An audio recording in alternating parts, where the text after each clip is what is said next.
while this young man was hard at work with his part-time job at a certain hotel. From a VIP room with a door slightly ajar, he heard the voices of a man and a woman making out.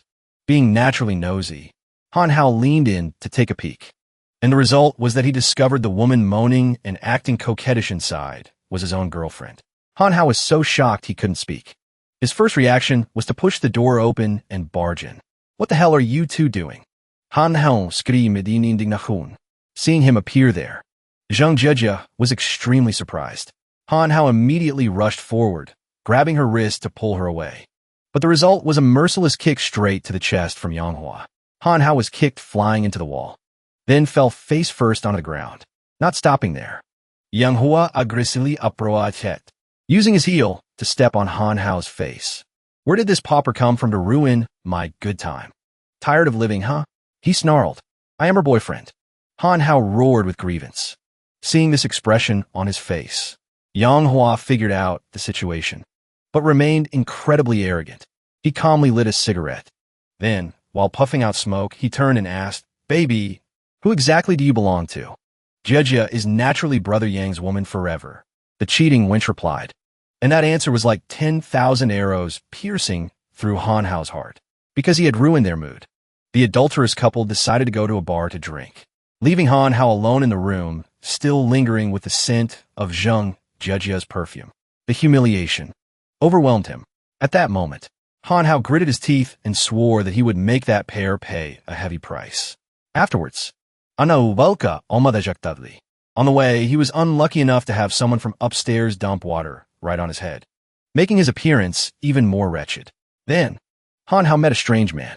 He looked like a beggar, but claimed to be a fortune teller. "Kid, looking at you, it seems you've run into some very bad luck, right? This old man specializes in resolving disasters. For just 100 yuan, I can help you eliminate your bad luck. How about it? Want to try?" Han Hao looked at the other party with a meaningful gaze, although he thought the guy was just a scammer. Considering it was late at night and he still had to be out on the streets scamming people, he must be a pitiful, destitute person. Regrettably, Han Hao only had 10 yuan left in his pocket. He originally intended to just give it to him as charity, who expected the other party to snatch the coin and take another swig of wine, agreeing cheerfully, "Up to you. 10 yuan works too. Wait there." After finishing this sip of wine, the strange old man suddenly pressed something against Han Hao's neck. His first reaction was pain, extreme pain. However, afterwards, Han Hao discovered that the injuries caused by Yang Hua were slowly healing. Moreover, he could feel a surging power within his body. Realizing the man was not normal, Han Hao immediately called out, "Hey, who exactly are you?" The other party didn't answer, and continued to stagger away. It seemed the money Han Hao gave was enough to buy more wine, so he was satisfied. Then, in the pitch-black darkness, something like a game status window suddenly appeared in front of Han Hao. It listed some of his basic information. Han Hao, 21 years old. Cultivation value, 0 points. Realm mortal. Technique. Skills. Achievements. Current missions all displayed as none. Next was a status window with a different notification. System has completed fusion with the host. Strongest cultivation system data, download complete. Han Hao still didn't understand what was happening. And then he suddenly heard a strange voice. "Let me see. Another unlucky guy. But I am very excited. I have seen your weakness. Tell me, do you want to escape from it all?" Han Hao was extremely bewildered. Clearly, there was no one around, but he kept hearing a voice. Seeing him look left and right, the voice continued to resonate. "Ugh, did that old man find me an idiot as a host this time? You're the idiot. Who the hell are you?" Han Hao retorted sharply. "You should know who you're talking to. Mortal." This time, the voice carried a tone of authority and disdain, making Han Hao momentarily dare not be aggressive anymore. Then, it started to sigh. "Why did I end up with a host like you? Whatever, listen closely. From now on, we are fused together. Consider it a symbiotic relationship of mutual benefit. I am the immortal cultivation system. You can call me System or my nickname, Bubba." Han Hao was silent for a few seconds. Then his rage exploded. The young man screamed with all his might, "Baba, your face. Who wants to fuse with you? Get on me right now." Baba immediately refused, with the reason that if it left now, Han Hao would lose his life. Hearing this, his face turned pale. He stammered, "What? I'll die. Seeing this expression on Han Hao's face, Baba was very satisfied and burst into laughter, even calling him a piece of trash. Just one joke, and you make a face like that. Seeing it so happy about teasing him, Han Hao became even more annoyed. Anyway, right now, he wasn't in the mood to do anything, especially not interested in researching what Baba actually was. He told it to get lost. Those two words, get lost, really hurt the other party's pride. It asked if Han Hao knew it was something countless cultivators desired. To prove that it was truly powerful, Baba made an exception and used a few skills. First was Divine Wind, making Han Hao glide across the ground like a breeze. Then Cloud Leap, allowing him to jump up to the 11th floor of a building. And during this moment, Han Hao accidentally witnessed an awkward scene. A man wearing only boxer shorts was standing pressed against the outside of a window, because the husband of the woman he was having an affair with suddenly returned home in the middle of the night. Baba also liked watching drama, so it immediately used the Thundershock skill. A bolt of lightning-like power shot out from Han Hao's palm, shattering the window of the house. "Who's out there?" the husband inside shouted. And then, the adulterer hiding outside the window was discovered, while Han Hao landed safely. Everything that just happened was as fast as the wind. It felt so unreal that Han Hao thought he was dreaming. "Haha, see my power yet? Baba laughed arrogantly. Do you believe me now? These are just some petty skills. Baba has many things much more powerful. As long as you focus on cultivation, your future will definitely be limitless. Now tell me the thing you want to do most right now." It seemed Han Hao was truly convinced. When hearing Baba ask about what he wanted to do most, Han Hao unconsciously recited two names. Yang Hua, Zhang Jia. Correct. This was the moment he wanted revenge on them. An expression of disgust appeared on Baba's face. "Is that it? Can't even handle a few mortals. You really are weak. Whatever. I will give you a beginner item." At the same time, a status window appeared in front of Han Hao with new mission information. Mission content: defeat Yang Hua. Make him kneel and beg for mercy. Successfully exacting revenge. Reward for success: 15 cultivation points. Penalty: for failure, become the worst loser. With no day of redemption forever. And the beginner item Baba mentioned for this mission was a bunny ear headband. Seeing that pink, girly headband appear in his hand, Han Hao immediately recoiled. Are you playing me? What is this piece of trash? I won't accept it." Baba explained that it was a beginner decorative item, but it could increase Han Hao's speed and strength significantly. However, its duration was only 90 seconds, meaning he had to complete the task of beating Yang Hua to a pulp within these 90 seconds. Han Hao gritted his teeth in anger. He was a straight man, after all. Making him wear these bunny ears was too humiliating. Humiliating? Is your head just for decoration? Think about the humiliation you suffered before.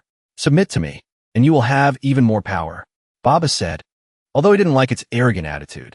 After calming down, Han Hao found its words reasonable.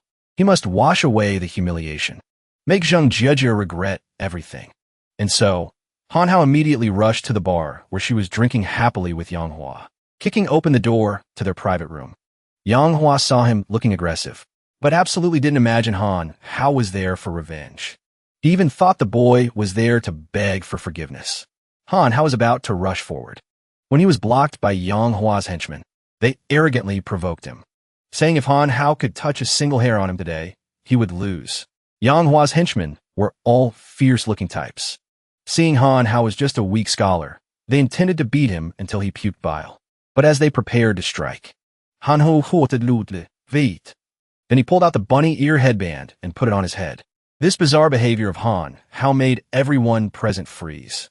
Yang Hua was the first to react. Respect. Wow, although I like that kind of thing, I'm not interested in men. Around them, the whispering of onlookers also arose, calling Han Hao an idiot, someone with brain problems. Disgusting. He heard it all. It wasn't that it wasn't humiliating, but thinking that this headband could help him defeat Yang Hua, enduring a little humiliation was worth it. And so, under the buff of the headband, Han Hao's strength and speed skyrocketed. He rushed forward like the wind. His movements were so fast the opponents couldn't react in time. By the time they could feel the pain, they had all collapsed. This scene made Yang Hua's eyes widen in shock. Han Hao had already defeated all his henchmen and was standing in front of him. This pot-bellied old man didn't understand why the boy suddenly became so strong. But Han Hao didn't intend to speak. He used his fists to answer him. Yang Hua was punched into the wall by Han Hao. The remaining duration of the bunny ears was 30 seconds. In these 30 seconds, he could vent all his anger on that fat guy. Saying that, Han Hao grabbed him by the collar and asked, "Think you're hot stuff because you have money? Even if you have more money now, it's useless. Useless. Useless. Useless. Useless. Useless." With every word useless that escaped his mouth, Han Hao gave the opponent another punch. By the time the headband's effect wore off completely, Yang Hua's face was deformed beyond recognition. Han Hao took off the headband. Then, riding on his momentum, he threatened, "Kneel down and call me daddy, or I'll keep hitting you." Yang Hua had been beaten to this state. Of course, he dared not resist. He immediately knelt down and kowtowed to him. "Daddy, I know. Grandpa, please spare me. I'll give you money." Han Hao didn't refuse. He took the wallet from Yang Hua's pocket himself. After all, when he was beaten earlier, he needed compensation for medical fees. Before leaving, Han Hao's eyes met Zhang Jiajia, who was trembling like a leaf in the corner. But at this moment, whatever affection he had for her was long gone. The mission to defeat Yang Hua given by Baba was successful. Han Hao received 15 cultivation points, but the noisy scene just now attracted the attention of quite a few people. And as he left the bar, a waiter secretly pulled out a phone to report to a mysterious boss. "Boss, something happened here. The item was taken by that kid." "What? How did that happen?" The other party seemed anxious. "I'm not sure either. Send someone to watch him. Find out his background. Don't alert the snake in the grass. I want to see who dares to oppose me." Han Hao was completely unaware that he had offended a big shot. He just felt incredibly relieved to have taken revenge on the fat guy and the gold-digging woman. As promised, the reward was 15 cultivation points. Additionally, Han Hao received a beginner's grand gift pack for leveling up. Inside were quite a few items, including the first volume of the Chaos Art Mental Cultivation Method, 5 X-ray talismans, 1 King of the Sea title, 1 Father's Love is like a mountain, a pair of sexy black stockings, and 10 more cultivation points. Han Hao felt these were all strange items with little use. Only the Chaos Art seemed powerful. Baba also said that this mental method was very useful for strengthening his physical stamina and combat power. He needed to practice hard. Han Hao said, "Oh," then asked, "Right? What was that mortal opening realm you mentioned earlier?" "Baba Sigit, seems you don't understand anything. This system needs to give you a remedial lesson." And so, Baba's remedial class began. Cultivation realms from low to high include mortal opening, spirit breaking, body movement, spirit opening, saint entry, and god transformation. Each major realm is divided into 3 small stages: early, middle, and late. Right now, Han Hao's realm is the lowest, mortal opening early stage. But just that made him feel much more powerful than ordinary people. However, in Baba's eyes, that was just petty kung fu. If Han Hao didn't diligently cultivate, meeting someone with a higher realm later could endanger his life. Do other cultivators have a system like me? Han Hao wondered. How is that possible? I'm the only Baba of yours. The other party replied smugly. Han Hao and Baba walked and bickered for a long way without knowing someone was secretly following them. However, since only he could see the system in the eyes of others, Han Hao just looked like an idiot talking to himself. That night, Han Hao had a good sleep. Early the next morning, he woke up and started checking Yang Hua's wallet that he extorted yesterday. There was quite a lot of money inside, estimated at least 20 or 30,000. At the same time, Han Hao discovered something strange. It looked like a pill. While he was observing it closely, a knock sounded on the door. Han Hao recognized the voice. It was Mo Jia. He hurriedly opened the door. She was dressed, neatly standing at the door, her expression full of anticipation.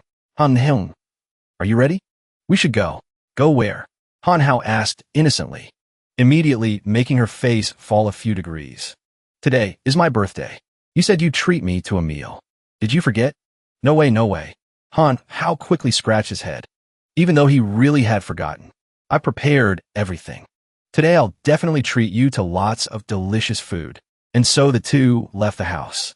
Since he just got money from Yang Hua, Han Hao generously took his friend to the most expensive restaurant in Qingshui City.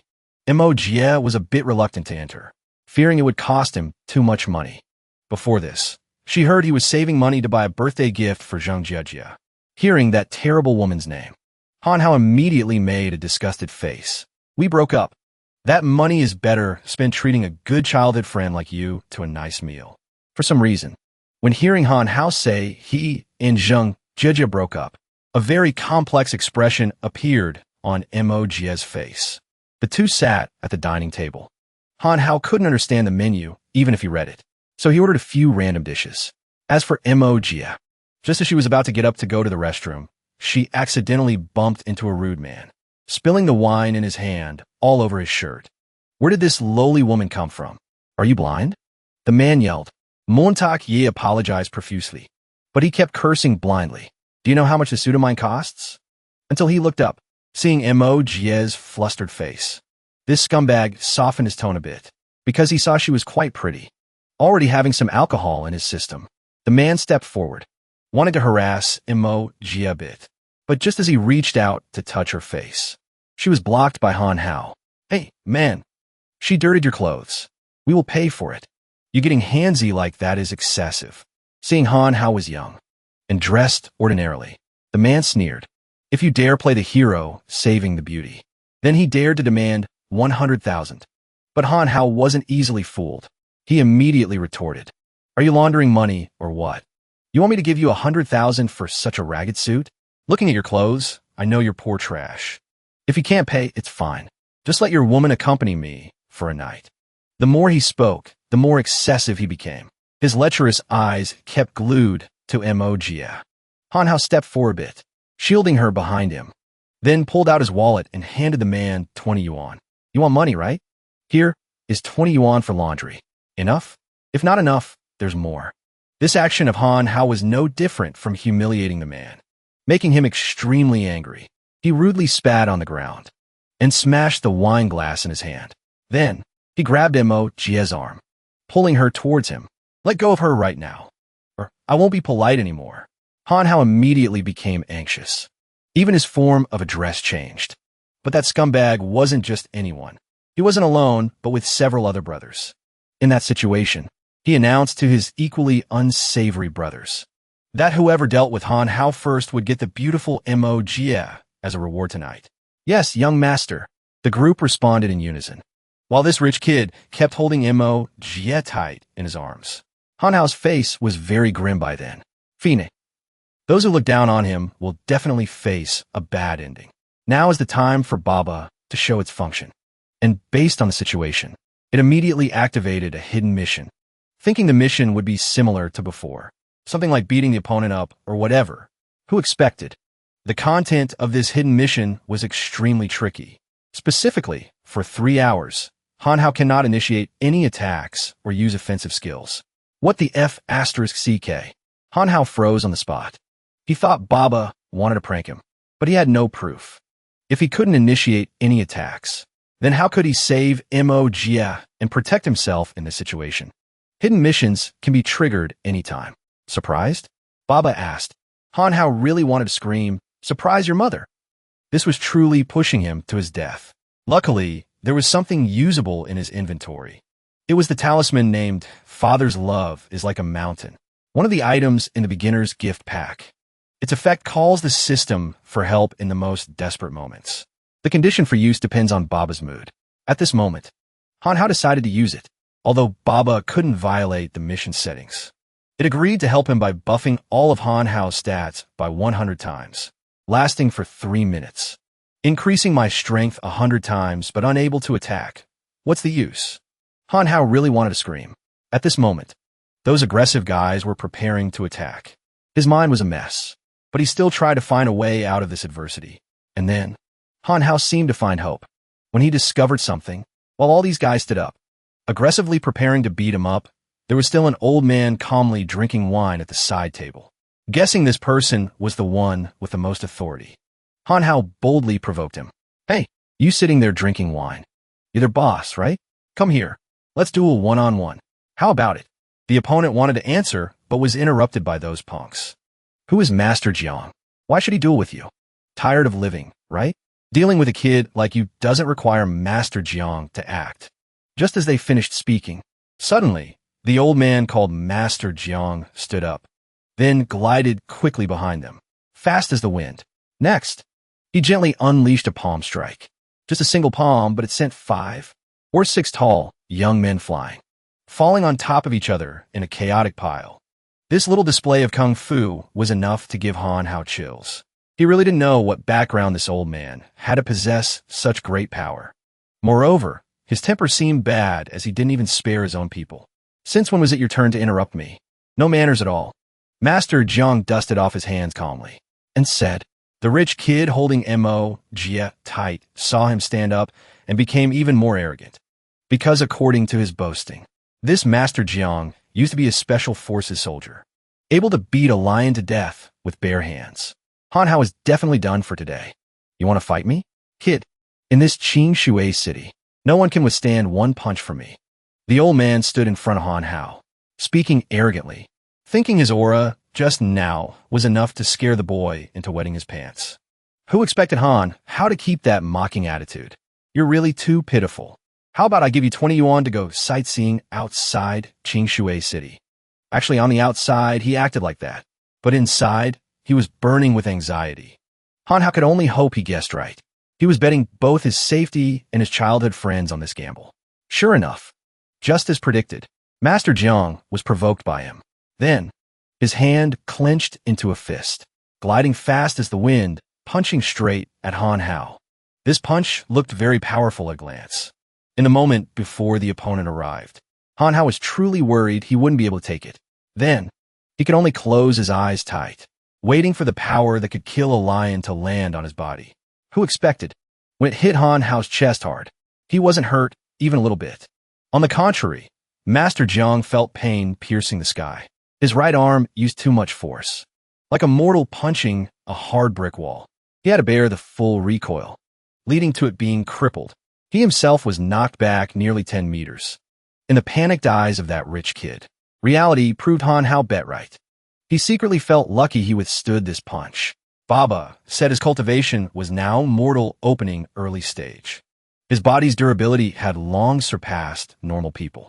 Taking this punch was easy for him. As for Master Jiang, he wasn't so lucky, because Han Hao had his strength buffed by 100 times, even though he was restricted from attacking. But causing damage without attacking was possible. Because of the reaction force, the recoil he just suffered was also increased by 100 times. That was why he looked so wretched just now. Luckily, Han Hao was smart. Just now he stood still and took the hit. Otherwise, if he got hot-headed and hit back, this mission would be a complete failure. At this moment, that rich kid was scared enough to loosen his grip. Mo Jia immediately broke free and rushed towards him. He looked at Han Hao with disbelief, then stammered, asking, "What did you do? Want to know? Want to try?" Han Hao reached out, catching Mo Jia in his arms, but used eyes cold as ice to threaten the opponent. Having just seen Master Jiang get force-fed defeat like that, how could a guy who couldn't even tie a chicken like him dare to resist? So the thug immediately changed his tune to beg. "Big brother, I was blind to offend you. I was wrong. Please spare my life." Han Hao didn't intend to let him off so easily. This kind of person bullies the weak with numbers, bullies women, and relies on money to cause trouble for others. Should have been beaten properly. Who expected that after just a few threats, this guy was scared enough to wet his pants? Just then, another man appeared, claiming to be the owner of this restaurant. Name is Li Yan. "Brother, wait a moment. My family head invites you upstairs for a talk." Han Hao didn't know what business these people had with him, but the 3-minute duration of father's love is like a mountain had ended, and the hidden mission was still not completed, since he couldn't attack right now anyway. Avoiding trouble was better than finding it. Going with the flow was better. So he intended to pull Mo Jia away. "I still have things to do. Tell your family head I'll come next time." Unexpectedly, when the two reached the door, they were blocked by 2 bodyguards. Han Hao had lost his buff by now, burning with anxiety inside, but still having to appear calm to warn Li Yan. "Didn't you see my power just now? I advise you best not to touch me. Your move just now was indeed very powerful, but compared to elderly, it's nothing.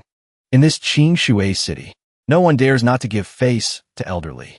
Seeing Lien so confident, Han Hao was sure he wasn't bluffing. He had to follow him upstairs. He had never heard of the background of this person named Elderly, but it seemed terrifying. Now Han Hao started to regret. Knowing this, he shouldn't have pretended. Almost 3 more hours until the hidden mission ends. If he had to fight for real now, he really didn't know what to do. Or maybe he couldn't win even if he fought. Li Yin led Han Hao into Elder Li's private room. At this moment, he was playing chess with a young girl. He told Li Yin to let Han Hao sit and wait for him to finish the game.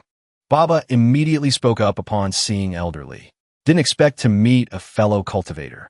Quickly used my X-ray vision to check his cultivation. Since it said fellow cultivator, meant this elderly was also a cultivator. Han Hao obediently used an X-ray talisman and checked Elder Li's realm.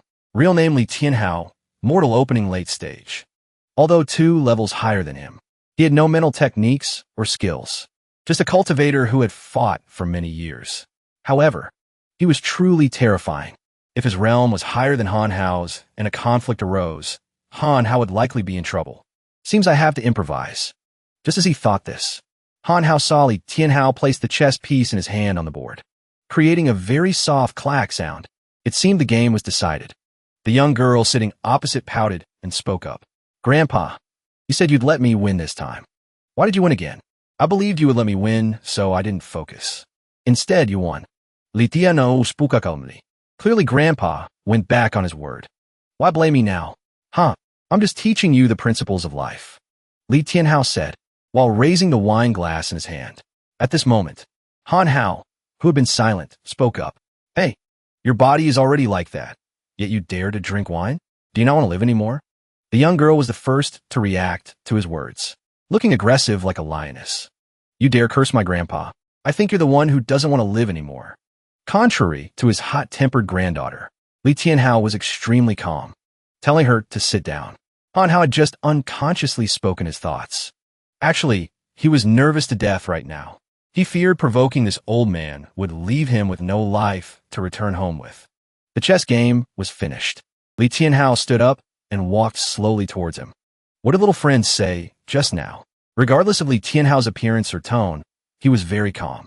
But when he said this sentence, Han Hao felt an invisible force pressing down on him, making him unable to stand up. Turns out, just a difference of 2 small realms created such a gap. If Li Tianhao really attacked, his ending didn't need guessing. Just now, can little friend say it again? Han Hao couldn't just endure like this. He said, I said your body is already so poor, yet you still drink wine. Is it that you don't want to break through the mortal opening realm? The pressure, invisible pressure vanished in an instant. Because Han Hao knew Li Tianhao's realm, it seemed the way he treated him softened a bit. Han Hao secretly breathed a sigh of relief. Luckily, he used the X-ray talisman to see the opponent's info in time, proving he wasn't too ordinary. Otherwise, he surely would have been crushed to death just now. Not only that, I also know whenever it rains and is gloomy, your chest hurts. This is also the reason you haven't been able to break through the mortal opening realm. He continued. At this moment, Li Tianhao could no longer maintain his calm appearance. He hurriedly asked what background Han Hao actually had. As for him, by then, he had regained his inherent confidence. He stood up to be at eye level with the opponent. You and I are both cultivators. Surely you know the rule about not revealing specific information? Although his realm was lower, he still had to use this confident aura to suppress the opponent, making them unable to easily attack him. Only then could conflict be avoided. Han Hao felt his pretending was perfect. Li Tianhao definitely couldn't see any flaws. But his grumpy granddaughter didn't think that much. Don't pretend to be mysterious here. Beat you up and you'll be honest. Finish speaking. She rushed over to grab Han Hao's collar. He hurriedly said, but I have a way to cure it.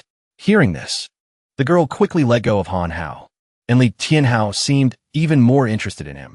Then, can little friend reveal a little? Han Hao adjusted his clothes, then sat down again, starting to clear his throat repeatedly. Actually, he had no way to cure Elder Li's illness. Although outwardly calm, inside he was straining to hold it together. The only way was to ask Baba for help. Who expected? Bound together for not long, and this system started acting like a profiteer. It said it wouldn't help Han Hao for free, but had to collect 15 cultivation points. Han Hao was pushed into a difficult spot. Daring not to be stingy, he hurriedly nodded in agreement. So his remaining cultivation points were only 10. Immediately, the system outlined a way to solve the old man's illness. It was also very simple. Just needed a golden wound pill. But the problem here was that pill cost 30 cultivation points. So currently Han Hao couldn't afford it. He coughed a few times, mechanically repeating what Baba just told him. Normally Elder Lee's illness is very hard to solve by normal means. But as I see it, it's just a matter of a golden wound pill. Baba couldn't help but exclaim. Han Hao learns really fast. This appearance is no different from copy-paste. Really, where's the golden wound pill? Take me there quickly. Li Tianhao's granddaughter's eyes lit up. Han Hao hurriedly waved his hand, saying only he could refine that pill.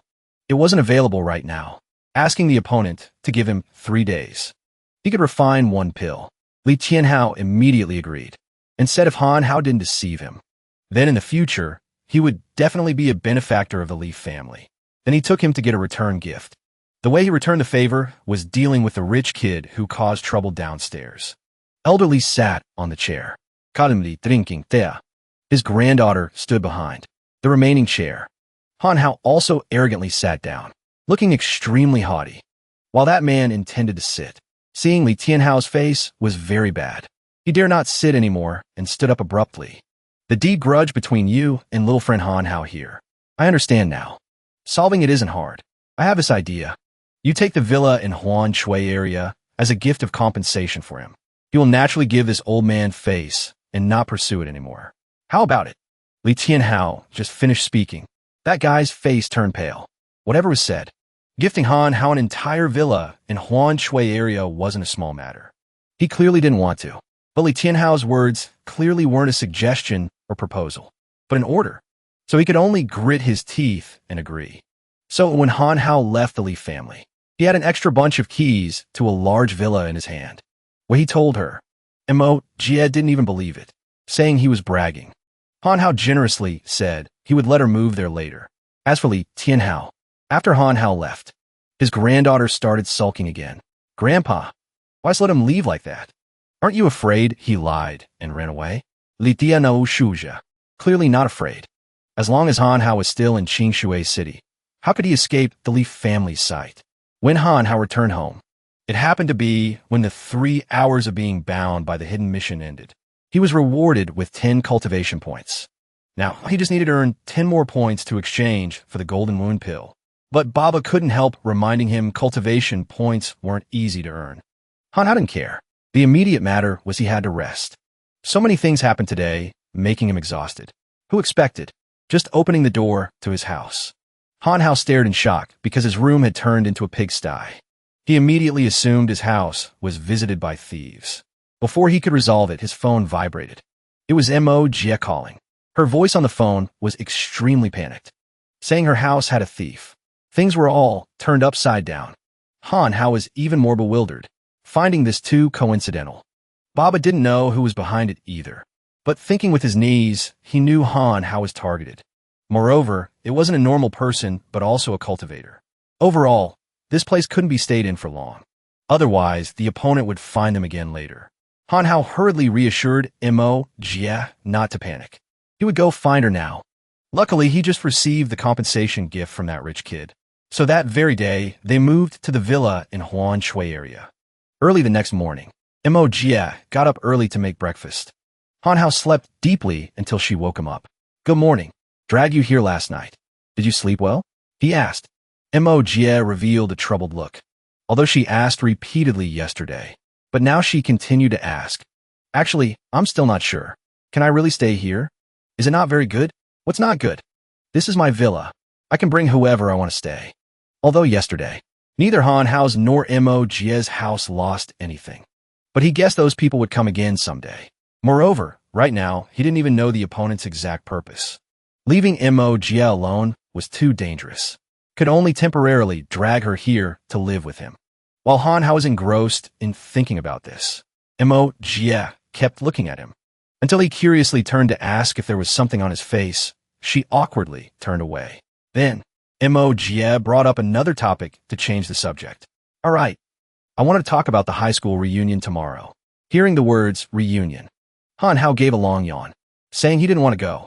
But in high school, Mo Jia was the class monitor. Naturally had to be in charge of this.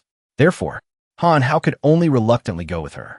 After all, in the coming time, he couldn't let Mo Jia go alone. So the next evening, they were present at the Jing Sei karaoke bar. Friends were singing happily, but someone deliberately chose the song, The Green Hat, for Han Hao. Truly extremely mocking. He was so angry he gritted his teeth, not knowing why they got the gossip so fast, but didn't expect that Zhang Jiajia to cuckold Han Hao. She looked so innocent. Someone said, "It's because you guys were blind to be fooled by a fake cute type like her." Han Hao brought it on himself. This is his retribution. The girl who just finished singing, named Shu Qi, replied. Speaking of which, back in high school, this Shu Qi madly pursued Han Hao. But in his eyes back then, there was only Zhang Jiajia, so he ignored a girl this beautiful. Because of this, until now, when mentioned, Shu Qi still felt it was a great humiliation to her. And naturally, everywhere there are young men who, wanting to show off the girls, don't mind sticking their noses in other people's business. An old male classmate saw Shu Qi annoyed like that, so he proactively offered to help her vent her anger. In a corner of the private room, pale yellow light shone down on Han Hao. He sat there silently, his eyes focused intently on the phone in his hand. However, peace didn't last long. A figure suddenly appeared in front of Han Hao, laughing frivolously. Han Him, why are you sitting alone? He slowly looked up at the person. It turned out to be Zhao Yang. It seemed he was drunk. His whole face was flushed red. He started talking to Han Hao. Come talk to everyone. Share some experience. Zhao Yang's mocking tone made him quite uncomfortable. His brows furrowed tightly. Yet he still politely asked, what experience? Who expected him to burst out laughing? Of course, the experience of how to get cuckolded. So everyone avoids following in your footsteps. With Zhao Yang leading. The very next second, a burst of mocking laughter immediately erupted. The people behind quickly joined in, buzzing with gossip. No way. Heard the other guy is a rich old man. Han Hao, surely it's not, because your performance is unstable? Too pathetic. Having reached this point, Han Hao couldn't keep calm anymore. He stood up abruptly. Grubbing Zo Young Eschola. Shut your mouth for me. The opponent showed no sign of flinching, even relying on being drunk to act recklessly, curling his lips in a mocking smile. Everyone is a classmate. If you have difficulties, just tell us. No need to be polite. Saying so, a glint of hostility flashed in his eyes, thinking to himself, I've looked down on you for a long time. Today I'll make sure you can't lift your head up. Thinking this, Zhao Yang closer to Han Hao, brazenly spitting out arrogant words. Isn't it just a lack of money? Tell your friends. My company lacks a security guard. Want to come work? Monthly salary 2 or 3,000. Negotiable. People around immediately chimed in enthusiastically. I'll pay 3,500. I'll pay 4,000. No shortage of people laughing gleefully. Everyone stop it. What can this little money do? Han Hao Young is solder. His face revealing impatience. Mess around anymore and I won't be polite. Hearing this, his face immediately darkened, raising his voice to threaten. Dare to touch me? Believe I'll find someone to play you to death. Han Hao basically wasn't afraid. His hand clenched into a fist, aggressively retorting. If you have the skill, come here. Think you're hot stuff, relying on your dad's money?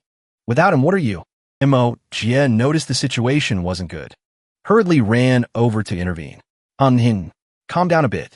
Amidst the extremely tense atmosphere, a clear voice suddenly rang out. Enough. Zhao Yang glimpsed the figure passing him. His eyes immediately lit up. Beaming, he called out, Shu Qi. She didn't bother paying attention to him. Her gaze fixed tightly on Han Hao. Seriously speaking, Han Hao, I ask you, at the beginning, not agreeing to date me, do you regret it? He slightly turned his face to avoid that burning gaze, indifferently replying, there's nothing to regret. Shu Qi still didn't give up, staring intently at Han Hao, seeming to want to find a flicker of fluctuation on his face, even if just for a moment. At that time, in an instant, Shu Qi suddenly looked down, and then stopped. Striking her vision was Han Hao's arm being held tightly by Mo Jia. The distance between the two was almost zero. The very next second, she decisively turned and left, flipping her hair and muttering, is that so? How boring. Zhao Yang stared blankly at the receding figure, raising his voice in confusion. Shu-Chi, where are you going? The opponent pursed her lips tight and strode straight out, not staying a second longer. He hurriedly chased after her. Where are you going? Just then, Shu-Chi suddenly crashed into someone. She frowned slightly, crying out in pain. After stabilizing herself, Shu-Chi grumbled accusingly. What are you doing? Don't have eyes to watch the road? Just as she finished speaking, a large hand reached out, roughly choking her neck. Everything happened too abruptly. Shu-Chi hadn't reacted before her breath was choked off. The feeling of suffocation made her whole body tremble. Even so, the rude man in front didn't let go. Coldly speaking up, say it again. Zhao Yang saw this and panicked, shouting, Bastard, let go quickly. At the same time, on the other side, in the private room, singing still rang out loudly. If this world is dark, actually I am also very beautiful. The phone in Han Hao's hand suddenly rang. Looking at the number on the screen, he appeared suspicious. Never seen this number. A moment later, Han Hao quickly found a quiet corner nearby, pressing the answer button. Hello, who is this? The loud music drowned out the voice on the other end. He had to raise his voice, almost shouting into the phone. It's too noisy here. Speak louder. Tian Hao's solemn voice slowly rang out. Little friend, it's me. The 3-day appointment is coming up. Wanted to ask how the progress is. The moment he realized the caller's identity, Han Hao's blood almost froze, tense to the point of sweating bullets. Almost forgot about this. How does he know my number? Panicked inside as he was, he still tried to keep calm, smilingly replying, Of course, the matter is almost settled. You rest assured. Just then, the door to the private room suddenly burst open. Zhao Yang was violently pushed in, losing balance and falling backward. His heavy body slammed onto the tiled floor. He hissed in pain. His whole face was now covered in all sorts of bruises.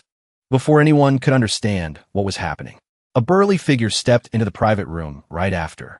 The rude guy twisted Shu-Chi's arm behind her back, dragging her close to him, slowly opening his mouth.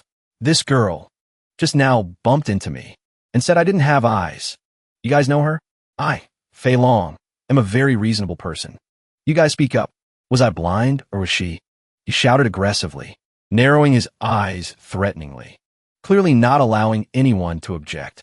All eyes turned towards the door.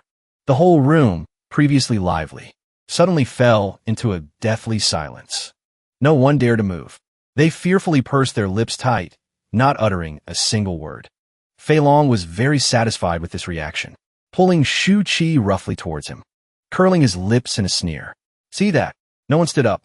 Your friends all see you were wrong. Ignoring her resistance, Fei Long dragged Shu-Chi into another corner right after, spouting contemptuous words. Don't think just because you have some beauty. No one expected. Han Hao is also present here.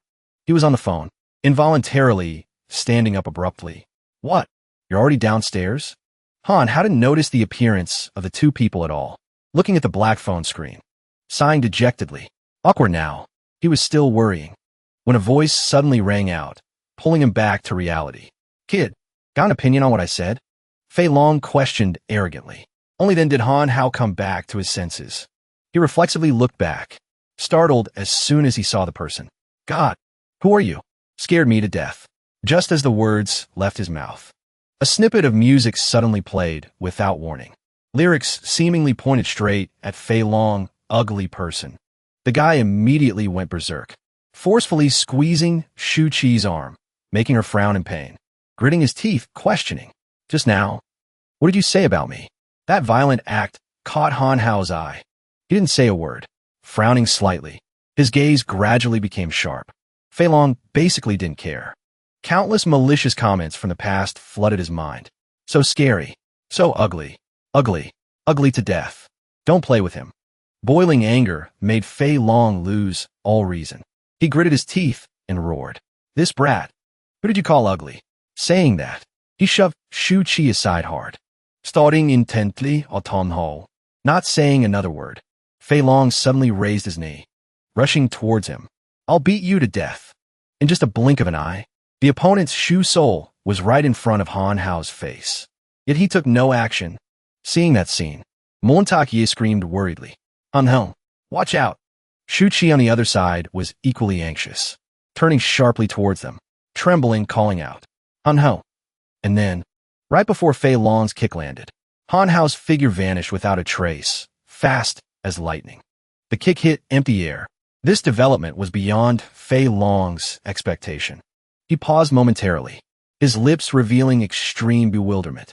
However, while Fei Long was confused and hadn't retracted his leg, Han Hao appeared, taking a leap and doing a flip, calmly speaking. There's a sentence I want to say just now.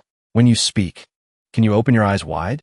He shouted, landing a powerful kick right in the middle of Fei Long's face. A shoe print clearly marked on his face. Fei Long's eyes rolled back, head slamming hard into the ground, creating cracks that gradually spread.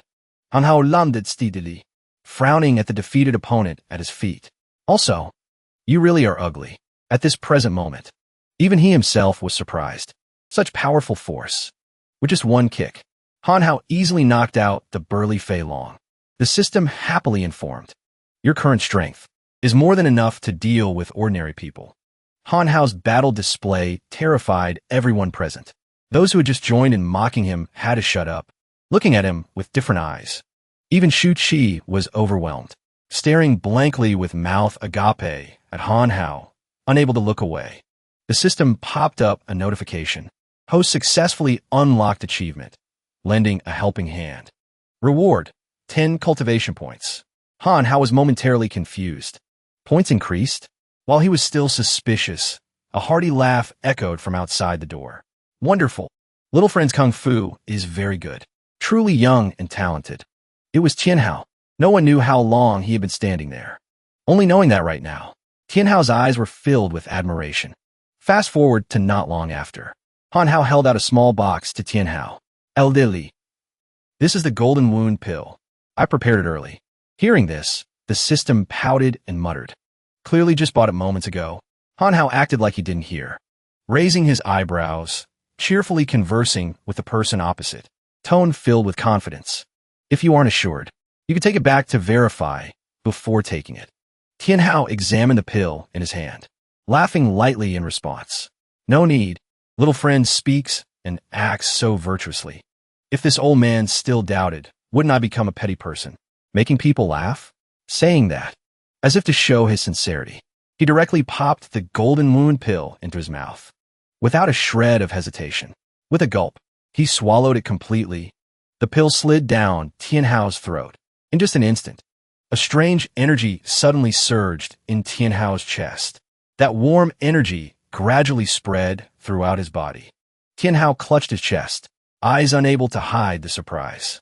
Such a comfortable feeling, truly nostalgic. Immediately after, he laughed heartily. Patinjanos shulde firmly. Little friend Han Hao indeed didn't deceive me. In the future, if little friend encounters any trouble in Qingshui City, just speak up. While the two sides were chatting, Fei Long, who was lying flat on the ground, suddenly staggered up, gritting his teeth, muttering, Stinkin' brat. I haven't fallen yet. He aggressively rushed towards Han Hao, looking insolent. Dare to hit me? Boss Wu won't let you off. He couldn't help but wonder. Boss Wu? Who is that? Tian Hao on the side frowned, his voice revealing clear disgust. Where did this ugly thing come from? Daring to threaten Li Tian Hao's friend? Those blunt words were like poking Fei Long's sore spot. He immediately pouted and burst into tears. Don't say I'm ugly. In just a blink of an eye, Fei Long's face darkened, striding up to Tian Hao. First this stinking girl, then this brat. Now even an old man challenges me. If I don't beat you all to death today, my name isn't Fei Long. He almost went crazy, roaring once, then swinging his fist straight at the opposite party. However, Tian Hao didn't budge an inch, just slightly narrowing his eyes, coldly looking at the arrogant person showing off in front of him. And then, just when the punch was inches away, he leisurely raised his hand, using just one finger to easily block Fei Long's attack. Of course, the thug didn't give up, trying to strain himself to put in more strength. But useless. Fei Long's fist just trembled in midair like that, unable to advance another inch. At this moment, he finally realized he had met an expert. Fear surged, making Fei Long's whole body tremble violently. Cold sweat poured out ceaselessly. Tian Hao looked at him coldly, slowly speaking. Tell your boss Wu, if he dares to touch Han Hao, Li Tian Hao, will not stand by and watch. The voice was low but carried an invisible majestic aura. He glared and shouted once. Fei Long dared not stay a second longer, hurriedly scrambling away, looking extremely wretched, as if nothing had happened. Tian Hao continued to turn and look at Han Hao, smiling gently. Then I won't disturb little friend's fun. Leaving first. You must be careful. He stood stunned on the spot, smilingly responding. Yes, yes. Looking at Tian Hao's receding back, Han Hao couldn't help sighing.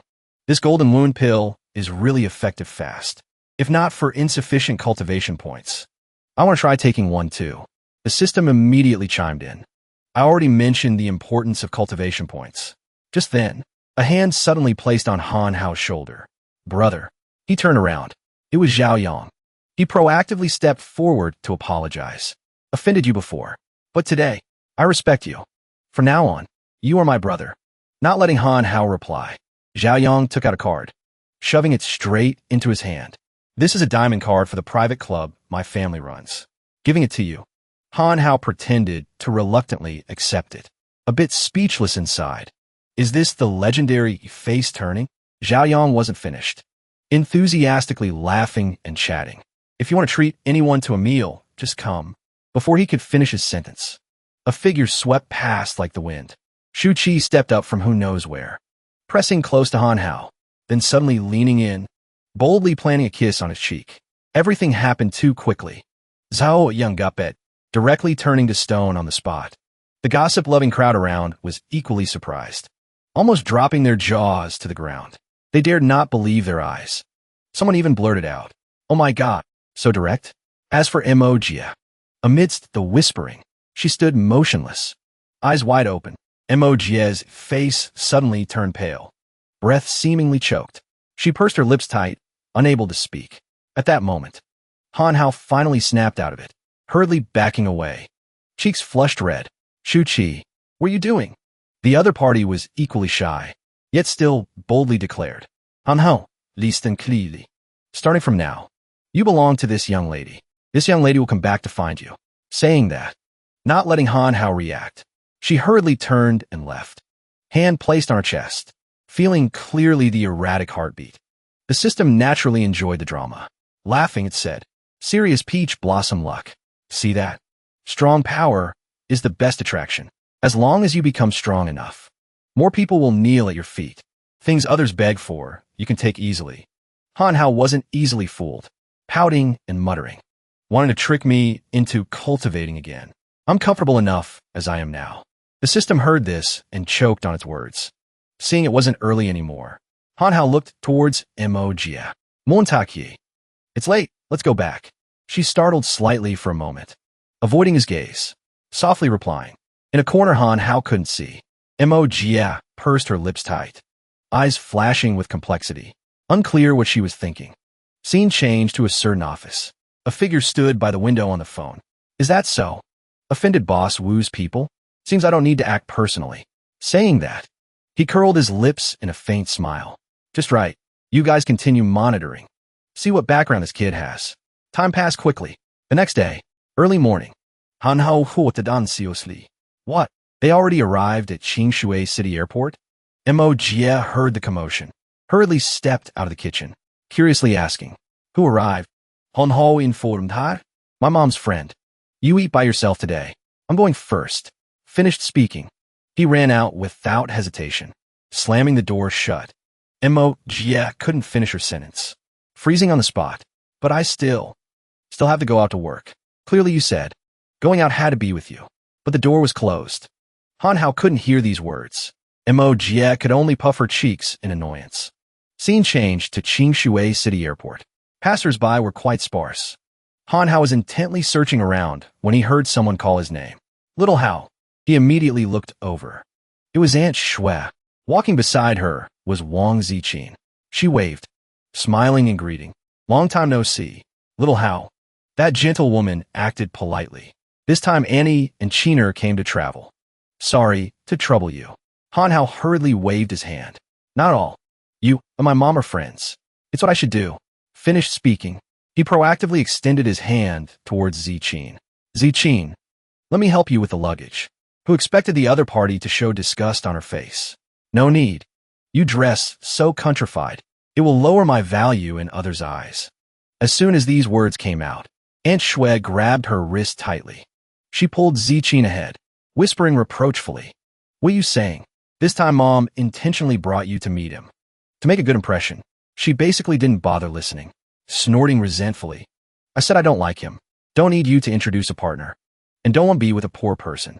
Having reached this point, Aunt Shui had to force a smile to smooth things over for her daughter. Ziqin is just like that. Little Hao, don't take it to heart. Han ho tweet shit. Corner of his mouth. Only knowing to smile wryly. Not at all. Straightforward personality. Not long after, they caught a taxi leaving the airport. The car sped on the main road. In the car, Han Hao glanced at the back seat, cheerfully starting a conversation. "Auntie, Ziqin, stay at my house these few days. I also booked a restaurant. In the afternoon, I'll take you too." Ziqin frowned as soon as she heard that, not bothering to hide her disdain. "Your house? How big is your house? Go to your house to sleep on the sofa? Mom and I have so much luggage, at least book a hotel." Stingy to death. Aunt Shui was also helpless with her daughter, directly interrupting. "All right, say less." The system observed the situation, taking the chance to throw in a sentence. "Seems you don't attract this girl at all." Han Hao himself was annoyed endlessly. He revealed, "My mom wanted to set me up with Ziqin for a long time. This time she asked Aunt Shui to bring her here. Don't know what Mom is thinking." Thinking of this, Han Hao frowned at the girl in the back seat, secretly snorting inside. "Wang Ziqin doesn't find me pleasing to the eye. I rarely care for someone like her either." Just then, the system suddenly popped up a notification. "Congratulations, host, on unlocking a hidden mission. Once you ignored me. Now I am out of your league. Mission. Host successfully makes Wang Ziqin like him. Mission reward. 30 cultivation points." Han Hao's a bit speechless. What kind of ghostly mission is this? Can I refuse? The system directly poured cold water on him. "Cannot," it revealed. "Just need to complete it. And get extra rights to receive gifts in the shop after unlocking." Han Hil Mutrid. "But how do I know what counts as liking me?" The system naturally had a way. Solution. No need to worry. Look at the top of her head. You should follow the instructions. Eyes flashing with surprise. At this moment, through the rearview mirror, Han Hao saw a heart symbol and a number on top of Ziqin's head. The system explained as follows. This is favorability points only visible to the host. When the points increase to 100, the mission is considered complete. However, the number Han Hao saw terrified him. Favorability, -20. Isn't this hating the person? The system just giggled encouragingly. "Don't give up, young man." Not long after, the taxi stopped in front of Villa. Han Hao spoke first. "Aunt Shui, Ziqin, we're here." All three got out of the car, seeing the luxurious large villa in front of them. Aunt Shui and Ziqin were momentarily stunned. Aunt Shui blurted out, "This is the villa? Little Hao, haven't seen you for a year and you're so capable." Han Hao only knew to smile wryly. "It really is mine." Before he could explain, Ziqin cut in, pouting disdainfully. "Why don't you say it fell from the sky? Rented is rented, still won't admit it." At the same time, the favorability points on her head dropped to -30. Han Hao ennuyed lamented silently. "I didn't do anything. Why did the favorability drop again?" They quickly moved inside the villa, in the role of the host. Han Hao politely opened. "Auntie, you two sit down. I'll go pour water." Aunt Shui happily replied. Very quickly, Han Hao brought 2 glasses of cool water to them, just as he got close. Aunt Shui proactively moved aside, patting the spot next to Ziqin. "Little Hao, you sit too." The matchmaking intent was so obvious. Han Hao was a bit awkward. He forced himself to sit between Aunt Shui and her daughter, feeling extremely conflicted inside. "Aunt Shui, you are harming me." Ziqin, sitting on one side, quickly scooted away, avoiding Han Hao like avoiding the plague. Haven't sat for a few seconds. Aunt Shui stood up abruptly, smilingly said, "Forgot something in the luggage. I'll go upstairs to get it." Before leaving, she didn't forget to wink teasingly. "You two chat. I'll come down later." Mission accomplished. Aunt Shui covered her mouth, laughing satisfied, unaware that this action made Ziqin's favorability for Han Hao drop directly to -35. Not long after Aunt Shui left, the atmosphere between Han Hao and Ziqin suddenly became strangely awkward. Both sides silent. No one said a word. Even so, the favorability score above Ziqin's head continued to plummet. This left Han Hao utterly confused. Why is it still dropping? The system took the opportunity to mock him. You must be toxic or something. He couldn't be bothered to deal with it. He silently resolved himself. I have to do something to win her back. Hanhao thought for a moment. To himself, he thought, first, I have to make a good impression. The first idea that popped into his head was to always keep smiling. No sooner said than done. Hanhao immediately turned to look at Zijin. He flashed what he thought was his most handsome smile. The result? She furrowed her brow tightly. Her disgust was written all over her face. And the favorability score dropped directly to -50. Zijin couldn't bear to look for another second. She whipped her head in another direction.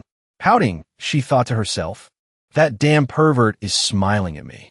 I'd rather die than like this guy. Meanwhile, on Hanhao's side, he clutched his head in utter bewilderment. Why did it drop even faster?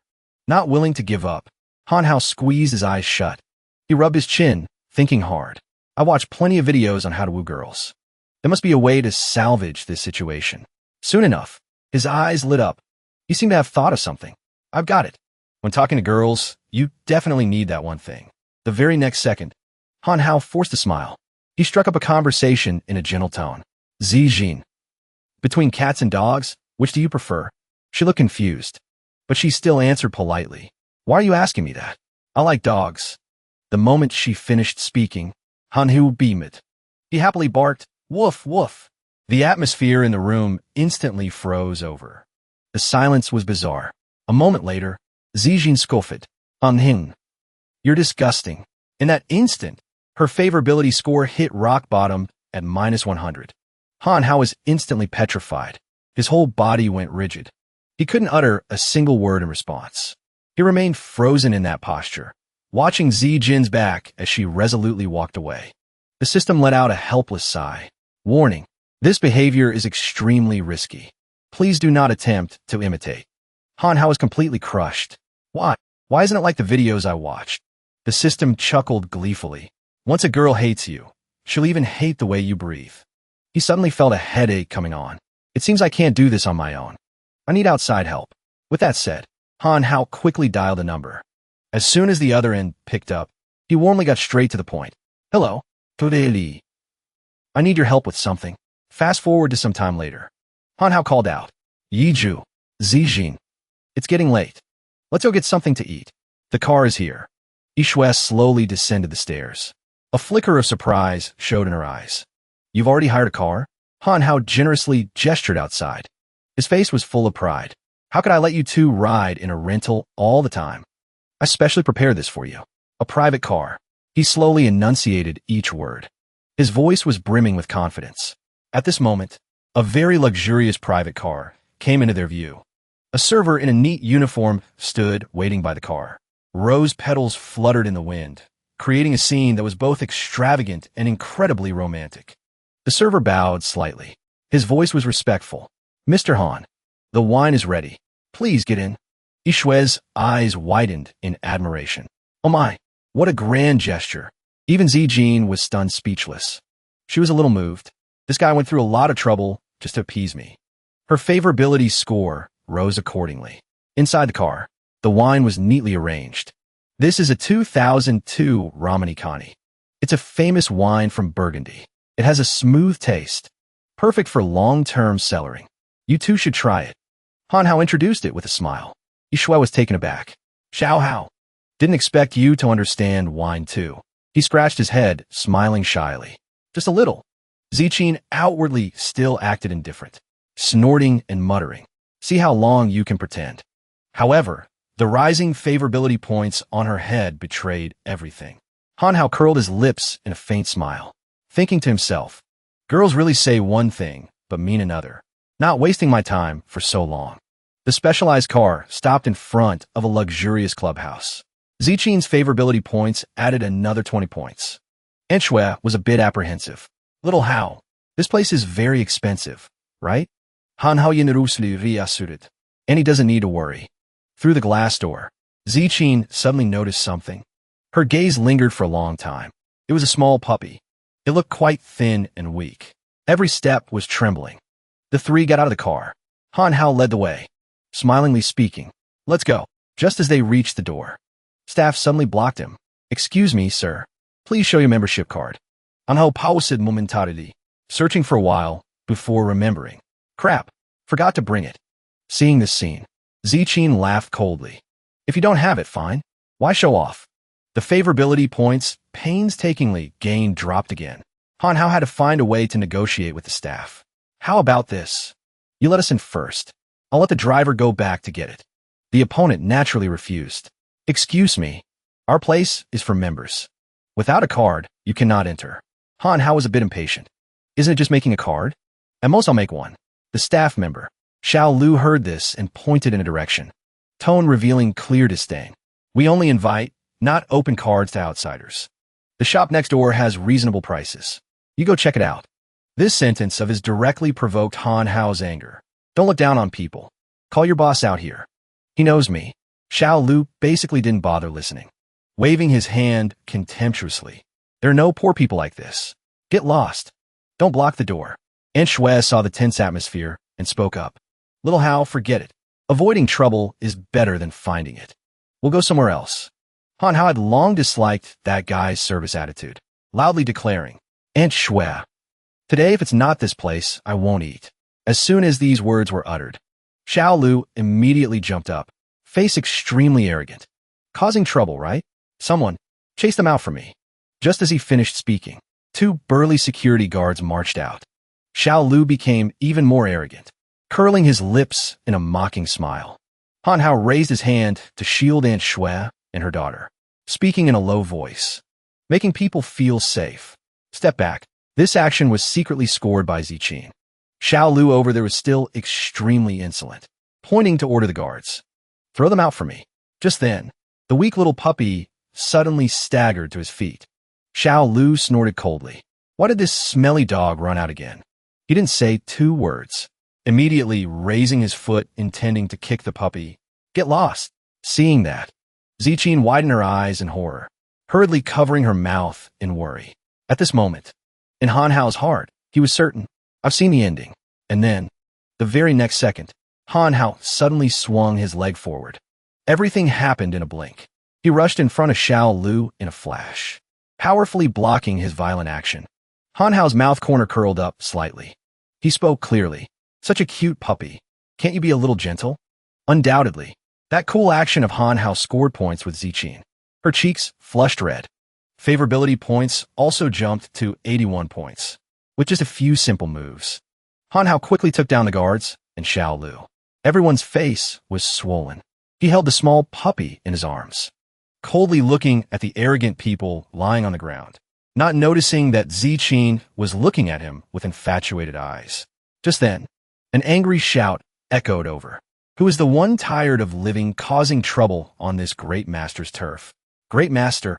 Manhwa heard it and immediately turned to look at the source of the sound. Expression indifferent, not really caring. It's you? Zhao Yang's aggressive aura instantly vanished, scolding his subordinates. Invite him upstairs for tea. Saying that, he cheerfully stepped over to greet. Brother Hao. Isn't this Brother Hao? What happened? Manhwa raised an eyebrow, smiling mockingly. Wanted to come to your place to eat, but it seems your people don't welcome me. Hearing these words, Zhao Yang immediately flew into a rage, glaring at the staff standing behind him. Who is so blind? Quickly get the best room for Brother Hao. The opponent jumped, hurriedly doing as told. Yes, yes. Done. Zhao Yang turned sharply to look at Manhwa, putting on a fawning look. Brother Hao, make yourself comfortable. Put on my tab. He laughed lightly, then casually handed the puppy to the other party. Then I won't be polite. He stared blankly at Manhwa's receding back, falling into confusion. This is... Manhwa shook his head slightly, leaving just one sentence. Take good care of it. The dog isn't wrong. The one wrong is the irresponsible owner. Zhao Yang stood stunned on the spot, looking at the dog in his arms, frowning in confusion. That scene struck Zichin's eyes. She couldn't help covering her mouth, laughing softly. Favorability value for Manhwa also increased to 89. A short while later, in a high-end private room, when everyone was seated, Manhwa waved his hand, smiling faintly, although a little unpleasantness happened. But the environment here is very good. Aunt Shui nodded in agreement. It truly is very good. Little Hao, you're thoughtful. Ziqin still stubbornly refused to admit it, puffing her cheeks, muttering, "Just average." Han Hao didn't take it to heart. Happily speaking, "Let's toast." That moment, his image in Ziqin's eyes had changed. Han Hao now looked no different from a handsome Prince Charming. As soon as she realized this, Ziqin's cheeks immediately burned hot. She covered her face in extreme embarrassment. How can it be? This isn't real. I can't possibly. Ziqin's current value had reached the number 99. The system updated the situation. Very good. Just a little bit more. Just then, the phone in Han Hao's pocket suddenly vibrated. Seeing the notification sent, he immediately stood up abruptly, not noticing Ziqin shyly raising her glass to respond to him. Cheers. At that moment, Han Hao focused all attention on the message in the phone. Face suddenly darkening. On it was an image of Mo Jia unconscious. She was gagged and tied tightly to a chair. The other end sent the photo with a message. Must arrive at Jinglong Bay within 30 minutes. Warehouse number 15. Otherwise bear the consequences yourself. Han Hao lowered his head, decisively slamming the table hard. I have to go for a bit. Saying that, he pursed his lips tight, walking straight towards the door, leaving Aunt Shui and Ziqin extremely confused. Little Hao, where are you going? Han Hao. Ziqin anxiously called his name loud. However, Han Hao had left. The private room door also slammed shut. Scene changed to Jinglong Bay Warehouse. All around was extremely quiet right now. Han Hao had quickly arrived here, standing straight in front of the large warehouse door. Without hesitation, he pushed the door and walked inside, vigilantly scanning around to observe the surroundings. The next second, Han Hao's gaze stopped at a corner in the warehouse. He couldn't keep calm, walking quickly in that direction, anxiously calling out, "Mo Jia." Hearing Han Hao's urgent voice, Mo Jia suddenly woke up, eyes wide open in shock. Before she could react, Han Hao had rushed over. "Mo Jia, don't be afraid. I came to save you." Who expected Mo Jia to shake her head vigorously? The system also warned at the same time. "Watch your back." Han Hao immediately froze. Right behind him, a figure was hiding in the darkness, holding a knife flashing with cold light. Next second, that person swung the knife straight at Han Hao. Luckily, he was alert early, dodging in time, seeing the opponent's face clearly. Han Hao felt annoyed. "You again? Defeated opponent still dares to come?" Fei Long snorted, tone extremely confident. "This time I came prepared." Finished speaking, he licked the knife blade in his hand. Venomous eyes fixed on Han Hao. He leisurely put his hands in his pockets, curling his lips in a mocking smile. "Defeated opponent. Think you can hurt me?" Who expected the opponent not to flinch at all, calmly asking back, "Is that so?" Finished speaking, he launched himself quickly towards the tied-up Mo Jia, grinning sinisterly. "How about this?" Réalising fait longues intentions. Veins on Han Hao's forehead immediately popped. He gritted his teeth, growling each word. "Bastard." Saying that, in just a blink, the ground beneath Han Hao's feet suddenly cracked, dirt flying. His figure shot away like the wind. In a flash, Han Hao caught up to Fei Long, using bare hands to block the opponent's attack. Sharp blade rubbed against his palm. Fresh blood immediately spilled out. Drops of dark red dripped onto the ground. In that moment, Han Hao suddenly felt his head spinning. Pupils suddenly contracted, body staggering. He knelt down, collapsing. What happened? This knife. Fei Long saw the deed was done, curling his lips in a villainous smile. Cultivator, right? Then this is a knife specialized for dealing with cultivators. At that moment, a strange red light emitted from that knife blade. Han Hao lamented silently, not good. His cultivation and strength were both being sucked away. Facing that situation, the system hurriedly urged, "Quickly use the chaos art." Han Hao quickly did as told, closing his eyes tight. He focused on feeling the energy within, telling himself, power isn't leaking out anymore. This chaos art is truly useful. The system annoyedly reproached. "Isn't it because you refuse to cultivate? Otherwise, how could you be hurt by a small knife?" Han Hao nodded slightly in agreement, thinking to himself, but this knife is also powerful. Must think of a way to take it. Got it. Thinking so, he pretended to writhe in pain on the ground. "My power. I'm about to be done for." The system saw this and sneered. Oscar-level acting. Who expected Fei Long to believe it was real? laughing gloatingly. Keep bragging. Keep pretending. Didn't you fight very well? This is the result of daring to humiliate me. Han Hao put on a grimacing face, struggling to speak. Mo Jia saw this and worried endlessly, panicked calling his name. Han Hao. Fei Long slowly walked in front, curling his lips in a sinister smile. Later, when this knife sucks it dry, I will slowly, bit by bit, torture him. He spoke while reaching out to lift Mo Jia's chin, uttering threats. Right at that moment, Han Hao suddenly patted Fei Long's shoulder, face dark, smiling, asking, "Who do you want to slowly torture?" He panicked, hurriedly backing away. How is it possible? The knife. Why can you move? The knife had been snatched by Han Hao. Fei Long was scared to the point of stammering breathless. I advise you to return the knife to me. This knife is Boss Wu's treasure. Boss won't let you off.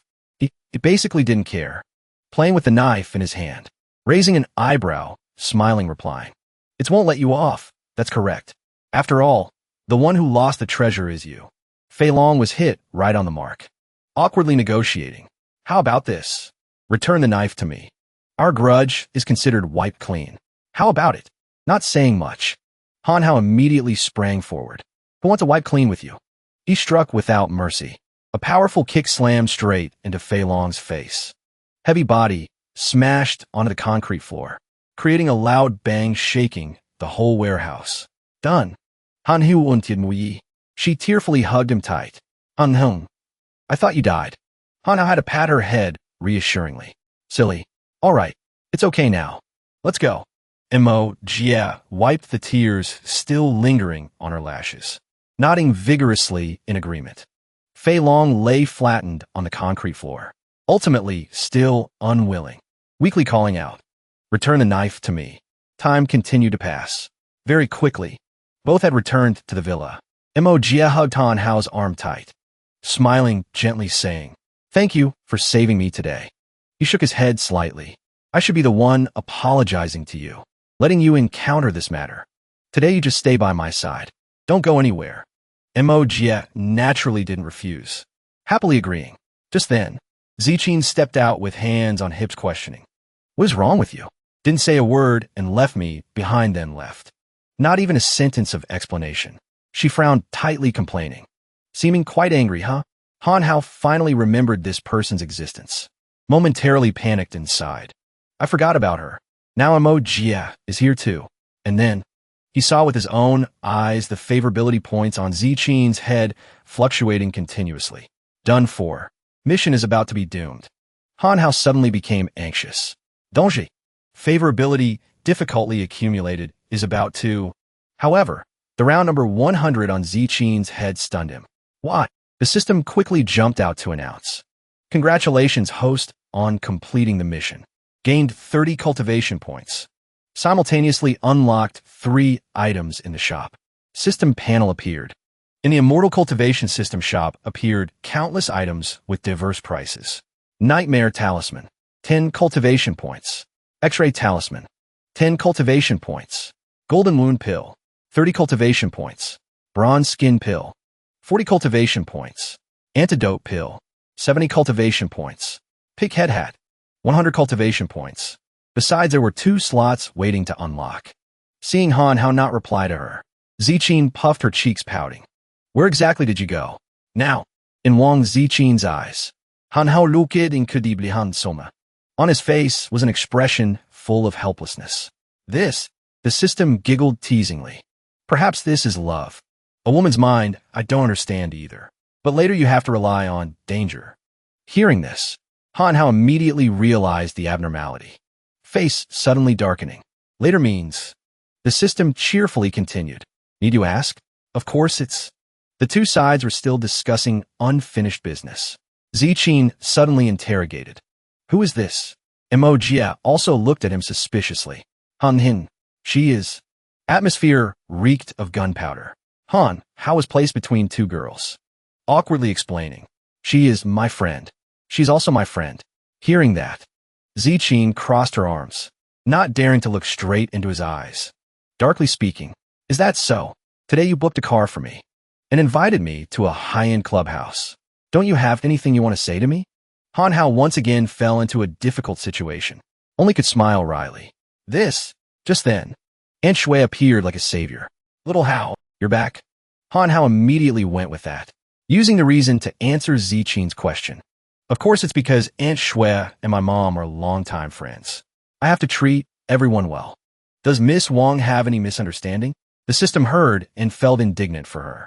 When courting her called Zichin. Now mission complete. Call her Miss Wang. Truly men's mouths. His oblivious explanation made Zichin angry to the point of speechlessness. Han Ho. Saying that, she snorted coldly, stomping her feet, leaving. Aunt Shui was bewildered, not understanding what was happening. What's wrong? Zichin. Han Hao tried to reassure. Probably tired. You two go back to rest first. He breathed a sigh of relief, considered temporarily resolved. Damn mission harming me. Time continued to pass. Scene changed to Huarun Center. Montaki softly probed. Han Heung. What are we here for? Han Heung informed. Your clothes are all dirty. Bringing you here to buy a few sets. Hearing that, Montaki shyly smiled wryly.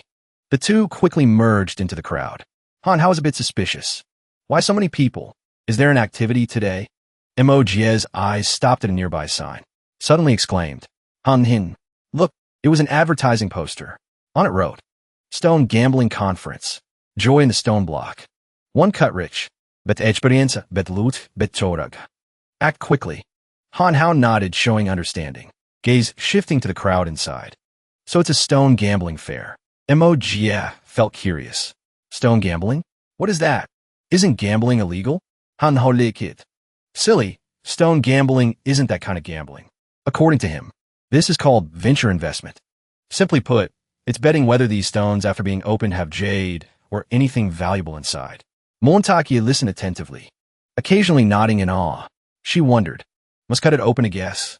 Han Hao smiled, letting know. Even with technology developed as today, there's no way to judge if there's jade inside.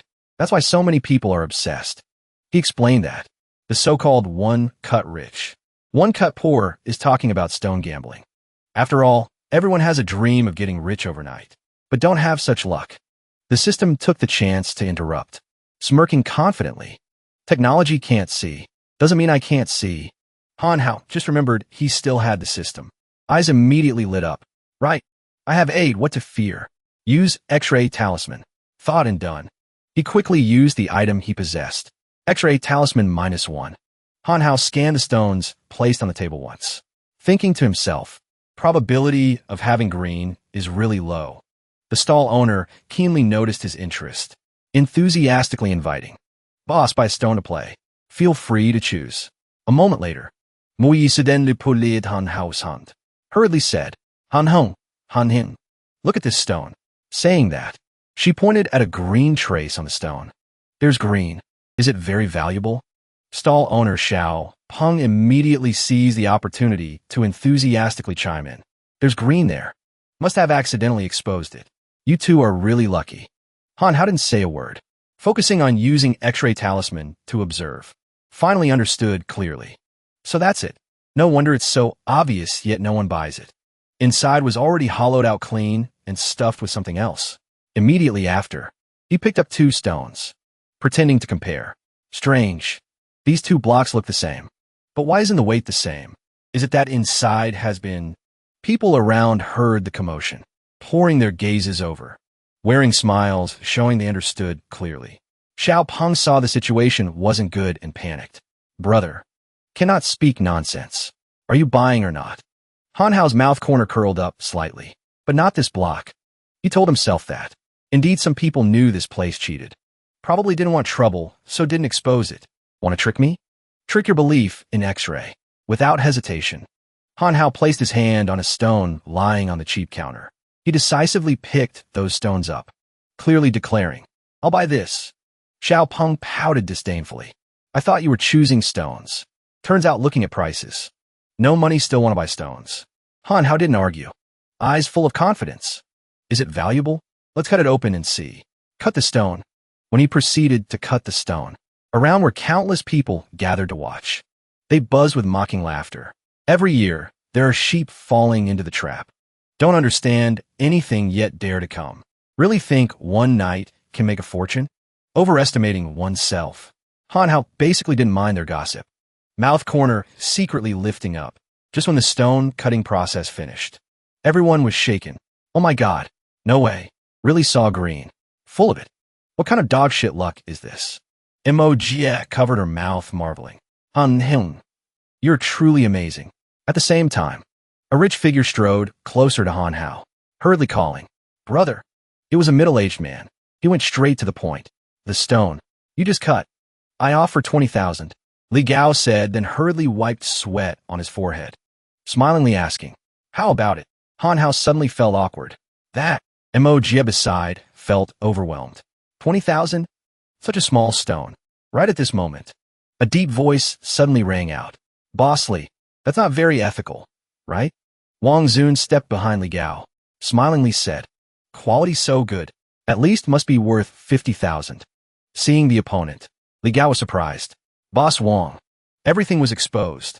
He had to force a smile to correct. Right. I meant to say 50,000. Not long after, Han Hao's phone received a balance change notification. Hello, valued customer. Your account balance, ending in 5678, increased by 500,000. Total 502,333.69. He spoke up to confirm. Okay, Boss Li. I received your 50,000. Done. Han Hao turned to look at Wang Zun. Thanks. Secretly adding in his heart. Although I know the stone isn't just worth 20,000. The opponent smiled friendly in response. No need to be polite. After all, every year there are old people bullying new people. I've long been unable to watch. Han Hao continued. Right. I bought that just guessing half real, half fake. Wang Zun was suspicious. You knew there was a problem, yet dared to buy? So confident? Realizing the probing intent from him, Han Hao immediately raised vigilance. Just relying on a feeling of luck only. Wang Zun couldn't help sighing. Seems your luck is very good. Over here there are a few very excellent stones. You come check them out. Han Hao cheerfully agreed. Sure. Then, they went to another stall. Many different stones were displayed here, with extremely diverse prices. Han Hao observed around, rubbing his chin, thinking, this person didn't trick me. Indeed, there are a few very decent stones. But the best thing here is, he paused a bit, gaze falling on a seemingly very ordinary stone lying on the counter. Based on the jade quality inside, Han Hao boldly predicted, this stone, at least worth 2 million. Thinking so, he decisively put down money. I'll buy this. Wrap it up. Shui Fei politely nodded. Yes, sir. Total 36,000. May I ask if you swipe card or pay e-wallet? Wang Zun suddenly stepped out, putting an arm around Han Hao, smilingly introducing. Norus. This is my friend. Go cut the stone first. With him showing face, staff immediately respectfully followed. Just thinking about the money about to be received, Han Hao was endlessly excited, giggling secretly. 2 million. Rich now. Very quickly after, the crowd had gathered to observe. Whispering gossip rang out ceaselessly. It's that kid just now again. Saw green again. So big. Isn't he rich now? How much is this? Before long, someone pioneered bidding. 1 million. 2 million. 2,300,000 I'll buy. Aniclimax accepted. Okay. I sell. Who expected Wang Zun to step in interrupting? 2,300,000 I sell. His shameless action made Han Hao angry. What do you mean? This is my stone. The opponent didn't bother caring, calmly retorting. Funny. This is clearly mine, putting on a reasonable appearance. Argument extremely sharp. You say it's yours. Did you pay? I just paid. 36,000. Not missing a cent finished speaking. Shui Fei bowed, bringing the receipt tray. Your card. Han Hao finally understood Wang Zun's entire plan, gritting his teeth, growling. So that's it. If empty, I pay. If there's jade, you'll buy it immediately. The more he thought, the angrier he got. Couldn't help laughing mockingly. You make money quite well, too. Boss Wang. Wang Zun acted innocent, shaking his head slightly. I don't understand what you're saying. I'm joining the auction.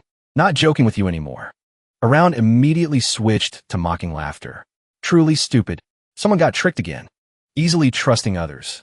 Being played serves him right. Hearing those words, Mo Jia was a bit worried for the person beside. Han Hung, who expected him to lift his lips, snorting. Play me, like playing stones, right? Today this young master will play with you to the end. Speaking to here, In Han Hao's eyes burned a fierce flame of determination. Announcement sound echoed throughout the main hall. The auction is about to begin. Invite everyone to quickly take your seats. Han Hao prepared to enter, but was stopped by Lang Yen. Staff in charge of reception at the door smiled, informing. So the single individuals must provide 2 million guarantee money to participate. Hearing that number, Mo Jia was momentarily stunned, blurting out, 2 million? Why so much? As for Han Hao, he rubbed his chin, pondering, confirming again. Nearly 2 million, right? Lang Yan nodded. Han Hao immediately turned to leave. On his lips bloomed a confident smile. Small matter only. Mo Jia, let's go. The opponent was a bit confused, looking blankly at his back. On this side, Lang Yan, hearing Han Hao affirm, so surely also fell into confusion, muttering, small matter. Scene changed to a certain corner. Stone cutting process was happening. Sound of saw blade passing through stone's surface rang clearly. Throughout the process, the stone gambler was tense to the point of sweating bullets, holding breath waiting for result. But when looking at the rough stone cut open, he sighed dejectedly. Aza, opened. Nothing at all. Ngao Lin held his head, lamenting. Already the third stone. Seems not suitable for stone gambling. Just then, Han Hao strode forward powerfully, clearly shouting, please make way. He carried a bag of assorted stones, directly getting to the point. These things, cut them all for me. Everyone present instantly fell silent, stunned, daring not believe their eyes. Ngao Lin was the first to explode. You think this is a vegetable market? Buying stones or vegetables? Han Hao ignored, innocently introducing. This stone is 50,000. The opponent grumpily replied. So what? He shook his head, showing weariness. Truly a fool with money. If betting stones was that easy, there wouldn't be so many people going bankrupt. However, only barely a few minutes. Cheering sounds around echoed, making Ngao Lin astonished. Green there. Continuing, another stone cut open. Everyone was shocked. There's more. Very quickly, all the stones Han Hao brought were cut finished. Result made the crowd explode. Mother, all are jade. This guy hacks. Brothers report him. As for Ngao Lin, he was surprised to the point of almost dropping his jaw, freezing for a long time, not moving. Han Hao sat occupying space next to the pile of jade, cheerfully inviting. Jade just opened. Whoever offers high price, it belongs to them. Passing by, don't miss it. Mo Jia helped me collect money. She was a bit awkward. So much jade. How much money earned is this? Standing in the crowd, a few people whispered in discussion. God, selling directly? I bet stones for so many years. First time seeing this. Things we desperately want. This kid easily obtained. Truly is. Chatter quickly drowned by the wave of overly excited buyers. Great. I buy. I want that piece of jade. Han Hao was very satisfied with this reaction, smiling, soothing the atmosphere. Don't rush. One by one. As for the events after, Han Hao's balance change notifications jumped continuously. Your account, ending in 5678, increased by 180,000. Total 186,333.69. Your account, ending in 5678, increased by 480,000. Total 662,333.69. Your account, ending in 5678, increased by 1,200,000. Total 1,862,333.69. Your account, ending in 5678, increased by 550,000. Total 2,412,333.69. Finally, when seeing the balance change message saying, your account, ending in 5678, increased by 250,000. Total 3,802,333.69. Han Hao finally was satisfied. He declared, all right, sold out, not selling anymore. Mo Jia couldn't hold back curiosity and pressed. How did you see those stones, had Jade? He raised an eyebrow, smiling frivolously.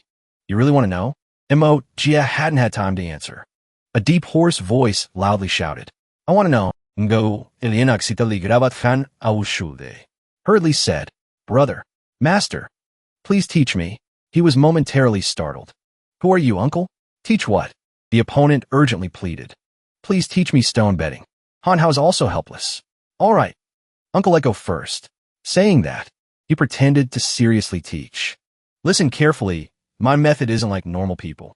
Not easy to learn, because Jade has spiritual energy. So don't use naked eyes to look. Must use mind's eye. Uncle, close your eyes. Ngao Lin obediently did as told. Closing eyes tight. Then what, master? Han Hu instructed. Try to feel the air flowing. In the air exists a bit of spiritual energy. Feel its existence. Correct. Just like that. Ngao Lin was a bit anxious. Master, then what? Han Hao put on a mysterious look. Don't talk. Don't move. Use your heart to feel. The opponent just innocently followed instructions, not knowing he had slipped away since when. Han Hao leisurely walked to another direction in Huarun Center. This area seemed much quieter. He shrugged, giggling. My exclusive secret manual. How can I teach, Uncle? Mo Jia looked around, suddenly feeling strange. Han Hung. What are we here for? Aren't we going to the auction? Han Hao led her in front of shop, curling lips, smiling lightly. Said it before. Clothes here. Feel free to choose. He cheerfully declared a sentence like that right in front of a luxury clothing store. A short while later, Mo Jia went into the changing room. Han Ho smiled, asking, Changed yet? She hesitantly replied, Done. The curtain in front of the changing room was pulled open. Mo Jia appeared in front of Han Hao with a new look. Unclear how she looked right now. Only saw that Han Hao was momentarily stunned. Gaping in endless surprise, Mo Jia wore an extremely exquisite dress, timidly holding the skirt hem, hesitantly asking on him, Is it pretty? Only then did he come back to his senses, stammering, nodding. Very pretty. Take this set. Finished speaking. Han Hao turned his face aside, indescribable emotions rising in his heart. Too cute. Didn't expect Mo Jia to have such a nice figure. Normally didn't notice. That moment. Images of the little girl, Mo Jia, in the past flooded his mind. Han Hao shyly glanced at the opponent, thinking to himself, turns out she isn't the little follower girl anymore. Too familiar or what? Why do I only notice now? Before long, they returned to the auction area. Han Hao clearly announced, Guarantee money. I prepared it. Lang Yin widened eyes in shock, blankly nodding. Scene changed to situation inside auction room. The host was announcing, today, remaining 3 auction items. He noticed the movement at the entrance, voice unable to hide surprise. Still have guests? Arriving only now? If you haven't inspected those stones, it will be difficult to compete for them. Han Hao led Mo Jia inside. Calmly speaking, I don't need to observe beforehand. Just one look, and I'll know what's valuable. What is trash? Tian Kiski Galonet. New guest is truly interesting. Please sit. Han Hao didn't reply, politely helping Mo Jia sit down. Sit here. Tian Ku continued the introduction part. Now auctioning stone number 131. Starting price, 50,000. Below the stage, immediately buzzed. Everyone fighting to bid. 60,000, 65,000, 80,000, 90,000, 110,000.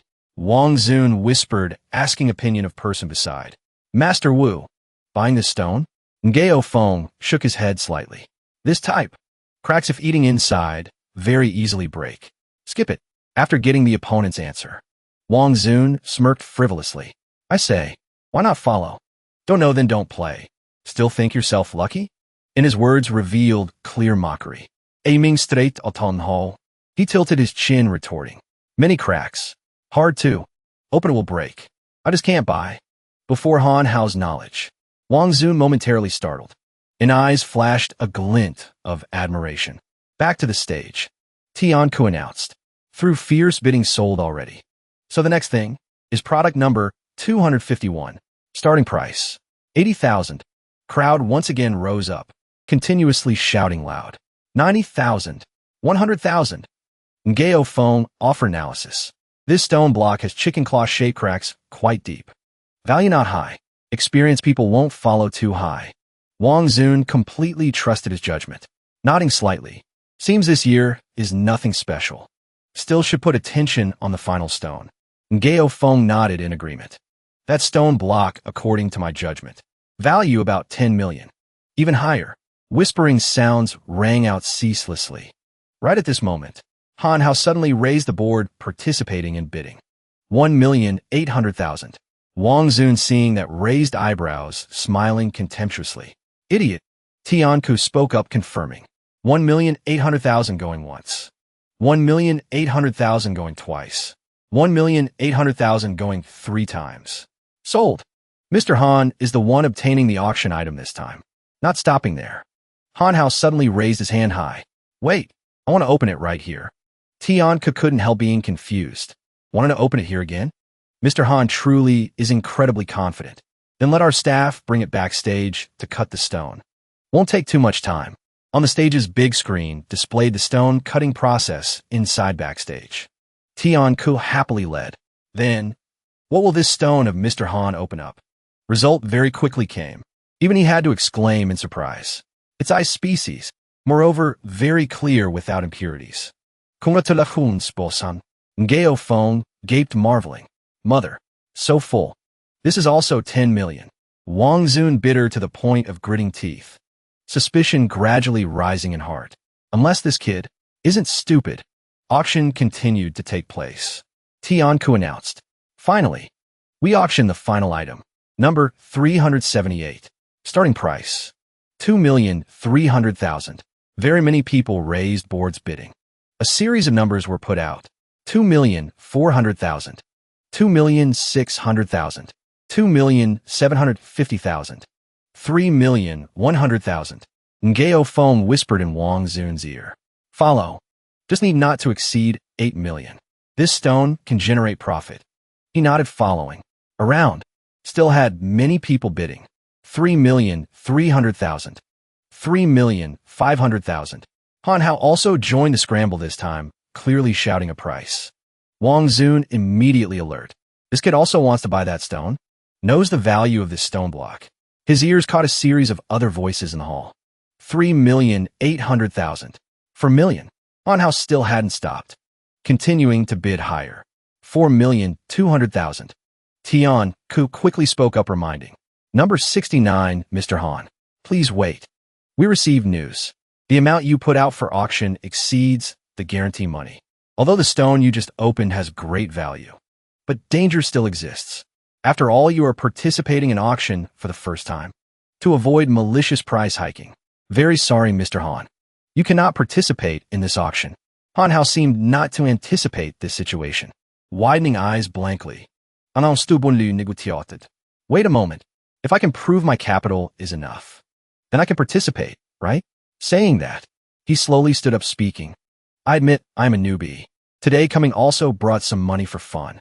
The unique villa in Huan Shui area is mine. Value over 10 million. Now everyone can investigate.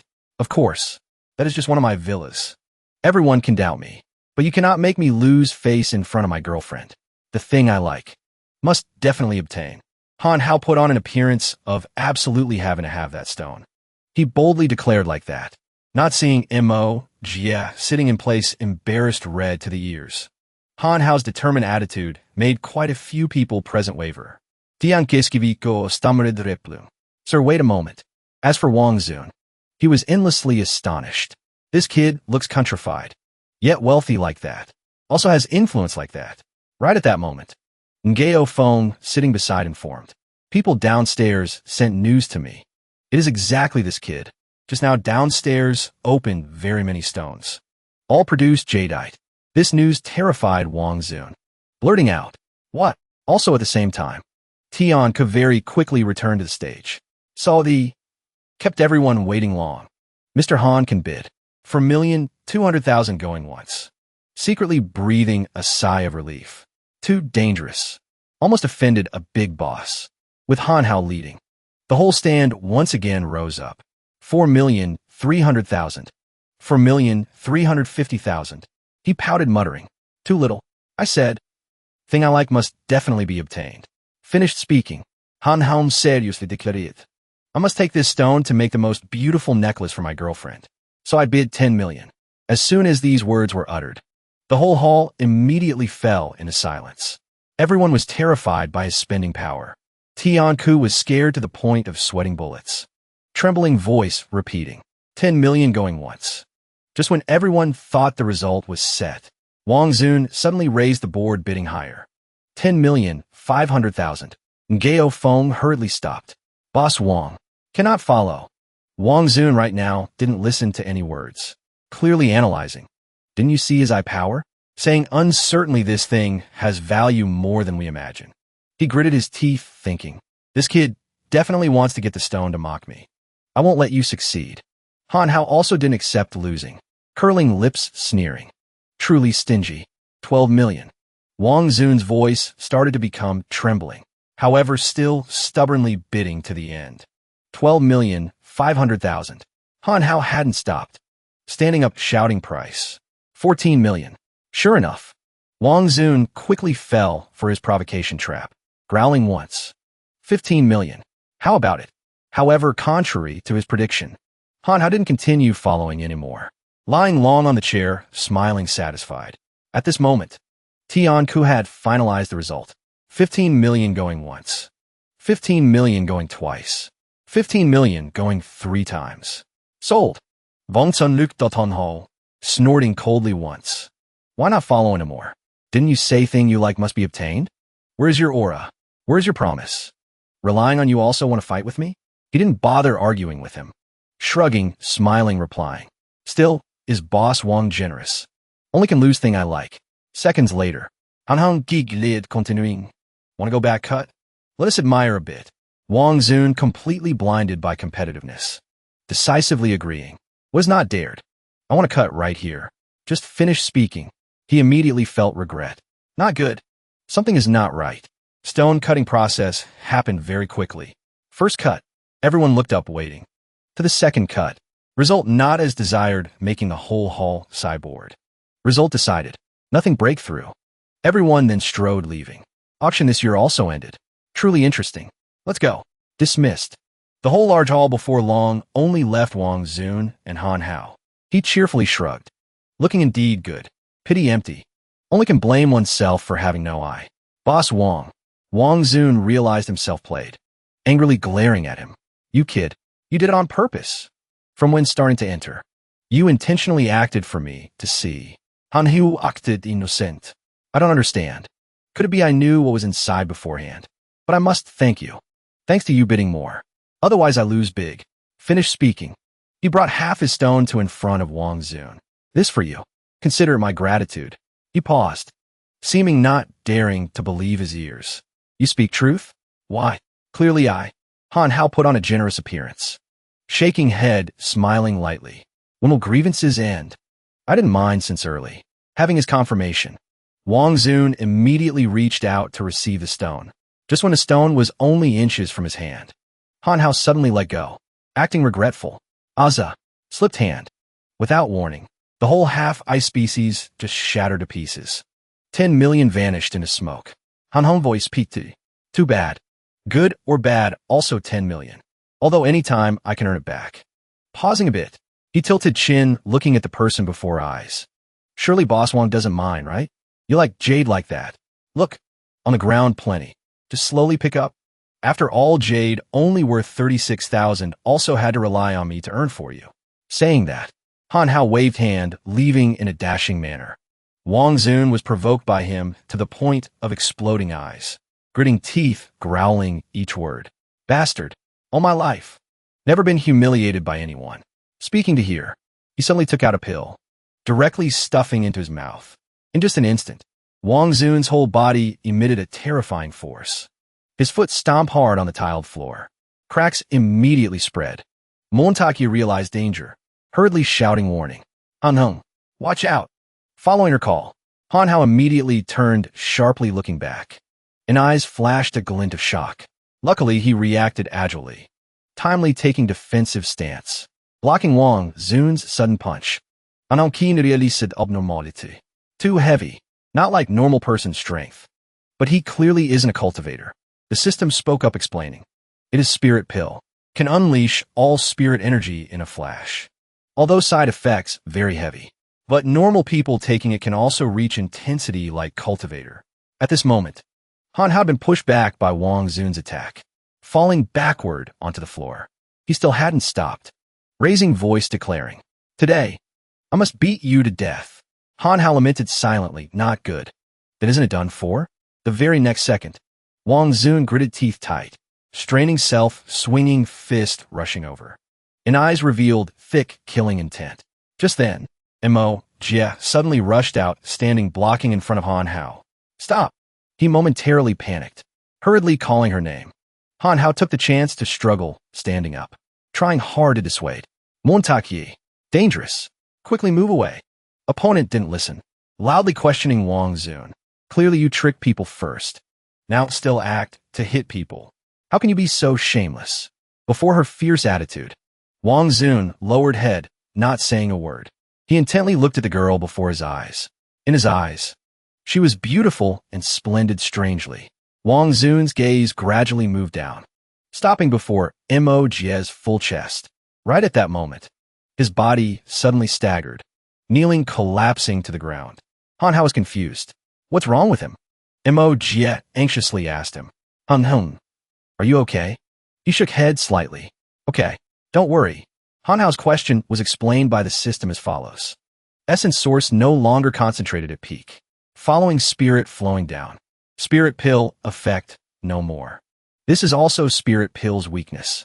No resistance force with opposite sex. Simply put, excited. Knowing the cause was so. Anger in Han Hao's heart immediately boiled. Stinkin' brat. Almost hurting Jia is one thing. Daring to have this vile thought. Nosebleed flowing. Wang Zun held face in extreme panic. Why? From his reaction, the system keenly discovered. Seems he still doesn't know the weakness. You just need to let a few girls block in front, then he has no resistance at all. Who expected Han Hao to firmly declare? Even if just a little possibility. I won't let Jia fall into danger. He suddenly had an evil thought. How about while he is weak? Give him a beating always. Scene change back to stone betting stall area. Atmosphere here, right now, quite quiet. Seeing guests stopping in front of his stall. Xiao Peng immediately enthusiastically invited. These are all good stones. So look at this. Very good. Try luck see. He hadn't finished speaking. Suddenly something fell down. That figure landed exactly on Xiao Peng. He fell sprawling, painfully hissing once. Xiao Peng struggled to sit up, until seeing clearly who just fell. He was surprised. Who is this? This is Boss Wang? Not letting Xiao Peng recover. Two other people approached from somewhere. They proactively introduced. Hello. We are Jade Association. Someone reported you guys scamming. Please cooperate with us participating in investigation. Words just uttered. Immediately someone spoke up confirming. Right. I testify. I bought 3 stones here, all had nothing. It was Ngao Lin. He enthusiastically affirmed surely. Just now I even used mind's eye to feel. Didn't feel anything. Definitely scamming. 2 people of Jade Association froze for a few seconds. Confused asking back. Mind's eye? Ngao Lin nodded. Right. A master taught me. They immediately speechless. Sighing helpless. You have stars. Anyway, cooperate with us to testify. Scene changed to a certain place. Mysterious man slowly answered call. Voice low. Hello. Other end immediately reported situation. Tone extremely urgent. Boss. Our stone betting place was ruined by someone. It is exactly Han Hao from before. Hearing that name, his face immediately darkened. Gritting teeth, growling each word. Him again. Daring to touch Wang Banqing's turf. Rage flared up. Banqing squeezed a wine glass in hand tight. In just a blink, glass shattered. Dark red liquid splashed everywhere. Back to Han Hao's side. Sky now sunk in evening glow. He giggled, laughing loud. Tone full of smugness. This time probably made them remember well. Mo Jia walking beside giggled, continuing. Han Hing. Recently what's wrong with you? Feeling you became more powerful. Han Hao's mouth corner curled up slightly. Calmly, smiling, replying. Because before I didn't reveal it only. Walking a segment. Mo Jia suddenly remembered something. Right. Today at auction you. Still hadn't finished sentence. And how looked solicitously asking. What's wrong? Montakie shyly scratched cheek. Avoiding his gaze. Was there something said? Who expected Han Hao to look blank, remembering nothing? Face full of question marks. At the beginning what? He tried to guess Mo Jia's meaning. Regretting that J block? Next time buy her another one is fine. Thinking so. Han Hao innocently smiled, promising. No problem. Later being together, still have chance. Finished speaking. Phone suddenly rang. He immediately searched pocket. I answer phone. Han, how didn't notice his casual words made Mo Jia misunderstand. Face hot. In head repeating exactly one thought. Together. Just now he said later together. On this side. Han Hao finally finished chatting. Pressing button, ending call. His tired face made Mo Jia curious. What happened? Han Ho recounted. And Shui called, saying they went first. Seemingly Zichin not very happy. Mo Jia quickly recognized that name. It was the girl this afternoon. A moment of silence passed. She gathered all her courage. Hesitantly speaking. That, just now you said. Mo Jia hadn't finished speaking. Han Ho suddenly exclaimed. Right, I remembered. Making her jump, stammering asking. You remembered what?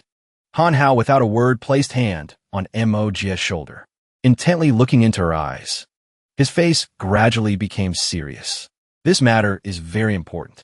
You must definitely agree with me. Being stared at by a person she liked like that. Mo Jia's cheeks before long, flushed red, pursing lips nodding slightly. Who expected Han Hao to lower voice, throwing out a sentence. Let me thesis to reference a bit. He said, then held head crying to sky, full of despair. Suddenly remembered tomorrow school starts. My thesis still not written. Mo Jia directly froze on spot. She sighed a breath, shaking head, full of helplessness. However, mouth corner slightly curled up. Perhaps because Mo Jia easily softened before Han Hao, gently agreeing. Known. I will lend to you. Hearing that, Han Hao excited, exclaiming. Right. Next time going out together, I will buy jade for you. I didn't know you liked jade. Mo Jia fell into confusion. Together meant, buying jade? No need. Han Hao showed suspicion. Didn't you say an auction? Opponent hurriedly interrupted. Nothing. Really no need. Time just passed so fast. Scene changed to Tsinghua University. Amidst large campus. Han Hao's back stood out in crowd. On his shoulder, a lovely pink fabric backpack was swinging with each step. A few students passing by, just seeing covered mouth giggling. Han Hao acted like not hearing. Face extremely excited walking straight. Mo Jia chased behind, blushing to ears. Han Hung. You still should give backpack back to me. I carry myself as fine. Opponent determinedly refused. Thanks to you, I finished homework. This small matter worth nothing. She could only smile wryly. Just then, a car suddenly braked hard. Sound of tires friction with road surface creating extremely piercing sound. That car glided like wind, stopping right behind Han Hao, making him jump. Han Hao frowned, looking toward that car, face revealing clear dissatisfaction. And then, owner of car stepped down. It was Zhao Yang. A cheerfully wab greeting now. Brother Hao, good morning. Long time no see. He laughed. Didn't we just meet yesterday? Opponent scratched head, smiling shyly. While two sides were greeting, Han Hao suddenly detected something. Eyes flashed glint of vigilance. Without hesitation, he grabbed Zhao Yang's collar, pulling him hard towards himself. Careful! The very next second, a car rushed like tearing wind, crashing straight into Zhao Yang's standing position just now. It collided with his car, creating an ear-splitting noise. Zhao Yang paniked shouting. My car! Han Hao looked towards culprit, annoyedly shouting. What are you doing? Opponent didn't flinch at all, leisurely stepping down from car, smiling saying, Isn't this Zhao Yang? Sorry, didn't notice your toy car. This parking spot I take. His rampant attitude immediately provoked Zhao Yang to explode. Yan Bin. What do you mean? He raised eyebrow, face full of challenge. No meaning. Just find you eyesore. Zhao Yang snorted coldly on Je. Isn't it being robbed of business by my family? Self has no ability, so use this trick? Yinbin's still cocky. Don't joke. Little assets of your family. Have a qualification to compete with my family. You call me dad also not too much. Zhao Yang angry to point of choking on words, pointing at opponent's face while also only uttered one word. He took advantage to push further. Smirking mocking. Wanna act? Come here. Just afraid you don't have guts. Amidst tension, Han Hao suddenly stood out patting Zhao Yang's shoulder. He momentarily startled. Brother Hao. Han Hao didn't answer, walking straight to in front of Yinbin. Classmate. Trouble you drive car to other place. You ran over my backpack. True as his words. At this moment, Yinbin's car front was pressing on Mo Jia's pink backpack. He only glanced once then, turned back looking at Han Hao, using arrogant tone. Want to take? Have ability, then lift yourself. He didn't bother arguing, walking straight to beside opponent's car, laughing lightly once. Okay. Seconds later, without hesitation, Han Hao decisively raised leg, launching kick forward. Bang, a loud sound. Whole car shook continuously. Witnessing that scene, startled, trembling. Not stopping there, Han Hao kalmigrabid bakpak undikar fasis. Throwing object to ground. He rolled back and forth a few rounds, then quickly slung backpack on shoulder. No one expected next development. Han Hao jumped, hugging Yin Bin's leg, crying miserably. Hit dead person.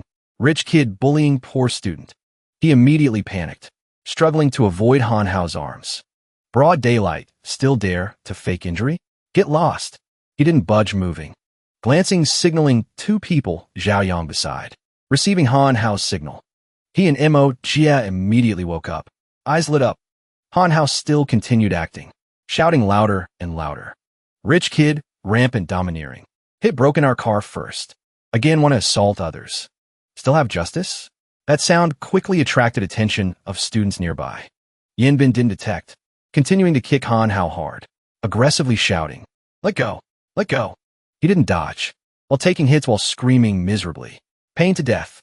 Zhao Yang and Mo Jia stood aside, filming enthusiastically.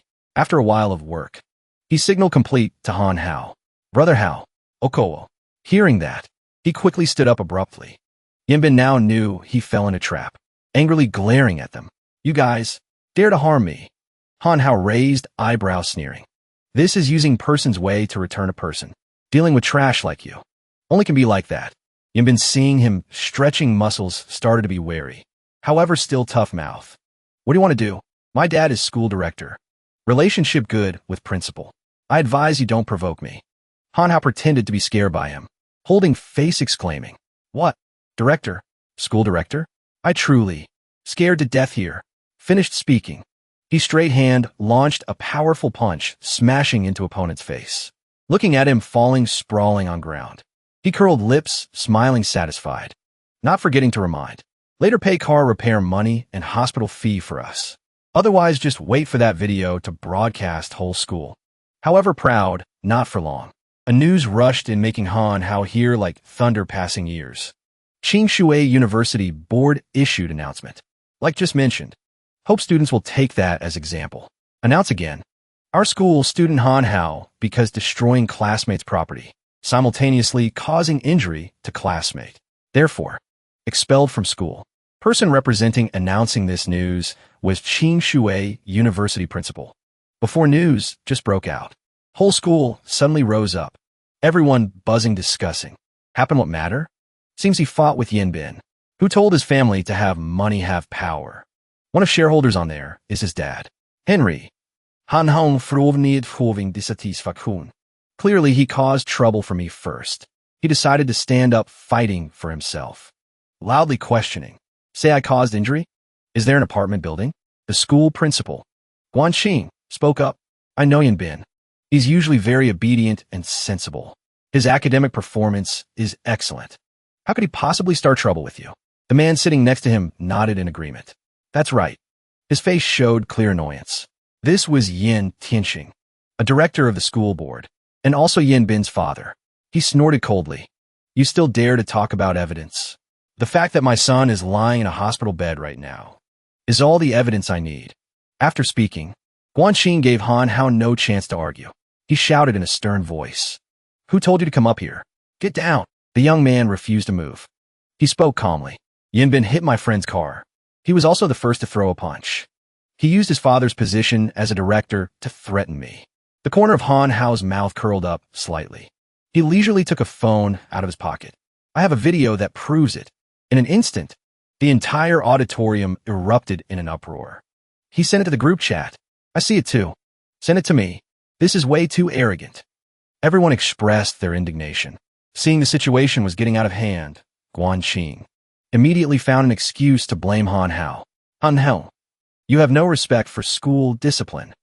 Not only do you show no remorse, but you dare to slander others." The young man paid him no mind. He turned to face the students who were at the scene. "Fellow students, are we the poor students supposed to live under the oppression of the rich? He asked, his voice ringing with passion. Tianqing immediately jumped to his feet.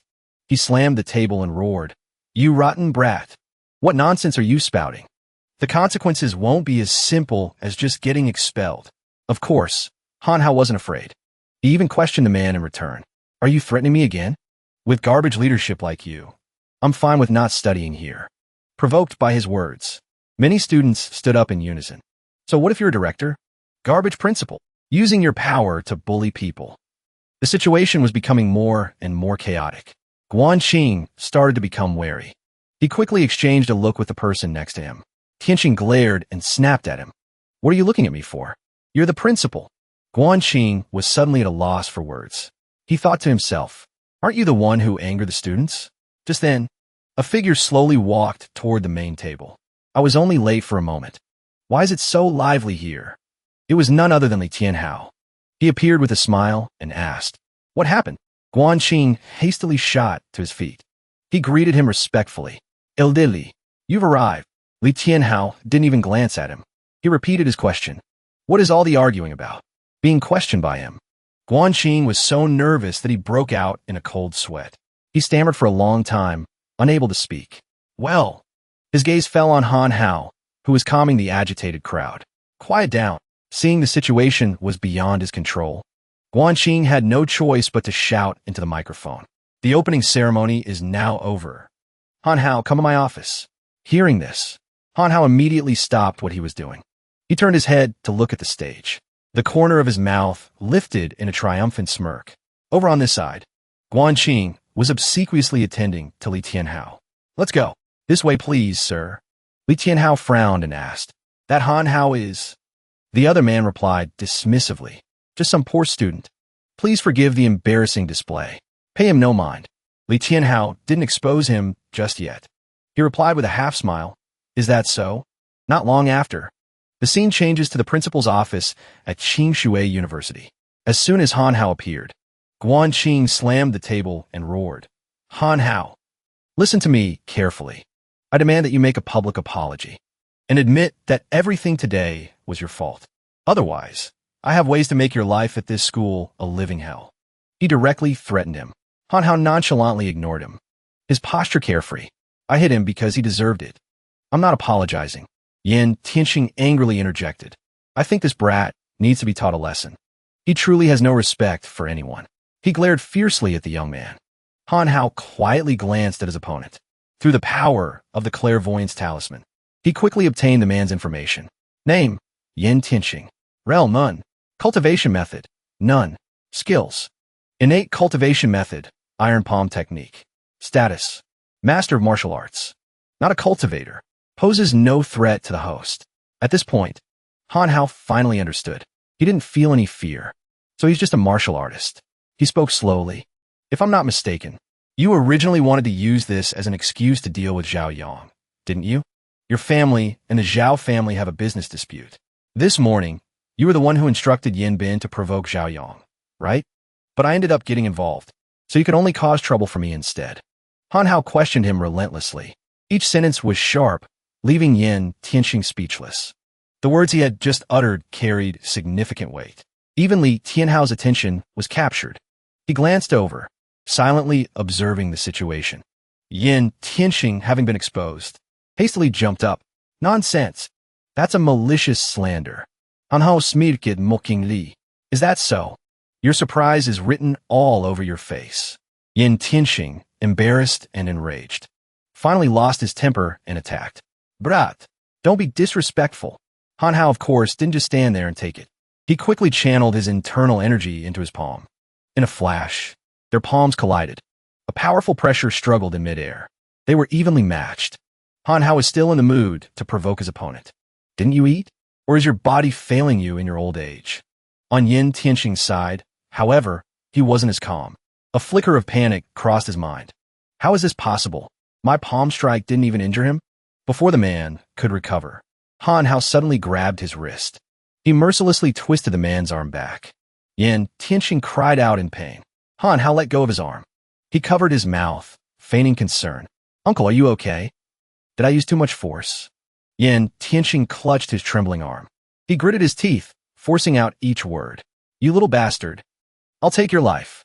With that, he lunged forward without hesitation. He reached out toward Han Hao. A surge of power erupted, enveloping Yin Tianxing's arm. He aimed precisely for Han Hao's neck. The system quickly warned him. Internal energy. The opponent is attacking with internal energy. Quickly activate the chaos mantra. Otherwise, it will be dangerous. The young man followed the instructions, muttering to himself, Geez, you could have said so sooner. Just as Yin Tianxing's palm was mere centimeters from Han Hao, he successfully activated the chaos mantra. Under its protection, Han Hao easily dodged his opponent's attack. Yin Tianxing's arm struck nothing but air. His eyes widened in disbelief. His power is defensive. What did this kid do? The next second, Yin Tianxing lost his balance and stumbled to the ground. He looked utterly pathetic. Li Tianhao observed the entire exchange. The corner of his mouth curved into a meaningful smile.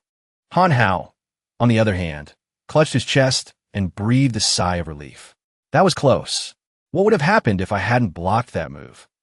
The system nonchalantly replied, You would have just been injured. Han Hao angrily scolded it. You're looking down on me again. The system chuckled in response. A small injury is still an injury. I also want to test your proficiency. Learn to adapt. Han hadn't bothered arguing with it. He simply waved his hand dismissively. Guanxing, who had witnessed everything, was left speechless. He silently pondered. Didn't they say he was very powerful? I've been serving him like he's my father. Yet he can't even defeat a young brat. Just then, Han Hao suddenly turned and pointed at Guanxing. And you? The man immediately jumped in fright. Han Hao launched into a tirade of accusations. You abuse your authority, opening doors for the powerful and influential. Do you think people don't know about the things you've done? Guanxing was still trying to act tough. He shouted, Nonsense! Get out of my office. Now!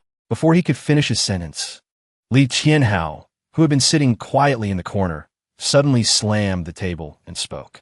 Enough! This is clearly a mess. He stood up abruptly, his expression dark and unreadable. Guanxing hurried over, smiling obsequiously. Lily, please don't listen to his nonsense. None of this is true. I did not give the school's construction projects to my relatives, nor did I sell admission slots. He blurted out a series of denials, clearly having a guilty conscience. Han Hao smirked coldly. I only knew you were stingy enough to cut back on meal portions. I didn't realize you were involved in this kind of stuff too. Only then did Guanxing realize his slip of the tongue.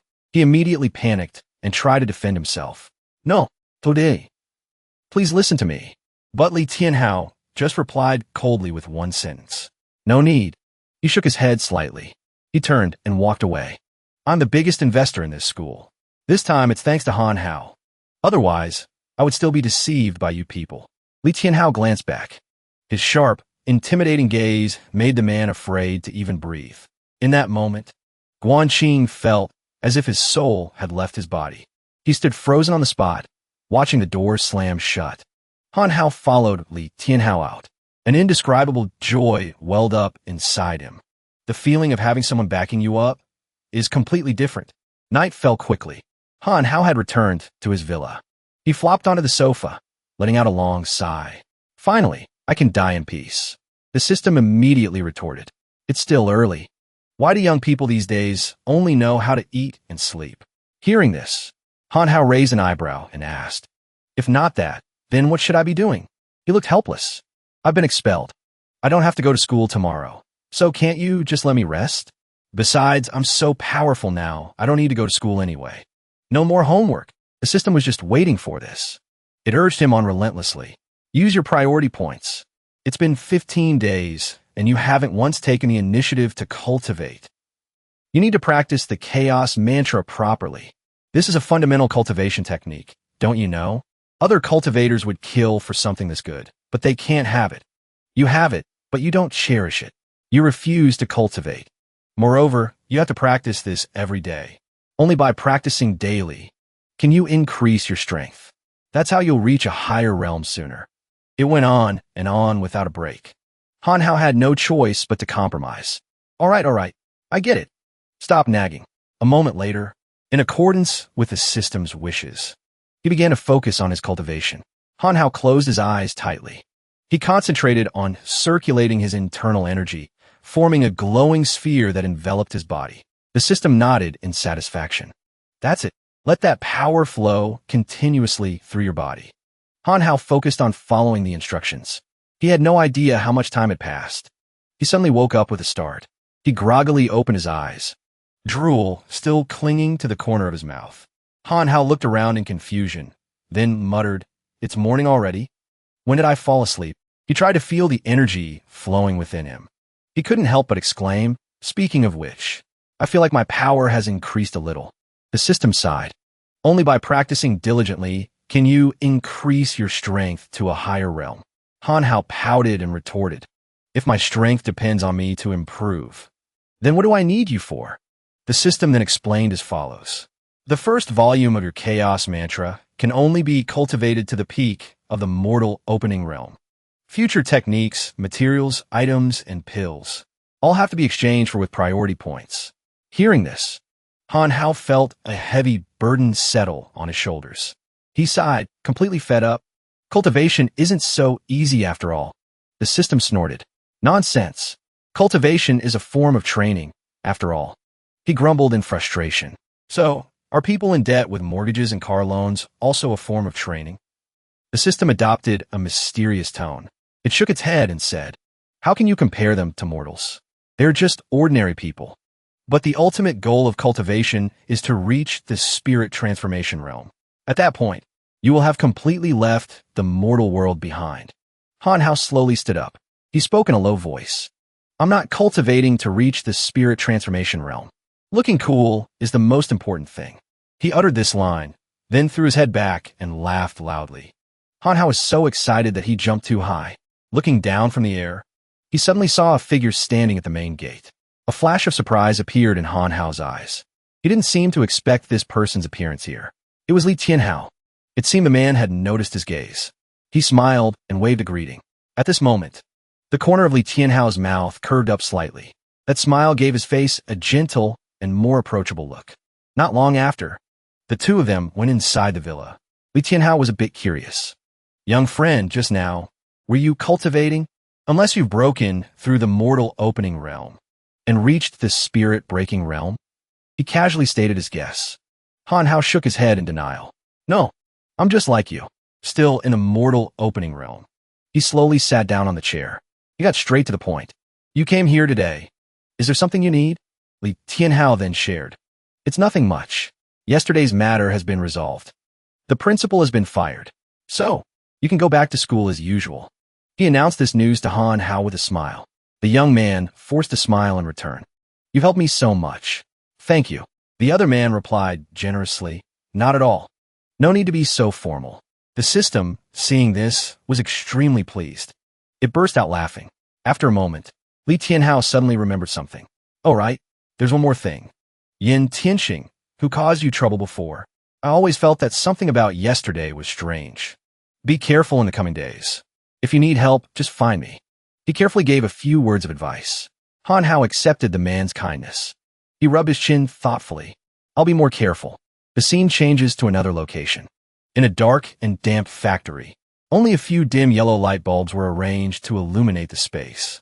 In the central area, Ban Chung sat comfortably on a chair with his legs crossed, a cigar in his hand. He spoke slowly. "I originally intended for you to teach him a lesson, to probe his abilities. Is this your response?" His voice was low but carried a sense of authority, which terrified Yin Tianxing. He stammered in reply, "Boss." The other man didn't bother to listen to any more. He asked in a stern voice, "Is that kid really that powerful?" Yin Tianxing recounted indignantly, "I don't know what that kid did. My moves were completely ineffective against him." He knelt on the ground, trembling as he pleaded, "Boss, you must seek justice for me. My son was also beaten by him. I can't swallow this insult." Ban Chung said nothing. He leisurely exhaled a puff of hazy white smoke. The smoke curled in the air before dissipating. After a moment, he flicked the cigar. He spoke in a cold voice. "There's the matter of the gambling den, and also the matter of the Hunyuan pill. It's time to settle the score."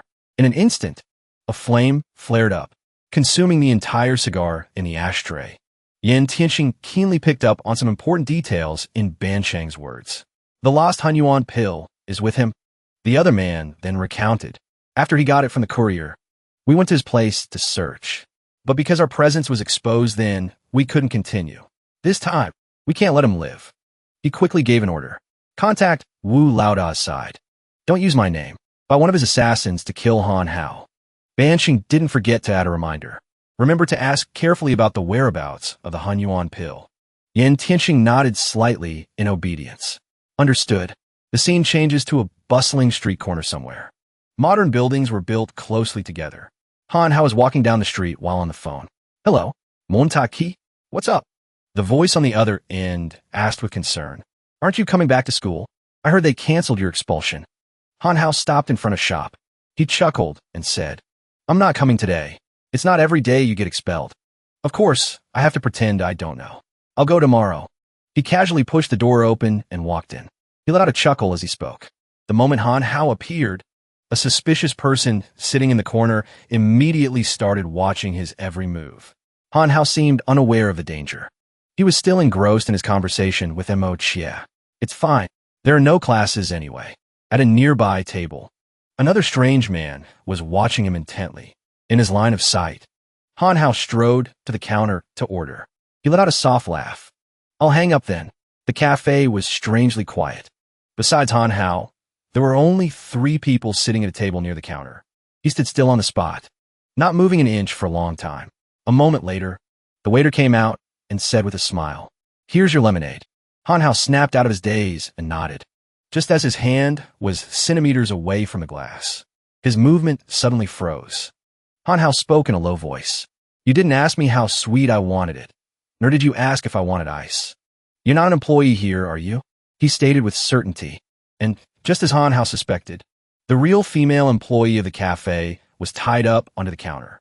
The moment he was exposed, the fake waiter suddenly broke into a sinister smile. At the same time, a suspicious red light flashed from his sleeve. And then, in the next second, a sharp dagger was thrown straight at Han Hao's face. He reacted with incredible speed, managing to dodge the opponent's surprise attack just in time. The fake waiter let out a cold laugh. I thought my cover was perfect. I didn't expect you to be suspicious. Han Hao glanced at the glass of water on the counter.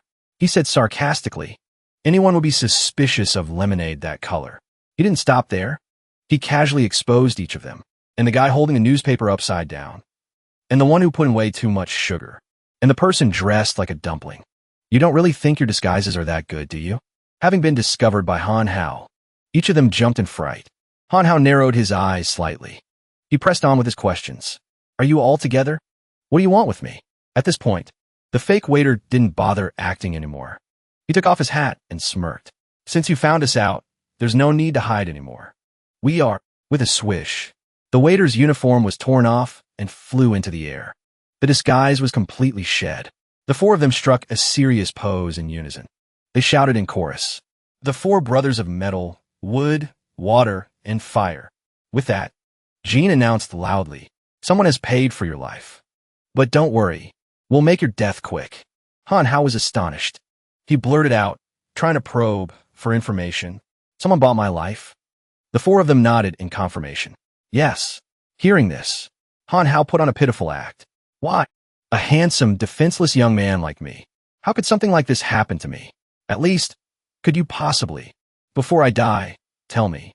Who wants to kill me? He covered his face, lowering his voice to plead with them. Jean was still clear-headed. She refused flatly. Protecting client information is part of our professional ethics. Shui, standing next to her, was more honest. Actually, we don't know either. The boss just told us to come. Han Hao immediately grasped the key point. Boss? Who's your boss? Jean smirked mockingly. Why would we tell you? But Shui foolishly fell into the trap, shouting, How can you not know who our boss is? The one and only Wu Laoda. At this point, Jean couldn't hold back her anger anymore. She started beating Shui relentlessly. Would it kill you to keep your mouth shut? What's wrong with you? He cried out, begging for mercy. Brother Jean, I was wrong. Han Hao, on the side, fell into deep thought. Wu Laoda. I've heard that name before. After teaching his comrade a lesson, Jean pointed a finger straight at Han Hao's face. She declared forcefully, In any case, today is the day you die. Han Hao pretended to be terrified. He covered his face and screamed. No. His opponent wasn't easily fooled. She snorted. Stop pretending. Your skills just now were not ordinary. So, I won't give you a chance. As Jean spoke, she took out countless throwing knives from her pocket. In the next second, she launched her attack. The sharp blades were unleashed in a torrent, grazing past Han Hao's body and creating several rather deep cuts. He frowned slightly. I can't believe my superb acting was seen through. Han Hao was still in the mood to joke with his opponent. Your aim is terrible. Unexpectedly, she burst out laughing. Because I wasn't aiming to hit you at first. Very quickly, Han Hao got his answer. A wary glint appeared in his eyes. This is... Countless wires from the throwing knives crisscrossed around Han Hao. He was momentarily startled. I am surrounded. Jean had successfully set up her formation. Witnessing Han Hao's reaction, she burst out laughing. How about it? Hua, standing to the side, added, it's not over yet. Once you're distracted, there's no escape. Using the super strong, fast-drying glue I invented. As soon as he finished speaking, Han Hao looked down at his feet. His pupils instantly constricted. My feet are stuck fast. It didn't stop there. Shui and Mu also quickly took action. Next, I'll let you try my strong liquor. And finally, the ring of fire. Mu struck first. He smirked triumphantly, as if victory was already in his grasp. Take this. Han Hao stood in the middle of the encirclement of sharp throwing knives. Watching as bottles of strong liquor were thrown towards him, one would expect him to panic. However, at this very moment, the corner of Han Hao's mouth suddenly curled up. A continuous attack, huh? However, he paused for a moment. He quickly pulled his foot out of the shoe that was stuck with glue. After that, without a second's hesitation, Han Hao launched himself into the air. Next time you set a trap, remember to cover the top. He skillfully caught the bottles of strong liquor, not forgetting to leave a message. Witnessing this scene, all four of them were dumbfounded. How is that possible? Can an ordinary person jump that high? Han Hao glared at them. He snorted through his nose. What are you looking at? Scram. With that, he threw the bottles of liquor straight at the four brothers, doused with a large amount of liquid. Each of them roared in frustration. Damn it. Mu glared at Han Hao, his eyes filled with anger. He roared. You just wait. What's that smell? At this point, he froze. He stiffly turned his head to look behind him. At that moment, the fire had already singed the backsides of Mu and Hua. They panicked and screamed, Fire! Fire! You idiot! Throw away the ring of fire. Jean also scrambled to avoid the flames that were creeping closer to her. Han Hao had appeared right behind her at some point. He spoke slowly. Speaking of Wu Laoda, I remember now. Isn't he the owner of this? As he spoke, he drew the saber that was hidden on his person. Jean quickly recognized the item. That's the Zhanshin saber that Wu Laoda lost. How did you get it? Han Hao raised an eyebrow and smirked. She deliberately drew out her words tauntingly. That's right. What about it? And then, he decisively swung his blade, slicing through the net of darts surrounding him. In a flash, the trap net that Jean had painstakingly set up was completely destroyed. Darts rained down all over the ground. Han Hao wasn't finished yet. He grabbed the remaining wires and, with all his strength, began to spin the dart net. Once he had enough momentum, he swung his arm and hurled the net towards his opponent. Here, you can have this back. Jean stood frozen in place, her limbs stiff. A hint of despair flickered in her eyes. The entire massive dart trap was now hurtling back towards her. Jean had absolutely no way to escape. The metal wires swarmed past Jin's body. Her clothes quickly began to tear. The darts ripped through the thin fabric, revealing patches of smooth, fair skin. Most of her clothing was destroyed. Jean had no time to react. Her ample chest bounced free. Her identity as a woman was completely exposed. She shrieked in panic. Han Hao seemed to have anticipated this outcome. He chuckled softly. I knew it. With a disguise this bad, anyone could see through it. However, the three guys, Mu, Hua, and Shui, were completely frozen on the spot. Each one of them had their jaws on the floor. They were so shocked their chins nearly dropped off. Hua even had a nosebleed. Their over-the-top reaction left Han Hao speechless. He suddenly wanted to take back what he had just said. Jean bit her lip. She put on a defiant look and retorted, So what? Don't think you've won. She shouted to the others. I'll hold him off. Everyone, contact Boss Wu. But when Jean turned her head, she saw no sign of the other three. For a moment, she was bewildered. Where did they go? Just then, the three of them stood imposingly in front of Jean. They declared chivalrously, "Leave this to us. You go on ahead. Face with the scene." Jean was deeply moved. With tears in her eyes, she said in a choked voice, "You guys." Her joy was short-lived. Han Hao had suddenly appeared right behind her. He grinned menacingly. "Trying to leave? Did you ask me first?" His startling appearance terrified Jean. She burst into tears. The other three, ever the gentlemen, rushed to her rescue. "Be careful." In that moment, what they saw was the image of a weak, crying Jean. She reached out her hand and pleaded softly, "Save me." Han Hao saw this and his face filled with disgust. He gathered his energy for the final blow. This cringy drama, with just a single strike, he easily sent the sentimental fools flying. Jean lay on the ground in her tattered clothes. She tried to negotiate with the author. "Excuse me, could you add a dialogue box to cover this up?" In the end, Han Hao still had some humanity left. He took off his outer jacket to protect Jin's modesty. He looked bewildered at the reporter who had suddenly appeared. "Interview me? No, thanks." Faced with the reporter's insistent request, Han Hao had to relent and accept. "I have to take a picture? All right then." He flashed a radiant smile and posed for the camera. He didn't forget to add, "Make sure you get my good side." Who would have thought that when the final product was published, Han Hao would appear in the newspaper looking so terrible it was hard to look at. The moment he saw his picture on the newspaper placed before him, someone slammed their hand on the table in fury. Ban Chung growled through clenched teeth. Even Boss Wu's men couldn't do anything to him.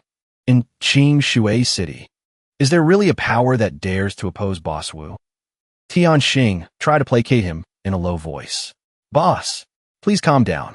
He must have just gotten lucky." Ban Chung didn't reply. A different thought suddenly occurred to him. Or maybe, I've been thinking about this all wrong from the start. Unless this kid was one of Boss Wu's men all along. He decided to put the matter aside. For now, let's ignore him. I have other things to attend to. Tian Xing immediately grew anxious. But Ban Xing cut him off directly. "All right, that's enough. You may leave." Since his boss was so resolute, Tian Xing could only obey. "Yes, sir." On the surface, he was compliant, but he was resentful. He silently gritted his teeth and left. The next day, the clear blue sky stretched endlessly. White clouds drifted lazily. The atmosphere was peaceful. A new day began.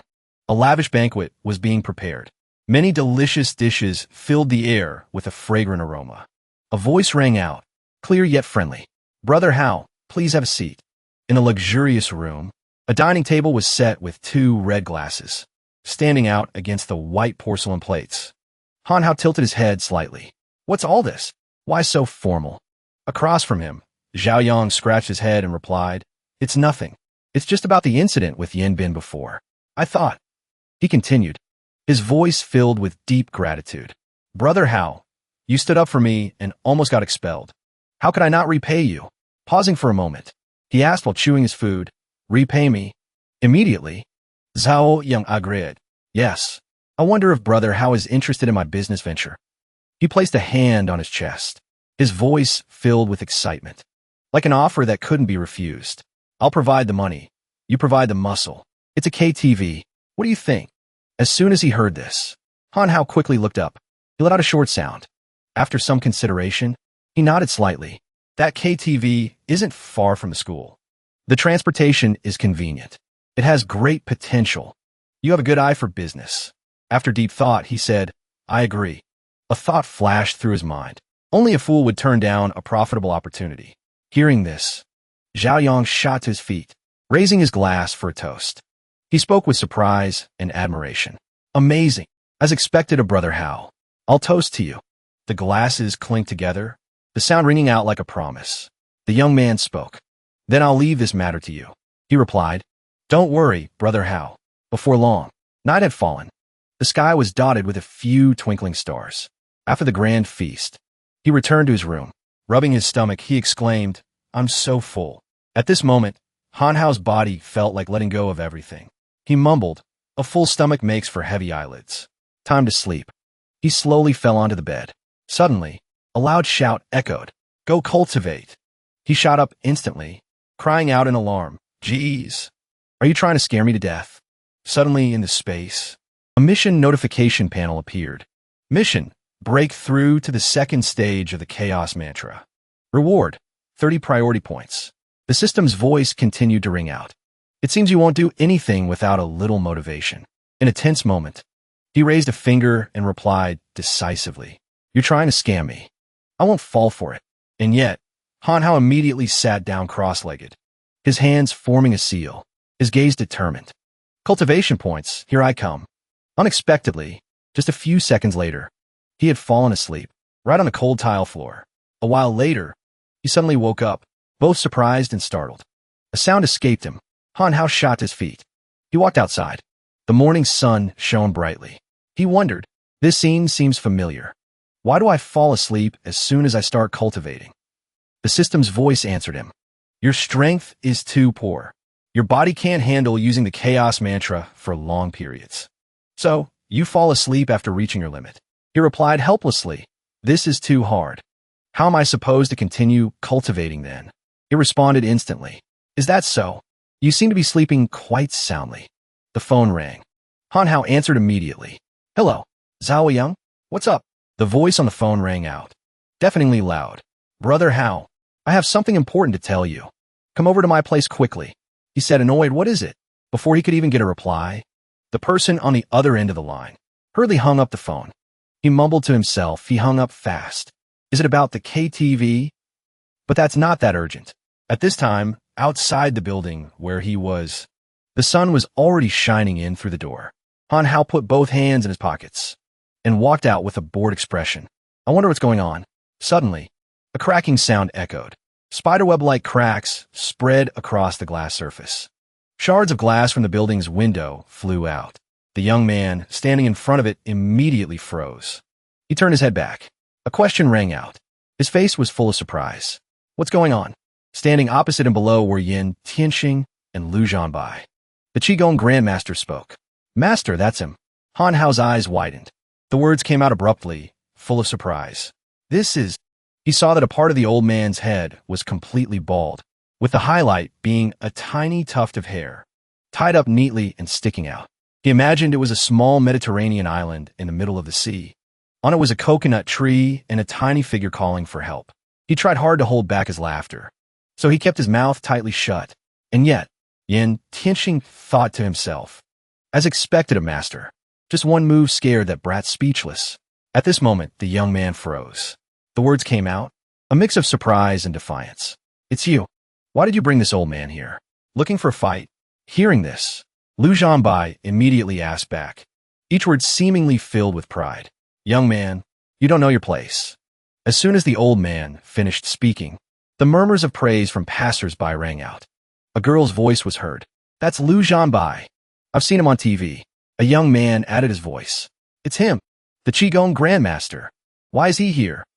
At that moment, Yin Tianxing, with his broken arm in a sling, spoke with an air of authority. Now you know how powerful he is, don't you? Hurry up and kneel down and admit your mistake. Lu Zhanbai, beside him, was pleased. Hearing those words, Hanhao asked back mockingly, Lu Zhanbai, is he very famous? He's not some street scammer, is he? Instantly, the old man's face darkened. His eyebrows furrowed tightly. His mood turned to rage. Next, he clasped his hands behind his back. He walked towards the young man while saying, in my life, I hate it most when people talk about me like that. Those who only know how to run their mouths. As he got closer to the young man, he suddenly swung his arm out, stopping right in front of his chest. The old man growled. There is no one. Hanhao felt a powerful pressure rushing towards him. His eyes widened in shock. A thought flashed through his mind. Such powerful momentum. Much stronger than that Yin guy. The punch was like a bolt of lightning. His body was thrown backwards. The old man was intrigued. He can dodge one of my moves? Lu Zhanbai retracted his hand. He continued to execute a new attack. The air was tense enough to suffocate. Faced with this situation, Hanhao quickly put one hand behind him to support his body, which was in danger of falling backwards. Before he could even prepare himself, the old man quickly threw a punch at his head. He dodged just in time. The punch hit the ground, creating a deep crater. With a few seconds to spare, he jumped backwards, Distancing himself, Lu Zhanbai was bewildered. He couldn't understand how the young man could have dodged his attack. How was that possible? Could it be a coincidence? Having just escaped death by a hair's breadth? He realized the miraculous effect of the cultivation technique he was practicing. This is the effect of the cultivation technique. I can see his moves clearly. He spoke softly, but with confidence. It seems the Qigong Grandmaster is just. Suddenly, 3 stones flew from nowhere and hit him. It turned out that while he was being complacent, the old man took the opportunity to throw a few stones at him. Lu Zhanbai spoke provocatively. Brat, you underestimate me. You've revealed an opening. At this point, Han Hao was immobilized. The old man spoke in a cold voice. This pressure point technique of mine will continuously torment your internal organs. Today, you will suffer endlessly. Sure enough, he began to feel a sharp pain spreading throughout his body. Sweat poured out. He trembled. What is this? It's so numb. It hurts so much. I can't breathe. Suddenly, the system's voice spoke up. Your 6 meridians have been sealed. Quickly use the chaos mantra to unblock them. Nearby, Lu Zhanbai gloated. You thought you could be careless just because you have a little skill? This is the consequence. Yin Tianqing was fawning over him. He's really not moving. As expected of Master, the space seemed to fall silent for a moment. The young man was extremely tense, trying his best to endure. Veins popped out on his skin. The man approached him, a triumphant smile on his face. You rotten brat. Why don't you run? Weren't you so powerful? He laughed loudly. He spoke in a challenging tone, while swinging his hand to slap him. Can't run anymore, huh? Suddenly, inside his body, a brilliant circle of light enveloped him. Like a protective barrier had just been activated. As fast as lightning, he stabbed one finger straight into Yin Tianqing's palm. The force was so strong it made the air vibrate. After that, a scream erupted. Yin Tianqing was in extreme pain. His pupils trembled. His whole body felt like it had been electrocuted. Right after that, the system's guide panel appeared. Mission complete. Reward, 30 cultivation points. It happened. Just in time for you to break through to the second stage. If I had known, I would have set a higher goal. At this moment, one of Yin Tianqing's hands was still on his shoulder. Han Hao warned him, Hey, I'm telling you. Don't you want this hand anymore? The man whimpered, his face showing a pleading expression. He spoke in a small, slow voice. I do. Not far away. Zhao Yang ran as fast as he could, shouting, Oh no! Oh no! He turned his head to speak to his employee. Brother Hao is here. Why didn't you tell me sooner?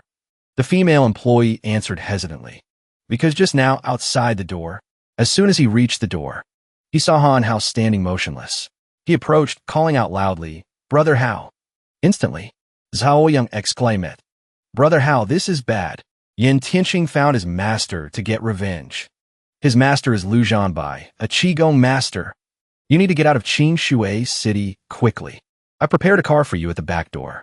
At that moment, Han Hao was holding Lu Zhanbai by the collar, lifting him up. He was surprised to hear the familiar information. He only said one word. Next, he let go of the old man's collar. His movements were slow, his eyes looking straight at him with suspicion. On the cold ground lay 2 motionless bodies, covered in bruises, with lumps on their heads. Witnessing this scene, Zhao Yang's jaw dropped. Overcoming his surprise, he quickly gave a thumbs up, a gesture of praise for the young man, being number 1. He praised him. Brother Hao, you're so cool.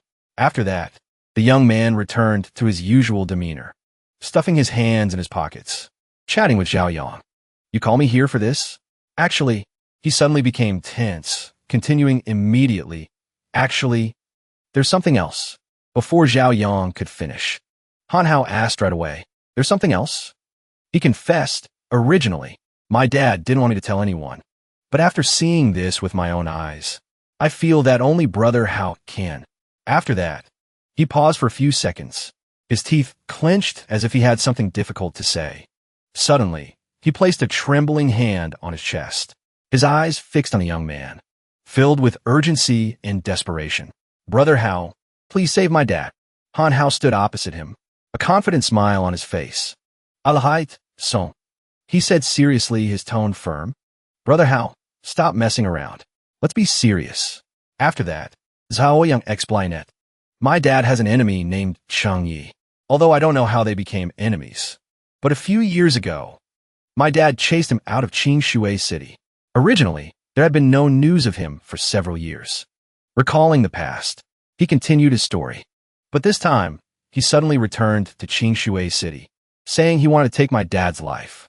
After investigating, we found out that he has now become the leader of an assassination organization. Zhao Yang placed a hand on his forehead. He continued the story with a heavy heart, filled with exhaustion. These past few days, my dad has lost his appetite and sleep over this matter. It was also while investigating Chang Ye's whereabouts that we discovered Yin Tianqing's actions. After hearing the story, Han Hao spoke softly but with a hidden meaning. So that's why you told me. It seems I owe you a favor. The atmosphere seemed to brighten when his words rang out. I'll help with this. He was overjoyed. Really? Right after that, Zhao Yangsu Dinli Bao said. His face showed hesitation. He spoke hesitantly. After the faltering words, Zhao Yang's face showed worry. Sweat rolled down his cheeks. A slow voice spoke. It's not that I don't believe in Brother Hao's strength, but they are assassins. Or maybe. The heavy atmosphere was suddenly broken when Han Hao kicked him in the butt. He spoke as if urging him on. Why are you talking so much? Lead the way. He could only endure it, crying out. That hurts, Brother Hao. The sun was setting. The two of them were in a yellow sports car, speeding down the highway. He asked impatiently, how much longer until we get to your house? Zhao Yang was at the wheel. He quickly replied, my house is in the suburbs. We won't make it today. Does Brother Hao have plans tonight? He answered while staring intently at his phone screen. No, I don't. A silent thought emerged. Mo Jia is home alone. I'm a little worried. At the same time, in an apartment, Mo Jia had just finished showering and was drying her hair. Her chest was full and ample. The phone, with its gentle orange hue, was lying on the bed, ringing incessantly. The sunset light streamed through the window, painting the entire room orange. She was busy drying her hair when she suddenly heard the phone ring. She answered the phone. On the other end was Han Hao's voice. Hello, Montaki? It's me. She asked immediately. Han Hao, are you not coming back today? He replied with a worried tone. I have some business at Zhao Yang's house. I'm not comfortable with you being home alone. So, I've contacted Elderly to send someone to look after you. Han Hao continued gently. Okay, that's settled then. I'll hang up first. The other end of the phone responded. Okay, I understand. In that very moment, a laugh suddenly rang out. Huh. Zhao Yang's eyes widened. His voice came out in a panic burst. Living together. He quickly responded. What are you yelling about? Are you trying to scare me to death? The car suddenly swerved violently, as if it had lost control. He shouted, you two are living together. He replied hastily. It's not what you think. Watch the road. A while later, the yellow car stopped on a stone-paved road, in front of a large estate, with many houses of classical architecture. Brother Hao, we're here. Han Hao was stunned by the sight before him. He exclaimed, it's huge. No wonder it's in the suburbs.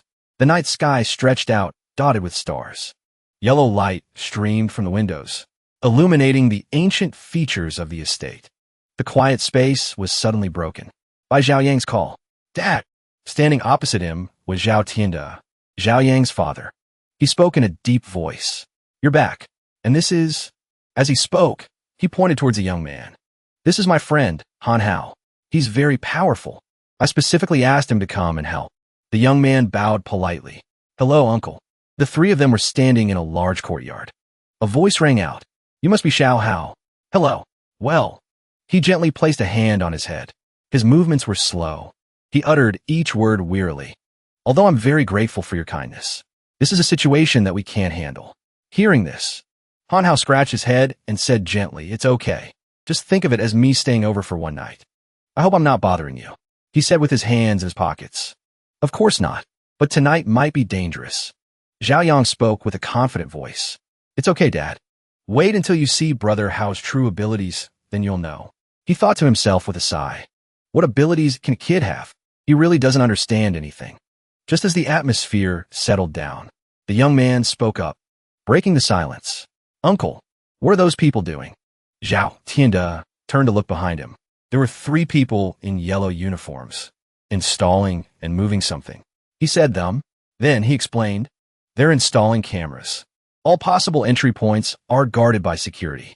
Zhao Yang quickly approached him. It's okay, Dad. With so many guards, he probably won't come. He held his head in worry. He will come. This time he's determined to kill me. Meanwhile, the young man deliberately strolled around, circling the estate. He found a secluded spot. It turned out he was summoning the system. Is there a way to deal with assassins? It replied like an expert. Of course. There's the permanent wind-chasing shadow array and the single-use wind-detecting shadow array. Which one do you want? He sighed. The permanent one, of course. Only an idiot would choose the single-use one. It replied very quickly. The wind-detecting shadow array requires 100 cultivation points. Insufficient cultivation points. Transaction failed. Then, it corrected itself. 10 choices. He retorted angrily. Then what's the point of saying anything? Do I have a choice? The system replied immediately with a confident tone. You're the one who wanted to be an idiot. I didn't force you, he exclaimed. I knew you were up to no good. Right after that, the system's log panel appeared. Purchased, wind-chasing shadow talisman. Deducted, 30 cultivation points. He felt a pang of pain. 30 points. My heart aches. It urged, hurry up, stick it on the ground. Instantly, Hanhao grabbed the light yellow talisman and stuck it to the ground. Suddenly, he discovered something. His eyes widened, reflecting the image before him. It was a panoramic view of the Zhao family surroundings. Everything could be sensed. He said to himself, with this, I'll know immediately if anyone comes. With the help of that talisman, he could sleep comfortably without any worries, because he could control everything. A moment later, his ears suddenly picked up a strange sound. In that instant, Hanhao woke up immediately. His face was excited with a hint of mischief. He paused for a few seconds, then began to concentrate his mind. He detected some movement. The scene of the estate appeared. It was late at night. A group of people were underground. He said to himself, someone's here. It was true. A group of 5 people were busy digging underground, creating a tunnel, leading from outside into the estate. He was certain, as expected, someone is digging a tunnel. At this time, Hanhao discovered above is the monitoring room. That's where Zhao Tianda is. They're about to appear. Instantly, he ran out of the room as fast as he could. You sneaky thieves. Let me show you how powerful Hanhao is. After spending 30 cultivation points, I get to be cool first. Hanhao stupid. In front of a room with light coming from inside. His mood was confident mixed with tension. That's the monitoring room. I've arrived just in time before they make their move. As fast as lightning. He dashed forward, kicking the door open. He shouted, Uncle, be careful. I'm here to save you.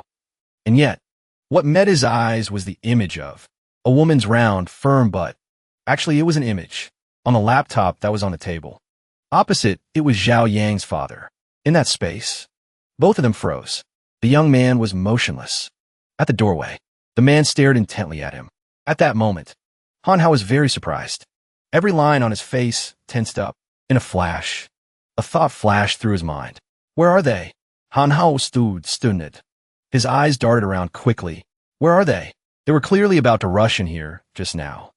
He gritted his teeth, a vein throbbing at his temple. He thought in frustration, taking a break? Can't you people be a little more professional? Meanwhile, Zhao Tianda quickly pressed the off button on the screen and immediately closed the laptop. After that, he looked up, his gaze fixed on where the young man was standing. Zhao Hao, right? It's so late.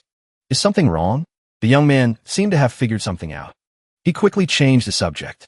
Uncle, it seems you're busy. Sorry to bother you. Seeing this, the man quickly offered an excuse. I was just trying to keep myself awake. After all, the assassins could arrive at any moment. Hanhao cut him off immediately. No, they're already here. Zhao Tianda's mood shifted to surprise, mixed with anxiety. Hearing this, he whispered to himself. He's just a kid, after all. He must be scared. Next, he reassured him. I've arranged for many guards and surveillance cameras. He said, while looking up at the ceiling, if they came, we would have seen them on the cameras. The young man blurted out, while pointing at the floor, your cameras can't detect them. Because they're underground. They'll be out soon. Instantly, Hanhao started counting, but the floor remained still. Once again, the air fell into silence. Both of them stood frozen in place. Suddenly, appearing behind him, was a group of men dressed in black, their faces covered. Only Cheng Ye's face was uncovered. He laughed loudly and arrogantly. Zhao Tianda, huh? Prepara to die. His eyes flashed with determination. His voice was sharp and murderous. Today is the day you die. At this time, Han Haun frovnid slightly. He turned his head to look at them. He mumbled, "Why did you come through the main door? Aren't you assassins?" In this situation, Zhao Tianda was not afraid at all. He shouted, "Cheng Yi, this brat actually dares to come." He growled, each word as sharp as a knife. "I've come to take your dog life." Hearing those words, Zhao Tianda exclaimed, "You damned pervert! You pine for my wife every day. And you want to kill me? I've never seen anyone as shameless as you." The argument rang out. Meanwhile, the young man sat on a chair, nibbling on a piece of watermelon. "Nonsense. It's obvious that Xiang and I were in love. The person Nancy loves is me. You're just being delusional." Cheng Yi recalled the past. "I remember when Xiang and I were in love. You were the one who tore us apart." After that, he was in pain, his hatred etched deep in his heart. "I will never forget." But Zhao Tianda remembered a different version of events. "It was clearly you who was always stalking and harassing Nancy. It's obvious that she and I are the true love." Suddenly, the sound of a call notification rang out, interrupting the argument. On the screen was the name Nancy. The young man tilted his head slightly, his voice carrying a hint of curiosity and teasing. "It's your wife. Answer it. We could just ask her." The voice on the other end rang out, a woman's gentle voice. "Hello. Honey, are you sleeping? I've maxed out my card. Can you transfer me some more money?" It was Xiang's voice. She was in New York City. "There's so many new styles here. Is that okay?" He replied gently, "I know. I'll transfer you another 2 million. Have fun." Suddenly, Cheng Yi heard the familiar voice. He rushed towards the laptop like a madman. He snatched the machine from Zhao Tianda's hands. "Xiang, is that you?" "It's me, Cheng. Do you still remember our promise?" He added, "Xiang, my Xiang. Why are you with him?" The reply was a very cold voice. "My name is Nancy, not some Xiang. You have the wrong person." As soon as she finished speaking, a sound, dry and crisp, signaled that the call had ended. Only heavy breathing remained. Han Hao tilted his head slightly. He spoke with a hidden meaning. "My friend, it seems that story isn't quite like you said." Cheng Yi clutched his head, denying it. "That's not it. It's you, Zhao Tianda." At that moment, the young man and Zhao Tianda backed away. As soon as he finished speaking, he threw 3 daggers at the man. He shouted, "What did you do to her? To make her become like this? Go to hell." Completely surprised by the situation, Zhao Tianda could only stare with wide eyes. Fortunately, in that life or death moment, a wooden board was held up in front of him. The 3 daggers embedded themselves in its surface. It turned out to be Han Hao. He was the one holding the wooden board. The words came out with a hint of annoyance. "You've been treating me like I'm invisible this whole time." Cheng Ye's face immediately hardened. He spoke in a dry voice, filled with murderous intent. "Who are you? If you don't want to die, get lost." The young man still replied calmly, "Twice. You've made me fail twice." Hearing this, he frowned. His eyes turned cold. He was full of suspicion. "What are you talking about? Are you crazy?" Han Hao gave a meaningful smile. He spoke with a hint of sarcasm. "Just thinking that I wasted 30 points on this stupid affair of yours makes me very unhappy." Before he could finish speaking, he shouted, "Looks like you don't want to live anymore. Attack." The shout echoed. Hidden sleeve swords. 5 figures leaped into action simultaneously. Sharp daggers cut through the air, flying towards their target, forming a deadly encirclement. In that situation, the young man rushed forward to stand in front of the man. His heart pounded, but his will was unshaken. He shouted, "Careful." Then he yelled, "Absorb." Like a command to summon power, the space around them swirled. A surge of energy pressure rose, making everything around them tremble. He screamed, "Aya!" Han Hao's hands moved as fast as lightning. Each finger formed a powerful hand seal. A burst of chi erupted. He yelled, "Ha!" The shout tore through the tense atmosphere. Each of them was thrown back, their bodies spinning in midair. Now, after being hit, Cheng Yi was on his hands and knees, his breathing ragged, his voice panicked. What did he do? "Retreat." Hearing this, Zhao Tianda immediately shouted, "Trying to run? Guards! Guards!" Unexpectedly, the young man stopped him. He spoke with a confident voice. "No ruse. I have my own arrangements."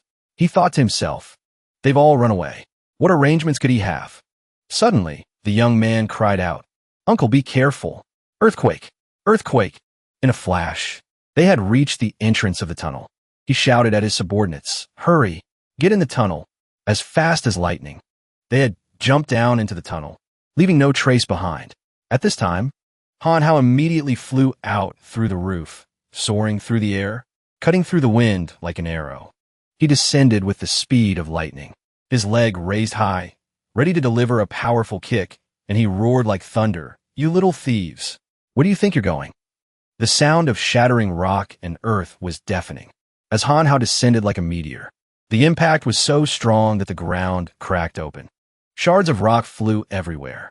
Cracks spread across the stone floor, like branches of lightning, a sign of the power just unleashed by him, which was anything but ordinary.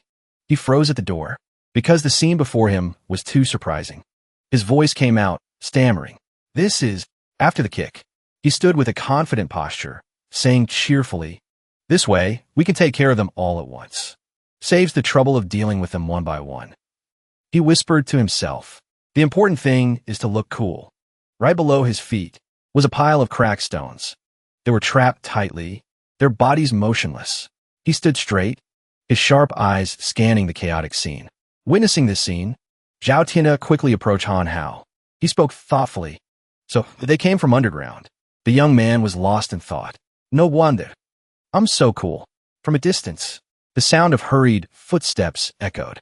Zhao Yang, still holding a pillow, his face sleepy, cried out, "Earthquake! Dad, are you okay?" The guards in the mansion also chimed in. "Old master, everything had been taken care of by the time everyone else found out." The young man spoke sarcastically. "It seems your guards are useless." Zhao Tianda looked at him with sincere eyes. He spoke slowly, "Regardless, thank you very much." After hearing this, Han Hao felt sleepy. He spoke as he walked back to his room. "It was nothing. I'll leave these guys for you to deal with." The next morning, the sky was a clear, bright blue. The clouds drifted lazily, as if unaware that a major incident had occurred on the ground below the previous night. Han Hao had just woken up. He blurted out with astonishment, "This is..." Across from him, Zhao Tianda was expressing himself. "You have done a great service to the Zhao family. I've thought a lot about it, and I feel that only this can be a fitting gift to repay you." Before him was a wooden box lined with golden silk. Inside was a dark piece of wood, curved like a fossilized dragon branch. He explained, "This is divine wood. It can bring good luck to people. As for whether it has other effects, I don't know." The young man whispered, "Isn't this just a piece of wood?" Instantly, the system spoke up. "You idiot. Take it quickly. This is heaven-reaching wood. It can increase a person's cultivation efficiency by 100 times. As soon as he received the information, Han Hao quickly picked up the item. "Is this thing really that powerful?" The system responded, "Would I lie to you?" He replied with suspicion, "Haven't you lied to me enough? What if it's useless?" It was not to be outdone. "How dare you doubt me? Even if it's useless, that's your problem." Just then, the room door creaked open. Zhao Yang poked his head in. His voice was very enthusiastic. "Brother Hao, didn't you want to go back to the city? I'll take you." Unexpectedly, the room was silent. Only the whirring of the air conditioner could be heard. He looked around everywhere. Then he blurted out in surprise, "Where is he? Did he leave?" At this time, Han Hao had been taken by the system to a cold cave. Behind him, water flowed silently. He stood frozen, his eyes wide as if he didn't understand what had just happened. Above his head was a hole, for which a dazzling light shone down. He was bewildered. "Where is this?" The system's voice answered him. "A place where you can concentrate on your cultivation." It continued to speak, as if setting a condition. "I have set up a barrier. The condition for leaving is, you must comprehend a new skill." At this point, Han Hao could only smirk. "You've really gone to great lengths to oppose me, haven't you?" It expressed its concern. "I will take good care of you. After all, with this heaven-reaching wood, you will break through very quickly." The young man quickly sat down on the ground, his legs crossed. He focused on his cultivation. A brilliant circle of light erupted, enveloping his body. After a while, there was no breakthrough. He gently rubbed the heaven-reaching wood. His voice was tinged with contempt. "This thing has no reaction at all." At that moment, the system finally answered, "Oh right, I remember now. Although you're already a cultivator, you have not yet cultivated your mental state. Your inner self is just a mortal full of impurities. And with his heaven-reaching wood, the more impurities, the weaker the effect. Han Ho looked frustrated. He pursed his lips and then blurted out a question. Didn't you guarantee there would be no problem? It quickly spoke up. Don't mind those minor details. He lowered his head and cried out. So, I still have to comprehend a new skill before I can get out? He replied, yes. He growled, how long? The system continued. Without the heaven-reaching wood, it would take at least a month. He roared. Outside, the sky was blue with white clouds. The distant sea and green trees surrounded the mouth of the pit. From there, his screams echoed. You're a menace. It replied cheekily. Time flew by. 3 days later, on a starry night, from the deep pit, a brilliant golden light shone out. Han Hao was in a state of cultivation, surrounded by a powerful ring of energy. The system was very surprised at this moment. How is this possible? Without the heaven-reaching wood, he comprehended it in just 3 days? What kind of heaven-defying talent is this? His hand gently touched his neck. A slight smile lifted the corner of his lips. Behind him was the light of a newly erupted energy source. A few hours later, not far from there, a luxurious villa stood amidst a vast green area, with modern architecture combined with traditional East Asian style. The Lee family villa. Han Hao was standing in front of the villa's entrance. He felt tense. The richer you are, the farther away you live. It's all forest around here. The gate opened. A person with long gray hair stepped out. Han Hin, you're here. He replied politely, elderly. Han Hao strolled slowly into the villa grounds. His voice was sincere. Thank you for taking care of my friend these past few days. He responded. It was nothing. He continued the conversation. She's probably upstairs with Xiao Shuang. He was surprised. Xiao Shuang. Li Tianhao explained to him. Li Xiao Shuang. My granddaughter. You've met her before. Suddenly, he remembered the image of that granddaughter. A feeling of apprehension. He forced a smile. Oh, right. The two of them walked and talked, stopping in a room with a luxurious coffered ceiling. In a corner of the house, a wooden staircase led to the upper floor. He spoke. Please call those two down. I'll go prepare some tea. Han Hao replied immediately. Sorry to trouble you. After that, he walked up the stairs. A long corridor was bathed in warm yellow light. Han Hao was confused. He didn't tell me which room. Suddenly, he noticed a room that wasn't fully closed. He exclaimed, This door is open. Han Hao casually pushed the door open. He poked his head in and asked, Mo Jia, are you in there? A feeling of embarrassment washed over him. Before him was the sight of Xiao Shuang changing clothes. The moment seemed to freeze. He was rooted to the spot with his eyes wide and mouth agape. Xiao Shuang quickly turned around. Seeing him, her cheeks flushed red. Her eyes flashed with a cold light. Immediately, she threw a dumbbell at him. Are you looking for death? He quickly ducked down, his hands covering his head, mumbling sorry. He nervously turned his head, looking up at the iron bar that was hit by the dumbbell. It was clearly bent at an angle. Suddenly, a familiar voice called out, Han Ho. When did you get here? At that time, he was squatting, his hands covering his head. She stammered, Mo Jia. She spoke in a gentle but reproachful tone, mixed with curiosity. Where have you been these past few days? I called you, but you didn't answer. Han Hao forced a laugh. I went on a trip. After that, Mo Jia asked with suspicion. Was that Xiao Shuang scream just now? What happened? He quickly denied it. No, it was nothing. You must have misheard. Just then a scream came from Xiao Shuang's room. The sound tore through the space. Mo Jia was certain. That was definitely Xiao Shuang screaming. Her sharp gaze was directed towards the inside of the room. Let's go check on her quickly. He stood beside her and swallowed nervously, but he had no choice but to listen to her. He opened the door to the room. His voice rang out, a hint of haste mixed with defensiveness. You can't blame me this time. His hand was on his head, as if to guard against a second attack. Contrary to his expectations, the room was silent. Han Hao spoke with surprise. Where is she? In that moment, he suddenly sensed that something unusual was happening. Instantly, he dashed into the room, his ragged breaths mixed with the whistling of the wind in his ears. Han Hao stopped right at the balcony of Xiao Shuang's room. His eyes darted around as if searching for something. The night wind blew strongly. His hands gripped the railing tightly. His body leaned forward, as if straining to see something. Suddenly, Han Hao saw it. the thing he was looking for. He shouted, "There!" On the stone-paved path, within the villa grounds, a cloaked figure glided silently. Over its shoulder was the unconscious body of someone. Manhwa tried to get a better look. That motionless figure had long, purple hair. It was Xiao Shuang. In this urgent situation, in a flash, he was already off the second-floor balcony, leaping to the ground below. Witnessing this, Mo Jia gripped the edge of the railing. She trembled with tension. She called out loudly, "Manhwa, that thing!" She yelled after him, her voice filled with anxiety. "Be careful." He had already landed safely and was now running as fast as he could. He shot forward like a blur, leaving sharp gusts of wind in his wake. The air was torn apart by his shout, which echoed loudly. "Stop!" Before long, Manhwa had caught up to the mysterious figure in the black cloak. He was furious. "How dare you kidnap a girl right in front of me?" Manhwa. As soon as he finished speaking, he ran at full speed, leaving a trail of white dust behind him. He yelled, "You're not getting away." Suddenly, the mysterious figure stopped abruptly. Manhwa also skidded to a halt. He narrowed his eyes slightly. His sharp gaze swept over his opponent. He spoke in a mocking tone. "Can't run anymore? With stamina like that, you dare to kidnap people?"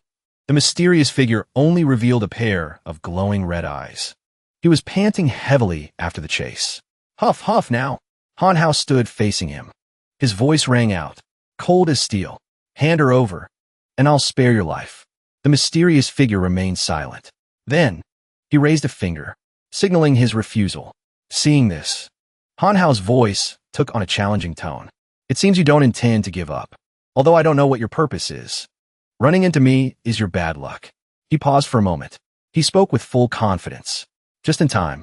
You could be the first to test a new move I just learned." As soon as he finished speaking, the mysterious figure's eyes widened with suspicion.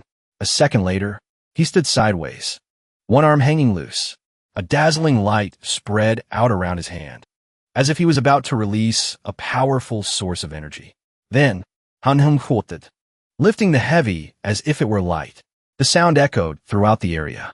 Suddenly, his hand pressed firmly against the trunk of a tree.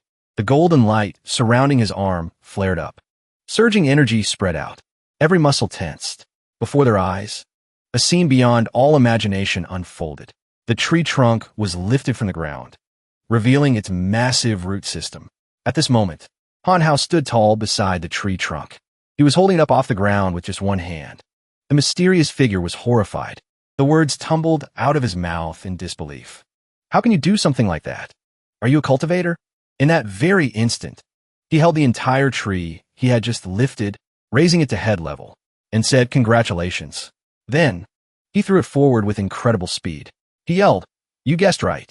At that moment, the mysterious figure had to struggle to dodge the attack. That, he looked flustered. "Wait, you're not from the Lee family. Why are you stopping me?" He replied with a confident look. "Elderly is my friend. Of course, I can't just stand by and do nothing."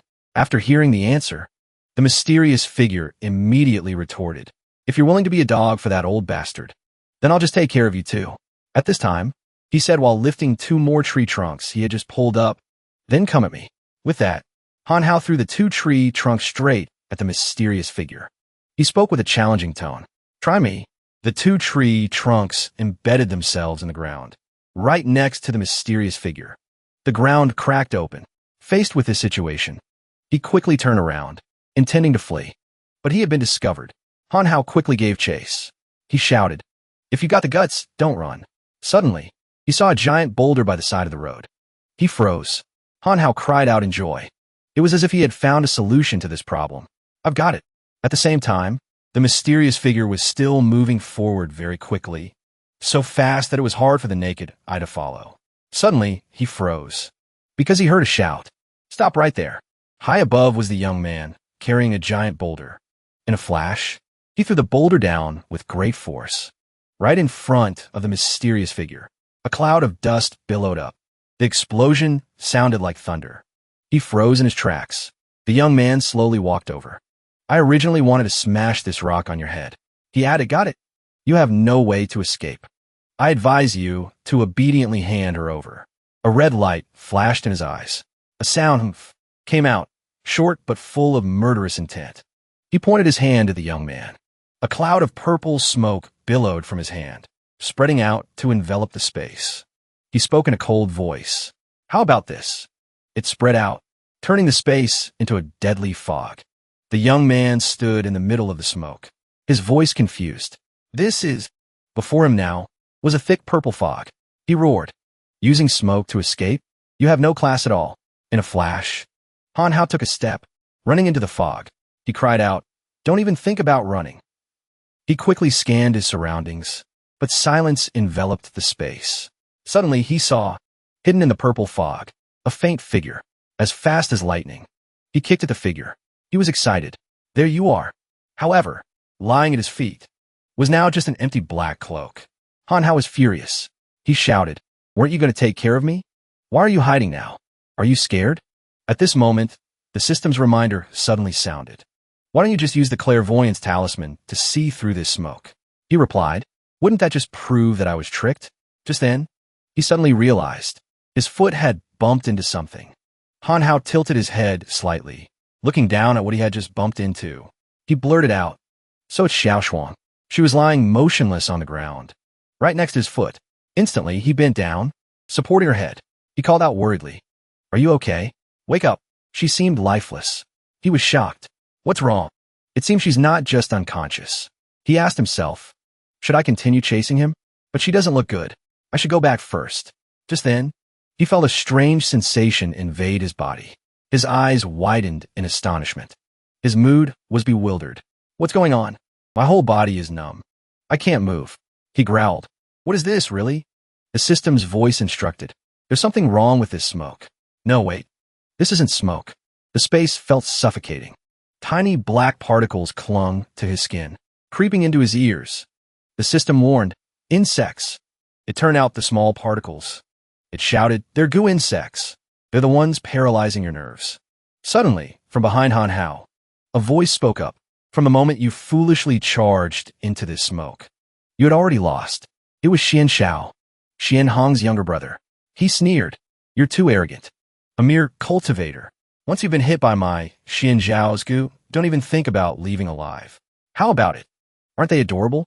The young man gritted his teeth, the lines on his face tensing up.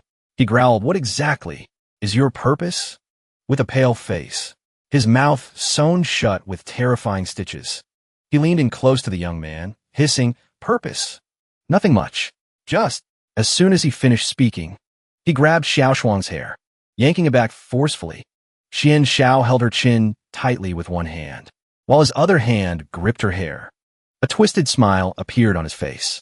He said, I just want to make her death as miserable as possible and give it as a greeting gift to Li Tianhao, to make him feel the pain and despair of losing a loved one. In that situation, because he was being controlled by the goo insects, he could only sit still. He was furious. His eyes bored into him, his body tense. Each word was hissed through clenched teeth. Xian Zhao's grotesque smile widened. He hissed, Only by slowly torturing him to death can I satisfy the hatred in my heart, to avenge the murder of my brother. Meanwhile, memories of his brother, Xian Hong, suddenly flooded back. He kept muttering, My brother, Xiong, was originally the sole heir to our family's goo arts. He was killed by Li Tianhao. His brother's warm words seemed to echo back. What's wrong, little Xian Xiao? Is something bothering you? The image of the past reappeared. He was talking with his brother. Why don't I have any talent for practicing goo? I want to be like you too. Xian Hong said gently. It's okay. You are you. You don't need to be like anyone else. He admired and idolized his brother. I believe you will definitely find your own path. Unexpectedly, on a gray day, he recounted, One day, suddenly, news of my brother Xian Hong's death arrived. The hope of the family, the pride of the family, was gone. He walked through the crowd, who were whispering amongst themselves. How could this be? Who did it? I heard. It was Li Tianhao of Qingshui City. Everything around him seemed to blur. Xian Zhao's eyes widened. He fell into a state of extreme tension. After that, he made a decision. I, who originally knew nothing, suddenly found the path my brother had spoken of. Ignoring all advice, his feet kept moving forward. Do you really want to go in? This is the lair of the goo insect mother. No one has ever come out alive. Xian Xiao still ventured into the dark cave, which reeked of the stench of death. He replied to the warning, but, so what? He promised himself to be devoured by 10,000 insects. This time, if I obtain the aura of the Goo Mother, I can command the Goo insects. The darkness gradually swallowed the light. He was alone in the deep cave. Dense swarms of Goo insects swirled around his body. This is the most vicious, forbidden art of the family. In the past year, no one has ever succeeded. But for my brother, for the honor of the family, I don't care. Before long, his entire body was covered. Tens of thousands of crawling creatures wrapped around and tore at every piece of Xian Zhao's flesh. Time flew by. Unexpectedly, he succeeded. But the price was a grotesque and horrifying body. He thought, in the midst of despair and ruin, I survived. I have mastered the most sinister and evil forbidden Goo art. You people are just the first step in my revenge against Li Tianhao. After the period of reminiscence, he returned to the present, exclaiming, Xian Xiao continued to talk about Han Hao's condition. Perhaps you can't hear clearly. After all, the Goo insects on your body will slowly devour your 5 senses. First is taste, then smell, then touch. After that is sight. He whispered slowly, and finally, hearing. From then on, your connection to the entire world will be completely severed. At that time, he had already sunk into an empty space. I can't feel anything anymore. Where am I? He was bewildered, trying to shout, System. Can you hear me? Speak. System Baba. Speak. He fell into an endless void. Meanwhile, Xian Xiao was staring intently at Xiao Shuang. She was still in a lifeless state. Next, he gave a gruesome smile, with his lips stitched together with crude stitches. Li Tiano, I will make you pay blood for blood. Han Hao's body was in free fall. The space seemed to have turned into a bottomless abyss. Only his cries echoed. System Baba, are you there?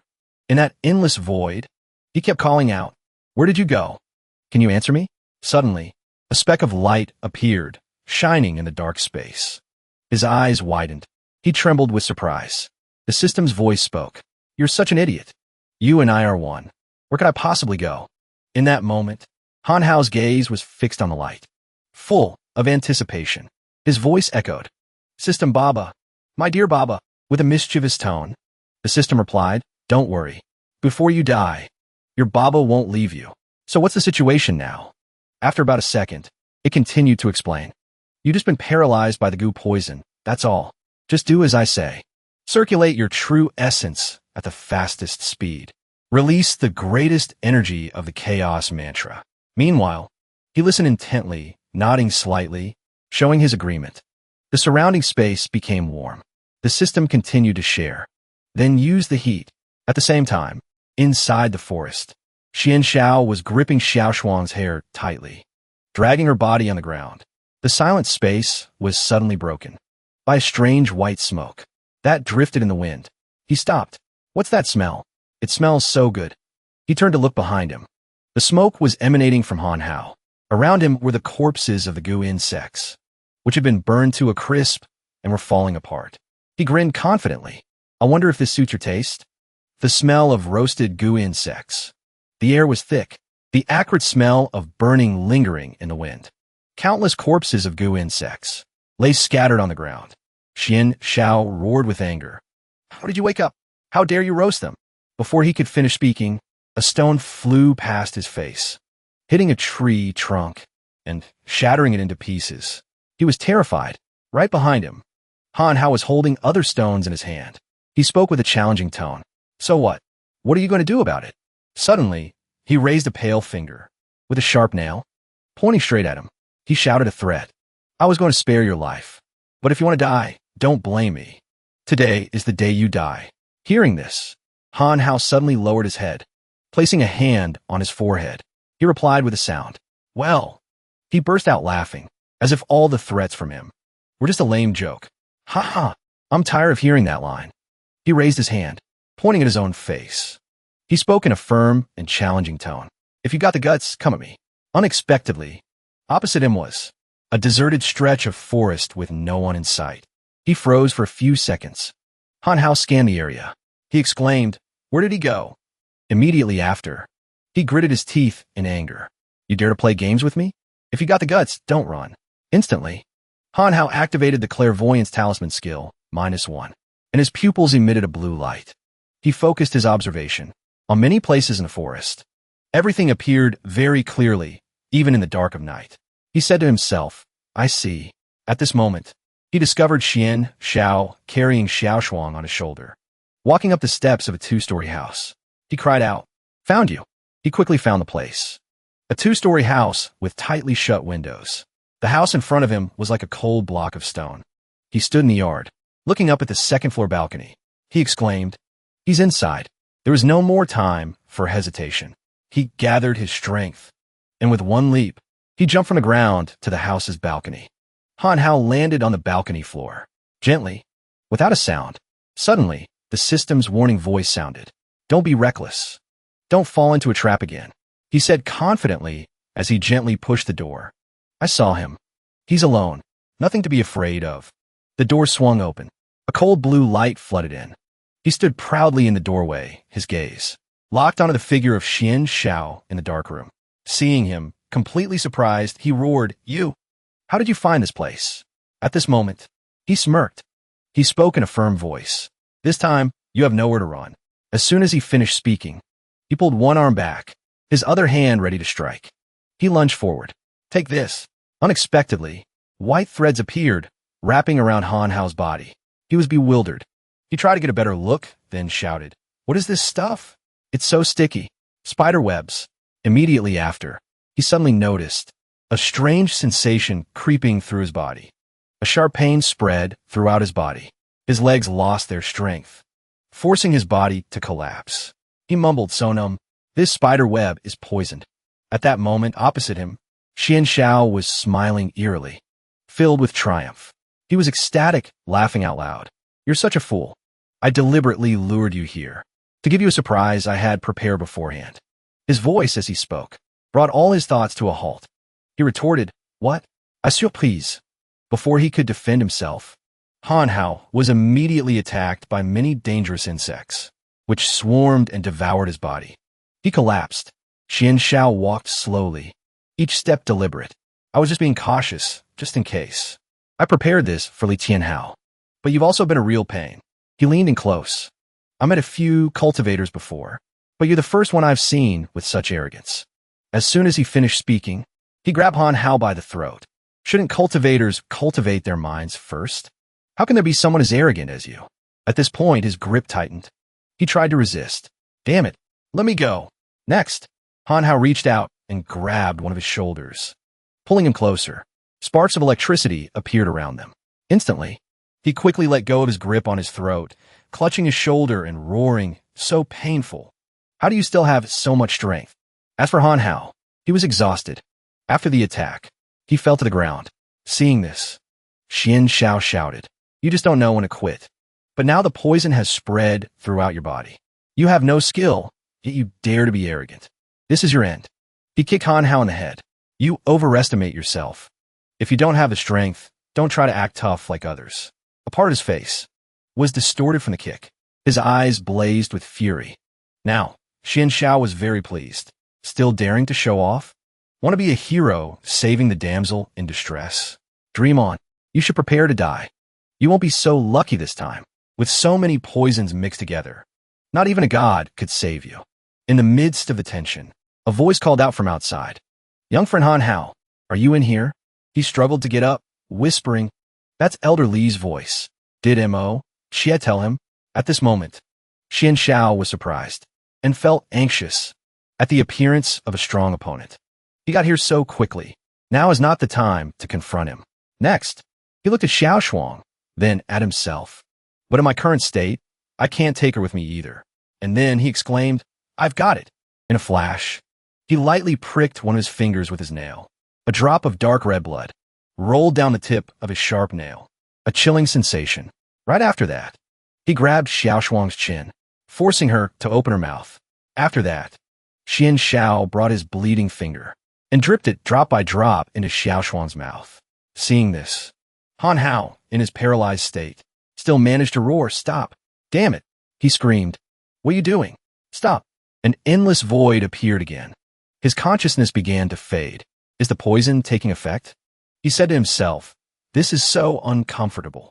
Have I lost? System Baba. Am I about to die?" Just then, a familiar image and sound appeared. No way. I'm here. The surrounding space transformed into a virtual space with many electrical circuits. He was floating. "I can see you," the system replied. "Of course. Because this is inside the system. Your body has lost consciousness." He was confused. "So am I still alive?" It added. "But you're about to die soon. The current situation is very critical. So I need you to make a choice. I can let you live a safe life, but you will return to being a normal person. Do you agree?" From above, white clouds drifted lazily, like thin silk ribbons stretched across the sky. Hanhao's clear eyes widened. He looked up at the deep blue sky. His large, round eyes stopped at the ripe fruit, as if drawn by the brilliant red color in the quiet garden. Memories immediately flooded back. Every summer, the fruit tree from a neighbor's house would grow over here. When picking the fruit, an indescribable joy welled up inside him. When the other kids couldn't pick them, only Hanhao could, amidst the admiring gazes of everyone. He held his head high with pride. Pride welled up, sparkling his eyes. So they always revolved around Hanhao. At that time, he thought he was different from everyone else. Even though he was discovered and ran away in a panic, it was still considered a successful mission. Being able to pick the fruit was a superpower. At that time, long ago, when he was in elementary school, Hanhao's academic performance was very good. He was always praised by the teachers. Hanhao smiled confidently. Receiving the most roses was his superpower back then. In the classroom, looking through the window, towards the distant sky, he felt he was the most special. Teachers, friends, everyone's eyes were on Hanhao. He was determined. Hanhao was definitely not an ordinary person. There must be something about him that was different from others. He smiled smugly, not noticing the teacher throwing a board eraser at him. Maybe it was some undiscovered superpower. He could even save the world or something. He had thought so. Standing on the award stage, he smiled with confidence and pride. "Let's welcome our first place student, Hanhao." Suddenly, a voice rang out. "Excuse me, please wait a moment." Behind the award stage, two teachers were confused. The sound of their conversation drifted out. "What's wrong? Is the certificate wrong?" On the certificate, there was only a simple line of text. "Hanhao, commemorative award." The moment the mistake was announced, the smile on his face froze. He tried to maintain his composure, but his eyes still showed a hint of sadness mixed with embarrassment and disappointment. "Let's congratulate the award-winning children." His gaze dropped. Hanhao lowered his head, his whole body seemingly sinking into a deep sadness. That day was a mistaken memory, but still became an unforgettable mark. It was a beautiful, unfinished dream for him. Hanhao knew that first prize didn't belong to him. This wasn't an important exam either. But Hanhao could never forget this incident. He realized that. After that, I understood that feeling was called loss and disappointment. One ordinary afternoon on an ordinary summer day, he suddenly understood something. Hanhao scooped out a piece of melon. He realized that he was just a very ordinary person. He had no superpowers and nothing different from others. Hanhao ate one piece of melon after another. If things didn't change unexpectedly, perhaps his whole life would be just as ordinary. The system's voice cut through his reminiscence. "So you need to make a choice. I can help you live a peaceful life, but you will become a normal person. Are you willing?" Hanhao placed a hand on his chin, his expression thoughtful, as if he was considering something very important. After a moment of silence, only he knew the path he had chosen. His deep and firm voice rang out. "I refuse." The system was surprised by Hanhao's decisiveness. So decisive? Without any further thought, he smiled and replied, "I know how far the distance is between first prize and a commemorative award. But at that time, I didn't have a choice." Hanhao's voice rang out with certainty.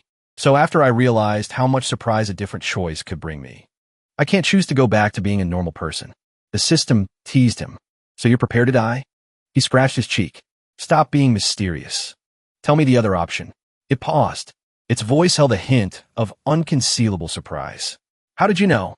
Hanhao replied with a calm demeanor, as if he knew everything in advance. "If the only choices were to die or go back to being a normal person, you wouldn't have asked me to choose." The system gave a sinister smile. "You should think carefully. The second choice is not so easy." The system's voice sounded gently.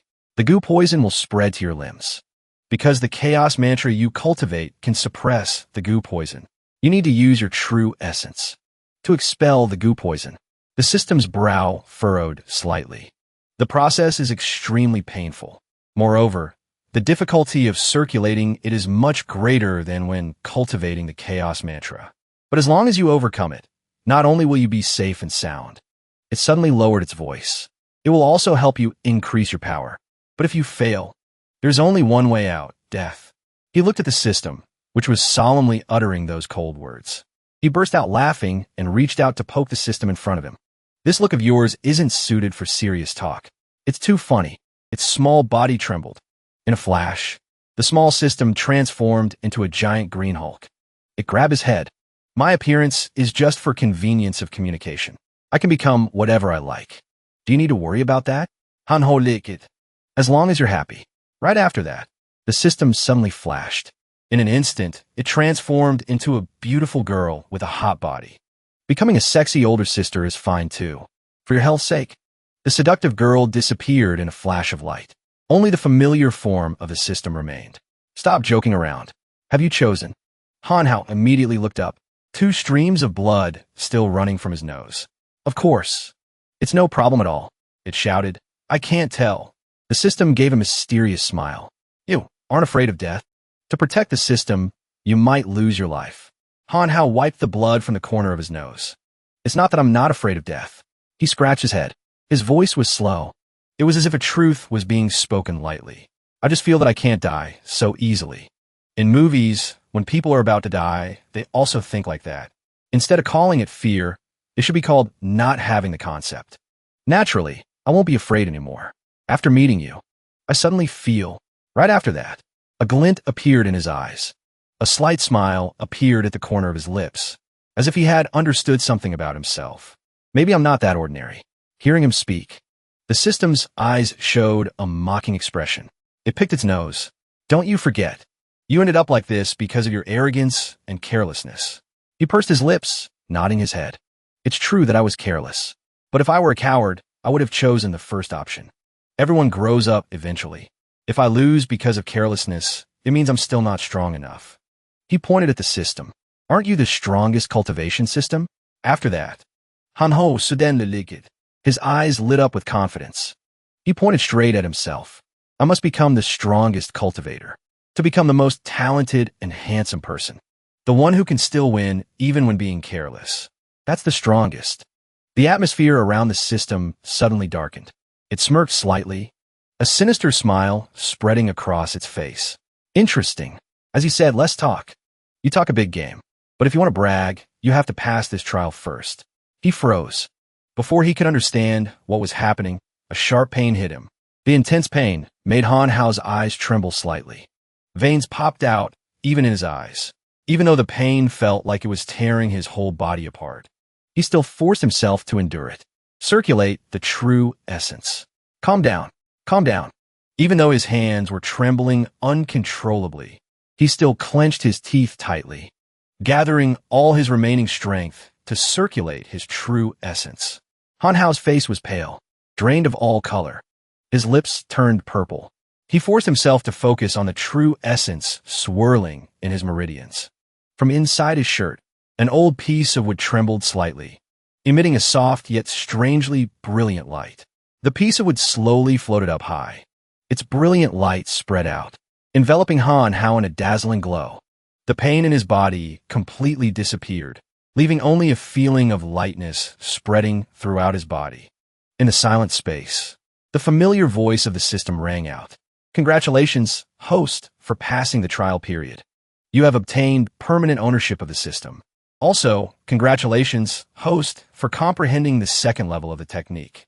Lifting the light as if heavy, Hanhao suddenly opened his eyes. His breathing was ragged, sweat soaking his shirt. He realized he was lying in a familiar room. Hanhao heavily propped himself up to sit. His body was still a bit dizzy after the intense pain. His eyes unconsciously glanced to the side. On the small chair next to the bed, Ki was sleeping, her soft blue hair falling down, her cheek resting on her arm. The light shone on her delicate face. The sound of the door opening softly echoed. Li Tianao's Roli Wolktin. Young friend, you're awake? He was surprised. Hodili. The sound of conversation startled Mo Jia. She slowly opened her eyes and woke up. She rubbed her eyes, her soft blue hair falling over her shoulders. Her gaze was still a bit drowsy. Han Hyun. You're awake? Are you okay? He smiled gently. I'm fine now. I feel much better after a good sleep. Han Hao's gaze shifted to the side. On the small bed nearby, Xiao Shuang was still lying quietly. How is she? Montak Ki replied. We still haven't found the cause of Xiao Shuang's illness. We don't know when she'll wake up. Han Hao's face suddenly darkened. His eyes were filled with self-blame. This is my responsibility. He propped himself up and slowly got out of bed. If I hadn't been so careless back then, maybe... Li Tianhao looked at him, his eyes filled with silent understanding. Young friend, you don't need to blame yourself. You got into this trouble because you were trying to save Xiao Shuang. It was my fault for not taking good care of her. Hearing Li Tianhao's words, Han Hao was silent for a moment. He slowly walked to Xiao Shuang's bed. I still have one clairvoyance talisman left. Let's see how she is. A screen appeared before his eyes. Faint lines of text appeared in midair. Name, Li Xiao Shuang. Gender, female. Age, 23. Illness, lovesickness goo. Seeing this, Han Hao was extremely surprised and called the system. Lovesickness goo? What's that? The familiar voice of the system immediately rang in his head. It's a special type of goo. The lovesickness goo will link the caster and the host. A connecting thread will link the caster and the host together. If one tries to remove the lovesickness goo, or if the caster dies, then the host, which is Li Xiao Shuang, will immediately die from the poison. Han Hao's whole body trembled slightly. His hands clenched so tightly that his knuckles turned white. He only knows how to use these despicable tricks. That bastard. He looked at his hand, his eyes flashing with deep determination. This punch, I will definitely land it on your face. After that, Han Hao took out a brilliant white pill. This is the myriad goo suppressing pill. Giving it to her can temporarily sever the connection with the caster. But she won't be able to wake up until the poison's effect wears off. The system's voice rang out. Do you still have cultivation points? He crossed his arms, his expression serious. His deep voice rang out. Also, I heard the system say that the lovesickness goo can only be linked to one person at a time. Li Tianhao asked worriedly. Young friend, do you have a way? Han Hao replied. We just need to change the target of the link. The goo poison on Li Xiao Shuang will be nullified. The pill's effect only lasts for 24 hours. We must find Xin Xiao before then. His worry for his granddaughter surpassed everything else. Li Tianhao said decisively. No need to say more. I will go with you. Han Hao and Li Tianhao strode forward steadily, their gazes unwavering. He instructed, Mo Jia, I'll leave her in your care. She was worried. Everyone, be careful. He also added to Han Hao's words. Thank you for your hard work. He and Li Tianhao were walking down the corridor chatting. Speaking of which, I heard he's avenging his older brother. He snorted. Avenging? He really has no shame saying that. He asked curiously, what's the story between you two? Right after that, Li Tianhao began to recount. Back then, my influence in Qingshui City was very great. There were some jealous people who wanted to get rid of me, so they sought out the Gu master, Xianhong. Memories flooded back. The image of Xianhong appeared in a dark mist. His strength wasn't that great, but his Gu arts were indeed very sinister. It was hard to guard against. Li Tianhao suddenly lowered his voice. So, by the time I realized, Xiao Shuang's parents had already been poisoned. He continued. After that, I found him. I knew he was working for money, so I didn't say much. Li Tianhao didn't say another word, just coldly and directly dealt with him. He killed him with one palm strike. It was considered revenge for Xiao Shuang's parents, but I was also hit by his Gu poison. Luckily, I had practiced some cultivation techniques, so I managed to survive. He was tense, his hands constantly rubbing together. After dealing with the people behind it, I also withdrew. I just wanted to be with Xiao Shuang. But this time, Li Tianhao's face suddenly became serious. His eyes turned sharp. I cannot let him go. In the peaceful scene with warm, golden sunlight, Li Tianhao's voice rang out. Young friend, do you have any clues about his location?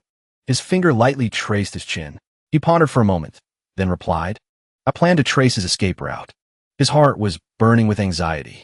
As soon as he heard that, Li Tianhao turned to ask Han Hao. That's too slow. What does he look like? He immediately waved his hands and feet to describe Xian Xiao. Messy hair, pale face, very thin. He looks emaciated, dressed in rags. His image appeared in his mind as a skinny beggar. I know. Leave it to me. In the park, two mischievous children were bothering a bear selling balloons. The two mischievous children, laughing and joking, roughly grabbed the bear's head, pulling it down. As the boy pulled off the bear's head, he was stunned. His eyes widened in shock because inside the bear costume was Mo Jia with a fierce expression. Hello. His fierce face immediately terrified the two kids. They backed away a few steps, then fell to the ground, their eyes wide, their mouths agape, unable to speak. Mo Jia calmly continued his phone call. What did Boss Lee say? I understand. Contact all the brothers you can. The person on the other end of the line pointed angrily, saying irritably, This isn't what I want. Do it again for me. The manager roared, cursing and giving orders. I'm talking to you. Who told you to look at your phone? Send me a few proposals before you leave work. Do you hear me? Fu Gue calmly looked at his phone. The text on the screen read, Boss Lee needs your help with something. He had no patience left for the annoying manager. He quickly reached out, grabbing the manager's head tightly. Fu Gue growled a warning. His face contorted, a murderous aura surging around him. If you want to fix it yourself. You're so nosy every day. Get lost. Scene change. Lao, I held his phone. His gentle voice rang out. Boss Lee wants my help. Of course. I will do my duty without hesitation. Lao Bai stood there, his hands in his pockets. It's really great that he can remember us brothers after all this time. Tell them to clear the way for him. Also, mobilize all the city's cameras to check. A gentle nostalgia welled up in his heart. Those were truly memorable days. A sharp beep echoed, signaling the official end of the conversation. Li Tianhao gripped the phone tightly in his hand. He said softly, All right, just a moment. His eyes glanced at him with suspicion. What do you mean? You made a few phone calls and expect them to find him? How is that possible? After that, the two of them went to a residential complex. Li Tianhao recounted the information he had gathered. He was last seen entering a residential complex. His left hand was also injured. He stood beside him. That's right. In the end, Han Hao had to admit one thing. Elder Li's network is terrifying. Li Tianhao was serious. His eyes focused on the building. We just don't know which apartment. We can only search one by one. Han Hao immediately pointed straight up. His voice was firm. I don't think that's necessary. Look over there. Following Han Hao's pointed finger, he saw a room emitting a dark, gloomy aura. That is, in the dark room, the floor and corners were crawling with insects. Xian Xiao sat in the middle of the room, unbothered by the stench or the disgusting sight around him. He was concentrating on cultivating his spiritual energy, as if sensing the presence of a stranger. Xian Xiao slowly opened his eyes, his gaze wary. Li Tianhao's palm strike burst the door open. The sound echoed throughout the space. Seeing him, Xian Xiao smirked coldly. Li Tianhao, I didn't expect you to come to my door. Han Hao looked into the disgusting room in front of Xian Xiao. So gross. He was stunned. His face changed when he saw that he was still alive. It's you. How is that possible? You're not dead. Han Hao stood straight, his expression calm, without a hint of fluctuation. Unexpected, right? It's me again. At that moment, Xian Xiao spoke, his voice full of mockery. So, a defeated general. What can you do by coming here? He said with pride. Oh, right. You probably don't know yet. I placed a goo on that girl. If you dare to touch me, she'll die immediately. After that, he gave a wicked smile and ordered, Old Manly, I order you to kill him. Otherwise, I'll take your granddaughter's life right now. Xian Xiao laughed gleefully, his face contorted with malicious delight. Quick, go on, hit him. If not, your precious granddaughter will die. Without warning, Han Hao strode quickly towards him. Each footstep echoed loudly in the space. Seeing him approach, Xian Xiao used sarcastic words to taunt him. What are you doing? Not happy? Want to hit me? He pointed straight at Han Hao and roared, Old Manly, aren't you going to do something? He wants your granddaughter dead. No matter what Xian Xiao said, Li Tianhao stood firm, his expression calm and unwavering. He sneered contemptuously, his tone extremely provocative as he shouted, You really want to hit me, don't you? Do you dare to touch me? Xian Zhao's voice was still very confident. Do you dare? Before he could finish his sentence, he was punched in the face. Han Hao gritted his teeth, using all his strength to pull his hair without hesitation. He slammed him against the wall, causing the wall to crack. Then he punched him hard in the face again. After the punch, Han Hao took a deep breath, his chest heaving. Right after that, his eyes suddenly became serious. Han Hao spooky too soon, Sio. You talk too much, you little brat who only knows how to use goo poison. Your little tricks are not enough. Han Hao delivered a powerful punch. Xian Xiao immediately flew backwards, smashing through the wall behind him. He gritted his teeth and asked, "Old man, do you really not want your granddaughter to live anymore?" Hearing Xian Xiao's question, Li Tianhao replied coldly, "That's your last trump card. If you dare to touch her, you will die." He stood up, his voice as cold as ice. "Last trump card? Only death?" Xian Xiao gently covered half of his face with his hand, then burst out laughing. "Do you think that just by yourselves?" He raised his hand. Immediately from behind, tens of thousands of goo insects screeched, pouring out like a flood. "You can kill me?" Without thinking, Li Tianhao immediately rushed forward like a lightning bolt. Looking Han Hin. "Young friend, be careful." Tens of thousands of black goo insects screeched, rushing towards Li Tianhao and Han Hao from all directions like a deadly flood. Just as the swarm of goo insects was about to hit, he suddenly raised his hand. A huge surge of magical power erupted.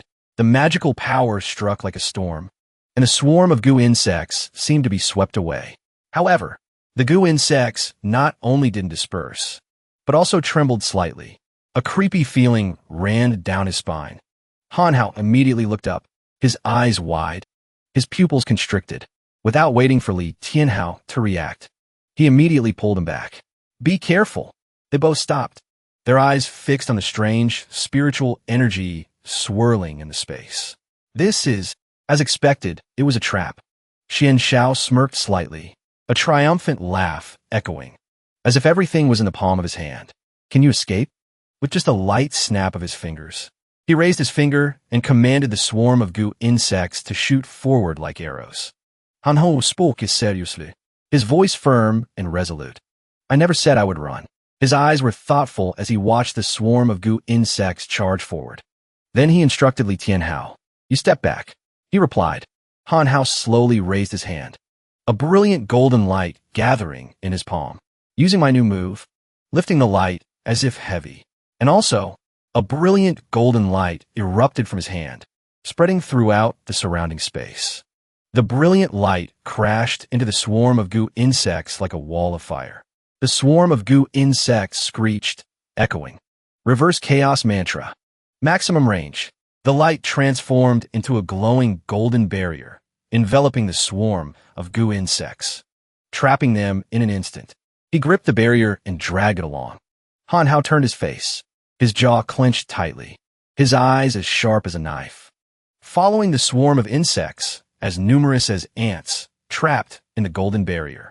The pressure from the swarm of insects, as dense as a dark cloud, surrounded him, making his legs tremble. Seeing this, Xian Xiao sneered. "With so much effort, what did you think you could do? Even if you throw them all back, it's completely..." Right after that, the swarm of goo insects, like a fierce storm, rushed through the golden barrier, crashing straight into him. The swarm of goo insects tore through the golden barrier, crashing straight into Xian Xiao like an unstoppable tornado. He fell, shattering a series of goo jars behind him. The sound of shattering glass was deafening. Among the shards, a black human skeleton suddenly appeared. The scene was incredibly horrifying. Han Hao realized this is a human skeleton. Li Tianhao was speechless. Using living people to test goo. He's truly insane. Xian Xiao struggled on the ground as the swarm of goo insects crawled over him. "So heavy. Why are the goo insects so heavy? I can't move." "What did you do?" He looked down at the swarm of goo insects. The goo insects couldn't move either. They weren't listening to his commands. Han Hao and Li Tianhao ignored Xian Xiao, slowly walking into the inner room. Inside is all goo poison. He suddenly turned his face, shouting at him, "Speak. Which one is the lovesickness goo?" Hearing this, Xian Xiao laughed loudly. "You can't get rid of the lovesickness goo, can you? So you can't do anything to me," he said smugly. "As long as the lovesickness goo is still on her, you won't dare to do anything to me." Gritting his teeth, Han Hao glared at him and asked with a sharp voice. These goo poisons. One of them must be the lovesickness goo. Xian Xiao smirked. So what if it is?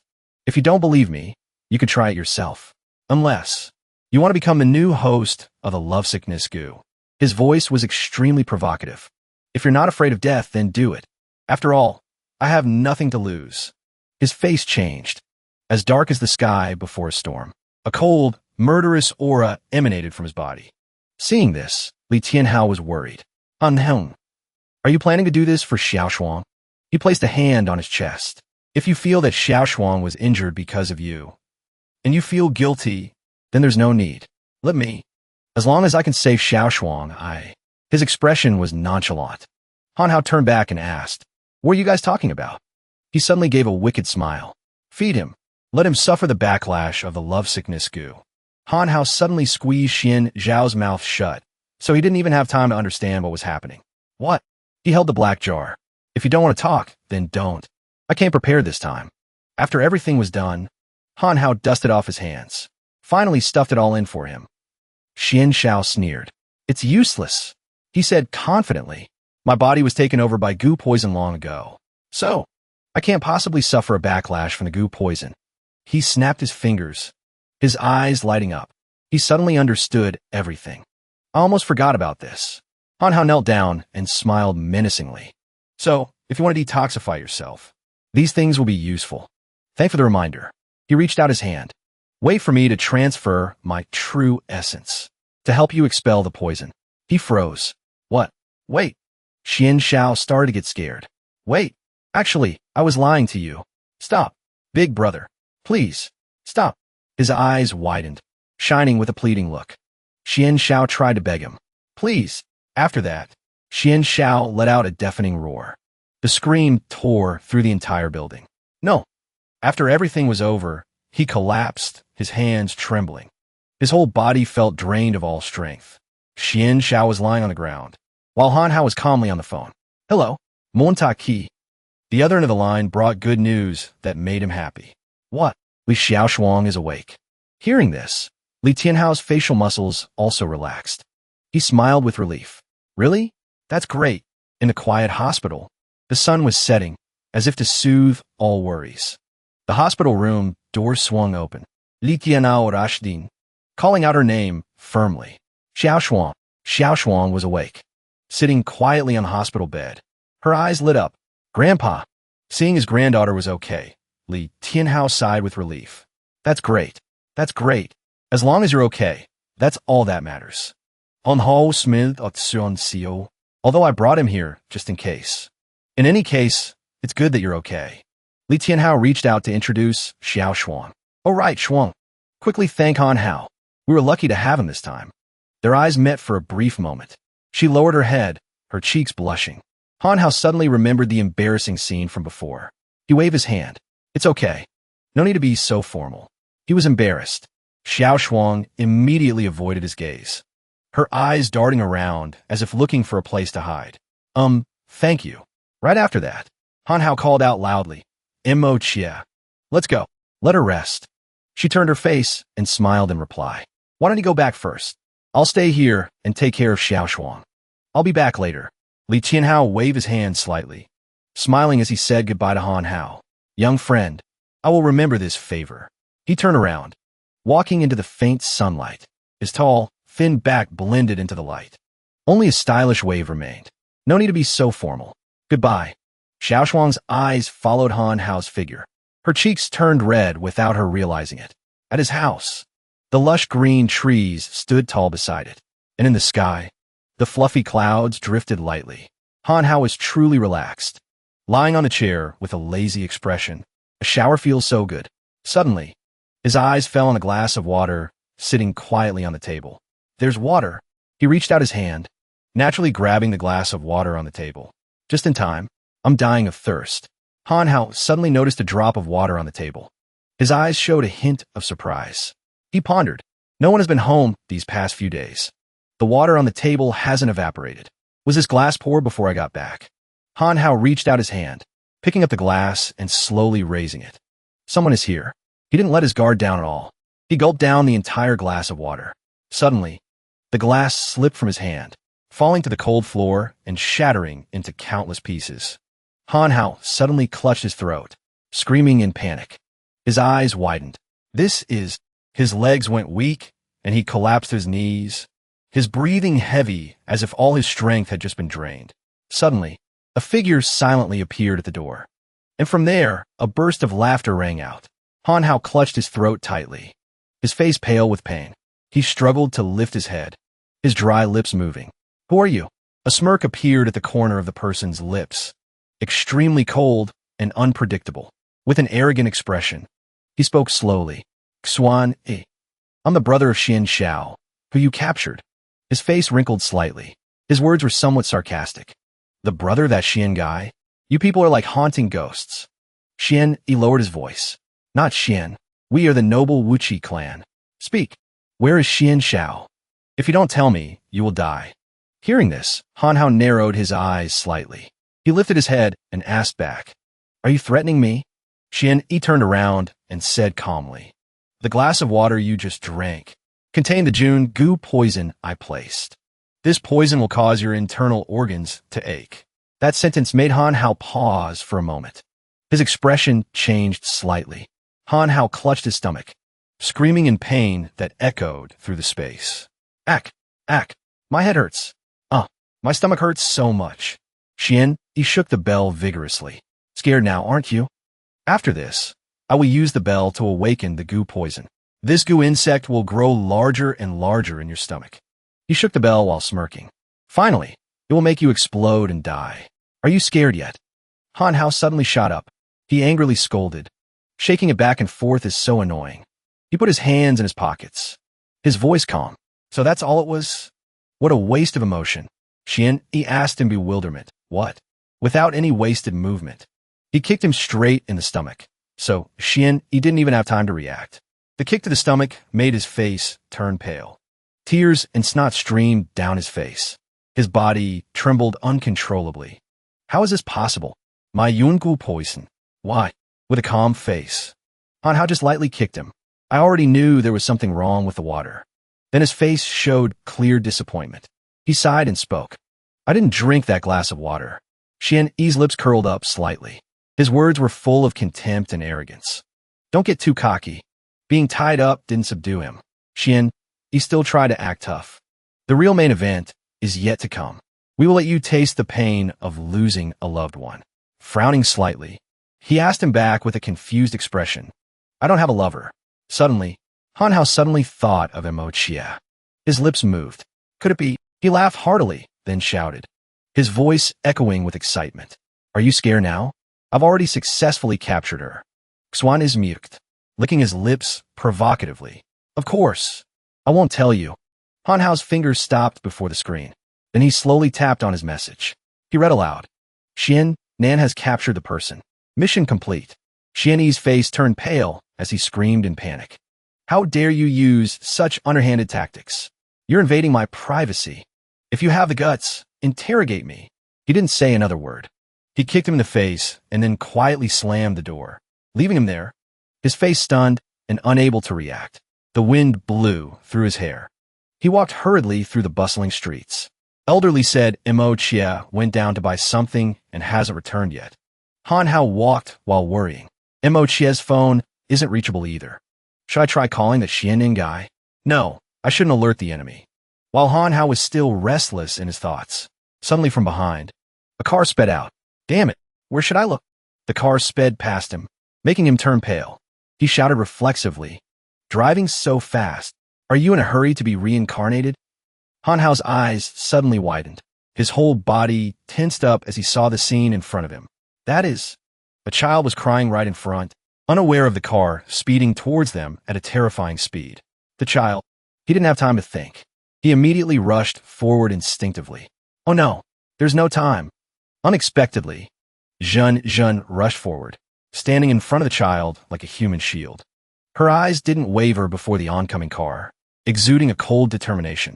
Zhen frowned slightly, her expression becoming serious, her eyes full of determination.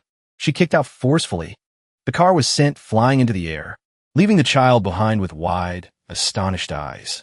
Han Hao's face was full of surprise, his wide eyes not hiding his shock as he witnessed the scene. After the strong impact, the car was thrown far away, landing upside down in the middle of the road. The car's body was heavily dented. In just a moment from inside the car, a powerful kick sent the door flying open. From the slightly ajar car door, a figure inside slowly lifted a leg, lightly touching the ground. Xian then slowly walked towards Zhenzhen. Where did this violent girl come from? He smirked coldly and asked, "Isn't this the young lady of the Chiu family? How you plan to compensate me?" She didn't answer immediately. She just smiled and tilted her head, asking back as if she had just heard something incredibly ridiculous. Compensate. Right after that, Zhenzhen's fist was slowly raised, every knuckle tense with anger. How about I compensate you with a punch? Han Hao stood in the distance, looking at the two of them and frowning slightly. These two, I have a feeling they're not ordinary people. He tried to feign ignorance. No, wait. Saving Mo Jia is more important right now. I have to find that Xian Nan guy quickly. On the other side, Xian Nan was gripping Zhenzhen's hand tightly, making her scream, "Let go." Xian Nan. The scream echoed like an arrow piercing the air. Startling Han Hao, he whipped around. She forcefully pulled her hand away from his grip. "If you dare touch me again, I won't be so polite." Xian Nan smirked teasingly. "This car just came from my house, in exchange for one night with a young lady of the Zhou family. That's not too much to ask, is it?" He let out a calculating laugh. "I was about to go find the person who took my little brother and settle the score, but I could." From behind, a hand slowly placed itself on Xian Nan's shoulder. He was still completely unaware. Like a silent phantom, Han Hao quietly appeared right behind him. "Looking for me?" Hearing the voice, Xian Lan turned his head, his eyes filled with surprise, not knowing that what awaited him was a punch. What? After being punched, Xian Lan immediately reacted. He stumbled back a fair distance, keeping a safe distance. "Who are you?" Han Hao chuckled lightly and answered Xianen. "I'm the strongest spell user in the Red Hat clan." The punch made his nose bleed. "Trying to sneak attack me? You're still too green. It's not like you could have dodged it anyway." Han Hao cracked his knuckles. "If you don't want to get hit again, tell me where Mo Jia is." Xianen smiled smugly. "A place you could never know. Of course, I won't tell you." He analyzed the situation in his head. He said he just drove from his house. That means he just went home for a bit. Right after that, in Han Hao's mind, a sudden thought appeared. Could it be? He calmly pointed straight at Xianen. "You already took her back to your den, didn't you?" Those words left him utterly stunned. After a moment of composure, Xian Nan's lips trembled. "Are you kidding me?" Sweat poured down his face. His voice trembled as he hastily tried to justify himself. "Are you kidding me? How could that be? Impossible." Seeing Xian Nan's expression, Han Hao was speechless. Then he suddenly realized. "I guessed right." He pointed angrily. "No, I was careless. Only members of our Red Hat clan know our location. Outsiders would never know." On the phone screen, all the information appeared clearly before his eyes. Shipping address. Han Hao held up his phone. That guy, Xian something, wrote down a shipping address before. It's quite detailed, too. Xian Nan screamed. "Then what about the scenario where I fight bravely for my clan? You're denying it? That's not happening. Stop imagining things." His words were like sharp blades, cutting the man's heart piece by piece. Because the times have changed. As soon as he finished speaking, Han Hao launched himself forward, fist flying towards Xianen. "Try my new era attack." After the punch, the man's face was distorted. His lips were swollen and his front teeth were chipped. He looked pathetic, seeing Xian Nan go down after just one punch. Han Hao was unimpressed. This guy talks a big game, but he's actually a nobody. Jinjin suddenly spoke up. She looked at him and placed a hand on her chest. "Thank you for helping me. I will remember this kindness." After that, Jinjin bowed to show her gratitude to Han Hao. "I will definitely repay you. Goodbye." Immediately, she turned and dashed away, leaving him standing there, watching her fading figure. "Even though I did it for my own reasons," he realized with some confusion. "I don't even know her name." Whatever. After that, Han Hao took out his phone to call Tian Hao. "Hello? Old Lee. I've dealt with 2 members of the Red Hat clan. I want to hand them over to you." He replied. "What about Mo Jia? I have a lead. Don't worry." Hearing that, he clenched his fist, his face filled with determination. "Red Hat clan, I'm coming to settle the score with you." In a dense forest high up on a mountain, A thick fog shrouded the area, creating a cold and mysterious atmosphere. Han Hao was disguised as a delivery man. He glanced around. It must be around here. It's really remote. Almon Vering Otsonitsolhot, with a mysterious air about him, suddenly appeared and asked, "Can I help you with something?" He smiled warmly in reply. "I'm a delivery man from Shuntong Express, a delivery for the Xianku residents." Hearing Han Hao's words, the man turned his back. Then he spoke softly to him. "I'll take you there." Han Hao followed the mysterious man. Together, they ascended the stone steps that wound along the mountainside. The mysterious man raised his hand and pointed towards a large house looming in the middle of the forest. "Over there." Touched by the man's help, he nodded and said gratefully, "Thanks." Han Hao's footsteps were light as he entered the house's courtyard, where the package was waiting to be delivered. The sound of his voice echoed, spreading through the vast open space. "Hello, anyone home?" Delivery. From under the water, strange threads began to slowly rise, slowly and silently. Without warning, they suddenly accelerated and shot forward, leaving swirling water in their wake. From all directions, the threads wrapped around him, creating an invisible trap that locked Han Hao inside. "What is this?" Feeling a sense of unease, he turned around. His eyes quickly scanned the area behind him. He saw the man who had just given him directions. Han Hao gave a cold smile. "So you're Xianku." The man's expression darkened. Then he suddenly smirked. "You dare to walk right into my trap?" With a venomous look, Xianku's voice dripped with malice. "The delivery has arrived. How about you leave your life behind as payment?" Han Hao looked around. "I was wondering why a place like this didn't have a single person around." He sneered. With a regretful expression, he said, "And here I thought I'd hidden myself so well. How did you find out?" Hearing this, Xianku laughed and said, "Because you made a fatal mistake." Han Hao asked, "What was it?" He shouted, "Around here, only SS Express couriers can make deliveries. Shuntong Express doesn't come here." As soon as Xianku finished speaking, the atmosphere instantly froze. Han Hao stood silently, his whole body stiff. At that moment, he suddenly realized, "Crap, I messed up again. How could I have gotten them mixed up?" Without a moment's hesitation, Han Hao ripped off his courier disguise. "Forget it. I came here to settle the score anyway. Bring her out." Hearing this, Xianku let out a cold laugh. His eyes were filled with contempt. "Then why don't you try and get her?" The moment the words left his lips, he vanished before his eyes, without a trace. Han Hao looked around, confused bixuan quiz disappearance. Where did he go? Suddenly, a voice from the system echoed in his ear. "Careful below you." Han Hao glanced down and saw a swarm of venomous insects crawling at his feet. When did they get here? The sharp fangs of the insects were aimed straight at him. They lunged without hesitation. Han Hao waved his hand, summoning a dazzling golden stream of powerful magic. Instantly, they were hit by a relentless assault with no time to react. Completely defeated, they collapsed to the ground. Suddenly, Han Hao heard a rustling sound behind him. He turned just in time to see a swarm of giant goo insects rushing towards him. An ear-piercing hiss filled the air. They charged at him with terrifying speed. Han Hao calmly closed his eyes. He elegantly raised 2 fingers, focusing on summoning a brilliant golden magic force around himself. In just an instant, the ferocious goo insects were defeated by him. He turned his back, taking firm steps towards the door in front of him. A pungent smell wafted from within, forcing him to hold his breath. Han Hao couldn't stand it. He coughed repeatedly from the unpleasant odor. "What is this?" Meanwhile, Xianku casually held a fan, a smug and amused smirk on his face. He laughed loudly. "This is the 10,000 goo poison gas, unique to my clan. Inhale it for 5 minutes, and you'll die instantly. Although it does have the drawback of being highly flammable."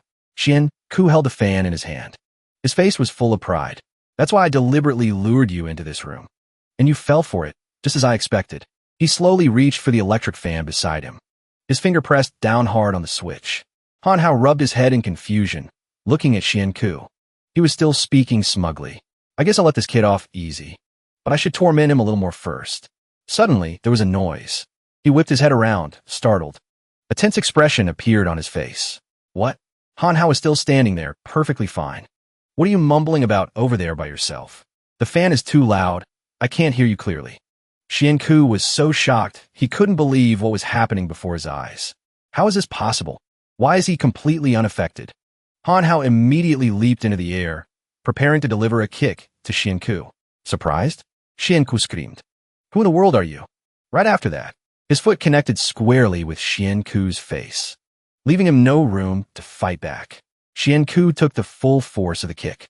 His body staggered and then collapsed to the ground. Han Hao put one hand in his pocket and looked down at Xianku on the floor. Speak. Where is Mo Jia? He didn't move. In short, I'll just play dead for now. He looked with frustration at Xianku, who was lying unconscious on the ground. If you're so tough, why are you so weak? From behind Han Hao, a group of people suddenly appeared, radiating a palpable killing intent. Shuiguan, leading the group, was holding Mo Jia. So it's you, the one who dared to barge into our clan's territory. When he heard the voice behind him, he immediately spun around. Shuiguan had one hand tightly around Mo Jia's neck. His other hand gripped her wrist. Are you looking for this little girl? Ki was terrified. Han, help me. Seeing this, Han Hao was so angry he gritted his teeth. A fiery rage burned in his eyes. Shuiguan laughed cruelly. A ruthless glint flashed in his eyes. Then he gave a decisive command. Release the goo insects. The swarm of goo insects once again surrounded Han Hao, trapping him with no way out. Again, he immediately spun his hand, summoning a circle of magic. Besides using these bugs, don't you people have any other tricks? From the magic circle, a blinding light suddenly shot forward. Han Hao waved his hand, controlling the intensely powerful stream of magic light. He attacked relentlessly. The beam of light shot out, instantly and swiftly defeating Mo Jia's captors. He slowly lowered his hands. His tone was calm. The same trick. Won't fool me twice. All taken care of. Mo Jia looked at the defeated men lying scattered on the ground. Han Hao couldn't hide his worry. He rushed towards her. Mo Jia, are you okay? Mo Jia suddenly rushed forward, threw her arms around him, and called his name sweetly. Han Hin. She gently leaned close to his ear. Her sweet voice whispered, thank you. The ring on her finger pricked Han Hao's neck, leaving a red mark on his skin. Realizing something was wrong from the touch, Han Hao immediately pushed Mo Jia's hand away. His eyes turned wary. A strange sensation spread from the red mark, causing him to clutch his neck instantly. His face was filled with confusion and discomfort. A wicked smile appeared on Mo Jia's lips. Her eyes turned cold, and her face suddenly darkened as if covered by shadows. Han Hao gradually lost his balance. He collapsed. Mo Jia put her hands on her hips and shouted at her subordinates. All right, everyone get up. Stop sitting around. All of them immediately sat up. They spoke in unison. Clan leader, Mo Jia, slowly removed her wig and disguise. Hit by a little of my poison. It turns out it was Lu Xing disguised as Mo Jia. So what if you're a cultivator? Didn't you still obediently fall to the ground? The subordinates looked at Han Hao, who was collapsed on the floor. Clan leader, what should we do with this kid? He allowed a soft laugh. The corner of his mouth curved into an unreadable smirk. Han Hao said smugly, too bad for you. This young master has long since refined a body of chaos. Whether it's poison gas or a poison needle, neither has any effect on me. Lu Xing put her hands on her hips and ordered, cook him and that girl together. He rubbed his head and stood up. Actually, I thought something was strange from the beginning. Hearing his voice, she immediately turned her head in shock. Her eyes were filled with astonishment. How is this possible? Lu Xing couldn't believe it. Impossible. Your limbs should be weak and powerless. Anho pondered. She just said she wanted to lock me up with Mo Jia, right? In that case, I'd better keep pretending to be unconscious. He immediately feigned fainting. As expected, the poison is too strong. So strong that I can't hold on any longer. Shuiguan looked at Han Hao with contempt. What the hell? So you were just trying to hold on? From the dark basement, a faint flame flickered to life, staining the space with a dim and suspicious light. He was escorted by the subordinates and thrown into the same cell as Mo Jia. The iron door closed coldly behind them. Right after that, Han Hao opened his eyes and slowly sat up. His mind was clearer than ever. Han Hao shook Missouri Chia's body, but she remained motionless. Ki, wake up. Seeing no reaction from her, Han Hao called the system. Help me see what's wrong with her. Hearing his call, it replied, You need to buy a clairvoyance talisman. 5 cultivation points per talisman. After a quick check, the system immediately issued a notification. Remaining priority points, 0. Purchase failed. He gently tried to coax it. This is an emergency. Talking about money at a time like this is so heartless. Can't you bend the rules a little? The system agreed. I'll lend you the cultivation points first. When this is over, you can do missions to pay me back. Han Hao immediately replied. Whatever works. Just hurry up. As soon as he agreed, the system flashed a sinister smile. All right, 1 clairvoyance talisman, on loan for 50 priority points. Hearing this, Han Hao shouted, wait, didn't you say it was 5 points per talisman? It laughed smugly. That's the principle. This is the interest. Understand? He couldn't believe it. Talk about taking advantage of a crisis. Right after checking the situation, the system told Han Hao, she's been hit with the sleeping beauty poison. This poison is very rare. It only affects someone who has a person they like in their heart. But it also offered a solution. But the cure is simple. All it takes is a kiss from the person she likes. Hearing this, Han Hao placed a hand on his chin and wondered, the person Mo Jia loves. Is there a way to find out who it is? The system giggled. Its voice was as sweet as honey. The true love talisman. Original price, 20. On sale now, for just 200 per talisman. Hearing that, Han Hao could only look helplessly at the unconscious Mo Jia. This damn profiteer. He had no idea that, outside, Lu Xing had been secretly observing Han Hao. I knew it. This kid is faking it. As soon as he heard the familiar voice behind him, he immediately froze. A chill ran down his spine. Then he slowly turned his head. Xian Ku gritted his teeth, glaring at Han Hao. Does this kid have some special constitution? Our poison seems a bit weak. Immediately, he turned and ran to get more poison. That must be it. I'll go get it. Han Hao quietly held Mo Jia in his arms. Forget it. I need to think of a way to get out of here first. A cold smile appeared on Lu Xing's lips. Her voice carried a mocking tone. Want to run? Let's see where you can run to. Suddenly, a flicker of unshakable determination appeared in Han Hao's eyes. He lifted his leg and delivered a powerful kick. The wall in front of him immediately shattered, to the astonishment of the crowd. Before escaping, Han Hao held Mo Jia tightly in his arms. He didn't forget to turn his head back. A teasing smile aimed directly at Lu Xing's group. Her hand clenched into sharp claws. Her eyes blazed with fury. You wish. Lu Xing threw her sharp claws straight at him. Take this. When he turned his head, Han Hao saw the sharp claws hurtling towards him. He gritted his teeth resolutely. With quick reflexes, he ducked, avoiding Lu Xing's dangerous attack. In that moment of ducking, his lips accidentally touched Mo Jia's, making Han Hao's heart beat faster. She immediately pointed her hand straight. She ordered her subordinates to act at once. Don't just stand there. After them. Han Hao held Lu Xing tightly. He glanced around and suddenly noticed something. This is a wooden coffin. A sudden idea flashed in his mind, making him chuckle smugly. I've got it. After a while, Han Hao finally escaped that place and stepped outside the house. Finally out, he looked at the row of luxury cars in front of him. This clan looks so rustic, yet they have so many nice cars.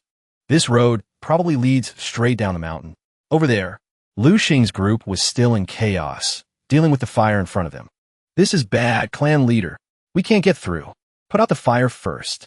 Xian Ku ran over from a distance, carrying 2 jars of goo poison gas.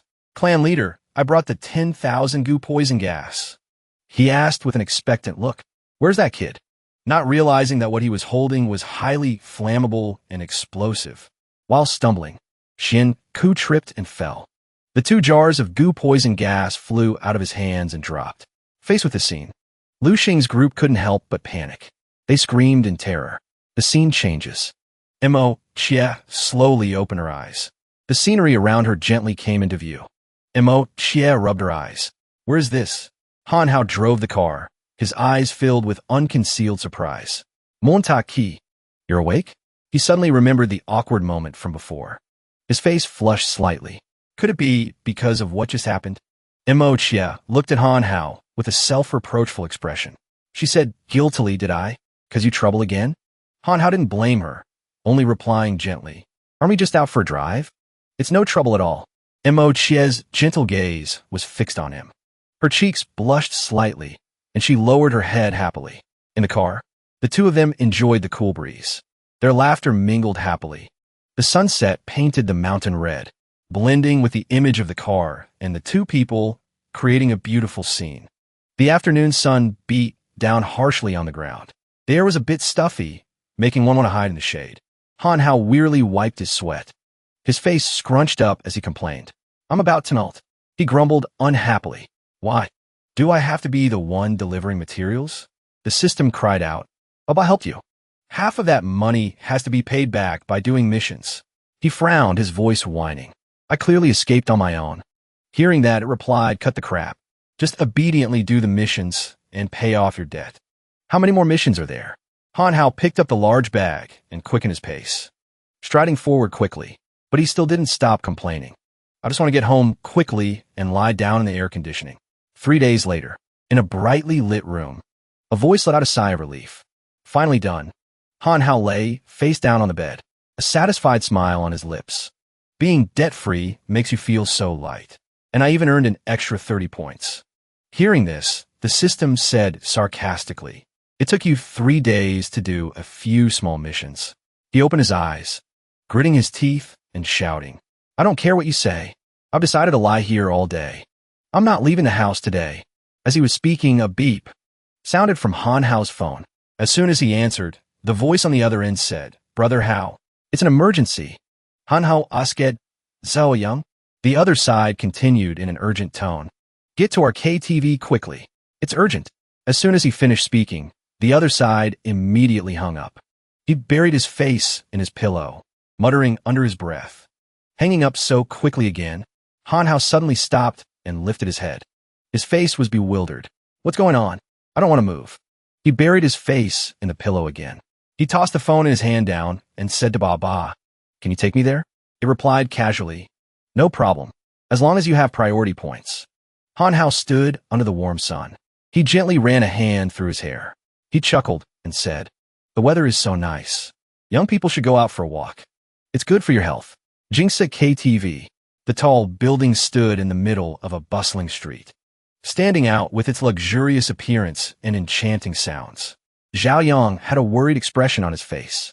He waved his hands and feet, shouting, A new KTV opened up next door recently. They're stealing a lot of our customers. What should we do? If this continues, we'll go bankrupt. Han Hao covered his mouth and yawned. His voice was relaxed. Is that all? I thought it was something serious. Zhao Yang leaned against the sofa and said with a serious tone, This is already a very serious matter.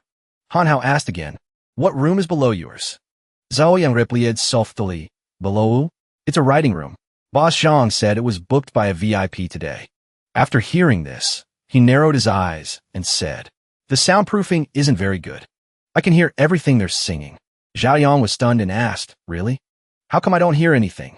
Han Hao thought, Looks like after I started cultivating, my hearing has become much better than others. He listened for a moment, then glanced at Zhao Yang and said, It doesn't sound like they're having much fun singing.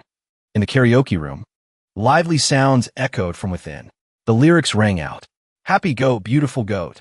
Zhang Qi roared, his voice laced with anger. No karain. Sing louder.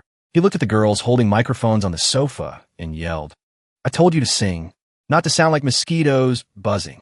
A man sat on the sofa next to the girls. In his hand, he held a knife, menacingly waving it around. The girls trembled when they saw it.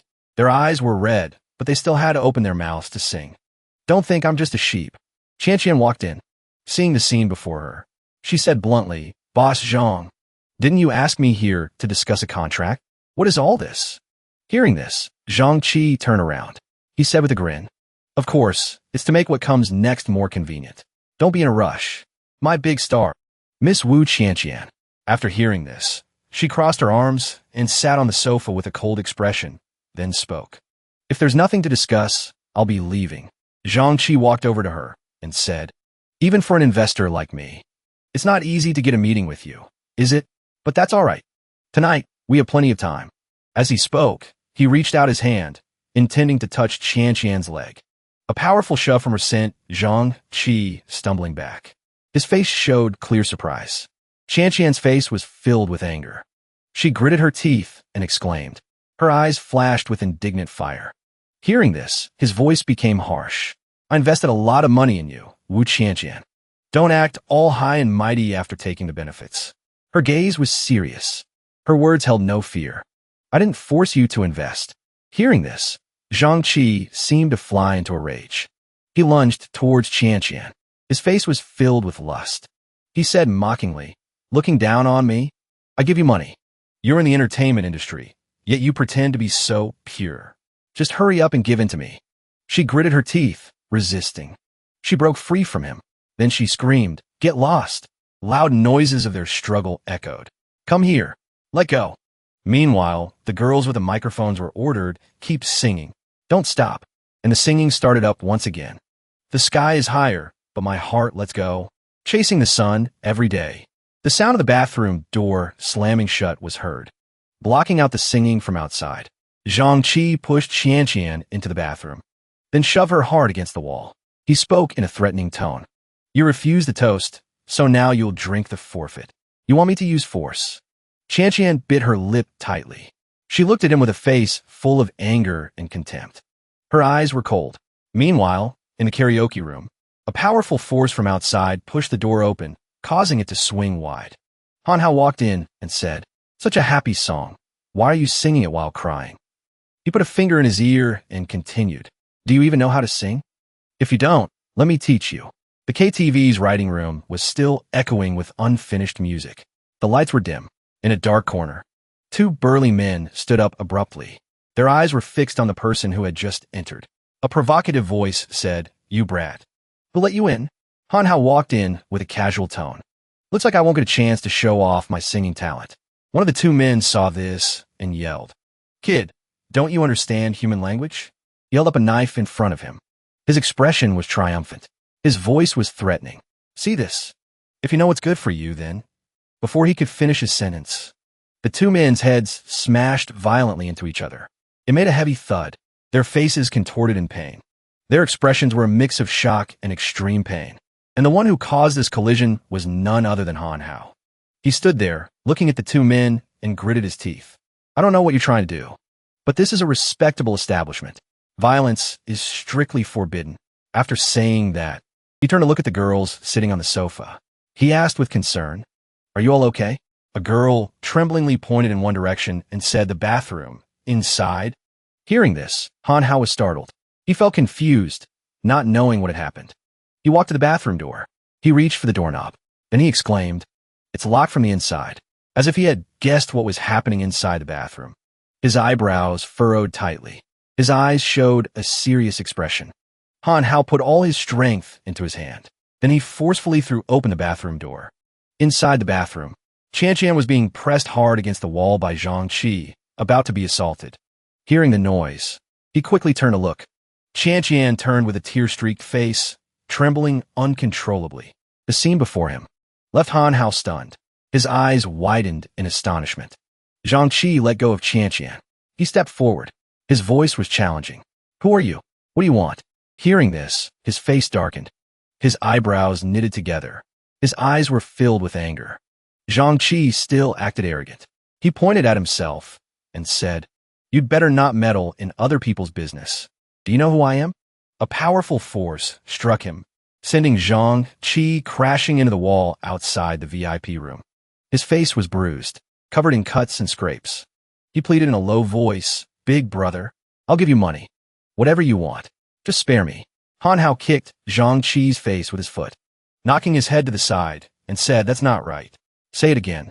Zhang Qi replied fearfully, big brother, I was wrong. I was really wrong. Please let me go. Han Hao pointed towards Qianqian behind him and said, don't say it to me. Say it to her. Hearing this, Qianqian was taken aback. She didn't expect Han Hao to say that. Zhang Qi turned to Qianqian. He bowed his head. His voice trembling, he uttered two words. I'm sorry. After he finished speaking, he shouted, get lost. He immediately stood up. He ran off, shouting as he went. At the corner, Zhang Qi turned his head back, pointed at him, and said, you dare hit me? I won't let you off. Just you wait. Han Hao was so angry he laughed. He gritted his teeth and said, looks like I was too easy on you. At this moment, Qianqian spoke up softly. She looked at him with a gentle gaze. Then she said quietly, "Thank you." He turned to her with concern. "Are you okay?" She replied, "I'm fine." She just let out a sigh of relief. "A little." Qian looked at Han Hao and continued, "By the way, I don't know your name yet." He gave a bright smile and introduced himself. "Han Hin. I guess you could call me the owner of this KTV." After saying that, he reached out to help Qian up. "I'll take you upstairs to rest." Han Hao turned his head to look at the girls still in the room. He told them, "Y'all can go home too. Don't work today." Hearing this, the girls nodded eagerly. Their voices rose in unison. "Yes, yes." Inside the room, Zhao Yang's face was one of shock as he pointed at Qian. He stammered, Wu Qian. His mouth hung open. He turned to ask Han Hao beside him, "Isn't this the famous superstar?" "Brother Hao, you're amazing." Hearing this, Han Hao said, "I'm not blind. Calm down a bit." Qian, who was sitting there, also turned to ask Han Hao, right? He replied shyly, "That's me." She looked at him and said sincerely, "Thank you for today, but he won't let this go so easily." Hearing this, he laughed loudly. He said confidently, "You don't need to worry about my business." Zhao Yang chimed in from the side, "If he dares to come, Brother Hao will definitely beat him up." Han Hao yelled, "Shut your mouth." His words made Zhao Yang cover his mouth. He fell silent. Han Hao said to Qian, his tone firm, "I'll be fine. I'll take you to file a police report later." After Qian heard this, her face brightened. Her voice was soft and warm. At the police station, after filing the report, the two of them left. Han Hao's voice rang out. "Now that we filed a report, I don't think he'll come looking for trouble so easily." Qian walked behind him. She said gratefully, "I didn't expect it to take so long. I've troubled you today." He replied politely, "It was just a small thing." She continued, "Is there anything I can do to help you? Consider it a way of showing my gratitude." Han Hao was taken aback and blurted out, "There's no need." Without a word, Qian suddenly stepped forward and gently took Han Hao's hand. She looked up at him, her soft voice ringing out, "Anything at all." Qian smiled and said, "Just say it. As long as it's within my power, anything is possible." Wu Qian didn't want to be indebted to anyone. Han Hao hesitated, then said, "If you put it that way, all right." In that case, after the trouble at the KTV passed, the atmosphere between Han Hao and Qian gradually lightened. The two of them were still holding hands. They walked slowly, their demeanor natural and relaxed. Han Hao turned to look at Qian. His tone was calm, but his eyes were somewhat serious. "Could I ask you to perform at my KTV?" She was a little surprised to hear this. Her eyes widened, and she smiled lightly. She asked, "Perform?" But at that moment, he was lost in thought. Is that not okay? She's a big star, after all. And here I thought I'd come up with a great idea for Zhao Yang. Seeing his expression, Qian laughed. She agreed without a moment's hesitation. Her reply was decisive. "Perform? I can do that. No problem." Hearing this, Han Hao exclaimed in surprise, "Really? What about the timing?" Qian waved her hand and continued, "I was already scheduled to film here anyway, so it won't be a problem." An idea suddenly occurred to him. His voice was slightly hesitant, but carried a hint of excitement. "Could you give me an autograph later?" Qian rested her chin on her hand and hesitated. "But I didn't bring a pen today. What should I do?" He bowed his head slightly, reaching into his pocket to search. He looked a bit flustered. He said slowly, "I don't have one either." She unexpectedly took out her lipstick. She opened the cap. Her voice was playful. "Just kidding. Do you mind if I sign your shirt?" Han Hao's eyes widened. He blushed slightly. He stammered, Is that okay?" Qian smiled. Holding the lipstick like a pen, she lightly signed the chest of his shirt and said, "You could just buy me a new one." Each stroke of the signature was soft and flowing, elegant and light. Below it, a string of numbers was clearly visible. He looked down at his shirt. His eyes showed a hint of surprise. Then he asked, "The numbers below are?" Qian unexpectedly leaned in close. She gently touched her lips to his cheek. It left him frozen in surprise. She pulled back and said softly, "It's my phone number. From now on, you can just call me directly." Qian gently placed a finger on her lips. She winked playfully, a signal, "Don't tell anyone else." "Anhu blissed in embarrassment." He stammered, I won't." At that moment, the system's voice rang out, full of mockery.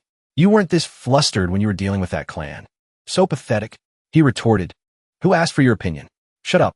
Qian saw his expression change. She asked with concern, "What's wrong?" He forced a smile. He quickly replied, "Nothing." While the two were talking, A camera had been silently capturing every moment.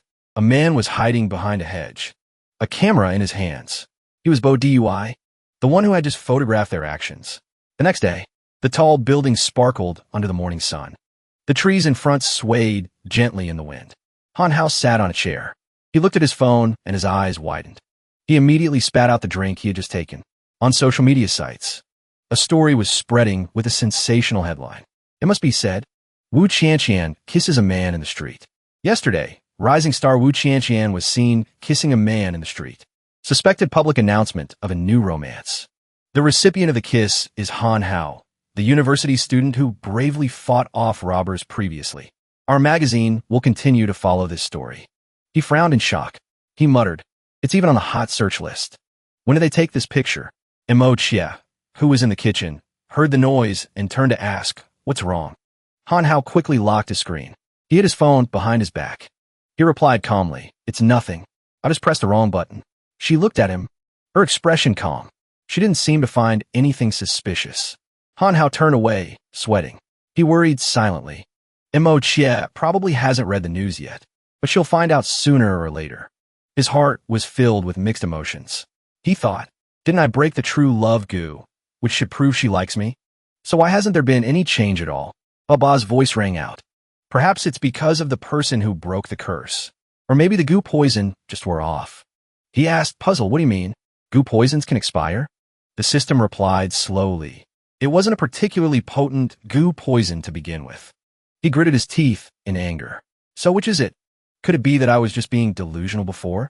Right after that, the familiar voice of the system spoke up softly. Why don't you try asking her? At Jingsa, Zhao Yang turned and asked with a broad smile, Brother Hao, Wu Qianqian, is she really coming? Han Hao replied in a calm voice. You still don't believe my word? Zhao Yang said with a voice full of confidence. How could I not? When Brother Hao makes a move, even a superstar like Wu Qianqian is easily conquered.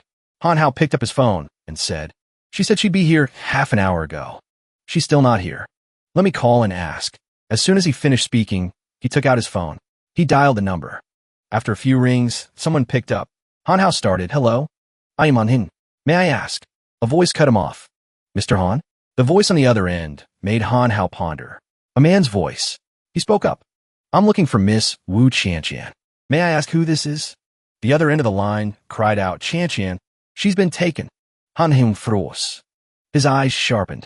He asked again, what? The man replied with a trembling voice. I'm Qianqian's manager. Her phone and purse are still with me. But she... He gripped the phone tightly. His voice grew firm.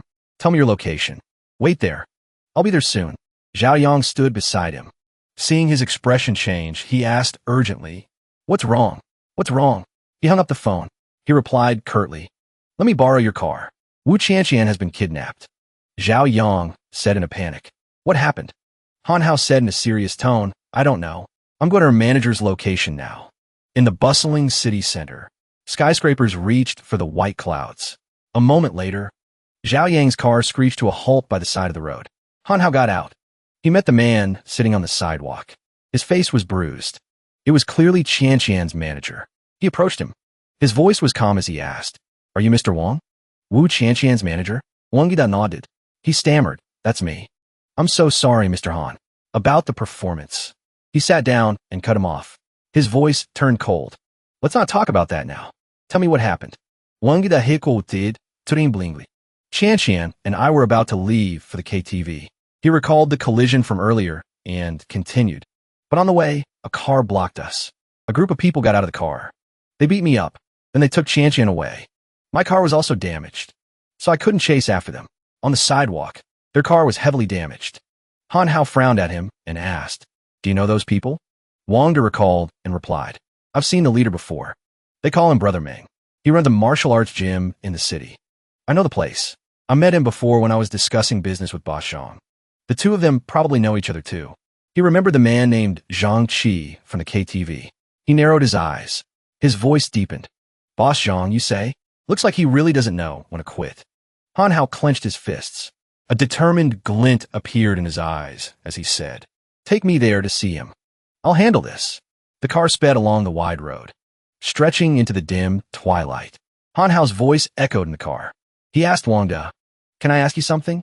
He replied, What is it, Mr. Han? Han Hao glanced at Wang Da, who was driving. Then he spoke with a complicated look in his eyes. You knew that Boss Zhang was not a good person, yet you still deliberately let her meet him alone. As he spoke, his face was cast in shadow, hiding the anger within. Wang Da verstattet. He answered tremblingly, I'm also very angry about that. Yesterday, Boss Zhang's subordinate suddenly called me back to the company. Now it seems he deliberately got me out of the way. As he finished speaking, he thought to himself, he thinks I'm in league with Boss Zhang. He probably wanted to beat me up just now. Hearing this, he said nonchalantly, Is that so? Wang Da continued in a slow but sincere tone. I'm very happy that Qianqian has a friend like you. Han Hao paused for a moment. Then he turned and asked in surprise. He smiled. His voice had a hint of teasing as he replied, Otherwise, you wouldn't be so tense about her situation. That's why she kissed you. It seems she likes you a lot. He was stunned. His eyes widened. His face grew hot. He stammered, She said that? Wang Da said bluntly, No, I'm just guessing. He glanced at him. His voice deepened. Don't talk nonsense. The internet has been full of wild guesses since this morning. Wang Da's tone became more serious. Don't worry. We'll explain later that it was a way of expressing gratitude to a fan. Han Hao's expression remained as cold as ever. He just frowned slightly. Aren't you going to explain the real reason for what happened? He looked ahead, continuing to drive. He said bluntly, The media doesn't care about the truth. It will only lead to more baseless speculation. If this isn't handled well, it could ruin an artist's career. He continued, I'm the one who discovered Qianqian. I know her personality best. Han Hao remembered the trouble Qianqian was in at the KTV and thought. So that's why she didn't call for help in that situation. The car sped down the road. Han Hao's voice was decisive. Mr. Wang, drive faster. He said, Then I can't guarantee what will happen to the car. He replied curtly, It's fine. I don't care about it. As soon as the car arrived, the tires screeched loudly against the pavement. The two of them got out of the car. In front of them was a tall building. Wang Da said in a low voice, It's here. Han Hao closed the car door. He stood tall and walked forward. His gaze was firm. He said to Wang Da from behind, I'll go in alone. He quickly got out and followed, calling out, I'm going with you. He turned his head and said in a low voice, I'm going alone because of the grudge from yesterday. It has nothing to do with anyone else. If they misunderstand and think you brought me here, they might cause trouble for you later. Han Hao walked inside. His cold voice echoed in the wind. But it's not certain they'll have that chance. Wang Da watched him go and said, Then I'm counting on you. Then he thought, This kid is really calm. Inside, loud shouts echoed from men in martial arts uniforms. In the middle of the large hall, they were divided into two neat rows, training diligently. And in the center stood a man, observing. A sharp command rang out. A little louder. Han Hao walked in, interrupting the shout. He said in a low voice, Who is Brother Meng? A man raised his hand. His voice was deep. He let out a sneer. That's how loud it is. Brother Meng turned around. He narrowed his eyes and said, Wait. Who are you? What do you want with me? Han Hao walked forward. His gaze was sharp. He asked the man, Are you Brother Meng? Where is Wu Qianqian? The man frowned. He feigned ignorance. What Wu Qianqian? I don't know what you're talking about. In a large hall, the noise and whispers of the students echoed endlessly. He turned to look at them and said slowly, his voice full of authority, Looks like you won't talk unless I beat you all up. Brother Meng burst out laughing. He pursed his lips contemptuously and said, Beat me up? Are you serious? After saying that, he turned to his gang. His voice was disdainful. Brothers, did you hear that? He said he wants to beat me up. He looked at him and continued. What do you think you are? Have you assessed the situation, kid? Han Hao rolled up his sleeves. He looked at them coldly and replied, Cut the crap. All of you, come at me together. Hearing him say that, the whole group burst out laughing. He said to come at him together. Has he watched too many movies and gone stupid? Brother Meng spoke up, boasting, A 9th Dan black belt. He probably doesn't know what a 9th Dan black belt means. One of his underlings brought over a tall stack of bricks and called out, Brother Meng. He slammed his hand down on the stack of bricks, shattering all of them. Seeing this, all of his underlings cheered. Brother Meng is amazing. Brother Meng is strong. He smiled proudly. He waved his hand and said, Calm down. Calm down. Just a basic move. Han Hao gritted his teeth. Everything that had just happened pushed his anger to its peak. He looked at Brother Meng before him. He thought to himself, This guy is so annoying. I want to beat him up. but I have to find out her whereabouts first. The man stood there. He said mockingly, understand now? This is the power of a ninth dan black belt. At that very moment, an extremely loud noise rang out. The sound echoed throughout the entire room. Brother Meng froze. His eyes widened. He stood still, staring at the scene in front of him. Han Hao's powerful punch slammed into the floor. The resounding boom showed his incredible strength. Seeing this, Brother Meng's underlings all stared with wide eyes. Their faces were filled with utter astonishment. Han Hao was bent over. His powerful punch made the ground shake. Everything around him shattered. Han Hao looked up. His face was as cold as ice. He uttered with a contemptuous tone, "Ninth Dan?" The whole group's faces turned as white as paper. They all turned and fled in disarray. They screamed as they ran. "Monster! Run!" He walked closer. He pointed at Brother Meng, who was lying on the floor. His voice was deep and hoarse. "You're the only one left. Still not talking?" He stammered in reply. "I'll talk. I'll talk." He was sweating profusely. His voice trembled. In the warehouse upstairs. "Spare my life, big brother." He whipped his head around. Then he said to the man, "I'll settle the score with you later." Han Hao thought to himself, "I need to get there quickly." Behind him, Brother Meng gritted his teeth. His face was filled with resentment. He thought to himself, "You embarrass me like that, and you think you could just walk away? Not a chance." He crushed a green jade piece and called out, "Boss Wu, I'm counting on you." A large figure appeared beside him. Brother Meng pointed at Han Hao. He laughed sinisterly. "Help me take care of that kid." Han Hao turned to look. When he saw the person, he was surprised and muttered, "Boss Wu, the owner of the immortal slaying saber." Brother Meng's command rang out. The incarnation didn't hesitate and charged straight at Han Hao. The incarnation threw a palm strike straight at Han Hao's face while he was still looking over in surprise. Its hand came straight for his face, but Han Hao quickly dodged it, surprised and alarmed. He decisively took several steps back, creating distance from the incarnation. Han Hao frowned, looking at it and thinking to himself, what's the deal with this illusion? The force of that palm strike was not normal either. This Boss Wu, just who is he? Brother Meng, standing behind, saw the brief fight and laughed heartily. Never seen anything like it, have you? This is an incarnation that Boss Wu sealed using his immortal arts. It's a treasure he specially gave to me. Kid, you messed with the wrong person today. Hearing these thoughtless words, Han Hao keenly realized. As expected, Boss Wu is a cultivator. In the distance, the man, thinking he was clever, continued to curse. Godi, he thought to himself. So, I finally have to deal with a cultivator? Even though it's not the real him. This thing doesn't plan on letting me go. Thinking this, Han Hao decisively advanced towards the incarnation.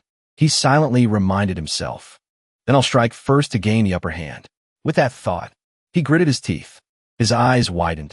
His entire body was focused as he threw a punch straight at the incarnation.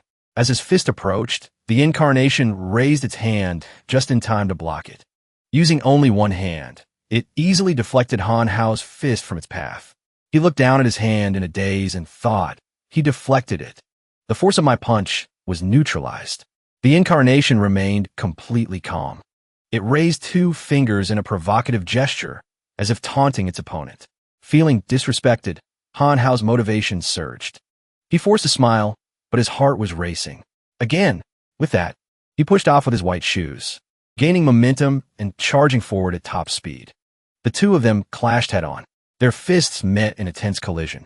This time, the incarnation once again had the upper hand, directly knocking Han Hao's fist back. He was stunned and alarmed, pushed back unexpectedly. Looking down at his hand, which was trembling uncontrollably. I'm ho realised. My hand is numb. Just an illusion, yet it has such power. Feeling he had no more time to waste, he decisively clenched his fist. Power gathered in his arm, causing it to glow with a fiery light. Seeing this, the incarnation became highly alert. Its face was expressionless but intensely focused. Han Hao held nothing back. He directly launched his fist towards it. The incarnation showed no restraint this time. It calmly rotated its palm in a circle, initiating a counterattack. The incarnation's palm once again met Han Hao's fist head-on. They both exerted their full force, creating a powerful gust of wind. The area around them immediately shook with a slight tremor. Gusts of wind swirled around them, forming white smoke. The incarnation once again held the decisive advantage. Its hand bluntly knocked Han Hao's punch back. Unprepared for this, he lost his footing and was thrown back. He was sent flying a great distance. Brother Meng, seeing this, shouted with joy, "Nice! Kill him!" Han Hao stood in place, warming up his muscles. He shook his hand that had just been knocked back to get his momentum. He thought to himself, even my technique of turning heavy into light is useless, unless he has already broken through to the Foundation establishment realm. Ba spoke up to explain, "Don't worry, this old guy is still in the Foundation establishment realm. But he's at the peak stage. This illusion has 70% of the original's power. That's equivalent to a mid-stage Foundation establishment cultivator." He asked, puzzled. "Then why don't my techniques work?" It replied, "That's because his skills are superior." While Han Hao was distracted, the incarnation quickly rushed forward to counterattack. But luckily, the sharp-witted Baba noticed in time and warned him, "Stop spacing out. He's coming." The incarnation charged forward as if it had never been stopped. It decisively used a counterattack called God-Slaying Finger. Its two fingers rapidly approached Han Hao's face, making him realize with dazed shock, "I can't dodge it." As predicted, the incarnation easily approached Han Hao to counterattack. It was a knockout blow to claim victory. But since it didn't have the protagonist's halo, this move was destined to fail. As it neared Han Hao's face, the incarnation's body suddenly dissolved into thin air, leaving him confused. "What happened?" "I'm okay." The incarnation looked at its own gradually fading body and realized, has the time come? It shot a regretful, dagger-like glare at Han Hao. Just a little more. What a pity. He was still dazed, not understanding what had happened, and thought to himself, "I thought I was a goner for a second there. Baba delete." It seems the illusion's duration is up. Therefore, you have officially completed your first battle with a cultivator and earned 80 points. Baba delete these. Aren't you going to kneel and receive this Baba's blessing? Han Hao bluntly refused it. "Get lost," he asserted. "This is what I deserve." In the distance, Brother Ming sucked his thumb in fear and thought, this kid is also a cultivator. This is bad. I'm dead for sure. Because he was so terrified, he quickly turned to escape. His bare feet slid quickly across the floor. But because he changed his posture too quickly, the smooth, polished floor caused Brother Ming to slip and fall flat on his back. He was in agony. His eyes became lifeless. White foam frothed at his mouth. He even moaned continuously. Han Hao looked at him and wondered in a daze. How did he manage to fall in that position? He reminded himself, wait, now is not the time to worry about such things. Han Hao quickly ran off because he knew that Wu Qianqian was still waiting for him to save her. In the quiet corridor of the building, a very sleazy laugh came from a nearby room. Zhang Qi slowly approached Qianqian, who was tied up below. He teased her without any restraint. "It seems we're quite fated, Miss Wu." He boasted confidently. "No matter where you run, I can always find you." Qianqian was currently gagged. Her hands were tied, but her eyes were incredibly resolute and firm. Zhang Qi continued to press forward. He knelt on one knee, reaching out his filthy hands to touch Qianqian. He warned her, "Still dare to glare at me? I advise you to have a better attitude. You can't escape," he asserted confidently, unaware that behind him, Han Hao had opened the door long ago. "Still hoping that kid from yesterday will come and save you? Impossible." He cracked his knuckles. He gritted his teeth and interrupted. "It seems it's impossible for you to learn your lesson on your own, isn't it?" As soon as he heard this voice, Zhang Qi was immediately startled. He asked in a panic, "How could you?" He shot to his feet. He instinctively backed away.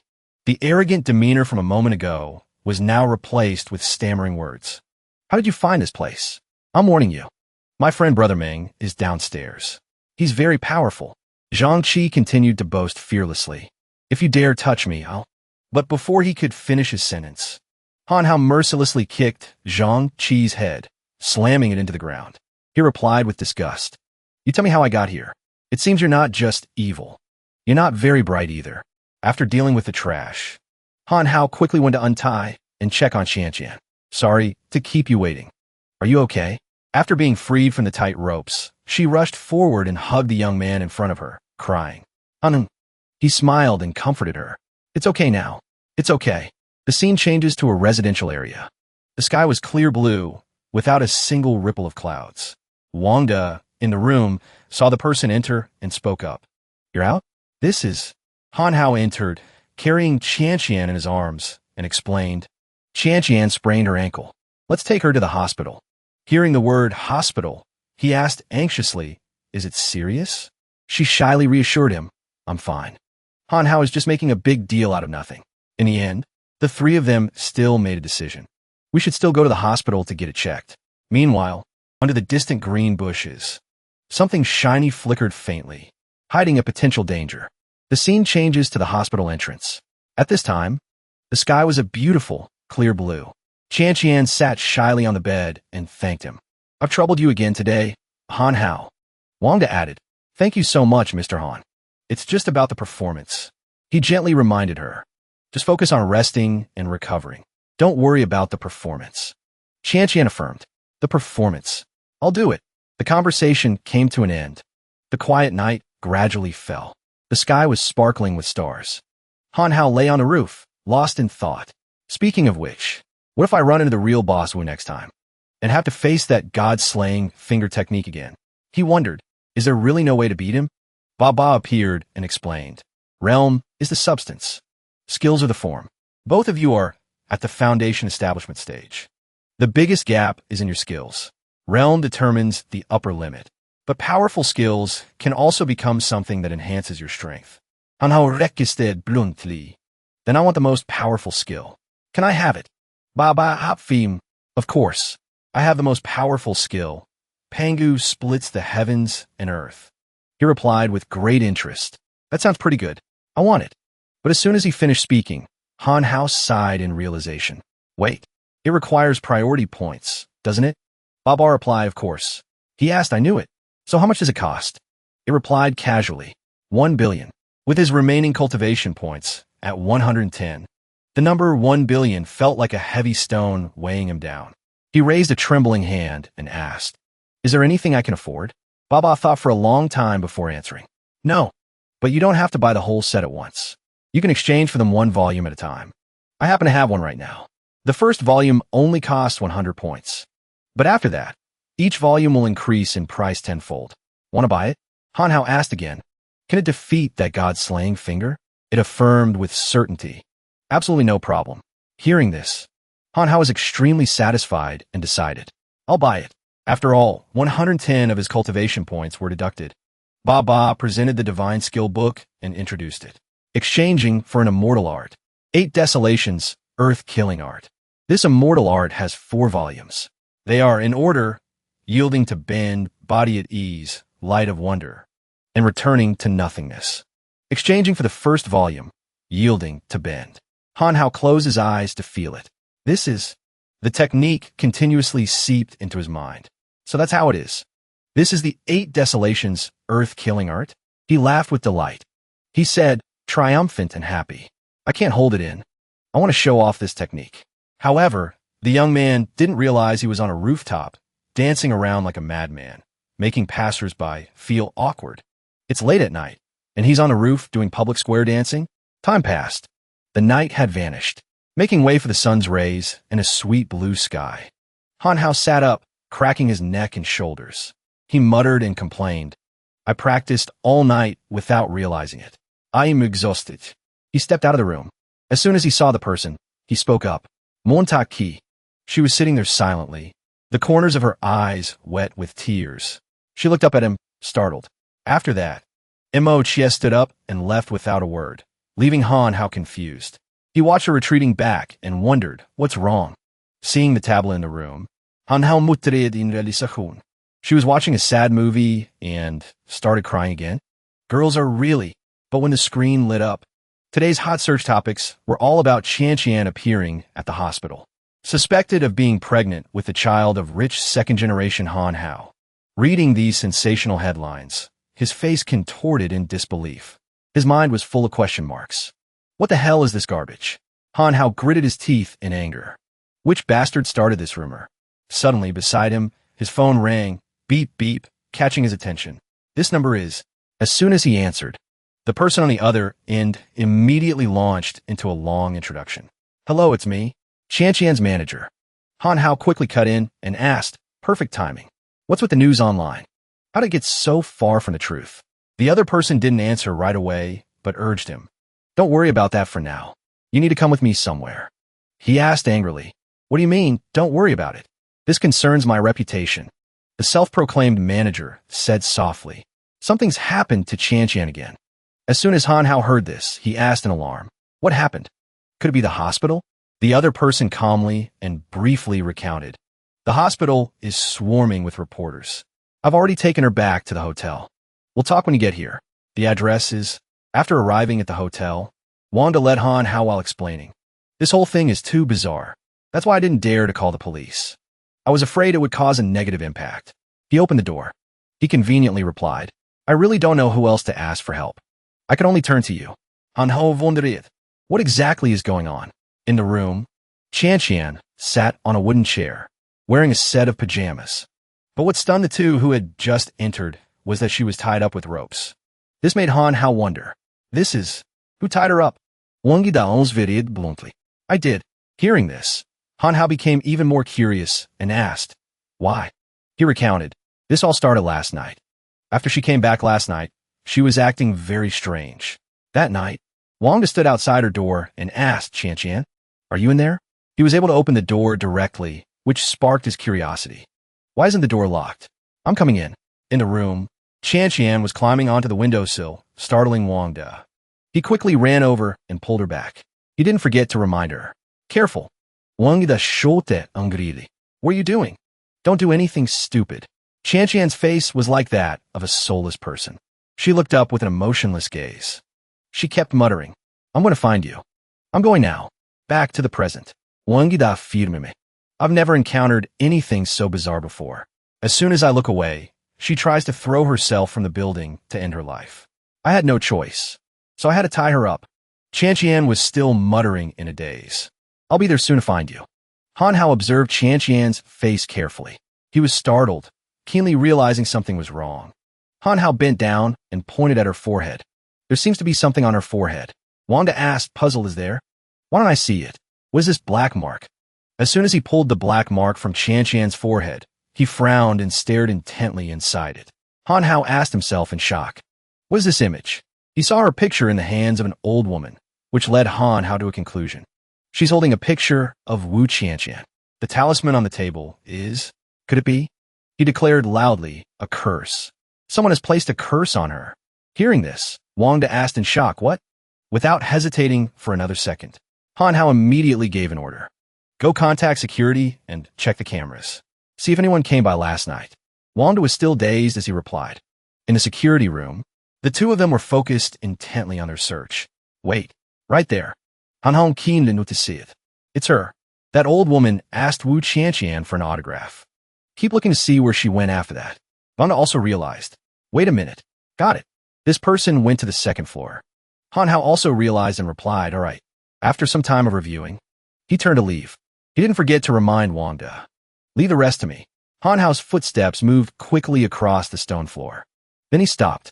He stood before the door of a silent room. Han Hao stated with certainty, this is the place. He didn't hesitate to kick the door hard, forcing it open. But the room inside was pitch black. Han Hao cautiously stepped into the room. The table was littered with papers, making him realize the talismans I saw before. He looked around in all directions and wondered, where is she? Ime opened her toothless mouth, which had only one tooth left, and spoke. You blind little thief. You've ruined my good work. She showed her hand, full of sharp claws, and warned, you dare to barge into the room of this ghost mother, Ime? Han Hao saw the old woman and retorted mockingly, ghost mother? I think you're more like a charlatan. Hearing this, Ime's face darkened. She reminded him with disgust. I have no time to waste talking nonsense with you. I still have to finish President Wang's job. Hearing this name, Han Hao paused, realizing, President Wang, so there really is someone else. Behind the scenes, directing everything. Ime had absolutely no intention of letting Han Hao go. She raised her hand full of sharp claws and said, go be a ghost for me. The two of them clashed directly. Each side tried to unleash their most terrifying power to defeat the other. As Han Hao fought with Ime, he realized, she can block one of my punches. It seems she's no ordinary person. On the other side, she was knocked back by his counterattack, slamming into the wall. Han hao smiled smugly, calculating. Perfect. I can use this to test my new move. 8 Desolations, Earth-Killing Art. Han hao, having come up with a clever plan, smiled with satisfaction and whispered, Perfect. I'll use you as a test subject. For my 8 Desolations, Earth-Killing Art. Inmei, still not understanding his intention, showed her sharp claws and threatened, You damn brat. You're courting death. She clasped her hands together and aimed them forward. She was still confident. This old lady hasn't even used her full strength yet. After that, Inmei raised her hands to the sky. Her whole body formed a straight stance. She directly used the wave of immobility technique and declared to Han hao, Go die. He remained completely calm at this moment. He silently devised a plan in his head. The technique I practiced before. I'll use it with my true essence. Baba realized Han hao's intention and warned him worriedly, You fool. If you do that, you'll... He ignored the consequences and decisively unleashed his move. With that, 2 infinite vortexes clashed. The battle began with incredible intensity. Even Inmei, seeing this situation, couldn't help but exclaim in astonishment.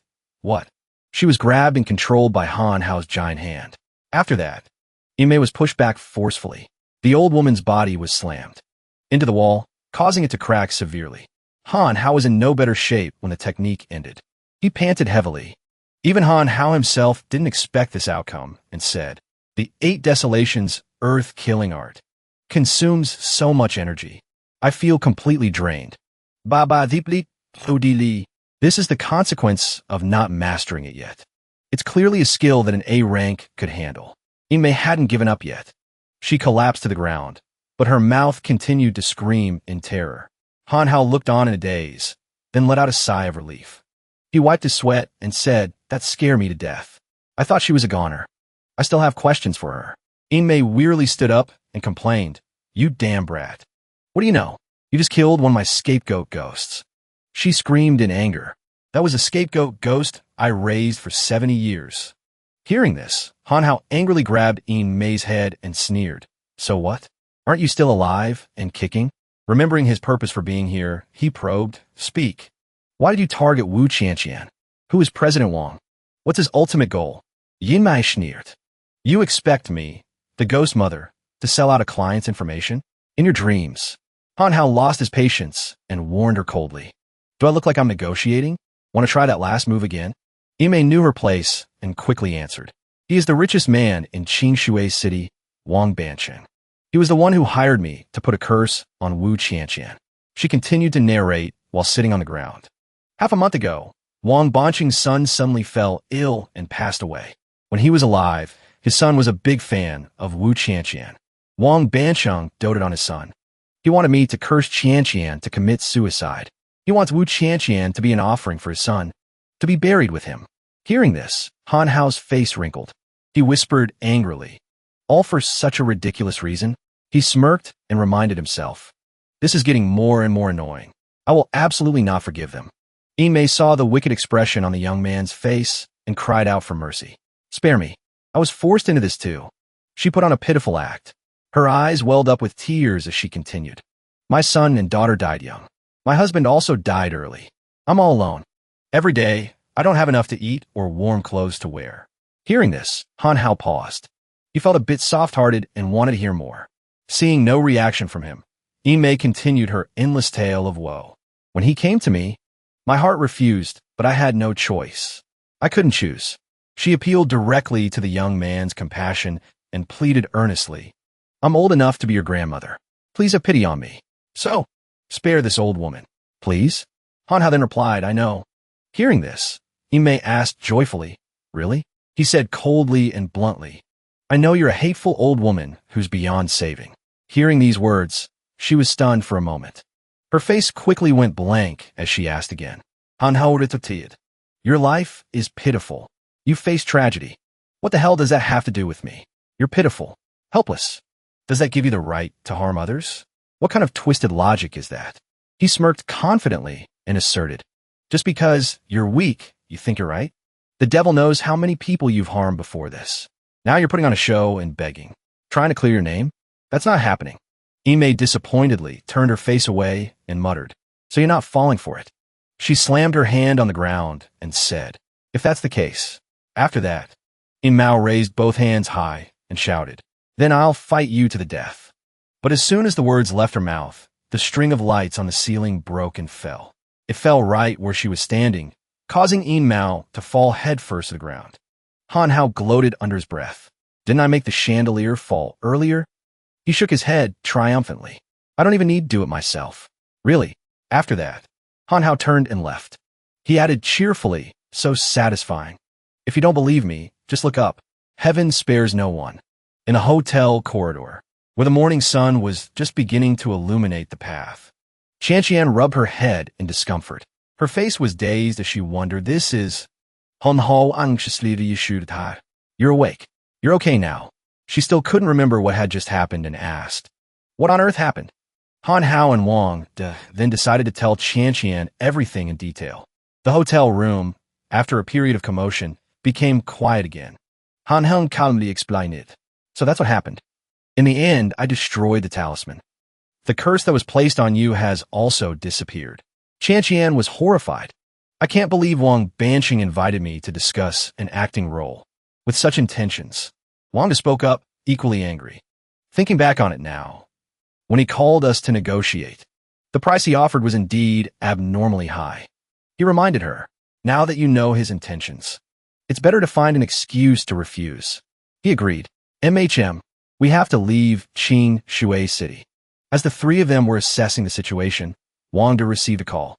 He announced with a start, "It's Wang Banqing's phone." Qian asked nervously, "What should we do?" Han Hao calmly proposed a plan. "He probably doesn't know about the ghost mother situation yet. He's calling to probe for information, so it's a good time to use the excuse of not feeling well to refuse." Wang agreed. Then, he picked up the phone. "Hello, Mr. Wang. I'm so sorry. Qian isn't feeling well, so I don't think we can make it to the negotiation." He sneered and replied, "Don't say that. It was so hard for you to come all this way. At least have a meal with me." Hearing this offer, Wang Da's face turned pale as he stammered a refusal. "A meal? There's no need to trouble you. We're..." Ban Sheng, standing right in front of the hotel, announced, "Don't be so polite. I'm already at the hotel entrance." He continued cheerfully, "I'll come up to get you all." With that, Ban Sheng quickly hung up, leaving Wang stunned. He quickly informed them. He said he's already downstairs. Hearing this, Qian panicked and shouted, "What?" Han Hao, at this moment, shrewdly realized the intention. "He's clearly targeting you too. This is a Hongmin banquet." Wang asked worriedly, "What should we do then?" He stroked his chin, thinking, "My true essence hasn't fully recovered yet, and I don't know anything about Wang Banqing." After a long moment, Han Hao made a decision. "This is the only way. Get changed." Qian, still confused, asked, "What?" He repeated, "Get changed. You're not planning to go in your pajamas, are you?" Hearing this, she blushed with embarrassment. Her hands quickly adjusted her nightgown as she stammered, No, I'll go get changed." After that, Han Hao also announced, "Give me a set of clothes, too." A while later, someone knocked on the door. Ban Sheng smiled warmly and called out, "Miss Wu, I've come to pick you up." The door swung open. The sight that appeared next surprised him, and he exclaimed. Qian, in a beautiful outfit, announced, "Let's go." Bonchem carefully probed. "And the two behind you are?" Wangida replied, "I am Qian's manager. This is Xiao Hao, Qian's bodyguard." Understanding, he no longer had any suspicions. He bowed and gestured. "Of course. This way, please." Qian quickly stepped out. The sight of the bodyguards in the hallway startled her, making her anxious. Han Hao, walking behind her, whispered to comfort her, "Don't worry, I will protect you." Hearing these words, Qian was filled with confidence as she walked. All traces of fear and worry vanished from her face. Meanwhile, Han Hao was intently observing the situation. He wondered, is that? Looking at the bulges inside the bodyguards' coats, he keenly realized something. The sky was a beautiful, clear blue. The line of cars stopped at Wang Banqing's house. He announced, "We've arrived. Let's go." The next image made him freeze at the sound of a woman's unexpected scream. Without warning, Han Hao directly picked her up, making Qian wonder, "What are you doing?" He explained, "Miss Wu is not feeling well. She needs someone to take care of her." The bodyguard outside quickly reached out to stop him. "You can't go in." The master only invited Miss Wu Qianqian. Bansheng from inside gave a cold command. It's fine. Let him in. The subordinate understood and replied, Yes, sir. Han Hong seriously realised. This guy, what kind of trick is he planning? Wang De, at this point, felt like a third wheel in the conversation. He stammered, I'm Qianqian's manager. The bodyguard was firm. Not allowed. This answer made Wang Da's face go blank like a goose as he wondered why. His phone suddenly vibrated. The system appeared with a long notification. Baba has to go on a trip. If it's not important, don't look for me. Even if it is important, don't look for me. But I found the address of a temporary replacement companion, and I've conveniently arranged a straight man rescue scenario for you. No need to thank me. Just remember to pay up. Fova zo baba. Han Hao glanced at the screen. His eyes showed utter confusion. What the hell is this? A temporary replacement? What's wrong with my phone? What's this light? Suddenly, a light flashed. A girl appeared. She clasped her hands respectfully and looked at him. Greetings, fellow Taoist. Is this what you need? Han Hao's jaw dropped. He held the rod next to the table and looked at Linger. You're the temporary replacement system for Baba. You're so cute. I'm not a system. My name is Linger. You can call me Big Sis Linger. But before that, you need to take a high difficulty test. A replacement system that gives you a test right after introductions. What kind of test? When a girl is on her period and has stomach cramps, what do you do? This made him stroke his chin thoughtfully. I know this one. Drink lots of warm water. Another question was posed. When Han Hao is a father, and his daughter says her best friend's cake is delicious, what will you do? It seems his mouth was faster than his brain. He answered immediately, make one for me. The questions continued. For different mouths with different lipstick colors were shown. Linger asked the fatal question. What kind of ridiculous question is this? Is there any difference? I want to ask you, can you tell the difference between Diga, Dinah, and Gaia? Huddled next to the table, one hand on the edge, Han Hao screamed in despair. You're a hopeless case. Beyond saving. Linger is leaving. Wait, don't go. Big Sis Linger, you have to help me. Linger was moved by his attitude. She offered a small hint. Then what about this? This is a gift Baba ordered for you. The enchanting summer beach. Original price, 130 spirit stones. I'll give you a discount. Only 13 spirit stones. How about it? Hearing the price for such a valuable item, Han Hao's eyebrows shot up. He agreed instantly. I'll take it. I'll take it. Only 13. So cheap. Even though I don't know what spirit stones are. As soon as he finished speaking, a sound that everyone dreads hearing was heard. The sound of money being deducted. Deducting 1,300,000. Right now, he was like a soulless person. He held his face in his hands and looked up blankly. One spirit stone is equivalent to 100,000. Why didn't you say so earlier? You liar. It's because you didn't ask. It has nothing to do with Linger. The money is already gone.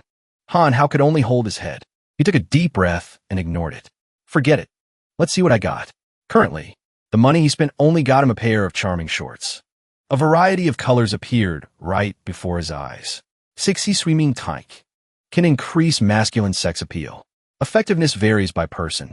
Looking at the item, Han Hao pointed straight at it. He declared bluntly, Do I need this? I, Han Hao, would rather die than wear something like this. The next day, a warm space, blue sky, white clouds, and golden sun. Han Hao was at the beach. One special thing, he was wearing those trunks. The sunlight, the sandy beach. I'm here, hiding behind a rock. Han Hao held a sphere in one hand. He stared at it intently. Can this crystal spirit ball really be trusted? Don't worry. It's very safe. Ling guaranteed. If Baba had said that, I wouldn't believe it. Seeing the figure of a girl nearby. The time was right. The sphere attacked. That girl looks pretty good. Congratulations.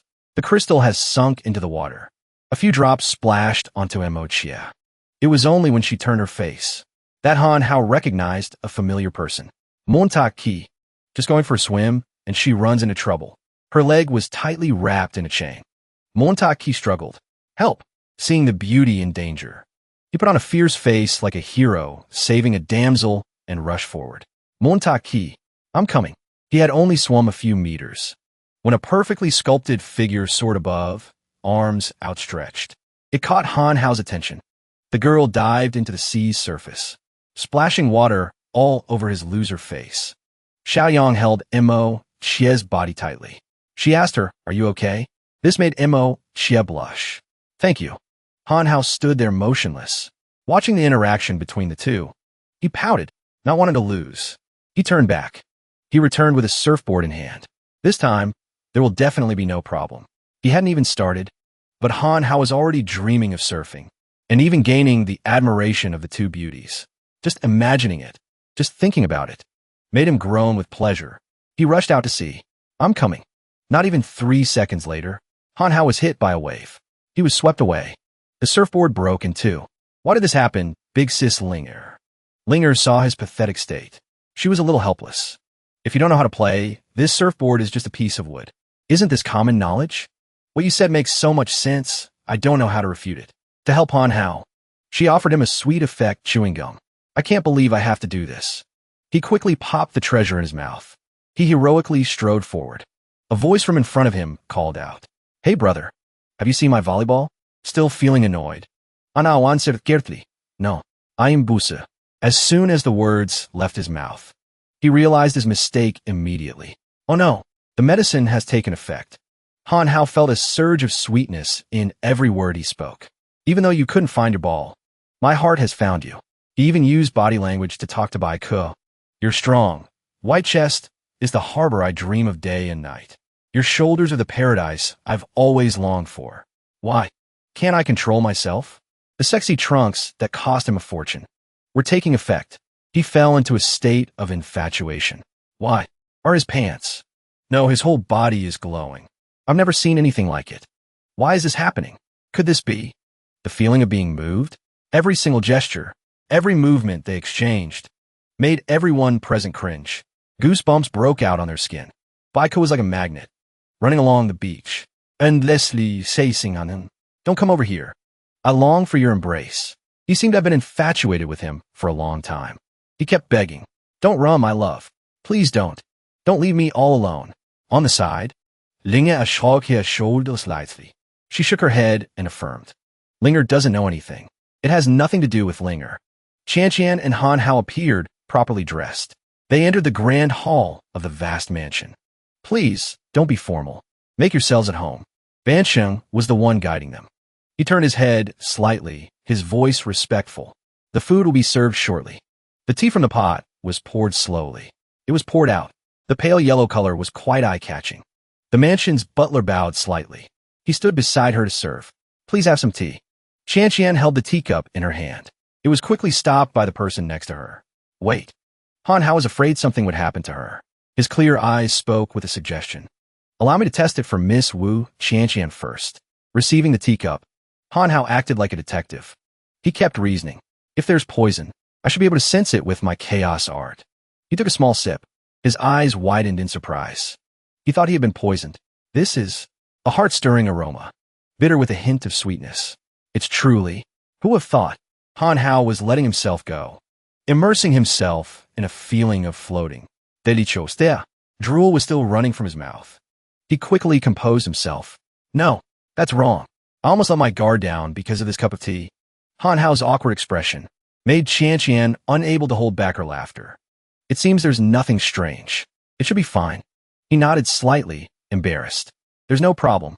Across from them, having watched them for a while, Banching also spoke up. Mr. Han, don't be so formal. Have a seat. Han Hao saw his kind concern. He was a bit flustered. He smiled and refused. No need. I'm used to standing. It seems Han Hao suddenly realized something. His brow furrowed slightly. He muttered in confusion. Wait a minute. How do you know my surname is Han? As soon as the question was asked, Banching's expression changed. His scheme was revealed. At the same time, the teacup shattered. Water splashed all over the floor. After drinking the tea, Qian had fallen unconscious right before his eyes. Han Hao quickly bent down. He gently shook Qian's body. What's wrong with you? Wake up. From a distance, the butler who had served the water approached. He explained, this is a sleeping potion I specially prepared. What? Underneath the white coat, a sorcerer's outfit was revealed. Jiuyang Smiled Smugli. Although it's ineffective against cultivators protected by true essence, ordinary people will fall unconscious immediately after drinking it. It's very useful. He didn't want to beat around the bush. He said impatiently, no need to say more. Master Gio, let's begin. Jiuyang followed the order. He lightly swiped the talisman across his divine sword and agreed immediately. Leave it to me. Han Hao's face was still dazed. He was confused by the plot the two were discussing. What are you trying to do? The plan was set in motion. The four people in the grand hall teleported instantly, disappearing right away. A strange space, where gloomy darkness filled the sunlight. A dungeon, following Jiuyang. He and the unconscious Qianqian had arrived together. Where is this? Han Hao's face darkened. He glanced at the man, probing his skills. What kind of technique is this? This person is also a cultivator. It's just a teleportation talisman. Nothing worth mentioning. Sitting on the powerful-looking chair, Bansheng rested his chin on his hand and suggested, "You could bring out the main course now, Master Jiu." Standing not far from him, Jiuyang boldly guaranteed, "Leave it to me." He quickly helped her sit down on the ground to be more comfortable.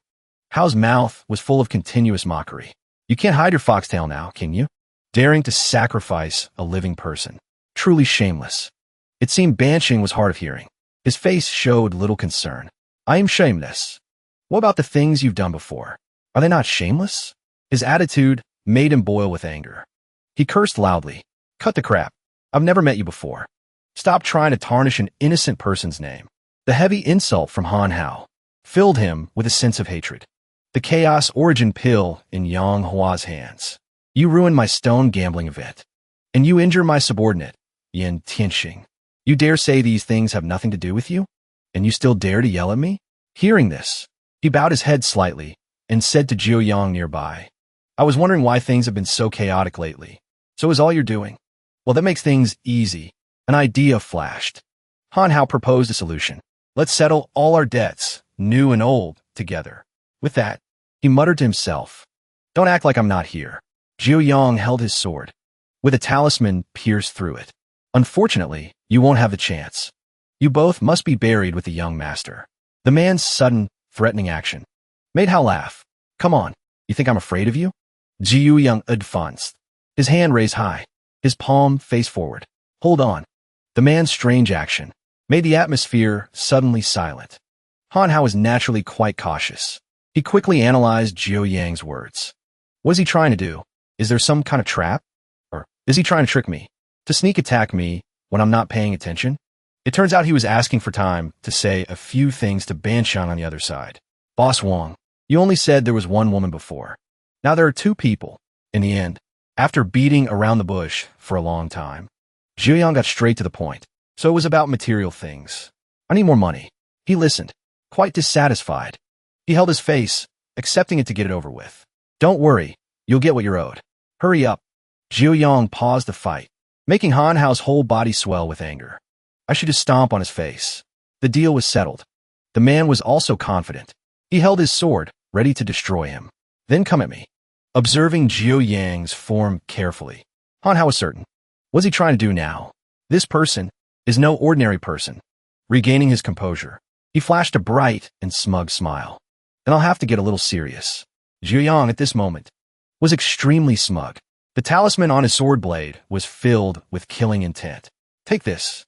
Han Hao stood from a distance, his eyes filled with vigilance. He watched every single move. Here it comes. The man channeled his internal energy, charging straight at him in a hurry. Luckily, Han Hao dodged out of the way. He was like an eel, weaving skillfully. He quickly ducked under Jiuyang's chest. "Hiding your true strength? So be it." Han Hao, on behalf of Qianqian, threw a punch to vent her anger. The force of his hand was so strong that it made the man's face swell up. His eyes bulged. Jiuyang was surprisingly outmatched. He flew straight towards Bansheng's sofa. Seeing this, he shot to his feet. He asked with concern, "Master Jiu, are you okay?"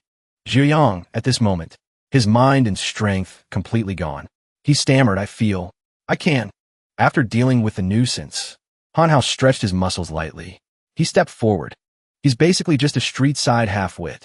As he walked, the sound of the system and Linger talking made him freeze. This guy is clearly weak as hell.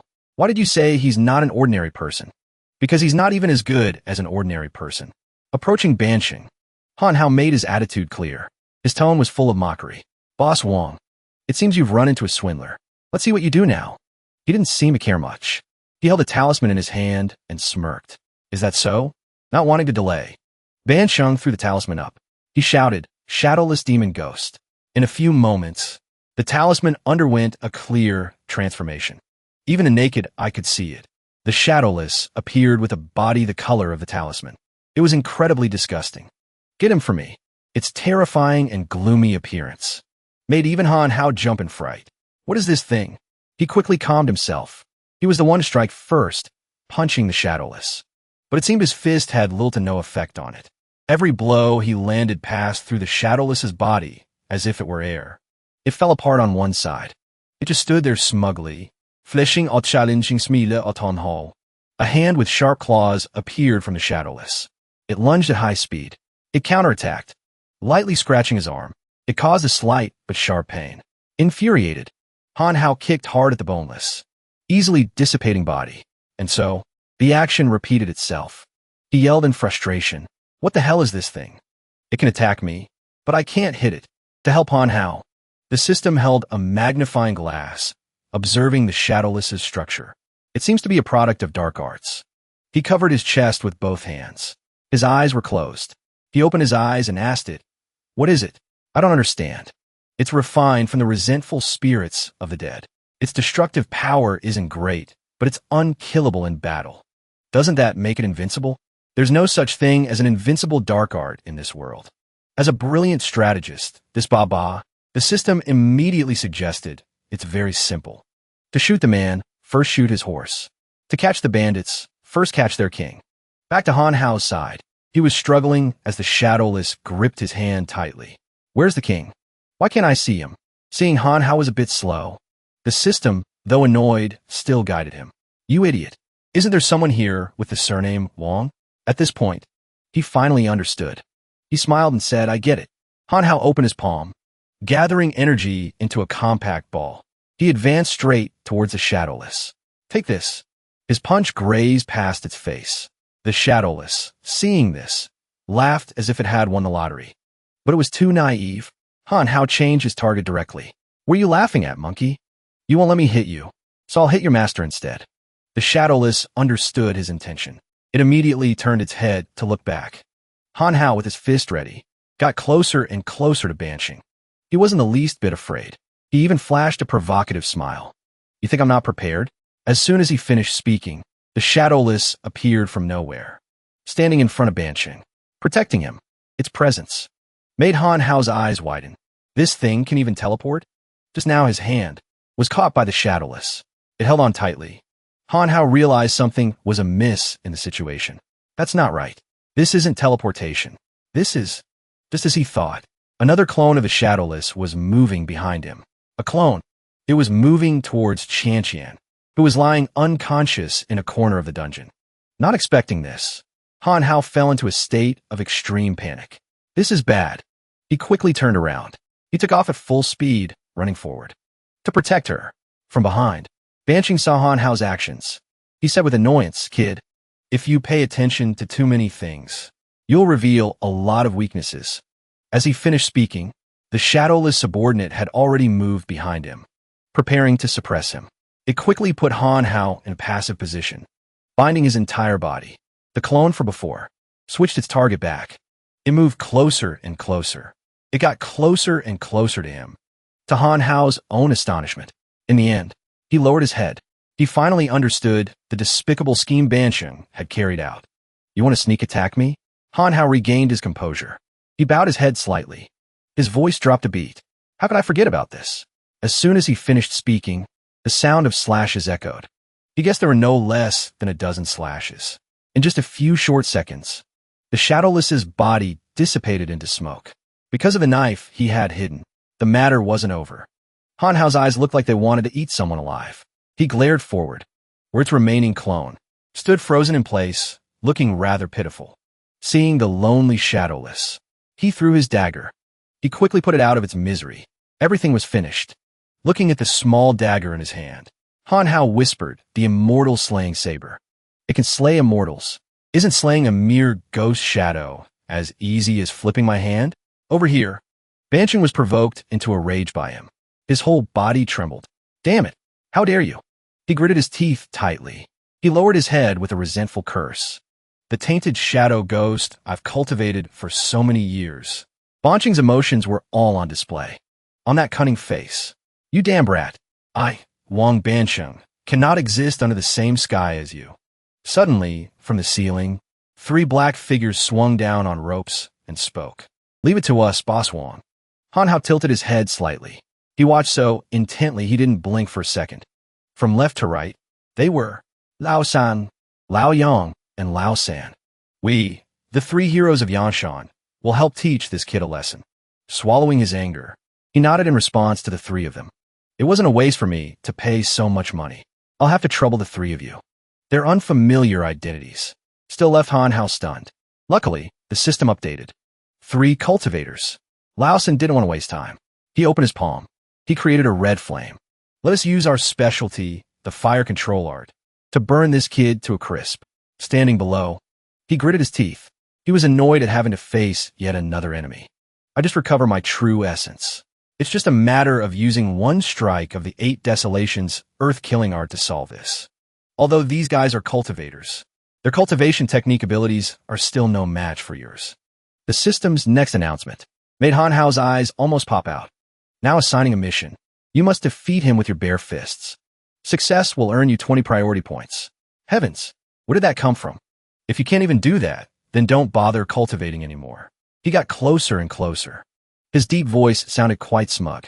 What are you mumbling about? Seeing the reward. He was extremely tempted. He bent his knees slightly. Well then, let's give it a try. The 2 of them began to face off. Lao San, with fire in his hand, faced off against Han Hao. As soon as his fiery hand arrived, it was neatly dodged by him. So quick. It was Han Hao's turn to counterattack. He easily grabbed Lao San's arm. From below, he delivered a vicious blow, slamming his fist into the man's chest. It was incredibly bold. A light warm-up punch was enough to finish Lao San. He was sent flying several meters away. His 2 brothers, watching from a distance, couldn't help but feel anxious. Lao San, damn it, to avenge his brother. Lao Shan took action. He crossed his hands, creating a small flame. Kid, you're finished with me. 2 small flames, like mini-bombs, shot forward quickly. The target was Han Hao. Flowing fire meteor. The flames hit the ground. An explosion of thick smoke appeared, spreading throughout the space. As the smoke gradually cleared, he returned, safe and sound. Can't you be any faster? It was very clear. The current situation was not good. Lao Yang blocked his arm and demanded, don't act rashly. Let's go together. Yes, big brother. With the kind support from the system, Han Hao smiled brightly. Can I use the 8 Desolations earth art now? But I advise you not to. He turned his gaze, glancing lightly at Bansheng behind him. Why? Because that person is hiding his true strength. His face at this moment looked completely lifeless. A sad expression was visible. Worried about Bansheng, Han Hao was startled by what happened next. Lao Yang and Lao San were surrounding him. They wanted to fight 2 against 1. An unfair fight. Observing and grasping the situation, Han Hao felt a little worried. This is bad. I am surrounded. Before he could prepare, Lao Yang launched his attack. He shot fire at him. Take this. But Han Hao just needed to jump up lightly to easily neutralize the attack. I dodged. Who would have thought? The one who got hit was his own underling. The man was dazed. Lao San. Seeing him like that, the 2 of them were stunned. They stood there watching in silence. Even though it was hilarious, Lao Shan slowly sat up. His face was red from the fire as he complained, calling out the name of his sworn brother in front of him. Big brother. Hearing this, Lao Yang was quite embarrassed.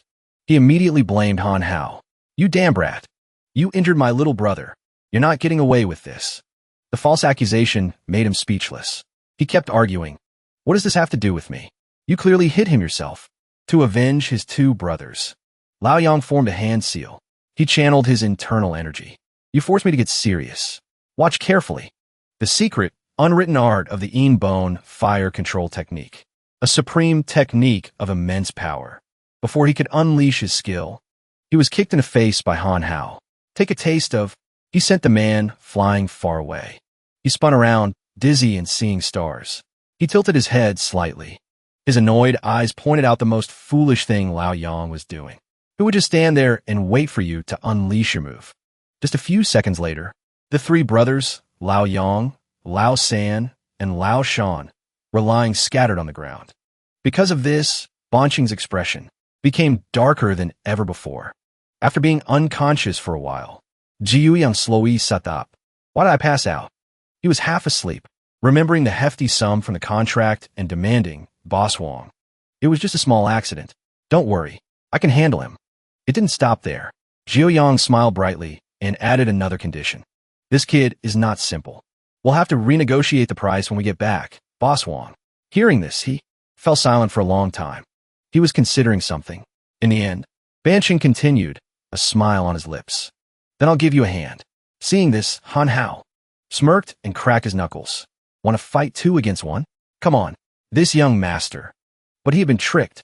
He suddenly reached out and grabbed the man's neck in astonishment. Banqing gritted his teeth.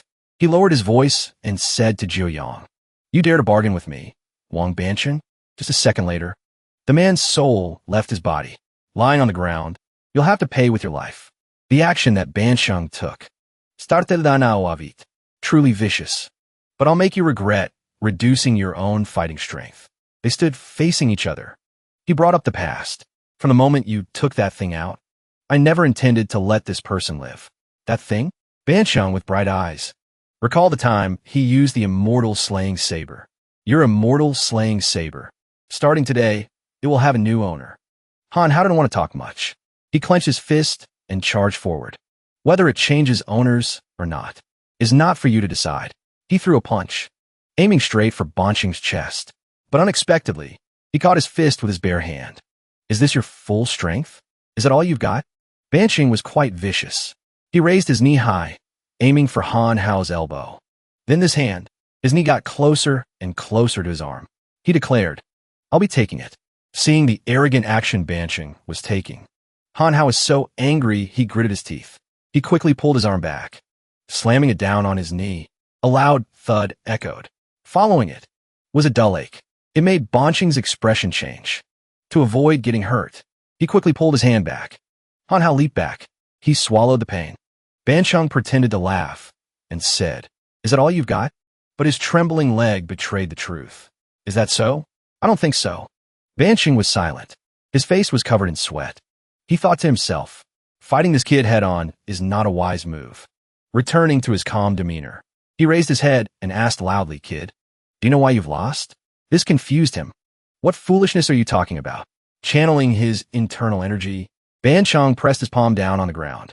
Because you have a weakness, and I don't. The palm strike he unleashed created 2 parallel fissures that cut deep into the floor. Han Hao stood on the shaking ground, questioning in confusion, what is this? What are you trying to do? The entire room was shaking violently. Dust flew everywhere. He remained calm, watching the place gradually collapse. With an explanation from Banqing, you want to bury this place and take me down with you? Letting him finish, Han Hao laughed and declared, Before that happens, you'll die here first. Ignoring what he said, Banqing remained pensive. His tone was certain. I told you, you have a weakness. 3 loud explosions echoed through the sky, erupting behind Han Hao. It made him look back curiously, just as Banqing had predicted. Han Hao's face paled. Damn it. So that's it. The unconscious Qianqian was about to be crushed by falling rocks. He didn't hesitate.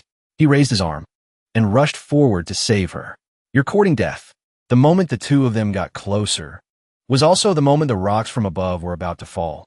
This time, Han Hao had lost. The rocks had buried both of them. It was difficult to escape. Standing outside, Banqing laughed happily. You want to fight me? You're still too green. He took a step forward, his hands clasped behind his back. I wasted a lot of my true essence. Whatever. It's good that it's resolved. Remembering the immortal slaying saber, Banqing added, all that's left is to find the immortal slaying saber. As he got closer to the pile of rocks that buried them, another tremor occurred. Deep inside, someone's hand, containing terrifying strength, lifted the boulder high. It was none other than Han Hao, who had returned. He was carrying Qianqian. This is the killing move you planned?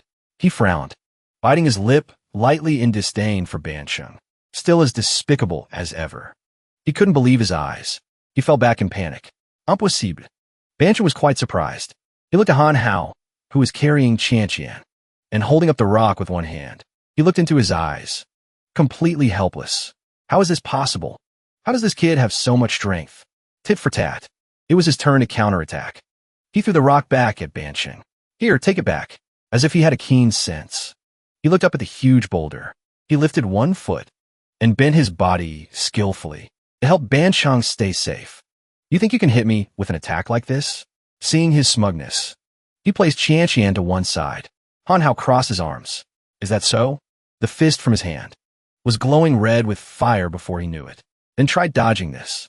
Han Hao held his head high, his eyes and mouth opened wide to introduce it. Hiven the moiden sketteres iloes. Bansheng was curious. He quickly looked up. A light bulb appeared. What is this? Gradually, rocks with a fiery red color were slowly falling. This is rock? His eyes were completely relaxed as he watched each rock one by one. Turning into this, Bansheng thought it wasn't dangerous. He waved his hand dismissively, using this kind of attack. Even if it hits, before he could pull his hand back, a light rock fell, stunning him. How is this possible? Just a tiny rock, yet so heavy. Not just one, a series of small rocks. Each weighing tons, fell on Bansheng's back. His legs gradually lost their usual sturdiness. He had to kneel on the ground. He had to support himself with his hands on the floor to lighten the weight on his body. You damn brat. What did you do? Han Hao stood outside, tossing a few rocks. He laughed as if he'd won the lottery. I just made them a little heavier. Does boss want to kowtow to me? Trying to suppress his panic, Bansheng spoke, his face trembling. Are you kidding me? You think a few rocks can make me kneel? In your dreams. He used all his strength to stand up in front of him. He can still stand up. Impressive. To finish him off neatly, he held a rock in his hand. Han Hao lightly lifted one leg to gain momentum, but that's as far as it should go. The rock, moving at a speed the naked eye could hardly follow, shot forward. Bansheng was like a statue, standing frozen in place. Too fast. I can't dodge it. The rock flew quickly, slamming hard into his chest near his stomach. It sent Bansheng flying far away. He flew several meters from where he stood, with no end in sight. It didn't stop there. The rock slammed him hard into the wall with a loud thud. Not just one wall, but 3 walls were pierced through by Bansheng. He left a hole. Standing in front of the first wall, he stepped in with his leather shoes to investigate the situation in detail. Han Hao held the rock in his hand like a toy, tossing up and down. How did that attack feel? He looked at Bansheng, whose mouth was full of fresh blood, but he was very conscious. His condition was far beyond his expectations. It made Hao a little surprised. Still conscious? You can really take a hit. Bansheng moved his uninjured arm, taking out a piece of paper from his clothes. Kid, you'll remember me. It was another talisman he used. I won't let you off.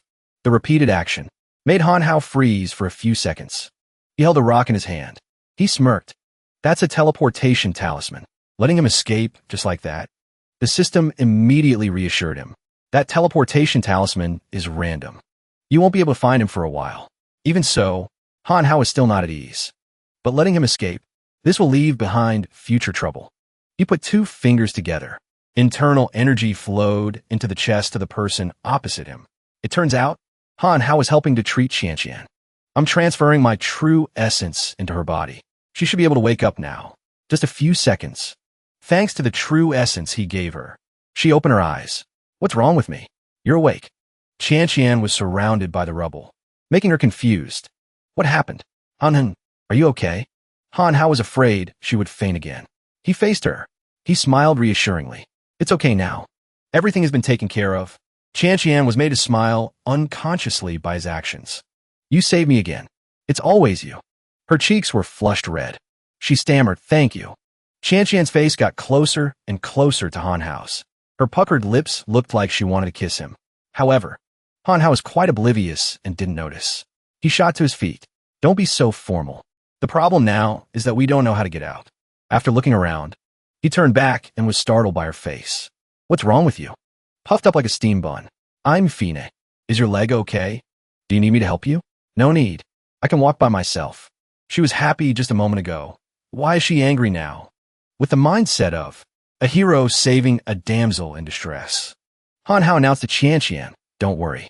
We're about to get out. Although she nodded her head, her eyes kept looking around. I believe you. Although she said that, we've been walking here for half an hour. It can't be.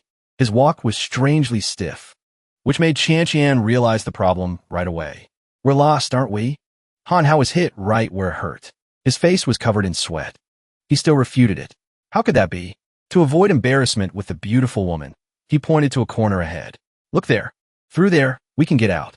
Following Han Hao's directions, the two of them arrived. Peeking their heads out, they saw an iron door. There really is a door. He pretended as if he knew the way. He said smugly, see? I didn't lie to you, did I? Qian could only smile to get through it. That's right. Han Hao was polite. He raised his hand and knocked a few times on the door. Can't push it open. There's no handle either. However, he didn't get a response. He got impatient and kicked the door. It's too hard. It won't budge. Seeing her staring, he reassured her. It's okay. Leave it to me. Han took a deep breath. He smirked. It'll take a lot of effort. But if it can get us out of here, it's worth it. Watch this. 8 desolations. Qian didn't want to waste time. She pointed to the doorbell. But it says here, to enter, press here.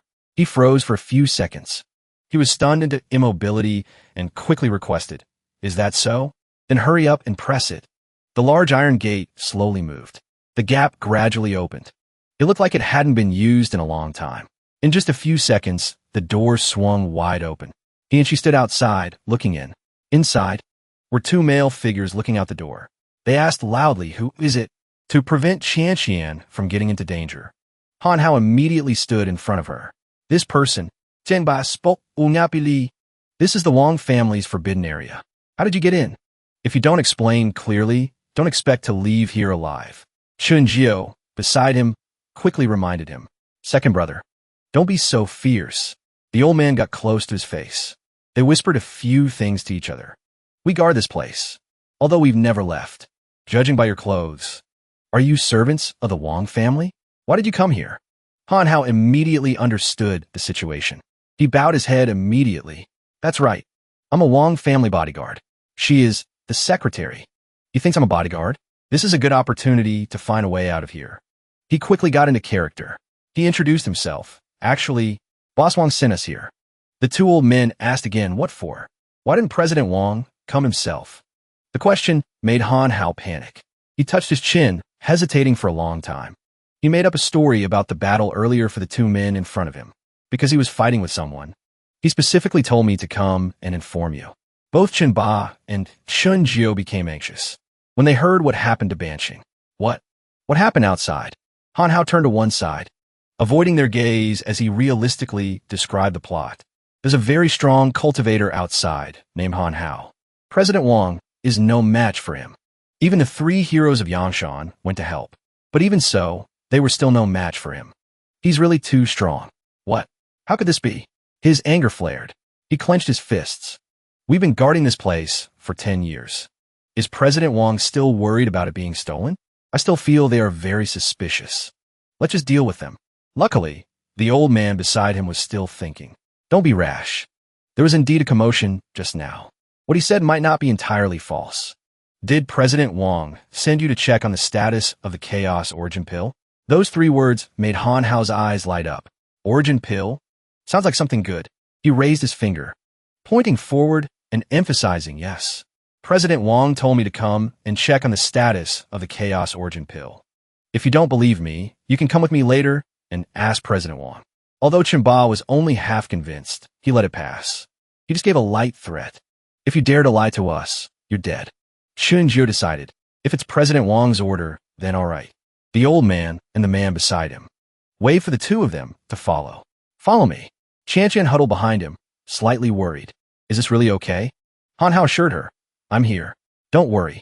The 4 of them quickly arrived in front of a large, red gate.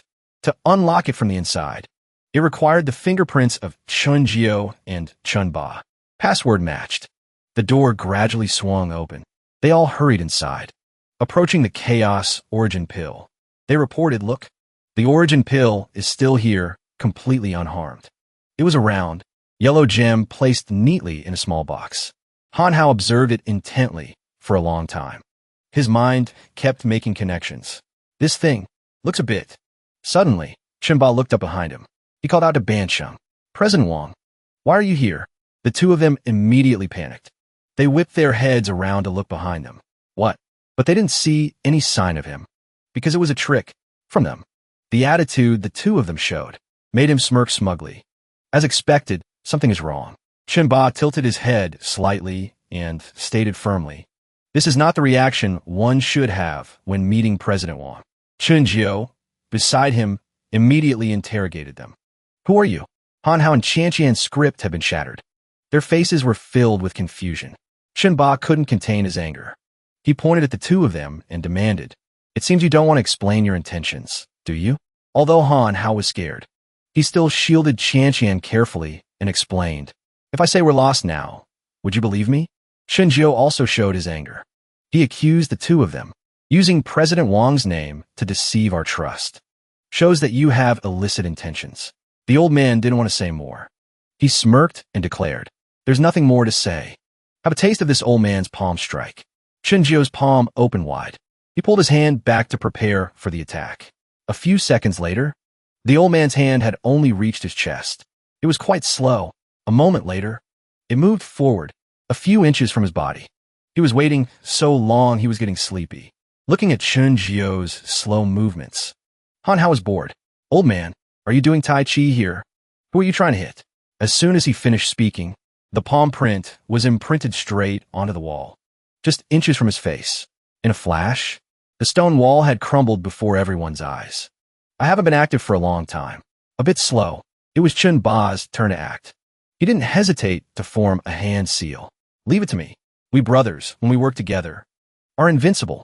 A stream of green light shot straight towards Han Hao's neck at a speed the naked eye couldn't see. And so, he seemed to turn to stone. He stood frozen in place, unable to move. "What's happening?" The system explained. "Immobilization spell. After being hit, your whole body will be unable to move." His body couldn't move. Han Hao was extremely annoyed. "So what should I do? How long will it last?" It suggested to him, "It will last as long as the caster doesn't release it. Similarly, if you can distract him, you can break the spell." Seeing Han Hao contemplating something, Chunjio approached. "How about it? Hit by my immobilization spell. No matter how strong you are, you can't do anything." The system was provoked by the old man's arrogance. He probably hasn't met someone with a stronger realm than him. The immobilization spell can't hold back true essence. Taking advantage of his immobility. "Jianba go check Gian. It seems you're not a secretary either." Han. Hearing her cry for help, he gritted his teeth. "Damn it. If you got guts, come at me."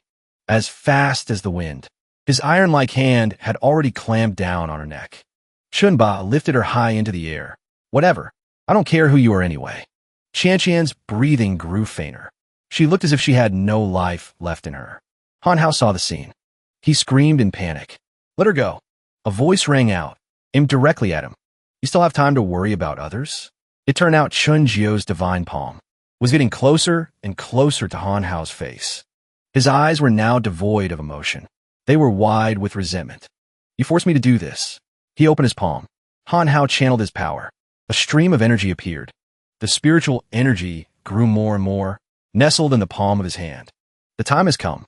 He released his internal energy, sending the old man flying dozens of meters away. Seeing his brother in danger, Chunba let go of Qianqian. He screamed, "Big brother, I won't let him get away with this." Han Hao appeared from above. He took a perfect stance. "You still have a mind to worry about others?" An elbow struck straight to Chunba's face. In his astonishment, the immense power twisted his face. His jaw was knocked to one side. After that, Han Hao stomped down hard, violently pressing Chunba's cheek into the ground. After finishing, he ran over. He asked about her. "How are you? Are you hurt?" "I'm fine." Using his last bit of strength, Chunjio, his mouth full of blood, said, "Don't even think about leaving here." The old man had pressed the destruction button. Something big was about to happen. When the system activated, the entire space shook violently. This is bad. This place is about to collapse." The two of them quickly moved to the edge of the main door. "The door is closing. We have to get out of here quickly." Just a few seconds later, the room collapsed. Luckily, they escaped in time. That was close. We were almost buried in here. Looking at the space around them covered in rocks, they were bewildered. The entrance is blocked. Qianqian was in a state of panic.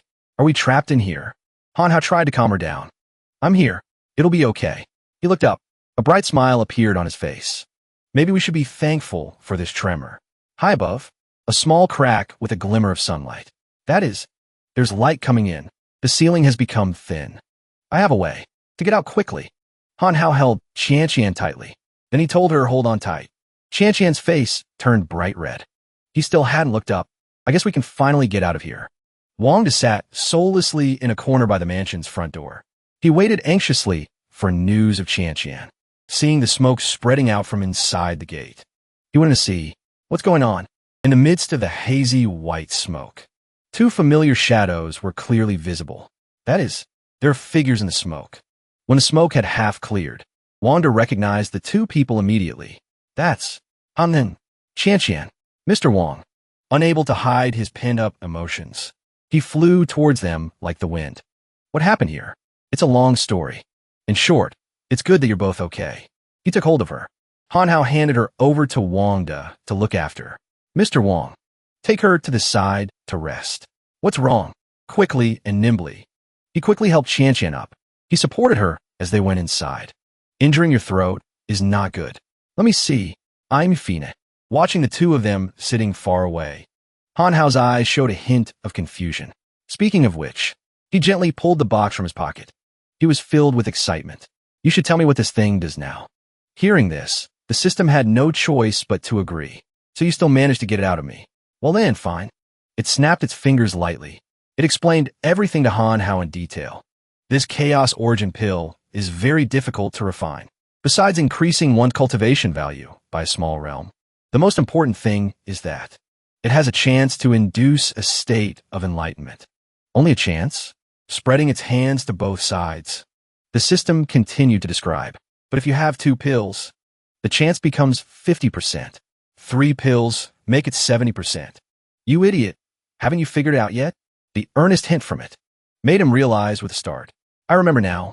The pill I found in the money pouch at the beginning. No wonder it looks so familiar. With a slightly disbelieving face, Han Hao recalled the past event. When Wang Banshang mentioned Yanghua or something before, I didn't understand. No wonder he was causing trouble for me.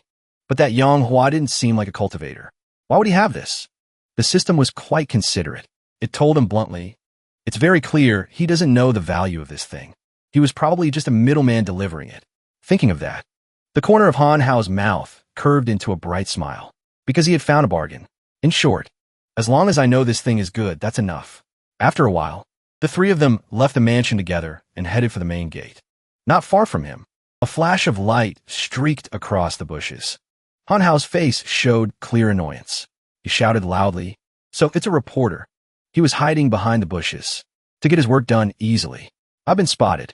Oh, I didn't try to hide. He popped up and greeted them. What a coincidence. Do you remember me, classmate Han Hao? Last time we were at the milk tea shop. Before he could do anything, he was kicked straight in the stomach. A gift from Han Hao. Watching him get knocked dozens of meters away, he immediately remembered. You're the one who's been following me, taking pictures, and starting rumors online, aren't you? Struggling to get up. But DY flashed a bright smile and explained, I was wrong. I can help you publish a clarification. But to get a new article, he proposed a deal with Han Hao. But there's one condition. Hearing that, he was so angry he clenched his fists. You still dare to set conditions? Do you believe I'll? Luckily, Wanda stopped him in time. Forget it. Let's hear what he has to say first. To show some courtesy, Bo Dui dusted himself off. He stood opposite the 3 of them. He introduced himself again from the beginning. He formally stated his name and background. I'm a reporter. My request is also very simple. It is no beating around the bush. Bo Dui pointed straight at his face and stated his condition. Hanan, let me follow you. He ignored Han Hao's expression. He stroked his chin and smiled smugly. Whether it was last time or this time, I've discovered that as long as I follow you, I'll always get a story. You must be the great lucky star of my journalism career. To make him trust him, he placed a hand on his chest.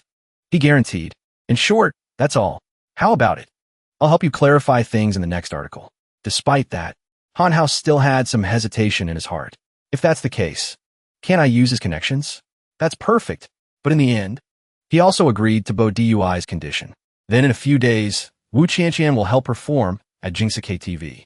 You'll be there, right? Remember to write something nice. No problem. On the side, looking at them, Wangda and Qianqian could only smile to get through it. Why do I suddenly feel like those two have reached some kind of deal? In the morning, sunlight streamed through the window frame. A few days later, hello, old Lee. The people from the Red Hat clan have been released. Han Hao had just woken up. He was talking on the phone. They said they won't set foot in Qingshui City again. I guess they don't dare to anymore. When he came downstairs, he immediately saw Mo Jia sitting on the sofa. Hello, Montaki. She was happy. Her eyes went wide as she turned and gave him a short reply. Han Hao hunched over slightly. He asked Mo Jia a few things. Have you seen the news? Those shameless reporters really know how to make things up. Luckily, everything was cleared up. Holding a tablet, she nodded. I saw it. To let Mo Jia. Han Hao vi spirit. I remember you're a fan of Wu Qianqian. You're not jealous, are you? But Mo Jia replied without emotion. I am. I haven't seen you around lately. I'm so jealous you get to be with a big star. Seeing her expression, he was a little surprised. Why does she seem so unhappy? Is something on her mind? Han Hao was extremely curious. He stroked his chin thoughtfully, after thinking for a long while. Speaking of which, her birthday is coming up soon.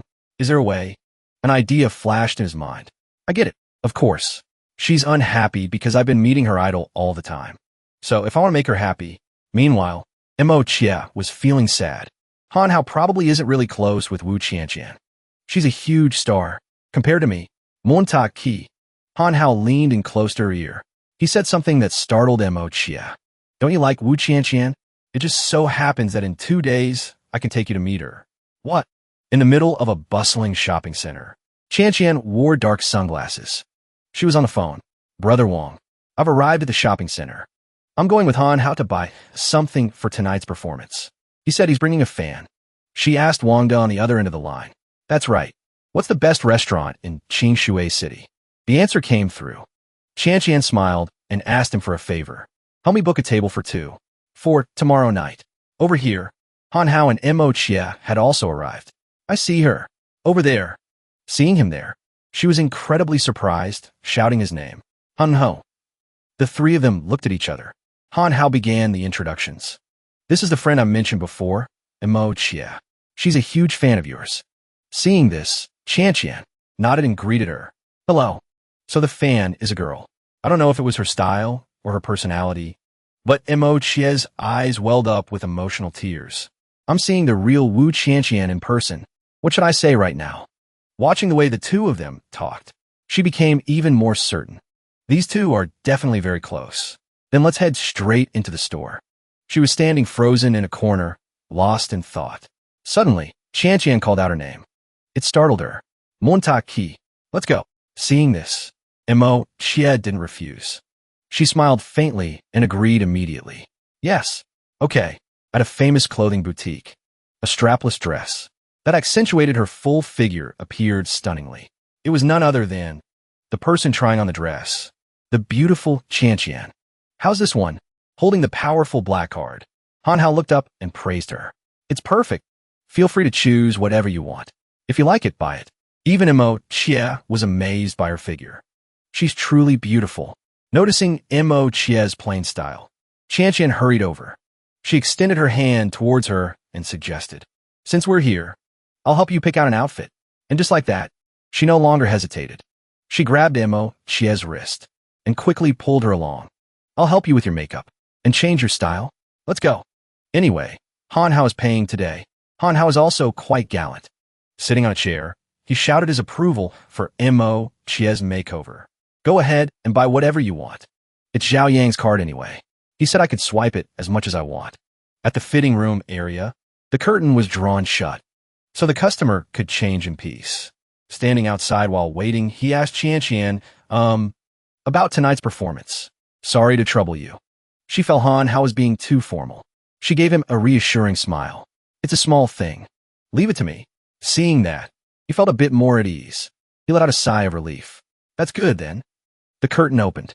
Mo Jia appeared. Han Hao's expression was like a frozen statue. She had a girly style, with her hair in 2 pigtails. She looked both cute and charming. How is it? He couldn't hold back. His face was full of expression, and his voice revealed his affection for her. It's beautiful. And so, A shopping trip came to an end. The two beauties walked ahead, leaving Han Hao behind with a mountain of designer bags. Hey, you two, slow down. I can't see where I'm going. How about this one? I think this one is prettier. Standing at the jewelry counter, Qian asked Mo Jia, did you read the news from before? It was all just nonsense written by reporters. Han Hao and I have been having a headache over it. I hope it didn't cause any misunderstanding. Hearing this, she was startled, her face blushing. He and I are just friends, not wanting to dwell on the topic. She changed the subject. Let's not talk about that. I'm performing at the KTV tonight. You have to come. As soon as she finished asking, Mo Jia had an immediate answer. Definitely. Qian listened in silence. She waved her hand and left first. Forget it. I'm not choosing anymore. Let's go.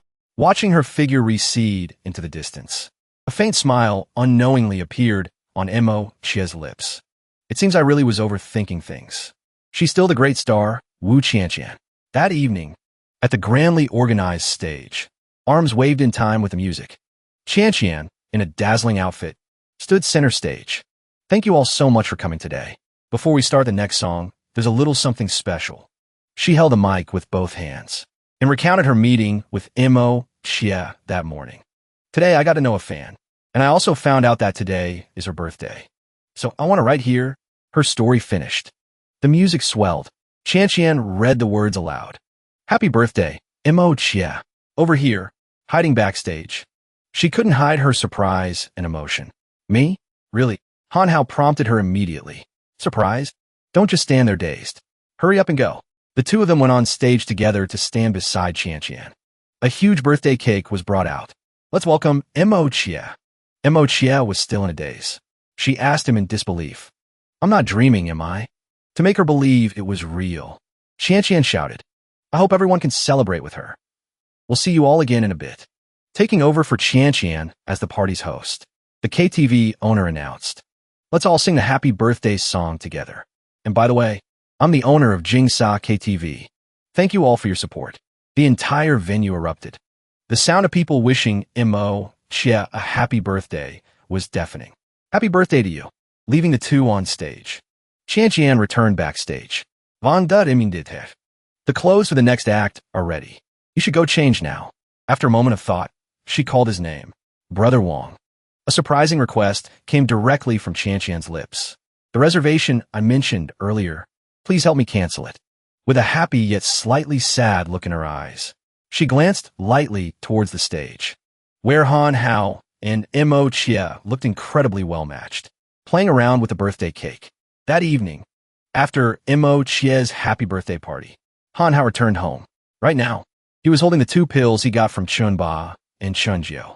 If I take these two primordial chaos pills, I can break through to the next realm. Han Hao sat quietly on the rooftop, head bowed in thought for a long time. Wang Banxian could return at any time. And then there's that old man Wu. Right now, I'm no match for him. He was still a bit hesitant. He recalled the image of old man Wu's avatar from before. I have to get stronger. Thinking that much was enough to give Han Hao the courage. He swallowed both primordial chaos pills. After that, he placed his hands on his legs and began to enter a state of solitary cultivation. But it wasn't that simple. The primordial chaos pills took effect. He roared, why does this feel like I'm on fire? Han Hao's entire body was burning hot, like a flame that could incinerate everything. Suddenly, he seemed to become soulless. His head drooped unconsciously. He was frighteningly silent. The system saw Han Hao's expression and grew extremely worried. It's only just begun. How are you already failing? But he remained still, ignoring what it said, stuck in the same sitting posture. Is this the end? You fool. Wait, has he already entered a state of enlightenment? His aptitude isn't bad. Han Hao's body was covered in sweat. A strange, murky color.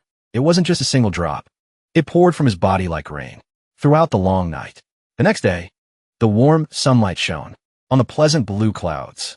After a night of cultivation, he had awakened. He took a deep breath, puffing out his cheeks. Then, Han Hao exhaled all the air. It was blacker than ink. He shot to his feet. He wiped away the sticky substance that remained on his skin. My whole body feels so comfortable. I've never felt this light before. This feeling is amazing. What is all this black stuff? It's the impurities that were expelled when you entered enlightenment. The system, seeing Han Hao's success, happily announced it. It seems your cultivation went very smoothly. Let's check your current cultivation level. That one sentence made him visibly confident. He slicked back his hair to look cool. No wonder I feel like I've gotten more handsome. As he was complimenting himself, the phone in his pocket buzzed, startling him. I dropped my phone. He picked up the phone and listened to the other end. Han Hong spoke. Zhao Yang. What's up? Explain everything clearly before you hang up, or I'll beat you up. Zhao Yang didn't dare to argue. He explained the whole story. A few days ago, didn't Wang Banqing go missing, his fate unknown? His nephew is preparing to inherit his business. There are a few projects he wants you to look at with him, Brother Hao. Hearing the gist of the story, Han Hao thought to himself, I might be able to get some intel on Wang Banqing from this. He quickly made a plan and hung up. Got it. I'll find you later. Just call a car. On a deserted street. Han Hao raised his hand to hail a taxi. Before he could say anything, a girl jumped in. Driver, please take me to... Driver, please, to Jing Sa KTV. It was Jinjin. She scratched her head and laughed awkwardly. Sorry, I'm in a hurry. Could you possibly... You're the guy from last time. He glanced at her figure and listened to her voice. He recognized her immediately. It's you. What a coincidence. The taxi quickly drove off, taking them both to their destination. You're going to Jingsa KTV too? Well, that makes things easy. After a moment of probing, she found out his identity. So your name is Han Hao. Thank you for helping me out last time. You were very righteous. Helping someone without leaving a name. Only Han Hao was still in the dark about Jinjin's background. I still don't know your name. With a bright smile on her face, she introduced herself. I haven't introduced myself. My name is Qiu Jinjin. It's a pleasure to meet you. Now that he knew Jinjin's name, Han Hao was quite curious and quickly asked more. Miss Qiu, what business do you have at the KTV? She didn't rush to explain. Looking straight ahead, she slowly stated her reason. I'm here to find someone. I hope I can meet them. Later, the car stopped. At the place they both wanted to be most right now.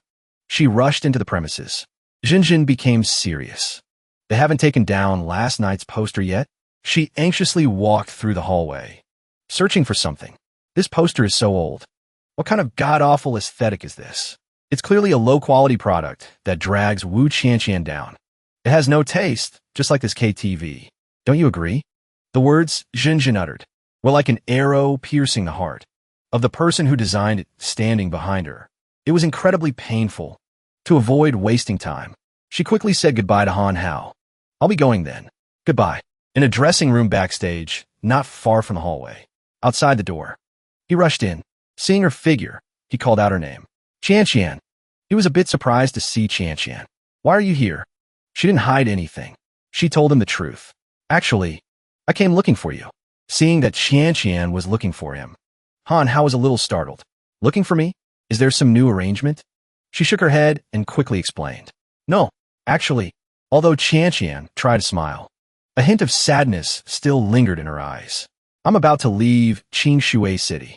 I came to say goodbye to you. He could only scratch his head lightly, smiling and avoiding her gaze. Is that so? I guess that makes sense. A star schedule must be very busy. But then he remembered something. Han Hao raised his head and stammered. Then will you still? From behind. Jinjin's voice rang out. Found you. Her mouth was wide open. She strode inside in a hurry, calling for Qianqian. It made her feel exasperated. She slapped her forehead with an expression that said there was nothing more to say. Seeing how Qianqian and Jinjin addressed each other, Han Hao was completely stunned. You two are sisters? She faced her, reminding her one last time. Don't call me that. I'm not your sister. But it seemed Jinjin was quite persistent. You don't want to acknowledge me as your little sister that much? As the person standing in the middle, he was now confused by the drama between the two beauties. Those two, one has the surname Qiu, the other has the surname Wu. Why are they sisters? A series of dramatic scenarios were imagined by Han Hao himself. When they were young, the father took the younger sister away. After many years of fame, he returned to make amends. So the older sister hates the father and refuses to acknowledge her, or something like that. It can't be that melodramatic, can it? On screen, in the past, Jinjin spoke up. Dad doesn't hope for forgiveness. Dad hopes to make amends. But she was met by Qianqian, who bluntly refused. It's meaningless now. Not after he abandoned me and my mother. Han Hao was creating his own script for this situation. Oh my god. He even made the system speechless. Seriously, looks like you have the potential to be a melodrama scriptwriter. Returning to the argument between the two, Jinjin spoke loudly. I warned you before that Wang Bansheng was trouble. It's fine this time. But what about after you leave Qingshui City? At least for this period, let me follow you to protect you. Han Hao listened and understood the issue a little. He asked her directly. So you came here to protect Wu Qianqian? Looking into his questioning eyes, she answered sheepishly. Dad told me to come. Han Hao had grasped the key point. He looked at Qianqian. Why you hate your father? You don't have any issue with your little sister. Miss Chiu, do you? Having hit a nerve, she had to confess the truth. Towards her, it's true that I don't dislike her. Knowing that the two of them got along, he proposed an idea. Then why don't you stay with her for the time being? This Miss Chiu is very skilled. With her by your side to protect you, I can also rest easy. Finally, Qianqian let go of her reservations. She sighed in acceptance. All right then. After all, I'm the one being cared for. If I keep refusing, it would be ungrateful of me. I agree with you too. The reconciliation he helped with made Jinjin so happy, she clasped her hands and jumped up and down. Thank you. Now it'll be easier for me to explain things to Dad. And so, the two sisters left. They said a final goodbye to Hao. If you have the chance, you're welcome to visit Lishui City. I'll be your tour guide. After walking just a few steps, the two girls continued to look back and wave at Han Hao. See you next time, then. Goodbye. And just like that, he smiled, raising his hand high to wave them off. Bye-bye. And so, everyone left. Only Han Hao remained, hands on his hips, looking at the sky. Lishui City. A trip there wouldn't be bad, but it's just one damn thing after another. Back in another place, a hand slammed down on a piece of paper on the table. Brother Hao, look. It was Zhao Yang, discussing the proposed plan with Han Hao. These projects are all on this street. Along with our KTV, if we can just acquire them, the future will be wide open. But he raised a big problem. But do we have that much money? Hearing this, Zhao Yang gave a smug smile. The KTV's cash flow, plus a little of my own money. There's no harm in going to take a look. At a majestic building, located right in the city center, with storefronts on all four sides. Han Hao stepped out of his supercar. He looked at him and gave an order. You go park the car inside. I'll wait for you out here. You got it. A scene in front of him caught his eye. A supercar was speeding towards an old man crossing the street. Not only did it not brake, the car casually knocked the old man down. It left the old man unconscious, sprawled on the busy main road. The owner of the car that caused the accident immediately slammed on the brakes, opened the door and got out. Hey, what the hell are you doing? Are you blind? He pointed at the unconscious old man and cursed. Old man, you were trying to run into me on purpose, weren't you? Don't play dead with me. I could kill you for real, you know that? You dirted my new car. This is pissing me off. Han Hao found his attitude extremely irritating. He immediately spoke up for the old man. It's obvious you were driving too fast and hit him. Seeing Han Hao stick his nose in his business, Bao Yu went ballistic. Who the hell are you? What's it to you? He walked up to him. He poked Han Hao hard in the chest, emphasizing each word. I'm advising you to mind your own damn business. Do you know who I am? Listen up. I am Wang Baoyu. If you don't want to die, then get the hell out of my sight. Hearing him talk, Han Hao could only sigh in exasperation. His vocabulary is so unoriginal. Why do I keep running into people like this lately? It seems you have a knack for attracting this type of person.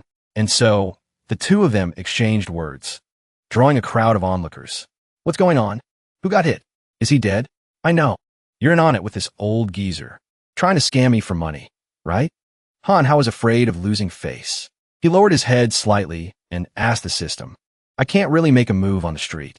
Is there anything that can shut him up? The harder, the better. It immediately accepted the command. It licked its lips and began to intimidate Baoyu. Of course, the nightmare talisman. It can make people experience terrifying hallucinations. 5 cultivation points for 1 talisman. Give him 1. He saw that Han Hao was silent, so he pushed his luck. But the talisman hit him right then.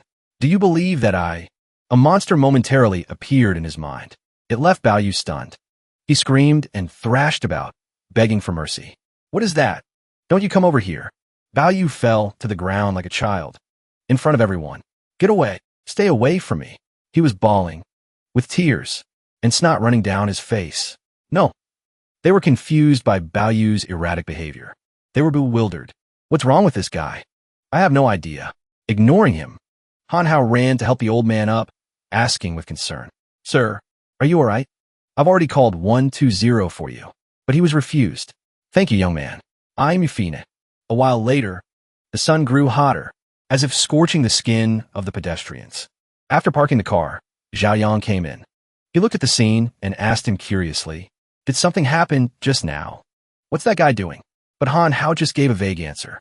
I don't know. Maybe it's some kind of modern performance art. Stepping inside the venue. The room was bustling with people attending the event. Han Hao and Zhao Yang entered. They looked around for a place to sit. Where should we sit? The seating is prearranged. Let's sit at the back. Quickly. Following the arrangement, the two also chose a row of seats they were quite happy with. The seating is based on assets. The money we have on hand right now really isn't enough. Hearing that, he smiled to comfort him. It's okay. The important thing is to participate. Sitting near the aisle, a familiar figure walked in. It was that guy Baoyu. He saw him, and his heart filled with resentment. Even trash like you can sneak in here. Han Hao didn't want to argue. He gave a smile accompanied by a gentle taunt. You change your pants pretty fast. Baoyu was quite flustered. He pointed a finger straight at his face and demanded, Shut your mouth. You just wait.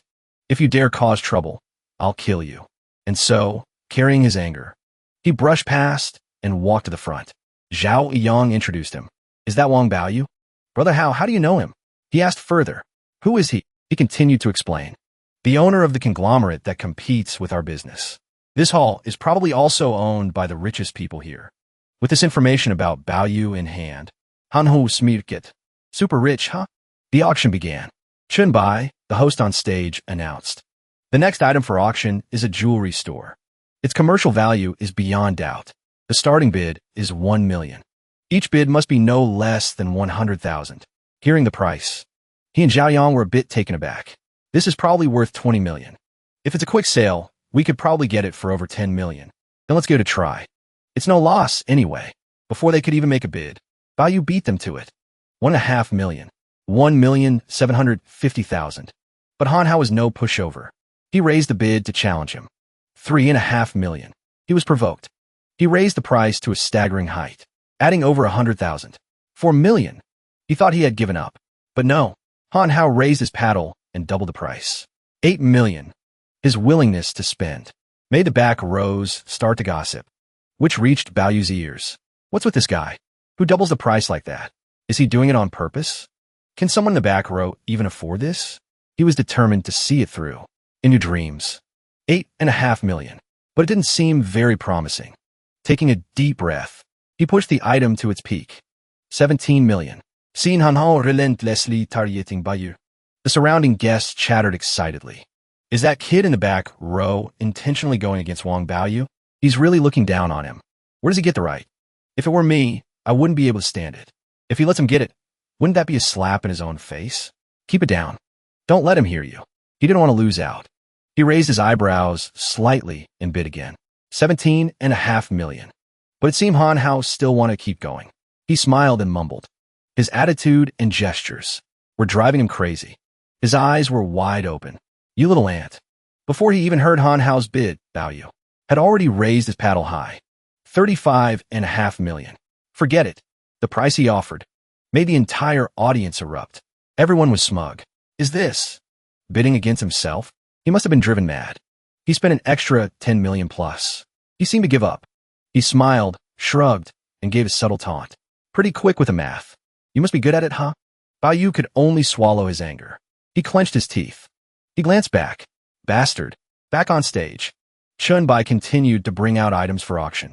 The next property, compared to the property itself, its location is much more valuable. Perhaps quite a few entrepreneurs have their eyes on this piece of land. Starting bid is 5 million. No limit on bid increments. Hearing this, the guests started bidding continuously. 7 million. 8 million. 9.5 million. Han Hao heard the prices and was extremely surprised. The bidding is really intense this time. Zhao Yang, beside him, also spoke up. Thinking about the future, this piece of land is worth investing about 30 million in. Any more than that isn't worth it. He gently touched his face. Han Hao gave a bright smile. since there's no limit on the bid increments. Let's give it a try. Just as he thought, value had already raised the price sky high. 36 million. He glanced around, his eyes scanning smugly. I'm the highest bidder now. Let me show you the power of Wong Baoyu. You don't dare to double it now, do you? You poor bastard. What do you have to compete with me? Han Hao seemed to read his mind. He immediately nudged the price up. 36 million and one. As expected, value fell for it. He turned his head and raised the price again. 37 million. He tapped his foot, yawning widely, and bid again to provoke value. 37 million and one. The prices kept rising and rising, putting immense pressure on him as he sat there. 38 million. 38 million and one. 39 million. 39 million and one. Utterly furious, Baoyu looked back, his anger palpable. He gave Han Hao one last warning. 40 million. Are you going to stop being annoying or not?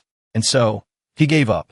He smiled and clapped loudly, congratulating him, as expected of the front row, easily pulling out 3 million. I'm impressed. I'm impressed. The other guests, seeing the expression on Han Hao's face, understood the situation. Is this guy doing it on purpose? He's clearly here to cause trouble. Wang Baoyu got played hard. The next item came up. Next is a bar in the Huan Shui district. Starting bid is 10 million. Han Hao said to Zhao Yang, "This is the one I was aiming for." He nodded and whispered in his ear, "This one's not bad. If the price is right, we can buy it." This time, Han Hao was the first to bid on the bar. 11 million. To see what you guys are up to. Everyone in the auction hall looked at each other in confusion. It's him again. What is he trying to do? Is he trying to disrupt the auction? Who would want to get into a bidding war with him? It's not good to be targeted by him. I don't want to lose money for nothing. Baoyu was filled with resentment. She gritted her teeth and thought, provoking me on purpose. I won't fall for it again. Chunbai was still shaken by Han Hao's previous bids. He wiped the sweat from his hands and happily closed the deal. 11 million, going 3 times. In the end, number 89, Han Hao, has won the auction. No one else placed a bid. That was also very surprising to us. Only now did they truly feel devastated. It wasn't just Baoyu. All of them had been tricked. I didn't even notice the countdown was over. No one else bid? What happened? If I had known, I would have spoken up. Doesn't this mean he played all of us for fools? Han Hao successfully won the auction for the bar. He bowed his head and smiled smugly. Thank you all for your generosity. The auction hall echoed with the auctioneer's voice. Chun Ku slammed the gavel countless times. 56 million. 57 million. 58 million. Not far from where Han Hao was sitting, 2 guests looked at each other, chatting animatedly. That kid hasn't participated in the bidding for the last few rounds. I wonder what he's plotting. I have a feeling he's going to make a big move on the next one. But he was different. He didn't seem to care much. He was still bowing his head, lost in thought. Everything was going as planned. After winning the auction for the bar, it turned out there was a reason for Han Hao's cool expression. He was out of money. He was now completely broke. From behind, a hand gently tapped his shoulder. Little friend, not raising your paddle, Li Tianhao was there. He flashed a bright smile that surprised Han Hao. Elderly, what are you doing here? He smirked and explained. It's been a while. What a coincidence. I was just passing by. Li Tianhao hadn't forgotten his debt to him. He kept mentioning it. The time you saved my granddaughter. I still owe you for that one, little friend. The relationship between the two surprised the other guests. They turned their heads to look. Who is that kid? How does he know elderly? I didn't hear that Li Tianhao was coming here. One guest quietly gritted his teeth, aware of Li Tianhao's formidable family background. Although he's not as rich as Wang Banshan, the Li family's assets are second to none here. Baoyu was also taken aback by their relationship. It made her think, so what if that poor devil knows Li Tianhao? So what? Can Li Tianhao pay for him? A new item was brought up. Chunbai introduced it. Next up for auction is we know. I probably don't need to say much about its value. Starting at 30 million. Bidding increments will be no less than 1 million. Zhao Yang was quite knowledgeable. He immediately explained to Han Hao. The Minghui Winery controls a third of the wine business in Qing City. This winery doesn't export to other cities. It's probably the most valuable item in today's auction. The more he spoke, the more he bit his lip, as if he wanted to bid on it himself. Combined with the KTV and the bar you just won, the strategic significance is immeasurable. As expected, the renowned winery made everyone raise their paddles. 160 million. 170 million. 180 million. Only he sat in a corner, his eyes filled with sadness. He was out of money to bid for that prime property. As if reading Han Hao's mind, Li Tianhao took out a black card. He said to him, "Little friend, if you like it, just bid. I will cover the cost for you." The action he took made the whole audience gasp. What? Li Tianhao is also joining the auction? This? Who is that kid? Even old Li is. Bao Yu was also stunned. He was dumbfounded by what Tianhao did. Wait, calm down. This is just old Li being polite. But after a moment of analysis, he thought of it another way. With old Li's status and reputation, how could this kid really let old Li pay for him? It's fine. My budget is still sufficient. I'm definitely getting this winery. To be more certain, Bao Yu decided to go all in, continuously raising the price of the winery. 250 million. 255 million. In the end, he raised his paddle high, setting a price high up. That would be hard for anyone to reach. 300 million. Just as Bao Yu predicted, the audience of guests fell silent. No one dared to match the price he offered. Although he spent a huge amount of money, and it stung a bit, Bao Yu smiled faintly with satisfaction. It hurts a little, but this is probably the highest price here. After a moment of thought, Han Hao took the black card Tianhao offered. Then I'll thank you in advance, old Li. This price has probably reached its limit. The winner will surely not raise the price again. With your help, I'll offer a price higher than the previous one. I bid 400 million. The entire hall erupted. Everyone was stunned by the number of zeros in the price. What? 400 million? Really? He raised it by 100 million? Oh my god, this is interesting. With a bright smile, Han Hao spoke up. I'm definitely taking this winery. 400 million. I won't add another penny. As for Tianhao, he was speechless, seeing how terrifyingly he spent money. Zhao Yang, sitting beside him, looked at Han Hao with admiration. Brother Hao not only made the highest bid here, his thick skin is probably the thickest here too. But well done. Bao Yu was once again frozen. His eyes widened as he glanced back. 400 million. He was so angry. His teeth chattered. He clenched his teeth together. Bastard. In the end, because he was so agitated, Bao Yu went into shock and passed out. Wang Bao Yu fainted. Quick, call an ambulance. Is this? Did he faint from anger? The auction was over. Han Hao returned the black card. He scratched his head and smiled, thanking Tianhao. Thank you, old Li. He looked at the black card and promised. Of course, I won't let you waste your money. The winery's income will definitely include a share for you. The old man listened quietly. He took the card and put it in his pocket, replying coolly, consider me investing in a share. And with that, Tianhao clasped his hands behind his back and quietly left the auction area. I'll take care of the winery auction. I'll send someone with the money later. Seeing his indifferent attitude, Han Hao lamented. He left already? So that card wasn't for me to keep? Zhao Yang beside him confided. That's a no-limit black card. I think old Li originally intended to give it to you. That sentence made him even more confused. Then why? He pointed and recounted. After all, Brother Hao, you just spent 10 million to show off. Zhao Yang emphasized it again. The amount of money Han Hao had spent left him frozen solid. 10 million. Han Hao held his head high, a faint smile on his face. He brushed the issue aside. I'll have to think of a way to repay old Li when I get back. He quickly placed his hand on the chair. However, now that I have the winery, I'm not afraid of not being able to make it back. Old Li probably understands this point as well. With a relaxed posture, Han Hao clasped his hands together and smiled gently. After all, if it's not for showing off, then what's the point? Han Hao have finally become a truly rich person. The more he thought about the future, the more his face and smile twisted. The future is waving at me. Zhao Yang looked at him, speechless. Brother Hao, your smile looks too much like a villain's. Inside Han Hao's building, his voice echoed with numbers.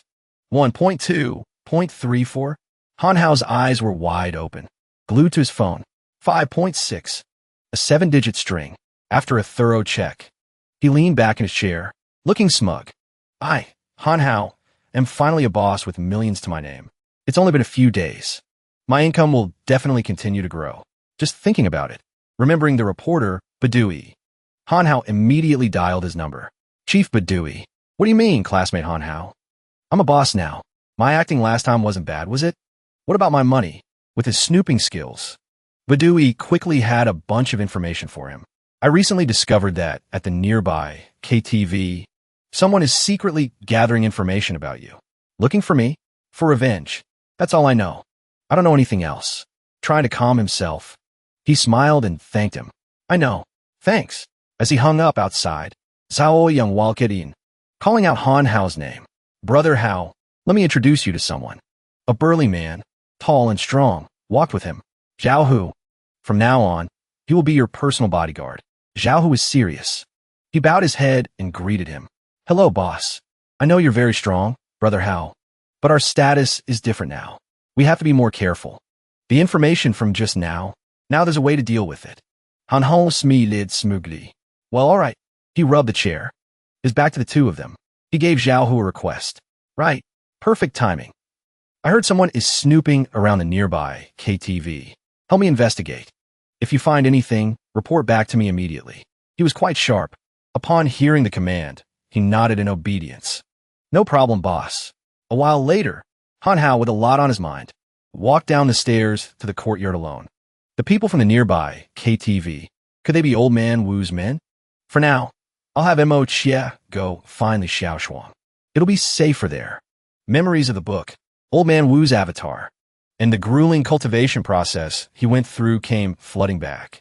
I've been practicing the 8 desolations earthly slaughter art, like you said, but can this really deal with Old Man Wu? Moreover, the true yuan consumption is huge. If I can't take him down, won't I be done for? The system listened to Han Hao's worries and offered a solution. Want to test your skills? I have the tools, but you don't have enough priority points yet. However, I have a pill that's perfect for you. Hearing the gist of it, he was quite excited. His mouth opened wide. What is it? How much? You don't need cultivation points. However, you must complete the mission below. A notification panel appeared with specific instructions. Name: Origin Recovery Pill. Effect: quickly recovers true yuan. Exchange condition: complete the mission. Defeat your strongest opponent. Mission description: through the system, summon the strongest enemy you have ever encountered, and then defeat them. Reward: 1 Origin Recovery Pill. Additionally, you will receive 1 mission card. Failure penalty: none. Attempts: 1. After the introduction, holding the Origin Recovery Pill, the system announced, complete the mission, and this Origin Recovery Pill will be yours. Seeing the amazing treasure, Han Hao closed his eyes. He accepted the mission it gave him. Let's just do it. Suddenly, a layer of white mist surrounded and enveloped Han Hao, leaving no way out. Mission start. A shadowy avatar of Old Man Wu flickered in and out of existence, tricking his eyes. It even raised its hand, beckoning lightly as if challenging Han Hao to come and fight. After observing in silence for a moment, Han Hao gave an excited smile. It's a physical entity this time, and so they both leaped forward, leaving the ground. The force of their power created a deep crack in the earth. One man, one avatar clashed. The impact was immense. Smoke billowed. Glancing forward, Han Hao thought to himself, his aura is a bit stronger, but not so much that I can't fight him. He retreated slightly. He shouted and asked the system, how can I make him use that divine finger move? It gave him some dedicated guidance. Well, let's see if you have what it takes to make him use that move. The hint was given. Han Hao rotated his wrist and smiled smugly. My core formation realm has already advanced by 1 level. I'm not the same as I was before. He lifted his feet, moving his heels off the ground, balancing on the balls of his feet. Then, Han Hao moved like a whirlwind, rushing towards a silent avatar. It was quite agile. It moved its hand and instantly caught Han Hao's arm. It didn't stop there. He continued to throw a punch with his other hand, trying to catch the avatar by surprise. But no, it used its hand again, gently pushing Han Hao's arm away, neutralizing his attack. Not giving up, Han Hao used his leg, kicking it in the stomach. But it didn't seem to do much. And so they continued, one attacking, the other defending, punching and kicking wildly for more than 10 minutes. But it seemed Han Hao wasn't tired at all. He was still grinning from ear to ear. I got him suppressed. My speed is greater than his. He fainted, then threw a punch with powerful force. Nice. He's about to break. He was getting cocky. But the avatar used its bare hand to neatly catch his fist. It countered. It raised a single finger, channeling all its internal energy into it. Divine finger. Seeing his chance had come, Hanho smiled brightly. He quickly retreated to build momentum. Here it comes. His palm spread wide, a large amount of spiritual energy gathering in his hand. Let's try this. My 8 desolations earthly slaughter art. The avatar was still unaware. Its divine finger continued to rush forward, getting closer and closer. A loud noise erupted, accompanied by a burst of light as bright as the sun. The avatar's move was so fast that Hanhao found it difficult to even lift his hand. His body was paralyzed. The avatar only needed to use one hand, swirling a few energy paths to nearly corner Hanhao. But luckily, Hanhao turned weakness into strength, using the avatar's own move against it. The push was quite strong, so he was also sent flying back a few meters. Hanhao lay on the ground, sighing in relief. That was dangerous. I almost got knocked out. At the same time, the system's chime rang out. Congratulations, host, on your successful match. You have obtained the Origin Recovery Pill. Hanhao stood up, dusted off his clothes, and felt a little proud. No matter what, I managed to defeat him. I won. The system immediately reminded him. This was just a creation based on your experience. It doesn't represent Old Man Wu's true strength. Han, how did need it to be so serious? Can't you just play along with me for a bit? Time flew by. A few days later, at a very familiar place, Hanhao was sitting on a chair waiting when he saw Zhao, who carrying a wooden box, walking up the stairs towards him. Boss! He reacted immediately. Zhao Hu, how far did your investigation get? For some reason, Zhao Hu seemed to be stammering. He was almost at the top when he tiredly collapsed to the ground. The box. Hanhao rushed over worriedly, but it seemed Zhao Hu had already passed out. What's wrong with you? What happened? Hanhao had no choice but to bend down and open the box himself to see. He's gone. You just said the box. Is it this thing? He didn't know what was inside that made Hanhao's expression so horrified. Inside this box was something that should not have been seen. A severed arm. He didn't know how long the arm had been severed, but he had to hold his nose to pull out the other thing inside. Who on earth did this? There's also a letter. Unexpectedly, the letter was an apology. Little friend Hanhao, our first meeting. I was out of line that day when I used the flying dragon. I hope you can forgive me. I have specially brought this arm as a gift of compensation, to show my sincerity. I hope, little friend, that we can turn hostility into friendship. Just return the immortal slaying saber to me, and I, Wu Outyin, will be grateful. Hanho, remember it. Is it that person's arm? It seems Old Man Wu knew long ago that the immortal slaying saber was with me. If he really wanted to talk to me, he wouldn't use this method to greet me. He crumpled the letter in his palm, threatening me. If I were afraid of you, my name wouldn't be Hanhao. The next day, Hanhao walked down the street, thinking, I wonder if Wang Banqing told him. But since Old Man Wu wants to find me, I'll give him the chance. On a completely deserted street, only Hanhao was strolling along. At that moment, a toothpick appeared out of nowhere, flying at high speed. Hanhao naturally sensed its trajectory. A hidden weapon. He simply tilted his head to the side and accurately caught the hidden weapon between his teeth, stopping it from flying elsewhere. Hanhao looked down suspiciously at the thing clamped between his teeth. The person who pulled this trick turned out to be nearby. He immediately spoke up. Your Hanhao might have had another toothpick in his hand, which he was using to pick his teeth. He praised him. Not bad skills. Looking at the corner of his mouth, with the saliva and yellow teeth, and the bits of food stuck in them, Hanhao was so disgusted he dropped the toothpick from his mouth. Did I just use my mouth to catch a toothpick he was using? Hanhao had no choice but to challenge him back. Then how about you take a move from me? This guy was overly confident. Maida immediately said, why wouldn't I dare? Maida opened his mouth, and his breath was overpowering. No matter what move it is, I will. Before he could finish his sentence, he smelled that foul breath again and almost choked. What is that? He had to kneel on the ground and vomit. The two were disgusted by each other. Very quickly, Maida regained his composure and said, my boss Wu told me to tell you to hand over the immortal slaying saber. He guarantees your business in Qingshui City will go smoothly. Otherwise, he won't be so polite. Hanhao listened perfunctorily, then clapped his hands. Are you done talking? Seeing him about to step forward, Maida grew a bit wary and backed away. What do you want to do? I'm one of Old Man Wu's men. You dare touch me? Hanhao was very gentle. Nothing. I just want to ask. When he got close enough, he grabbed the arm Ida had behind his back. In that hand, he was preparing more hidden weapons. Han Hao asked directly, "What are those hidden weapons in your hand? Is this the sincerity old man Wu mentioned?" He quickly shouted, "Let me go, and I will maida vindicta," adding a punch along with a challenge. One of old man Wu's men. The people I want to beat up are old man Wu's men. Go back and tell him, if he's got the guts, he should come and do himself. Very quickly after that, the sound of a beating echoed through the area. In the end, Maida was left with his head stuck in a wall, while Han Hao, not the least bit tired, dusted off his hands and left. The clouds were still beautiful, and the sky was still clear. The sun was still shining warmly. The next day, Han Hao walked wearily inside, thinking, I beat up old man Wu's guy yesterday. He should understand my attitude by now. As long as I wait here at the KTV, old man Wu will definitely come to find me himself.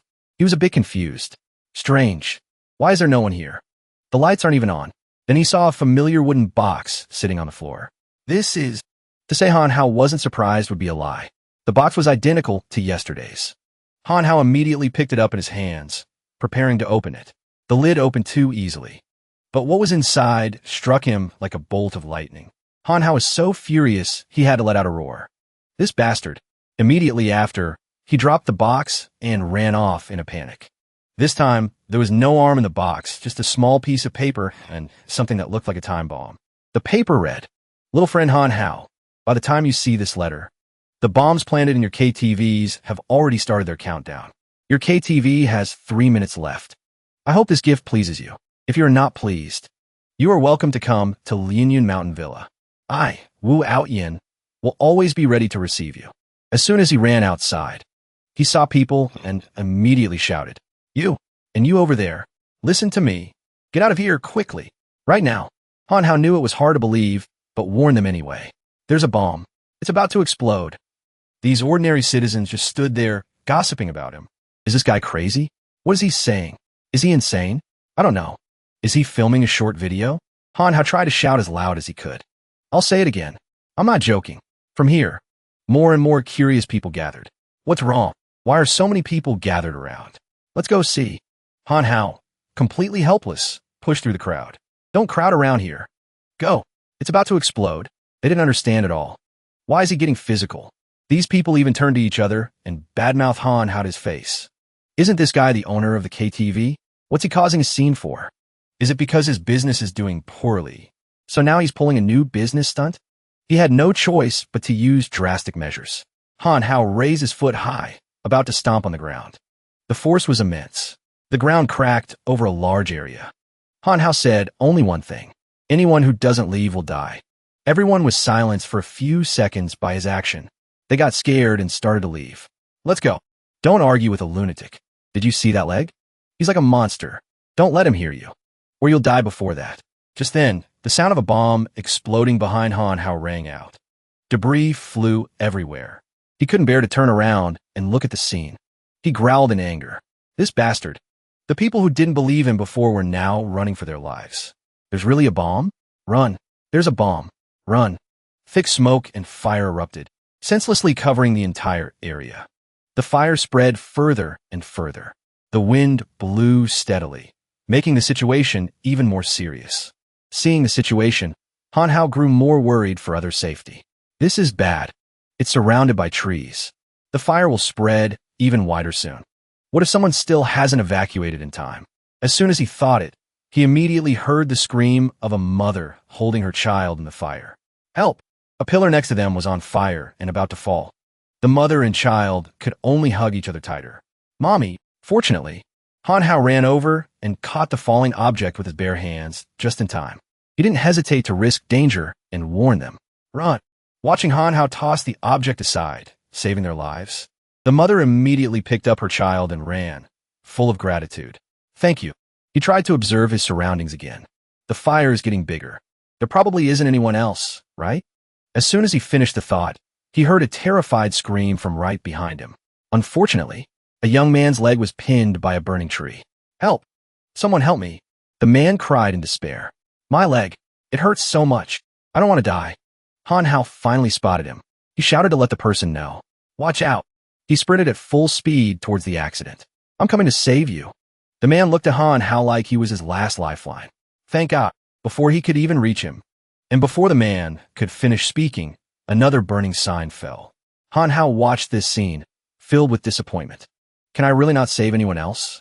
But Han Hao still walked forward, once again putting his bare hands into the fire. Hold on tight. I'll move this stuff out of the way.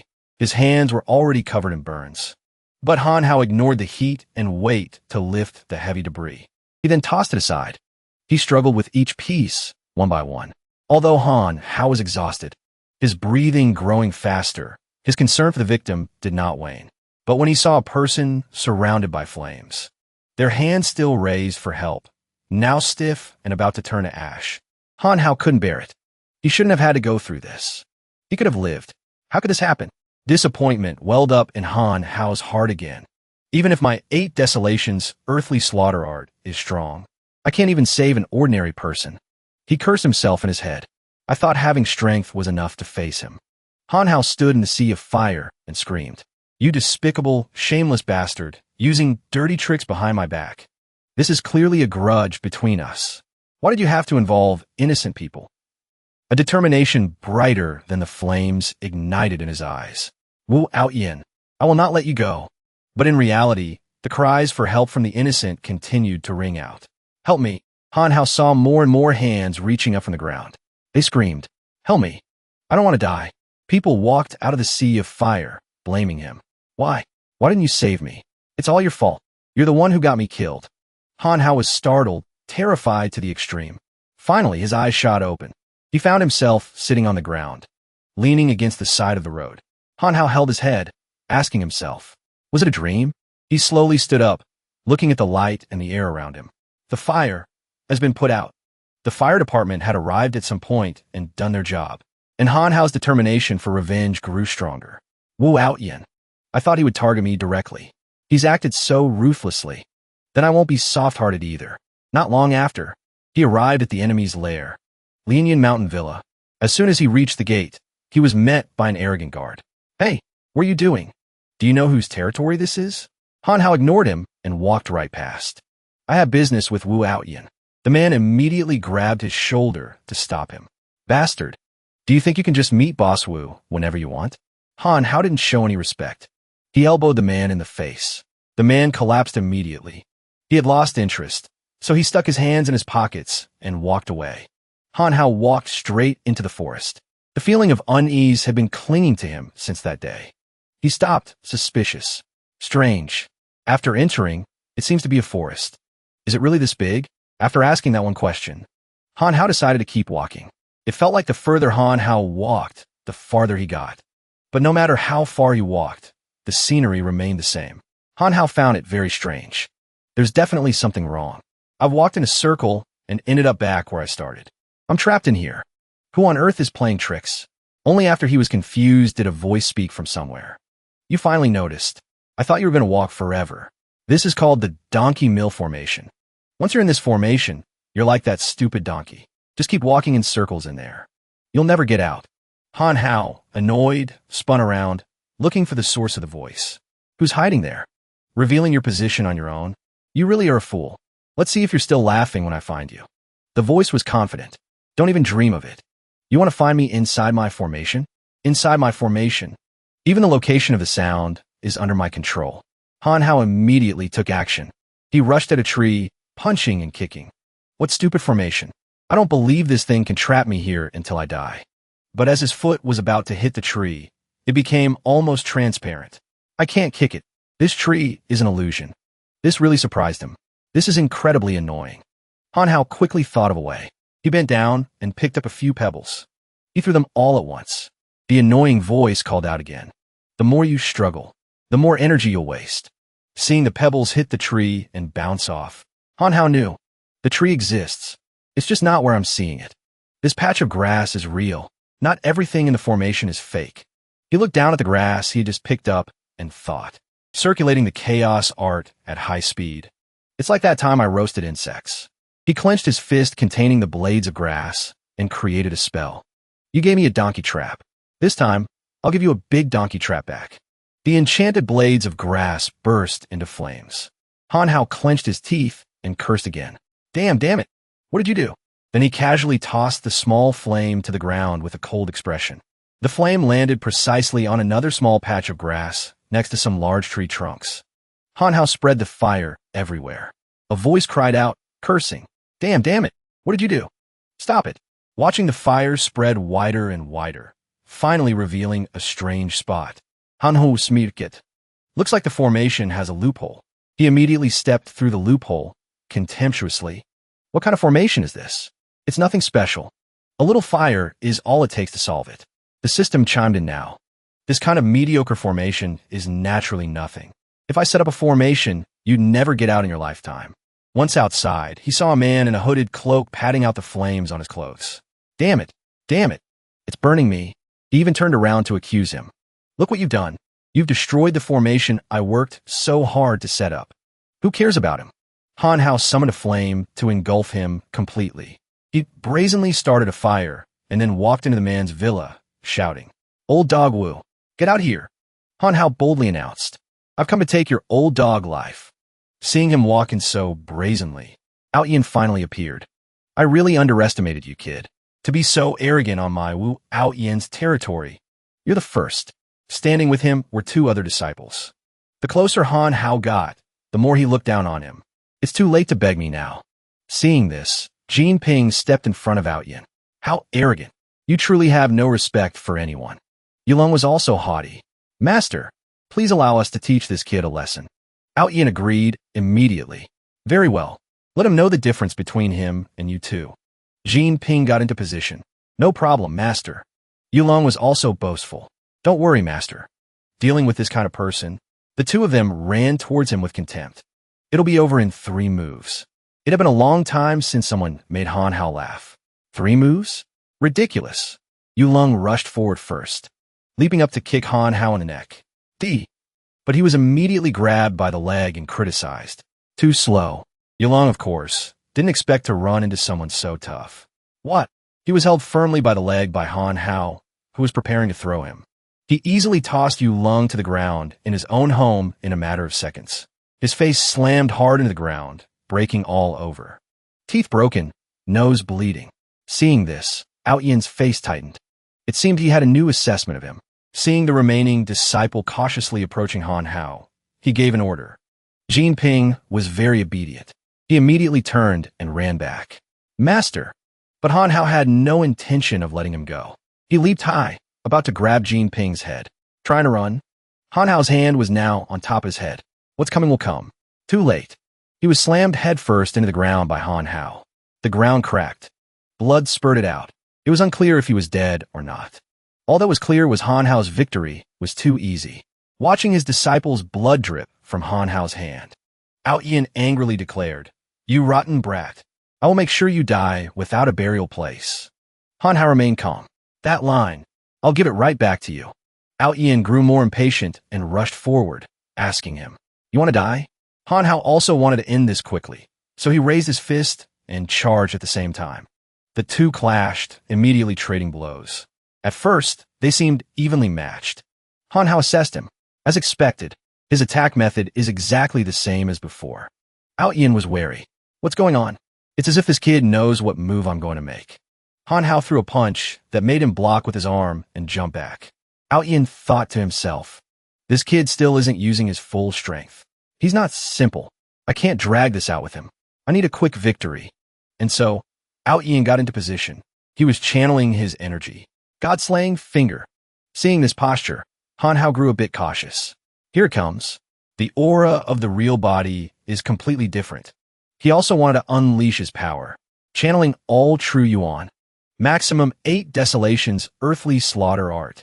Han Hao stared straight ahead, determined to fight to the death with his mortal enemy. Aotian's gaze was the same, determined to defeat this kid. Two beasts clashed, creating a thunderous roar.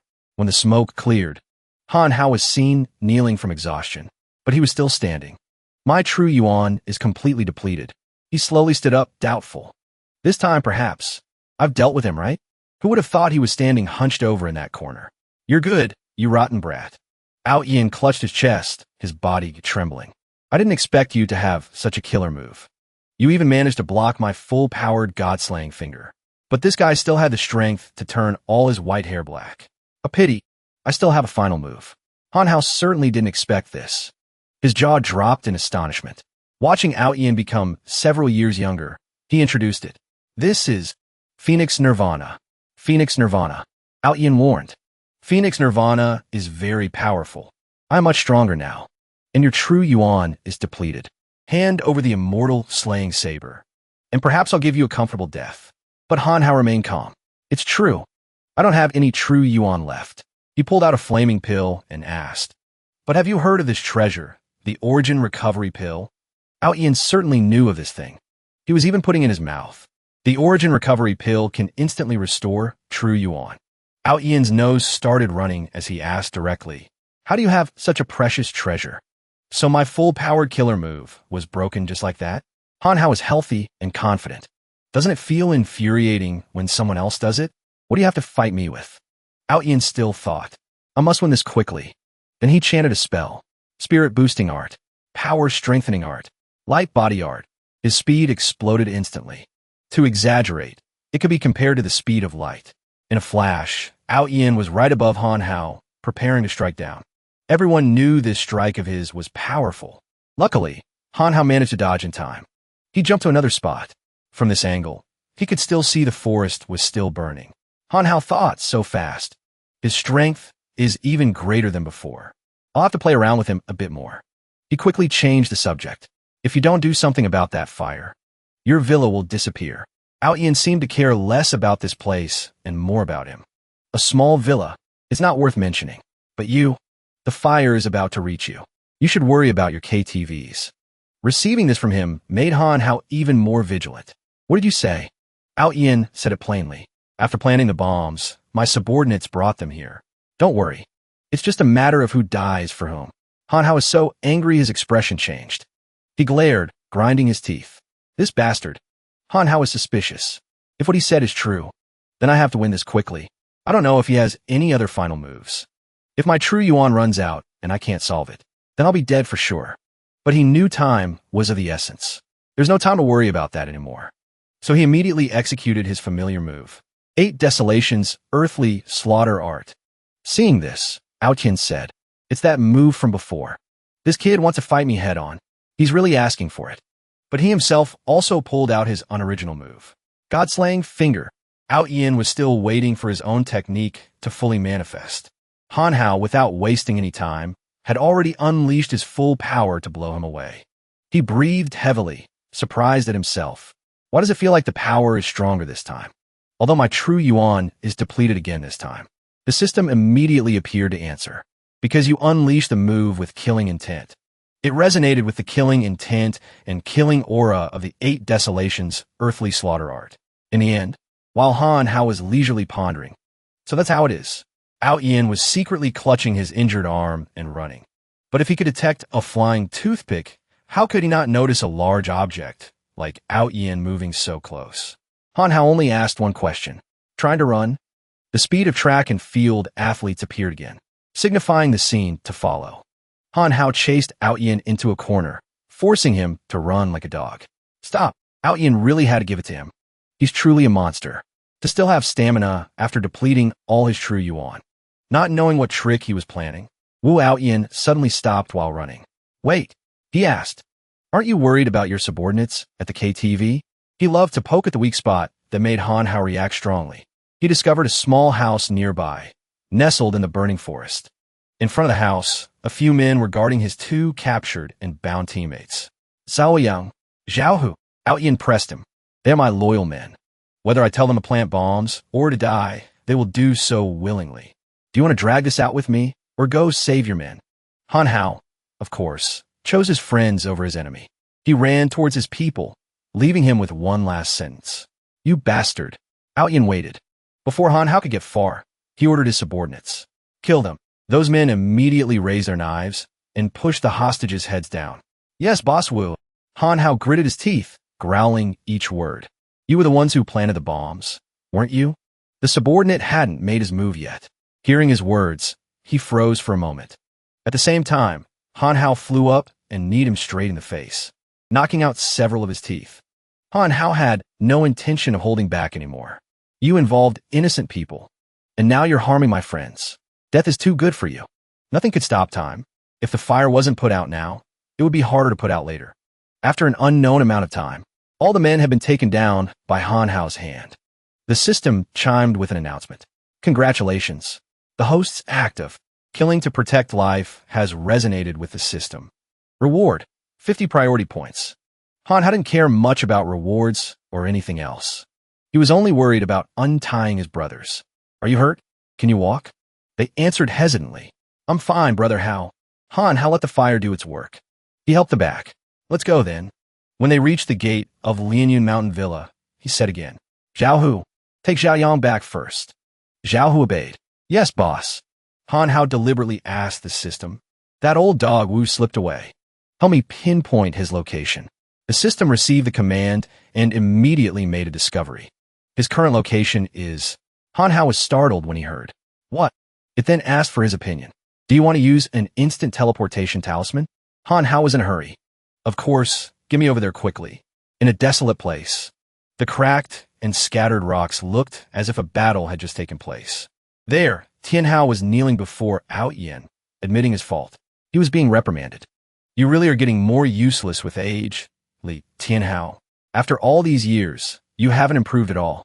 I'm truly ashamed of your reputation back in the day. But Tian Hao refused to completely submit to him. He roared, Wu Ao Yin. Then he shot up, wanting to fight Ao Yin. Don't be so arrogant. This one remained consistently haughty, warning him in a superior tone. Still don't get it? As he got close, Ao Yin immediately struck him straight in the chest. Tian Hao was sent flying. His body slammed hard against a nearby wall. Blood quickly trickled out. Tian Hao clutched his chest in pain. While Ao Yin was looking down on Tian Hao, you're no match for me at all. Just then, his two granddaughters ran over to find him. Grandpa! Xiao Shuang looked at the scene before her and couldn't help but scream. What is going on? What happened?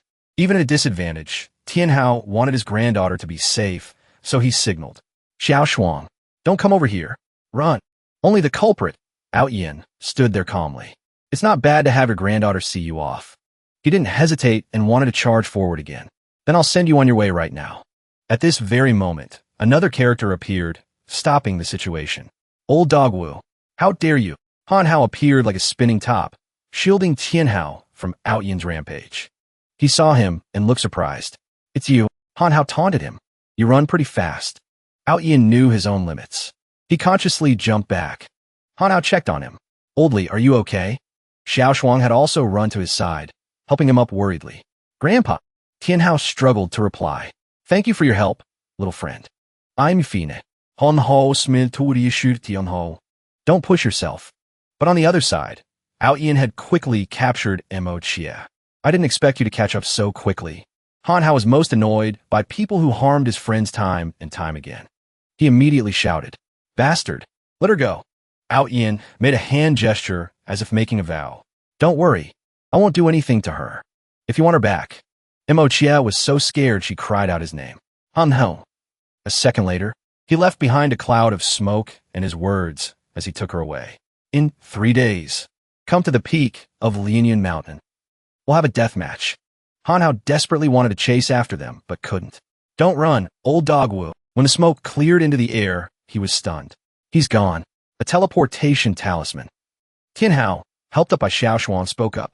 It seems Wu Ao Yin finally couldn't hold back anymore. Han Hao still didn't quite understand. He turned his head and asked him, What do you mean? Tian Hao began to recount.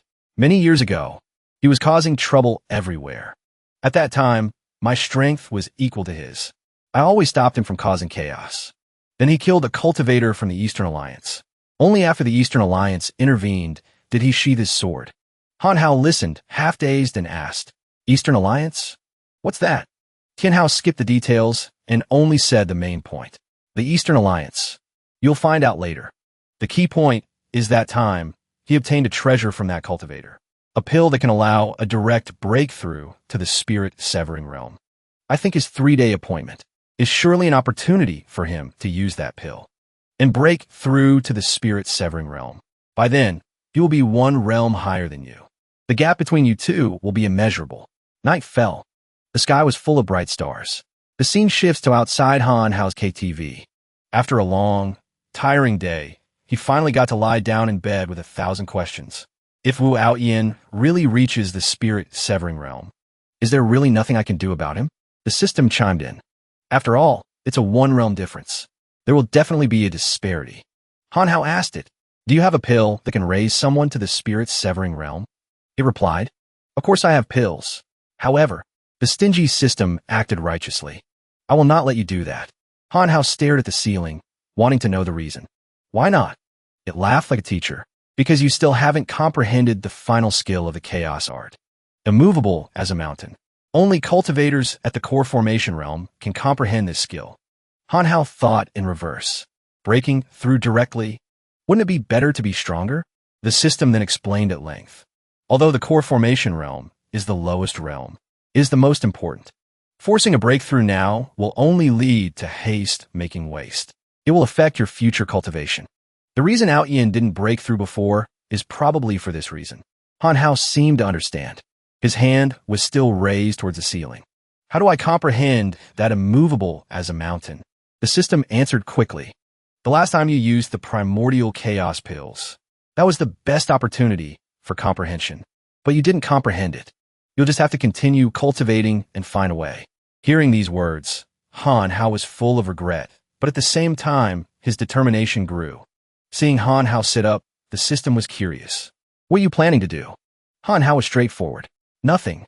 But just waiting like this isn't a solution. He immediately got into position, sitting cross-legged, eyes closed, hands focused. I'll just keep circulating the chaos art and see what happens. Han Hao had a high sense of responsibility and a desire to learn. He was trying to recall the feeling of enlightenment from that time. Maybe that way, I can enter a state similar to that day. Time flew like an arrow. Soon, 3 days had passed. Han Hao was seen sitting with a smirk while the system commented. He's been circulating the chaos art for 3 consecutive days. And, as expected, nothing happened. Han Hao was extremely disappointed. Damn it, he was clenching his fist. The appointed day has come.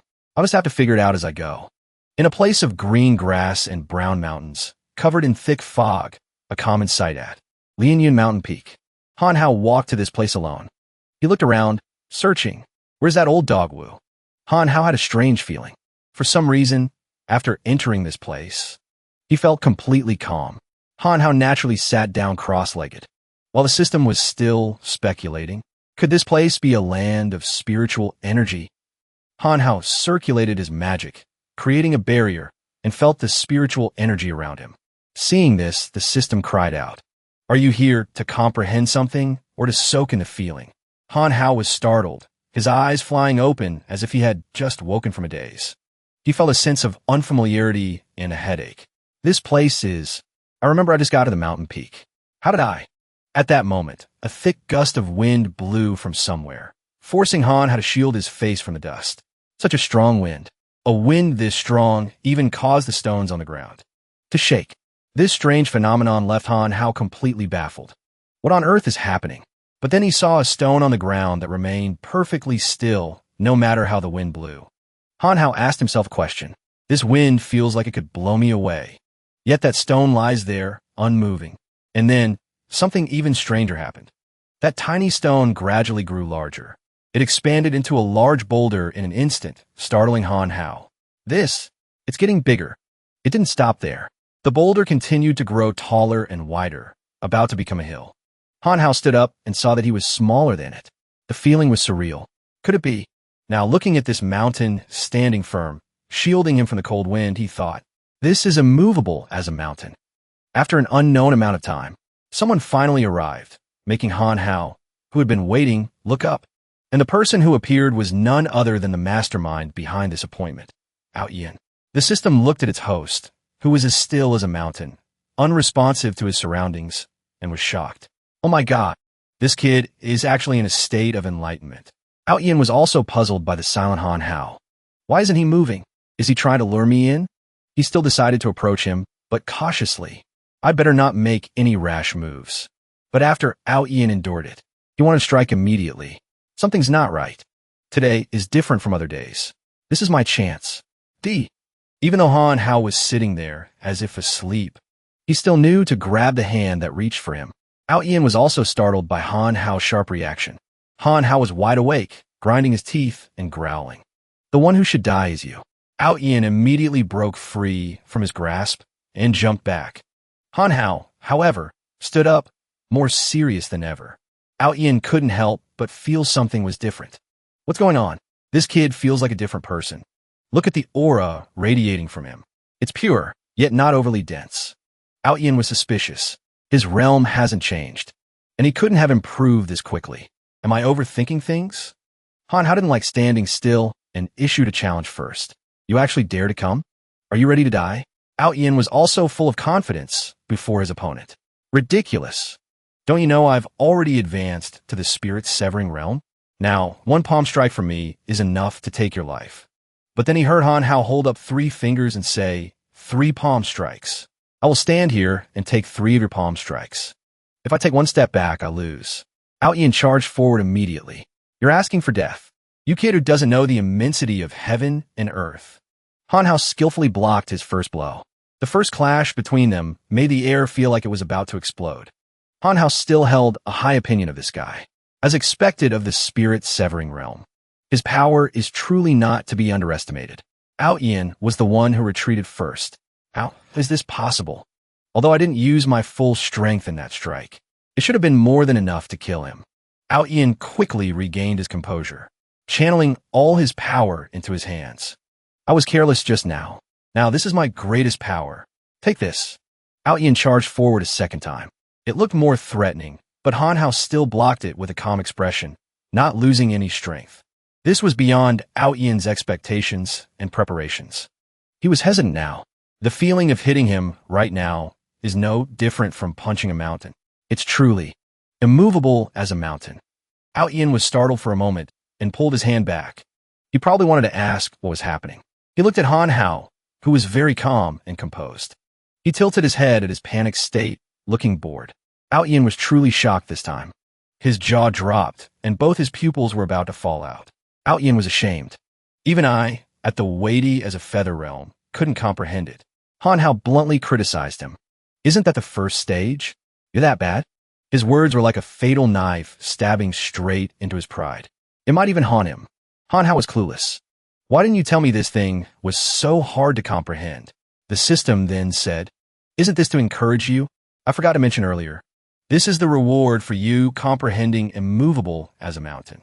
Because the host has comprehended the extremely difficult immovable as a mountain, the reward is 1,000 priority points. Additionally, you get 1 realm-breaking pill. Han Hao's mouth watered when he heard. Oh my god, I've struck it rich. And the realm-breaking pill. It's best not to use the realm-breaking pill when your realm is still low. Also, a new mission has been activated. Mission name, slay the karma, not the person. Mission name, slay the karma, not the person. Mission objective, sever all of Old Man Wu's evil karma. Reward, 50 priority points. His spirits were high, so he answered the system decisively. Even if he didn't say it. I was planning to do that today anyway. Then he turned to taunt Auntie. Hey, old dog Wu, being enemies with a genius like me, you must be scared, right? Auntie didn't answer directly, but said, But you're still a whole realm below me. Thinking of that, his spirits were restored. He charged forward a third time. I'll risk it all against you. Han Hao was also ready to face him. A corner dog will leap over a wall. Huh? The two of them crashed into each other like toy cars again. This time, Auntie wasn't bad. After Han Hao blocked the attack, he felt that the bones from his arm down to his chest were not right. He thought to himself, he is a realm higher, after all. My meridians have cracked. Auntie was in an even worse state, with blood trickling from his mouth. It seems my attack wasn't completely ineffective. Han Hao was just waiting for this moment. 3 palm strikes are over.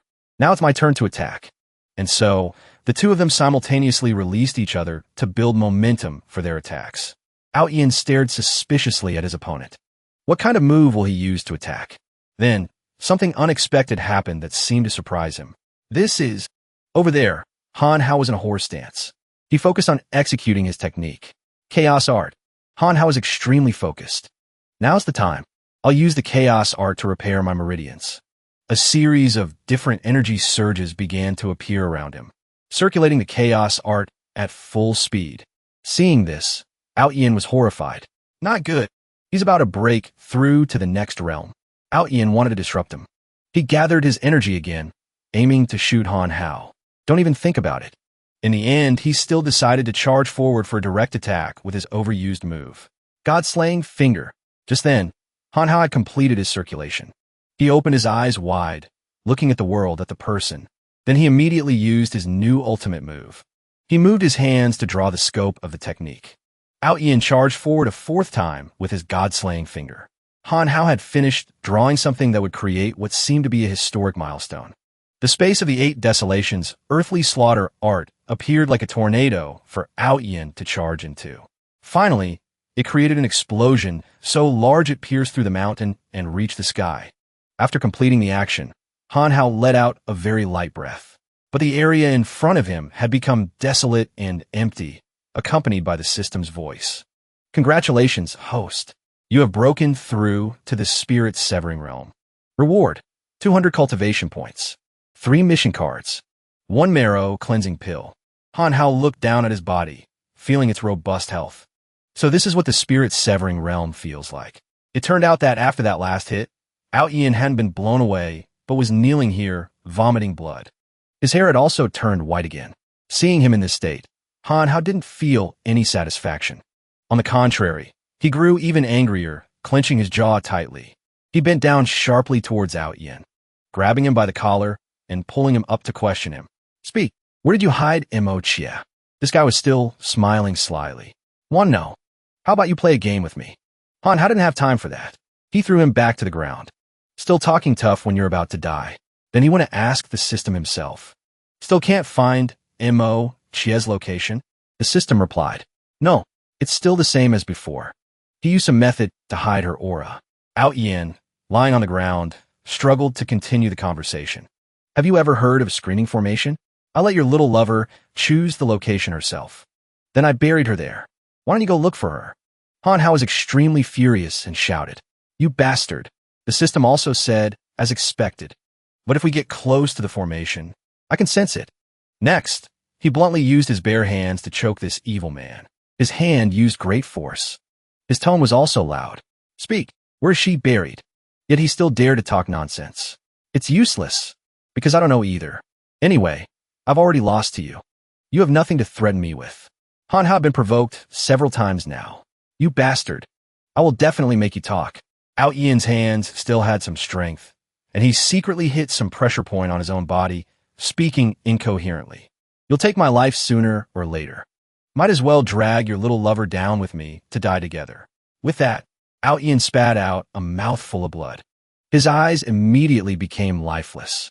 Han Hao was truly being dragged from one surprise to another by him. He couldn't believe he was holding a dead body. What did he do? The ever-present system reported. He reversed his own true yuan. He severed his own meridians. Mission complete. Reward: 50 priority points. Han Hao didn't care about that stuff right now. He just shirked his responsibility so quickly. You bastard. What have I been working so hard for these past few days? Damn it. So Han Hao was left alone to search for Mo Jia with no clues. Where? Where could she be? He ran, crossing through place after place to find a trace of her. It could be a place they had gone to together. Han Hao could only run and search based on his feelings. Here. But the system shook its head. Can't sense the formation. She's not nearby. Han Hao ran to another location. The cafeteria they used to go to. The system informed him. Not here. Han Hao returned home. The villa where he lived. The system repeated the same sentence. Not here. The young man rushed off again. The library. The system rejected it. No. Then he ran through a series of other possible places, and the system reported no. Here. No. Even though it was east, west, south, north, he asked here. The system answered no. Even after going in all directions, they continued their routine. Han Hao asked here. The system said no. Everything seemed to have hit a dead end. If only I had a clue. Han Hao was so stressed, he was pulling his hair out. Where on earth is she? The system also grew impatient and suggested. Could it be a place that didn't leave a deep impression on you? Think about a place that left a deep impression on her. Han Hao seemed to have caught a key point. His brain immediately started working. If you put it that way. Han Hao suddenly recalled a memory of when the two of them were by the river. At that time, Mo Jia had said, The scenery here is so beautiful. I'd love to be able to live here in the future. But Han Hao had been insensitive at the time. The housing prices are so high. It's almost as much as buying a cemetery plot. Now, he shouted, I remember. The suburban cemetery we went to once. Love Val Forest in the suburbs. Take me there. The system immediately agreed. You got it. In just a brief moment, Han Hao was teleported to Love Val Forest. He immediately ran everywhere, anxiously asking, well, this is the place, right? Unexpectedly, this time the system gave a signal. I can feel her aura. This is it. Through the forest on the left. This is it. Han Hao shot off like a prince riding a rocket. Monta Ki, wait for me. The deeper he ran, the stronger the system's signal became. It urged him on. Just ahead. She's still alive. But Han Hao, running too fast, unfortunately ran into something. Due to inertia and losing his balance, Han Hao fell backwards. He got up, annoyed. What is this thing? The all-knowing system answered. I didn't notice it before. This is a boundary formation. This was the first time Han Hao had seen such a thing. He was quite surprised. A boundary formation? What is that? Seeing how huge it was, Han Hao didn't understand and asked, what do I do now? The system spoke reassuringly. Don't panic. This type of boundary formation is very basic. It showed its knowledge, because it can only perform simple, focused defense. So if you just attack one spot, a weakness will immediately appear on another side. Han Hao understood and immediately wanted to try it. Then I just attack the weak point, and the boundary formation will disappear, right? He actually punched this formation hard with his bare hands. Who would have thought that the very first punch would actually work? The sharp-eyed system cried out. It appeared, that glowing spot over there. That's the weak point. Han Hao immediately leaped high into the air to prepare to land a few punches on the glowing spot. The light in that spot, when hit like that, unexpectedly dimmed and was about to disappear. Han Hao diligently and determinedly punched it again to break it. When he felt it was enough, he jumped down, landing lightly and professionally. The system reported, Great, the weak point has disappeared. Han Hao felt a bit confused. That fast. The system explained that. The greater the intensity of the attack, the larger the weak point will be. The speed at which it disappears will also be slower. Han Hao seriously gathered his strength again. Then I'll use my full power. Han Hao's next punch was more powerful and stronger than the previous ones. Finally, his eyes saw it. It appeared, so high up. The system then said, the weak point won't appear in a fixed position. Attack one spot until the weak point appears in a suitable position. Han Hao was quick-witted. That means I just have to keep attacking, right? He applied force faster and faster to one spot. A continuous barrage of palm strikes with both hands. Somewhere, we see Mo Jia lying on the grass again. Her eyes struggled to open. Mo Jia's slender fingers unconsciously twitched and moved slightly.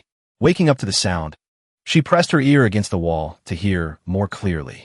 What's that sound? This voice belongs to Han Hao. Outside, Han Hao's knuckles were covered in scratches and bleeding. But so what? A man's blood only strengthened his resolve. He attacked even more fiercely. Anyone who wants to be a champion and eliminate their love rival should watch and learn. Another glowing spot appeared. Han Hao quoted. It appeared. This time it's the closest. He was waiting for this moment. He got into position to build momentum. Don't even think about running this time. With a crash, the tough boundary finally shattered into countless pieces of broken glass. Before it could even fully dissipate, he rushed into search. Where is Mo Jia? Unexpectedly, the system answered, right under your feet. Even though his hands were torn up, Han Hao didn't delay for a second, digging through the hard soil and grass with his bare hands. It was really cruel to set up this trick. That bastard, old dog Wu, and Mo Jia, inside, had been listening and felt a little proud. The sound is getting closer. The place she was in was the darkest. But now there was light again. Mo Jia was moved. Tears welled up in her eyes. After Han Hao threw aside the wooden planks and saw she was really inside, he called out, Monta Ki. Mo Jia had truly been waiting for a long time. She immediately jumped up and hugged her man. Han Hao. He blamed himself. I'm sorry, Monta Ki. It's all my fault. I'll let you get into this mess. Mo Jia shook her head. She couldn't be happier. It's not your fault. She trusted him completely. I've always trusted you. Thank you for saving me every time. But because of that trust, she now noticed he was also injured. Han Hao, what happened to your hands? Han Hao, of course, didn't care about such a small thing. It's nothing, just a small wound. But Mo Jia knew he had suffered for her, so she leaned in and kissed Han Hao on the lips. Han Hao was so surprised his eyes went wide. This isn't right, is it? Han Hao looked fondly at the little girl who willingly loved him and went along with her. The two of them, a boy and a girl, finally had a passionate ending under the setting sun. The next day, the early morning sun gently shone down on the villa's courtyard, gilding the ancient tiles. Tiano looked at Han Hao, his voice slow as he spoke. I didn't expect such a thing to happen between you and Wu Outyin. He looked at the old man, his eyes full of worry. Old Li, how are your injuries? The old man smiled faintly. His gentle voice rang out. I cultivated for a night, and my injuries are much better. No need to worry. Tian Hao tilted his head slightly, his eyes revealing a clear curiosity as he asked, why did Outyin seek you out to cause trouble, little friend? He maintained a calm expression. He answered slowly, well, Han Hao slowly pulled a saber from his clothes. It was mainly because of this. The old man's eyes widened as he looked at the saber before him. His voice was filled with surprise. It was because of this. Noticing the fleeting surprise in his eyes, Han Hao asked, do you know the origin of this saber? His eyes returned to their calm state as he spoke slowly. I'm not sure of its origin. I only know that it's the bane of cultivators. Tian Hao rested his chin on his hand, speaking thoughtfully. I've heard this saber holds some great secret, but no one has ever been able to uncover what it is. After that, he gently took out a stack of white papers and placed them on the table. Speaking of which, your KTV was burned down, wasn't it? Tian Hao's face remained calm. His voice was slow and measured. This is all of Wu Outyin's assets and the people in charge of them on the surface. He looked at the old man with wide, surprised eyes. His face clearly showed his astonishment. So many. Later, the old man smiled faintly. To put it simply, now that their backer is dead, it means all these assets of theirs have lost their support. An Ausgaza Flikaret. There was still a hint of doubt. What you mean is, he was slightly bewildered. A hint of worry was visible in his eyes. We divide it. Don't put it so crudely. The old man maintained his gentle yet profound smile. This is the compensation we deserve.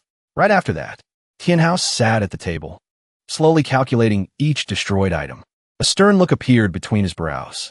He destroyed my flower garden, so we'll take the gold shop in the South District as compensation. He destroyed 3 trees. These were trees I specially cultivated. We'll take the bar in the South District as compensation. He destroyed the land here, so we'll take the land in the South District as compensation. So ruthless. Han Hao could only look at him helplessly. The man was still engrossed in his calculations. So ruthless. After that, Tian Hao slowly extended his hand, pushing the paper towards him. This is truly a great gift.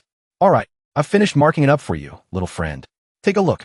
He looked at the paper, a bewildered look in his eyes. Oh my God, this fortune adds up to 1/10 of the total assets of Qingshui City. Oldie has divided the East, West, and Central districts for me. He's really being considerate. Han Hao is curious, but will those people in charge obediently hand over their assets to us? A calm look flashed in Tian Hao's eyes, as if everything was under his control. You don't need to worry about that, little friend. Just like when the old gang leader died, a new one took over. It's just a matter of dividing up the territory. Back in my day, I had some status in the underworld. I still have connections. His face darkened. A cold, murderous intent flashed in his eyes. If anyone resists, I have my ways. He sighed softly. His eyes revealed a sense of helplessness. In another sense, Old Li is the strongest. Tian Hao leisurely took a sip of tea. His calm voice spoke. Also, the news of Wu Outyin's death hasn't spread widely yet. It's better for you to keep a low profile during this time, little friend. He was silently lost in thought. Then he softly replied, I know. Night fell. The light in the room cast a soft glow, creating a gentle space amidst the darkness. He sat by the bed, his hand gently stroking the body of the saber. Han Hao wondered, what secret does this saber hold? As he turned the saber in his hand, Han Hao carelessly let the blade graze his finger. A thin line of blood immediately appeared. He took a sharp breath, startled, and dropped the saber to the floor. Looking at the line of blood on his hand, Han Hao grimaced. Damn it, I carelessly let my hand slip. Suddenly, the saber in front of him trembled slightly, then slowly began to levitate in the air. He froze. This saber is... Hanhao stared in astonishment at the levitating saber. His eyes were filled with shock and doubt. In an instant, the saber let out a hiss and shot straight towards him. He was terrified. He instinctively dodged to the side. Hanhao fell to the ground with a thud. His eyes were filled with fear as he looked at the levitating saber. He couldn't believe what had just happened. What's wrong with this saber? It flew straight at me. A sense of unease rose in his heart. Is it trying to kill me? A streak of blue light shot through his body. It was so fast, he didn't even have time to react. Everything happened too quickly. Before how could he even react? A sharp pain shot through him. A finger had fallen to the ground. The pain was like his nerves were being torn apart. He clenched his bloody hand. A scream escaped his lips, echoing through the room. It rose in waves. Then he suddenly fell to the ground with a heavy thud. With a shattering sound, the saber broke into countless small pieces, glittering like silver on the floor. He gritted his teeth, enduring the pain from his severed finger. His gaze was fixed on the shattered saber on the ground. The immortal slaying saber, it broke. There's something inside it. In the pile of debris on the floor, a bloody light suddenly flashed. This is a severed finger. Hanhao squinted, looking at the red light that was growing stronger amidst the fragments. What's going on? The pressure from that severed finger is too strong. The pressure was so immense he couldn't bear it. Blood spurted from his nose and mouth. His face turned pale in an instant. I can't hold on anymore. His body was losing strength. Hanhao staggered and then collapsed to the ground. He was lying on the ground. Suddenly, he woke with a start. His expression was one of utter shock. Hanhao scratched his head. His eyes were filled with confusion and bewilderment. What happened? Was that just a dream? He raised his hand to check, relieved. My finger is perfectly fine. Hanhao stared at the fragments of the saber, as if trying to understand what had happened. The immortal slaying saber really did break. But the severed finger is gone. His face darkened. He looked at the fragments on the floor with curiosity and doubt. This saber, what secret was it hiding? Hanhao crossed his arms. His eyes revealed a clear doubt as he asked, what happened while I was unconscious? The system immediately answered decisively. No, nothing. Not getting the answer he wanted, he continued to ask. Then why? The system got angry. It pointed at him. Don't ask anything, don't think anything. Got it. You're at the spirit severing realm now. It's time to cultivate the second stage of the chaos art. He was feeling helpless. Looks like asking is useless. What a pity about that saber. Then help me exchange for the second stage of the chaos art. The system's voice echoed. Exchange successful. Deducting 100 priority points. Do you want to check your current stats? Hanhao agreed. Let's see. Immediately, the system panel appeared before him. Host Hanhao. Realm. Spirit severing realm. Cultivation technique. Chaos art, second stage. Comprehended. Weighty as a feather. Feather as weighty. Immovable as a mountain. Skills. 8 desolations, earthly slaughter art. Cultivation points. 1,100 points. Hanhao stroked his chin, deep in thought. I still have so many priority points. I should exchange them for something. I was lucky to have the 8 desolations, earthly slaughter art this time. So I'll continue in exchange for the second stage. Right after that, the system's notification rang out. Exchanging for the second stage of the 8 desolations, earthly slaughter art, body of freedom. Deducting 1,000 priority points. Hanhao said, it's still early. I'll try practicing. In the morning, the gentle sunlight streamed through the roof, bringing with it the breath of a new day. Hanhao walked down the stairs, scratching his head. The technique isn't the same as before. I ended up practicing all night without realizing it. As he stepped down, he saw Mo Jia drinking water. His eyes went wide with surprise. Seeing each other, remembering what happened, both of them blushed unconsciously. Good morning. Mo Jia's cheeks were as pink as the evening sky. Her voice was soft. Are you going out? Hanhao scratched his head. Wu Qianqian called me. There's some trouble in Lishui City. I'm preparing to go over there for a bit. They spoke very awkwardly. Their voices were tinged with confusion and shyness. Be safe. Say hi to Qianqian for me. Okay. He awkwardly scratched his face, avoiding her gaze. Mo Jia watched him. Blushing from shyness, she continued to watch him, her hand tightening around glass. Remembering what happened, Her cheeks burned with embarrassment. After that day, Han Hao didn't react at all. What does he think? Is he also troubled by it? The sky was clear and blue, blending with the brilliant golden light, reflecting off the body of the plane parked on the runway. Han Hao tried to weave through the bustling crowd. I bought the ticket last minute, so only economy was left. It's so crowded. As he carefully made his way through, he said, "Excuse me, please." While squeezing through the dense crowd, he lightly bumped into a girl without realizing it. The collision surprised them both. Yu Jing was startled and then shouted angrily, "Hey, what do you think you're doing? You touched my butt." He took a step back. "I am sorry. It's too crowded. I bumped into you by accident." She glared at him. Her eyes blazed with anger. "I think you were trying to harass me." How disgusting. After that, Yu Jing grimaced, raising her hand to cover her nose. Her eyes were filled with contempt and disgust. "This is why I didn't want to sit in economy. It's dirty and smelly. And there are these poor, ill-mannered jerks." She suddenly shouted in anger, her voice full of indignation. "I can't stand it for another second. I want to change my seat." The loud argument drew the attention of everyone around them. A flight attendant immediately rushed over. Her face was full of concern as she asked, "Miss Wang, what happened?" As soon as the flight attendant arrived, Yu Jing immediately pointed straight at him. She shouted in an indignant voice, "This person harassed me. I want to change my seat." The flight attendant was flustered. She tried to explain the situation in a gentle voice. "This flight is really full. Besides, this is your uncle's company. If this causes a bad impression." Her anger flared. Yu Jing gritted her teeth and slapped the flight attendant hard across the face.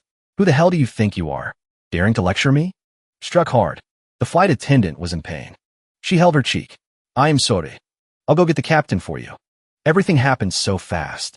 Han Hao's eyes swept over her with a cold gaze, as if weighing every detail. A moment later, Jinda appeared. "Yingya, what happened?" Seeing him approach, her eyes immediately lit up, as if she had found her support. "Uncle Jean," he asked in surprise, "why aren't you on a private jet?" Pretending to be delicate and weak, Yu Jing threw herself into his arms. Her voice choked as if she was about to cry. "I snuck out of the house. Let's not talk about that. Uncle Jean, you have to stand up for me." Jean stood up straight, his gaze firm. "Tell me. I'll handle it for you." She pouted, her voice whiny and full of grievance. "I don't want to be in economy. Can you help me switch to first class?" The corner of his mouth twitched. His voice was strained. "Well, even for me, that's a bit difficult." Her voice was sweet and whiny. "You and my grandfather have been good friends for years. Please help me." Yu Jing leaned her shoulder against Jinda. Her eyes sparkled, and her voice was coquettish. "If you really can't, then just kick that person off for me. That disgusting pervert, he harassed me." He looked at her with a meaningful gaze. The corner of his mouth curved into a smile. "Oh, is that so? Then we'll have to deal with it." After that, he approached Han Hao and said, "Sir, could I discuss something with you?" He calmly replied, "Not interested." Hearing this, Jinda became angry and shouted, "You rotten brat. Do you know who you harassed?" Her grandfather and boss were on very good terms. "If you offend Jinger, you won't even know how you died." Han Hao stood up, his movements sharp yet calm. "You said Boss Wu will come and take my life. Tell him to come, then." Jinda pointed his finger. "Do you know what you're saying?" His eyes were cold. A smile played on his lips. "Of course. Boss Wu was killed by me." Seeing his attitude, he became furious. Veins popped on his forehead. His face turned red. He cursed nonstop. "You really don't want to live anymore, do you? You just wait for me." Jinda took out his phone. "Go on, call." His eyes were full of challenge. "There's a kid here who doesn't want to live anymore." He said Boss Wu. Suddenly, his face turned pale. His eyes widened in horror. He couldn't believe what he had just heard. "What did you say?" Jinda immediately bowed low. His face was full of humility. "I've offended you. My lord, please don't lower yourself to my level." Yu Jing didn't understand what was happening. "Uncle Jean, why?" He shouted angrily. "Shut your mouth." It silenced her. She couldn't utter a word. Han Hao sighed softly. His face was full of helplessness. What a farce. In the vast sky, the plane flew through the white clouds. In Lishui City, as soon as he set foot in the airport, Han Hao picked up his phone to make a call. "Brother Wang, I've arrived in Lishui City. I just got off a plane." The other end of the line laughed. "Brother Hao, it's great that you're here. Where are you guys?"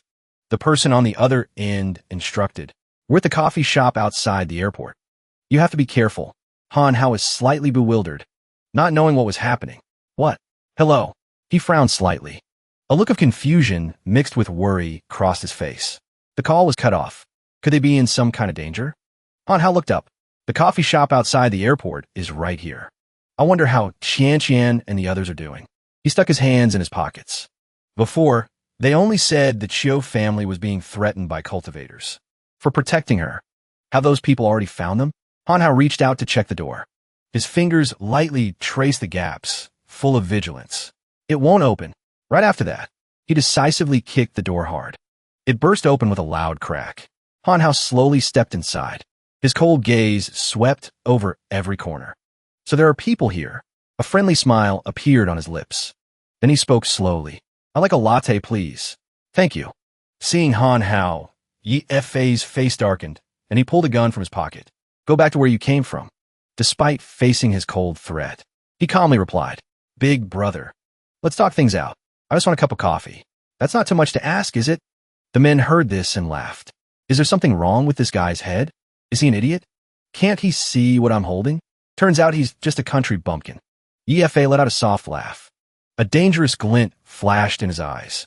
Then he pointed the gun straight at him. I'll say it again. Get out now. He shot one hand up, and quick as a flash, pushed the gun barrel against his face. I'll say it again. I want a latte. Seeing their comrade threatened, the men angrily pulled out their guns and shouted, Bastard! Let him go. Yi Fei turned around and shouted at the men behind him. Don't move. Without any hesitation, Han Hao coolly took the gun from his hand. His gaze unwavering, he spoke coldly. So, as I was saying, why did it have to be like this? If you had just obediently given me what I wanted, wouldn't it have been over? The men behind him were dead silent. Their faces were grim and wary as they looked at him. From among the men, one of them suddenly pulled out a gun, preparing to counterattack. Han Hao reacted quickly, immediately pointing the gun. I advise you all to be honest with me. This gun is not a toy. A warm, gentle voice suddenly rang out. Do not be rude to our guest. Hearing that voice, Han Hao paused for a moment. He turned around in surprise. Xinzi gave a charming smile, her eyes sparkling with allure. I am Feng Xinzi. If I have been rude in any way, please forgive me. Han Hao smiled lightly. So the lady boss has finally shown herself. The way your shop welcomes guests is certainly special. She replied politely. You flatter me. My subordinates below are ignorant. You are the true master in disguise. Xinzi asked with a smile. May I know your name, big brother, and where you're from? Han Hao replied nonchalantly.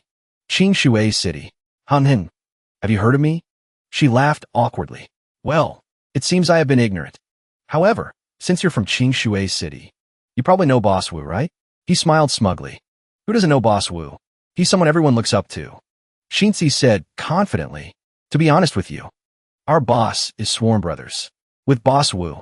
She thought to herself with a smile. Are you scared stupid yet? Han Hao raised his hand to his chin, pretending to remember. How come I didn't know Boss Wu had a brother? Xinzi asked awkwardly. Boss Wu, why would he have to tell you? She was surprised. So this isn't enough to suppress him? Han Hao turned to ask Xinzi. Speaking of which, you must know someone. The great star, Wu Qianqian. Of course. She answered immediately. Naturally. Why do you bring this up? He gave a meaningful smile. She is my woman. I've already said this from the beginning. Can you let us meet? Xinzi answered hesitantly, her voice trembling slightly. I'm sorry. I don't understand what you mean. Step by step, Han Hao brought his hand to her neck, creating a tense and suffocating atmosphere. Facing each other, he asked Xinzi, let me see her. Is this request too much to ask? Her face flushed a deep red. Her breathing became ragged and uncontrollable. Our boss is sworn brothers with Boss Wu. Moreover, his strength is much greater than Boss Wu's. If you lay a hand on me, he will not let you go. Hearing this, Han Hao gently squeezed Xinzi's neck. Do you know why Boss Wu and I know each other? The sound of his voice echoed powerfully throughout the space. I know him because he died at my hands. As soon as the words were spoken, the pressure on Xinzi's neck lessened as Han Hao's hands slowly withdrew. She hugged herself, her body trembling. Her breathing was rapid and uneven.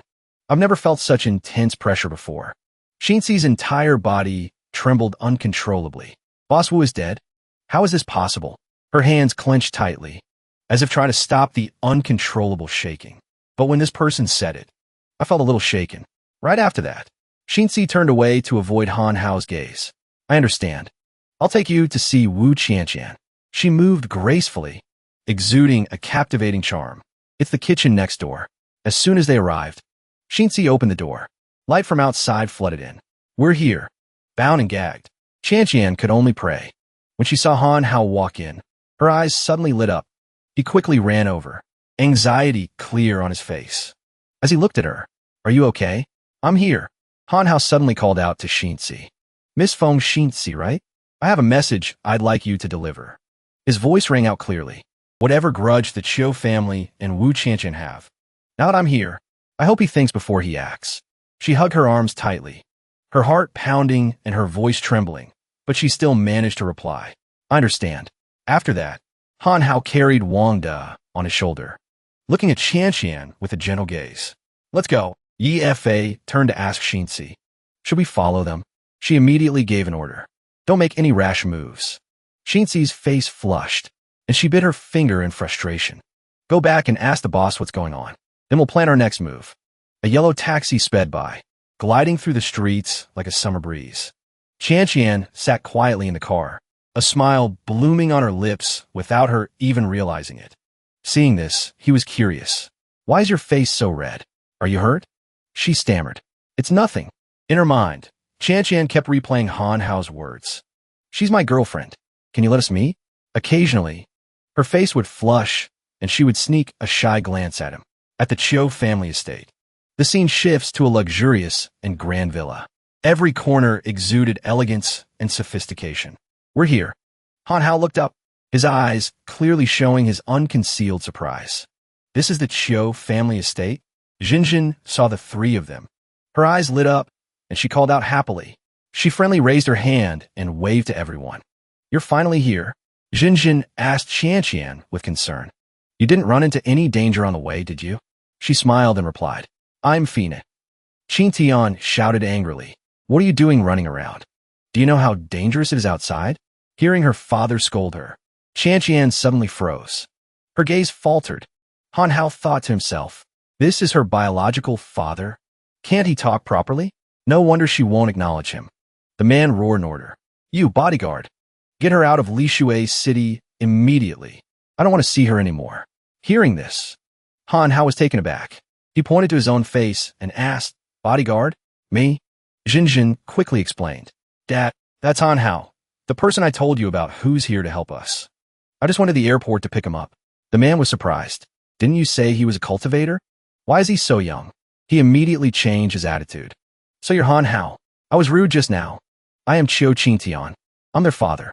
He smiled and replied. It's okay. Don't worry about it. The man spoke as his eyes darted around. For coming to help this time, I am extremely grateful.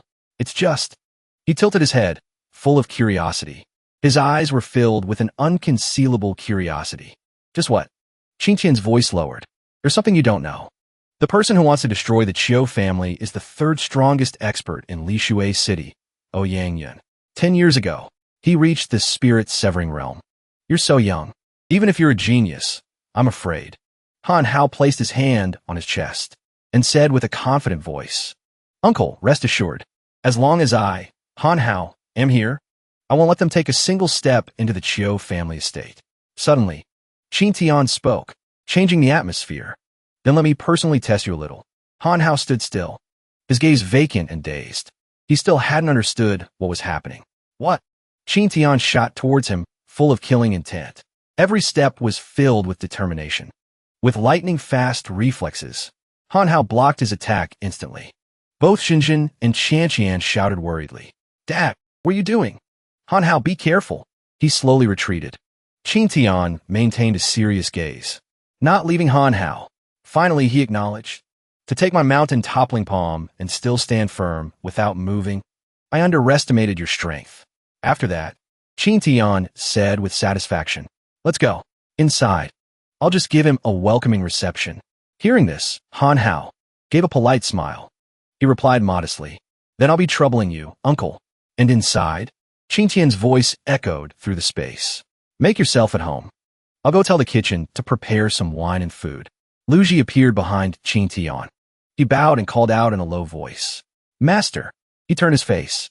What is it? He quietly approached from behind. He bowed and announced with a serious expression. That's Sun Shuai. He's here again. The man was surprised. He's here again? Hearing his name, Zhenjin couldn't hide the annoyance in her voice. He's here again. What a nuisance. Han Hao turned his head and asked with a curious expression. Who is this Sun Shuai? Qin Tian replied modestly. Sun Jingfei, Sun Shuai's father, is the second strongest expert in Li Shui City. Plus, Sun Shuai is a cultivation genius. So Sun Jingfei spoils him even more. He's always been very fond of Zhenjin. He's come looking for her several times. It's probably for the same reason again. Zhenjin shivered at the mention of Sun Shuai's name. He's been married 3 times, and each time, he tortured his new bride to death on their wedding night. He's an extreme pervert. The man rubbed his forehead. I won't push my daughter into a sea of fire like that. But if I refuse, the Sun family will hold a grudge. If I offend both Ouyang Yun and Sun Jingfei at the same time, I'm afraid there's no hope left for my Chiu family. Han Hao tried to reassure Qin Tian. Worrying about it now is useless. Let's go out and meet him. Before leaving, he instructed, the other party is also a cultivator. It's enough for you and me to go, uncle. To prevent any danger. Qian looked at him, her eyes full of worry. She reminded him softly. Be careful. Seeing someone come out, Sun Shuai beamed. Zhenjin, you finally agreed to see me. I've been waiting for you. His gaze swept over. Seeing it wasn't her, he froze and asked, what's going on? Where's Zhenjin? Without any hesitation, Hanhu ansvaret kalimli. Qiu Zhenjin doesn't want to see you. Please leave. Sun Shuai's eyes widened. He spat out each word. Who the hell are you? Is it your turn to speak? You probably don't know how formidable I, Sun Shuai, am. A look of contempt was clear on his face. He replied coldly. You're right, I don't. He couldn't take it anymore. He rushed forward, intending to teach Han Hao a lesson. I was already annoyed that I couldn't see Zhenjin. I'll just take it out on you. Today, I'll show you how formidable I am. Qin Tian unexpectedly placed a hand on Sun Shuai's shoulder. Wait. Nephew, don't fight. Let's talk things out. He showed no respect and pointed a finger straight at his face. Nephew? Who's your nephew? If it weren't for the fact that you're Zhenjin's father, I would have hit you too. I know you can't deal with Ouyang Yun. As long as you marry Zhenjin to me, getting rid of him will be child's play. A voice cut through Sun Shuai's words. Our boss is afraid of Sun Jingfei? Sun Shuai, I dare you to say that again. Ouyang Yun's hunting dog appeared. The only reason he gets any respect is because he's the second strongest expert in Li Shui City. Otherwise, he's nothing. Hearing this, Sun Shuai roared in anger. Ouyang Yun's hunting dog, you dare to insult my father?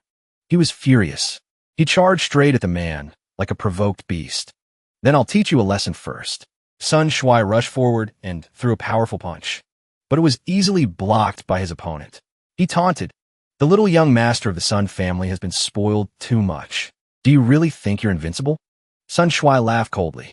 To be able to take a punch from me, Sun Shuai, shows you have some strength. Right after that, he placed one hand over his arm, getting into a preparatory stance. It won't be so easy next time. My Sun family's ultimate technique, coiling dragon palm. Before he could react, Ouyang Yun's hunting dog shot out a straight kick, slamming it hard into Sun Shuai's stomach.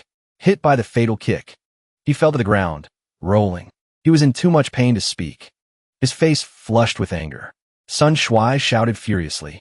A surprise attack. You shameless bastard. The man calmly walked over to him. I don't have time to play with you. You're full of openings. Is this really the level of the Sun family's coiling dragon palm? Seeing this, Qin Tian immediately grew worried. This is bad. If Sun Shuai dies in the Chiu family's house, it's over. He quickly ran over and placed a hand on the hunting dog's shoulder, his voice gentle. My friend, if there's something you want to say it to me. The man said nothing. He just threw a powerful punch straight into Qin Tian's stomach. Seeing the situation was not good, Han Hao anxiously rushed to support him. Careful. Qin Tian couldn't hide his discomfort.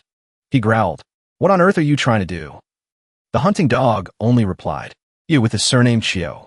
If you think you can rely on the Sun family to solve this problem, you're wrong. I'm here this time to convey my boss's intentions. He has given you 2 choices. either hand over Wu Qianqian and guarantee that the Chiu family will obey Ouyang Yun's orders. Or you can start arranging the funeral for the entire Chiu family. Han Hong spoke decisively. We don't accept your conditions. From now on, I'm protecting the Chiu family. Seeing his appearance, the hunting dog warned him coldly. Where did this brat come from? This is none of your business. Get out. Han Hao confidently pointed to himself. I am your grandpa, Han Hao, and I'm making this my business. The hunting dog's face darkened. The one who took Wu Qianqian at the airport. So it was you. The man immediately rushed forward, raising his fist to attack. You're the one who intimidated my men. Let's see how I kill you. Even as he raised his fist to strike. Han Hong casually taunted. An old man, preying on a young? How shameless. Their fists collided violently, creating a loud, sharp sound. Seeing the two of them fight, Sun Shui laughed coldly. Even I'm no match for that guy. This kid is dead for sure. Han Hao's eyes were cold, his face dark. Then he let out a loud shout that echoed through the surrounding space. Seeing that he didn't look well, Qin Tian couldn't hide his worry. Nephew, what's wrong? After that, Qin Tian hurriedly ran to Han Hao's side, his face full of concern. How are you? Are you hurt? Seeing this, Sun Shui clutched his stomach and sneered. You were talking so tough before. One hit and you're already done for. You're even worse than me. Right after that, Ouyang Yun's hunting dog suddenly widened his eyes and let out a pained roar. He clutched his hand, his face pale. A resentful groan escaped his lips. My hand. My hand. Qin Tian looked at Han Hao, speechless. Nephew, you're okay? He calmly replied. Of course I'm okay. Hearing this, Sun Shui got angry, pointing a finger straight at him. His eyes were full of fire. If you're okay, then what were you screaming for? Han Hao placed his hand on his chest proudly. I just remembered that I forgot to control my power. I was worried I might have accidentally hurt someone. After all, I'm a very kind person. Even the system had to admire him. I've never seen someone so shameless. Hearing Han Hao's shameless words, Sun Shui couldn't help but let out a loud snort. After that, he stomped his foot hard on the ground. So you all understand now, right? I'm protecting the Chiu family. Han Hao gave a cold warning. If you don't want to die, then get lost. The system couldn't believe it. Where did that kindness you just mentioned go? Ouyang Yun's hunting dog and Sun Shui suddenly froze. A thoughtful look flashed in their eyes. They hesitated in silence for a moment. Instantly, both of them immediately fled. Before leaving, they didn't forget to remind him. You just wait for me. I won't let you get away with this. After everything was settled, Han Hao smiled and spoke to Tan Tian. All right, uncle. Let's go inside. His eyes glinted with a soft light. Tan Tian smiled with hidden meaning. Nephew, you let them go on purpose, didn't you? Han Hao smiled and replied. Nothing gets past you, uncle. That's right. After all, Ouyang Yun's subordinates made a move on Sun Shui. That counts as offending Sun Zhengfei. If Sun Zhengfei can suppress Ouyang Yun, it will take some of the pressure off us. Afterward, he walked away with his hands in his pockets. His voice rang out clearly. Of course. That is assuming everything goes smoothly. Tan Tian smiled with satisfaction. I didn't expect this Han Hao to have such high strength. And he's quite sharp-witted too. Not bad at all. He really is suitable to be the son-in-law of our Chiu family. Under the clear blue sky, a clear voice rang out like the sound of the morning breeze. We're going out to buy some things. We'll be okay. Han Hao was walking and chatting happily with Qianqian and Jinjin. My dad said so. As long as you're with us, it's fine. He feels that you can definitely protect us. He sighed. Uncle really has some guts. He silently prayed in his head. But I hope nothing happens today. Han Hao squinted toward a building in the distance. The silhouette of a suspicious person appeared in his sight. The person paused for a moment. Then, like a passing breeze, he vanished instantly. Seeing the person slip away, Han Hao gritted his teeth. His eyes widened. That is, he immediately asked Jinjin. That hotel up ahead, do you know who owns it? She replied. If I remember correctly, it's a property of the Sun family. Han Hao suddenly turned around. I just saw Wang Banqing go in there. She was shocked. What? He analyzed. Although I don't know what his goal is. If he allies with the Sun family to deal with the Chiu family, then my previous plans will be completely wasted. Being targeted by two high-level cultivators at the same time, the situation will be very bad.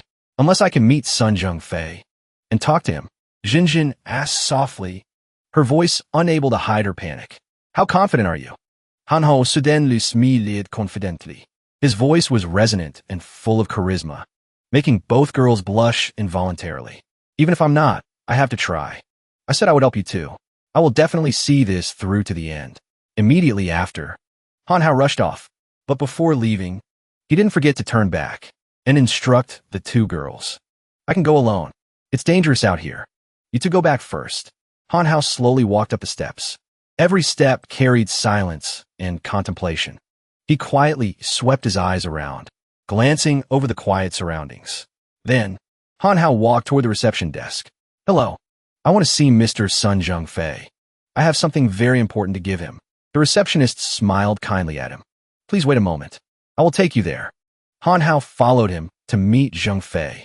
His eyes quietly darted around, observing the surroundings carefully. The receptionist raised his hand to knock on the door. Mr. Sunday. Hanhao smirked slightly, revealing a mischievous smile. Instantly, Hanhao threw a punch at the back of his neck, knocking the receptionist unconscious. While he was dealing with the unconscious receptionist, a shout came from inside the room. Didn't I say not to disturb me unless it's important? Hanhao immediately spoke loudly. I have long admired Mr. Sun's great name. I came to pay a visit today, hoping to meet you once. Immediately after, he dropped the unconscious receptionist to the floor. Then he dusted off his clothes, calmly adjusting his appearance. The door suddenly opened, startling on him. His eyes went wide with surprise. Zhengfei appeared with a thin body and an aged face. You're the one who wanted to see me? The old man slowly turned around, his sharp eyes directed at Hanhao. Gomein. He replied with a hint of wariness. Hanhao walked in quickly, staying close behind Zhengfei. As he walked, he scanned the room. It's so spacious in here. His gaze stopped on the old man. I didn't expect Sun Zhengfei to be this old. No wonder he dotes on Sun Shui so much. Immediately after, the old man stopped and sat down. Zhengfei called out familiarly. Young friend, seat. He walked to the chair opposite. His voice was decisive. Thank you, Mr. Sun.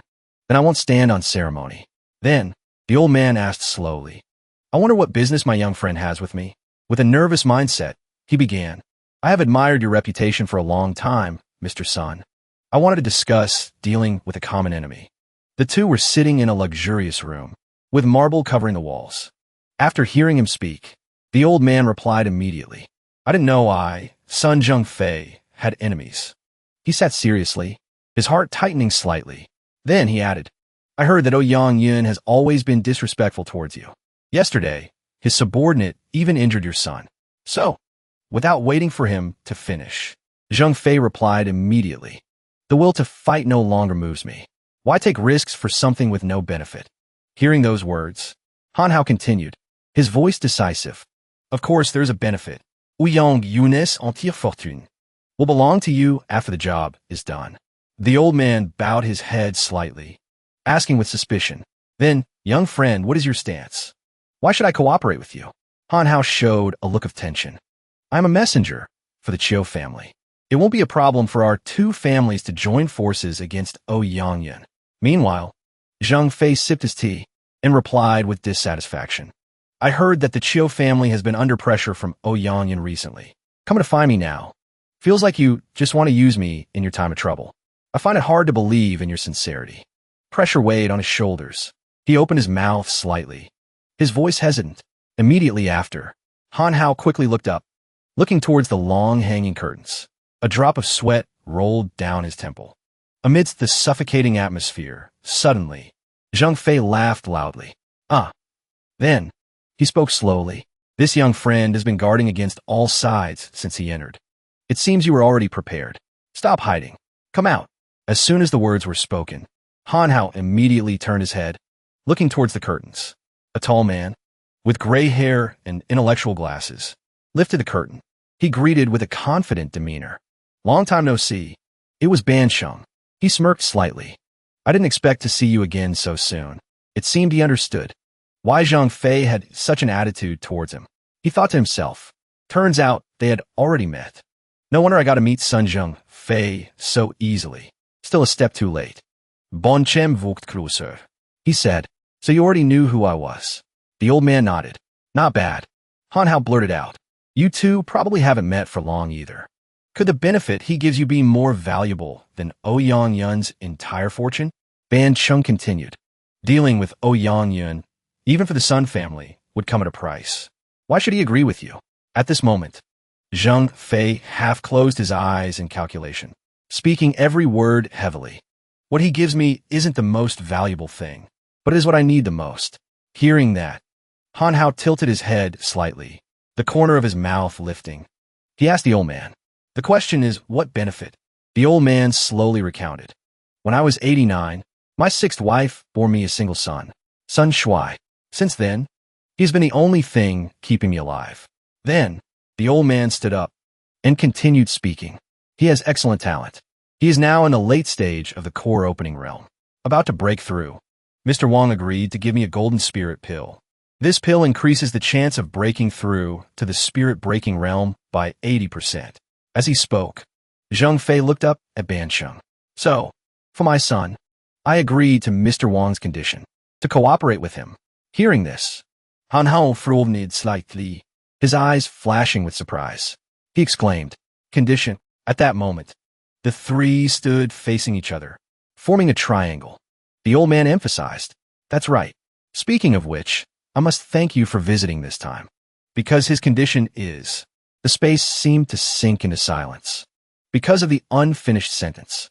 Suddenly, the old man shouted, your life.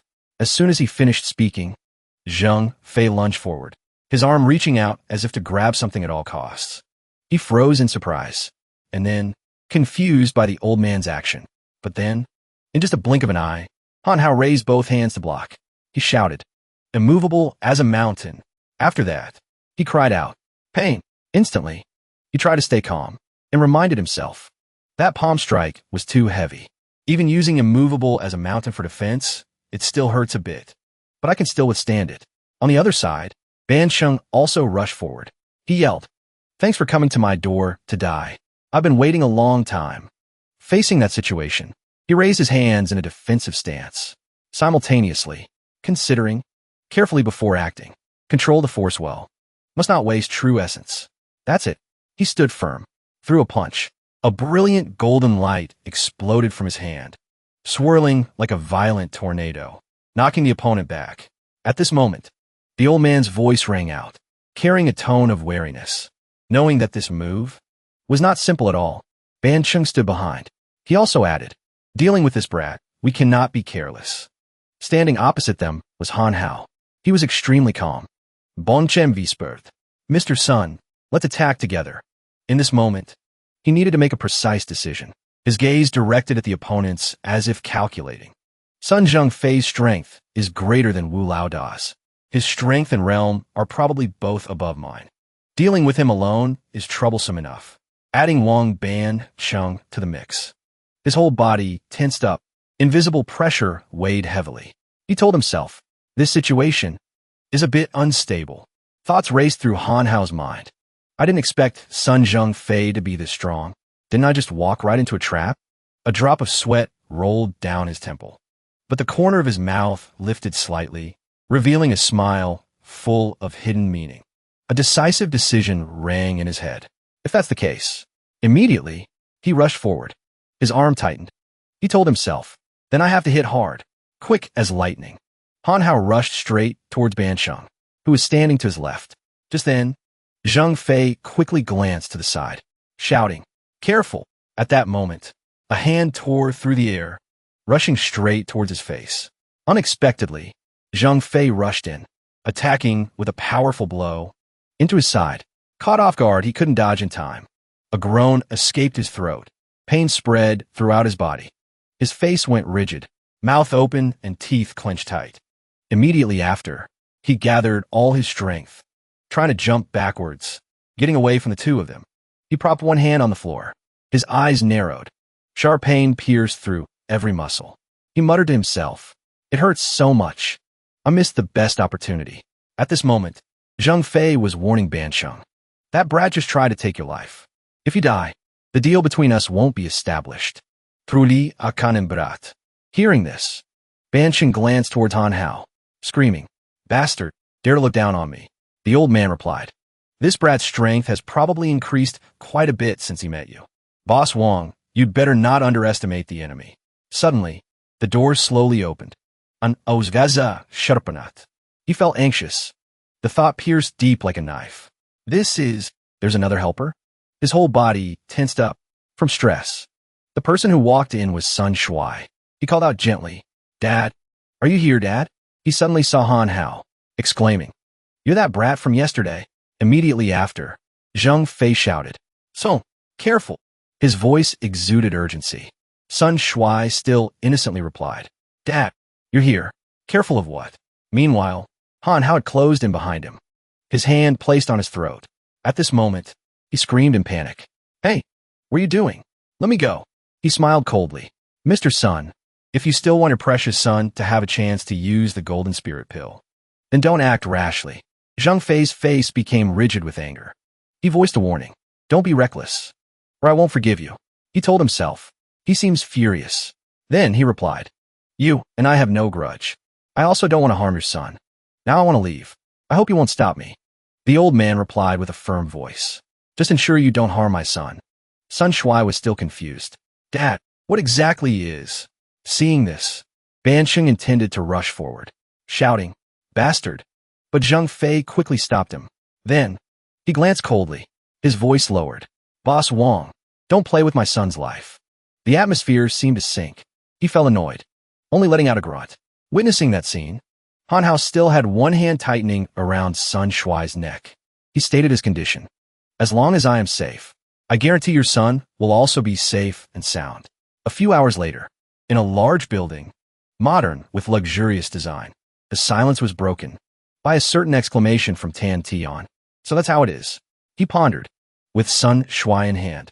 Sun Zhang Fei won't dare to make a move on us for the time being. Standing opposite was Han Hao, and Sun Shuai was tied up, gagged, and sitting nearby. After a few seconds, Tan Tian turned to look at his two daughters. He spoke gently. You have done so much for the Qiu family. I am extremely grateful. But Sun Zhang Fei will come looking sooner or later. I hope you take Qianqian and Jinjin out of Lishui City. That will be safer. Han Hao quickly replied. I'm the one who offended Sun Zhang Fei. He won't let it go. Leave the rest to me. Meanwhile, Qianqian walked closer to him. She was worried. Han Hong, you look terrible. Are you okay? He replied immediately. I'm Yufine. Then, he quickly said goodbye to the two sisters. Just a bit tired. I'm going to my room to rest. He quickly walked out. The sound of the door closing firmly dispelled the anxious atmosphere. Unexpectedly, as soon as he got outside, Han Hao clutched his stomach and groaned. God, it hurts to death. It really hurts. The cultivation system spoke up. You're really good at enduring. It made a decision. Seeing that you suffered greatly this time, I'll give you a quest. The system notification panel appeared. Quest name: A Tooth for a Tooth. Quest requirement: Defeat Sun Zhang Fei and Wang Bansheng. Make the opponents bow their heads and admit their faults. Quest time: half a year. Reward: 100 cultivation points. One chance to retry a quest.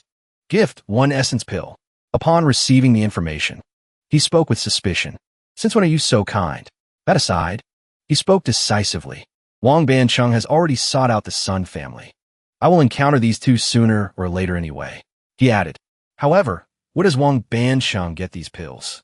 The pill from last time, and the golden spirit pill this time. Forget it. Stop thinking. Then, he quickly sat in a meditative posture, hands forming a seal, surrounded by a ring of energy mixed with mystical symbols. He concentrated intensely. Chaos art, second layer, hasn't been cultivated yet. Before they come knocking, I must cultivate quickly. The next morning, the sky was clear blue, with a few white clouds, bringing a sense of peace. At this moment, Han Hao just left his cultivation spot. He rubbed his shoulder, then thought, unknowingly cultivated until morning. Didn't encounter any difficulties either. That aside, he walked slowly, suddenly stopping, because he saw something attractive. It was Jinjin. She was exercising, breathing heavily, skin flushed pink. She greeted him. Brother Hao, good morning. You're up really early. Han Ho replied Shidi. I forgot. Where are Uncle and Qianqian? Jinjin replied while exercising. They probably haven't woken up yet. Looking for them for something? Han Hao quickly turned his face away. He hesitated. Nothing. I was just asking. At this moment, both were standing chatting on the balcony. Suddenly his eyes, unconsciously, spotted a figure with long hair. Down in the courtyard, he asked, "Who is that beauty over there? I've never seen her before. Is she a guest?" Jinjin replied gently, "I haven't met her either. If she were a guest, I should know." Suddenly, she exclaimed, "Wait, no, that's not a beauty at all. It's him."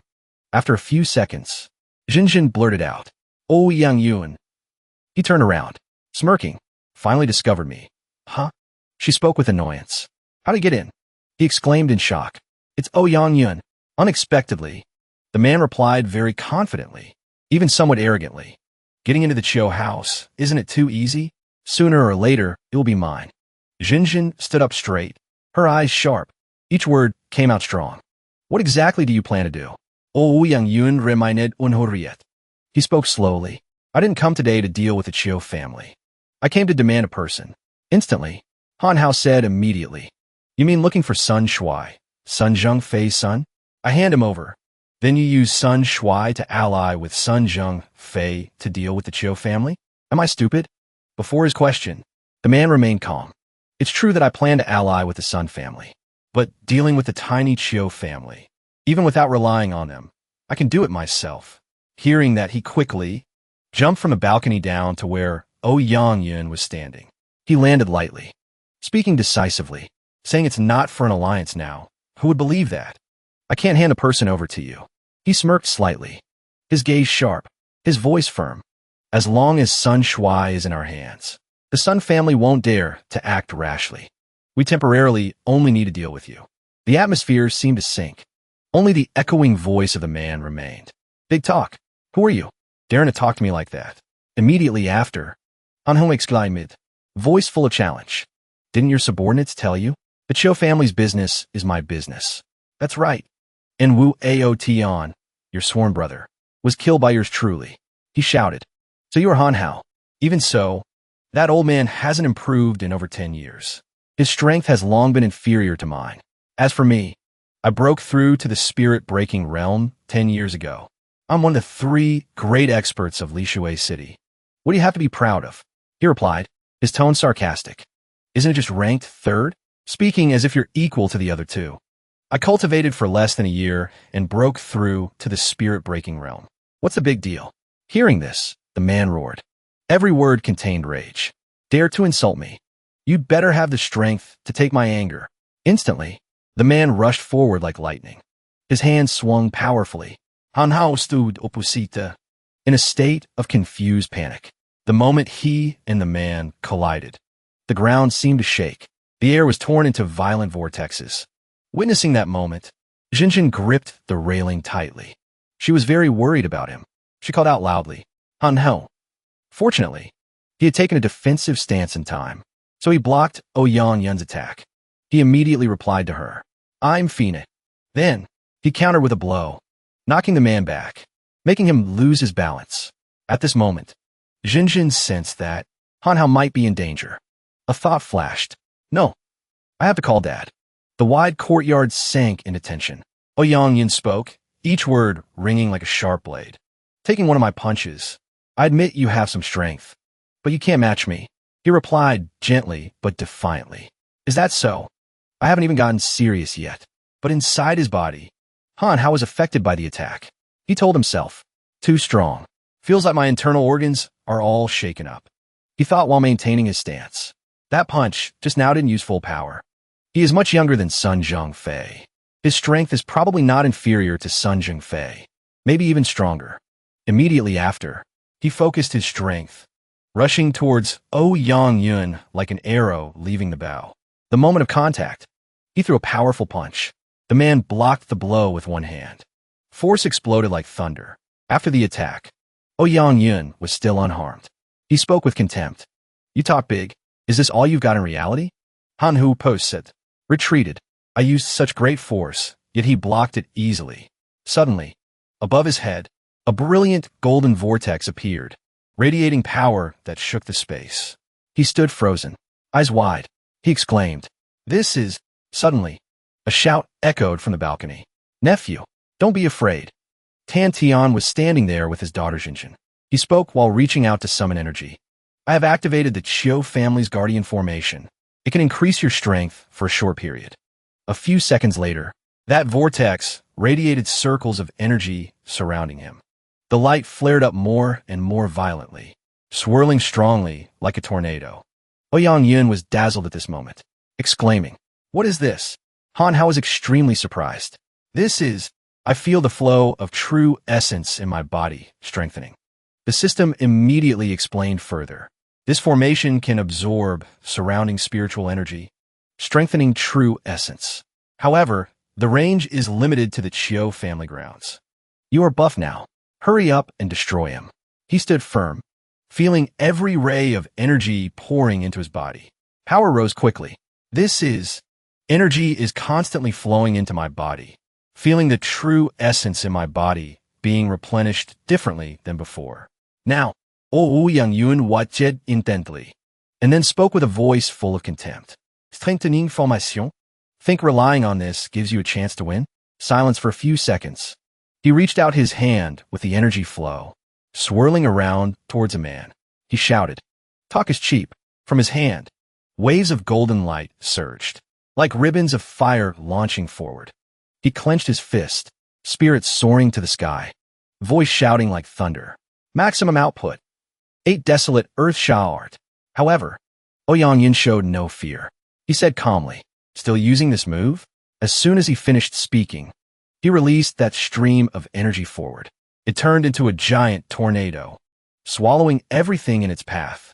Han Hao quickly retracted his hand after the attack, but he suddenly froze, overwhelmed by surprise, because he saw Ouyang Yun summoned a purple energy ring, completely blocking that attack. Then, he mocked, "Not bad power. No wonder you defeated Wu Laoda. It's just that the energy is completely wasted." Hearing that, Han Hao was furious. He rushed forward with unimaginable speed. "Shut up. I'm not done yet." A loud explosion rang out. When the two collided, space exploded in blinding light. The ground shook violently. After the moment of confrontation, Han Hao and Ouyang Yin were pushed back by the pressure, thrown in opposite directions. In just a blink of an eye, Han Hao landed safely. He assessed the situation and told himself, "He blocked my full power strike." At this moment, the man exclaimed, "So that's it. Your strength really has increased quite a bit. But the gap in realms between us isn't easily bridged. I also have to get a little more serious." When the words just finished, Ouyang Yun unleashed a technique. Cloud soaring palm. A giant hand with swirling energy rushed straight towards him. That hand turned into a stream of purple energy, swallowing the golden energy covering him. Right then, Jinjin, standing on the balcony, was also affected by the attack. She shouted, "Han Ho." Then, Qian ran out from inside the house. With a frightened face, she cried out, "What happened?" Jinjin was stunned. Then, she continued, Ouyang Yun suddenly appeared. Han Hao and he are fighting. Qian immediately looked down at the courtyard, where he was fighting. She called softly, "Han Hu." At the same time, down in the courtyard, Ouyang Yun was searching for traces of him after the attack. Then, seeming to have seen something unimaginable unfolding before his eyes, he cried out, "This is..." Han Hao still stood firm after that collision. He timely used the technique. Chaos art. He gritted his teeth. Corner of his mouth lifted slightly, like a provocation. "Is this your full power strike?" The man was puzzled. "Did my power decrease?" "No. This formation absorbs surrounding spiritual energy to constantly replenish that brat, while my true essence consumption will be greater and recovery slower. Dragging this out will be disadvantageous for me." Just thinking that, he spoke threateningly. "Interesting formation. But don't think this is over. After all, the debt between me and the Chiu family isn't settled yet." Just hearing the end of the sentence, Han Hao remained silent, thoughts swirling in his mind. Suddenly, the man disappeared. Words echoed in the air. "I will return." As soon as he left, he suddenly collapsed, hands clutching his chest. Perhaps the collision affected him greatly. A sharp pain tore through his chest. He coughed violently, dark red blood spurting out. Immediately, Jinjin and Qian jumped down from the balcony. Both sisters spoke in unison. "Han Ho, Han Ho." Jinjin quickly came to his side, helping him stand up, mouth constantly asking, "How are you? Are you okay?" Tan Tian shouted from behind. "Nephew." Breathing was still heavy, but he tried to look up and replied gently, "I'm Phoenix." "Made you worry." Seeing that, Jinjin sighed in relief. "Scared me to death. Thought you were a goner." Qian spoke softly. "Go back and rest first." Then, Jinjin excitedly patted his shoulder. "But you're really amazing.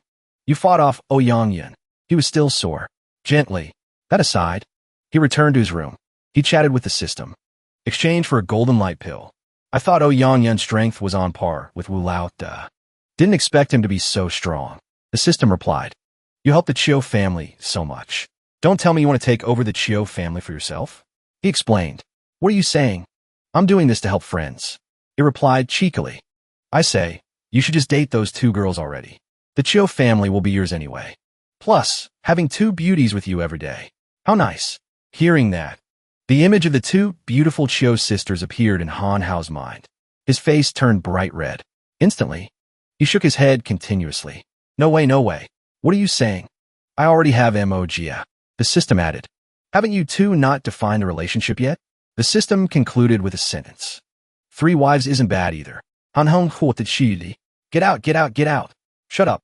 Not long after that, Han Hao's condition finally stabilized. He spoke. "Uncle, I'm going out to check a bit." Tan Tian was a bit worried, instructing carefully. "Nephew, pay attention to safety. You kids shouldn't go out casually these days." Han Hao nodded to reassure him, then quickly walked outside. He carefully looked around, thinking to himself, Ouyangyan definitely won't let this go. He probably arranged spies around here. Right at that moment, Han Hao suddenly saw a suspicious figure lurking nearby. It was a red-haired guy, not sure what he was tracking.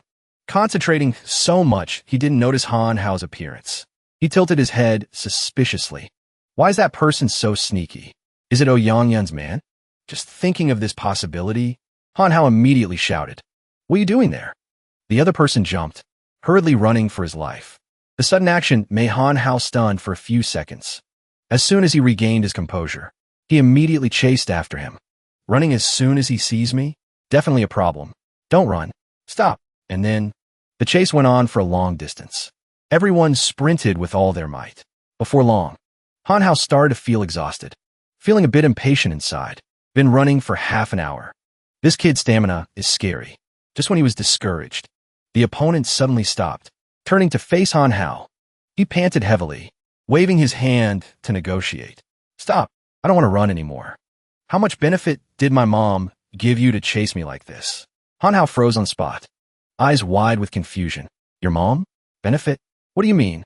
You're not Ouyangyan's man? Then why were you standing outside the Cho house? And acting so sneaky?" He decided to ask clearly.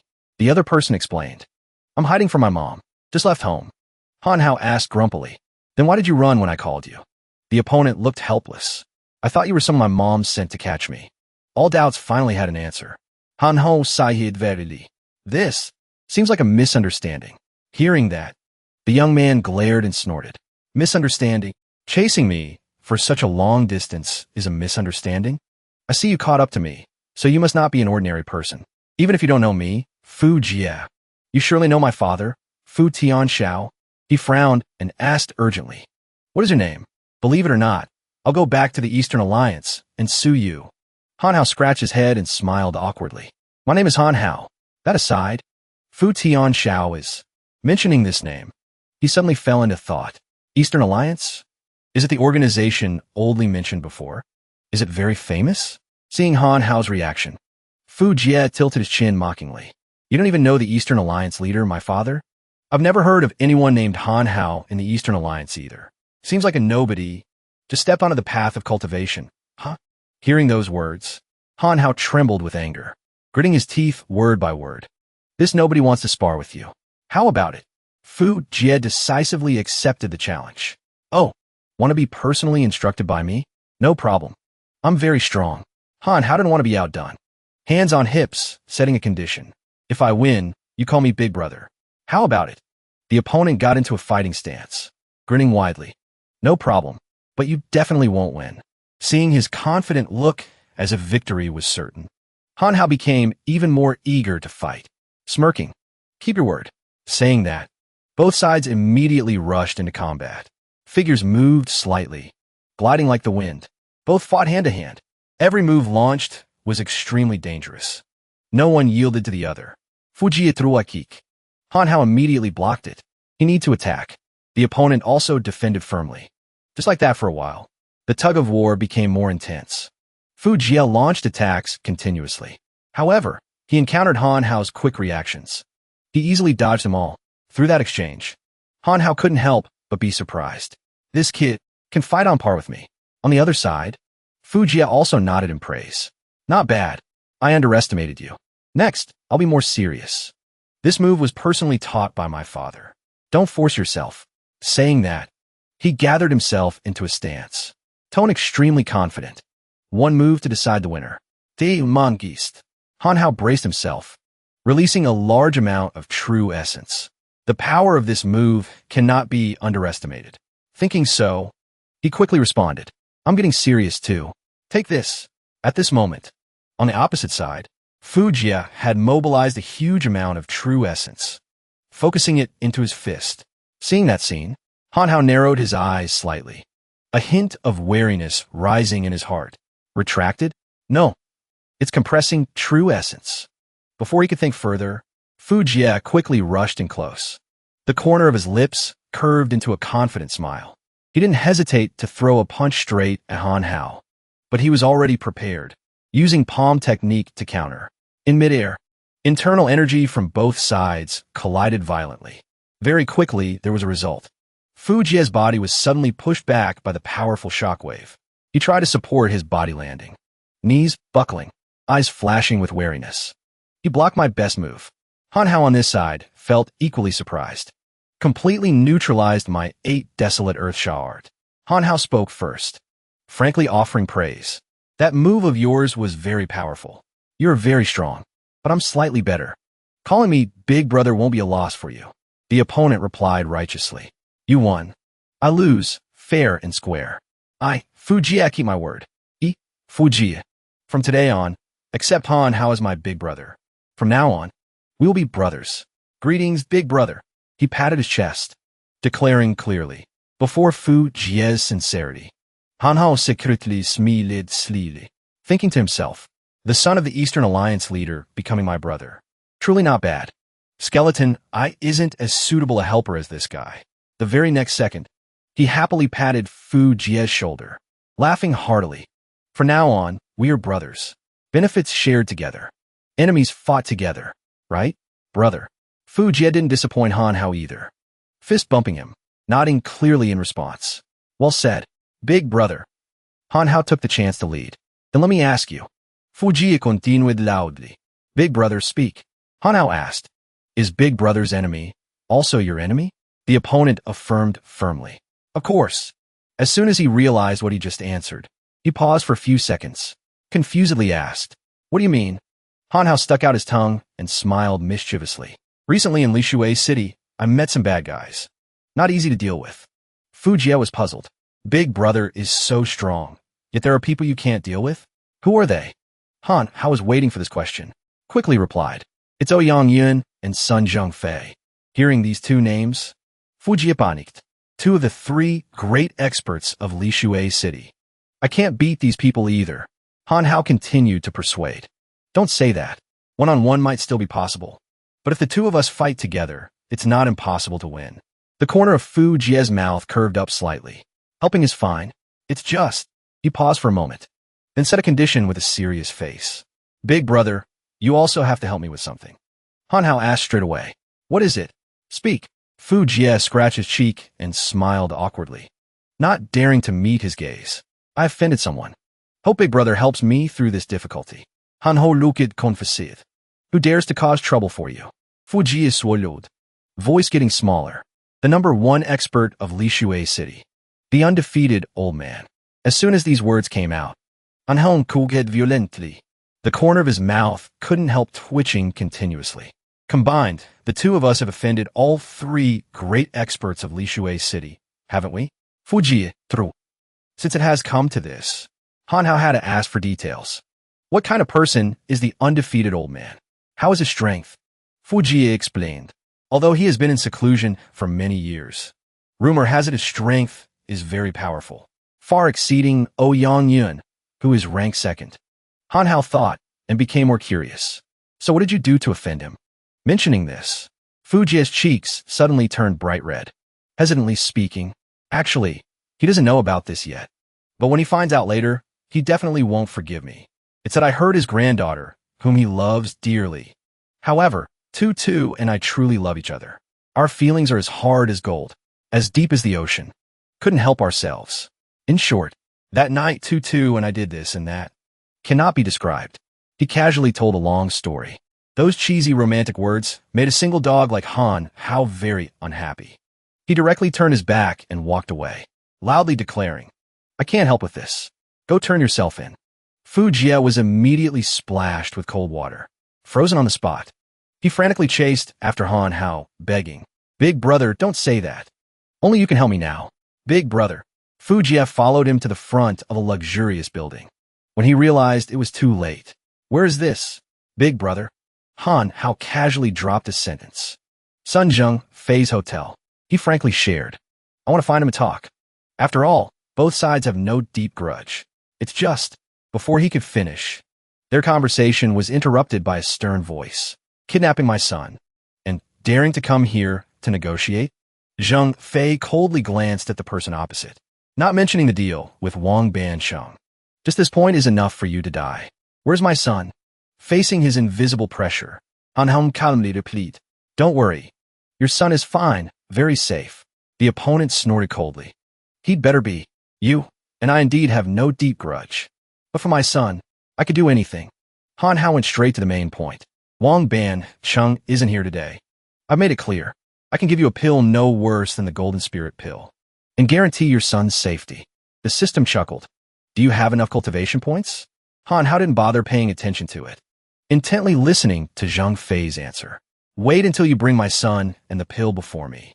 Then I will consider it. He didn't forget to probe further. One more thing. Yang Yun went to the Chiu family yesterday to demand the person. Have you two allied? Zheng Fei apparently heard this for the first time, raised an eyebrow slightly. Yang Yun sought you out to demand my son? Yang Yun covets the Sun family's long-standing assets. Perhaps he wants to take this opportunity to cooperate with me. I am not cooperating with him, nor do I plan to. Han Hao immediately took the chance to negotiate. As long as you agree not to cooperate with Yang Yun, future benefits can be shared with the Sun family. The opponent decisively agreed. I agree with you. Not to cooperate with Yang Yun. As long as my son is safe, anything goes.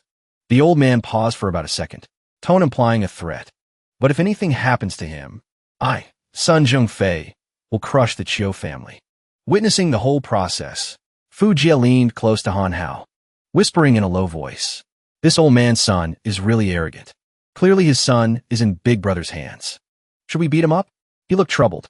After all, I am helping the Chiu family. No need to fight. One less enemy isn't a bad thing. Fu Jia said nothing more. Just a bit curious. So are we returning the son to him soon? Han Hao shook his head slightly. Not yet. If he flips on us, then what? Come back to the Chiu family with me. Time passed quickly. Scene changes back to the Chiu family. Night had fallen. Fu Jia followed Han Hao closely, asking curiously, Big brother, what are we doing outside? He explained, looking around, afraid Yang Yun might act in the middle of the night. Mentioning this name, Fu Jia suddenly felt like asking, Big brother, you and Yang Yun have fought. How is his strength?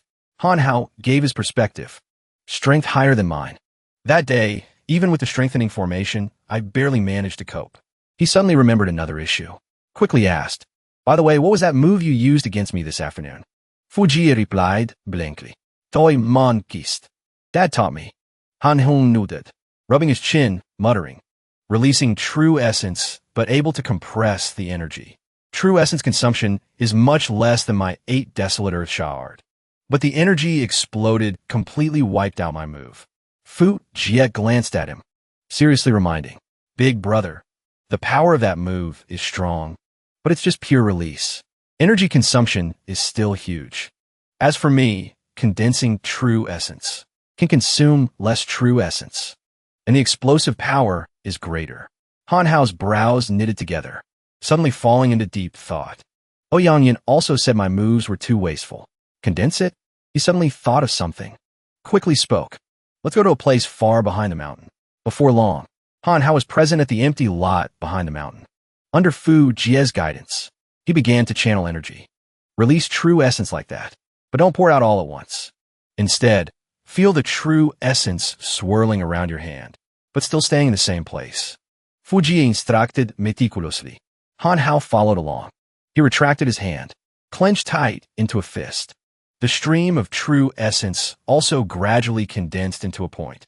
In just a blink of an eye, a sphere bearing brilliant golden light flared up in midair, radiating terrifying power.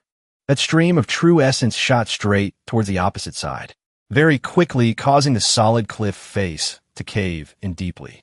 Dust rose blindly. Fu Jia saw this and was excited, cheering. Big brother, you're amazing. Did it on the first try. You truly are a genius. Just a little true essence. Created such great power. Han Hao looked down at his arm. Finally understood. The first layer is the complete release of true essence. The second layer, body at ease, refers to the shaping of true essence. Before, I never understood it. Turns out it means this. Stopping in the palm of the hand. Thanks to you, I have learned a new move of the 8 Desolate Earth Sha art. 8 Desolate Earth Sha art. Flawless. Fast forward to 3 days later. Han Hao slowly walked out to the balcony, actively greeting Dantian. Uncle, good morning. He keenly noticed a few strange points. Why is your face so heavy? The other sighed slightly. It's been a few days. Yin hasn't made any moves. I'm a bit uneasy. Just then, Han Hao suddenly saw the frantic figure of Lu Ji running over. Speak of the devil. He was in such a hurry, he was out of breath. Master, not good. Tan Tian was startled. What is it? What Lu Ji uttered next made him freeze on the spot. The Chiu family formation's foundation stone has been destroyed. Tan Tian urgently confirmed. What did you say? At this moment, even Han Hao had to frown. How is that possible? Last night Fu Jia and I were here the whole time. If someone came in, we couldn't have missed it. Before long, he followed Tan Tian to a large rock that had been shattered. According to him, this is the formation foundation stone. Like this, it can't be repaired in a short time. Speaking of this, Tan Tian's voice couldn't hide the sorrow. Foundation stone destroyed. The strengthening formation from before can't be used anymore either. This place is extremely secluded. How did Yang find it? Han Hao rubbed his chin thoughtfully. Intentional sabotage. Definitely done by Yang. But how'd he do it? Unless. Tan Tian quickly grasped his meaning, narrowing his eyes. You mean, there's a mole? Han Hao didn't deny it, just sternly affirmed. Regardless, someone definitely did this. Saying that, he suddenly lowered his voice, offering an idea. Uncle, I have a way.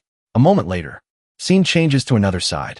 Fu Jia sat still in one place, bored to death, opening his mouth to enjoy a few green grapes. He glanced at the person in front of him, a bit curious. So when is that Yang coming? Han Hao calmly replied.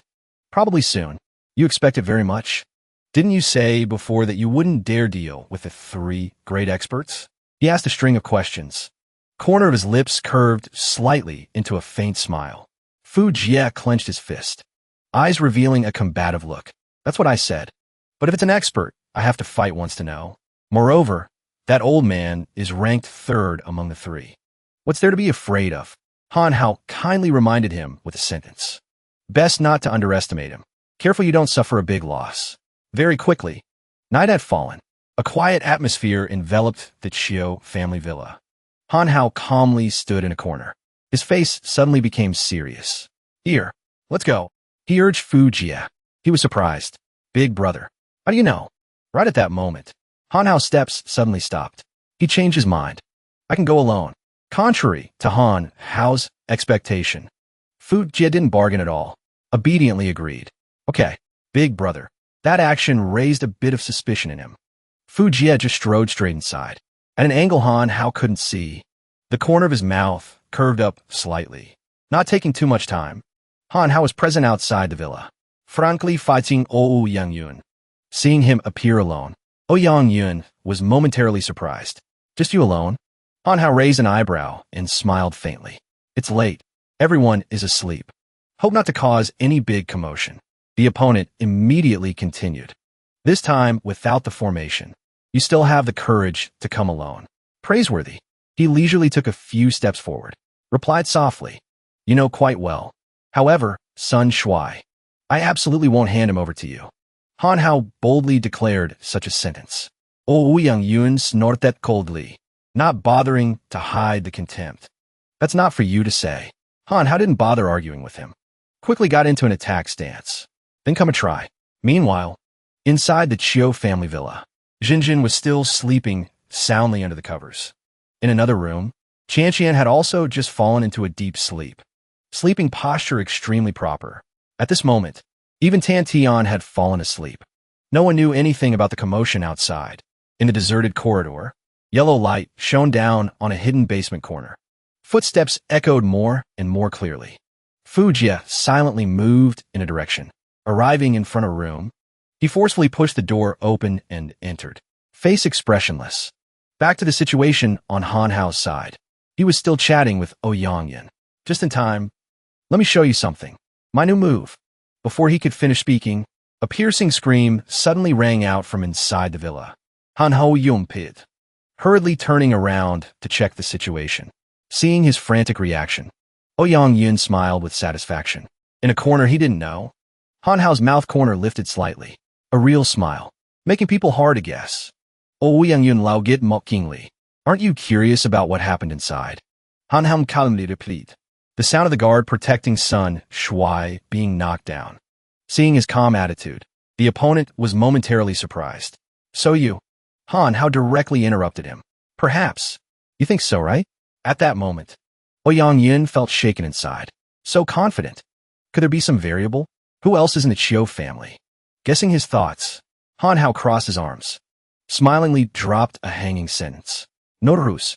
Wait a moment and you'll know. As soon as the words were spoken, before long, Fu Jia Lizurli appeared, walking up behind him. He didn't come empty-handed. Decisively pushed someone down in front of Ouyang Yin. The large body hit the ground, creating a loud noise. The person lying unconscious, there was none other than Ouyang Yunis Antingdog. Han Hao raised an eyebrow at Ouyang Yin, eyes revealing clear provocation. This guy is your subordinate, right? Fu Jia dusted off his hands. Quickly chimed in. Too weak. Didn't have any strength at all. Everything goes back to the time before. Before leaving, Han Hao carefully reminded him. You go protect Sun Shuai's place. Ouyang's people will probably come. Fu Jia naturally agreed. Okay, big brother. Ouyang Yin didn't flinch. Smirking in response. The helper has shown up. Aren't you afraid I'll lure the tiger away from the mountain? Han Hao slowly continued. That's fine too, because I moved the place where Sun Shuai is kept. Even Fu Jia was shocked by this news. No wonder I didn't see anyone. Turns out the location was changed. I didn't even know. Ouyang Yun sneered. So that's how it is. The location I knew turned out to be useless. He was still very confident. Tone as if he had grasped everything. Seems like you still haven't found the rat in the Chiu family. Maybe he's right next to you. Hearing this, Fu Jia started to get impatient. Big brother. What does he mean by that? Han Hao explained it. He means there is a mole in the Chiu family. However, I trust you. It's definitely not you. He said while looking at Fu Jia with trusting eyes. On the surface, it was like that. Inside, Han Hao silently added, with intelligence like yours. If it were you, I would have discovered it long ago. However, the trust he showed encouraged Fu Jia's spirit. He stretched his muscles and laughed loudly. Of course it can't be me. What is there to guess? Just ask him directly. Ouyang Yun's gaze stopped on Fu Jia, muttering in a low voice. You look quite familiar. He didn't bother answering him. Rushed forward, throwing a kick. Speak. Who is that person? However, Fu Jia's surprise attack was easily blocked by Ouyang Yun. He grabbed the ankle tightly, controlling his movement. Very fast. Ouyang Yun had a clear judgment. Spirit-breaking realm. Not inferior to that Han kid. The next second, he let go. Young people are always so impulsive. Fu Jia just fell backward onto the ground, grimacing in pain. Not stopping there, Han Hao took the opportunity to rush up and attack, boldly declaring, "And me." Saying that, he put all his internal energy into his fist, throwing a powerful punch at Ouyang Yun. However, in just a blink of an eye, Han Hao's fist hit empty air. The ground beneath his feet cracked open. Dust flew blindly. Turns out Ouyang Yun had dodged his attack in time, casually clasping his hands behind his back. Seeing the scene before his eyes, he couldn't help but feel a sense of danger rising. His strength, in just a few short days, has improved. Just as Ouyang Yun was still wondering, Hanhu acted. He was forced to widen his eyes in surprise. Fu Jia sat up on one side, excitedly cheering. Ooh, it's Big Brother's new move. At that moment, streams of true essence surged, condensed into a giant fist surrounding Han Hao's hand. At this point, Ouyang Yun finally couldn't continue to underestimate them, silently considering. The power truly cannot be underestimated. If these two attack together, it won't be easy to deal with. Thinking of this, he chose to carry his subordinate and leave. That's it for today. We will meet again. Fu Jia jumped straight up. Don't run. However, it was too late. Ouyang Yun vanished without a trace in an instant. Fu Jia laughed et tone full of sarcasm. Ran away. Scared already? Just then, a figure frantically ran to where they stood. Are you two okay? It was Tan Tian. He eagerly asked a string of questions. What happened? I heard the commotion and came right away. Han Hao summarized the situation. It was Ouyang Yun. Fu Jia stood next to him, enthusiastically chiming in. However, Big Brother and I took action. He got scared and ran away. Han Hao didn't think so. He lowered his head and thought. Just feels something isn't right. What was his purpose in coming here? Just thinking of this, Han Hao immediately spoke. Uncle, take us to Sun Shui. A bit uneasy. Fu Jia exclaimed with interest. I don't even know the place after the move yet. Tan Tian agreed, immediately without hesitation. Understood. Follow me. At the same time, scene changes to the rooftop of a certain building. Ouyang Yun silently looked into the distance. Not sure for what reason. The corner of his mouth suddenly curved into a smug smile. Back to Han Hao's group of three. They were going straight to Sun Shui. Tan Tian led the way. It's just ahead. At that moment, no one noticed. A talisman had been stuck to the sole of Fu Jia's shoe since when. Time gradually passed. Another beautiful day. Scene changes to Sun Zhang Fei's hotel. Ban Sheng slowly walked in from the door. Ouyang Yun's people seemed to be outside. Not meeting them, Zhang Fei was still leisurely drinking tea. Shook his head. No need. I know what they intend to say. By the way, these tea leaves you gave are delicious. Really wish my son could also. He hadn't finished his sentence. Bonchem interrupted. Han Hao came to find you before. Did something happen? Zhang Fei didn't answer immediately, looking at him intently. Nothing. I want him to return my son to me quickly. The old man took a sip of tea, looking relaxed. I originally had no interest in allying with Ouyang Yun to deal with the Chiu family. I just hope I can trust that Han kid. Quickly bring my son back. Zhang Fei slowly uttered such a sentence. Continue switching scenes back to the Chiu family. Han Hao was asking, Uncle, you said Ouyang Yun suddenly attacked the Chiu family? Tan Tian rubbed his chin thoughtfully, speaking in a low voice, recounting the story. This story is complicated to tell. The Chiu family and Ouyang Yun had no interaction before. It was when Qianqian appeared before. Suddenly, some people came wanting to kidnap her. Luckily, Jinjin acted in time, stopping those people. After that, Ouyang Yun suddenly appeared, saying we beat his subordinates. Wanted the Chiu family to compensate. The way to compensate was for the Chiu family to obey him, and wanted us to hand over Qianqian. Hearing this, Han Hao suddenly felt confused. Attacked because of that? I thought the Chiu family and he had a grudge from before. Otherwise, there's no reason.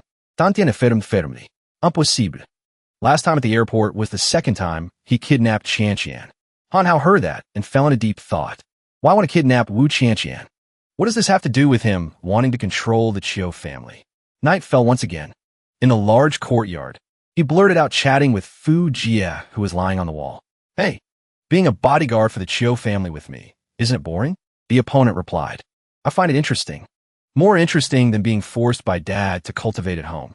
Han Hao was a bit curious. You've been out for so long. Your family isn't worried at all? Fu Jia sat up, excitedly said, it's useless for them to worry. I ran away from home to play. Won't go back until I've played enough. Han Hao saw his carefree appearance and just felt amused. Hope your mom doesn't find me to cause trouble if she knows. Right now, some sound reached Fu Jia's ears. What's that noise? He immediately panicked. Let's go check. Han Hao was equally anxious. It's the Chiu family's people. What happened? They rushed towards the direction of a noise just now. Worry repeated. It's the Chiu family's people. What happened? Just walking a short distance, Han Hao saw Lu Ji lying unconscious on the ground. This is the butler, face purple. He's poisoned. He lifted the other person up for a preliminary check. Eyes gradually moving down. Why is there blood on him? No, this blood is only on the surface. Han Hao exclaimed in panic. Witnessing that scene, Fu Jia started to lose his calm. Not good. Could it be Sun Shui over there? Saying that, turns out the butler is the mole. Han Hao instructed him. You go down to the basement where Sun Shui is kept to check. I'll help him detoxify. Fu Jia agreed without hesitation. Okay, big brother. Saying that, the very next second, Han Hao immediately got to work, using the chaos art to force the poison out. In just a few seconds, Lu Ji started to react again, coughing up the poison in his body. Just then, from the basement came Fu Jia's ear-piercing scream. Han Hao immediately looked up, turning sharply towards the basement. Fu Jia. He frantically ran down. Just rushing in the door, he asked urgently, "What's wrong? What happened?" Only saw Fu Jia standing frozen on the spot, lips moving to report. I ran in and saw him fall to the ground. Striking Han Hao's eyes was the scene of Sun Shui lying on the ground. A knife plunged deep into his chest. Fresh blood dripped into a red puddle on the floor. Too late. Already stopped breathing. He didn't dare believe his eyes, constantly repeating, how was this possible? Amidst that, no one knew Ban Sheng was right nearby. He hid behind the wall, silently watching everything. Shortly after, Han Hao and Fu Jia quickly returned to the courtyard in front of the basement. Wake up! Lu Ji groggily sat up, holding his head, muttering. What happened? Han Hao looked at him sternly, going straight to the point. Cut the crap. Tell everything you know recently. His tough attitude frightened Lu Ji. Stammering reply. Then, he recounted. I remember going out to buy things that day. Stopped for a drink on the way. Then a very sexy girl appeared. Said she wanted to buy me a drink. Didn't think much at that time and drank it. I don't remember the rest clearly. Woke up and, just hearing this, Han Hao understood clearly. It was Hyacinth. Uyang Yune subordinate. There was basically no mole at all. They used poison to control the butler's mind, then wanted the poison to activate naturally to kill and silence him. Bastard. Got played. At the same time, scene changes to Oh Yang Yun's side. He clasped his hands behind his back, only leaving Hyacinth a cold back view. You did well. The other bowed respectfully, replying, Thank you for the praise, sir. Oh Yang Yun smirked, face full of smugness. I want Sun Zhang Fei to cooperate with me. He will definitely do it. Now our goals are aligned.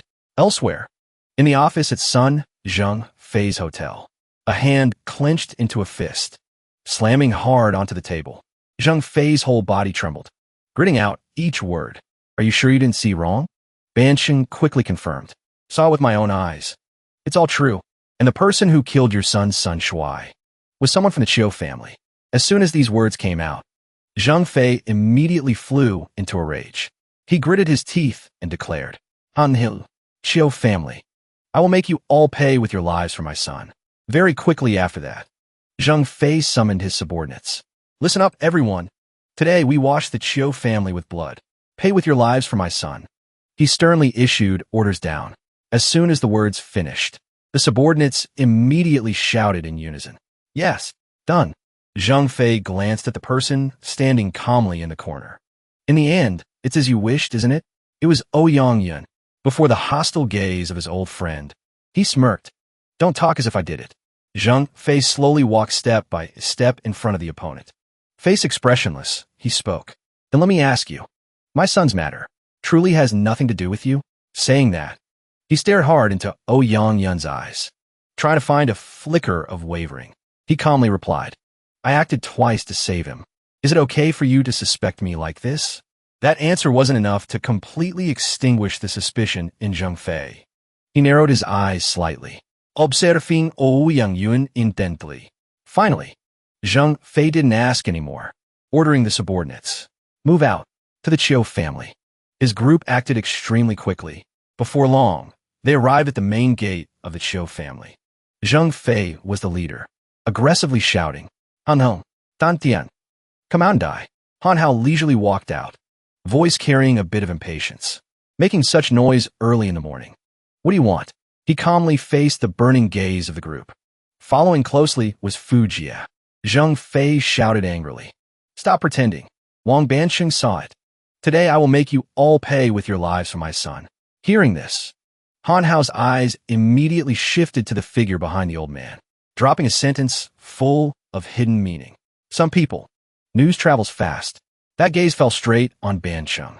He met Han Hao's gaze without changing expression. Silent, not saying a word. Fu Jie grumpily pointed to the opposite side. What benefit do we get from killing him? Nothing at all. Do you have a brain? Ouyang Yin seemed to be waiting for this sentence, immediately questioning. The person died at the Chiu family. The killer was also from the Chiu family. Do you have any explanation? Han Ho snooted. You know a lot. It is exactly like that. But the person was poisoned and controlled by you. What benefit does Sun Shuai's death bring to the Chiu family? The opponent raised an eyebrow and smirked, face full of provocation, saying I did it. Got proof? He retorted clearly.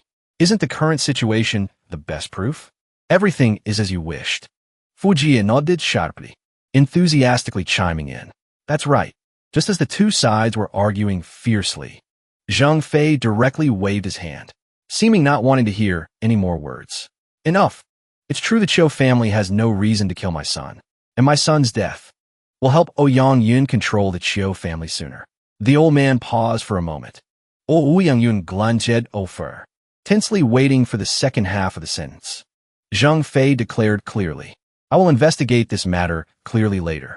If it really was Ouyang Yun who did it, I definitely won't forgive him. Hearing this, Fu Jie waved his hand emotionally. What? You are quite reasonable. Just thought everything was fine, then right at this moment, Zhang Fei suddenly uttered a sentence. You violated the agreement between me and you.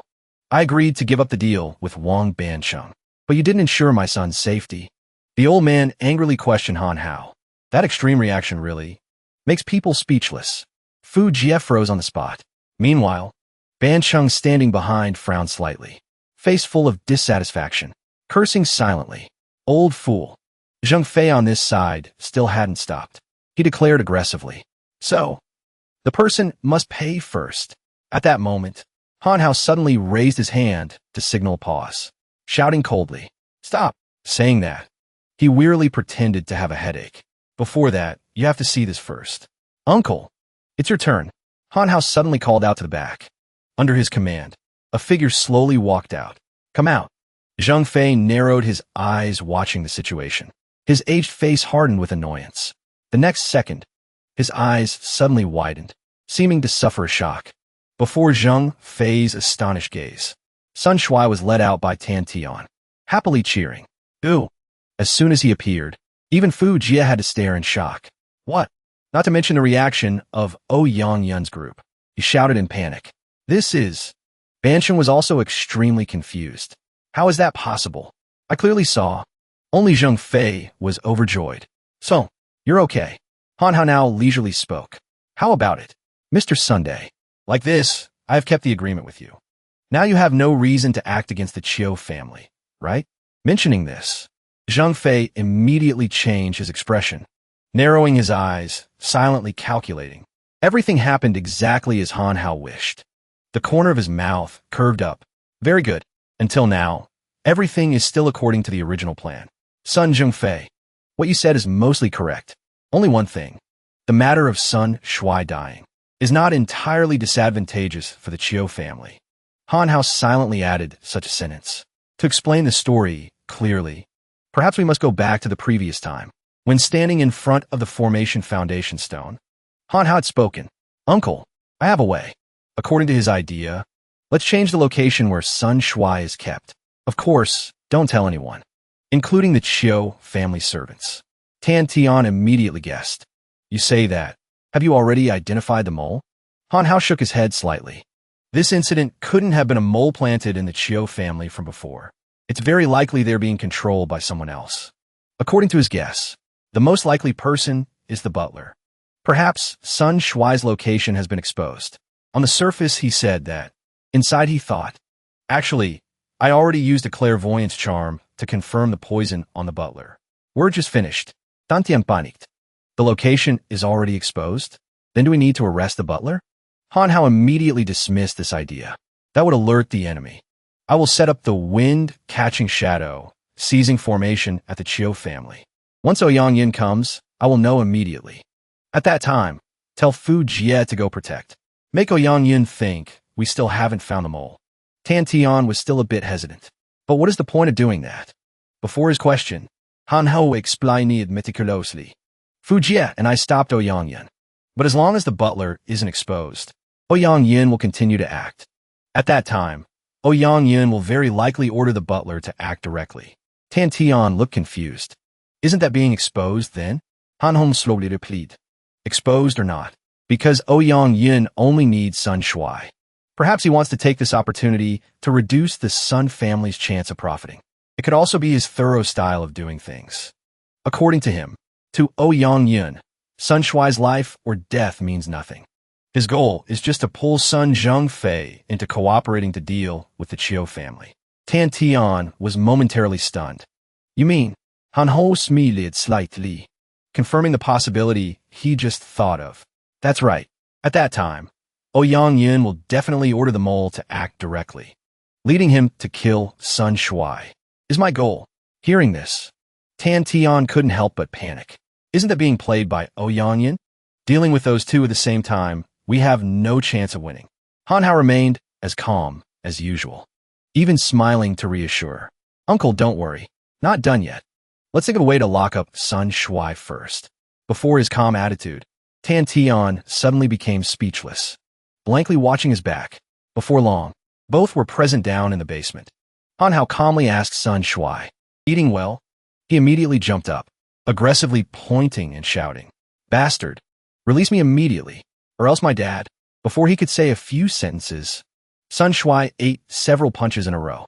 The whole basement quickly became quiet again. At that time, he collapsed without being able to utter another sound, unconscious on the spot. On his head was a huge bump. Han Hao casually dusted invisible dust off his hands, grumbling annoyedly, noisy to death. Then, he turned to Tan Tian. "Uncle, get that pillow for me." He quickly did so, face full of doubt. "What for?" Han Hao pulled out 2 talismans, smiling mysteriously. "You'll know soon enough." Saying that, he stuck 1 talisman on Sun Shui's forehead, then stuck the remaining 1 on that pillow. Witnessing the whole process executed smoothly by Han Hao, Tan Tian was dizzy for a moment. "This is..." The pillow turned into a human figure. He blurted out, right now, before his eyes, suddenly there were 2 Sun Shuis. Han Hao explained as follows. "This is a copy talisman. It can perfectly replicate the appearance of anything. It's just the appearance looks like a real person. It cannot move. However, it's enough to use. Although it's a dummy, it looks exactly like a real person. It also bleeds." Tan Tian suddenly fell into confusion, smilingly asked, "Where did you get these magical things?" Han Hao immediately acted deep. "I sold my soul to a shameless guy." Hearing that, Tan Tian froze on the spot. The system laughed and warned, "Say any more and I'll shock you. Believe it?" Han Hao had to correct himself, giving a thumbs up and smiling at Tan Tian. "A very good person gave it to me. Didn't cost a penny." The opponent marveled endlessly. Back to the main topic. He carefully instructed, "Hope Uncle keeps this secret. Hide the dummy and Sun Shui in 2 different places. Of course, don't tell anyone." Tan Tian was suspicious. "Why the dummy too?" Han Hao directly interrupted. "To be clear, because even if we don't say, Ouyang Yin will find a way to know Sun Shui's location. Later, if I want you to lead me to Sun Shui's location, then take me to where the dummy is kept. According to his plan, you need to pay attention to 3 locations. Location A is Sun Shui's original location. Let Fu Jie guard it. Next is B, the place of the dummy. Intentionally reveal the location to Ouyang Yin. Finally, location C, the hidden location where Sun Shui is actually hidden." Hearing this, Tan Tian seemed to understand somewhat. Intentionally expose the dummy's location. Lure him to kill the dummy. He paused for a moment, then raised his question. "But I still don't understand. Why use so much brain power? We just need to hide Sun Shui well. Won't the Sun family not act then?" Han Hao immediately explained thoroughly. "If we return him, Sun Zhengfei will still hold a grudge against the Chiu family for this. But if Ouyang Yin acts, this will become a conflict between Ouyang Yin and Sun Zhengfei. At that time, just let Sun Shui appear. Sun Zheng Fei won't do anything to the Chiu family afterwards. Provoking conflict between Sun Zheng Fei and Yang Yun is the goal. Make Sun Shui die. He concluded with a low voice. Finally, Tan Tian also understood. So that's how it is. Doing this from the start was all thinking for our Chiu family. So we won't be hated by the Sun family later. Qianqian and Junjin have made a good friend. He happily exclaimed. If it goes smoothly like that, it would be good. Han Hao only replied modestly. Uncle is too polite. He secretly felt guilty. After all, this happened because of me. Shouldn't have involved the Chiu family. Thinking of the problems that might occur later. His face gradually became gloomy.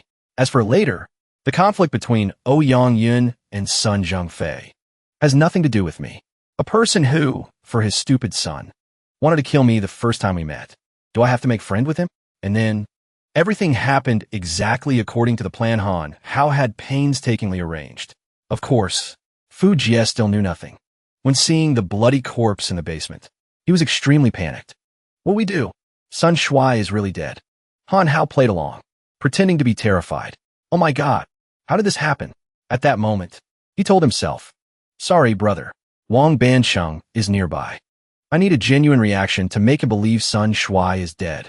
This person does not belong to you. And then, back to the present time. Han Hao had enough confidence to boldly question Zheng Fei. How about it? Mr. Sunday, I followed the agreement to protect your son's safety. So in the end, who wanted your son's life? The opponent lowered his head. Face obscure, expression unclear. Just silent for a long time. Finally, the old man finally looked up, sighing, pretending to be helpless. I really am. I have no reason to act against the Chiu family. Forget the previous grudges. Return my son to me. Han Hao was waiting for exactly this moment, secretly cheering in his heart. Great. Exactly as planned.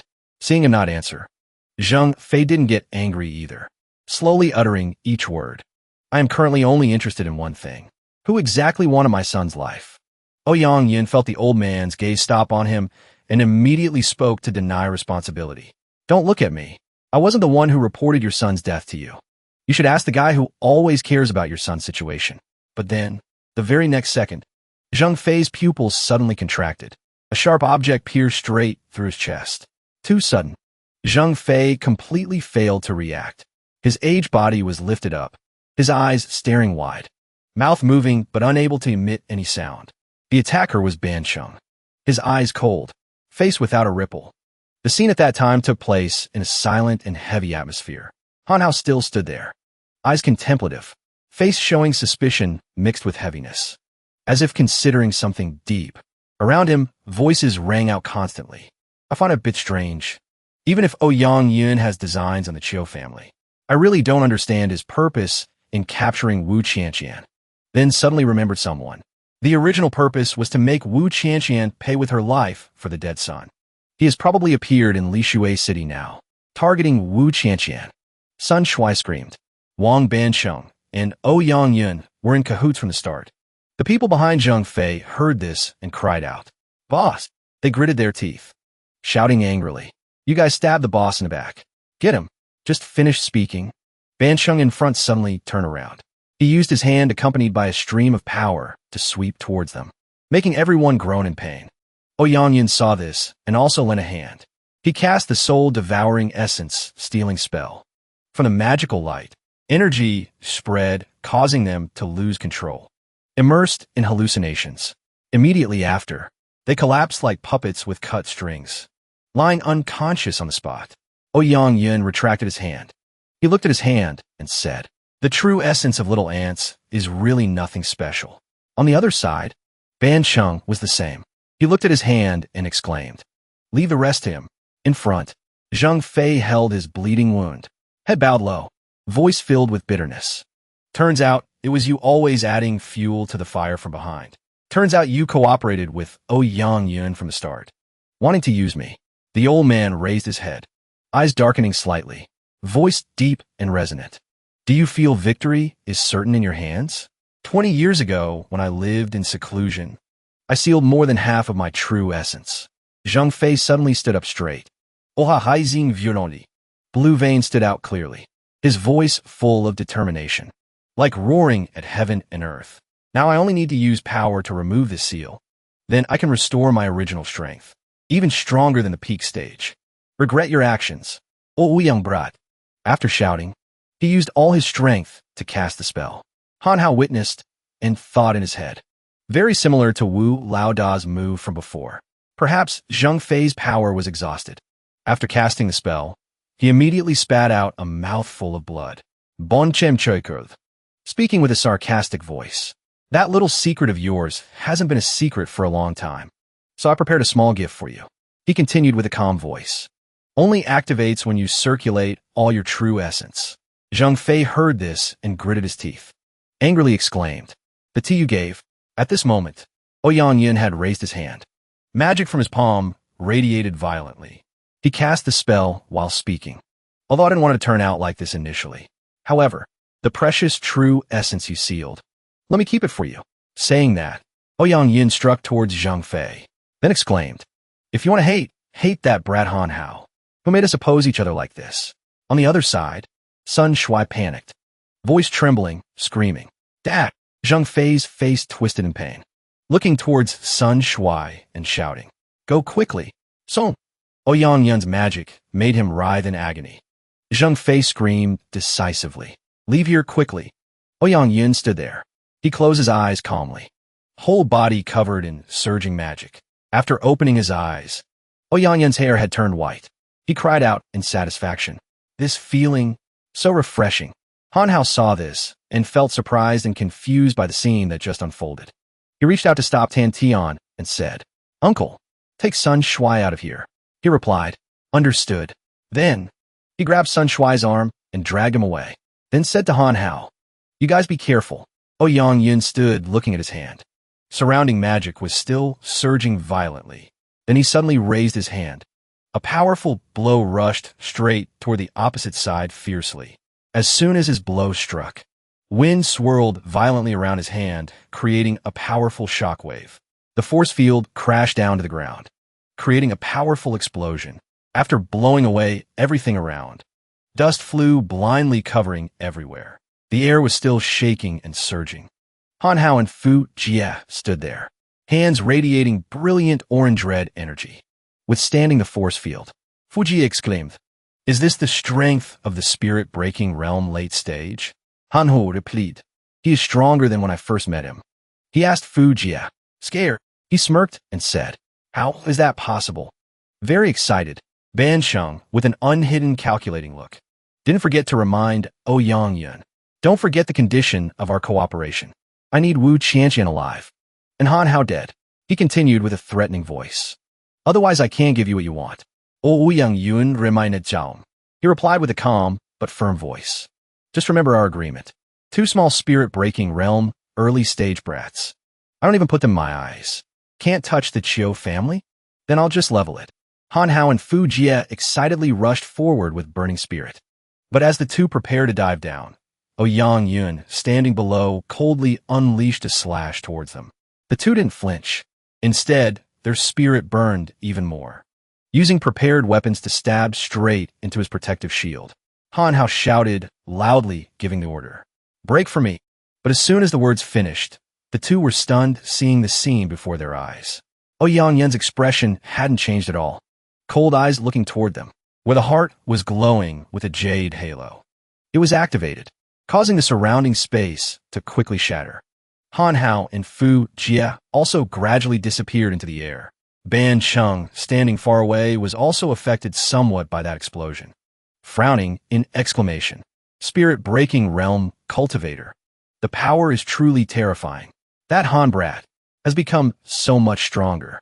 Looking at the two young men, still not giving up but landing spiritedly, Ban Sheng added, but even so, they cannot be opponents for the current Ouyang Yin.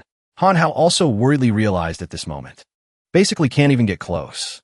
He stood up and asked his teammate, are you okay? Fu Jia wiped the dust off his face. Eyes still fixed on the opponent, affirming, I'm Fine. What haven't I, Fu Jia, seen before? Ouyang Yin heard that and wondered. Fu family, so that's it. Is it really good for people from the Eastern Alliance to intervene casually? He smiled refreshingly and replied, Has nothing to do with the Eastern Alliance. I'm just helping my brother. Then, Fu Jia rushed forward again with burning spirit. Ouyang still stood still like a statue warning. Don't regret dying, he bluntly retorted. Say that to yourself. Then, Fu Jia intended to attack, but Ouyang was a step faster, making him pause slightly.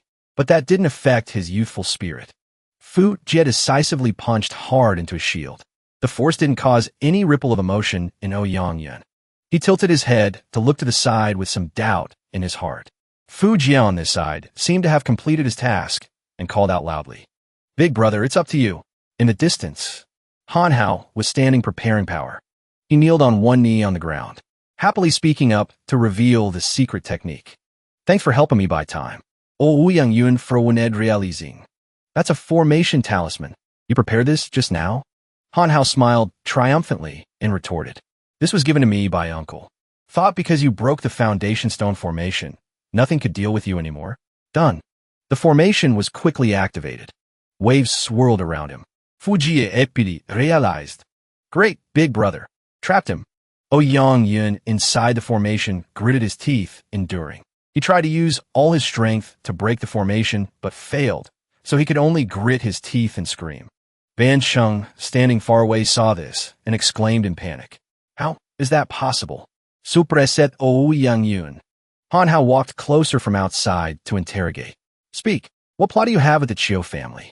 Ouyang shouted angrily. Dare to look down on me. His eyes rolled back, revealing all whites. Mouth muttering contemptuously. Trash-level formation. Done. A powerful light surged and exploded, breaking the current formation. Han Hao was thrown back, but didn't forget to remind his teammate. Careful. The two were simultaneously thrown far away, falling onto the ground extremely painfully. Han Hao held his wound and stood up. Behind, Fu Jia was in so much pain his eyes popped out. He wondered. Escaped? Ban Sheng, standing far away, was also affected and fell down, making him bewildered. Just wind pressure having such strong power? Ban Sheng smiled and muttered. I knew it. How could those two brats be opponents for Ouyang?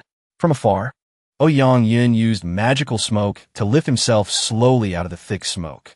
Ouyang gritted his teeth, heart full of anger, speaking up. No one dares to do this to me. His face changed rapidly, brows knitted tight, declaring, I want you to die without a burial place. Han Hao and Fu Jia stood far away, still bewildered. At this moment, behind Ouyang appeared a giant shadow, aura soaring to the sky, white smoke swirling constantly. The shadow quickly approached forward, extending hands full of sharp claws. Han Hao and Fu Jia saw it and stepped back in fear, exclaiming, Too big. Ouyang triumphantly advanced, boldly declaring, D. Han Hao and Fu Jia still hadn't processed what was happening before their eyes. Ouyang shadow advanced straight towards them, hands rushing down, wanting to crush everything it grabbed. Then, the shadow unleashed a move. Tentacles sprouted from the ground, advancing straight towards the two young men. They weren't prepared, so they were quickly attacked without being able to resist. Ouyang, of course, didn't let up. He controlled the shadow, swirling wind in its hand, preparing for a second attack. Then, gusts of wind blew, sweeping across their faces, making the two helpless, only able to close their eyes and scream in despair. Next, tornadoes surged forward, blowing away everything in their path in an instant. Ban Sheng, standing far away, was also affected somewhat and closed his eyes. He happily saw this outcome and said, Too strong. That brat is definitely dead. At this moment, in a perilous situation, Fu Jia spoke up strongly. Big brother, hold on to me. Han Hao seemed to see an opportunity and quickly grabbed his arm tightly. In front of the two, then appeared a bright red shield blocking the front. Han Hao wondered, This is a protective screen? Fu Jia smiled and guessed. Probably the protective charm Dad left for me worked. This protective screen is extremely solid, cannot be pushed back. The sentence just finished. The shield cracked right in front of them without warning, making Han Hao helplessly say, Seems like it's about to fail. Fu Jia shouted in disbelief. What? Sentence just finished. The shield then shattered. The two young men were blown away by the swirling wind. Oh God! Ouyang stood silently watching the opponents writhing in pain helplessly, face showing no change. He slowly walked down the steps, walking to the devastated ground. Over there, in the thick white smoke, Han Hao and Fu Jia were lying unconscious on the rubble. But then, he also slowly woke up and struggled to stand. Fu Jia beside him also tried to push his body up to stand. Oh, young Yun Moquette, let's see how long you can struggle. Two young men covered in injuries, but eyes still determinedly looking towards him, unchanged. Ouyang Yin declared clearly. All in vain. Done. His shadow rushed forward again, raising a giant hand, wanting to crush them. That was the move Cloud Soaring Palm. With the giant hand closing in on Han Hao and Fu Jia, the two stood frozen with bewildered and extremely panicked expressions. But Han Hao kept his calm and keenly glanced at his teammate. Fu Jia seemed to catch the signal and also glanced over. The two understood each other strangely. Then, Han Hao and Fu Jia also raised their fists, joining hands to put all strength into the move flawless. De Mongeist. Then, both gritted their teeth, launching back at Ouyang Yun with all the strength they had. An unbelievable scene occurred when the giant hands clashed with the tornado vortex, smaller than even his hand. But that wasn't what discouraged these two boys. They bet everything on this move. Everyone's face was highly determined, even though anxiety couldn't be hidden. Ouyang Yun looked at them with disgust and frowned. Heart couldn't help having evil thoughts. Ban Chung, standing far away, was also stunned witnessing such an unforgettable scene. The two enthusiastic young men on this side still actively maintained their posture, trying until the last breath, and then their efforts succeeded when one arm of the shadow unexpectedly disappeared. He was so angry his temple veins popped out cursing. Really persistent. Stinking insects should just obediently die. Ouyang Yun controlled the shadow to raise its hand high, clearly declaring, use my strongest attack. Send you on your way. Done. The hand full of sharp claws of the giant shadow slashed decisively towards the two. Another hand was separated out. Super huge, slamming straight down to the ground. Han Hao looked at the scene before his eyes and helplessly realized, my true essence is gone.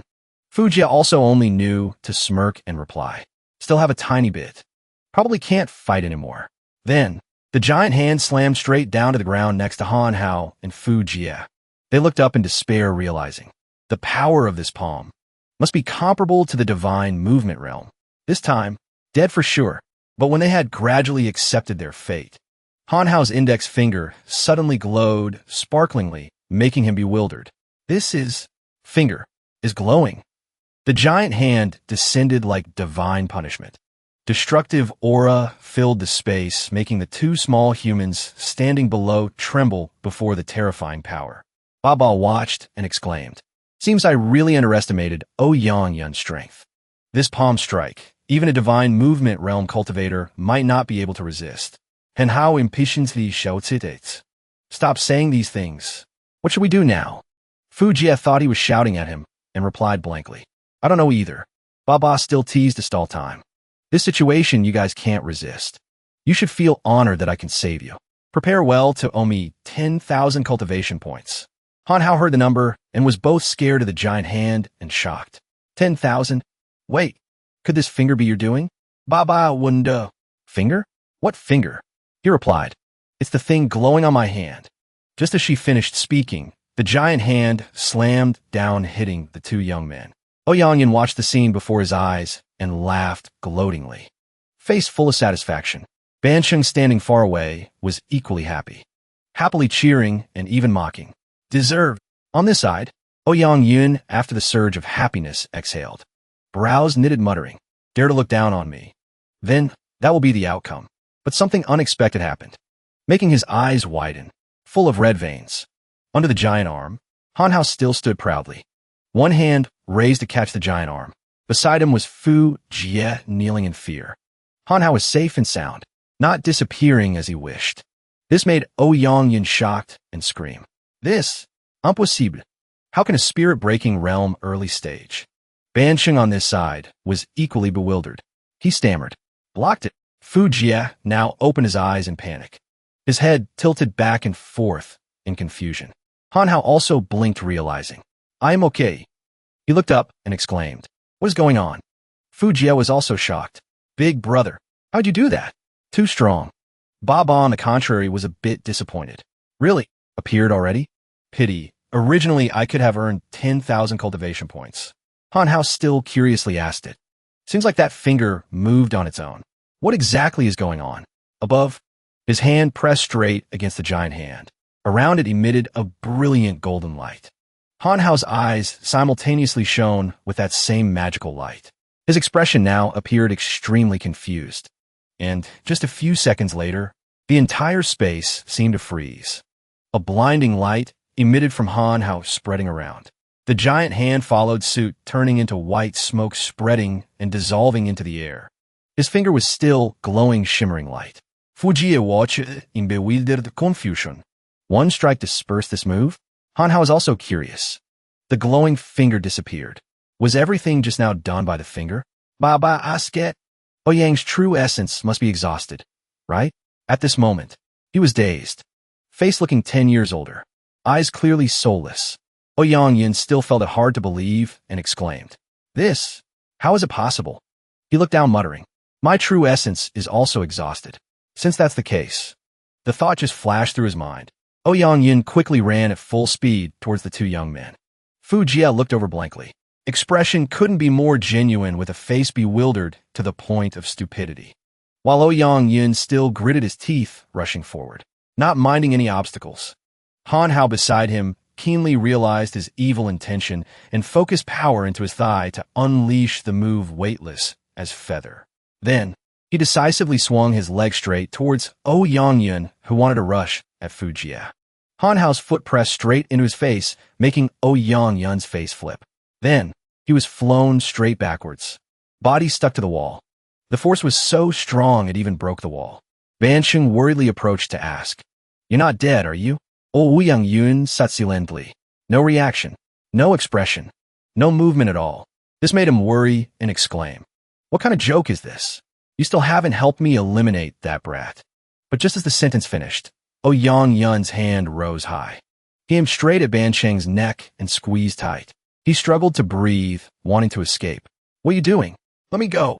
Bansheng worried for his own life, sweating profusely, screaming, "You can't kill me. Kill me, and don't dream of getting the pill hidden in the Chiu family. I can sense the pill. Only I know the location of that thing." Ouyang Yin gritted his teeth, straining every word. "Give me true essence." But perhaps Bansheng didn't realize that desire. He kept babbling even though Ouyang Yin was casting soul-devouring essence stealing. "Without me, the formation under the Chiu family grounds you also cannot." As predicted, Bansheng, while speaking, immediately went limp. Eyes soulless, then fainted. Mo Jia saw this scene and was curious. Aren't they on the same side? Ouyang Yin, after dealing with the old guy, coldly threw him down to the ground, then turned away. He aggressively headed towards Han Hao and Mo Jia, determined to destroy the two to the end. He looked at his face and realized, the old man is weak now. Let's attack together. Mo Jia agreed. Okay. Then, Ouyang Yin couldn't wait any longer and gritted his teeth, rushing straight forward. Mouth emitting hoarse groans. On the opposite side, Han Hao and Mo Jia also rushed forward with overflowing determination and strength. Spirit boiling. Neither side flinched. Full of determination, rushing straight to face each other. Because they put all their power into the final blow, the fiery clash radiated blinding light throughout the large space. Surroundings seemed to darken to let the confrontation shine fiery. Han Hao and Mo Jia rushed out from the thick smoke. Both seemed exhausted after the whole process of exertion. Finally, the result was in. Ouyang Yin fell rolling on the ground, face soulless, no longer knowing the color of the sky and earth. Han Hao sighed in relief, realizing, finally it's over. System notification panel. Congratulations, host, on successful cross-realm challenge. Now distributing rewards.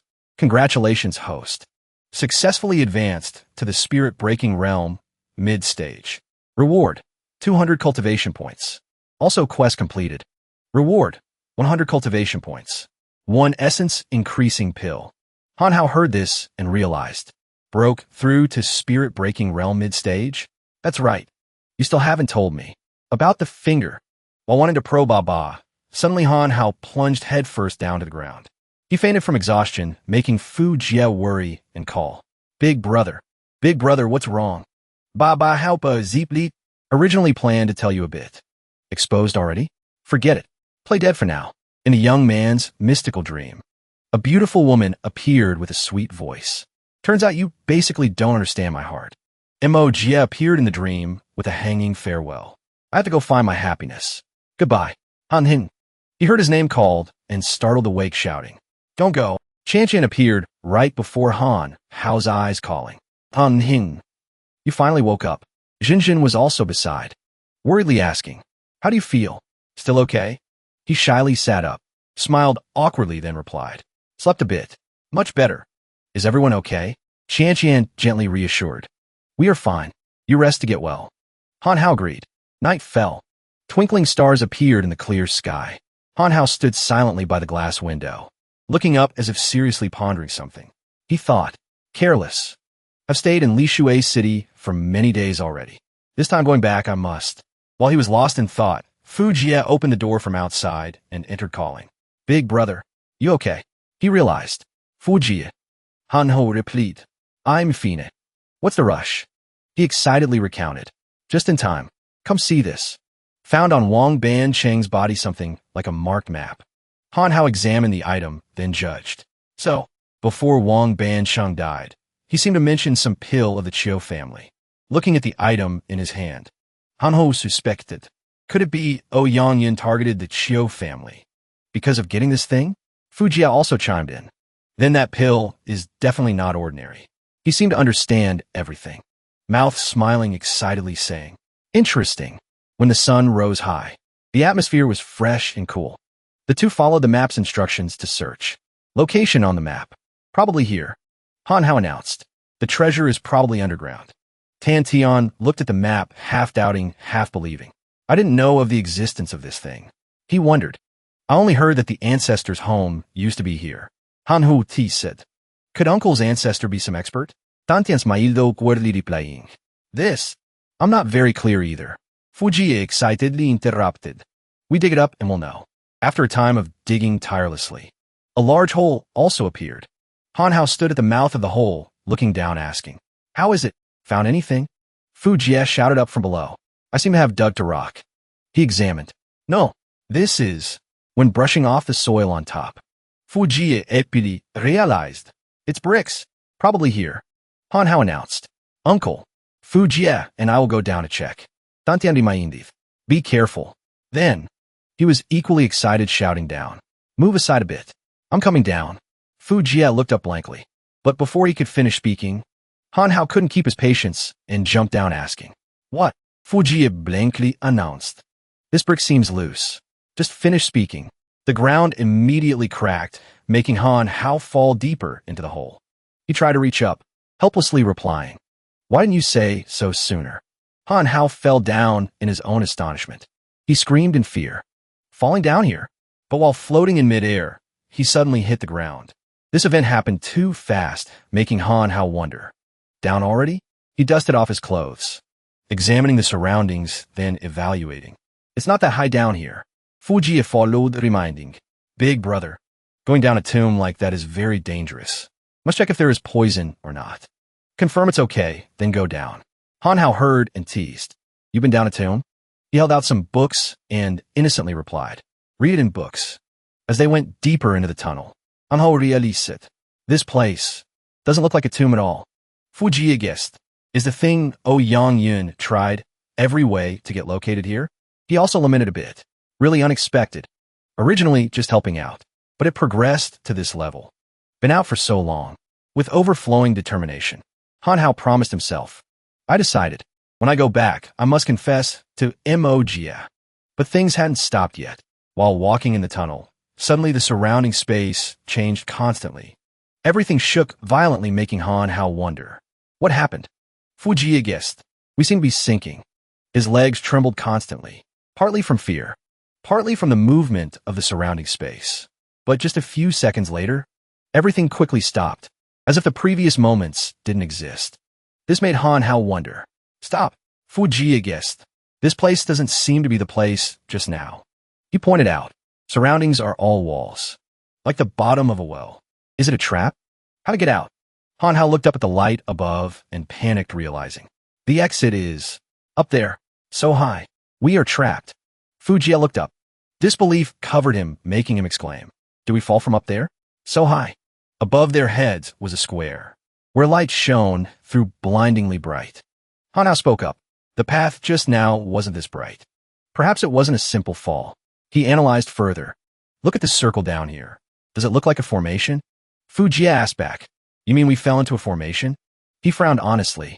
Never heard of this type of formation. Han Hung Gusit.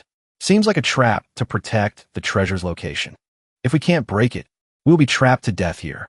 Fu Jia gritted his teeth, rolling up sleeves showing spirit. Just a formation, right? Watch me. Then, he raised his fist, determinedly striking forward. When fingers touched the wall surface, waves of sharp pain surged in the bones. Fu Jia's arm trembled uncontrollably. He turned back complaining. Too hard. Han Hung pleasantly commented. Seems not simple. He looked up, a bit discouraged, saying, but so high. How to get out? Fu Jia, still full of strength, gritted his teeth, affirming. I still don't believe it. Han Hao worriedly asked, what do you plan to do? He didn't answer, directly acted by grabbing the smooth wall. Then, Fu Jia struggled to climb up like rock climbing. Two hands tried to scratch hard to hold the body. He was so determined he screamed loudly. The scream echoed through the mountains, but absolutely no one answered. Conversely, Han Hao in the same space had to endure the deafening scream and Fu Jia's embarrassing scene. He reassured, seems this move of yours isn't working. Han Hao also wanted to try. Let me try. He looked up at the opening above, focusing power into his legs with the move weightless as feather. After gaining momentum, Han Hao decisively jumped hard upwards. Fu Jia stood below, cheering with all his might. Big brother, go. But when his shoes touched the smooth wall, Han Hao really said, too slippery. He tried his best to jump from side to side, legs using full speed and all remaining vitality. But because the hole was too deep, no matter how hard he tried, the number of times his shoes touched that smooth wall was too many, each time wasting a lot of energy. Therefore, although the finish line was right in front, Han Hao had to grit his teeth and accept the truth. Too slippery. Therefore, he also fell down into the deep hole. Landing on his back made Han Hao scream in extreme pain. Fu Jia worriedly approached, asking, Big brother, are you okay? He adjusted his bones and replied, this move won't work. Too high. Can't get up. Hearing this, he became confused. Is it basically a trap? Wanting to trap us to death? Han Hao offered an opinion. If so, this trap doesn't look like a trap. Fu Jia heard and stroked his chin and thought, if it's really to protect the treasure's location, it should be more dangerous. On this side, Han Hao silently connected with Ba Ba, requesting, hey, you really don't plan to suggest anything? It replied, this formation is old. Relying on you cannot break it. However, you guessed half right. This formation is indeed to protect the treasure's location. Han Hao heard these confusing words and frowned, wondering. An ancient formation? You mean even if not broken, there's a way to leave here? He blurted out, if it's the formation owner, they also have to pass through here. Fu Jia heard and agreed. If that's really the case, even if we can't break it, there's a way to leave here. Han Hao pointed up and asked, look at that light up there. Is there really an exit? He analyzed. Moreover, look closely. The hole above is square, while the place we are in is circular. Han Hao offered an opinion.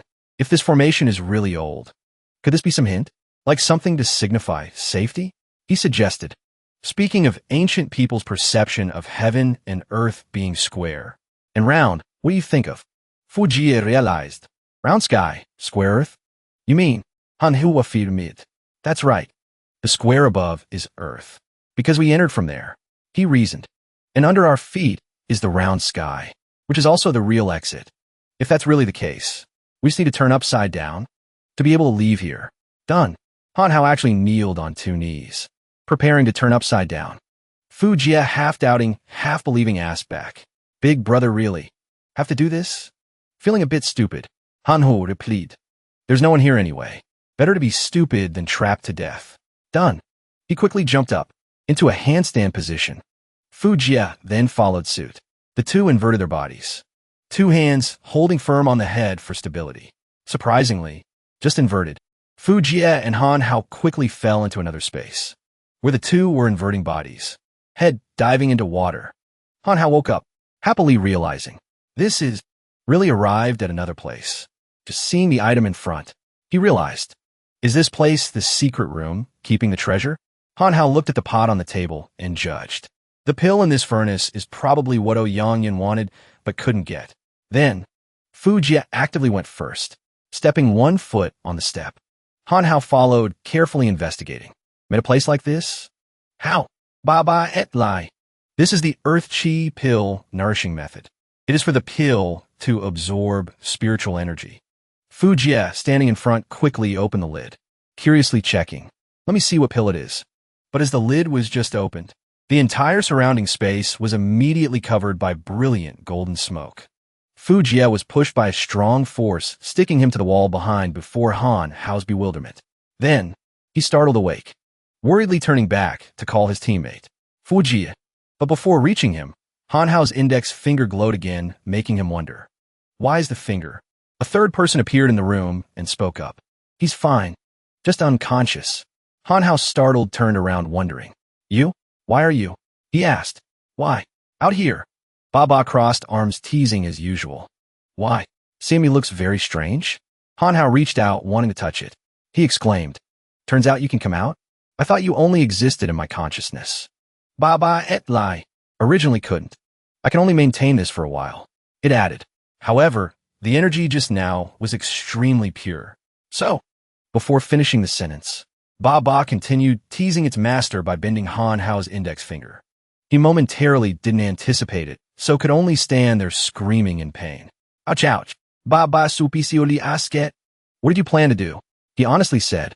I just wanted to touch. I was wrong. It hurts. Baba snorted and replied. Don't know your place. I'll let you off this time. Han Hong surkili replied. You act too excessively. Hurts me to death. Then, he got more serious about the main topic. What energy did you mention just now? Baba et lai. It's the furnace that Fu Kid opened, releasing all the spiritual power stored in it. It added, this pill absorbs the chi of heaven and earth. It is the purest spiritual power. So I also took this opportunity to manifest. Not just any energy I can use. Looking at the pot containing the pill, Baba said, this heaven and earth mystic spirit pill has been constantly nourished by heaven and earth for hundreds of thousands of years. It can forcibly raise a cultivator's cultivation by 1 realm. This pill is extremely difficult to refine. Moreover, reaching this level must be the best of the best. Baba Apfim, the owner of the pill, set up a formation to protect it. But it seems he himself hasn't used it yet, so it has always been kept here, absorbing the chi of heaven and earth. Truly a bargain for you, brat. Han Hao heard these words and exclaimed with interest. This pill is that powerful. Picked up a treasure. If I open it now, will it explode again? Baba zipli. But if you don't want the medicinal fragrance to lure other cultivators here to fight for it, then better not open it casually. He remembered something and continued. That's right. This pill, if used directly, will have side effects. That is, Baba half-jokingly, half-seriously stated the side effect of the pill to Han Hao. He heard and jumped in panic. What did you say? Deceiving like that? Baba seemed to anticipate this expression and smiled, asking, now hearing that, do you still want to use it? Han Hao obediently replied firmly. No. He worried, but itself isn't bad. How to take it away? Baba quickly pulled out a bag and replied, bag of holding. Take it and store it. Han Hao saw it and obediently accepted, not forgetting to flatter. Hangdu Baba, you are really, it coldly announced. -5 cultivation points. He returned to normal expression, turning to scold it again. Knew you weren't that kind. Baba Zito, since when did you have the illusion I was kind? Han Hao ignored it, turning to look at the bag of holding, wondering. How to use this? Baba Institute, say collect. Han Hao obeyed and repeated. Collect. Done. A gentle breeze blew past, lifting the pot containing the pill into the wide open bag. Han Hao saw the bag of holding tied tight and sighed in relief. Really convenient. Baba then quickly wanted to slip away. Seems no more problems. Then I, not waiting for it to finish, Han Hao directly interrupted. Wait, he asked. Why was Fu Jia blown away? And I was fine? I remember my finger glowed at that time. Is it because of the finger that I'm fine, right? What exactly is this finger? Last time, the time before, just asking about the finger and you play dumb. Han Hao angrily pried Baba's mouth open, warning seriously. Don't dream of playing me this time. This time you must tell me. But he was only loud. Ba Ba waved a hand, causing Han Hao to be shocked by electricity until stiff, seeing him faint on the spot. Ba Ba sai muta ding. Forget it. Originally didn't want to tell you early. Seems can't hide it anymore. It slowly explained. Do you know the legend of Pangu? Pangu separated heaven and earth at Kunlun Mountain.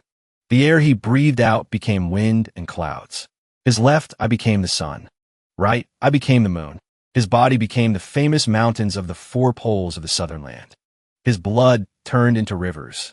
Han Hao heard and didn't understand anything asking back. That's a myth primary school students know. Baba et lai. Pangu's spirit essence also transformed into spiritual power scattered in the world. That's why there are cultivators later. It's seriously recounted. To seal Abaluo, the inheritor of the ancient evil god. So he left behind a finger. And you are the inheritor of the Pangu bloodline. Han Hao heard this affirmation and jumped exclaiming. What? Baba at that? Originally planned to train you for a while longer than tell. But bloodlines resonate. You will definitely meet eventually. The battle with Ouyang Yun activated that finger. The energy just now was indeed absorbed by that finger. Now Pangu's finger has activated. Later you can use it. Han Hao heard this name and felt somewhat familiar, so unconsciously muttered. Pangu's finger? Baba Auntie. However, controlling it isn't that simple. Pangu's finger will constantly absorb true essence. You must constantly absorb others' true essence to fill this gap. Of course, the process of absorbing true essence will raise your realm. It affirmed, and what I have to do is make you, who possess the Pangu bloodline, complete your mission. Han Hao still felt vague. Mission, Baba et lai. Become the strongest cultivator. Seal Abaluo, the inheritor of the ancient evil god. Han Hao heard these words and was still vague, not understanding much. He asked again, This is what you said all true? Baba anticipated this expression of Han Hao, so reassured. You slowly digest it. My remaining energy isn't much. Going first. Han Hao still had questions, so called it back. Wait, tell me how to get out of this ghostly place. Baba turned back to look at him, helplessly muttering. Forget it. Last bit of energy helps you a bit. Gentle sunlight through the cloud layer, illuminating the clear blue sky. Both sides were lush green trees swaying in the morning breeze. Tan Tian stood at the mouth of the hole waiting for a long day without seeing movement, so worried. Why haven't they come up yet? Sitten's just finished. Han Hao carrying Fu Jia walked over calling. Uncle. He worriedly asked. Finally out. What's wrong with him? He reassured. Something happened down there. It's nothing. Han Hao urgently wanted to tell. Uncle. We down there. Tan Tian conversely very calmly reminded. No need to say this yet. Take him to rest first. Scene changes to the Chiu house. The sky was still fresh and cool. Extremely pleasant. Tan Tian, after hearing Han Hao recount the whole event, understood. Turns out there was such a treasure down there. He affirmed, although discovered at the Chiu family. You just take it. Moreover, leaving it at the Chiu family only leads others to cause trouble. Han Hao was grateful, so replied. Then thank you, uncle. He remembered something, so turned to ask Qianqian. That's right. Qianqian, can I ask you a favor? She wondered. What? Han Hao frankly requested. Can you be my girlfriend? Qianqian heard this request and was bewildered to the point of blushing, exclaiming. Scene changes to another area on the rolling mountain range. Poetic and lyrical. At this moment, Shenjun was talking with Hyacinth. Boss Ouyang Yun. Really defeated by the Chiu family people? He affirmed. Absolutely correct. He trusted. Damn Chiu family. Absolutely won't forgive them. While both were talking, suddenly outside there were strange noises making Shenjun wonder. What's the commotion outside? Hyacinth replied. Not clear. He angrily kicked the door open and walked out, shouting before seeing anyone. What are you yelling about? But when both identified the person appearing before their eyes, they froze for 5 seconds in panic. Han Hao, walking with Qianqian, spoke up to greet. Meeting again. He pointed at the few lackeys lying flat on the ground mocking. They rushed up themselves. I had to teach them a lesson. Shenjun saw him and tucked his tail. Stammering asked, You, what do you plan to do? Han Hao frankly announced. I came for only one thing. Listen clearly. Done. He wrapped his arm around the slender shoulder of Qianqian, blushing beside him. Han Hao declared. Introduce a bit. This is my girlfriend, Wu Qianqian. She is the eldest daughter of the Chiu family. So I absolutely won't ignore the Chiu family's matters. I cover the Chiu family. He relied on this to shout loudly. Your boss, Oh Yong-yun, was defeated by me and my brother joining forces, who told him to be blind, daring to act against my people. Han Hu declared, if anyone is unconvinced, just come find me. Han Hao will play to the end. Qian looked at this appearance of his and remembered the time before, when Han Hao frankly requested, can you be my girlfriend? Qian misunderstood the intention and asked back. He was shy to the point of stuttering. Of course not for real. Just pretending is fine. She smiled and agreed. Until the present time. When this happened, Qian whispered with satisfaction. This is good too. Rows of gray-tiled houses close together under the clear blue sky. Stone steps leading up high, creating a peaceful ancient scene. Qian walked with Han Hao. She spoke up asking, you asked me to pretend to be your girlfriend. Is it because you're afraid they will find the Chiu family to cause trouble? He replied, right. Han Hao looked up at the high sky. Refreshingly continued. Like this they will settle accounts on my head. Won't involve the Chiu family anymore. At the same time, can suppress those bad guys. He smiled, awkwardly turning to say, so asking you to do this. Qian also smiled back. I didn't say I didn't agree. This ambiguous sentence made Han Hao a bit confused.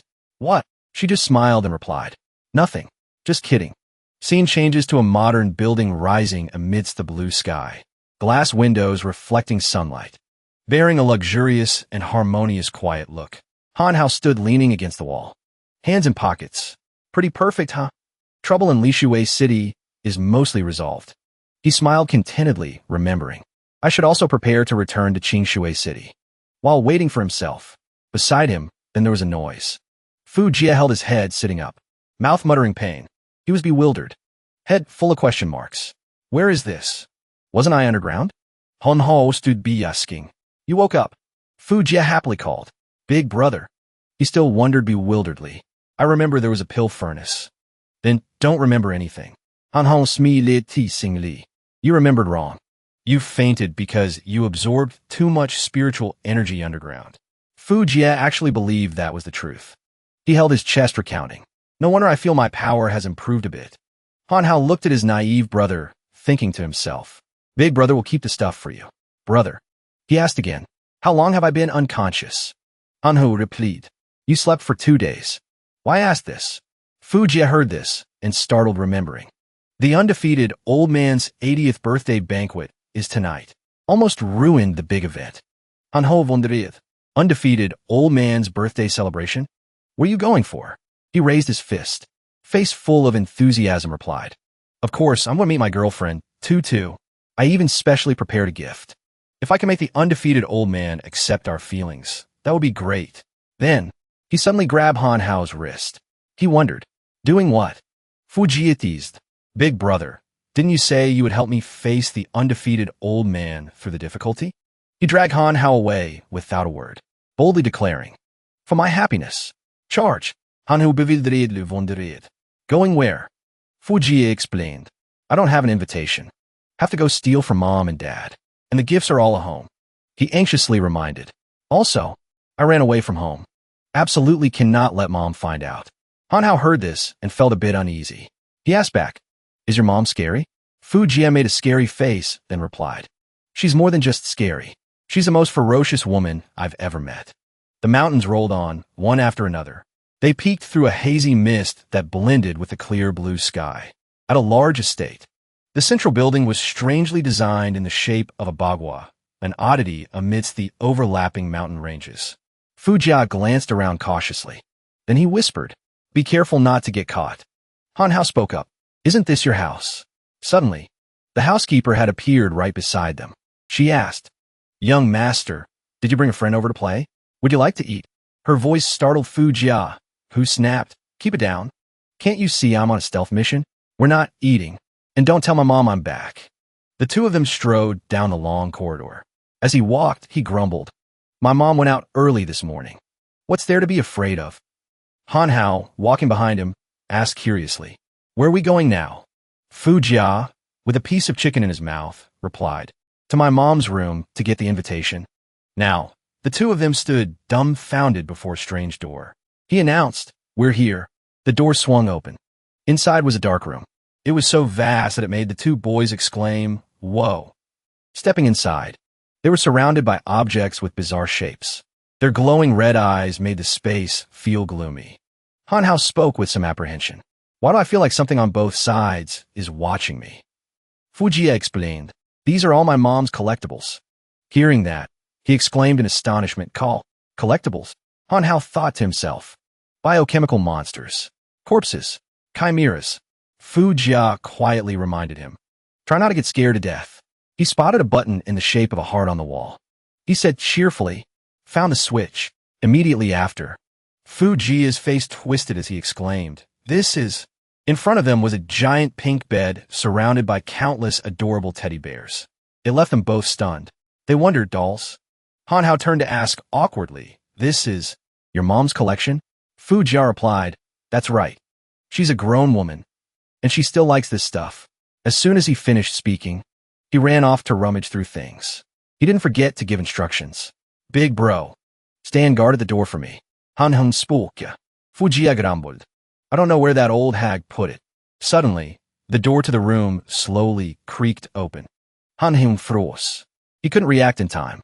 A clear voice, full of power, rang out. "Who are you calling an old hag?"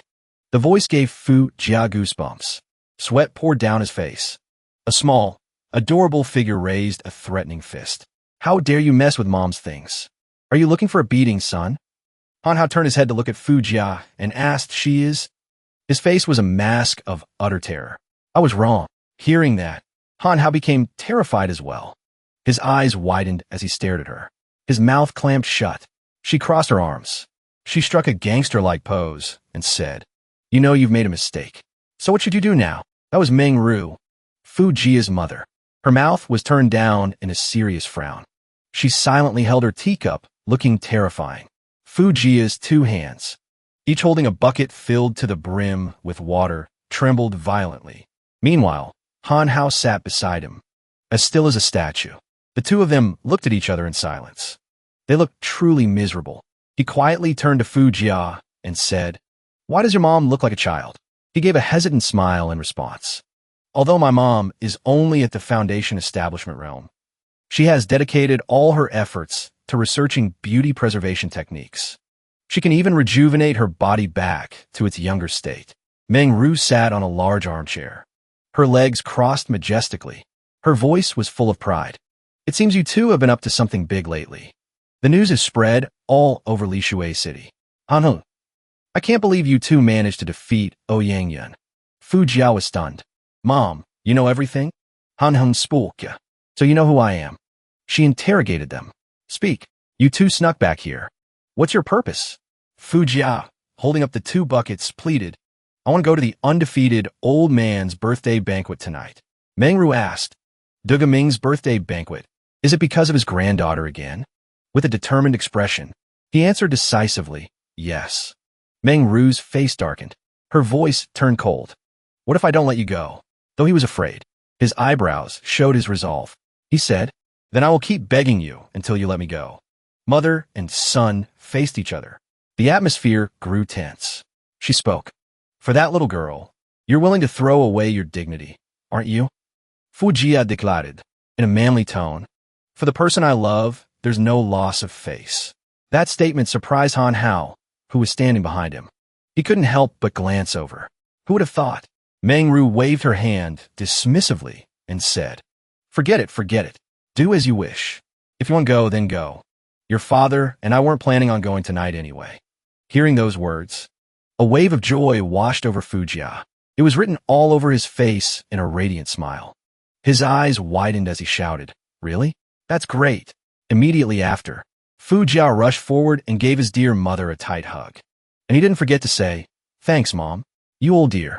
Meng Ru, helpless in her son's embrace, exclaimed, "Don't just tackle me like that." The tense atmosphere from before was now replaced by pure happiness. She yelled, "Stop rubbing against me." In the end, Mo Jia got a few punches to the head from Meng Ru. Swish, swish, swish. She ran to her vanity table, complaining, "My makeup is all smudged now." Suddenly, Meng Ru asked again, "By the way, do you know what Duga Ming is planning to do tonight?"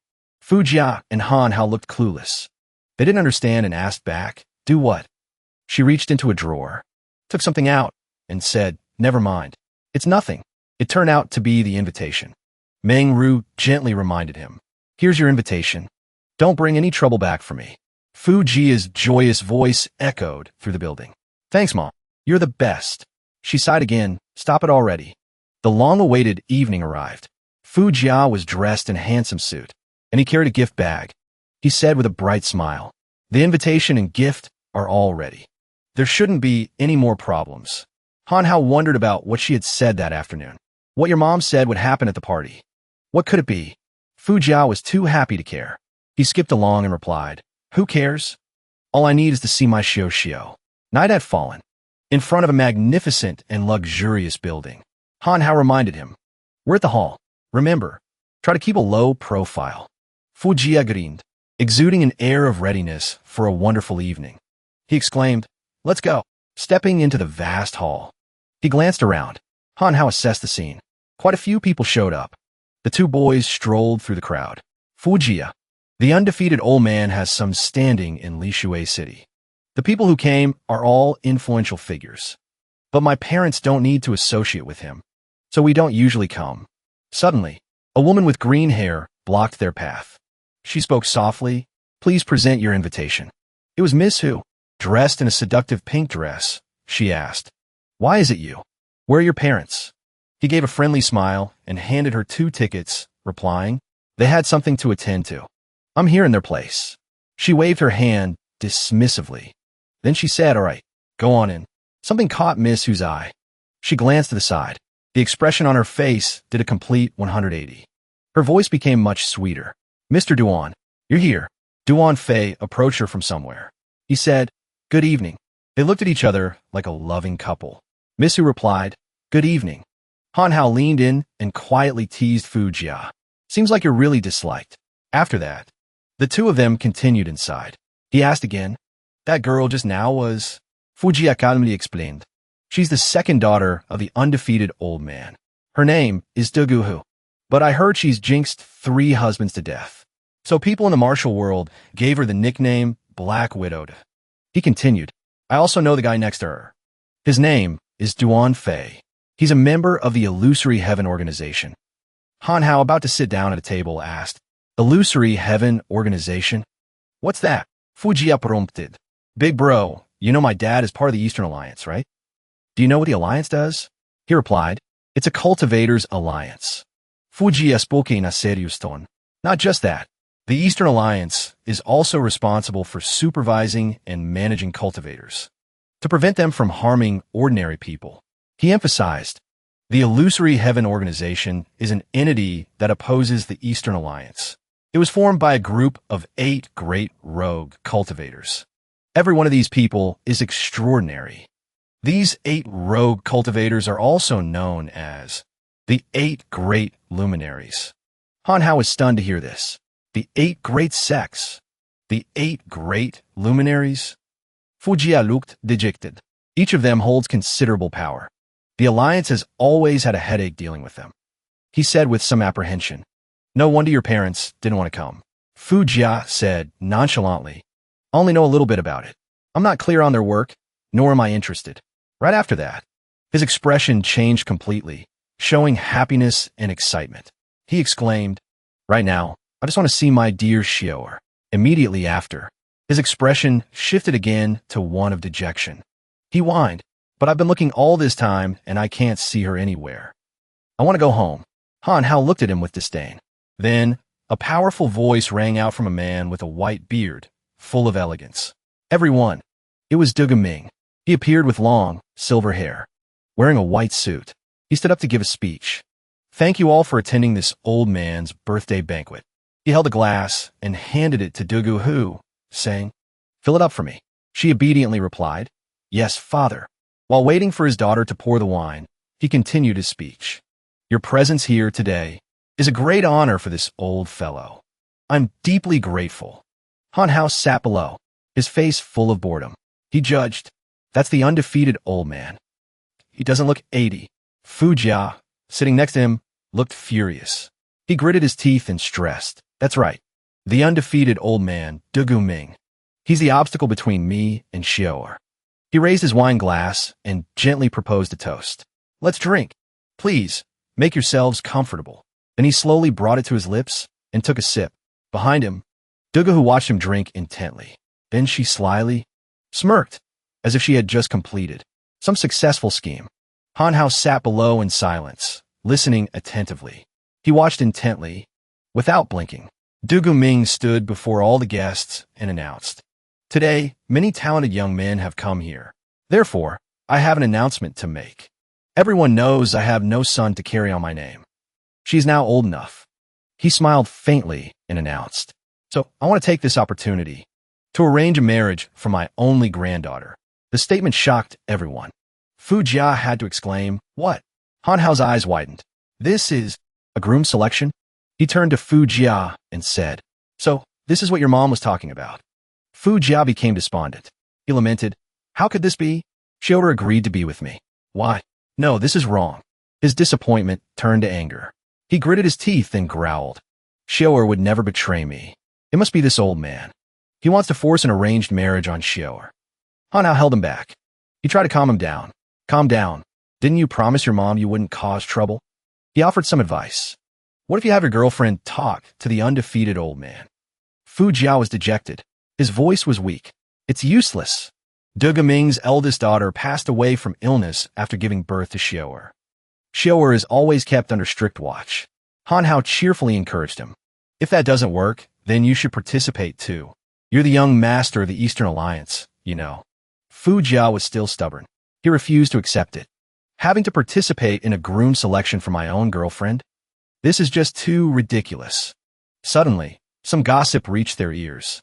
"Whoever marries Dugu Xue will have really hit the jackpot," the other person added.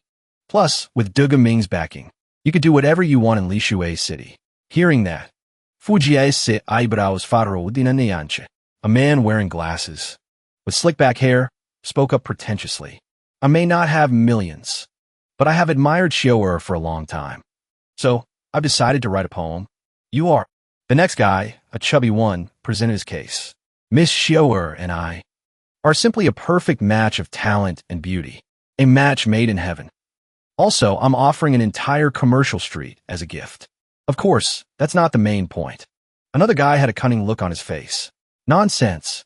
Actually, I've liked Miss Xiaoer for a long time. To be honest with you, sir, I've been playing with Xiaoer since we were 3. You could say we're childhood sweethearts. She might have forgotten me, but I still like her. You see how devoted I am." These words made Fu Jia's skin crawl. He whined, "Big bro, don't hold me back. I can't take it anymore." Han Hao smiled faintly and said, "These guys are a bit much." In a vast hall, a shout drew the attention of the entire room. "All of you wait." Fu Jia stood up and spoke from the bottom of his heart. "Xiaoer and I are the ones who are truly in love." Dugu Ming emerged from the bustling crowd. He announced loudly, "It seems someone else wants to join." "That's fine. You're welcome."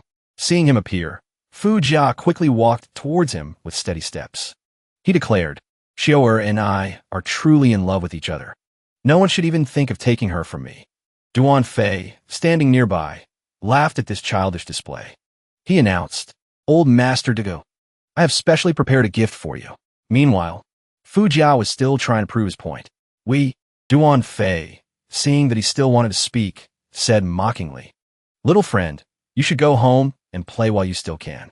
Hearing this, Fu Jia angrily shouted, "What did you say?" Duga Ming, on the other hand, was very interested in his words. He replied, "Prepared for me, you say?" Duan Fei smiled and presented a box, asserting, "Of course. I'm sure you'll like it." On the banquet table, rare delicacies were meticulously arranged. The aroma filled the air. All eyes were now focused on one corner, where Duan Fei was standing. In his hand was an object that emitted a brilliant light, flooding the entire area. A guest exclaimed, his voice echoing and silencing the hall. "This is the Dragon King's horn. It's the Dragon King's horn." The startled cries echoed everywhere. Inside the box, a shimmering herb emitted a faint, magical glow. A murmur immediately spread through the crowd. Everyone was astonished. A man frowned and asked curiously, "The Dragon King's horn? What is that?" The man next to him heard and replied, This is an incredibly precious herb, a once-in-a-century find. It's said that it can rejuvenate the body, even making an old man young again. Du Gaming, with a look of disbelief, exclaimed in surprise, "The Dragon King's horn." Duan Fei smiled confidently and spoke slowly. His voice emphasized each word as if to make sure Dugu Ming heard clearly. "I'm sure you understand what this means to you." He recalled the conversation between himself and Dugu Hu. She leaned against him and said, "My father will arrange a marriage for Xiu'er at the birthday banquet. So, if you want to marry my niece, you must get my father's approval." She looked at him and continued, her eyes seeming to deliberately remind him. "And the biggest regret of my father's life is not being able to have a son, because he became unable to have more children long ago." Duan Fei's eyes darkened slightly. He smirked and said thoughtfully, "I never knew Du Gaming had such a secret side." Dugu Hu gave a faint smile. Her voice held a hint of triumph. "I've heard that your illusory heaven organization's Dragon King's horn can temporarily return a body to its peak condition. If you present this as a gift to my father, giving him a chance to have another child, he definitely won't refuse." Duan Fei looked ahead and said with a confident smile, "Old Master Dugu, do you like this gift?" Dugu Ming's old eyes lit up. He stammered. Dugu Hu suddenly stepped forward. She took the treasure box from Duan Fei's hand and said to Du Gaming, "Then, father, I'll keep the Dragon King's horn safe for you." He immediately replied. Right after, Duan Fei smiled again and said to Du Gaming with a meaningful look, "So about Xiu'er's marriage." At that moment, Fu Jia suddenly interrupted, without any hesitation. His voice was slightly mocking. "What's the big deal? After all that time, it's just a tonic. What an uncreative gift." Hearing that, Duan Fei immediately turned around. He glared at him and asked coldly, "What did you say?" Fu Jia held his gift and laughed. He spoke with a confident voice. "When it comes to sincerity, my gift is definitely no worse than yours." Whispers filled the banquet hall. Is there still a surprise after the Dragon King's horn? More amazing than the Dragon King's horn? What kind of incredible treasure must that be? Du Gaming feigned curiosity. He raised an eyebrow and said, "Even better than this? Quick, let me see." Fu Jia quickly reached in his gift bag. A slight smile appeared at the corner of his lips. He pulled out 2 gifts and announced loudly, "A charity foundation established in Xiu'er's name to help the poor. And a very useful massager for you, sir." Then he continued with a confident and certain voice, "My father thinks very highly of this." Seeing this, Duan Fei couldn't help but burst out laughing. The corners of his lips curled up in a mocking and amused expression. The crowd behind him also roared with laughter. The sound of laughter echoed, grating on the ears. Seeing this, Fu Jia gritted his teeth in anger and said, "What's so funny? What's so great about giving a tonic?" At that moment, outside the banquet hall, a girl was hiding to the side, peeking anxiously into the party. The sight caught Han Hao's eye as he was walking over, causing him to pause and look. Han Hong stood frozen, his gaze fixed on that spot. He muttered under his breath, "That is." Miss Xiu suddenly appeared and spread her arms to shield Fu Jia. Her clear voice rang out, "You're not allowed to laugh at him." Fu Jia, standing behind her, was startled. His eyes widened as he exclaimed, "Little sister Xiu." Du Gaming stood there and spoke in a stern voice. "Why are you here? Didn't I tell you to wait in your room?" Miss Xiu stepped forward. Tears welled in her eyes, but her gaze was firm. She said, "Grandfather, I don't need you to arrange a marriage for me. Fu Jia and I are already in love. I only like him." Fu Jia smiled faintly and called out, "Xiu'er." She turned and replied, "Brother Jia." Du Gaming pointed at them in astonishment, asking in a low voice, "You too? Since when?" Over here, Duan Fei and Dugu Hu looked at each other. Their faces showed complete confusion. Han Hao stood there and said softly, "She's here now. Looks like there are no more problems." But at that moment, in front of him, 2 men were talking. Their mocking and contemptuous voices rang out. "So that's the girl. They made such a big deal. I thought she'd be some kind of nation-toppling beauty. Isn't it just to get in with the Dugu family's power? Otherwise, who would want to marry that girl? No figure, no looks." Exactly. Han Hao stood behind them, his brow furrowed, his lips trembling. He was clearly suppressing his anger. He said in a low voice, "These bastards." Dugu Hu suddenly walked over. She touched Du Gaming's hand. The gesture was so natural that no one noticed. Then she looked at Miss Xiao and spoke with a pained expression. Xiao, or your grandfather. He raised you. Would he ever harm you? The illusory heaven organization gifted the Dragon King's horn. Your grandfather's regret of not having a son has been fulfilled. Do you want to make your grandfather regret it for the rest of his life? As soon as Dugu, who finished speaking, Dugu Ming, beside her, said in a heavy tone, Why are you saying this to a child? Miss Xiao lowered her head, startled. Her voice trembling, she quickly said, I didn't mean that. Dugu, who continued in a slow but pressuring tone, Out of respect for the many years he has raised you, shouldn't you think this through carefully? Dugu Ming interjected, Xue, a lifelong commitment cannot be taken lightly. I also hope you will think it over carefully. Miss Xiao cried out with desperate eyes. Fu Jia clenched his fists, his brow furrowed. Xue. Whispers rose from the crowd. This kind of emotional blackmail is terrifying. Even if she doesn't want to, she'll have to choose Duan Fei now. Duan Fei stood at the front, witnessing this with a smirk. At this moment, a contemptuous voice rang out. What's so great about an aphrodisiac? Hearing this, he roared. Which blind fool said that? The crowd behind him echoed. Who dares say such a thing? Han Hao stepped forward. He cleaned his ear and raised an eyebrow. His eyes were cold. I said it. I'm the one who said it. That thing of yours is trash. What about it? Fu Jia and Miss Xiao were startled. They both rushed to his side, calling out worriedly, Brother Hao. Dugu, who tilted her head. Her sharp gaze shot towards him as she said, The kid who came with Fu Jia. Duan Fei stepped closer and growled, as if trying to suppress his anger. What do you know? You think the Dragon King's horn is just an ordinary tonic. If a woman with a divining body uses it for refinement, it can help a man return to his youth. And it will also guarantee the birth of a son. Besides, this treasure is what Master Duga needs most, understand? Han Hao remained calm. He smirked slightly. No matter how you spin it, it's still an aphrodisiac. Duan Fei glanced at him and exclaimed angrily, You ignorant fool. I won't waste my breath arguing with you. Han Hao still said nothing. He took out a pouch and calmly called out, Ha. A bottle flew out of the pouch and appeared on the table. After hearing Han Hao speak, Duan Fei glanced over with a curious and confused expression. Han Hao's hand gently touched the bottle's shiny golden cap under the light. He gripped the cap of the glowing bottle tightly. He stood there with a slight smile and said in a casual tone, You ignorant fool. Let me show you what a real treasure is. A brilliant golden light erupted. Energy surged forth. Rings of light expanded, enveloping the entire building. Everyone inside was astonished. They whispered among themselves, What is that? Duga Ming spoke. This abundant spiritual energy. Just smelling the medicinal fragrance is enough to refresh one's spirit. Han Hao wore a confident, slightly arrogant smile. Let me open your eyes. As soon as he finished speaking, he held up the pill. It glowed with a brilliant golden light. He announced proudly, This is a heaven and earth mystic spirit pill. The pill was round, light yellow in color. Its surface swirled slightly, radiating light all around. Duan Fei stood nearby and scoffed. Who are you trying to fool? This thing looks like a piece of dung. Unexpectedly, Duga Ming pushed him aside. He rushed over like a bolt of lightning. Are you telling the truth? The legendary heaven and earth mystic spirit pill that can raise one's cultivation by an entire realm? Han Hao didn't hesitate. He spoke decisively. Of course it's real. This overwhelmingly abundant spiritual energy can't be faked.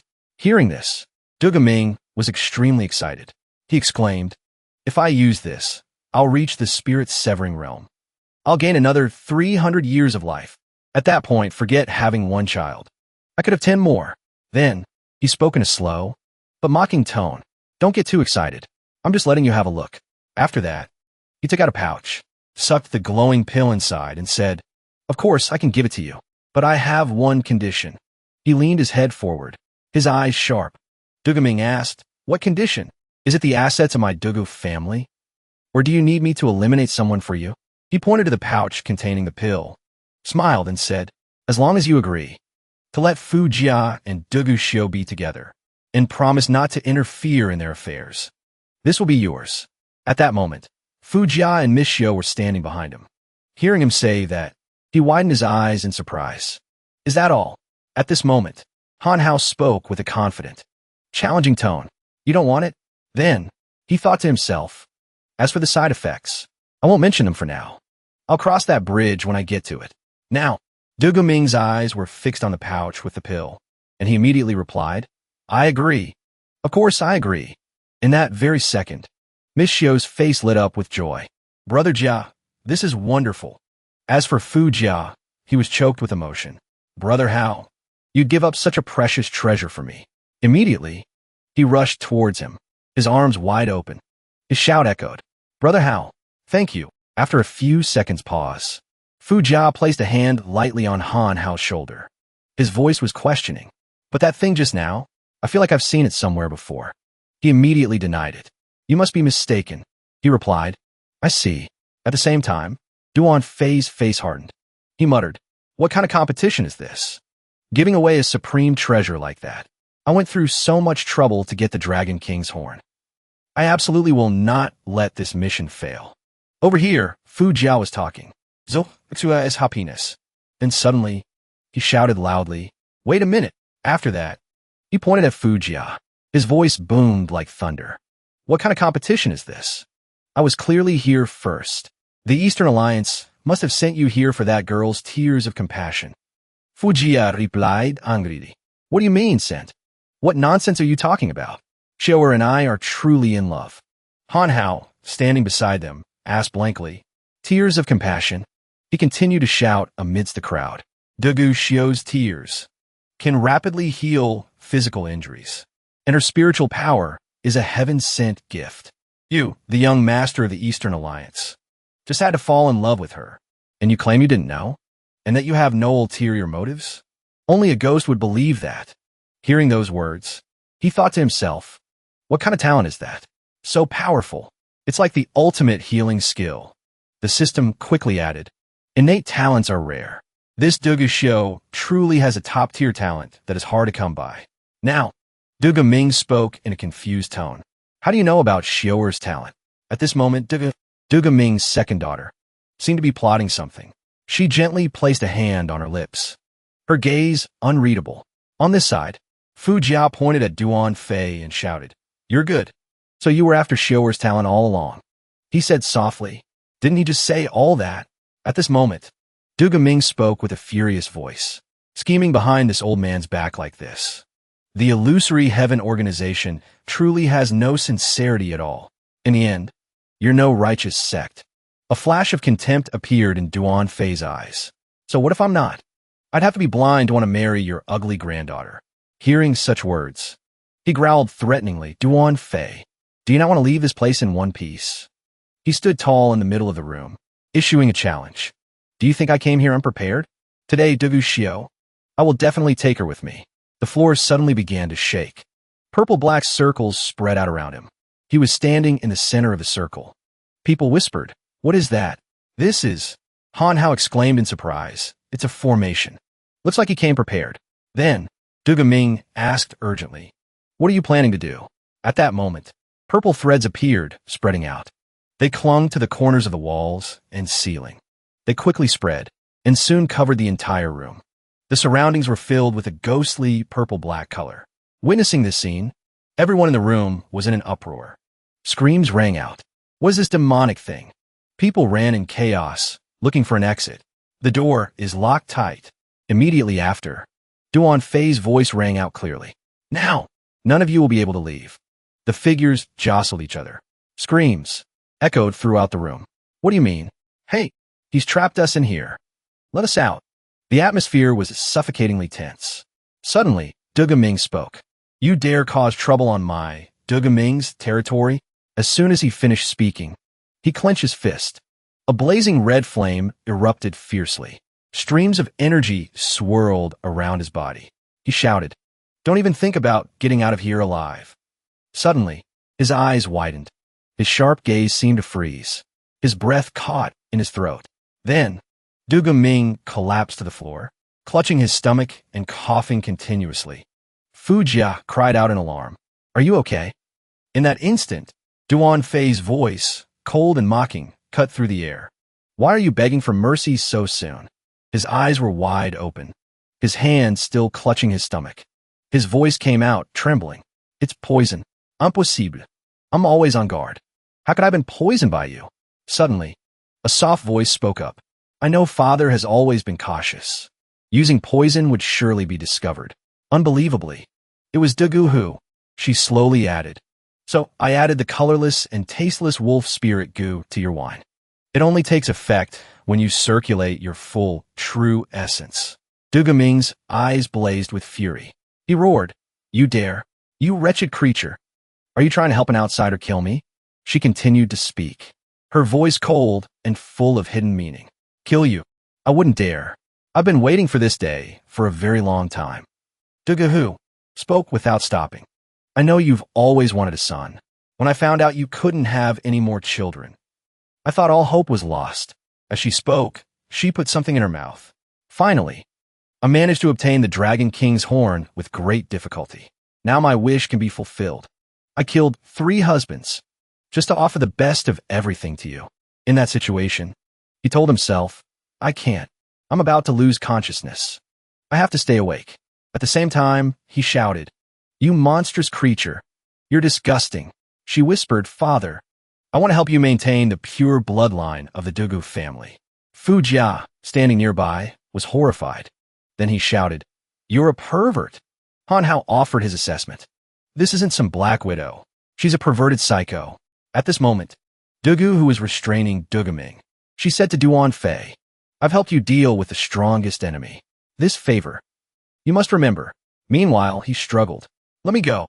He glanced over and said, You've also eaten my Dragon King's horn. We're even. When she saw Dugu, who's supporting her grandfather, Miss Xiao cried out in worry. At this moment, Duan Fei pointed forward. Each word came out sharp and cold. The rest are just irrelevant people. Silence them. People began to whisper. What did he say? What does that mean? Who wants to silence him? Suddenly, a young man in a green shirt stepped forward. He pointed at him. What kind of competition is this? Do you know who I am? At this moment on the ceiling, a purple-black tendril suddenly extended. Then it became sharp. It aimed at the young man in green, who was shouting, Let us out. If not, in just a few seconds, the sharp tip of that tendril struck from behind, piercing through the young man in green. He collapsed, lying motionless. Blood spread in a dark red pool. Everyone was horrified. A terrified scream rang out. What is this? He's dead. At that very moment, the air seemed to explode as Han Hao roared, Bastard! Fu Jia blurted out in shock, Oh my God. He and Fu Jia immediately rushed towards Duan Fei. Stop, you bastard! Instantly, purple-black arrows shot down, like the spears of death, stopping the two of them in their tracks. He held his hand out in front of him, as if preparing to give a command. And then he spoke threateningly, Not so fast. You two are next. At that moment, from the left side of the ceiling, dozens of sharp spikes shot down simultaneously. At the same time, from the right side of the ceiling, a series of sharp spikes also began to lengthen and shoot down. In that moment, Han Hao's eyes scanned in all directions. Then, he shouted with urgency, Be careful. At this time, Fu Jia called out, Xiao. He dashed straight to where she was standing alone. People screamed in panic, Run! The air in the room was tense enough to suffocate. The space began to tremble.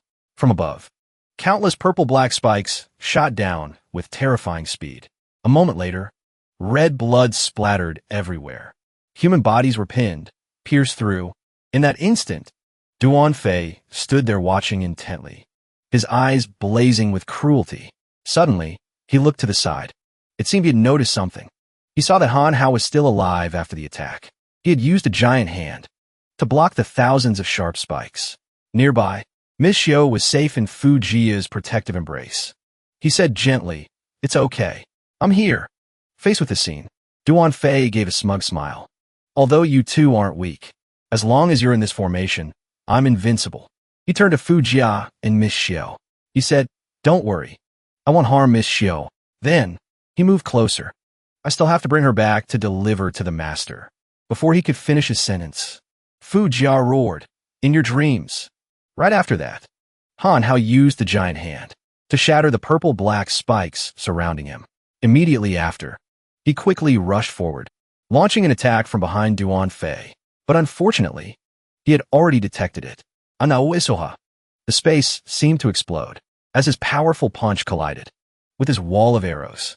In that situation, Fu Jia used his strength to break through the surrounding arrows. At the same time, he warned, "Joer, be careful." After that, he shot like a lightning bolt towards Han Hao, shouting, "Big bro, I'm here to help." And so the two of them closed in, attacking Duan Fei simultaneously. At this moment, Xue stood nearby, crying out in worry, "Brother Jia, be careful." Suddenly, Du Ming clutched his head and then let out a terrible scream. Du Hu, standing beside him, was startled and screamed, "Father!" Then, she screamed with utter panic, "Father, what have you done?" He spoke with the last of his sanity. "I cannot do that with my daughter, before I lose all reason." As soon as he finished speaking, he placed his hands one on top of the other, summoning a ball of energy. The ball grew larger and larger, knocking over Du Hu and Miss Xiao, who were standing near it. Her body was affected by that source of energy. Her body slammed onto the cold ground. At this moment, Han Hao and Fu Jia were also trying to resist the pressure of that energy ball. Now Du Hu was beside Duan Fei. He blurted out, "He's destroying his own Dantian." He continued, his face clearly showing calculation. "The rampaging spiritual power is indeed strong. But by doing this, he will surely exhaust all his strength." At this moment, the system suddenly spoke up. "That's quite bold, to release 10 years of condensed spiritual power in an instant. However, he probably only has an hour of life left." At the same time, Du Ming held out a hand. In his palm appeared a small golden ball, radiating a powerful light. Witnessing this scene, Duan Fei exclaimed with surprise, "What is he doing?" A few seconds later, Du Ming gathered all his strength, and with both hands, pushed the converging energy ball forward. Then, the ball was launched by him, forming a stream of energy that spun violently like a giant drill. It shot straight towards Duan Fei and Du Hu, who were standing opposite him. They were still dazed, not understanding what was happening. The immense magical power shot forward, moving violently through the air. Han Hao was startled, his face changing as he watched the massive magical power hurtling towards him. "My Chinquan pouch!" The magical power, like a fierce storm, rolled straight towards Han Hao's Chinquan pouch. That magical power erupted violently, sweeping away the Chinquan pouch in an instant. Having seized the Chinquan pouch, the stream of power shot straight towards Du Hu and Duan Fei. He quickly dodged to the side, struck by the stream of power. Du Hu's whole body trembled, as expected of father. "Oh, father." Her face showed excitement. Her clothes were in tatters. She fell to the ground with a thud. So strong. Duan Fei turned his face, gritting his teeth. His brows furrowed. "This old man, he's crazy." Du Mingis Ohafleod. He roared in anger. "Illusory heaven organization. I will not rest until you are destroyed." Seeing this, he secretly calculated. It seems the mission cannot be completed, but it's not like there were no gains. If I offer that thing up, perhaps I can claim credit. Duan Fei circulated his internal energy. He growled with a furious voice. "Consider yourselves lucky today. I'll spare your worthless lives for now." Fu Jia angrily charged straight at Duan Fei. His eyes burned with fire. "What did you say?" His hand swung, but his figure had already turned into nothingness, vanishing into thin air. In that moment, Fu Jia froze. Only he and Han Hao remained in the space. "He's gone." Fu Jia gritted his teeth, his voice tinged with regret. He got away. He was prepared. Han Hao's expression suddenly changed. He shouted a warning to him. "Fu Jia, be careful." Before Fu Jia could react, a rough hand struck out. It gripped his neck tightly. "What?" Du Ming's rough hand squeezed Fu Jia's neck, lifting him high. Blood trickled from the corner of his mouth. His eyes were completely white, and the veins on his face bulged, looking terrifying. "The legacy of my Du family cannot end here. You all must die here." Han Hao's arm suddenly transformed, becoming abnormally large. Surging power radiated fiercely. "Let him go." Then, he clenched his fist and threw it straight at Du Ming without hesitation. A brilliant golden light shot inward, destroying everything in its path. Han Hao was still unaware that the light had appeared. His whole body was tense, trying to figure out how to save Fu Jia. That powerful light struck Du Ming directly, carrying with it a fierce power. Seeing him get knocked far away, unconscious. Han Hung Froos. That one blow. A cold, powerful voice suddenly echoed from the shadows behind him. My apologies for the trouble, old Fu. Don't mention it. The other person spoke slowly. I'll take my leave first. Mengru slowly emerged from the darkness. Her expression calm, exuding a heaven-defying aura. Amidst the chaotic scene, her eyes swept silently over everything. Her calmness chilling. Mengru's eyes narrowed slightly. Her brows furrowed. I should have come sooner. Fu Jia slowly stood up, rubbing his neck. Mom, why are you here? With a cold expression, Han Hao slowly walked towards Dugaming. What happened to him? Dugaming had fallen, his body motionless. The system's voice rang out. It seems the energy eruption has completely exhausted his remaining life force. Suddenly, tiny specks of light appeared, twinkling and surrounding Dugaming's body. Han Hao was surprised. This is... In the silent space, the system's voice slowly echoed. This is the last of the spiritual energy in his body. Your Panga body has sensed and absorbed it. He stared intently at his hand. It continued to speak. In this world, all spiritual power, true essence, and talents originate from Pangu. Then, the system's voice rang out with excitement. Congratulations, host, for unlocking the mystic heavenly curse. Method of use, unknown. Status, awaiting activation. Mengru crossed her arms. Her voice was full of reproach. It's a good thing I came, otherwise you too would have been done for. This made Fu Jia to scratch his head and laugh awkwardly. Suddenly, he remembered something important. He shouted in panic, Xiao. She stood straight, her calm gaze fixed on Han Hao. I saw it. You tried to save my son just now. Fu Jia hurriedly ran off to find Xiao. Little sister Xiao. Mengru smiled kindly. She suggested, since your relationship with Fu Jia is so good, why don't you become my godson? From now on, if anything happens, just come find me. I can protect you. Hearing this, Han Hao froze, his face a picture of utter surprise and confusion. He didn't know how to react. At that moment, a faint sound came from behind. So the... Duguming opened his eyes wearily. He whispered, just now I lost my mind for a moment. I did something crazy. I'm sorry. Xue. He looked at her. Right after, Fu Jia was holding Miss Xiao in his arms. She was still unconscious. She's fine. I'll take good care of her. His eyes shone with determination and resolve. As for the illusory heaven organization and Duan Fei, I won't let them get away. Hearing this, Dugaming slowly closed his eyes. His face was calm. Thank you. I'm on trusting Suar to you. Night fell. In the room, the lights cast a quiet glow, illuminating everything. In the courtyard, Mengru spoke softly. I'll have someone come and handle the rest. You all should head back on your own. Fu Jia's eyes never left Xiao. I'll take Xiao back to rest. On Ozgaza Suftanat. His face was relieved. I'm also preparing to go back to Qingshui City. Fu Jia smiled warmly at him and said, Big bro, if you need anything, just find me. Anytime. Han Hao turned around, a bright smile on his face. He waved goodbye to him. Farewell. A voice echoed in the space. Even though you said, Big bro, if you need anything, just come find me anytime. Seeing the person I just said goodbye to yesterday. Fu Jia was helpless. But you got here way too fast. We just said goodbye yesterday. Han Hao laughed and said, something came up suddenly. He looked up at the imposing company building before him. Fu Jia couldn't hide his curiosity. He looked up at the massive company building before him. Fu Dai couldn't hide his curiosity. Heixin Film Industry. What are we doing here? Han Hao gave a faint smile.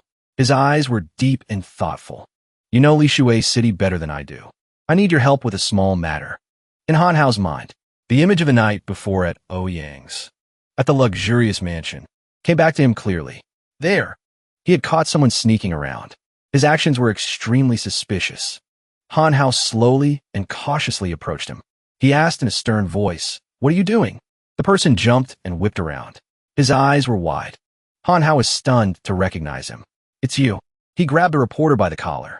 His eyes, sharp as blades, questioned him. The recent news online saying Wu Qianqian is my girlfriend. Was that you? The man defended himself.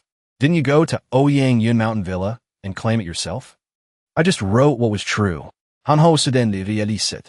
It seems that's right, he thought. But how am I supposed to explain this to Mo Jia? Anos bro suddenly furuwa. He gritted his teeth. The words that came out carried a murderous intent. Let's not talk about that. What is your purpose for being here? The reporter was anxious. His eyes darted around nervously.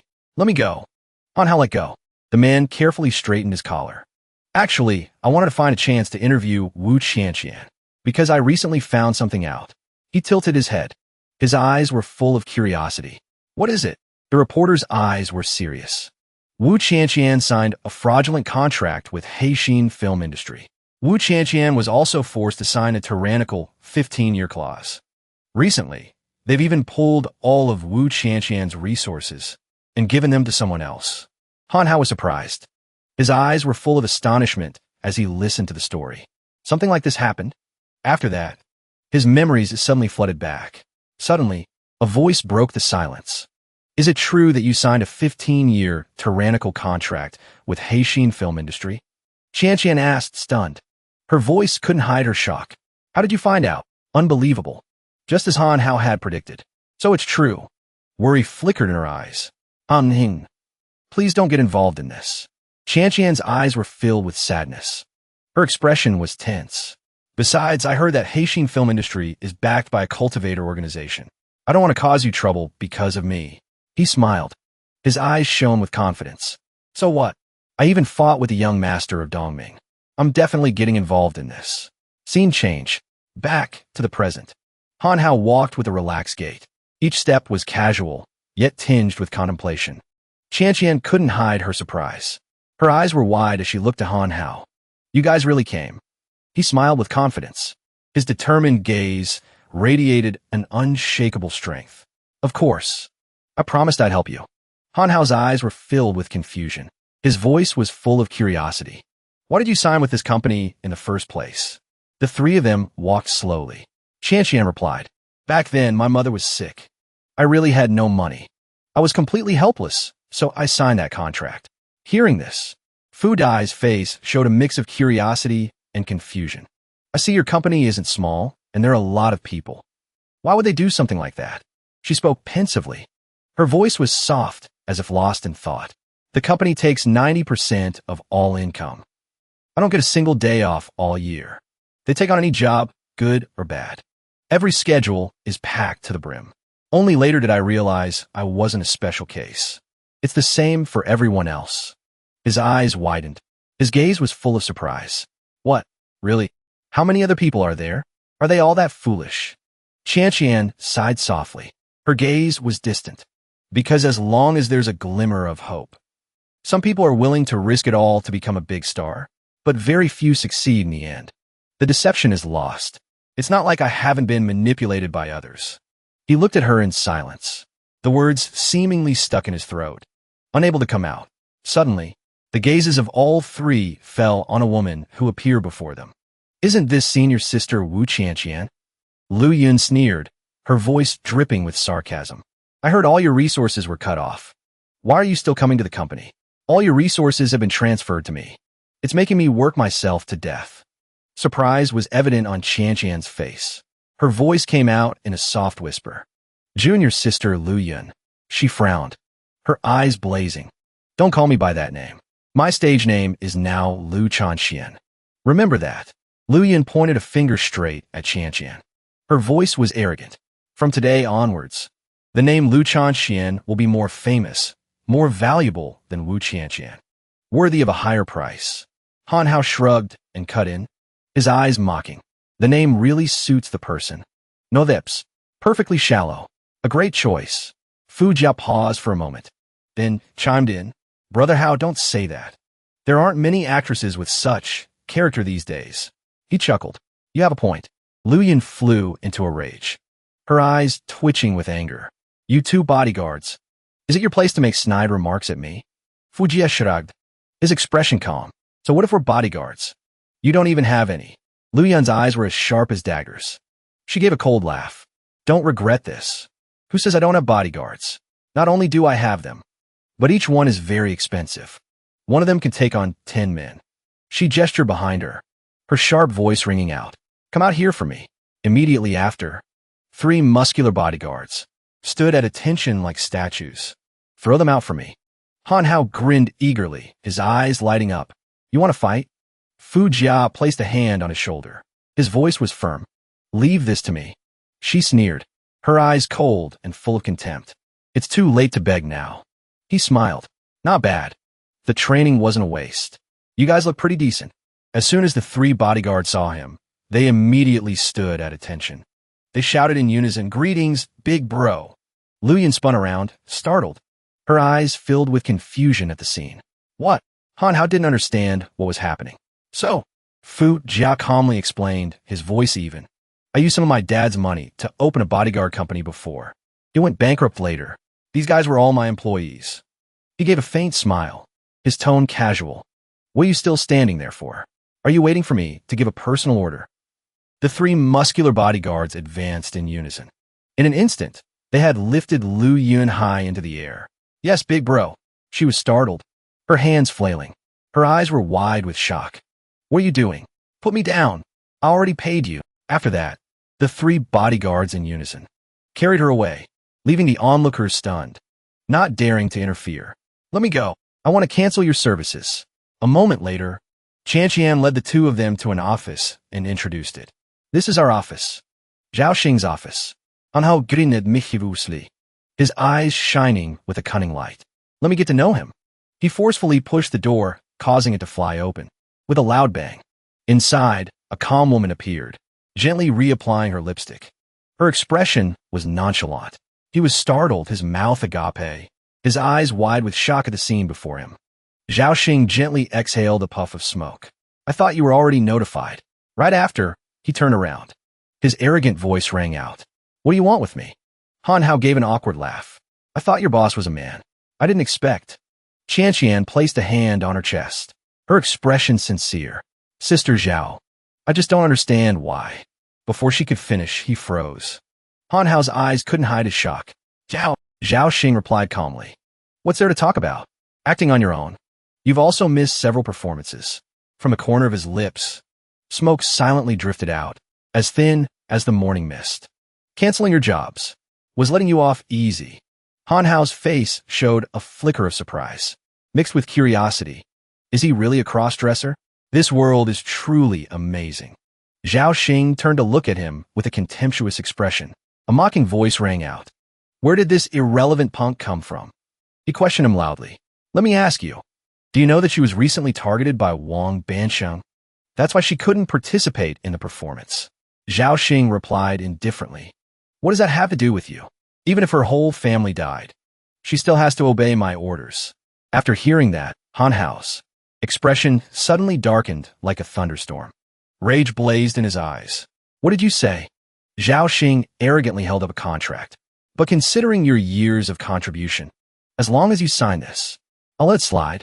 Unable to hold back, Han Hao lunged forward, snatching the contract from his hand. A contract? Let me see. He read the contents out loud. This contract states, Party B must completely follow the arrangements of Party A. The workload is immense, with no rest time. Not only that, Han Hao couldn't believe it. It also requires her to hand over all her income to Party A, not leaving a single penny. A cold smile formed on his lips. He asked Zhao Xing, Are you dreaming a little too deeply? He looked at Han Hao and gave a sinister smile. What do you think would be a reasonable change? Han Hao's soft voice echoed, cutting through the tense silence. I feel that. The content doesn't need to be changed. At that, he smiled gently. His voice was a soft whisper. Just swapping Party A and Party B should do it. Hearing that, his voice lowered in a warning. You dare to mess with me? Aren't you afraid my Ice Heaven Fist technique will beat you to death? Han Hao frowned, his eyes full of doubt. He asked, confused, What's that? He angrily pointed at his face. Zhao Xing of Jiandong, the merciless Iron Hand. This title of mine is very famous. Have you heard of it? Han Hao shrugged. No. Zhao Xing raised his hand, surging magical power gathering. Then he roared like thunder. You ignorant brat. Then go to hell. Han Hao's eyes followed the magical power like a fierce wave. The pull is so strong. Everyone is being pulled over there. He clenched his fist, planting his feet firmly on the ground. His whole body seemed to turn to stone, immovable as a mountain. Zhao Xing, seeing Han Hao's lack of reaction, wondered, What's going on? That guy isn't moving at all. He smirked, his eyes twinkling with mischief. Have you done something? Zhao Xing stared at his hand with a doubtful expression. Impossible. Why is it useless? He suddenly reached out towards Fu Jia, causing him to watch Zhao Xing's hand with surprise.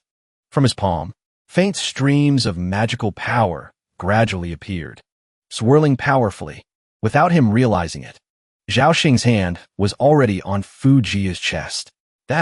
I'm so sorry. I'm not interested in men. With blazing eyes, Zhao Xing angrily pulled his hand away from him. Get away. Han Hao began to mock him. I can't believe that not only do you cross-dress, but your petty mind is just like a girl's too. Zhao Xing shouted angrily. What did you say? Han Hao's hand, like a steel hammer, suddenly landed heavily on his shoulder, lifting the light as if it were heavy. Zhao Xing couldn't take it anymore. So heavy. I feel like I can't stand up anymore. His rage erupted. He roared, Bastard. You dare look down on me? Do you know who my uncle is? Han Hao pulled his hand back in surprise. Your uncle? Zhao Xing was smug. He's someone you can't afford to mess with. He was surprised. Is that so?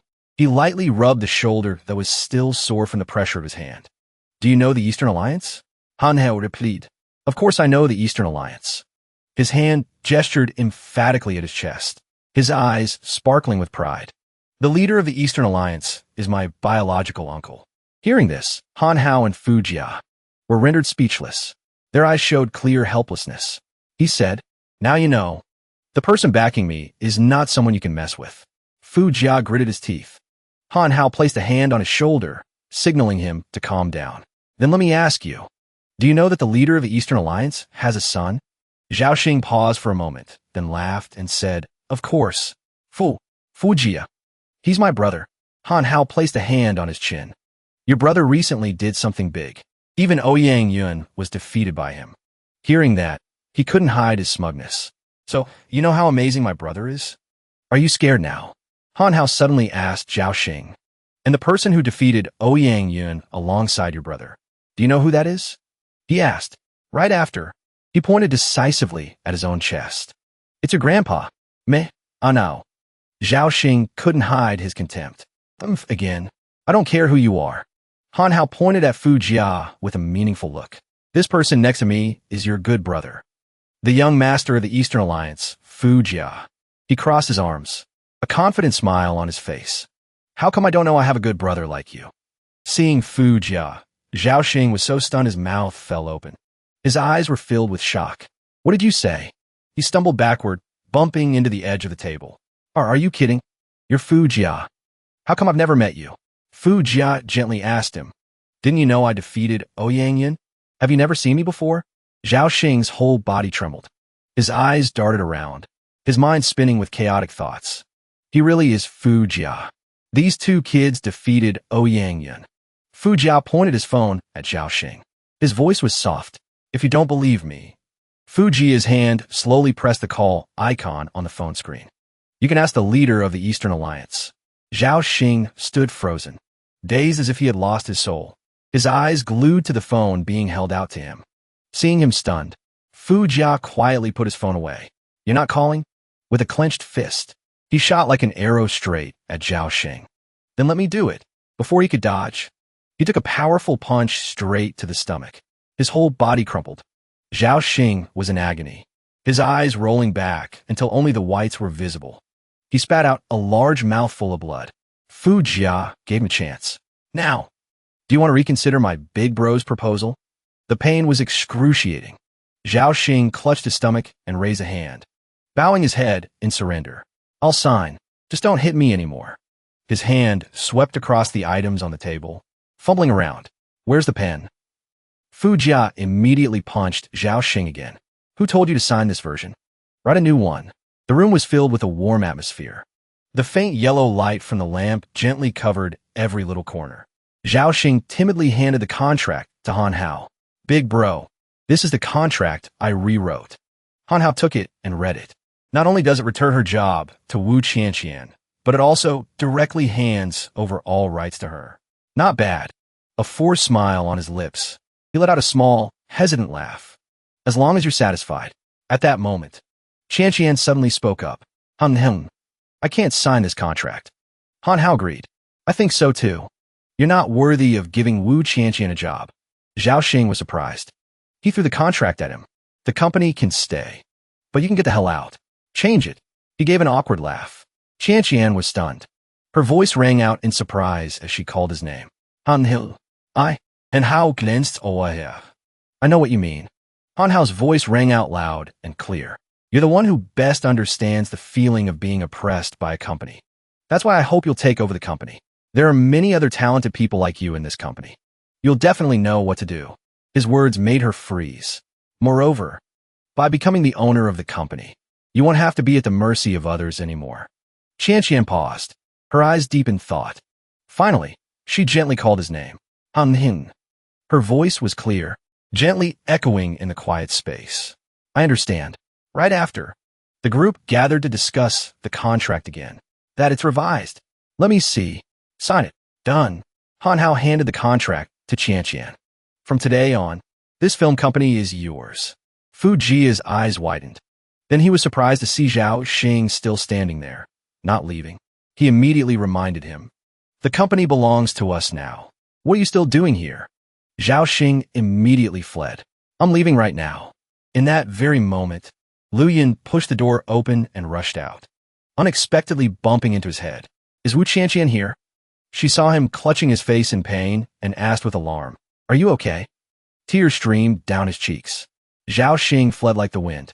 My face. It's ruined. He left Lu Yin standing there, stunned.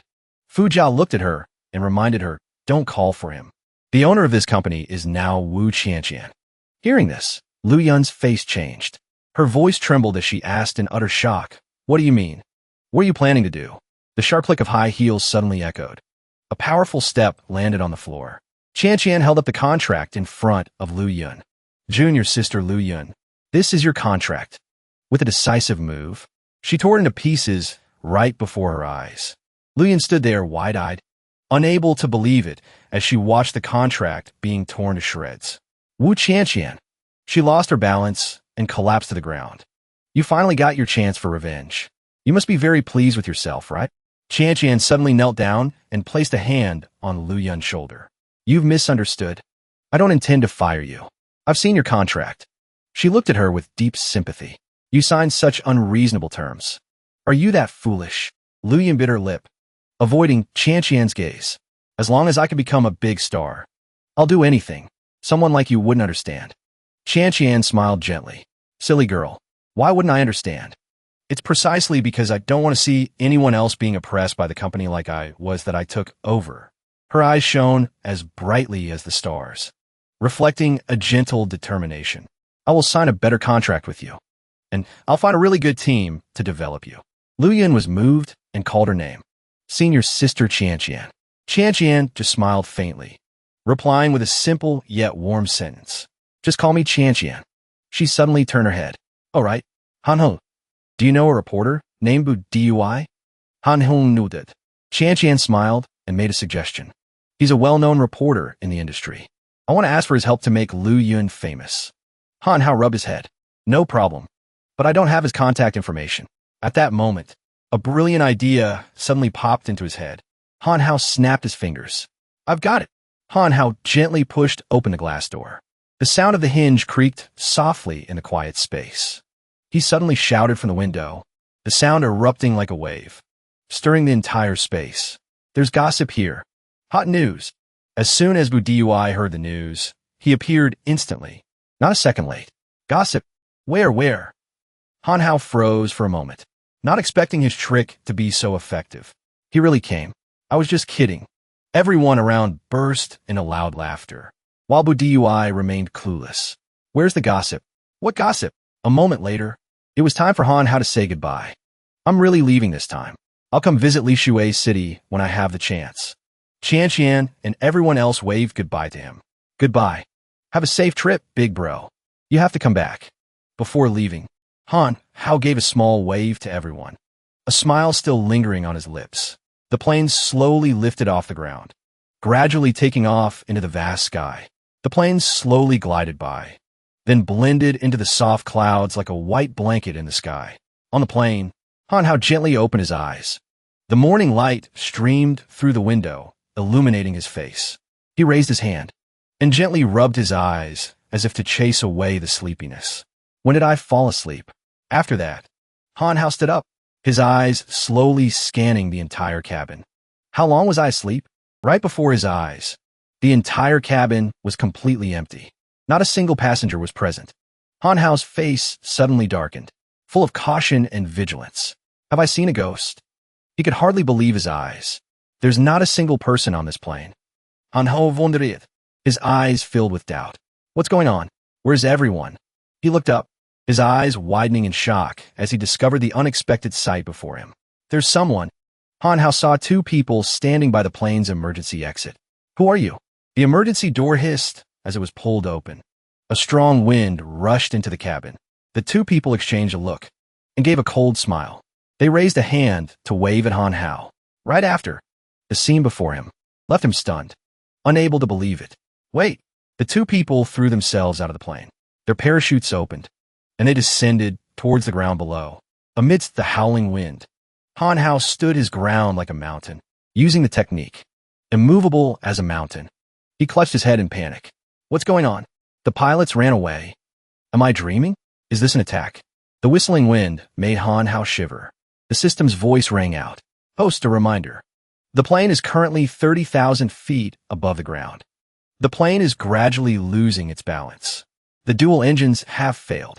It is projected to hit the ground in 167 seconds. With the host's current cultivation level falling at this speed, the plane shot straight down towards the ground like an arrow. At a dizzying speed. You're dead for sure. Han Hao hugged himself and screamed. Aren't you going to help me? If I die, you're done for too. The system chuckled. Let me see. You have a few cultivation points right now.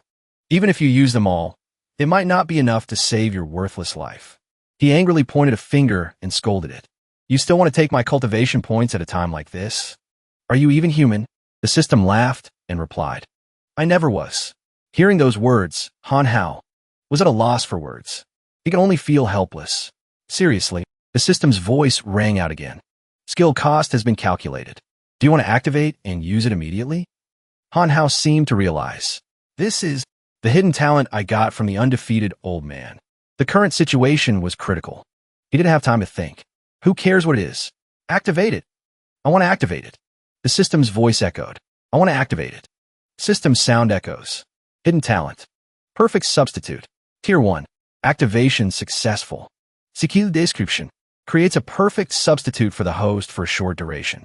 Can negate damage from one attack. The substitute becomes useless immediately after taking damage. A burst of light flashes, illuminating Han Hao's entire face. This is immediately after. A tiny scarecrow appears before his eyes. This is what you call a perfect substitute. System explanation. This is level 1.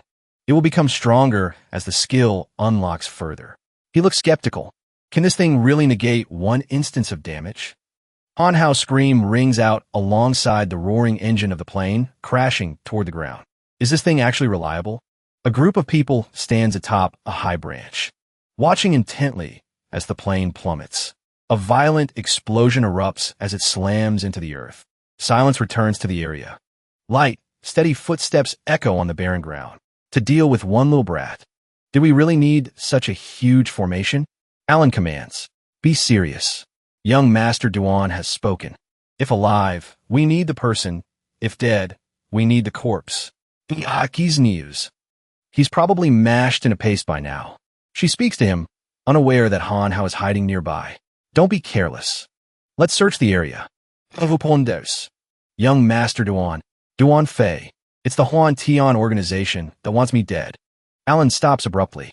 She raises her hand to signal, the air turning tense. Wait. She signals decisively. He's not dead. Split up and search. Don't let him escape. Upon receiving the order, Achi and Ah-chan acknowledge and quickly split up. Seeing this, Han Hao wonders. I used a stealth talisman. How did she know? He analyzes the situation. I just used the clairvoyance talisman to check their cultivation. The two men are both in the mid-stage spirit-breaking realm. The girl is in the early-stage spirit-breaking realm. Yet she's the one giving orders. Han Hao hides in the treetop, breathing a sigh of relief. Luckily, the three of them split up. If they stay together, I really couldn't handle them. He dashes forward, moving like a bolt of lightning. I need to act fast, strike hard, and it quickly. Sunlight falls like soft golden silk, gently covering the lush green forest. Achi's ears twitch slightly, focusing on strange sounds echoing from somewhere. He acts cautiously. His eyes scan the surroundings vigilantly. I heard movement over here. Without hesitation, Achi crouches and presses against the ground. It's useless. Pressing his ear close to the ground. Within 10 miles, not even the wind blowing through the grass can escape my ting hearing. You can't run from me. Han Hao is hiding on a high branch. Looking down, he actually followed me here. He frowns, his face cold as ice, his eyes burning with killing intent. Since your ears are that good, from the high branch, Han Hao suddenly launches himself, vanishing in an instant. Like a gust of wind, he dives toward the ground. I'll give you something to listen to. Then, Achi's eyes suddenly widen. Filled with deep terror, Han Hao slams into the ground, causing the earth to crack and a sonic wave to ripple out. The terrifying sonic wave inflicts severe damage on Achi's ears, causing blood to burst from his ears. He writhes in agony. Clutching his head, he screams miserably, "My ears!" before Achi can recover. "You despicable scumbag! How dare you!" Han Hao is already upon him. He delivers a heavy blow straight to his lower abdomen, sending him reeling. Ambush! Right then, Alan rushes over like a passing wind, leaving only a rippling void behind. Chang speaks as he runs. You heard that too, right? Alan realizes. It came from Achi's direction. She freezes, her eyes fixed on the figure standing silently ahead. With Han Hao lying collapsed beside him, Chang rushed over and hastily asked him, "Is it taken care of?" After seeing Han Hao on the ground, he spoke with a satisfied tone. "Well done. You're very good." Achue's face suddenly darkened. He stood silently behind Alan and Chang, not saying a word. The space was silent.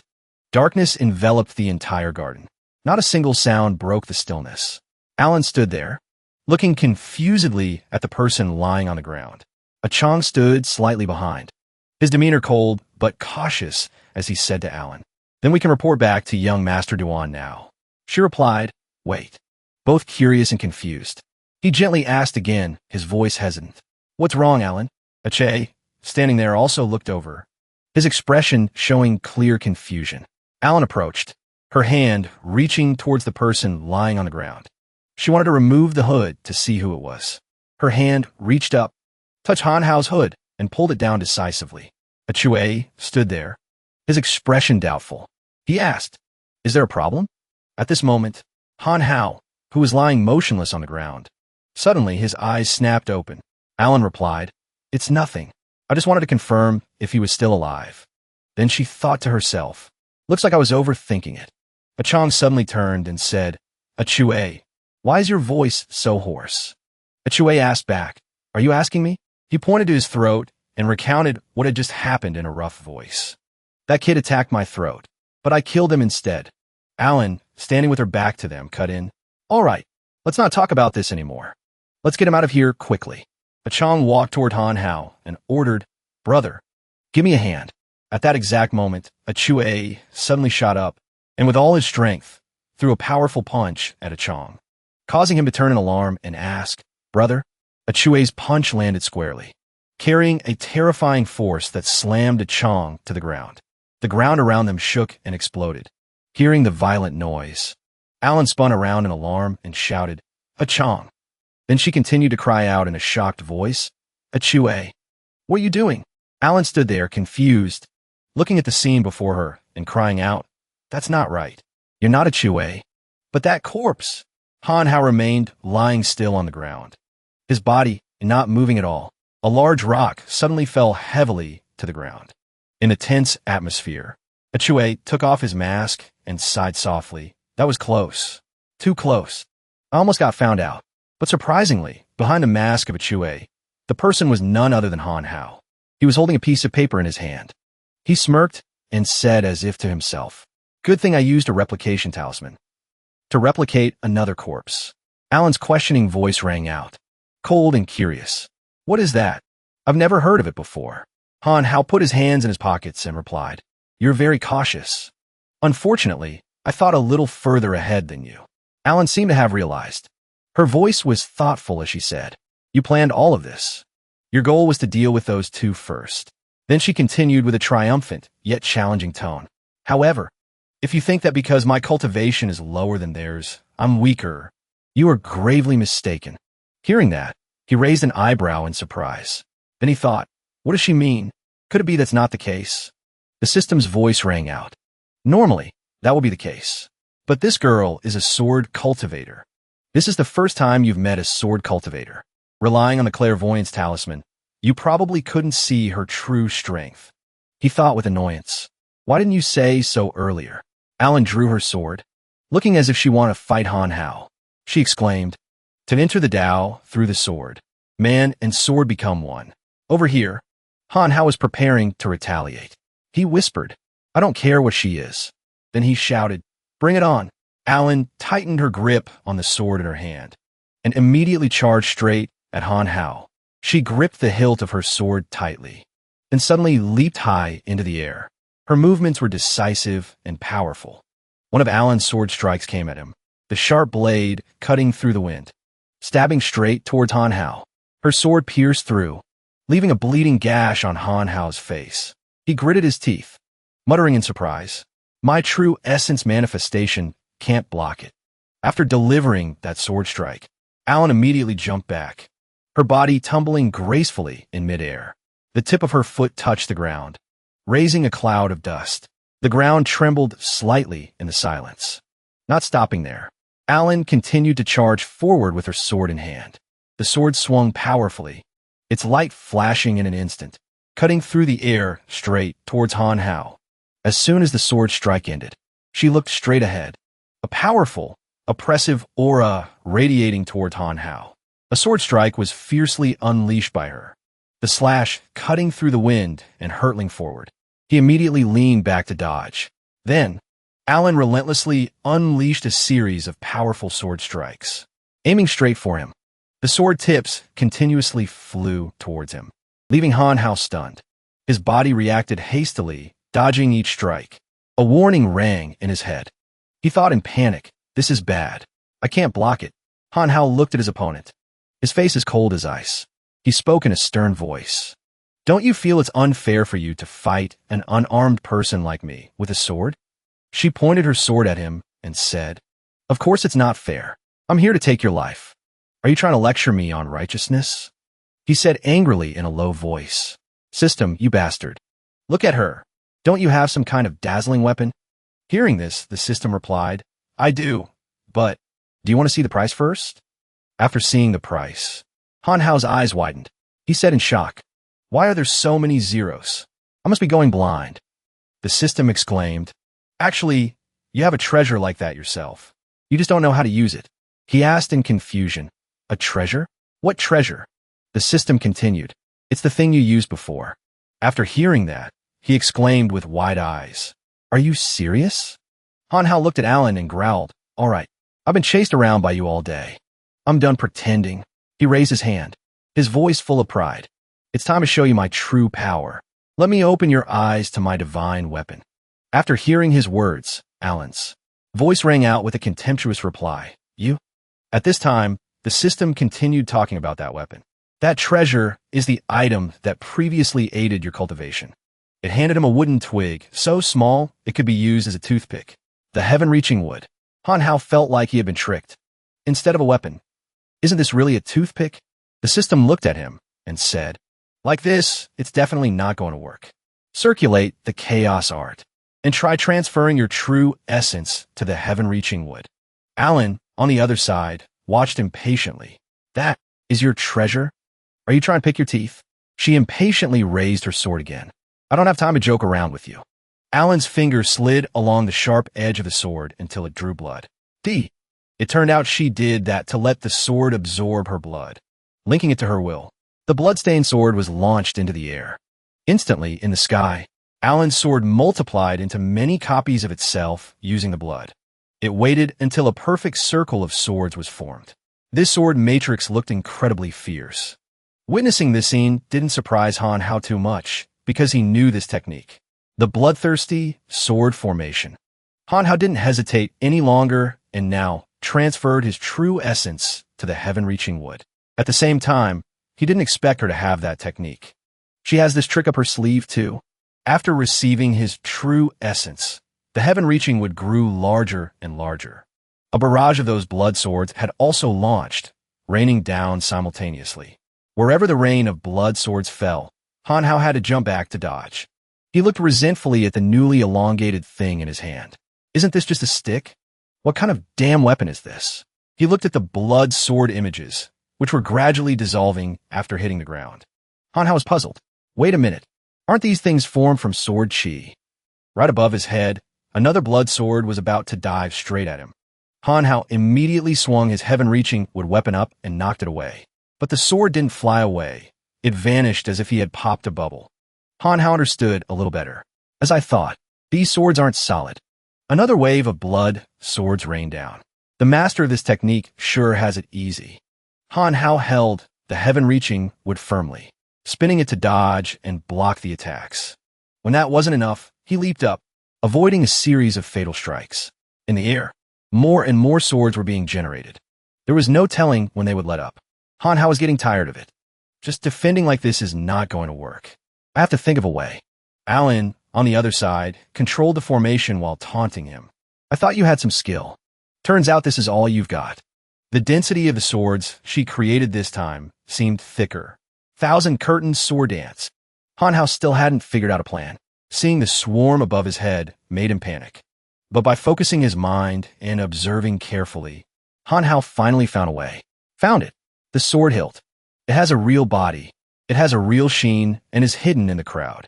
Along with that crowd, Han Hao immediately put his plan into action. He wrapped the 8 Desolations earthly fiend art around the heaven-reaching wood. But the system disagreed with this method. This is bad, you idiot. Because Han Hao only had one weapon, which was it. If he focused on throwing it at one point, there was no doubt it would be accurate and shatter the real sword. But there was no way he could simultaneously dodge the rain of illusionary swords flying straight at him. Luckily, when the real sword shattered, the illusionary swords also vanished. The sharp points passing through his body now were like rain that didn't even get him wet. Alan's sword broke in two and fell, lying cold in the grass. Alan herself was affected as well. She collapsed and vomited blood. Alan couldn't believe it. She stared at him and shouted, "Impossible!" At this moment, his heaven-reaching would also return to his hand. Han Hao said, "A pity about that sword. But I discovered a new way to use the heaven-reaching wood. Not a bad trade-off." But the system shouted, "Not a bad trade-off, my ass. Look at the heaven-reaching wood." Han Hao was a bit surprised. "Why is it green now?" The system, half crying, half laughing, said, "Because you just made it sprout." Han Hao was confused. "Why does that sound so weird?" The system warned him seriously. When it was a dry branch, it was hard to recognize. But now, any knowledgeable cultivator will recognize it at a glance. It could attract people you can't handle. In short, for the time being, you can't take this heaven-reaching wood out as a weapon anymore. Han Hao was a little disappointed. Just when I thought it was useful, you tell me I can't use it anymore. The system explained briefly. The true use of this heaven-reaching wood is not for this. It itself is a material, not a weapon. Anhong obediently listened. All right, if I can't use it, I can't use it. It was satisfied. That's right. After the conversation, Han Hao approached the defeated opponent, still kneeling below. Ellen. She looked up at him before her. She didn't know what he was going to do. Han Hao just calmly said, "Duan Fei sent you to kill me.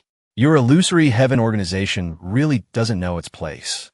Alan replied, "It was young Master Duan who gave the order, but he was just relaying Master Ya's intentions. He needed to know the root of it, so he asked, 'Who is Master Ya?' He wants to kill me." She was also honest. Master Ya is one of the 8 great luminaries of our illusory heaven organization. He remembered. Alan's eyes were deep as she continued. "Although I failed this time, Master Ya has already targeted you. You're a dead man." Han Hao calmly placed a hand on Alan's shoulder. "Do you understand the situation you're in? Such a big tone. Aren't you afraid I'll kill you?" She really wasn't afraid of death. Kill me, dispose of me, whatever. Just make it quick and clean. But Han Hao only wanted her to relay a message. "Go back and tell that master you of yours. Although I don't know why he wants to kill me. This debt, I'll remember it. Seeing Han Hao actually turn to leave, Alan struggled to her feet and asked, "You're not killing me?" Even as he was cowardly running away, Alan still shouted, "You'll pay the price for your foolishness." Han Hao turned his head and looked back with contempt. "We'll see who's more foolish." It turned out that when he placed his hand on her shoulder earlier, he had managed to stick a talisman on Alan. The system had seen that talisman. "So this was your purpose for asking me for the 10,000-mile tracking talisman. You're setting a trap to catch a big fish?" Han Hong Hook lid. "Right now, the enemy is in the dark while I'm in the light. Even if I didn't let her go, the other party wouldn't give up. It's better to take the initiative." After a few seconds, he was dazed again. "I need to figure out how to get back. And where am I?" The all-knowing system said, "This place is about 300 kilometers from Qingshui City. Head south to get out of this forest first." It had barely said that when it saw him running randomly, so the system shouted, "That's west, you idiot. North is up, south is down." Han Hao kept running. "I know, I'm going backwards." After running tirelessly for a while, Han Hao's footsteps finally stopped. He sighed in relief. Finally home. That really wasn't easy. Han Hao whooped. "I wonder if Mo Jia is here. I haven't seen her in so long. She must miss me a lot." He entered the empty house and called out to her, "Montakie." But there was no answer. He wondered, did she go out? Han had decided to go upstairs first. He stopped at the staircase. There seems to be some movement upstairs. Is she still sleeping in her room? When he reached the door, he was about to call out, but he heard a suspicious sound. "No, I can't. I really can't take it anymore." The person in the room spoke even louder. No. This position is impossible. I'm about to break." Anyone hearing this would blush, especially Han Hao, whose ears turned red. "This is..." He angrily pushed the door open to catch them in the act. "What are you doing?" The scene that met his eyes was Yalan helping Mo Jia with yoga. Seeing him back, Mo Jia was surprised. Han Hao. Yalan and Han Hao were also surprised to see each other. Mo Jia, who had been quite tired, immediately cheered up. "You're finally back." She even introduced him to the other girl. "Jalan. This is Han Hao, the one I told you about." Yalan sized him up a bit. "So it's him." The door had been broken by Han Hao. He was so embarrassed he scratched his head and asked, "You two were doing yoga?" Mo Jia was a bit curious. "Why did you break the door?" Han Hao said, "I couldn't control my strength." Yalan's first impression of him was not good, entering a girl's room without knocking. How rude. Han Hao could only laugh awkwardly and wonder, "Who is this?" "This is my house." Now Mo Jia introduced her to him. "Han Hao. This is Yalan, my best friend from elementary school." She excitedly added, "After Yalan moved away, I never saw her again. I ran into her on the street yesterday. She's a yoga teacher now, so I asked her to come over and hang out." Yalan looked Han Hao up and down, then held her nose and said quietly, "Hello." Han Hao, of course, knew what she meant and said, "I'm going to take a shower." Time flew by. The scene shifted to the living room, where Han Hao's storytelling echoed. He had gone through a series of events. He thought to himself, "As for the rest of the story with Wu Qianqian, I won't mention it."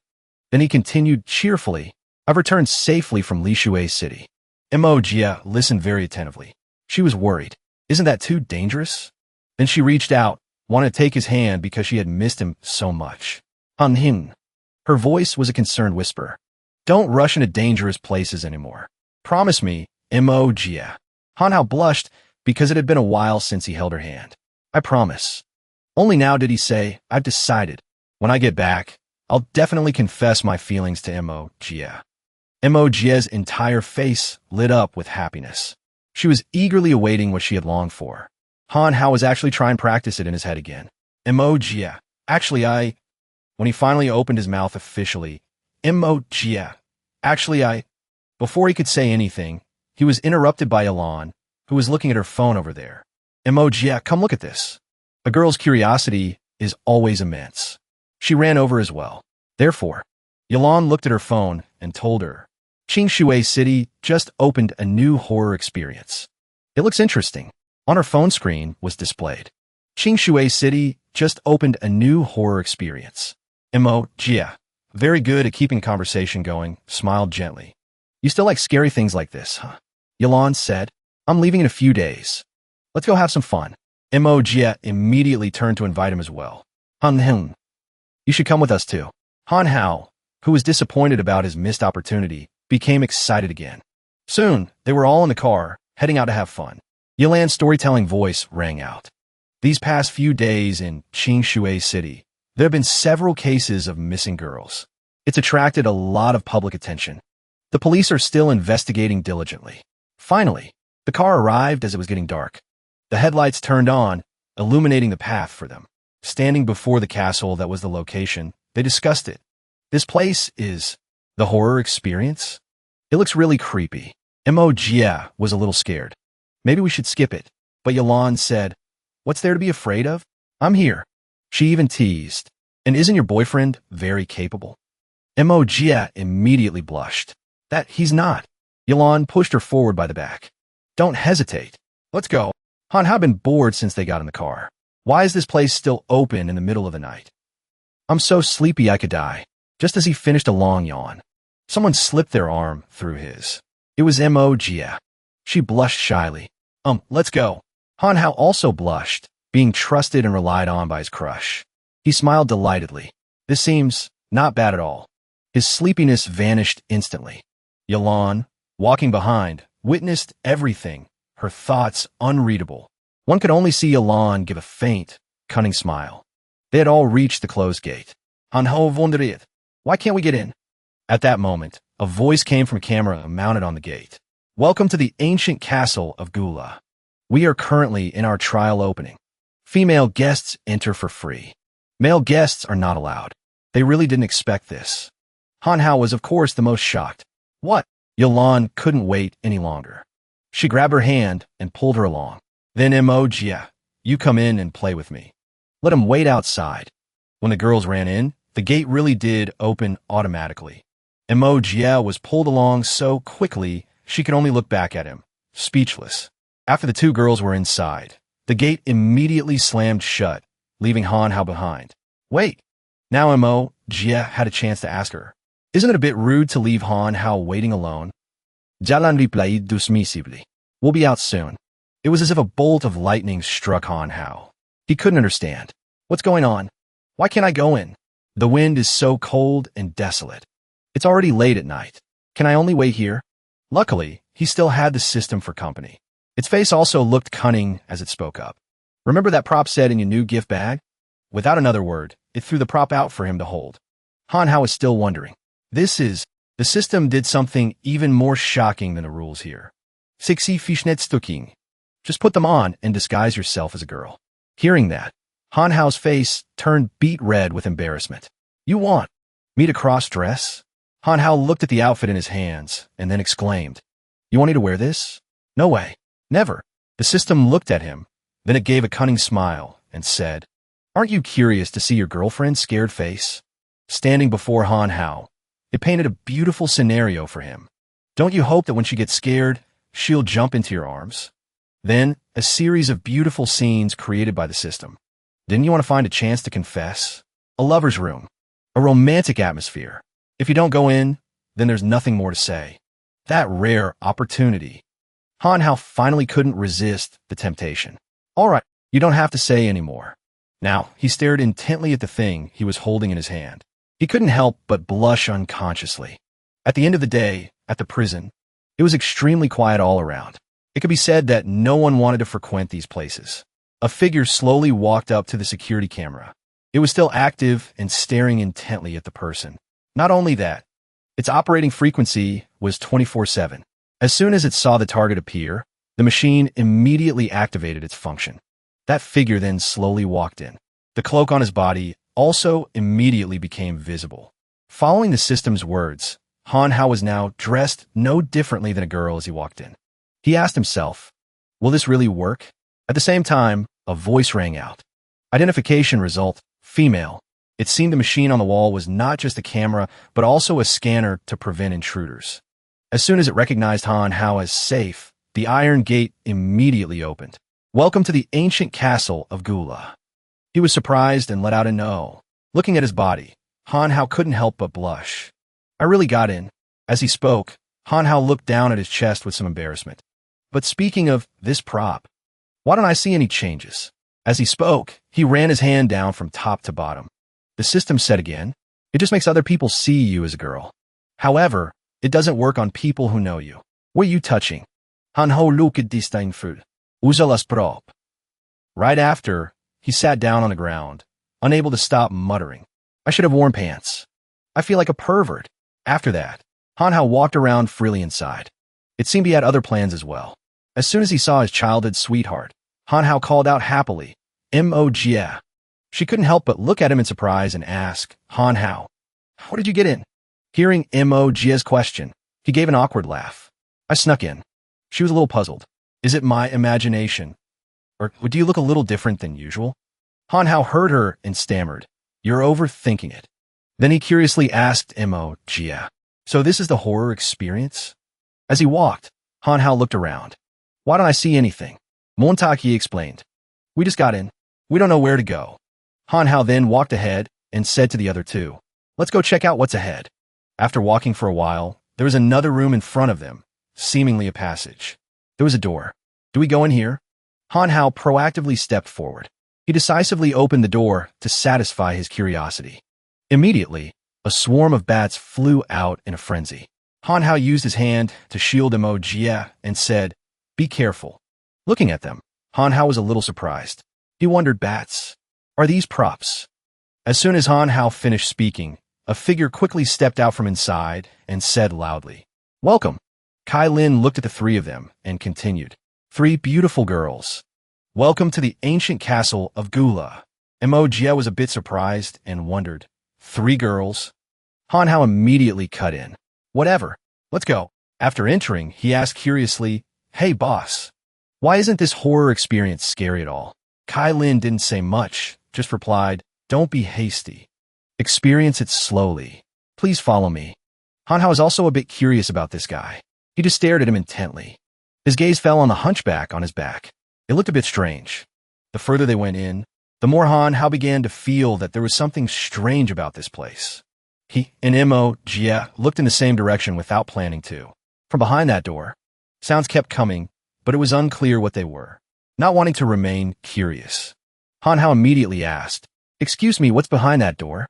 Kai Lin put on a mysterious act. He turned to him and said, Nothing. Please don't ask too many questions. Han Hao gave a cunning smile. He's definitely preparing something to scare us. Let's see. Immediately, Kai Lin stared at him and began to threaten. I told you. You can't. Out of reflex, Han Hao quickly turned and slapped his hand away from him. Seeing Han Hao attack him like that, Kai Lin angrily gritted his teeth and said, He ripped the cloak off his body and said, So let me see what you're hiding.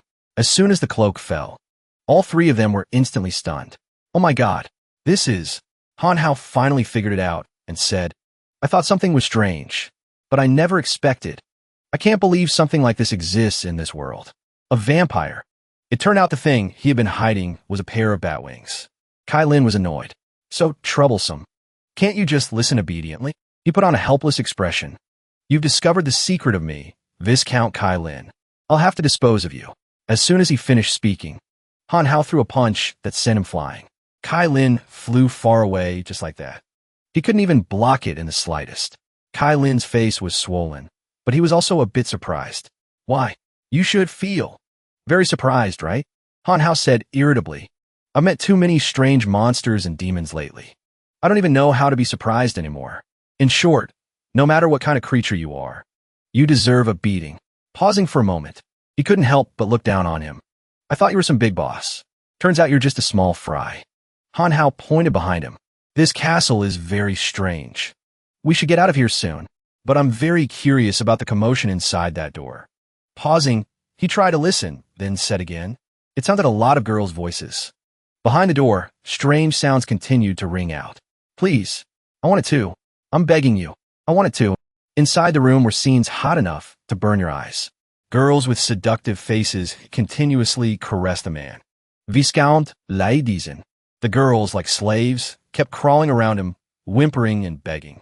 Viscount, please taste me. Please bite me. But at this moment, Deason seemed to sense something unusual outside and couldn't help but glance over. But he didn't have long to wonder. From outside, Han Hao had kicked the door and burst in. Han Hao had shattered the wooden door in an instant. It seemed he sensed the girls were in danger. Deason, having his fun interrupted, was annoyed. He immediately spoke in a cold voice. Han Hao finally saw it clearly and couldn't help but feel contempt. So this is the true face of this place. Montakieva statsit. Are these all the girls? Yilan also realized. So all the missing girls are here. Decent immediately stood up, stunned and confused. What's going on? Where's Kai Lin? But as soon as Decent stood up, the girl quickly hugged him and whined. Viscount Lai Decent. Without hesitation, he threw her to the ground with a look of utter contempt. Get lost. The pain silenced her for a moment. But her thirst was not quenched. Seeing this scene, Han Hao was also momentarily stunned with shock. He didn't think this guy would be so rough. In less than 5 seconds, the girl struggled up again and crawled to Decent's feet. Even though her head was now covered in blood, she still looked up with a lustful gaze. Please, taste me.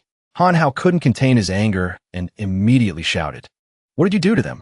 Decent looked at him nonchalantly and then said, Do to them? Besides being food, what other use do they have? The indignation was unconcealable in Han Hao's eyes. He glared at the demon before him. Bastard. His actions followed his words. Han Hao immediately launched himself, flying quickly towards Decent. He leaped high into the air, building momentum, and dove towards him. Han Hao launched a straight kick just like that. But it seemed to not harm Decent in the slightest. His hand quickly caught his leg. He then asked in a cold voice, Who are you? But now it was as if he had stepped on something hard. He immediately replied, I'm your grandpa, Han Hao. Remember it. But this guy wasn't weak like Kai Lin. With a flick of his hand, Han Hao was sent flying back, creating distance. Circulating his internal energy, Decent began to look down on him. I see you're looking to die. Right after, he threw that thing hard at Han Hao. That sharp arrow carried a terrifying attack power. However, Han Hao caught the blade with his bare hands. He had quickly and easily caught the attack. Seeing that thing was just inches from piercing his head, Han Hao asked him, Aren't you a vampire? Han Hao began to use his strength. He pushed that thing away, slowly gathering his internal energy. Then let's make it. With that, a lifting the heavy, as if it were light, attack shot out, aiming straight for Decent. Seeing his power turning to attack, he said, You're indeed not an ordinary person. But this attack is useless against me. As he spoke, Decent casually created another circle. Pausing for a moment, Decent's eyes immediately became serious as he wondered, What's going on? So heavy. As soon as he realized, Decent's feet couldn't help but slide backward. At this moment, Decent secretly cried out in his heart. His eyes also showed a flicker of fear. This is bad. I can't move. But just as he became aware of this pressure, the thing had already pierced straight through Decent's head. Han Hao looked disdainful and said to himself, Let's see you pretend now. At this time, the faces of the girls slowly started to regain their vitality after Decent's death. After a while, they finally regained consciousness. What's going on? Where is this? Why am I here? Seeing Decent's bloody corpse beside them, they were startled and screamed loudly. Han Hao reassured the girls, Don't be afraid. You were mesmerized by him. You're safe now. Yilan then also said, We should get them out of here quickly. And the rescue began. The girls were now temporarily safe for being Decent's food. Han Hao looked at Mo Jia and said, Then let's hurry back too. At the same time, all of Decent's blood suddenly returned to his body. Then he stood up and asked him contemptuously, You want to leave with my food? This startled Han Hao. How is this possible?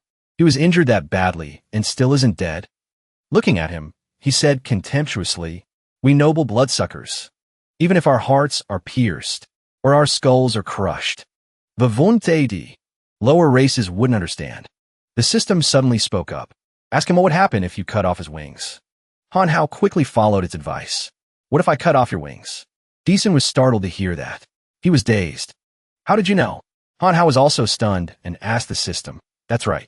How did you know? Montakia was surprised. Han Hao, who are you talking to? Decent still laughed arrogantly. Even if you know my weakness is my wings, so what? Hearing this, Han Hao smiled with amusement. So that's how it is. Your weakness is your wings. Then he smiled cunningly and thought to himself, Why are you being so kind today? You told me before I even asked. The system cursed loudly. These bastards from outside. I've found them annoying for a long time. Not only do they steal business, but they also don't follow the rules. They always do all sorts of despicable things. but now its eyes showed a cunning glint. It's the perfect time. You teach them a good lesson for me. Let them know what's called local gang etiquette. Han Hao cracked his knuckles and then stared at his opponent. You got it. Seeing Han Hao's aura flaring as he prepared to charge, he said contemptuously, "You fool." Spreading his wings, Decent said again, "Let me give you a taste of my true strength." With that, he gathered his internal energy.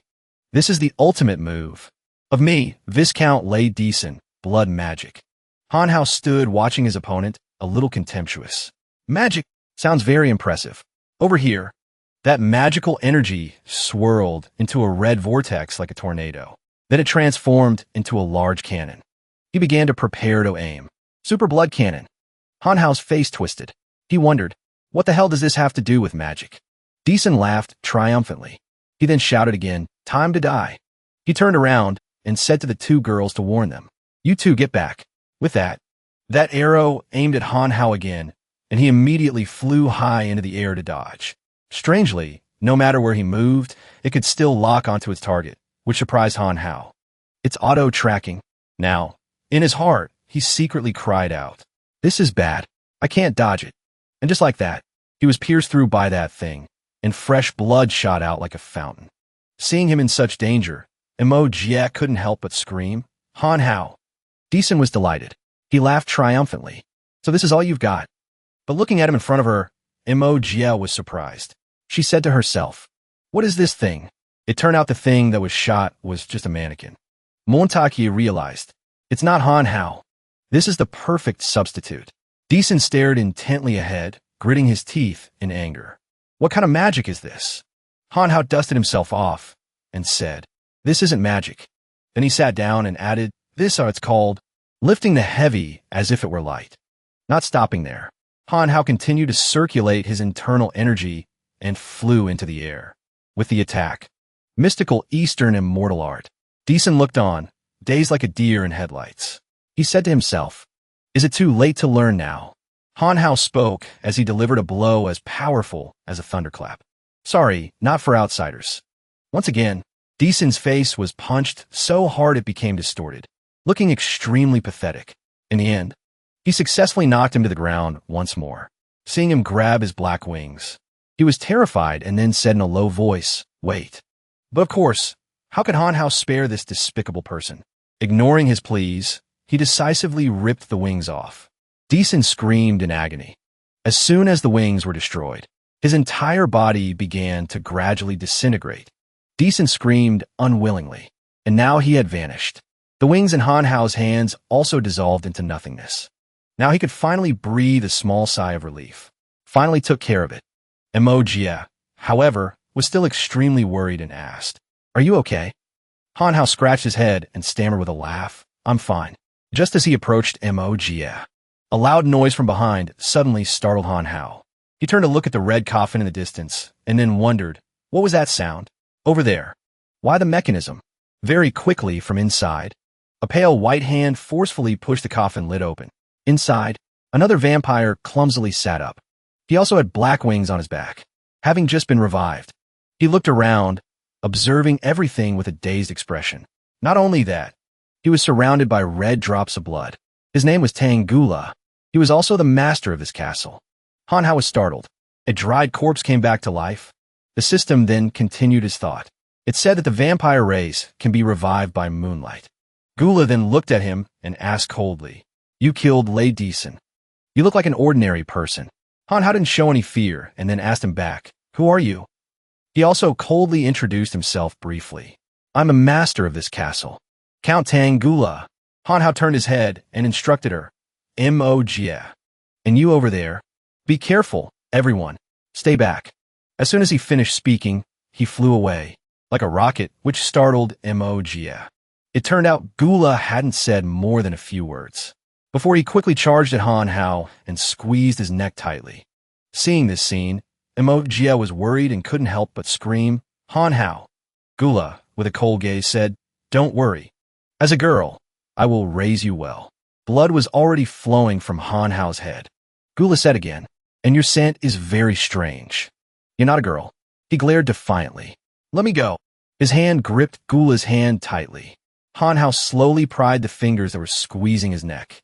Letting go, Gula said, "You are indeed not an ordinary person. Your body is very tough. Your strength is also very great." Hanhao rubbed his neck and couldn't help but curse, "Bastard. You dare to launch a sneak attack. However, you were right about one thing." Then he looked at him and continued, "That is, I really am. Both hard and big." With that, Hanhao immediately punched Gula hard, sending him staggering. After he dodged him, Hanhao continued, my fist." Wiping the blood from his mouth, he slowly stood up and said again, "No one has ever dared to insult me, Count Tang Gula, like this. Gloring åt Hanhao, Gula tritten kuldli. I will make you regret this." Hanhao was now assessing his opponent.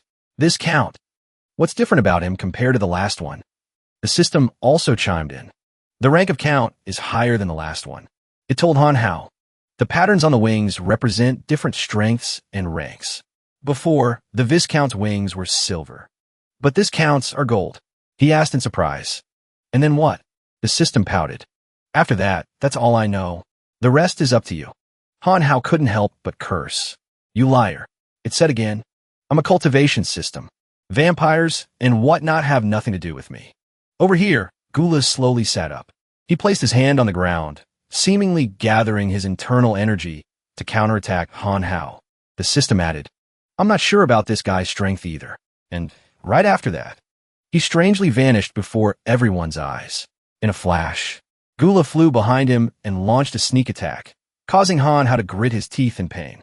Looking behind him, he was immediately a bit surprised and exclaimed to himself, "So fast." Hanhao's arm swung out once more, but with his speed, Gula quickly vanished again. Hanhao watched his speed and said, "This is not good. I can't see him clearly at all." In the air now, streaks of faint green light intertwined. For some reason, at this moment, Hanhao was shocked because his large arm had disappeared. Gula stared at his face. "You think you can stop me with that?" Hanhao was startled. One blow. Then he flew high up and warned Hanhao, "Let me slowly torture you." He looked up into the sky. His figure was now flying as fast as a bird, appearing and disappearing. Hanhao said to himself, "I can't take out the heaven-reaching wood. The perfect substitute can't be used again either. The key point is, right now, I have no chance of getting close to him." Then he circulated his internal energy. "I'll have to give it a try," and used a lifting the heavy as if it were light attack. Now Hanhao also flew up high. The two of them were now preparing to fight each other. Gula was contemptuous. Then he asked him arrogantly, "Did you come up here to die?" At this moment, Hanhao had stopped to observe, and he added, "Then I'll grant your wish." With that, Gula rushed towards Hanhao. He forcefully pushed him backward. Hanhao's hand was now held out in front of him. Gula still maintained a cold expression as he looked at him. Hanhao was amused, a contemptuous smile on his lips. "Got you." Gula didn't think Hanhao could still be smiling now. He said, "What?" "Then die for me." His arm used force, causing Hanhao some pain. He let out a terrified scream. Hanhao's eyes widened as he looked at him. "Then I'll crush both you in your wings." Now a large burst of light was emitted. This was the 8 Desolation's earthly fiend art. Gula's entire body was now glowing. He was now a bit surprised and shouted loudly. From above, the two of them then fell to the ground at an extremely fast speed. And Mo Jia was alarmed and she shouted, "Hanhao!" But Yalan, standing beside her, quickly stopped her. And Mo Jia didn't understand why her friend was stopping her and was a bit puzzled. "Jalan." Over here, Hanhao had fainted on the spot from the powerful impact. Gula quickly stood up and let out a sigh of relief. "That was close. Almost lost my wings." Looking behind him, he said again, "Good thing I managed to shrink my wings in time. I avoided a fatal blow." He looked at Hanhao with a smug heart. "Even though you tried to use all your strength, I'll recover from this level of injury quickly." At the same time, Mo Jia's terrified scream rang out, which also startled Gula. Looking at her friend, Mo Jia was puzzled and then asked, "Yalan, what are you doing?" Her arm had also been cut quite deeply by Yalan. Gula stared intently at Mo Jia. "This scent is ultimate in blood," she asked nonchalantly. "Ultimate in blood. Are you sure?" "Montakiva statsit. Jalan." Gula said excitedly. "I can't be wrong. It's definitely ultimate in blood." He couldn't hide his joy. "As long as I can absorb the ultimate in blood, I will have the ancestor's elixir and evolve into a blood ancestor. Looking at Yalan, Gula said happily, "Well done, girl. I've decided not to keep you." She replied nonchalantly, "The test is complete, so you're no longer useful." Gula looked intently at Yalan. Then he asked again, "Test? What do you mean?" She said coldly once more, "It means you could die now." Gula looked intently at Yalan. Then he asked again, "Test? What do you mean?" She said coldly once more, "It means you can die now." Gula still didn't understand.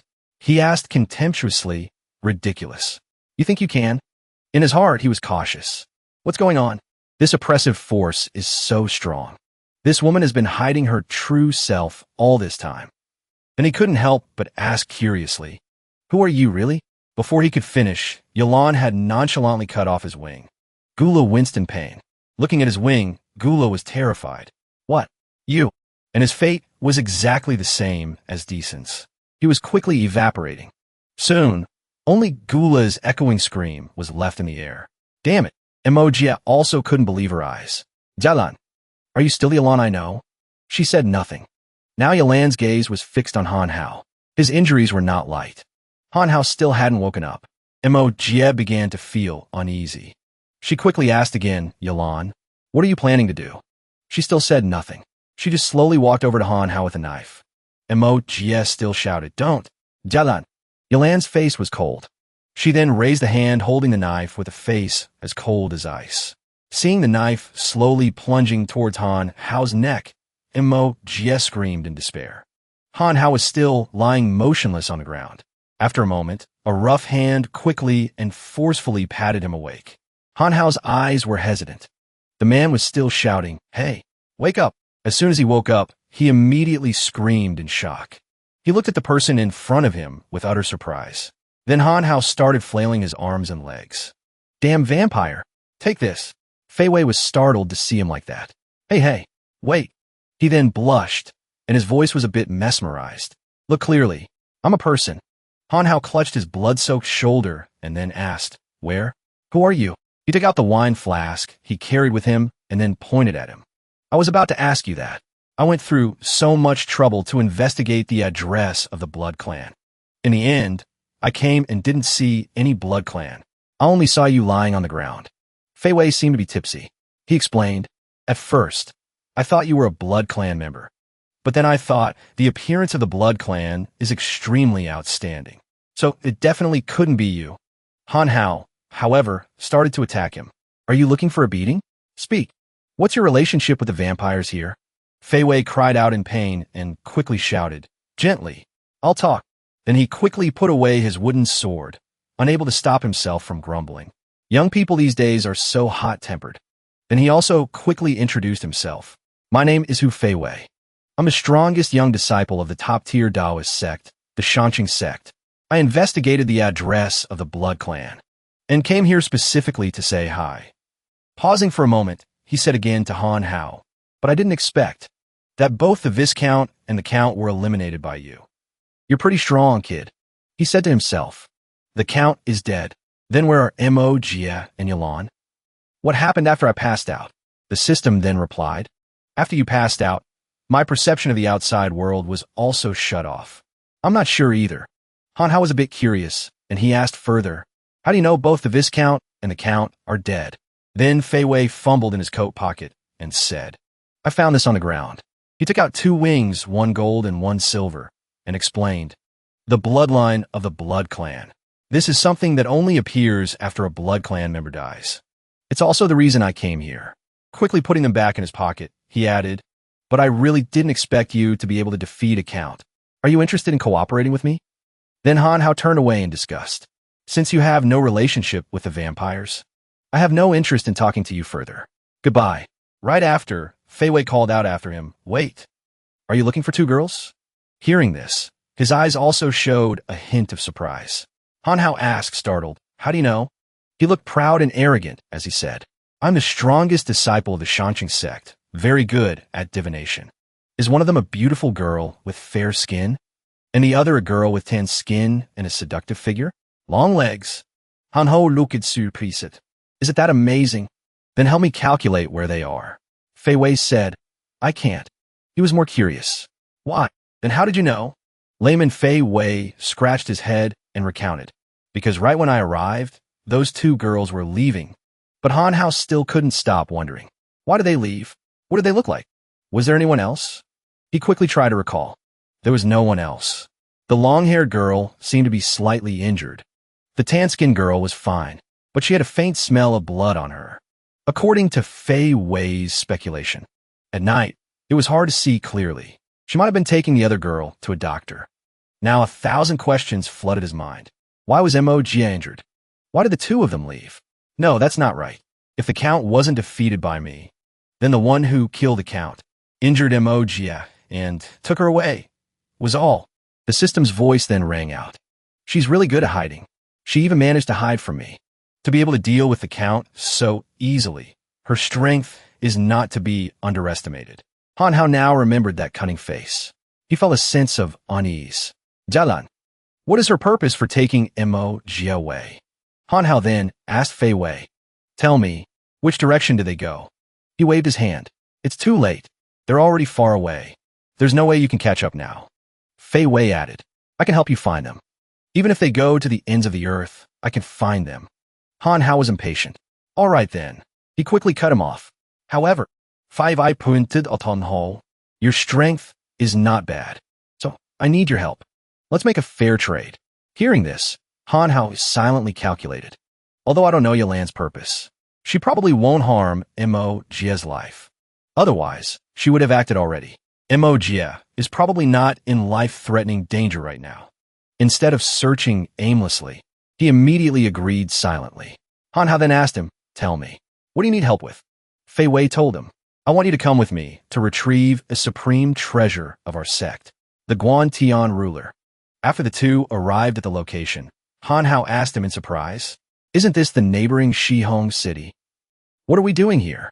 Just as you said, this place is Shihong City, he explained while drinking his wine.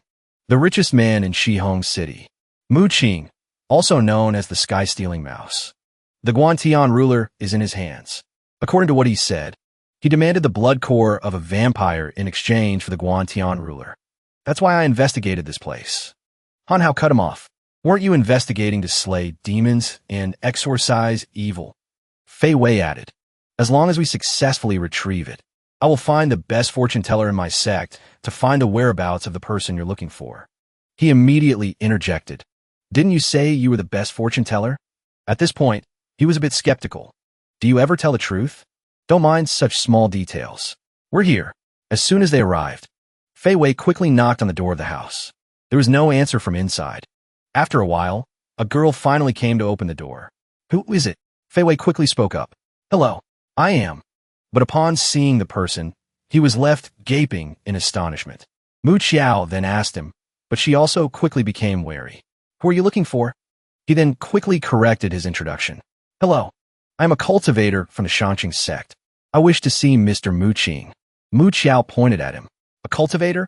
Fei Wei replied. I thought you were Balala the fairies. How old are you? He was stunned by this question. After speaking, Mu Qiao turned away in disgust. Most of the people who come looking for my dad are weirdos. Go inside and turn right. Go find him yourself. I have to go live stream. The two of them paused slightly upon hearing her footsteps. Mu Qiao added, turn right. This way. The two of them soon stood before a large door, both in awe. Looks like it's in here. Han Hao looked around and thought in surprise. So many pictures. Looking at the portly man, Han Hao guessed. This must be Mu Qing. Hanging so many pictures of himself. He's really a narcissist.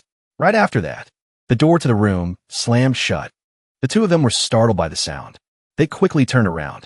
Han Hao couldn't help but wonder. What's going on? Fei Wei used all his strength to slam into the main gate. Not good. The door is shut tight. We can't get out. He then scanned the surroundings. Looking closely, there's no exit here. It's a formation. Fei Wei chimed in. We've fallen into a formation he set up beforehand. Fei Wei couldn't help but get annoyed. I knew he wouldn't hand over the heaven-measuring ruler that easily. Mu Qing, just you wait. Han Hao looked around, then asked Fei Wei, what do you want to do? Holding up a talisman, he smiled cunningly. Where there's an entrance, there's an exit. Watch me break it. As soon as he finished speaking, Fei Wei immediately blew a stream of vital energy into it. The talisman, looking as if it had been dipped in water, began to fly out. The light merged into a nearby picture frame. Not only that, but it also lit up. This phenomenon made both of them fall silent for a moment to observe. Fei Wei smiled smugly. He was extremely satisfied with his own magical power. Found the door. Han Hao didn't think much of it. He immediately reached out and touched the paintings. It's fixed in place. After a moment, he was slightly surprised and said, "It can rotate." Right after Han Hao fiddled with it for a while. Finally, a tunnel opened up. Not only that, there was a passageway cutting across. Han Hao looked down at the passage, somewhat pleased with his discovery. Looks like our guy's inside. The two quickly went down together. Surrounding them was a cement tunnel. Nothing remarkable. After walking for a while, Han Hao couldn't help but marvel. This cave is really deep. Walking a bit further, Han Hao, looking a bit dazed, said to Fei Wei, "There's light over there." That straight path led them to another room. Looming in the corner of the room was a man busy doing something. Han Ho wondered, "Is he here?" Hearing someone enter, Mu Qing immediately spoke up loudly. "Who is it?" He sat imposingly on the chair, staring intently at them, and asked, "You are?" Looking toward Han Hao, Mu Qing asked, "Are you Hu Fei Wei of the Shangqing sect?" Not bad, not bad. Quite a dignified appearance. Just then, Fei Wei pretended to cough to draw everyone's attention to himself. Pointing at himself, he introduced himself. "I am Hu Fei Wei. Where is my sect's treasure, the heaven-measuring ruler?" Mu Qing then pointed to the side. "I spent a large sum of money to buy the heaven-measuring ruler. It's right here. It can't run away." Pausing for a moment, he added, "However, the thing I need to see it first." Fei Wei, surprisingly, had no guard up at all.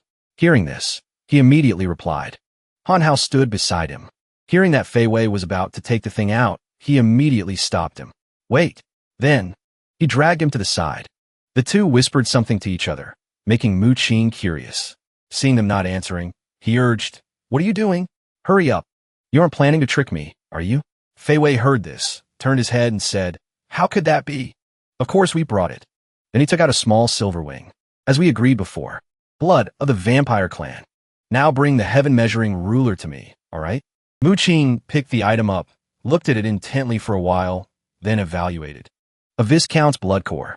Immediately after, he shouted in annoyance, "You dare bring a mere Viscount's blood core to exchange for the heaven-measuring ruler? Do you think I'm stupid?" Fei Wei was bewildered. "What kind of game is this? You initially only said a vampire blood core. You didn't mention the rank." Mu Qing then put on a disdainful look. "I wouldn't take this thing even if it were free." Fei Wei was flustered. "Then give back to me." Right then, Han Hao chimed in. "So what kind of blood core do you want?" Holding the item in his hand, Mu Qing sneered. "It must be at least a count's blood core." Hearing this, the two looked at each other and smiled sinisterly. Then he added, "In short, if you want the heaven-measuring ruler at the very least, you must bring a count's blood core here. Otherwise, get lost." Han Hao then took out a golden wing and said, "Are you talking about this?" Seeing the item, Mu Qing's jaw dropped in shock. "This is a count's blood core." Looking at the thing in Han Hao's hand, he was so startled he stammered, "T. How is this possible? How did you guys do it?" Fei Wei took the blood core in his hand and said, "How we did it is none of your business." Then Fei Wei said to him, "Now bring the heaven-measuring ruler out here." Mu Qing spoke with greed. "Give. Let me see it again." Fei Wei didn't trust him, holding the item high. "No way. Bring the goods out first." Mu Qing turned around and said, "Fine then. You two wait here." Before leaving, he specifically added, "This hidden sky cave of mine has many tunnels. Traps are everywhere." Throwing a scornful look at the two, he warned, "Don't even think about robbing me." Watching the door slowly close, both of them spoke in unison. "Who wants to rob you?" After a long while, the room remained silent as a grave. The door still hadn't been opened by anyone. Fei Wei lost his patience. "What's wrong? Why is he taking so long to come out?" Mu Qing couldn't help but yawn repeatedly. Han Hao then said, "Don't you realize it yet? He has been plotting against us from the very beginning. I'm afraid he doesn't want to return the heaven-measuring ruler to you. Naturally, he doesn't want to let you take the blood core away either." He looked blank. "So you mean..." Han Hao's face darkened as he said, "Let's go in and see. Let's see what kind of scheme he actually has." Then Han Hao threw an item to Fei Wei and said, "Right. Eat this." Looking at the item in his hand, he was dazed for a moment, as if disbelieving his eyes. "This is..." After the door was opened, Both immediately went inside to find the person. Seeing the extremely strange structure inside, Fei Wei was somewhat surprised. Inside really is a cave. Just then from the air, a strange object plunged down towards the two of them from out of nowhere. As soon as he saw it, Han Hao was instantly on guard. He pushed Fei Wei away and shouted, "Careful!" Strangely enough, the arrival turned out to be Di-san, whom Han had killed not long ago. He couldn't help but wonder, "This is Di-san. Didn't he die already?" Upon seeing Han Hao, he immediately lunged at him, seemingly recognizing his enemy. He looked at Di-san and thought to himself, his strength and speed are both greater than before. Looking at the guy's teeth preparing to bite him, Han Hao wondered, what on earth is going on? Just then, Fei Wei immediately drew the sword from his back. "Let me help you." Han Hao tried to defend while telling him, "Attack the wings. The wings are the weakness. Hurry." Fei Wei quickly understood his meaning. He held the wooden sword and rushed forward, shouting, "Watch this." Immediately, Di-san's wings were easily sliced off by Fei Wei. Now the guy slowly stood up. It seemed that after being revived, Di-san appeared to have lost his mind. Fei Wei looked at him. He asked in surprise, "What's wrong? This guy isn't affected at all." Fei Wei immediately realized. Could it be? It's the puppet technique. Mu Qing used the blood core to create this puppet. He's hiding behind it. Hearing this, a demonic smile appeared on his lips, extremely cunning. Now Di-san switched the targets. He attacked towards Fei Wei, startling Han Hao. Careful, but he couldn't dodge it. Just like that, Fei Wei's body was pierced through by Di-san. He just stood there in a daze. His mouth couldn't help but spurt out a large mouthful of blood. Seeing Di-san attack his teammate like that, Han Hao couldn't help but curse in anger. Bastard! After taking down Fei Wei, he immediately switched targets to attack Han Hao. Very quickly, that hand grabbed one of his shoulders. Han Hao was momentarily startled. At the same time, suddenly, Di-san's entire body swelled up, looking extremely gruesome. He looked at the guy's strange reaction and was astonished. What is this? Before he could react, a huge explosion rang out, shaking the entire tunnel, including the senatore. He exploded just like that, leaving only fragments of his outer cloak. At this moment, Mu Qing walked out from the dark corner. He was incredibly smug. Mu Qing then gloated with satisfaction. "Let me see. Where's the Count's blood?" He was extremely excited. Such great power. Looks like the body wasn't kept intact. But after seeing the puppet on the ground, Mu Qing couldn't help but be startled. What the hell is this? Suddenly, the figure below disappeared, leaving Mu Qing with a huge surprise. From this side, Han Hao instantly appeared and punched him hard in the stomach, making Mu Qing jump. He clutched his stomach, sweating profusely from the pain. "You're not dead? Impossible. I clearly saw." At the same time, Fei Wei immediately walked out, luring the snake out of its hole. "This trick of yours, little brother, is truly magical," he said excitedly. "Luckily, we had your feigned death pill. Otherwise, if this guy wanted to flee, we wouldn't be able to find him. So, interested in joining the Shangqing sect as my junior brother?" Seeing him walk out, Mu Qing was even more surprised. "You're not dead either." Then he held out his hand and said to him, "Now, be a good boy and hand over the goods, all right?" But now Mu Qing played dirty. "I won't hand it over. What can you do to me? Kill me, and you'll never find the heaven-measuring ruler in this lifetime." Hearing this, Fei Wei was a bit troubled. This guy won't listen to reason or force. What do we do? Han Hao picked up his phone and said, "Why don't you use your brain and think of a way?" Then it seemed Han Hao was looking something up on his phone. "Let me see." Mu Qing still acted like he didn't care. Then, he held the phone in front of his face. Mu Qing's attitude remained indifferent, not bothering to look at the screen. Han Hao then said, "This is your daughter's live stream, right? Looks like she's into S&M." Hearing this, he was truly scared and immediately said, "What do you people want to do?" He smiled cunningly and continued, "If we strip you naked and broadcast it live in Shihong City, I wonder what your daughter will think of her old man." "Don't." Then he said to Fei Wei, "Strip him quick. I'm taking pictures." Unexpectedly, Han Hao played that card. He was terrified and backed away. As soon as Fei Wei grabbed his shirt, Mu Qing screamed in fear. "Stop! I'll give it! I'll give it!" Han Hao stood behind urging, "Strip him. I'm taking pictures." Finally, he compromised. Mu Qing opened his mouth and took something out from inside his body. Then he threw a chest on the ground and said, "Stop! I'll give it! I'll give it!"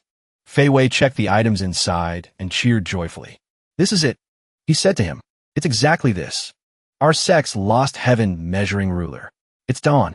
Now I can return to report my mission." Hanhao then asked, "What about the promise you made to me?" "Don't worry. No problem." Finally, they left the cave. Inside, only Mu Qing remained.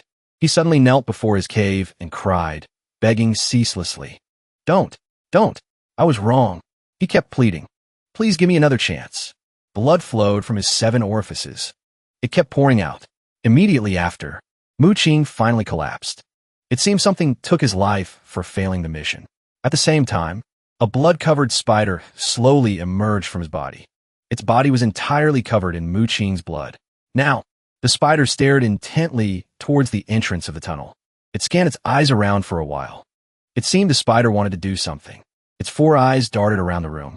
Then it returned to Mu Qing's corpse. The spider climbed onto his head and bit hard, gouging a small hole in the back of his neck. As soon as it crawled inside, his corpse immediately stood up like a living person. However, Mu Qing's eyes were completely dyed pitch black, with no spirit left in them. Scene changed to Hanhao. He was walking with Fei Wei back to his sect on the mountain, just climbing a few high steps. Hanhao couldn't help but pant heavily. Hanhao couldn't help but complain about the fatigue. "Why did your sect build this place on such a steep and slanted slope?" Fei Wei looked back and laughed. "You don't know anything. My Shanqing sect is an ancient sect. Of course, we must hide from the world." Hanhao was tired, but still tried to talk to him. "How much longer?" Fei Wei replied, "Almost there. This won't do. Young people nowadays have such poor physical fitness. Look at me, walking as if flying." After that statement, the two continued forward. Now sweat was pouring down his forehead. Fei Wei was panting like he was about to die. His face was as black as the bottom of a pot. He looked intently at Hanhao and said, "Wait for me. I am dying." After walking for a while longer, they finally reached the top. Hanhao was a bit surprised. "It's dark." Looking at the house with ancient architecture, he immediately said, "This is the Shanqing sect." Fei Wei quickly replied, "That's right. Let's go. Go inside and rest." He was very familiar with the place and quickly introduced it. "This is where I live. Make yourself at home." Hanhao looked around, surprised. "You said the person good at divination is the sect leader here?" Fei Wei sadly recounted. "A few years ago, due to an accident, Master died at the hands of evildoers." He adjusted his pillow while speaking. "The expert I mentioned is Senior Sister Qin Nan. Her strength is extremely profound." Hearing this, Hanhao was surprised and asked, "Where is she now?" Fei Wei fumbled for something under the bed and said, "I don't know. Probably went out for business." Pausing a bit, he added, "However, she will definitely be back before dark." Fei Wei then held out a jar of wine in front of Hanhao. It was hard to get the heaven-measuring ruler back. "We must celebrate a little. Do you want some?" But he looked disgusted and frankly told him, "Drink it yourself." Then, Fei Wei actually drank all that wine by himself. He sat leaning against the wall and fell asleep. It seemed Fei Wei missed his late master very much. Even in his dream, he called out to him, "Master!" Hanhao looked on with resignation and wondered, "I wonder when this senior sister will return." Looking at the sky, Hanhao remembered his childhood sweetheart. "I don't know how Mo Jia is doing right now." Then, he took a walk around and looked impressed. "Is this the path to the back mountain?" Pausing a bit, Hanhao stared blankly at the surroundings for a long time. Looking at the simple house in front of him, Hanhao couldn't help but be curious. There's a house behind the mountain? Then Hanhao just walked inside to check it out.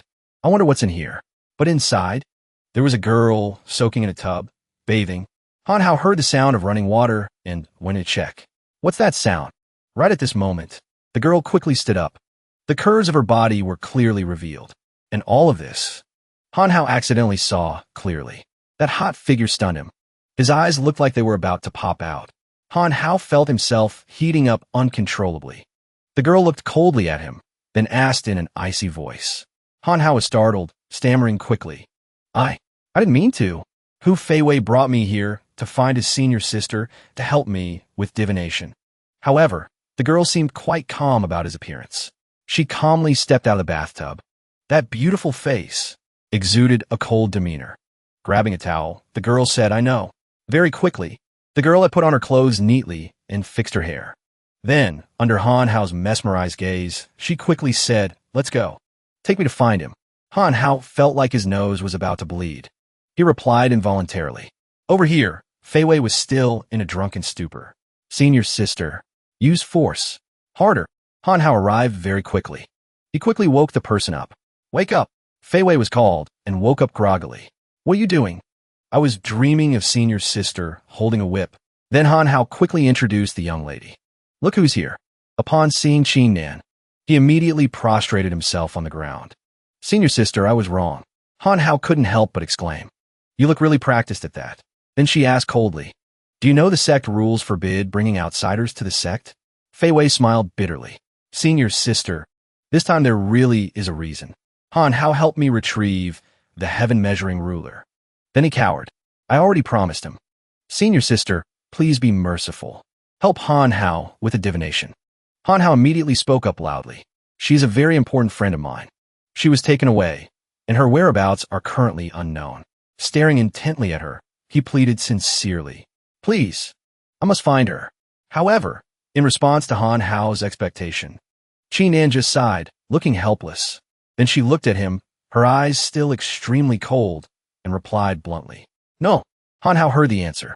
His face immediately turned pale as he asked back, why? Qin Nan kept her indifferent expression. Why? Life and death are fated. I cannot reveal heaven's secrets. Finally, Han Hao couldn't stand her reasoning anymore. He shouted, what kind of joke is this? Saying that, Han Hao glared coldly. As a member of the Shounen sect, you promised to help find Mo Jia. That's why I helped you find the heaven-measuring ruler. Pointing at Qin Nan's face, Han Hao questioned, is going back on your word how your Shounen sect treats people? Then he walked past Qin Nan with disdain. What life and death are fated? Bullshit. Then Han Hao declared loudly, even if you don't help, I will go to the ends of the earth to find Mo Jia back. Then Qin Nan said with a gloomy face, even if I agreed to help you, I am powerless. This sentence successfully aroused Han Hao's curiosity. He turned back and said, what do you mean? Qin Nan explained, if you want to divine a person's location, you need to activate the heaven-measuring ruler. And to activate the heaven-measuring ruler, one more thing is missing. The twin snow lotus. Fei Wei immediately said, senior sister, is the thing you mentioned in the secret realm behind the mountain, protected by an ancient divine beast? Hearing this, Han Hao finally knew there was hope. He immediately said, tell me where it is. I'll go myself. Qin Nan didn't say much. She just said calmly, then you two go to the secret realm together. Looking at Fei Wei again, she added, this is also your punishment for today. He looked dejected and said, I know, senior sister. Now, as the two were walking, Fei Wei explained apologetically, Han Hao, don't misunderstand. My senior sister looks cold, but she has no bad intentions. Speaking of this, his face looked gloomy. Actually, she wasn't like this before. Han Hao glanced over and said, I thought she was born with a grumpy face. He reminisced. In the past, senior sister was also a lovely and warm person, enthusiastic and quick-witted, until one time she went out on a mission with Master. The result was senior sister returned seriously injured, and Master passed away unexpectedly. Now he was extremely sorrowful. After that, senior sister's personality changed greatly. Since then, she doesn't like to talk much. Very hard to persuade. Seeing that this topic made both of them unhappy, he immediately said, let's not talk about this anymore. We're here. Hearing this, Han Hao forced a smile and said, this is the entrance to the secret realm? Looking at the well in front of him, Han Hao said, are you sure this isn't the entrance to the afterlife? Fei Wei laughed loudly. Don't badmouth it. Seeing the golden light emitting from it, Han Hao was bewildered. This golden light is... He explained, this indicates that the secret realm has checked our cultivation base. Fei Wei added, it's a signal allowing us to enter this secret realm. He looked at him and said, senior sister's cultivation is too high, so she can't help. After going down, we have to rely on ourselves. Igworandanao. The beast guarding it is extremely ferocious. We must be extremely careful. Han Hao said coldly, determined. For Mo Jia, I must return safely. Immediately, Han Hao stood on the edge of the well. Stop wasting words. Let's go. With that, both of them quickly jumped down without further thought. As soon as they jumped, it seemed something immediately swallowed both of them. In a flash, he had landed at the bottom. The surface below didn't seem flat either. Han Hao looked around in bewilderment and said, this place is the secret realm? In front of the two was now a landscape of pure white snow. Sand and wind swirled around everywhere. Han Hao was instantly cold, his face turning red. He hugged his body and shivered. So cold. Fei Wei then took a sip of wine. Luckily, I prepared beforehand. Do you want a sip? Han Hao refused it. No need. I have my own way. Saying that, he quickly channeled his internal energy. A light enveloped his entire body. Chaos art. Han Hao felt a bit better, and it continued walking. Much warmer. However, the temperature here is so low, it's definitely not simple. He looked at him and forced a smile. Actually, it's not what you think. Snowflakes were falling ceaselessly. The weather here is completely different from the outside. Just then, those small snowflakes quickly turned into sharp arrows rushing madly towards them, sounding like the wind. Both were startled. Han Hao wondered in confusion. The snow seemed strange. As soon as Fei Wei realized it, he shouted a warning. Not good. Dodge quickly. He scrambled to run away. Han Hao was almost hit. He was startled. Oh my god, we can't just keep running like this. Fei Wei suddenly stopped. Damn it, watch this. Then he took a big gulp of wine. Unknown what Fei Wei was planning. At the same time, a huge stream of fire spewed from his mouth, like a dragon breathing fire. Han Hao gritted his teeth, running in fear. Not good. Nowhere to hide. Immediately, Han Hao channeled his internal energy, manifesting a large golden hand. Han Hao blocked in front of himself to deflect the arrows. Luckily, he was fine. After a while, due to the sheer number, he felt a bit dizzy. I can't hold on much longer. At this moment, the system spoke up loudly. The true essence absorbed earlier has finished converting. Do you want to activate the Chaos Chi Shield? Han Hao blocked while speaking. Chaos Chi Shield? What is that? Whatever. Activate. Now the arrows kept shooting towards them, like a stream of internal energy appearing to wrap around him. Han Hao stood in the middle. Fortunately, the system activated it in time to protect him safely. Han Hao was bewildered. This is Chaos Chi Shield? The system then said. Pangu's finger converts absorbed true essence into chaos power to increase cultivation. It appeared and continued to explain. Before, your cultivation was too low and you stored too little. Now the Chaos Chi Shield can be used as a defensive move. This move projects chaos power externally to form a protective barrier. However, the consumption is huge. You must grasp the timing yourself. Then, the rain of arrows finally stopped and turned back into normal snow. Finally, Han Hao breathed a sigh of relief. That arrow rain finally ended. From the bamboo forest, a whispering sound arose. Han Hao quickly heard it and was curious. There seems to be a sound ahead. The voice became clearer and clearer. Hu Fei Wei, you little brat, you haven't been here for a long time. Both heard that voice. Startled, they froze. At the same time, the voice continued to ask, is the person beside you a live sacrifice prepared for me? Hearing it say that, Han Hao immediately asked Fei Wei, who is that? Fei Wei broke into a sweat. He said coldly, it's a guardian beast, Yuing. Immediately, Fei Wei instructed him, listen, the guardian beast has a weird personality, extremely ferocious. When the time comes, watch my eyes and act accordingly. Han Hao hesitantly agreed. His vague answer meant he roughly understood. Then both pointed into the bamboo forest. It's right ahead. Both looked ahead and were surprised. Hot spring. As soon as he looked over, Han Hao was so surprised he was dumbfounded. This is... In front of him now was a naked girl with white hair soaking in the water. Beside her was a large gourd of wine. As soon as he walked over, she sniffed tipsily and said to herself, a familiar scent. Han Hao smiled bitterly. He looked at her and gave a stiff smile. Where's the ferocious divine beast? Fei Wei hurriedly knelt down, offering good wine and saying, Ancestor Yuing, are you referring to me? Yuing looked at him. You? Fei Wei said respectfully, blame me for not visiting you for too long. I am your loyal little brother, Hu Fei Wei. Yuing bit into a chicken leg and said, not you. Then she pointed her determined gaze and the chicken leg towards Han Hao. It's the brat you brought. Looking at Han Hao, she continued, he has a strange aura on him. However, I can't remember what it is at the moment. He pointed at himself in surprise, then asked back. Yuing then disregarded her status. She casually crossed her legs. Yuing then asked frankly, coming to find me surely isn't just for a simple chat, right? Seeing him hesitate, Yuing immediately said, if you have something, say it quickly. If you have gas, release it quickly. Fei Wei heard this and smiled bitterly. He stammered. This, actually, Han Hao, on the contrary, happily interrupted him directly. Actually, we came to find the twin snow lotus. Hearing this, suddenly Yu Ying became angry. Her eyebrows knit together. Now Yu Ying's face quickly turned as black as the bottom of a pot. She looked at him and asked, You have quite the nerve. Fei Wei turned to Han Hao in fear. He immediately covered his mouth with his hand, signaling him to shut up. He pointed miserably at his eyes, screaming internally. Didn't I say to watch my eyes and act? Han Hao now calmly looked again. On Yu Ying's head were 2 white lotuses. Now Han Hao's smile stiffened as he wondered. Could the things on her head be the twin snow lotus? Yu Ying then stood up. Nowadays, the spiritual energy of heaven and earth is so thin.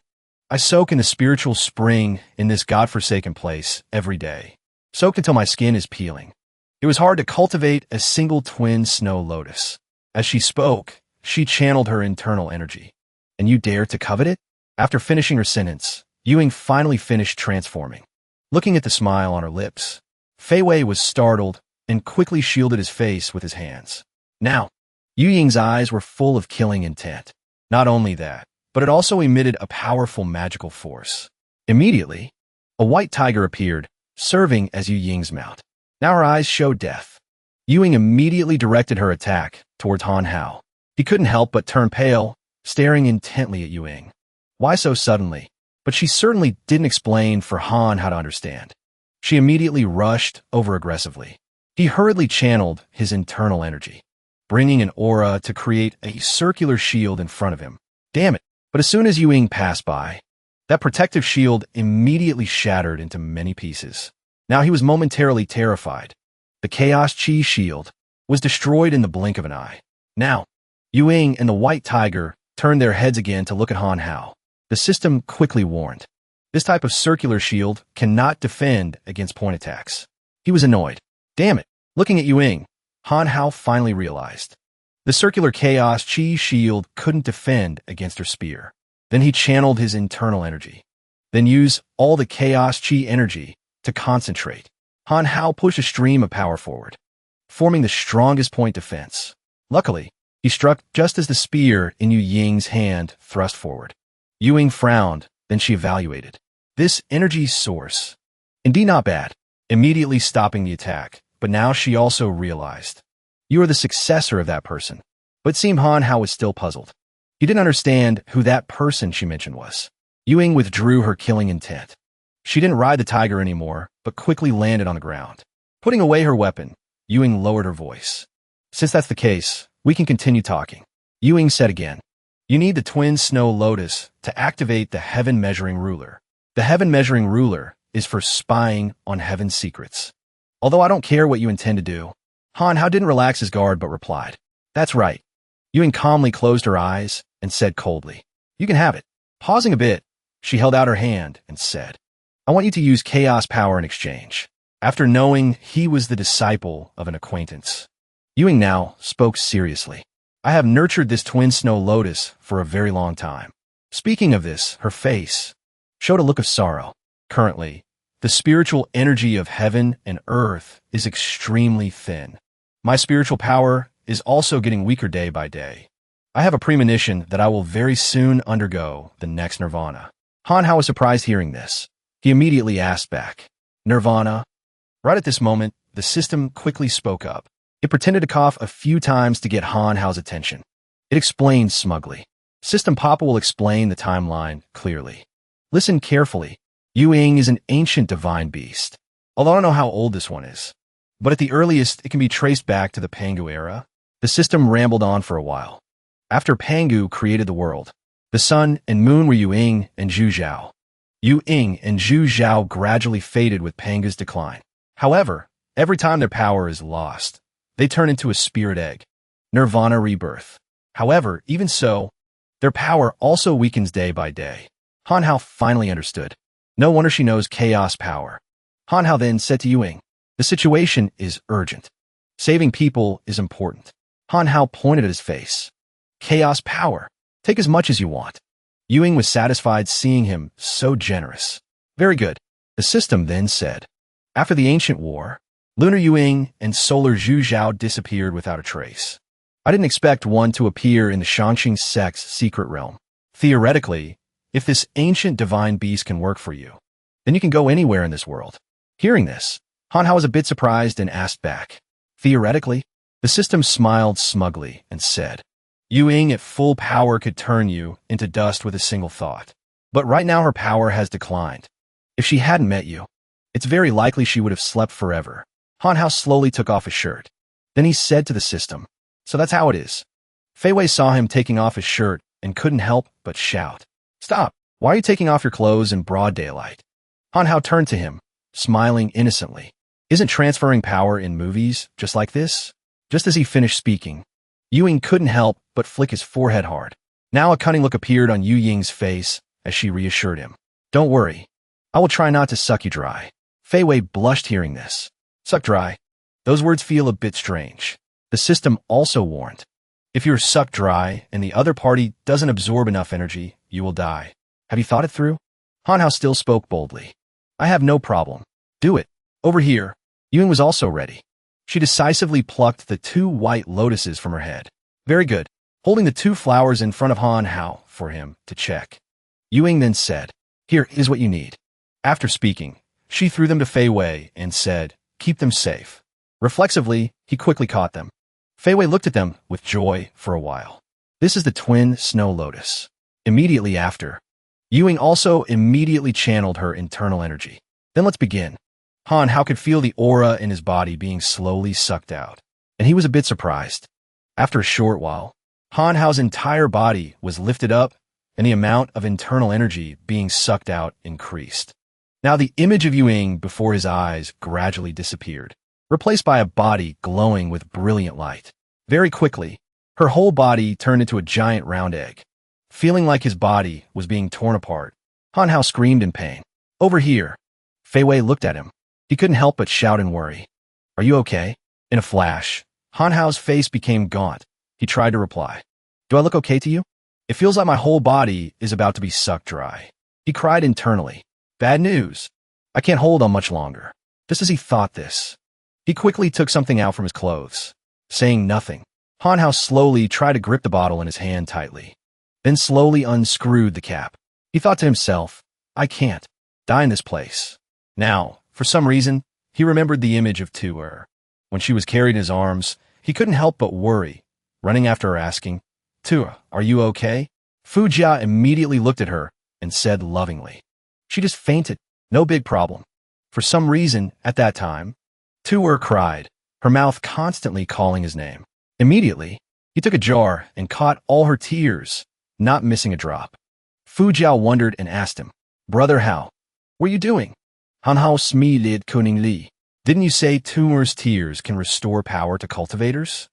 Wasting them is the biggest crime. That's why he had this thing now. Holding it, he tilted his head and drank it all in one gulp. Immediately, Hanhao seemed to regain his vitality. His face took on a serious expression. And just like that, a light carrying an explosion occurred. Fei Wei was startled and hurriedly covered his face with his hands, wondering, this is... The golden light kept radiating outwards. Fei Wei shielded his face while being surprised. Pausing a bit, Hanhao had now fallen to his knees after giving Yuing his power. Looking at the small egg in front of him, he was a bit bewildered. Yuing turned into an egg? The system also announced at this time, you have received a reward for helping the ancient divine beast Yuing complete nirvana. Right after the system announced, suddenly the egg flew straight to Hanhao's side at extreme speed. Now he just stood there blankly, watching the egg slowly merge into his body. Fei Wei was the one who was astonished. He gaped and shouted in shock. Egg, where's the egg? Hanhao played dumb. What egg? He seemed to scream. I saw ancestor Yuing turn into an egg, and it crawled into your body. This is the guardian divine beast of our Shanxing sect. Don't you dare have designs on it. He then feigned ignorance. I don't know where it went either. But behind his back, Hanhao was hiding a talisman. Unknown how he did it, but the egg appeared under the hot spring. Looking into the hot spring, Hanhao then said, Your ancestor turned into a spirit egg. Isn't it over there? Fei Wei hesitated. Are my eyes playing tricks on me? Then he deliberately tricked Fei Wei into leaving. Now it's safe. Let's go. Don't disturb the ancestors' nirvana. He replied naively. True, we got the twin snow lotus anyway. But after they left, the egg on the water began to show signs of shaking and moving. And finally, it disappeared without a trace, and Yuing was now inside Han Hao's body. Then, the two quickly returned. Now at Fei Wei and Qi Nan's house. Qi Nan held the two flowers in her hands, surprised. I didn't expect you two to actually get the twin snow lotus. Does the woman you want to divine have any tokens? Han Hao immediately asked her back after hearing this. Is a photo okay? Hearing this, Qi Nan quickly replied, Give it to me. Holding the photo, she channeled her internal energy and said, The aura on the photo is still too weak. Is there anything intimate? For example, before she finished, Han Hao's hand reached out swiftly, surprising Fei Wei. What he handed over was a bra. Han Hao blushed awkwardly and whispered, Look at this. Is it okay? Qi Nan now finished her sentence. For example, a comb or hair or something. Fei Wei didn't dare speak directly, but he gave a thumbs up in admiration. Qi Nan held the bra in her hand. She was silent for a long time. Then, Qi Nan quickly put the flower into a mortar and pounded it vigorously. Her movements were extremely focused, and her face remained as cold as ever. Han Hao was a bit surprised. He couldn't help but ask, Why crush the snow lotus? Qi Nan said nothing. She just silently channeled her internal energy and concentrated intensely. Fei Wei stood aside and explained, Only in this way can we get the purest energy of the snow lotus.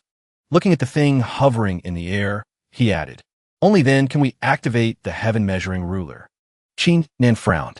It seemed she was having great difficulty finding Mo Jia. Sweat had already soaked her body. Slowly, a large mirror appeared in the air. Both exclaimed in surprise. It appeared. There's an image. Slowly, the image became clearer and clearer. Mo Jia's face appeared, but she looked extremely sad. As soon as Han Hao saw her, he couldn't help but cry out, Montaxi, it's Mo Jia. In the image Qi Nan provided, Mo Jia was currently safe, but she was sitting in a strange place. Surrounding her were girls kneeling and chanting something. Saintess above, holy fire protects. Burning heart protects me. Mo Jia was tied up there, and now she turned behind her back. Is there some misunderstanding? Yalan's face was painted with a blood-red mark, and she looked coldly at Mo Jia. Then Yalan knelt down and said respectfully, You are the saintess we have been searching for 1,000 years. Our souls are purified by you. Over here, sweat had already soaked Qi Nan's shirt. Her breathing was also a bit erratic. It seemed this search was taking a lot of Qi Nan's energy. Her face turned red just like that. Fei Wei watched her expression and couldn't help but worry secretly. Senior sister, it seems Qi Nan can't hold on. Han Hao looked over anxiously. The image. Why is it becoming blurry? Over here, Mo Jia said to Yalan. When can I go back? At the same time, a person behind her spoke up instead. As long as you obediently cultivate, help me complete the mission. Naturally, you will be allowed to leave. That black-robed figure didn't reveal his face at all. Just then, a man also slowly walked out. His face looked somewhat familiar. Looking towards her, he said loudly, Miss Mo Jia, just cultivate with peace of mind. So the person who arrived was Duan Fei. He then introduced himself naturally. Brother Han Hao and I are good friends. No need to worry. Yalan glared coldly at him. It's not your turn to speak here. Duan Fei immediately bowed respectfully and replied obediently. You are right. But at this moment, his eyes and face showed a hint of malice. And of course, Yalan's group didn't notice. Han Hao saw that face and boiled with anger. Damn it, who is his good friend? Then his face darkened as he silently swore. Duan Fei, it's Phantom Sky again. I and you people cannot coexist under the same sky.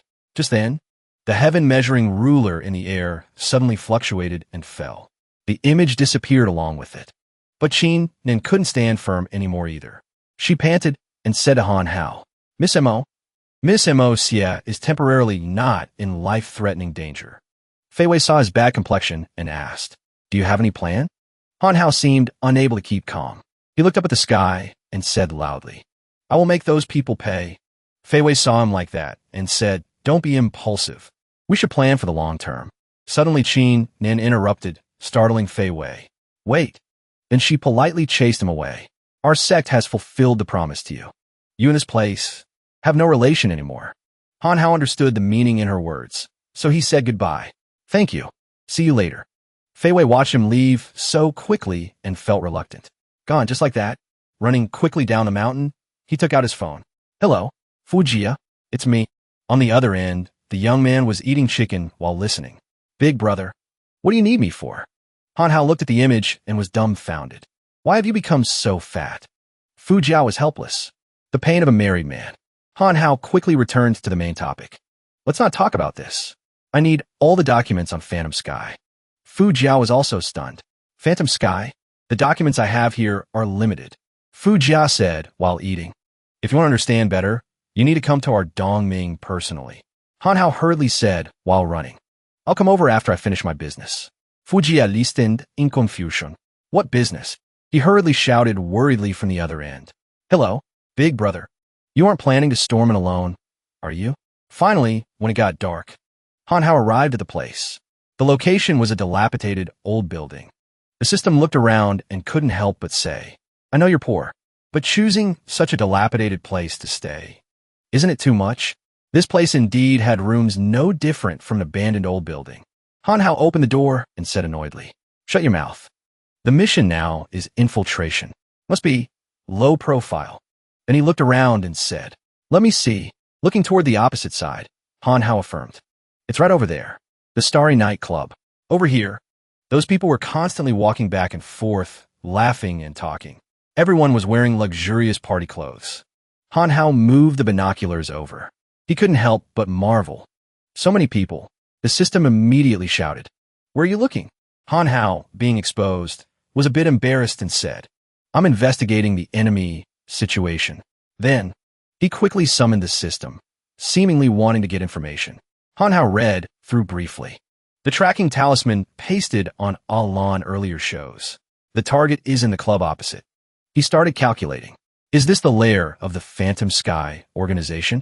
After thinking for a while, Han Hao said, I must sneak inside to investigate clearly. Looking at his appearance now, the system couldn't help but be disgusted. Why don't you smell yourself? Sneaking inside, looking like that would be a miracle. Listening to the other party, he seemed a bit self-conscious and raised his arm to sniff his armpit. Indeed, after rushing for several days without bathing, Han Hao's body couldn't help but emit an unpleasant smell. Then, taking advantage of the bathtub available here, Han Hao immediately filled the tub with warm water. Then he slowly sat inside and relaxed. Having not touched water for too long, Han Hao was extremely satisfied, comfortable. Now Han Hao bathed while asking himself, what exactly is the background of the Phantom Sky organization? Why is Mo Jia considered a saintess? He immersed himself in the water, unable to stop wondering, what exactly are those people planning? The urgent task is to investigate the truth about Mo Jia. Immediately, the system continued. You missed an important clue. Hearing this, he asked, what is it? The system then said, that little Taoist nun from the Shanqing sect. Why didn't she have any reaction when you took the spirit egg away? Han Hao then said, how would she know what I did? The system threw him a look of disdain. Nonsense. Your petty tricks think they can hide from Qin Nan of the spirit movement realm? Then it said, the heaven measuring ruler went missing just in time for you to use chaos power to retrieve it. Ewing nurtured the twin snow lotus just in time for nirvana. Isn't it too coincidental? That girl hides her true self. Not simple at all. I have a feeling you will meet again very soon. However, Han Hao didn't believe it and said, your paranoia is too severe. Pausing a bit, he became narcissistic again. Maybe it's all because she fell in love with me at first sight. Just as he finished speaking, someone knocked hard on Han Hao's door. But at this moment, he had finished bathing, but Han Hao quickly became alert. He curiously walked out, wondering, so late. Who is it? Opening the door, Han Hao shouted, who is it? Is something wrong? Now, from outside, a series of hidden weapons flew straight inside, startling Han Hao. But he quickly dodged in time and startledly said to himself, hidden weapons? Quickly going to the door, the figure had hurriedly run away. Han Hao chased after and shouted, don't run. His inner thoughts quickly became alert. Is it someone from the Phantom Sky organization? Have I been discovered? Pausing a bit, Han Hao's eyes looked down and his smile froze. On the ground were flyers of an actress with a sexy body. The things thrown in just now weren't hidden weapons as he thought. Hanhao couldn't help but shout, "Oh my god, I thought someone wanted to assassinate me." Just then, a middle-aged woman from another room heard him scream and came out. She shouted angrily, "What's the noise so late at night?" "No morals at all." Hanhao held the photos in his hand, embarrassed. Finally, seeing Hanhao apologize, Li Man didn't want to make things difficult. She spat out the cigarette in her mouth. She then gave a smug smile, then huffed and walked away. After the door closed, Hanhao stared blankly at the door for a long while. He turned away, blushing, feeling like he had been misunderstood. The system then said, "It's also possible it wasn't a misunderstanding. Hanhong huotad angrili. Is Hanhao that kind of person?" The system exposed him directly. Before saying that, "Put those photos down." Then Hanhao inadvertently looked at the photos and blushed. "I don't." Then he read the text on the cards more carefully. What? It's the Starry Night Club. Now he became somewhat happy again. Maybe there will be some clues. After a long while, the whole building fell into its inherent silence again. Hanhao was in the room alone. Suddenly, someone knocked hard on his door, startling him. He looked at the door and couldn't help but exclaim, "Zulfast." Outside was a girl with a chest as round as mountains. Off-shoulder shirt revealing seductive collarbones. Not only that, her buttocks were also curvy and tight. Generally, nothing to complain about. The girl wearing a tight bodycon dress was standing outside, and she kept knocking hard on the door to call Hanhao. He blushed and sweated, reassuring himself. "Han, don't be nervous. It's okay. I'm doing this just to gather intelligence on the club." Slowly walking to the door, he still reassured himself. Not nervous, not nervous. I said not nervous. At this moment, Hanhao felt time passing extremely slowly. He gulped audibly. Then Hanhao slowly opened the door, stammering shyly. Actually but it seemed, from outside, someone's hand pushed the girl inside hard. Just like that, she was pushed straight into Hanhao's arms while he wasn't paying attention. Seeing this, he couldn't help but be startled. Hurriedly backing away. Although he was embarrassed to the point of blushing, he still tried to stay calm. "Actually, I didn't mean that. I know you have professional ethics. If you insist, it's not like I can't." After seeing the girl's face clearly, Hanhao couldn't help but startle and cry out. "Why is it you?" He couldn't help but shout, "Jung Rera." She also looked at him in bewilderment. "Hanhel." From behind, the sound of a camera shutter clicked. The light of the flash shone straight at the two of them. Hanhao quickly covered his face with his hand. Rera also lowered her head because of the light. Who was taking pictures? At this moment, from the darkness, a young man with a cunning face walked out. "Oh my, an old friend." Then he walked towards him. "You lecherous brat. Meeting me today, consider yourself unlucky." Then, Amao looked straight at Hanhao's face and challenged. "Obediently hand over 100,000 to me. Otherwise, these photos." At the same time, Li Man poked her head out from her room door again. "Arguing again? Will you stop it immediately?" He immediately pointed the gun at her and threatened coldly. "Do you have an opinion?" As soon as Li Man saw the gun, she immediately retracted her shrewish demeanor and hurriedly shut her mouth. "I didn't see anything."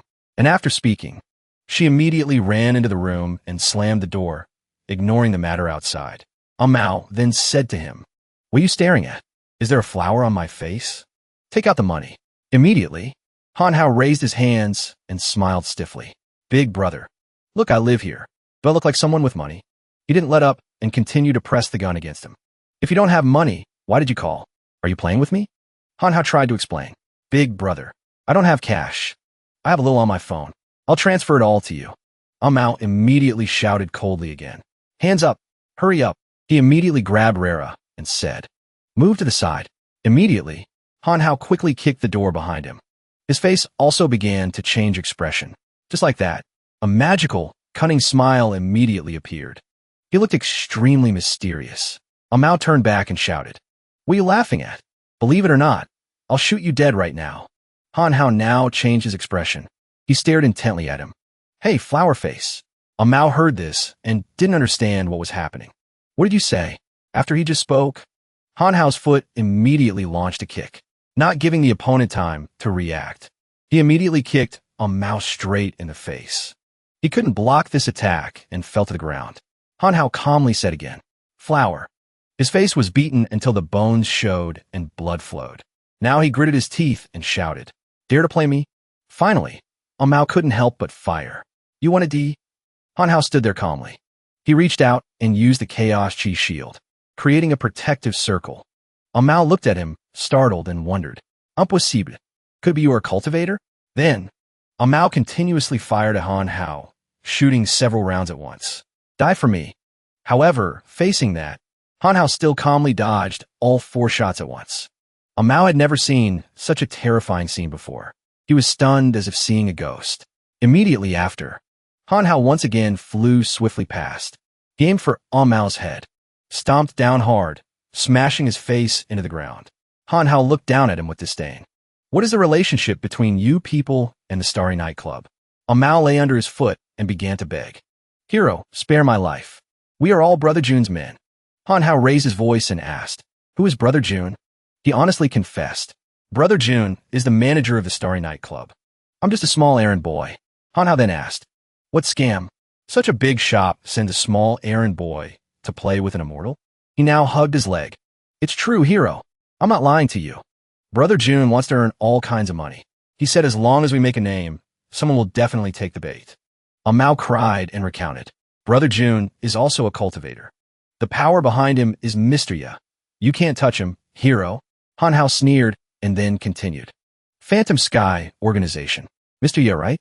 Hearing this, Mao looked at him in surprise. "How do you know?" But of course, Hanhao didn't answer him. Instead, he kicked Mao hard in the chest.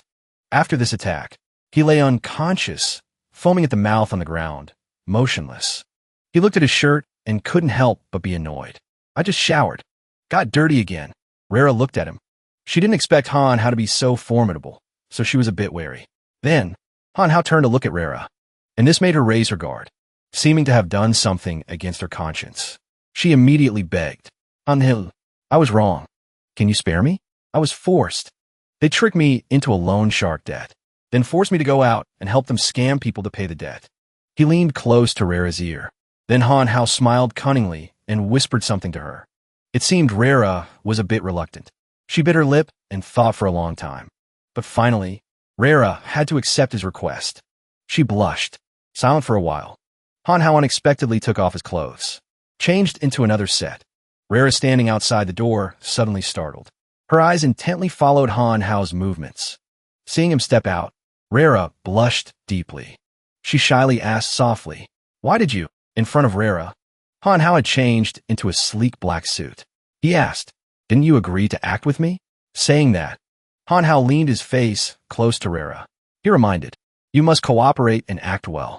Then, Hanhao calmly suggested to Rera, "It's too late to regret now. Let's go.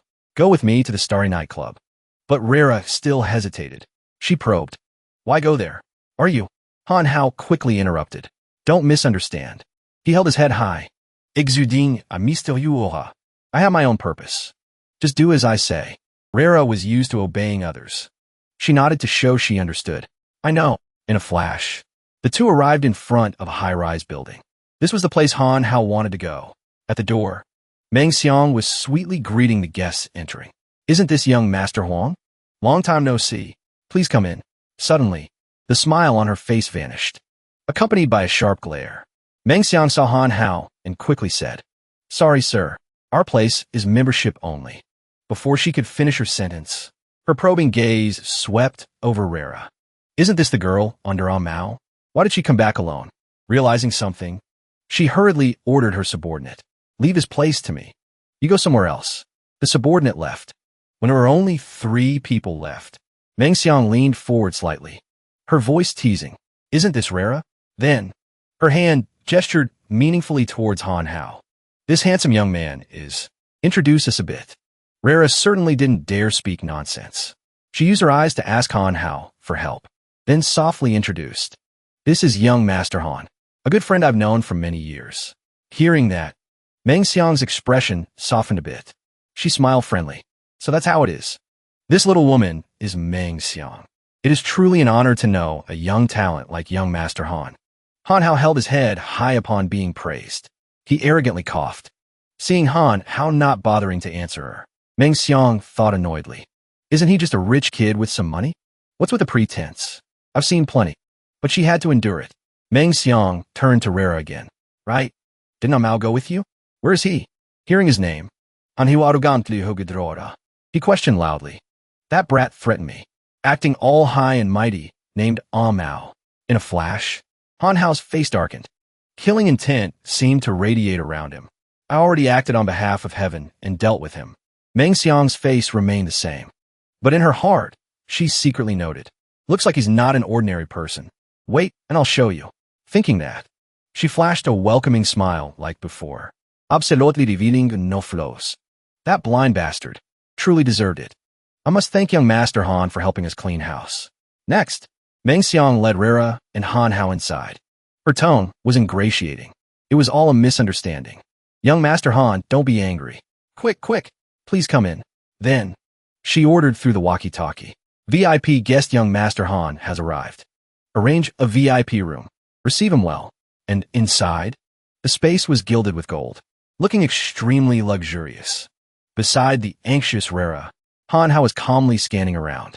Soon Meng Xiang brought Han Hao to a room, where a group of beauties were waiting. As soon as they saw him appear, the beauties spoke in seductive voices. Hello, young Master Han. On one side, the girls were looking at Han Hao with infatuated eyes. Is this young Master Han? So handsome. Facing the scene, Han Hao was a bit overwhelmed. So many girls? They shouted in unison. Welcome, young Master Han's visit. Han Hao clearly hadn't adapted to this atmosphere yet. He blushed involuntarily. Surunding Han Hing. The girls kept showing off the most beautiful parts of their bodies. Luckily, Han Hao quickly regained his composure. He asked Rera, what are the backgrounds of these girls? And those stars too? She answered honestly. These girls were all trapped by loan sharks and brought here. Newcomers don't owe much. They are all low-level debtors. The more she spoke, Rera's voice dropped lower. Then, enjoying the allure of money, they gradually became depraved. The number of stars represents status here. They are even more predatory. Seeing Rera's somewhat reluctant expression, Han Hao didn't know what to say. The three didn't stay in that room for long. Meng Xiang quickly took the two to the next floor. Young Master Han. Now we go up to the third floor. Originally, the second floor is for receiving ordinary guests. Only diamond VIPs can go up to the third floor. Until the elevator door opened. She kept saying polite words. Before, we offended young Master Han. Meng Xiang led the way. On her face was a fawning smile. To apologize, we specially arranged a small gift. Meng Xiang's face revealed excitement. She spoke to Han Hao in mysterious tone. Hope young Master Han likes it. He didn't take those words to heart. Even felt disdainful. Talk is cheap. Is there any type I haven't seen? At this moment, the room was still dark. A white mist slowly drifted up from ground. Han Hao looked around for a while. This place is decorated in a classic style. Seems quite high class and different. Just as he was still bewildered, a silk strip suddenly fell from the ceiling. Following that, Lu Mo appeared in everyone's sight with a graceful rope dance. That movement was so beautiful Han Hao couldn't take his eyes off. This type, I really haven't seen before. But Rera's face beside him looked strange. She exclaimed in panic. Why is it like this? Unexpectedly, from Rera's stiff face came a few words. It's her. Han Hao turned his head in surprise. What's wrong? Rera's face briefly became tense. Her voice was urgent. She is Lu Mo, the top star of the Starry Night Club. Her methods are extremely high. She stole a glance at Han Hao's face, then continued. Men who fall into her hands have no good end. Just as Rera was speaking, Han Hao, you must be extremely careful. The fabric strip moved slightly. Lu Mo glided over. A strange powder fell from her hand. A moment later, Rera's face suddenly became soulless. Her body swayed. Then she fell to the ground right in front of Han Hao. He saw this and shouted in shock. Zheng Rera. Just then, Lu Mo descended to the ground. Han Hao angrily pulled the fabric strip hard. Come here. The fabric tightened around Lu Mo's waist. She was pulled unexpectedly and cried out. Han Hao pulled Lu Mo directly in front of him. He questioned without any courtesy. What devilish scheme are you planning? Hearing this, Lu Mo frowned, pretending to be weak. Her cheeks flushed slightly. Young Master Han has such a big temper. I'm just a woman. On that small, lovely mouth, a sinister smile slowly bloomed. What threat could I pose to young Master Han? Just as Han Hao was about to say something. You, Luo blew the powder from earlier into his face. Just like Rera earlier, Han Hao's face instantly became soulless. Seeing the plan succeeded, Luo gave a half-smile. Standing before Han Hao's motionless body, she immediately changed her tone. I thought you had some great ability. Luo arrogantly lifted Han Hao's chin with her finger. Hit by my immortal soft bone powder. Still not obediently listening? Witnessing this scene, Meng Xiang praised. Well done. Next, investigate this kid's background clearly. Then, she left with peace of mind, her voice respectful. I'm going to inform Brother Jun. Before leaving, she didn't forget to instruct Luo. Pay attention. Don't suck him dry. Looking at Han Hao's handsome face, Luo couldn't hide her excitement. I will pay attention. At the same time, the system was trying to wake him up. Han Hao, wake up. Han Hao. It seemed Han Hao still had no reaction, making the system exasperated.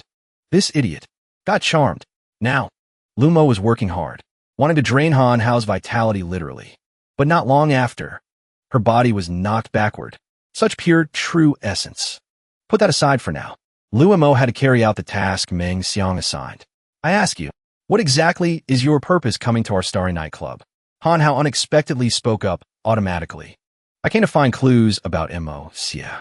Then flatten the Phantom Sky organization, acting on behalf of heaven. Hearing that, Luo couldn't help but laugh. She asked disdainfully, flatten the Phantom Sky organization? Relying on you? Turns out to be a delusional brat, thinking the sky is a pot lid. Then, Luo put her hand on Han Hao's chest, continuing the interrogation. However, who is Mo Jia? I don't seem to have heard of her. Her eyes clearly showed greed. Luo said excitedly, then, your true essence is so pure. Don't waste it. Immediately after, Lo Makauska Han Osmot, intending to continue the unfinished business from earlier. Become my cauldron. Be a good boy and let me suck you dry. Just as Luo was engrossed in the room, a large fat figure suddenly appeared outside the window. In the dark, he smiled slightly. A cigarette hung from the corner of his mouth. Then, he blew the cigarette on his lips directly into the room in front. The cigarette looked nothing special, yet it could pierce through the wall. Then accurately hit Han Hao's head, before Luo's astonished eyes. Being interrupted in her good deed, she looked around angrily. A grumpy voice rang out. Under the impact of that cigarette, Han Hao's face had a burn mark. He tilted his head in pain. So hot. Han Haorega inid konhusnisnes. Immediately rubbing his cheek with his hand. Hurts me to death. What happened? This was truly a bad thing for Luo. She cursed impatiently. Damn it. He woke up, and the system was constantly scolding Han Hao. You idiot. You were charmed. Why don't you control her quickly? At that moment, Han Hao woke up. He was still rubbing his face in confusion. What? Then Luo planned to use her old trick again. She was about to take out that powder. Since you're awake, then one more time. The difference is, this time Han Hao was more alert. He quickly caught Luo's action. Then, Han Hao swung his arm wildly, giving her a slap that numbed her. Don't dream. Hit unexpectedly, Luo couldn't dodge in time. Her face took the full brunt of that blow. Because of that, she immediately flew far away. Han Hao, after doing it, still watched vigilantly. Seeing Luo seemed dizzy. He spoke coldly. The same trick. Don't think I'll fall for it again. Luo was knocked down on the ground. She snarled. No one has ever dared to treat me like this. Then, her face turned ferocious. Luo shouted loudly. I'll fight you to the death. In front of Luo, Han Hao had flown up high since when. That. He raised his arm back. Streams of true energy appeared around his arm. That power quickly transformed into a giant golden hand, aimed straight down at Luo. Now, anger was etched on Han Hao's face. He roared, then try it.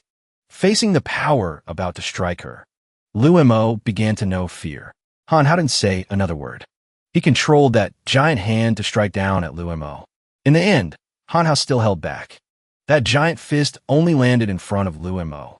Although it didn't hit, she suddenly fell backward. Turns out Luo was scared into fainting. White foam foamed at her mouth. Not stopping there, the skin on her face actually shrank. Seeing that horrifying scene, Han Hao's face twitched. Oh my god, where did this monster come from? Saying that, his body shivered involuntarily. His face showed panic and suspicion. I was charmed by an old monster? She didn't do anything weird to me, did she? At this moment, Han Hao remembered Rera, who was hit before him. So Zheng Rera was also charmed? Indeed, as he thought. Rera had been lying there for so long without any movement. Han Hao frowned slightly. His eyes were contemplative, as if calculating something. While he was lost in thought, in a quiet space, a strange noise rang out. Immediately after, a pair of high-end leather shoes appeared at the entrance. Until that person spoke. Is it you? The brat who ran to my Starry Night Club to cause trouble? Han Hao started, realizing. The arrival was Brother Jun, slowly walking inside. You don't look very old, but you have big guts. Of course, Han Hao didn't know who Brother Jun was. He turned his head in confusion. He listed one by one. Destroyed the ace of the Starry Night Club. Ruined my business. Now, although his face remained calm, as if nothing happened, his eyes carried a thick, killing intent. Then don't expect to leave here alive today. A moment later, Han Hao spoke up asking, looks like this is Brother Jun. His voice suddenly rose higher. Han Hao Angry. Your Phantom Sky organization does evil deeds, even loan sharking and threatening innocent girls. At this moment, Han Hao seemed to radiate the light of justice. He pointed straight at Brother Jun's face and scolded. That damn mystery drove me to death time and again. Saying that, Han Hao's eyes showed determination. He patted his chest. Today, if I don't destroy you completely, I, Han Hao, will be ashamed of the title Messenger of Justice. Since when did I have this title? But Brother Jun didn't put Han Hao in his eyes. What kind of thing are you? What level of sacred being is the respected Mr. Need to deal with you? Not enough. Raising his little finger, his voice threatening. If Mr. wanted you dead, he would crush you as easily as an ant. But Han Hao was even louder. He asked back, still making excuses? Are Duan Fei and Alan your people? Hearing him mention that name, Brother Jun was suspicious. Duan Fei, missing for a long time. Could it be? Han Hao didn't want to say more. He decisively rushed forward, shouting at the same time, stop wasting words. But Brother Jun remained as calm as before. He lightly stepped back to dodge Han Hao's attack. Seeing that, surprise was evident on his face. Han Hao dodged it. At this moment, Brother Jun had taken advantage of the momentum to retreat far away. He raised his voice sarcastically. Relying on you? Don't even dream of touching me with a single finger. The corner of Brother Jun's mouth lifted arrogantly. He spoke while hooking his finger. Still arrogantly saying you want to eliminate the Phantom Sky organization? Following Brother Jun's movement, heavy stone blocks floated up beside Han Hao. This seemed to be within his expectations. Indeed, this guy can control rocks. On the opposite side, Brother Jun clenched his fist until veins popped. He screamed, go dream on. Then, the stone blocks immediately rushed towards Han Hao and pushed him down. But the sharp Brother Jun quickly realized something. Tension flashed across his face. Turns out the attack just now caused no damage to Han Hao. He had used Chaos Chi Shield. That, Han Hao quickly regained his stance and rushed towards Brother Jun. But just as he landed his move, Brother Jun lightly jumped behind him. Han Hao frowned, glancing back. He gritted his teeth and cursed. Bastard. It seemed Han Hao was provoked. He launched consecutive attacks. Don't run if you have the guts. I said, relying on you, you can't touch me. Paul Yun constantly dogged, calculating in his head. However, continuing to waste energy with him like this isn't a solution. Just then, his eyes caught Rera unconscious in the corner. At this moment, she was completely undisturbed by the commotion outside. Her face looked strangely relaxed. Before Han Hao rushed over again, Brother Jun created a stone wall to block him. But destroying it was too easy for Han Hao. He just needed to swing his fist, and it shattered. However, something more difficult appeared right behind that stone wall. Taking advantage of the moment just now, the despicable Brother Jun had captured Rera. He looked at Han Hao smugly, seeing you two quite intimate earlier. She's your friend, right? At this moment, Han Hao could no longer keep calm. He angrily ordered, bastard, let her go. The loud voice carrying indignation spread throughout the chaotic hall. Let her go. Seeing that expression of Han Hao, Brother Jun's hand tightened even more. If you don't want her neck snapped, then stand still obediently. Rera being captured touched Han Hao's limit. He asked anxiously, what do you want? As long as you don't hurt her. Anything is fine. Hearing that, Brother June became even more smug. He sneered. Unexpectedly. You're also a romantic type. Saying that, Brother June deliberately pressed his face close to Rera's. His eyes exuded malice. What a pity. As soon as the words fell, a stone pillar rose up horizontally in front of Han Hao. Brother June stood on it holding Rera, arrogantly ordering, "Now obediently cripple your own dantian." Because Rera was still in Brother June's hands, Han Hao was momentarily stuck. He was choked with anger. But Brother June seemed to have lost all patience. He urged, "Hurry up. Maybe if I'm in a good mood, I'll leave your corpse intact." It seemed Han Hao had accepted Brother June's request. His face darkened slightly. I know. Seeing Han Hao obedient like that, Brother June became even more arrogant. I said, "Don't dream of touching me." But he didn't seem to notice. Rera, whom Brother June thought was unconscious, smiled slightly. Then, she took advantage of Brother June's carelessness to elbow him in the face. Brother June clearly didn't expect this. He looked back in surprise. What? Rera grabbed Brother June's collar. She repeated loudly, "Can't touch you?"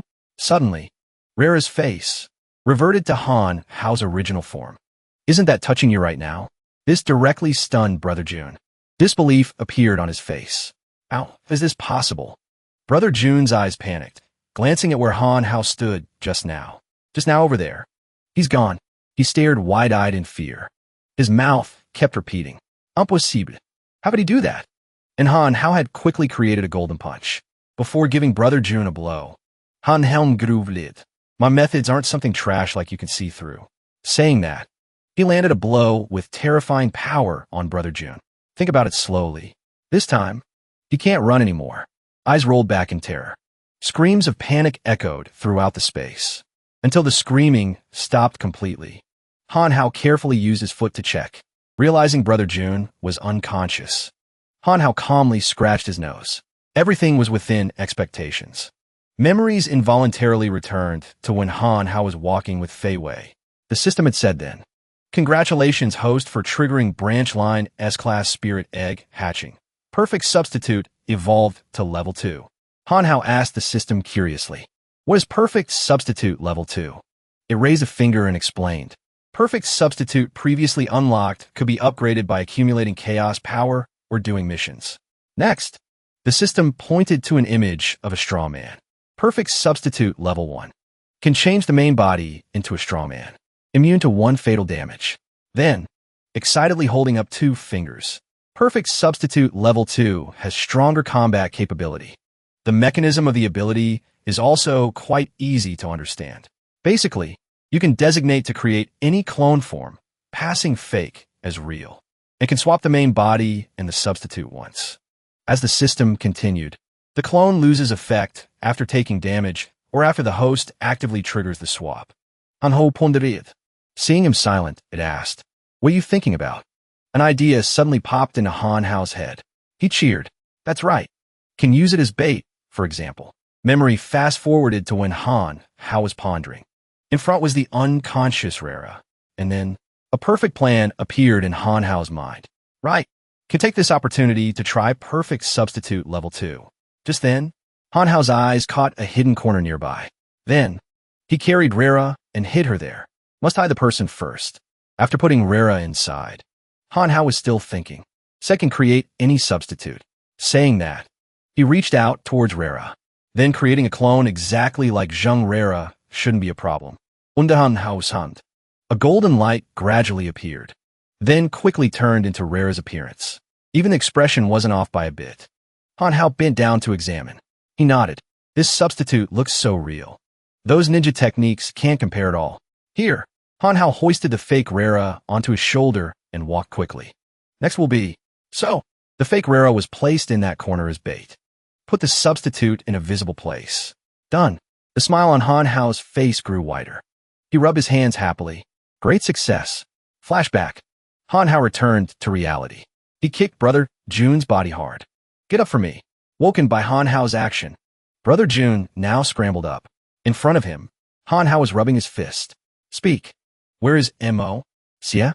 In Brother June's eyes, Han Hao now looked truly like a demon. Speak properly. A moment later, Brother June was beaten black and blue. Han Hong spoke in confrontation. Strange. His eyes were glued to the golden object in his hand. He seems to be just a lackey who doesn't know the situation. Han Hao's eyebrows knit together involuntarily. He spoke in a bored voice. Only found this token. Don't know what use it has. Next, Han Hao went to Rera. He called. Rera. Zheng Rera. Wake up. Now. Rera slowly woke up. Her eyes were blurry, not understanding what happened. As soon as she saw Han Hao, Rera panicked and reminded. Han Hao. Right. Lumo's charm technique is extremely powerful. You must be careful. He hurriedly reassured. It's okay. It's okay. Saying that, Han Hao confidently pointed behind Rera. Turn your head and look. She turned her head, following his hand. Over there, Lu Mo and Brother Jun were placed unconscious. That scene immediately surprised Rera. She exclaimed in shock. How is this possible? Rera still couldn't believe it and asked Han Hao. Did you do this? They're all cultivators. He waved his hand modestly. Not worth mentioning. Hearing that, Rera's face suddenly turned red. She wondered, is he that strong already? Seeing Rera dazed, Han Hao walked over and patted her shoulder. What are you staring at? Mission accomplished. Let's go. At this moment, Rera suddenly felt ashamed and lowered her head. Her voice hesitant.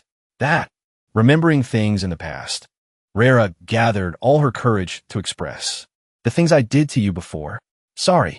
Facing Hara's remorseful attitude. Han Hao's face remained as calm as before. He softly repeated.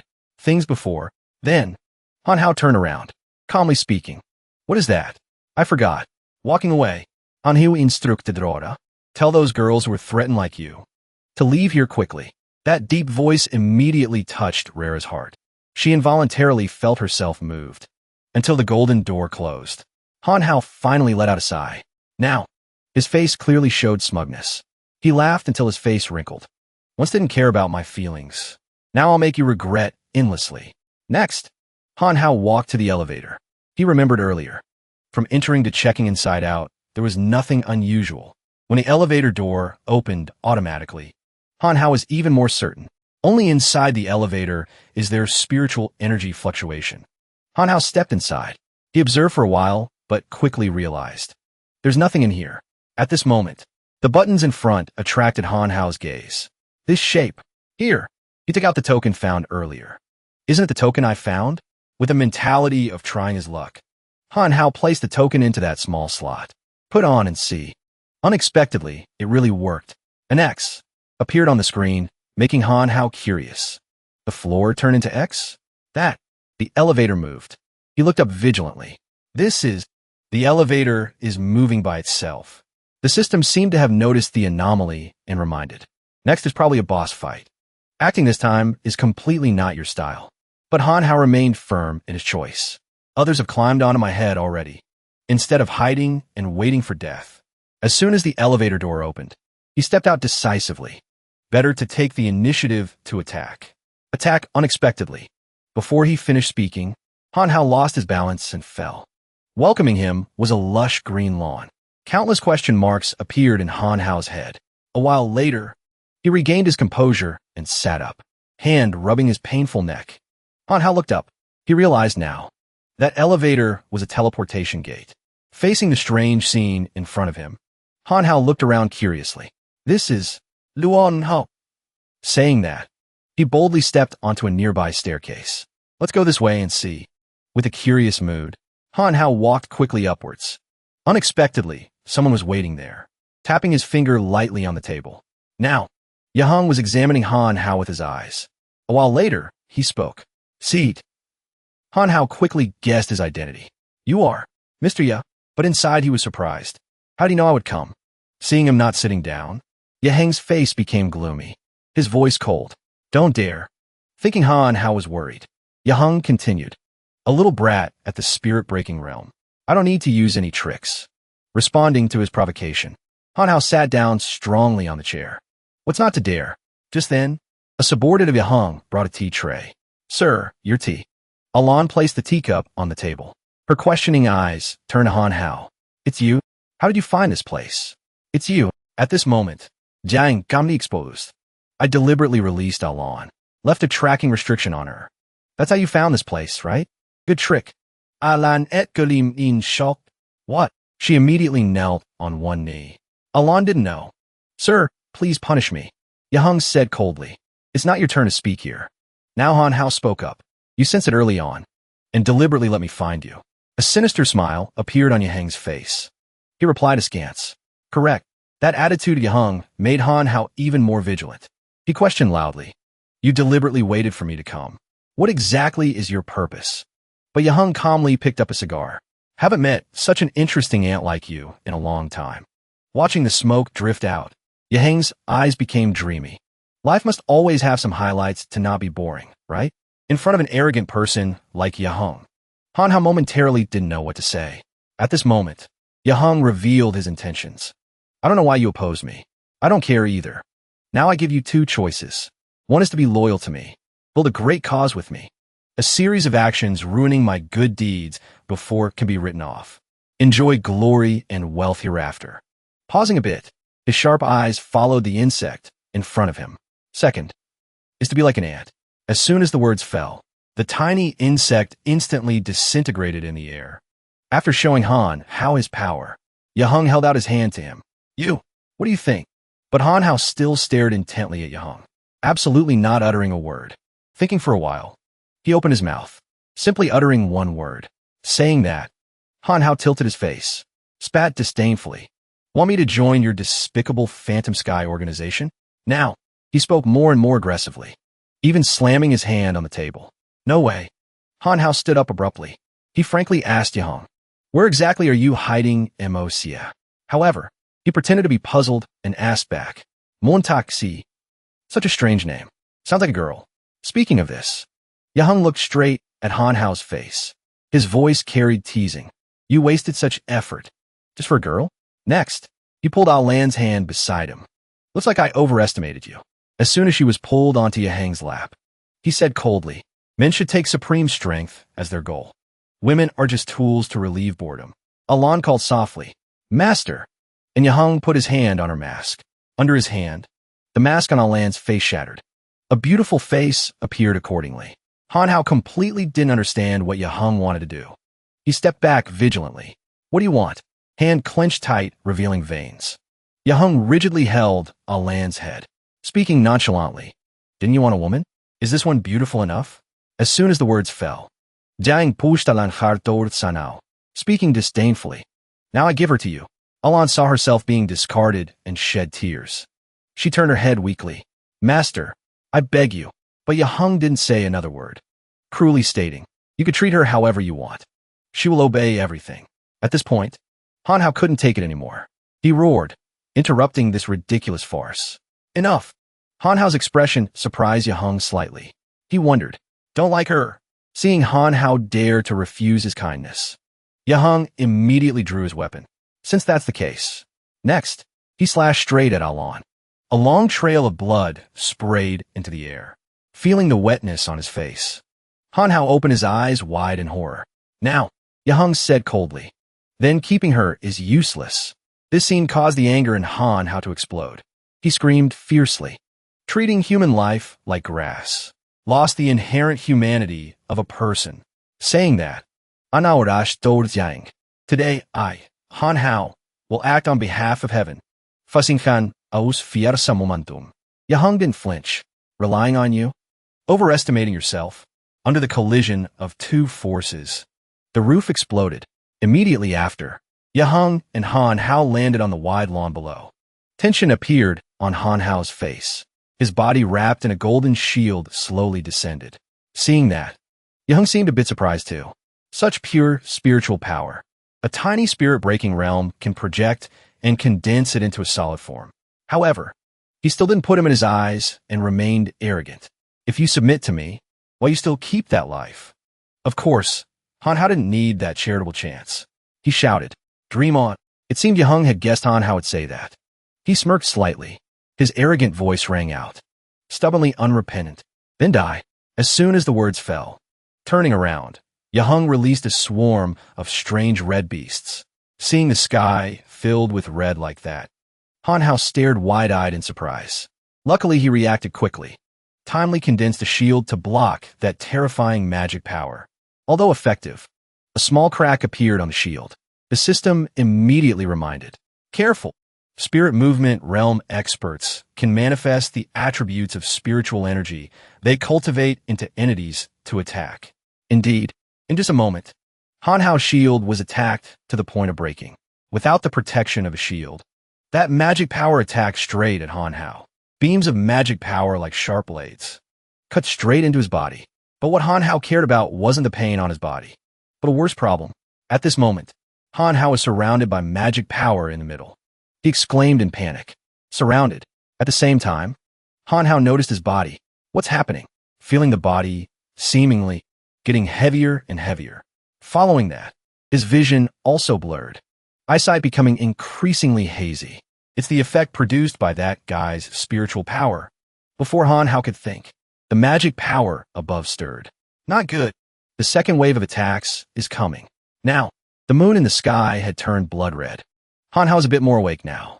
He asked the system, "Wait, you said these things are all transformed from spiritual energy?" Under pressure from the approaching magic power, Hanhao suddenly thought, since it's spiritual energy, that means it can be absorbed by my Pangu's finger. You react quite fast. Saying that, his hand emitted a blinding light. Hanhao raised his hand provocatively. Then come, those beams of spiritual energy seemed attracted by his golden light, immediately accelerated towards him, standing outside that vortex of magic power. Yaheng didn't notice anything strange at all. After a long while, he vaguely realized something was wrong. In front of Yaheng, that magic power had turned into a golden dust swirling around Hanhao's finger. Seeing Yaheng looking at him, Hanhao frankly met that gaze. Until understanding what happened, Yaheng opened his eyes wide in surprise. However, he quickly regained his composure and praised. Truly not simple. Can absorb the spiritual energy of the spirit movement realm. Hanhao smiled confidently. All things in the world are transformed from ancient chaos. Hundreds of rivers flow into one sea. 10,000 dermas return to the origin. Just then, the system poured cold water on him. Do you feel invincible now? The opponent is stronger than you. You can't convert it fast enough in a short time. Hearing that, a drop of cold sweat slowly rolled down Hanhao's cheek, his face distorted. Why didn't you say so earlier? I finished pretending. At this moment, Yaheng was laughing arrogantly. Interesting. If that idiot Duan Fei could make me as happy as you, I wouldn't have killed him. Hanhao quickly caught the key point in his words.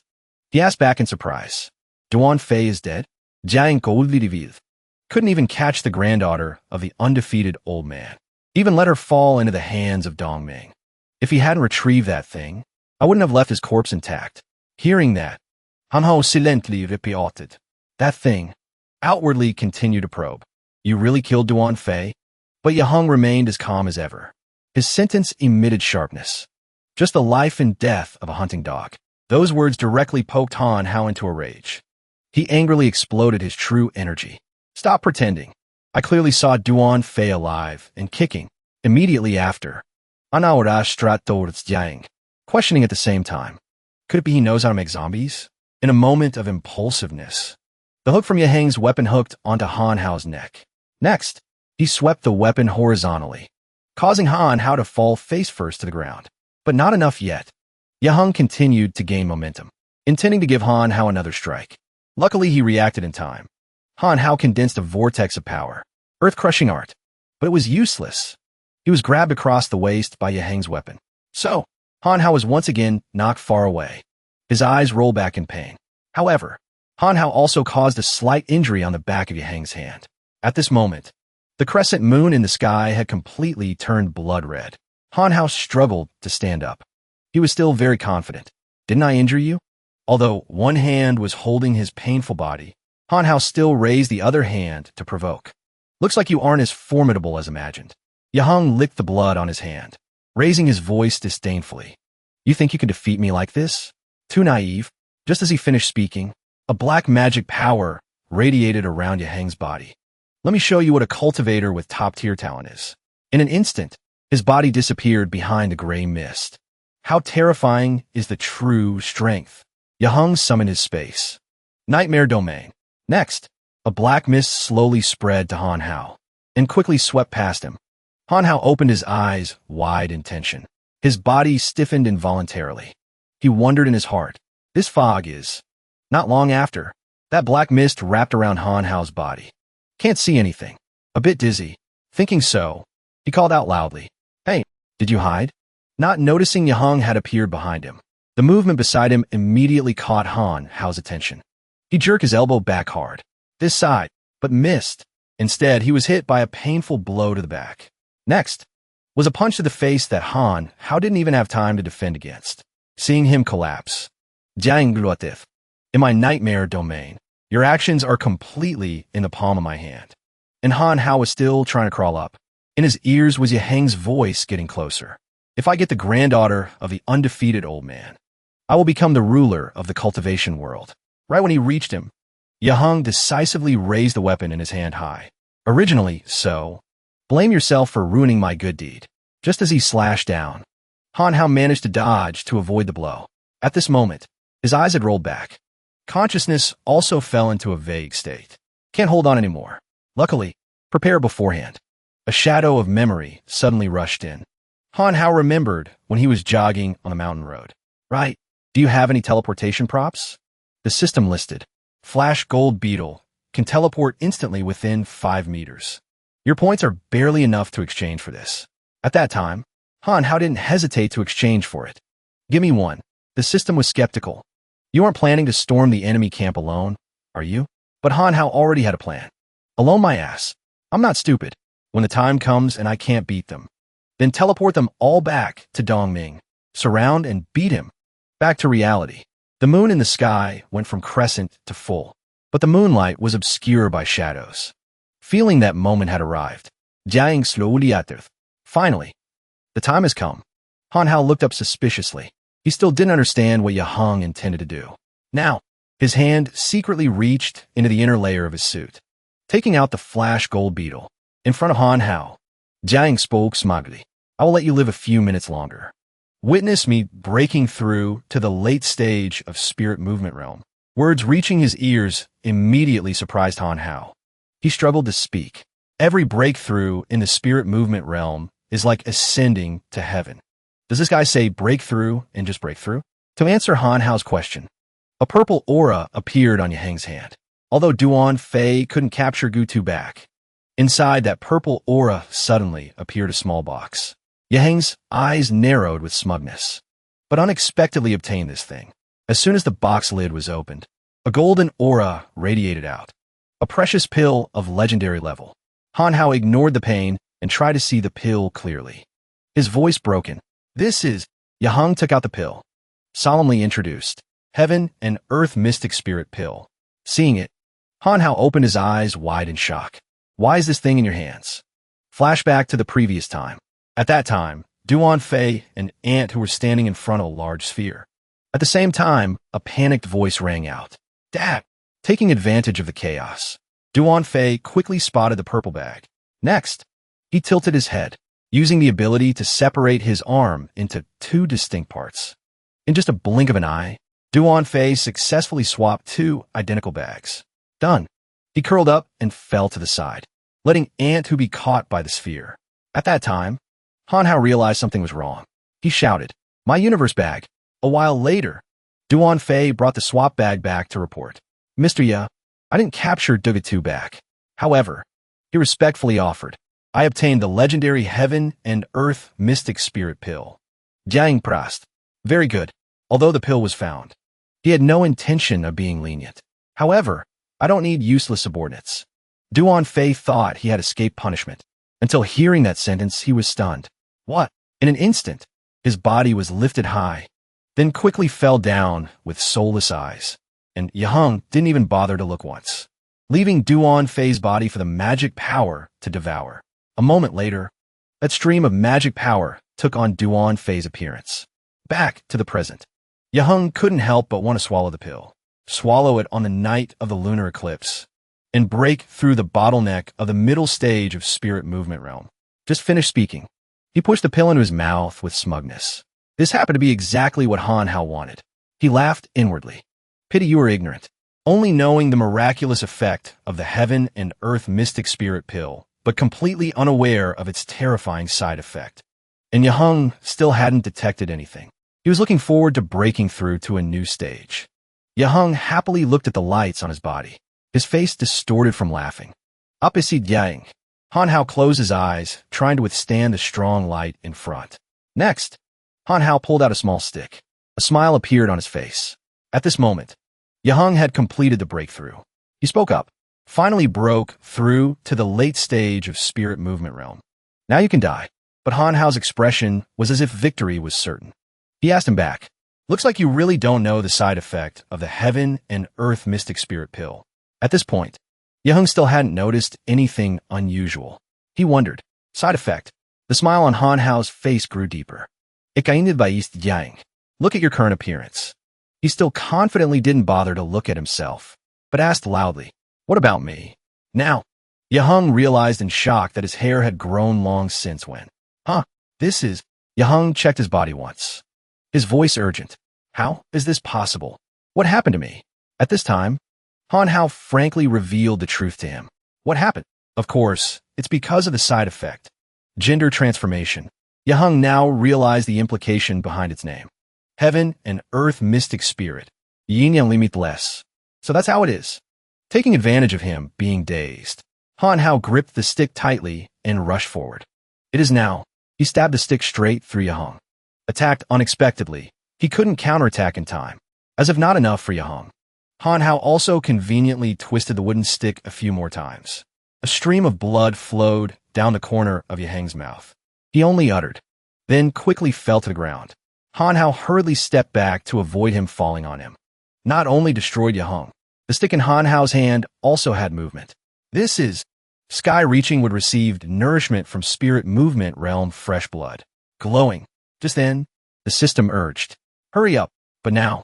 Use Pangu's power to convert the dispersing spiritual energy into chaos power. Hearing that, Hanhao's finger glowed again. He happily collected that spiritual energy into his hand. Absorb. A moment later, that spiritual energy condensed into a golden pearl in the air. At this moment, Hanhao's Dantian was also constantly absorbing spiritual energy from outside. Unexpectedly so much that Hanhao had to complain. Can't do it. Can't absorb anymore. The system spoke in boredom. No choice. Your current strength can only absorb that much. Suddenly, Hanhao remembered something. He opened his eyes wide in surprise. Then it's bad. These spiritual energies can't be converted in time. Not long after, they will all disperse into the mortal world. But Hanhao could only be helpless, watching the cloud of spiritual energy with regretful eyes. So much spiritual energy flying away. The system immediately mocked. Want to eat a lot and take some home too? It quickly reassured. However, no need to worry about waste. Look, then pushed out a golden object from Hanhao's chest. Just a glance, and he recognized it. Isn't this the divine bee spirit egg taken from the Shangqing sect? A moment later, the spiritual energy flying in the air seemed to sense it and naturally glowed. Then, the spiritual energy was immediately absorbed inside by the divine beast egg. Seeing Hanhao still didn't understand, the system explained. After nirvana, Yuing needs to accumulate energy to recover from the beginning. Otherwise, why do you think she has to rely on you? In just a moment, the spiritual energy was finished converting. Hanhem sheeted, absorbed completely. Next, it flew back into Hanhao's body, making him very puzzled. This energy is still not enough? Just then, the system screen popped up. System notification. Congratulations, host, for breaking through to the early stage of Spirit Movement Realm and completing the Golden Pill S-Class mission. Ancient Divine Beast. Mission description. Help you in complete Nirvana. Mission progress. 2043%. Hanhao was surprised hearing the reward. Reward for breaking through realm. Cultivation points plus 500. 888 points. Provide one system grand lottery draw. Start now? Of course, he wouldn't hesitate to choose. Just finish speaking. A giant wheel appeared beside Hanhao. On the wheel often appeared many high-level items. For example, Supreme Wings. Spirit Immortal Armor. Watching the wheel spinning, Hanhao halted excitedly. Oh my god! Legendary Divine Weapon. Spirit Immortal Armor. Supreme Wings. S-Class Spirit Pet. All gold and purple colors. So thoughtful. The speed of the circle gradually slowed down. but the needle pointed straight at the green item with the lowest probability. Han Hao couldn't believe his eyes. He scolded loudly. You truly are a wicked merchant. Han Hao angrily threw things on the ground. He just wanted to ask the system, play me like this? However, it appeared dutifully showing the information of that item. Passive talent, expert mimicry, talent description. Proceed to copy the talent of the defeated person. Along with that was another unlock notification. Unlocked, nightmare domain. Original talent, wind sand domain. Simulation degree, 30%. Upgradable, wind sand domain. Wind sand domain skill CD, 72 hours. Now, Han Hao stopped being angry. He read curiously. Divinsky la. Later on, doesn't that mean the stronger the defeated enemy? I will constantly copy and become more powerful? Right at that moment, a golden light behind alerted Han Hao. He looked back curiously. Unexpectedly, it was the flash gold beetle glowing brightly. Han Hao's head replayed the scene just now where he smashed things in anger. He panicked. Bad news.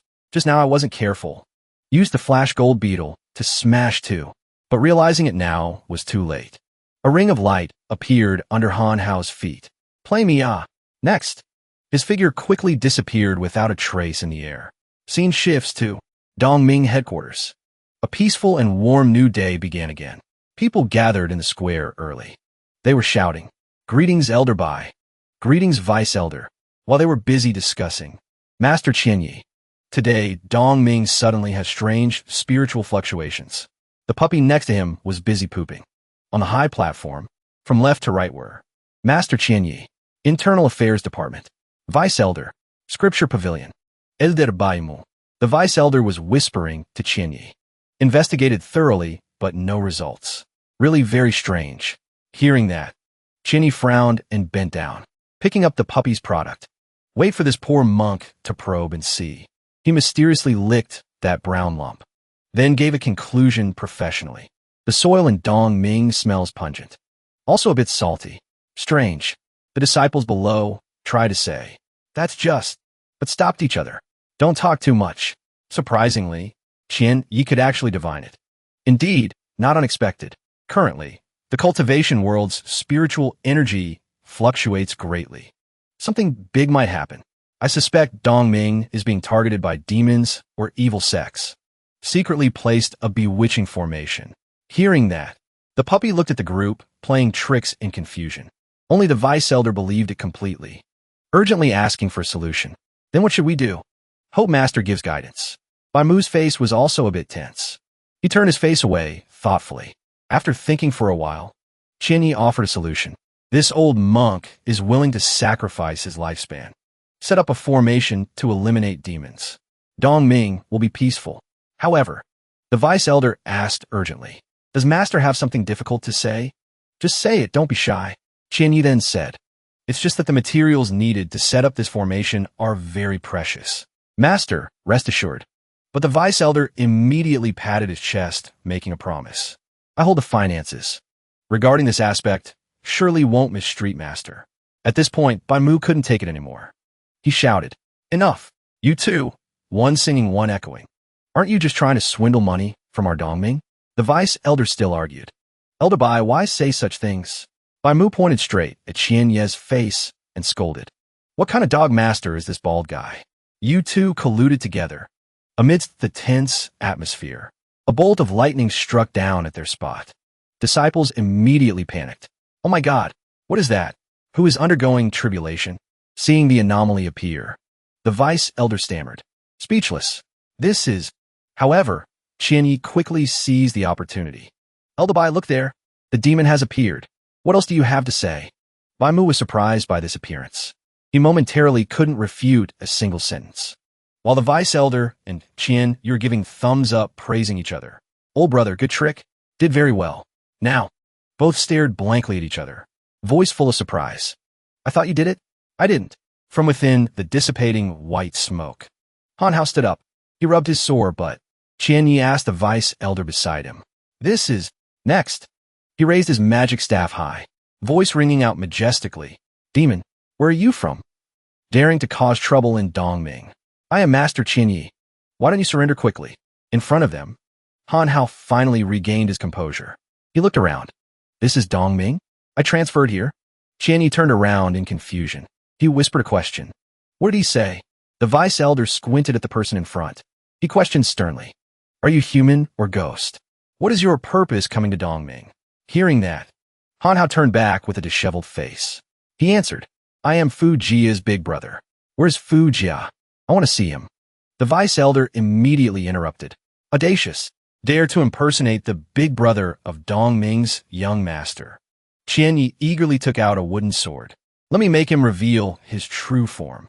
Seeing them wary of him like that, Han Hao Favorability in Confronting. What nonsense are you talking about? Only Bai Mu on the side was clear-headed. He seemed to have realized. Could you be little brother Han Hao? Han Hao looked at them calmly. He calmly confirmed. That's right. Receiving Han Hao's confirmation, Bai Mu stepped forward with relief. Heard the young master mention you many times before. Said you two joined hands to defeat Ouyang Yun. He shook hands friendly. That's right, it's me. Behind. The vice elder was plotting with Qianyi. Can't let him contact the young master. Otherwise, our 20 million development fee will go up in smoke. He heard that and nodded. Understood. After the greeting, Bai Mu excitedly went immediately. I'll go inform the young master right away. Han Ho replied happily. Just then, a hand suddenly raised up, along with a majestic voice. Wait! The vice elder pointed at Han Hao's face without any reservation. He raised his voice. You say you're Han Hao, so you're Han Hao? Where's the proof? Qianyi beside him also chimed in. I see a dark cloud between your eyebrows. Forehead is black. Also setting up an evil formation here. Definitely an impersonating demon. Facing the two of them, Han Hao intended to take out his phone. So troublesome. Wouldn't it be fine if I call Fu Jia? But just when needed, it wouldn't turn on. Han Hao remembered now. Oh my god, just now falling down broke it. This unexpected event gave the two a chance. They secretly smiled. Next, Qianyi immediately pointed his sword at Han Hao. Still want to quibble? If not a demon, then how did you fall from the sky? He helplessly had to explain. I just dealt with Mr. Ye, ranked 8th in the Phantom Sky organization. Accidentally touched a formation and was teleported here. If you don't believe me, look. Mr. Ye's head is still here, and as usual, that corpse disappeared without a trace. Ween sit. Where? At this point, Han Hao didn't know how to explain. He searched around suspiciously. Where's the person? Didn't he teleport here with me? And Qianyi took advantage to push further. Talking nonsense. Making up excuses. Evil heart. The vice elder also spoke up. If you're the real Han Hao, relying on spirit-breaking realm, how could you defeat Mr. Ye? Seeing Han Hao not refuting, Qianyi rushed forward as if victory was certain. No need to say more. Han Hao, cornered, was even more confused. He wondered, not letting me speak and wanted my life. Instantly, Han Hao swung his hand, knocking Qianyi into the air. Over there, he fell amidst the disciples. They immediately rushed over. Master Qianyi. Qianyi couldn't withstand even one blow. His voice broken. You.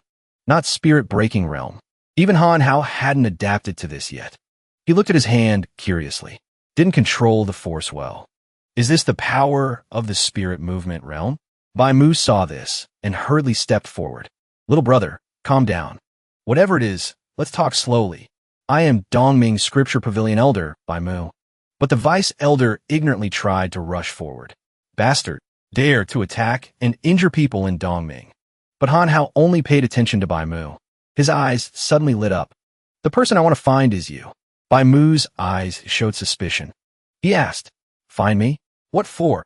Han Hao said directly, I want all the documents on the Phantom Sky organization. While the vice elder was annoyed, pointing at his own face. Don't treat me like I don't exist. Hearing him demand that, Bai Mu hesitated slightly. The Phantom Sky organization is a mortal enemy. All documents are top secret. Cannot be revealed to outsiders. However, the vice elder seized on that to blatantly accuse. Revealed your tale, right? This guy is definitely an accomplice of the Phantom Sky organization. Wanted to come steal documents, but afraid people wouldn't believe. He confidently swore, if I speak falsely, let lightning strike me. Just finish speaking. A bolt of lightning struck down from the sky. The vice elder was struck senseless by lightning. Body in pain, falling to the ground. Not only that, God also included a stiff body. Seeing the scene in front, Han Hao demanded an answer. The The system apologetically explained. Flash Gold Beetle hasn't been used for too long, maybe past the maintenance period. Accident. At the same time, a firm voice rang out in the crowd. I come to testify. He is Han Hao, no mistake. Relied on his own strength to eliminate Mr. Ya. The crowd saw the arrival and quickly moved aside. They kept greeting. It's Sisterly. Long live Sisterly. But Han Hao suddenly associated it with a sentence. Long live understanding. Facial muscles twitching from holding back laughter. Beside Bai Mu saw the arrival and greeted. Sisterly, you're back. Li Man immediately ordered them. Why aren't you arresting Vice Elder Qian and this scammer for me? All disciples bowed in unison. Yes. Li Man spoke annoyedly. I must investigate this matter to the end. Strictly punish. At this moment, Han Ho réalisait une surprise. Landlady, Li Man officially introduced herself. I am Dongming's war god. People call me Sisterly, that. She explained. I was ordered to investigate the Phantom Sky organization. Originally thought to storm Mr. Ya's lair in one go, but was beaten to it by you, Brad. A spark flashed in Han Hao's mind. He discovered now. At that time I was charmed. The mysterious person who saved me turned out to be you. Now, a voice very familiar to Han Hao rang out. Big brother, so Fu Jia had arrived.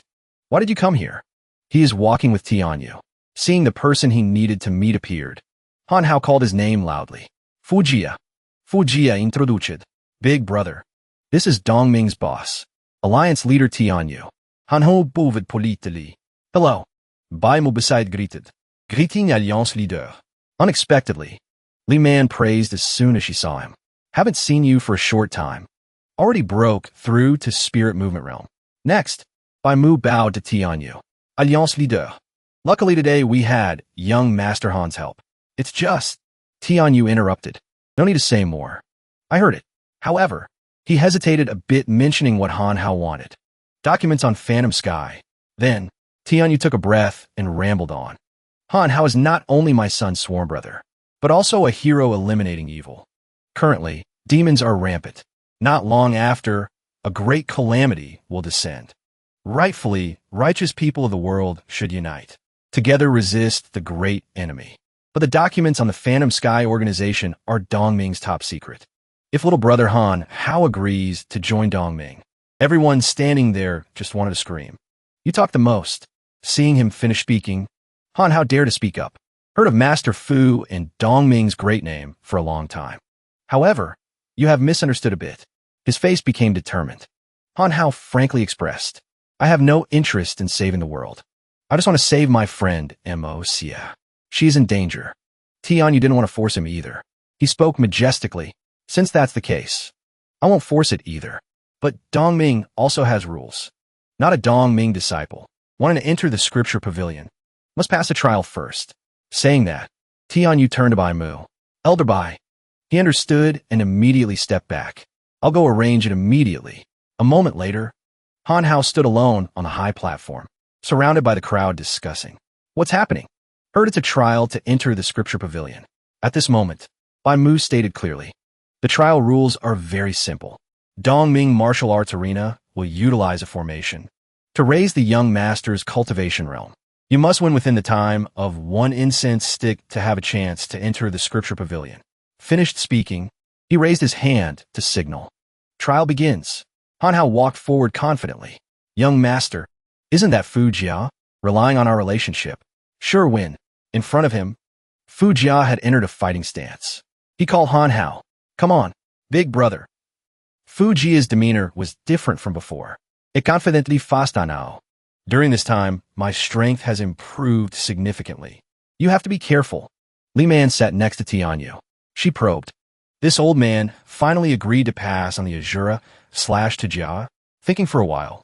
Tianyu spoke out. This Han Hao's entire body reveals an extremely thick primordial aura.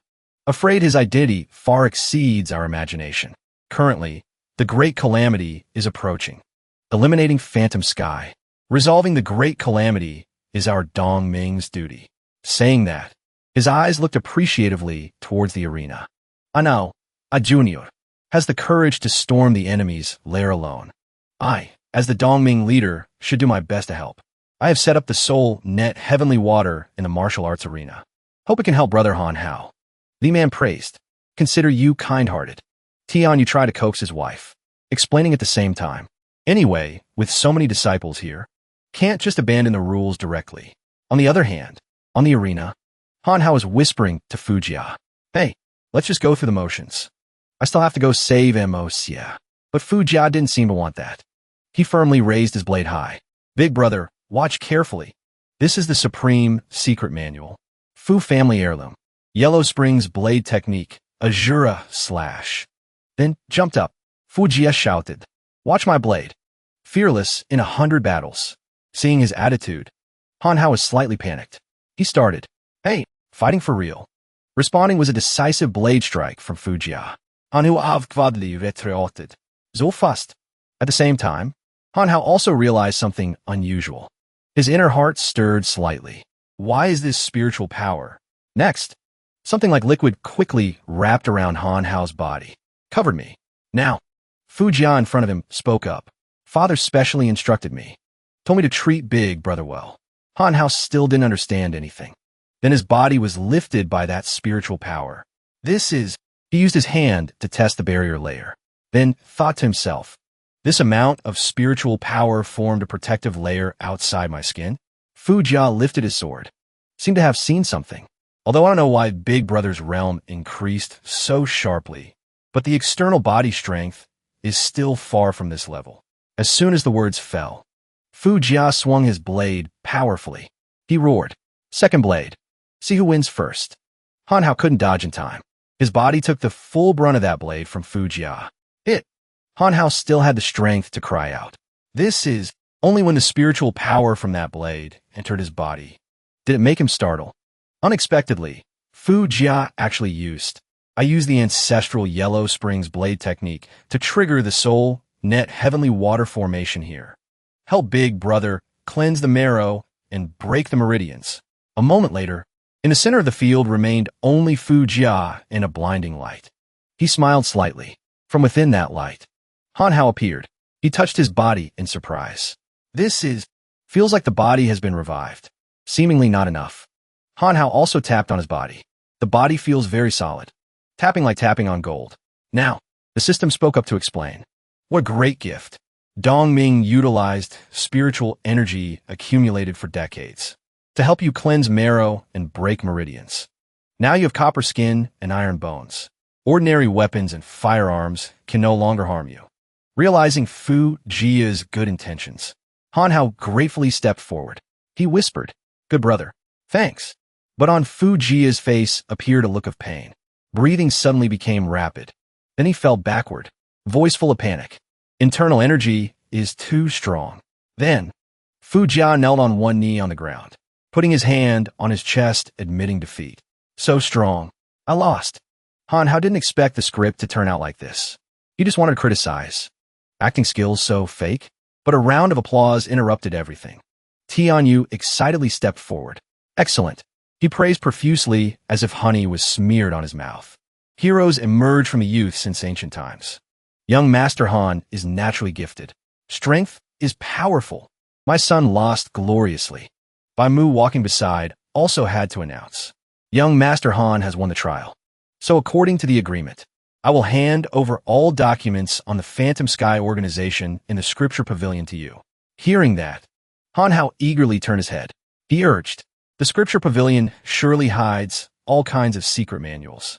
Quickly take me there. Bai Mu smiled lightly. He raised his voice to Hanhao. Young Master Han looked clearly. Unexpectedly, Bai Mu directly presented a phone. Look, this Scripture Pavilion. Seeing it, Hanhao gratefully took it. Thank you. My phone is broken. Didn't expect you guys to be so thoughtful to exchange a new one for me. However, Bai Mu coughed slightly and said, Wait, I'm telling you to open the phone and look for a moment. At this moment, Hanhao still didn't understand. He happily opened the phone. What's wrong with the phone? I'm not picky anyway. As soon as he opened it, an app with a big word scripture appeared on the screen. Scripture Pavilion? Now, Hanhao exclaimed in surprise.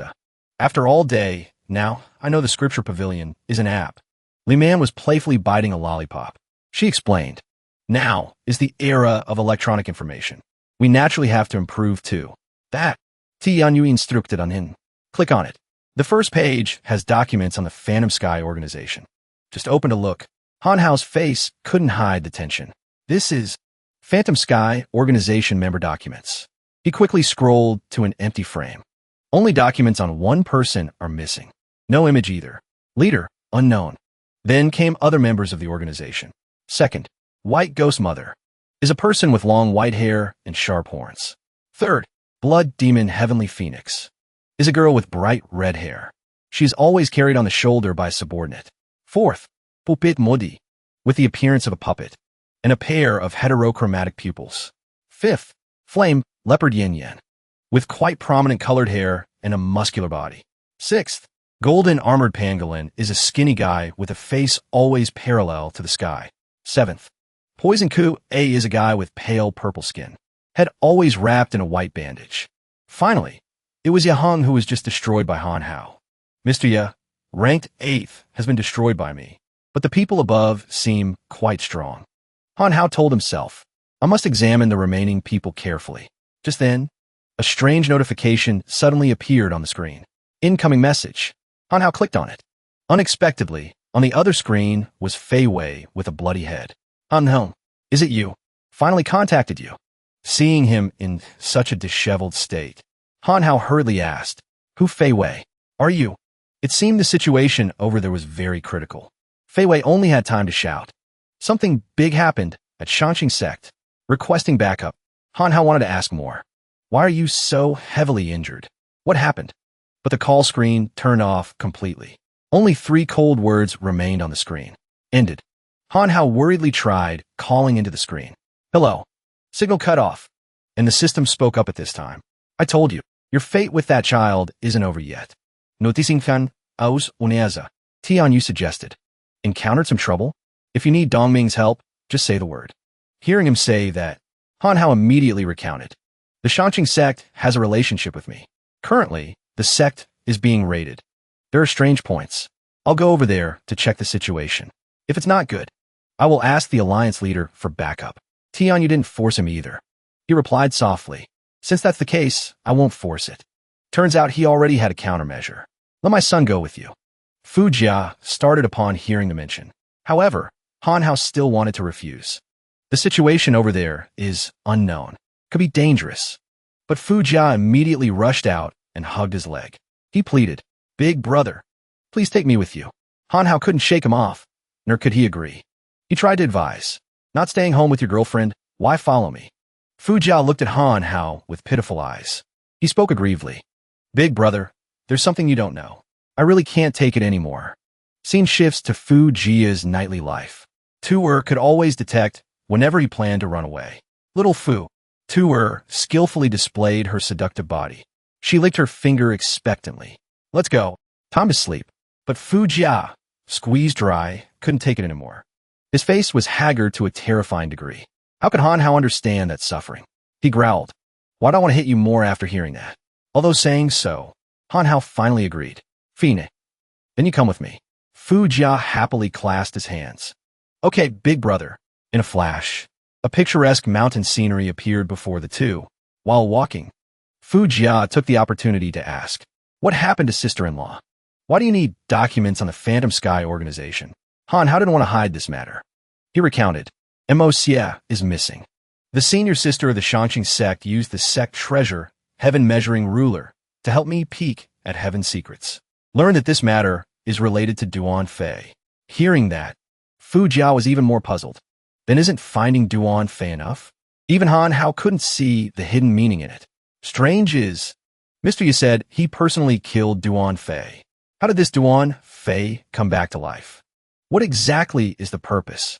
A moment later, the entrance of the Shanxing sect appeared. Han Hao frowned slightly. Almost there. The smell of blood is too heavy. Fu Jia became excited. He suggested, Let's rush inside and kill. My Azura slash is very thirsty. However, Han Hao scolded loudly. Idiot. Even the spirit movement realm senior sister of the Shanxing sect couldn't handle it. Relying on you? Saying that, he took out a talisman. Paste this on your head. Fu Jia stared unblinkingly. This is... Han Hao placed the talisman on his forehead while explaining. Turtle breath talisman. Can hide aura. Fu Jia carefully placed it on his forehead. Divine tool, Next, Han Hao quickly led Fu Jia to the entrance. Don't go through the main entrance. Go around inside. A while later, Han Hao climbed onto the roof. He stopped to observe the surroundings. As soon as Han Hao set foot on the ground, a firm voice rang out from inside. Monster, let my senior sister go. Since they didn't know clearly what was happening, Han Hao and Fu Jia peeked through the door, only to see a pair of black legs appear inside. That person was speaking. Killing the count, I painstakingly nurtured. You guys are truly tired of living. And seeing that scene, Fu Jia couldn't help but exclaim. So exciting. Inside, Qin Nen was being controlled. Lisi teased. Tell me, how should I punish you? And the heavily injured Fei Wei was lying nearby. He tried to stop it, but failed. Damn blood demon. Let her go. Even, Fei Wei shouted orders at him. If you have guts, aim at me. I will avenge Master. Hearing him say that, Li Si raised her head high, revealing a pair of sharp fangs. Revenge. Then, she burst out laughing. Fei Wei was infuriated by Li Si's attitude. What's so funny? Shortly after, Li Si stepped forward and stomped on the wooden sword on the floor. She said in a loud voice, You want revenge? With that, Li Si kicked the sword under her foot towards Fei Wei.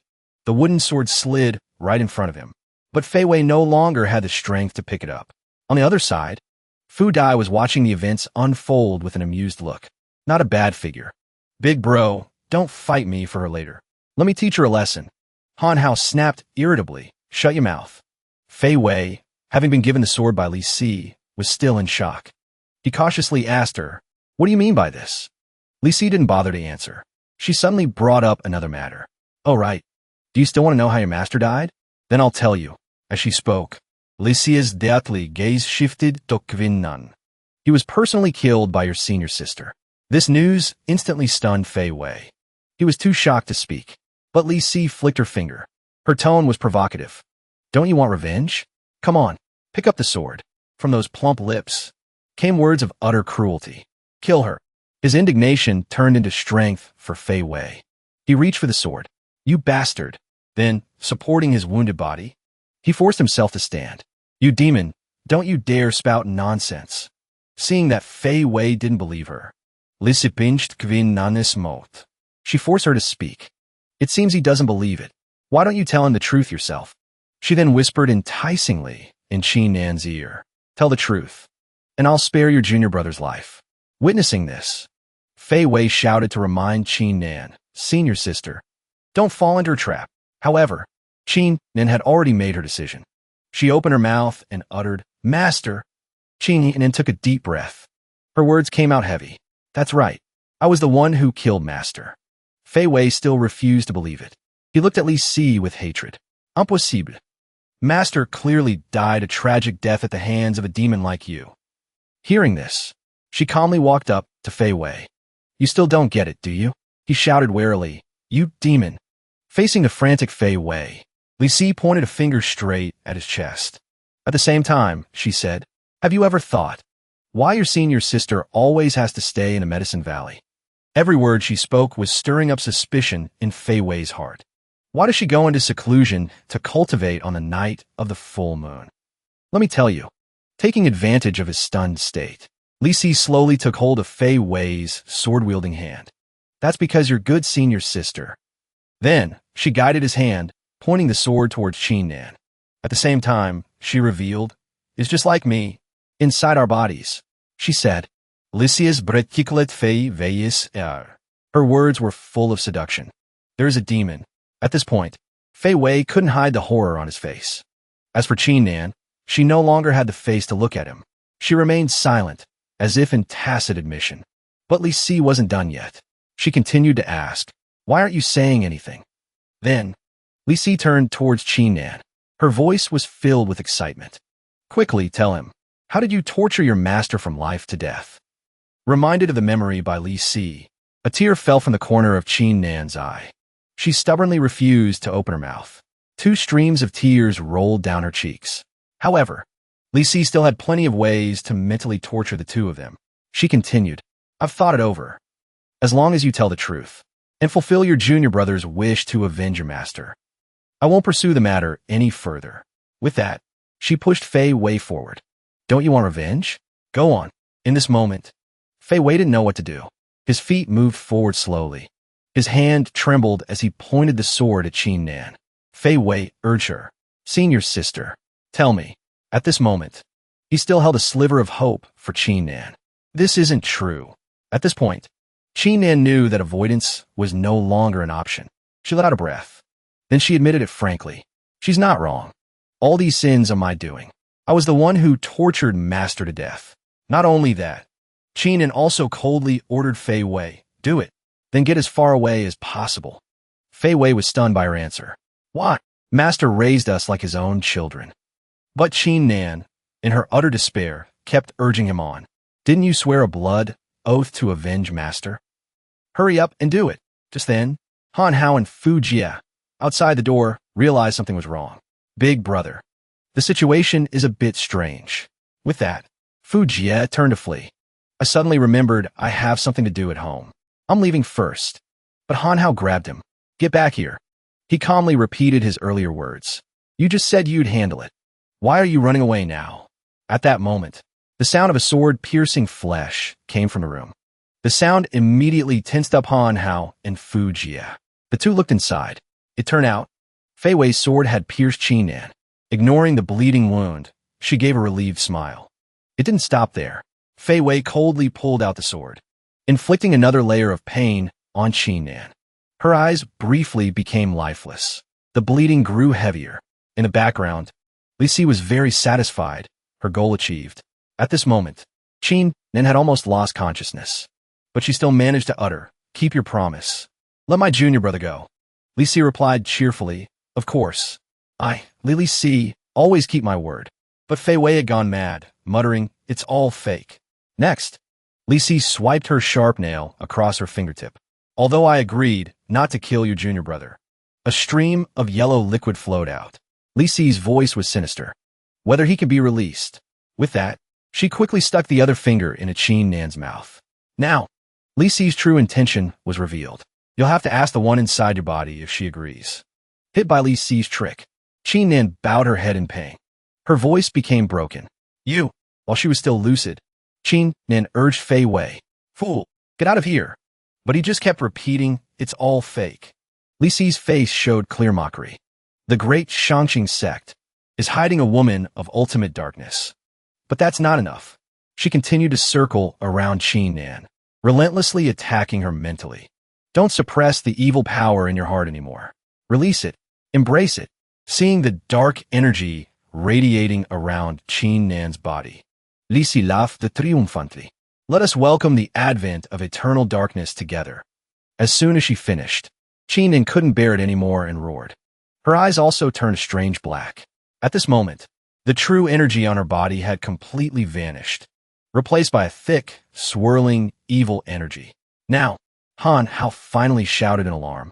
This is bad. We have to act now. The commotion from the two immediately alerted Li Si. She looked over in surprise. Han Hao had already pulled Fei Wei away. In front of them, Fu Jia had assumed a fighting stance. Seeing the dazed Fei Wei, Han Hao tried to shake him awake. Who Fei Wei? Wake up. Fortunately, Han Hao had thought a way to deal with this. He quickly took a swig of wine. To deal with this kind of wine demon, you need. Then he spat it right in Fei Wei's face. This. And surprisingly, he actually reacted. As soon as he came to, Fei Wei looked around. Han Hao, you're finally here. Oh, it was my senior sister. Han Hao recounted the events. You were bewitched. You were so focused on avenging your master that you stabbed your senior sister. Fei Wei stared in shock at the blood on his sword. No way. How could I? I could never do that to senior sister. Just then, Li Si's voice rang out. So this is the Star Guardian. His cultivation is a bit weak, but his aura smells quite pure. He must taste delicious. Seeing her expression, Fu Jia grew worried. Big brother, what do we do? I have a feeling she's very strong. Han Hao reassured him. Don't worry. Vampires have weaknesses. I have experience with this. But Fei Wei also spoke up to warn them. You dealt with a low-level vampire before. This blood demon, Li Si, is extremely powerful. Absolutely do not underestimate her. Hearing the three of them talking, Li Si only now realized. So, you two were also involved in killing my precious count. As she spoke, She spread her demonic wings. A thick killing intent filled the space. Then you can all die together. At this moment, later, I'll hold her down. You take the opportunity to attack her wings. He quickly agreed. Leave it to me. With that, Mo Jia stretched out his hand, summoning a massive stream of sand. This is Night Sand Domain, Windmill Domain. The spiritual power from the domain quickly spread out, surrounding the four of them. However, Li Si still showed no emotion. She said loudly, I can't see anything. What an interesting ability. Taking advantage of Li Si's unguarded moment, Han Hao's hand reached out from behind her. In a flash, he jumped onto Li Si's back. His hands gripped her black wings tightly. Then, Han Hao looked forward and shouted, Mo Jia. At his call, Mo Jia quickly jumped down from above. Coming big brother. When the target was in range, Mo Jia raised the saber in his hand. Take this. But Li Si, in Han Hao's grasp, let out a faint, sinister smile. Mo Jia slashed his saber straight down on her wing. Then, something strange happened. Li Si's wing couldn't be cut. Instead, Mo Jia was knocked far away. He grimaced as he got up. His face was filled with confusion. How can this be? Weren't her wings supposed to be her weak point? Han Hao also didn't understand what had happened. He wondered, how is this possible? In that moment, Li Si flapped her wings forcefully, throwing Han Hao off. At the same time, she shouted, You fool! Han Hao fell to the ground. He still didn't understand. What in the world happened? The system then explained, This is a blood demon. The move you used against the vampire won't work on her. Hearing this, he retorted, Why didn't you say so earlier? But it reminded him, right now, you should be more concerned about that girl from the Shounen sect. Indeed, Qin Nan was undergoing a transformation. She slowly walked towards Li Si. Then, Qin Nan let out a terrifying growl and shattered the ropes binding her. Now, Qin Nan was no longer Qin Nan. A savage smile hung on her lips. Han Ho wondered, what on earth is going on? The system spoke in a tense voice. This girl might be an extremely rare case of one body, twin souls. An incredibly powerful evil personality is sealed within her body. Her master was likely killed by that evil personality. Facing these two extremely powerful enemies, Han Hao and his group immediately went on high alert. Fei Wei stood between Han Hao and Mo Jia. He warned the two, be careful. At this time, Qin Nan, who was walking, suddenly stopped. She glanced at the sword lying nearby. Then, Qin Nan used her power and quickly grabbed the sword. After admiring the sword in her hand for a moment, Qin Nan swung it lightly. Han Hao backed away in shock. He thought to himself, just a light swing has such immense power. As if to prove Han Hao's thoughts, the sword she unleashed shattered the wall behind them. Seeing this terrifying power, Li Si smiled with satisfaction. Excellent. With that, she flew up high. Her tone was cheerful, as if she were watching a play.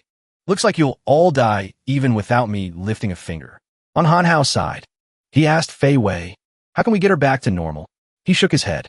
This is the first time I've seen Senior's sister like this. I don't know either. At this point, his expression darkened slightly. His voice was filled with guilt. It's all my fault. I shouldn't have dragged you into this mess. This is an internal matter of our Shounen sect. Then, Fei Wei decisively swung his sword. At the same time, he signaled to the other two. Let me hold off Senior's sister. You two leave quickly.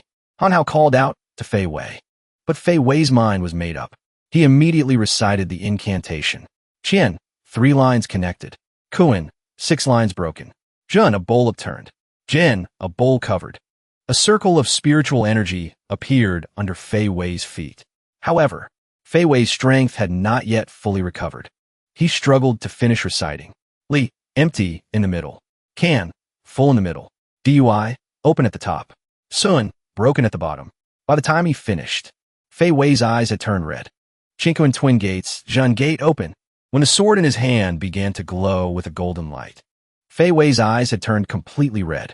Jin gate open. Then he swung his sword. He then rushed towards Qin Nan, Senior's sister. Wake up. However, she just slightly dodged and was able to evade Fei Wei's sword.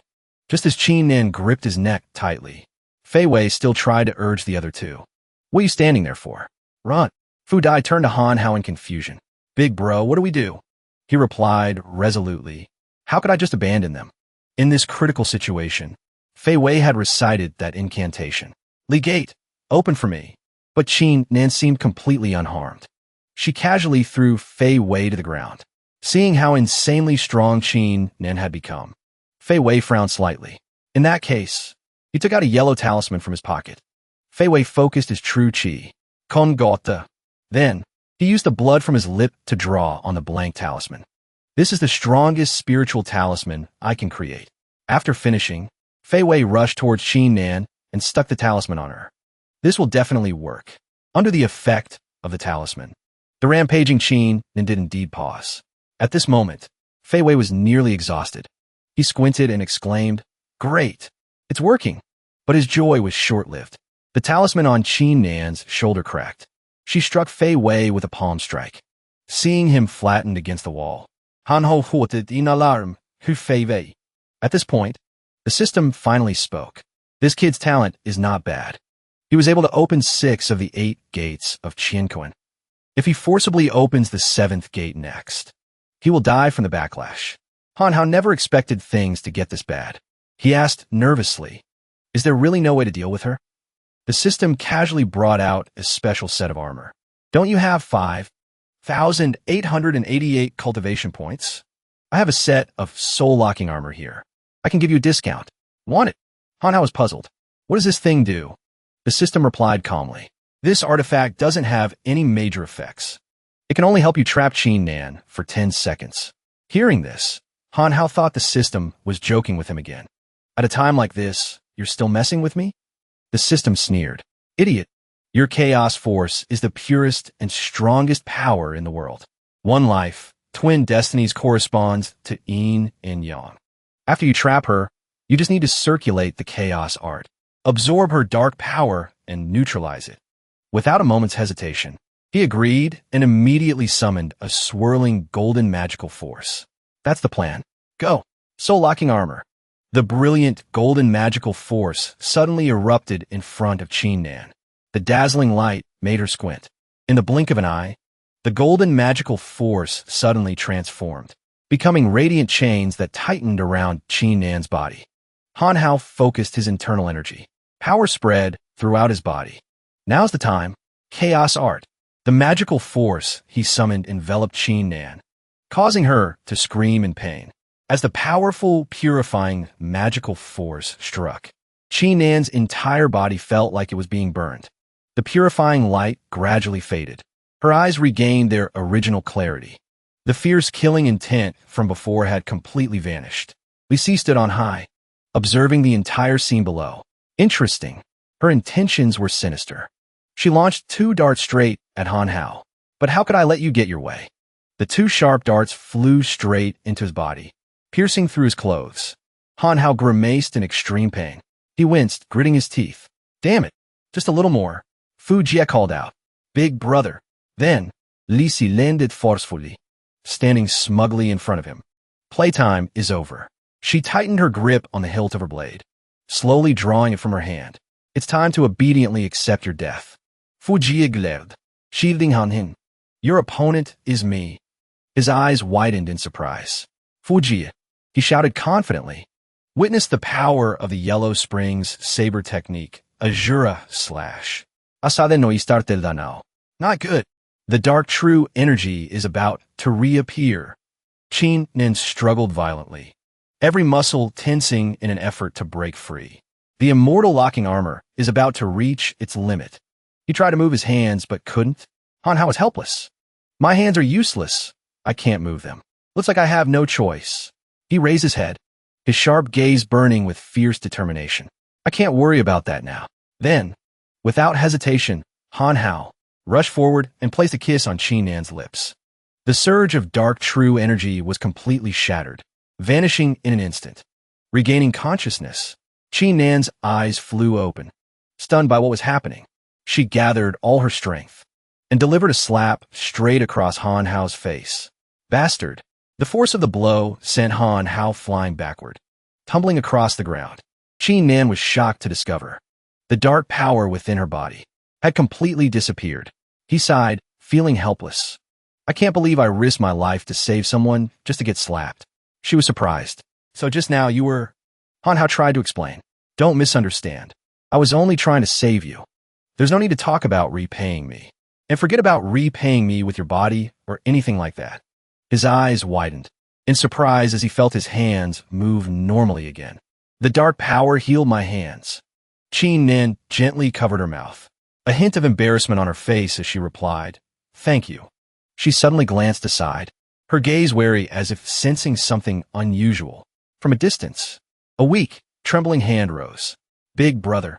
Fu Jia had been beaten so badly he could no longer stand. His body was bruised. Big brother. I can't hold on any longer. Qin Nin calmly circulated her spiritual power, preparing to cast a spell. Leave it to me. A flicker of confusion crossed her face. Li Si was bewildered. How is this possible? The one body, twin souls with dark power. They should live and die together. You're not dead. Qin Nan's eyes were ice cold. She decisively launched an attack at her. You're the one who deserves to die. Hanhao ran to Fu Jia's side and instructed him. Find a place to hide. I'm going to help her. He trembled weakly. Okay, big brother. A cloud of dust rose as Fu Jia shot away, leaving only the whistling of the wind in his wake. He hid behind a wall, peeking his head out sneakily. He cheered for Hanhao. Go, big brother. He gripped Fu Jia's weapon tightly in his hand. His eyes were sharp. Perfect timing. Let me borrow your weapon for a bit. Li Si moved with light, agile steps, dodging all of Qin Nan's attacks. Hanhao shot up, and from above, he gripped Fu Jia's weapon and swung it down hard at her. Look at me. The fierce attack struck her shoulder before she could dodge. Her body swayed, her face contorting in pain. Then, Li Si clutched her shoulder, stumbling back to create distance. Damn it! In her rage, Li Si's gaze was as sharp as a knife, staring straight at Hanhao and Qin Nan. Her seething hatred made the veins on her face pop. She gritted her teeth. Qin Nan calmly pointed her sword at Li Si. Without the seal, I can finally unleash the full power of the Spirit Ascension realm. Hanhao's voice rang out, deep and steady. Blood Demon Li Si. Today is the day you die. Qin Nan questioned her. Master risked his life to suppress the second personality in my body. Yet you used the blood demon's golden soul to forcefully break the seal within me. Her gaze was as hard as steel. The sword in her hand pointed straight at Li Si. I will not forgive you. Li Si suddenly froze, her eyes wide with shock, her breath caught in her throat. Qin Nan and Hanhao charged forward in unison, rushing towards her. Their combined power made the ground tremble. Li Si clutched her injured shoulder and shot straight into the air. You think you can kill me just like that? The two of them stopped, looking up in unison. Their faces showed surprise. What is she trying to do? In midair, Li Si suddenly knelt down, her hands clasped together. Hanhao was stunned.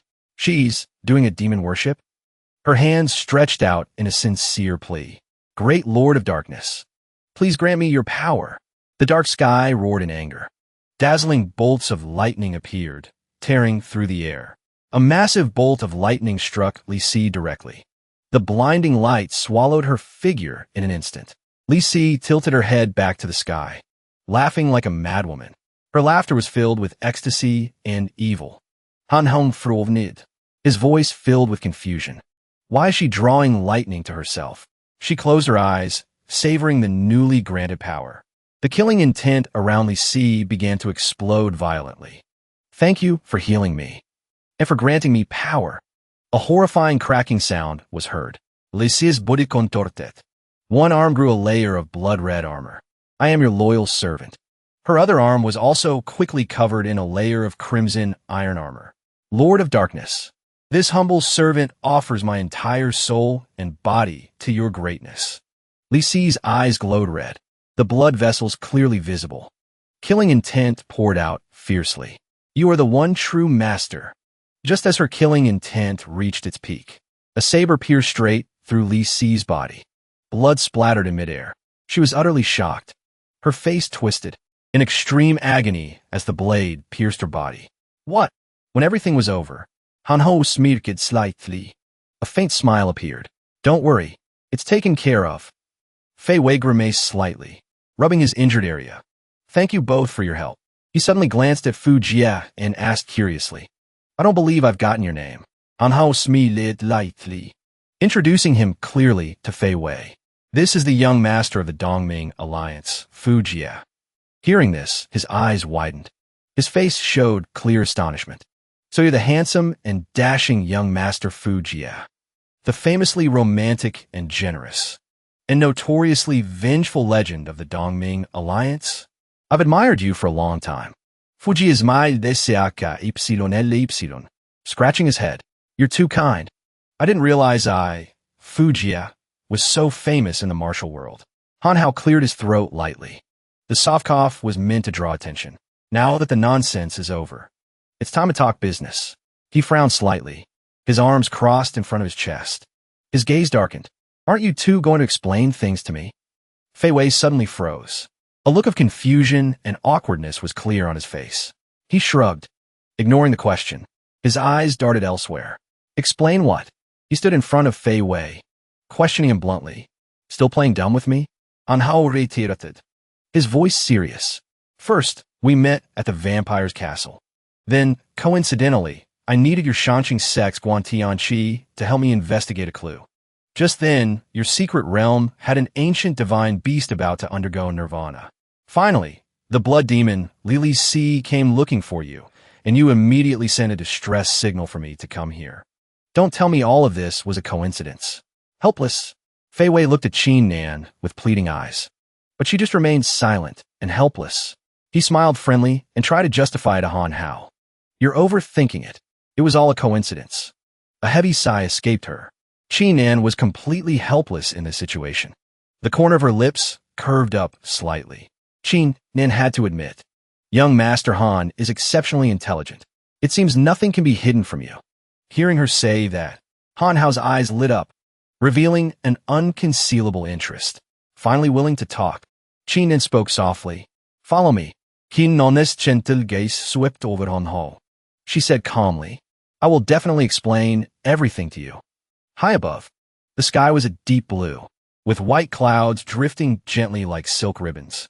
This place is, Qin Nan replied, her voice unwavering. You've been here before.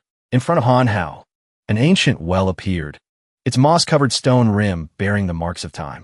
The secret realm, under the tree, a layer of pure white snow covered the ground, as soft as a fine blanket. Qin Nan lowered her head, her eyes full of remorse. For hiding things from young Master Han so many times before, I'm truly sorry. But there were reasons for it. It was completely out of my hands. She calmly raised the Guan Tianqi. The Guan Tianqi is the ultimate treasure of the Shanqing sect. It can divine the future. Han Hong Fruvnid, his gaze reproachful. I felt something was off back then. How could such a heaven-defying divine artifact just be lost like that? Qin Nan answered him. The story after that is a long one. At first, I didn't notice your suspicions. Fei Wei said in a low voice. What's needed to activate the Guan Tianqi isn't the twin snow lotus, but the nether-ene's spiritual power of the divine beast, Yu Ying. Han Hao stared at him, his voice full of suspicion. Then what was the point of telling me to get the snow lotus? His eyes fixed on the calm surface of the lake. Fei Wei explained calmly. The twin snow lotus, symbolically, is a soul-binding contract between my senior sister and Yu Ying. You secretly took the spirit core from the secret realm. So, of course, my senior sister had completed the ritual to remove the bond. His jaw dropped, both shocked and stunned. You guys knew all along, and you still pretended to be clueless? He gave a thumbs up, his face showing clear admiration. A good horse deserves a good saddle. A divine weapon befits a master. A beautiful woman befits a hero. Instead of staying in the Shanqing sect, the spirit core is better off with Brother Han Hao. Fu Jia looked displeased, his voice full of disdain. What kind of bootlicking is this? So shameless. Han Hao, at this point, couldn't believe it either. If this spirit core wasn't crazily absorbing my chaos force, I might have actually believed you. Qin Nan explained calmly, her voice gentle. Ancestor Yu Ying is an ancient divine spirit. Now, in the mortal realm, spiritual energy is scarce. It's incredibly difficult for it to undergo nirvana and be reborn on its own, let alone activate the Guan Tianqi. She looked up at the sky.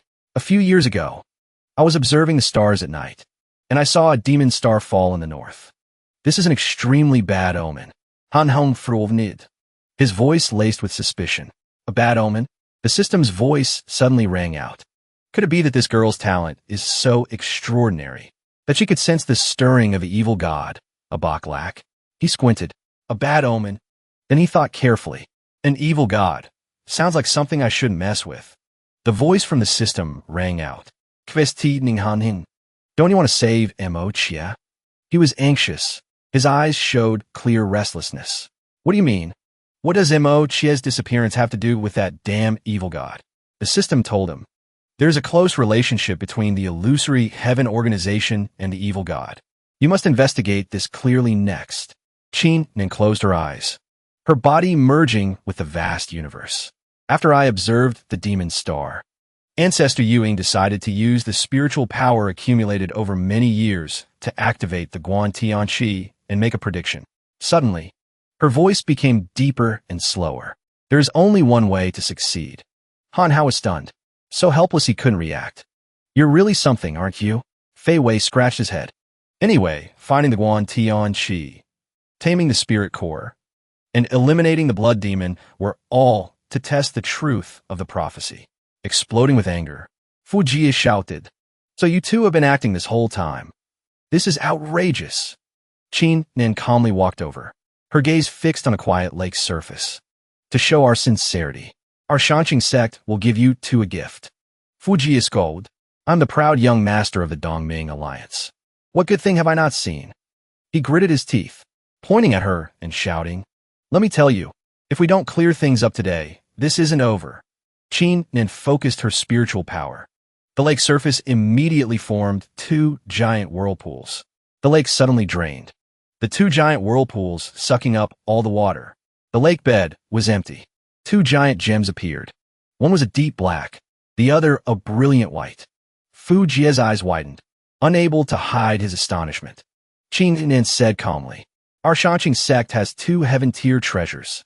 The large white gem sparkled brilliantly in the light, bewitchingly beautiful. The gem radiated a brilliant light.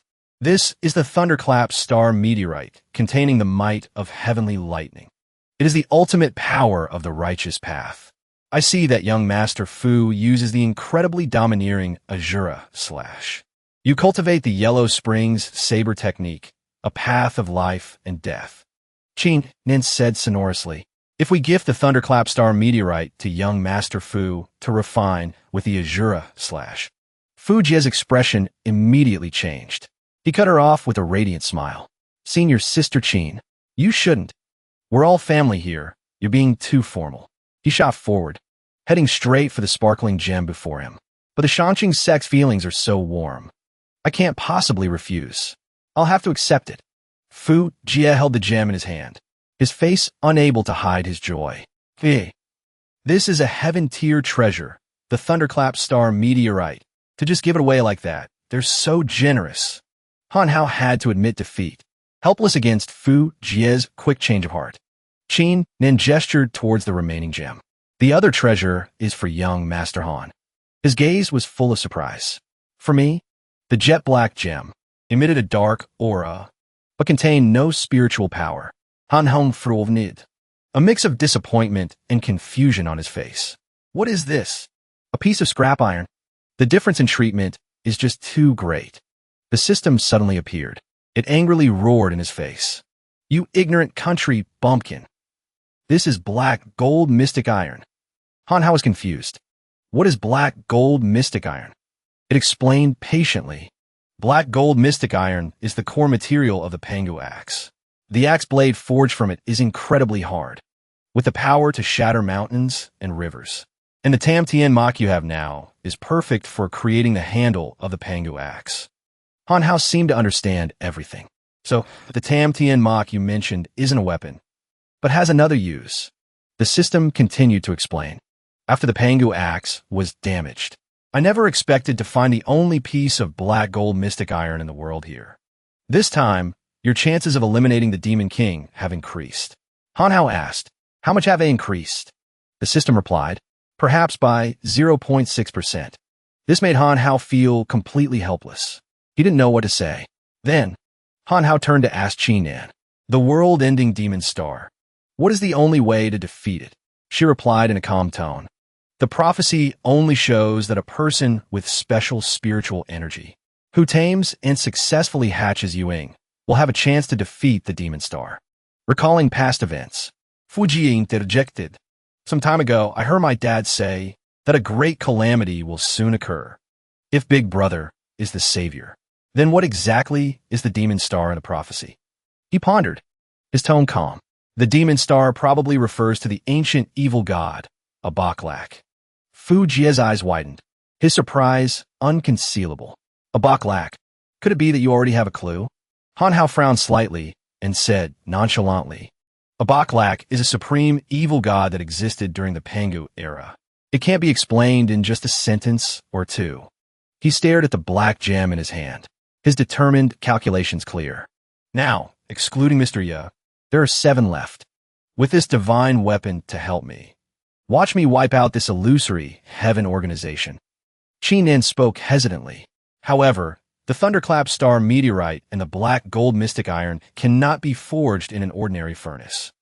That's why they've been stored in the secret realm for so many years, unable to display their true power. Hearing this, Han Hao frowned. You didn't say so earlier. As if suddenly remembering something important, Fu Jia shouted, I've got it.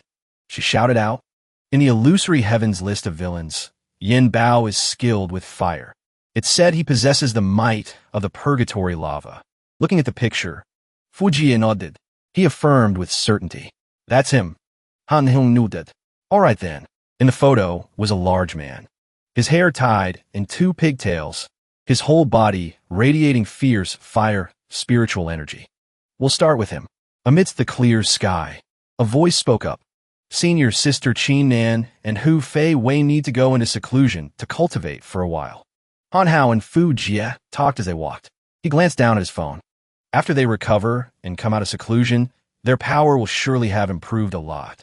Fu Jia suddenly clenched his fist, his face full of pride.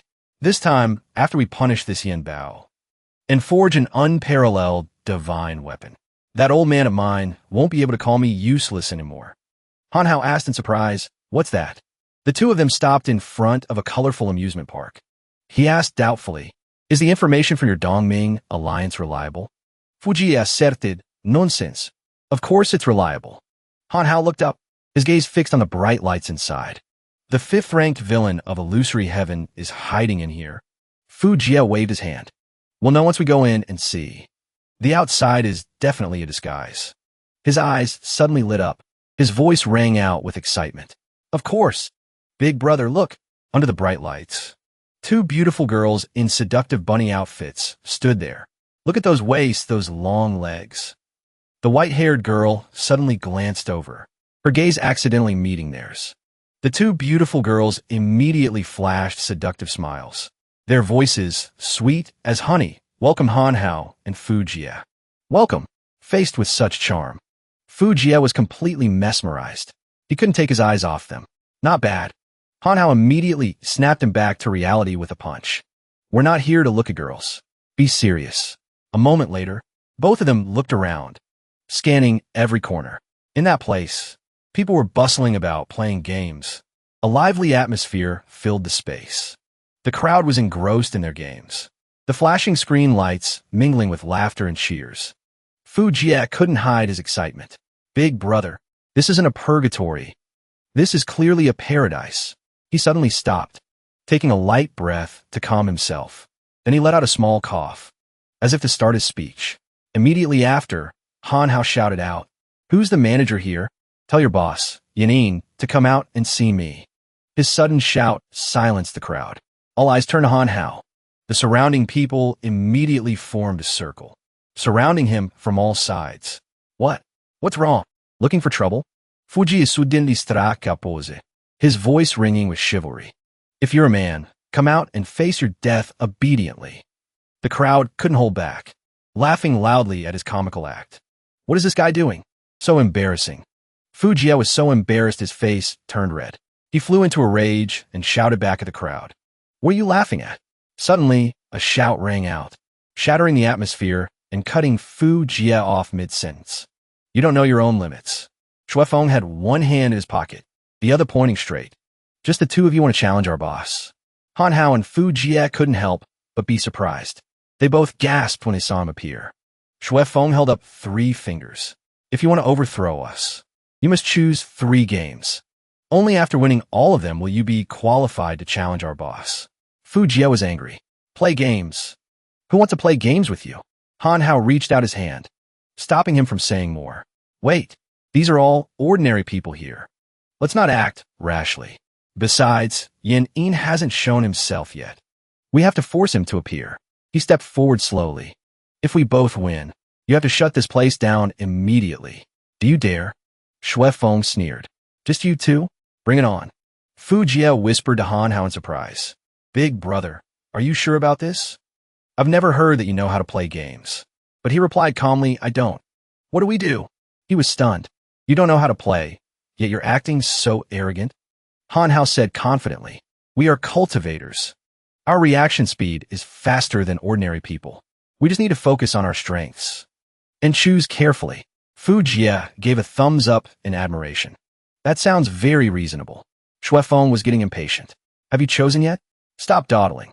He pointed to the other side. All right, first we choose this one. The thing Han Hao pointed at was a dance machine. The crowd laughed when they saw it. A dance machine? Are you guys sure about this? Don't break your back shaking that waist. Fu Jia put his hands on his hips and shouted confidently. This young master's waist is just fine. You don't need to worry about it. Han Hao introduced him proudly. Before you stands the #1 dance king of Lishui City, Nicola Fu Jia. He suddenly froze. Dance king. Why didn't I know I had this title? Han Hao smiled and replied. From now on, you do. Suddenly, Chi-Chi appeared, her hair a brilliant gold, her style confident. Then she spoke up. Hello, little brother. Do you like to dance? Without hesitation, Shui Feng immediately introduced her. Let's give a warm welcome to Miss Kikizi. Holding the microphone, he shouted with anticipation. Let's see how this pathetic challenger humiliates himself. The competition begins. Kikizi's feet moved rhythmically, following every beat of the music that echoed through the space. She danced with a flexible body, each graceful movement blending with the surrounding rhythm. Shui Feng roared with excitement. As you can see, Kikizi has already started a series of dance moves. The screen lit up, displaying a line of praise. A series of flawless perfects. On the other side, Fu Jia was dancing with awkward movements. Shui Feng mocked. Now look at our dance king. He's dancing with his arms and legs all mixed up, and he wants to overthrow us. His brain must have been caught in a door. He awkwardly called out to Han Hao. Big brother, how do you play this thing? I have no idea. He reminded him from behind. Follow the display on the screen. Just step on the corresponding spot. Then, Fu Jia stomped his foot hard on the floor, creating a clear, rhythmic beat. I get it. The awkwardness he felt before had now subsided. Now that I know how to play, it's simple. Fu Jia danced rhythmically with both feet. Watch this comeback. Shui Feng was amazed. What's happening? The dance king seems to be getting the hang of it. He's caught up to the rhythm. He held the microphone, shouting excitedly throughout the space. The dance king seems to have just grasped the rules of the game. And he's getting more and more skilled. Miss Kikizi, are you feeling the pressure? When Chi-Chi heard this, her lips curled into a cold smile, making the air around her seem to freeze. She said smugly, this young lady has been getting a perfect combo for full points since the first note. Even if you get everything right from now on, you still can't beat me. Fu Jia was momentarily flustered, but he quickly hid his confusion. He smiled lightly and asked Chi-Chi, is that so? In that noisy space, Fu Jia suddenly spoke with enthusiasm. Big brother, help me turn on the machine next to me. Han Hao replied with curiosity. Could it be that you want to? Pausing for a few seconds, he seemed to have understood. He exclaimed with excitement. Leave it to me. Faced with this situation, Shui Feng exclaimed. Turning on another machine? Does he want to do over? That's against the rules. A tense atmosphere enveloped them. Beads of sweat rolled down his cheeks. Fu Jia's lips were pressed tightly together. But he still spoke with pride. How could this dance king possibly give up? Next, Shui Feng shouted loudly, unable to believe what was happening before his eyes. Oh my god, what am I seeing? It was the sight of Mo Jia simultaneously, controlling both machines. He continued to shout, filled with astonishment. Unbelievable. He's controlling two machines at the same time. The score is catching up. Just then, Chi-Chi couldn't hide her admiration either. What? This is the highest difficulty. No one in the world can control two machines at the same time. At this moment, although Mo Jia was drenched in sweat, he still issued a challenge. It's not over yet. As soon as he finished, his body seemed to split into three figures, each occupying a dance machine. A voice exclaimed in amazement. Oh my god, he's playing three machines at once. The Dance King seems to be using a cloning technique. Mo Jia's total score has made a comeback. Suddenly, a brilliant light flashed on the screen. The word perfect appeared in vibrant rainbow colors. Witnessing such a spectacular victory, Chi-Chi exclaimed, I lost. Next, Shui Feng, holding the microphone, gestured with his hand. His voice rang out clearly, full of weight. The final winner is the Dance King, Mo Jia. He shook Chi-Chi's hand and said, but then, she replied immediately, not a bad dance. After a pause, Han Hao spoke slowly but firmly. The next item we choose. He smiled and pointed at the red game machine, stating decisively, is this one? He quickly announced in an excited voice. The challenger has chosen the second event, the King of Boxing game. The atmosphere erupted as Shui Feng shouted, but our King of Strength, Amang, is undefeated. We can't lose this round. Just then, the stage shook as a powerful footstep landed. In the distance, Han Hao and Mo Jia were watching.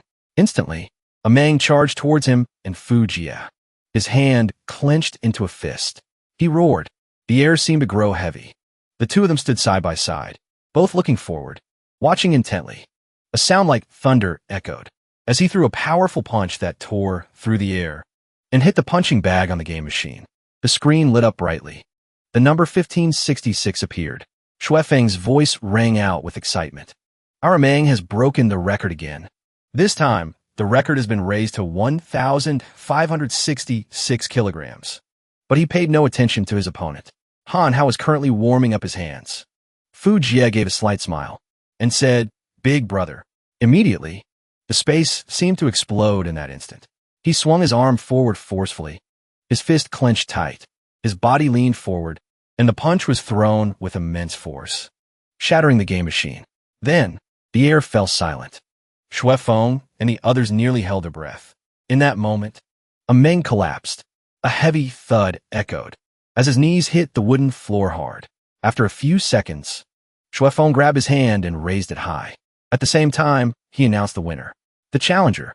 The man bowed his head, muttering, I lost. Immediately after, Han Hao slowly said, with a cheerful face, Next we choose. Suddenly, a small hand shot up from the crowd. At the same time, a clear voice rang out. Wait, the small hand of a young boy. With his index finger pointing straight ahead, he issued a challenge. Do you dare to fight me? Han Hao tilted his head. His lips parted slightly. He asked in a questioning tone, Who are you? The boy, as he stepped out of the crowd, holding a lollipop, replied, I heard you want to overthrow boss Yan Yan. I am Yan Yan's big brother, Zhou Xiaoyang. He bent down low, looking straight at Xiaoyang. He asked bluntly, Are you kidding me? Yan Yan is your little brother? What a joke. The two of them stood close. Their gazes locked on each other. Sparks flew between them. The boy challenged. Around here, strength is everything. Do you dare to fight me? He gave a short reply. A fight's a fight. Immediately after, the atmosphere in the room exploded as Shui Feng's powerful announcement rang out. The competition continues. Both sides have come to our arcade. Instantly, Xiaoyang quickly sat down at a screen. His focus was absolute. Shui Feng stood beside him and shouted. Zhou Xiaoyang has brought his own professional equipment. He is now calibrating the monitor's position. Truly professional. At the same time, Han Hao had also started his machine. Fudai stood nervously busy him. This opponent seems a bit tough.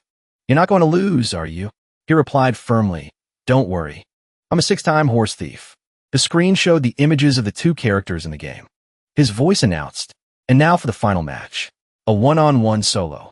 One in the canyon. Xiaoyang's character wore a blue cloak. Hidden Shadow Brawler elementary schooler. Silver 3. Han Hao's character was a warrior in golden bronze armor. Wound creator. Bronze 3. Begin. Then, he suddenly jumped up. He shouted with his mouth wide open, "Oh my god. After all that, he's just a bronze 3? What an elementary schooler."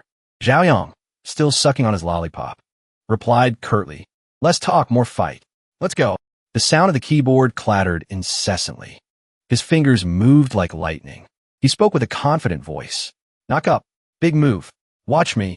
The game screen showed Zhaoyang's character attacking relentlessly. Towards Han Hao's character, he shouted, "Fight with my tat foe mai." In that moment, he was observing the status bar of his game character. After being attacked for a while, he hadn't lost much health. Immediately after, Han Hao's character charged forward. His hands gripped his weapon tightly. He shouted, "Watch this. Righteous judgment." His game character stood firm after the attack. The fierce onslaught completely destroyed everything in its path. A few seconds later, the computer screen in front of Zhaoyang displayed the word defeat. He trembled. Impossible. My main champion can't possibly lose. He paused for a moment. He bolted from his chair. Crying, he covered his face with his hands. He spoke in an aggrieved tone. "You've ruined my esports dream. You're destroying the future of esports." Meanwhile, a mocking voice called out, "Little friend, you should go home and do your homework." After that, Han Hao stepped forward. "Fudai stood de bizideim." He spoke with a confident voice. Without hesitation, "I won. According to the rules, this place closes immediately. Everyone go home. Go find your mothers." Footsteps began to leave the area. A disappointed voice said, "Let's go." Another voice replied immediately, "There's nothing interesting here." Following that, Han Hao si mi drilyevid. He said quietly, "All right. This way, we don't have to worry about getting ordinary people involved." He shouted loudly, "Yanin, get out here." Suddenly, the space seemed to be torn apart by a figure descending from above. It was Yanin. He had green hair tied in 2 pigtails. The rafters shook as he landed. He looked up, his voice booming. "It's you, causing trouble on my turf?" Inside the arcade, the noise gradually faded, replaced by a suffocating silence. Han Hao, with eyes as cold as ice, said to Fu Jia, standing beside him, "That must be Yanin. He looks just like the picture." Fu Jia replied. He finally decided to show himself. Yanin glanced around and asked, "Where is everyone? Where did you take them all?" Han Hao looked at him and answered, "We told the others to leave." Yin Yin's mouth opened, and he cried out in an angry voice, "What did you say?" "They all left." He suddenly glared, punching his chest hard. His voice was dry and strange as he roared, "Then who will play games with me?" After speaking, one of his hands slammed down on the floor. Small cracks appeared on the ground. Flames erupted from the earth. He punched and shouted, "Look what you've done." The flames blazed fiercely, spreading towards where Han Hao and Fu Jia were standing. He quickly pulled Fu Jia back and said, "Here it comes. Get behind me." Han Hao raised a shield against the flames that were surging towards them. Fu Jia watched in alarm and said, "Big brother, we only chased away the ordinary people. There's no need for this, is there?" But Yin Yin on the other side refused to stop. His eyes flashed with fury. He roared, "Why are you doing this to me?" He tilted his head, smirking slightly. His voice was full of provocation. "Playing games is a waste of time and money. It's also bad for your health." Fu Jia turned and said, "Big brother, you're provoking him even more." Yin Yin stood there, 2 blazing flames in his hands. His shout was like a clap of thunder. It cut through everything. "Shut up." Immediately, he used all his strength, his hands unleashing a blazing palm strike. A massive vortex of flame. Red fire exploded violently, engulfing the ground. Han Hao stood there, still using his shield to block the flames. Fu Jia was cowering beside him, holding his head. The flames surrounded the 2 of them. At this moment, Fu Jia suddenly said in a surprised voice, "Big brother, this move is really powerful." When not hurt at all, he chuckled, replying nonchalantly, "The information from your Dongming alliance was wrong. This level is ranked 5th. But before he could finish, Fu Jia shouted in alarm, "Something's wrong. Big brother, look. This is..." The Chaos Chi shield is burning. He reacted instinctively, pushing Han Hao aside and shouting in alarm, "Big brother, be careful." Fu Jia looked over and said, "Big brother, Something doesn't seem right. Han Hao continued, this fire isn't simple. Then he closed his eyes slightly, his expression solemn, as if contemplating something important. As he was lost in thought, he suddenly opened his eyes, muttering, this is... A blue and red flame erupted around Han Hao's body. He shouted to Fu Jia, be careful. This monster's fire can burn spiritual energy. He replied, I noticed that too. As soon as he replied, Fu Jia leaped forward and shouted, before the spiritual power in our bodies is completely burned away, let's end this quickly. Han Hao held a piece of paper and said with a raised eyebrow, exchanging for a see-through talisman. Let's see what this guy has really done. But just then, as if seeing something, his eyes widened. He cried out in alarm. How can this be? Ahead, Fu Jia was charging forward, his target clearly Yin standing there. Just as he swung his blade at him, he immediately launched a fire counterattack. This made Fu Jia realize something was wrong. He felt flustered. Taking the opportunity, Yin immediately counterattacked. He leaped into the air and struck him with a palm, sending Fu Jia falling backward. Han Hao's bewildered voice came out. Why can't I see his cultivation level? The system's voice rang out. If you can't see the opponent's cultivation frame, that means the opponent is not a cultivator at all. Yin stood there, looking down. He hissed angrily. What kind of joke is this? He's not even a cultivator? Are you messing with me? The system then said, this is the first time I've seen a situation like this. Something is a bit strange, but let's deal with the matter at hand first. On the other side, Yin was launching fiery attacks at Fu Jia, forcing him to flee desperately. Fu Jia ran to Han Hao's side, panting and saying softly, it's no good, big brother. Fighting this guy drains spiritual power too quickly. Han Hao replied, you knew he could burn spiritual energy, yet you still charged in head first.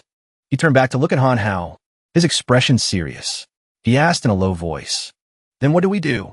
Han Hao seemed to have an idea. He waved his hand and shouted, watch me. Illusion domain. Sandstorm domain. The magical power he unleashed surged violently, immediately surrounding Yin, stunning him. He tilted his head, observing his surroundings, his voice deep and questioning. Where did they go? Suddenly, he saw a figure flash by. He squinted, his low voice echoing. Try to run? With that, Yin waved his hand, and flames erupted, striking towards the flickering shadow. He continued, the weak have only one path, death. But at this moment, Han Hao appeared out of nowhere, behind Yin's back. He launched a palm strike at him, startling him. The reason Han Hao didn't die was because what Yin burned was just a dummy that looked like him. When Yin saw the real Han Hao right behind him with his fist raised, he was furious. It's a fake. At this point, Han Hao was very pleased with his plan. He laughed at him. You're too slow. But Yin was unexpectedly calm. He even cheekily let out a fart at his opponent to dismiss his idea. Don't even think about it. Han Hao never expected he would resort to farting in his face. A butt attack. After stunning Han Hao, Yin turned and threw another spell. This is the Flame Burst Chi, condensed to the extreme. The pellets Yin threw exploded on impact, while Han Hao, still surprised, had to dodge hastily. Oh my god! Seeing Han Hao fall flat on his face, Fu Jia ran over, concerned. Big brother, are you okay? Because of the unexpected attack, his body caught a bit of fire, and he had to quickly pat it out.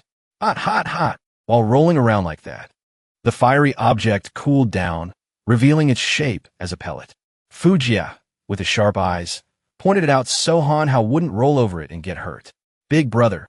Han Hao had also noticed it. This is, with the current situation, he immediately came up with a new plan. I've got it. Han Hao stood up and began to belittle his opponent. Is that all you've got? This little bit of firepower is weaker than my hot bath. Being openly criticized and looked down upon, Yin's face naturally darkened. Fu Jia was alarmed, not understanding what kind of trick he was trying to pull. Big brother, have you lost your mind? Han Hao remained focused on his opponent. I just noticed. This black gold mystic iron seems to be refinable by this strange flame. Upon hearing this, Yin immediately expanded his domain, creating a large ring of fire that spun around the area. Han Hao also took out his large red saber and urged Fu Jia, take out the material you got from the Shanqing sect. He immediately complied. Then, unexpectedly, Han Hao used the saber as a racket and the material as a ball, raising both to prepare to hit it. A life or death moment. I have to take this gamble. Yin Yin's fire had now surged towards them like a powerful tsunami. That lump of material he thought was a ball was actually a conductor. He pressed it against the large saber, allowing their energies to merge. After the two items fused into one, it spread the wave of fire around Han Hao and Fu Jia, without harming them. Afterward, the red saber had turned white. Han Hao was proud. Looks like we were extremely successful. Fu Jia, witnessing this scene, couldn't help but gape. Big brother, you're a genius. Han Hao then decided to give the saber to Fu Jia to use. Hold it tight. Fu Jia lifted it, finding it a perfect fit in his hand, and was delighted. Even without spiritual power right now, I can feel the immense power of this weapon. This is the thunderous Azura Slash. His confidence grew tenfold. He charged straight at Yin Yin with the saber. Yin Yin was also controlling his magic, launching it towards him. Fu Jia slashed down first, a long, zigzagging bolt of lightning like a snake rushing towards him. Yin Yin immediately used his fire as a shield to block the spell. He blocked the attack and was pushed back. Fu Jia's lightning bolt slid along the flames and dissipated elsewhere. At this moment, Yin Yin offered a compliment. To be forced to use my ultimate technique. You two are the first. Han Hao smirked, tossing the black gold mystic iron in his hand. Hurry up. I'm still short one fire source over here. But he didn't understand why Yin Yin was doing rhythmic gymnastics in front of him, spinning and turning left and right. The two young men, Han and Fu, tilted their heads and stared at him blankly. What are you doing? This time, Yin Yin's face was unusually serious. I'm preparing my ultimate move. What are you waiting for? Han Hao was getting impatient. How much longer are you going to drag out this king of fighters' performance? To satisfy his desire for speed, he quickly unleashed his move. 108 forms. Great Serpent Orochi. Yin Yin's flame took the form of a snake this time. It opened its mouth wide and instantly swallowed Han Hao whole. Seeing his big brother engulfed in flames and rolling on the ground, Fu Jia felt panic for him. Big brother. He ran to shield the ball of fire and shouted, I'll fight you to the death. But the ball of fire suddenly dissipated as trees sprouted up, enveloping Han Hao and protecting him from harm. Seeing the moss green lump behind him showing signs of cracking, even Fu Jia was surprised. This is, in a flash, Han Hao emerged from within, axe in hand, chopping away all the roots. Confetti flew everywhere. From the system's party popper, it cheered, Congratulations, host. Successfully unlocked the ancient divine weapon, the pseudo-pangu axe. At this moment, Han Hao was holding a large, reddish-brown axe. He exclaimed in frustration. After all that trouble to create a fighting weapon, why is it still an axe? The system closed its eyes slightly. Speaking with a proud tone, the pangu axe has undergone the 9 heavens mystic fire, tempered for 1,000 years, and resonates with the chaos force. It's still far from the real thing now. However, even as a pseudo-pangu axe, dominating the spirit ascension realm is as easy as turning over your hand. Pausing for a few seconds, it continued its explanation. Reward: 1 intermediate level secret manual, snakeskin, God's perspective of the indestructible diamond, of the righteous fury, of the demonic, unpredictable iron turtle shell tragedy. Hanho Lukid Skeptikal. He asked this name. Is it really reliable? It replied immediately. Are you doubting me? Just then, Fu Jia, who was standing beside him, shouted with worry. Big brother, are you okay? You scared me to death. He replied with certainty. I'm Fina. On the opposite side, Yanin was crouching, his muscles tensed, his hands clenched tight. Sparks of red fire erupted around him. The air grew tense. He frowned. He asked with a doubtful tone, What is this guy doing now? Instantly, the system replied, Just having the weapon without mastering the techniques. It's still unrealistic to think you can beat Yanin. Do you want to exchange for the techniques? He said confidently, without hesitation. Definitely exchange. Next, it replied immediately. Congratulations, host. Successfully learned the introductory axe techniques. The system's information panel appeared. Obtained skill reward. Mystic Axe counterattack. 9-layered shockwave. Obtained debuff. Macho power. He exclaimed in annoyance. Debuff. What the hell is macho charm?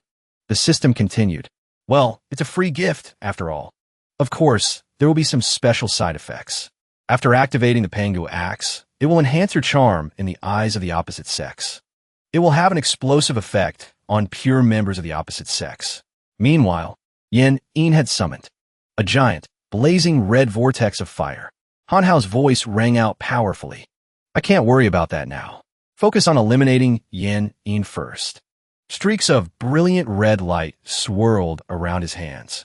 Yin spoke with killing intent. You will absolutely not leave here alive. As soon as he finished, that stream of brilliant red energy shot towards Hanhao and Mo Jia with unbelievable speed. The space shook violently. He charged forward, his hand gripping his weapon tightly. His voice boomed. Let me handle this.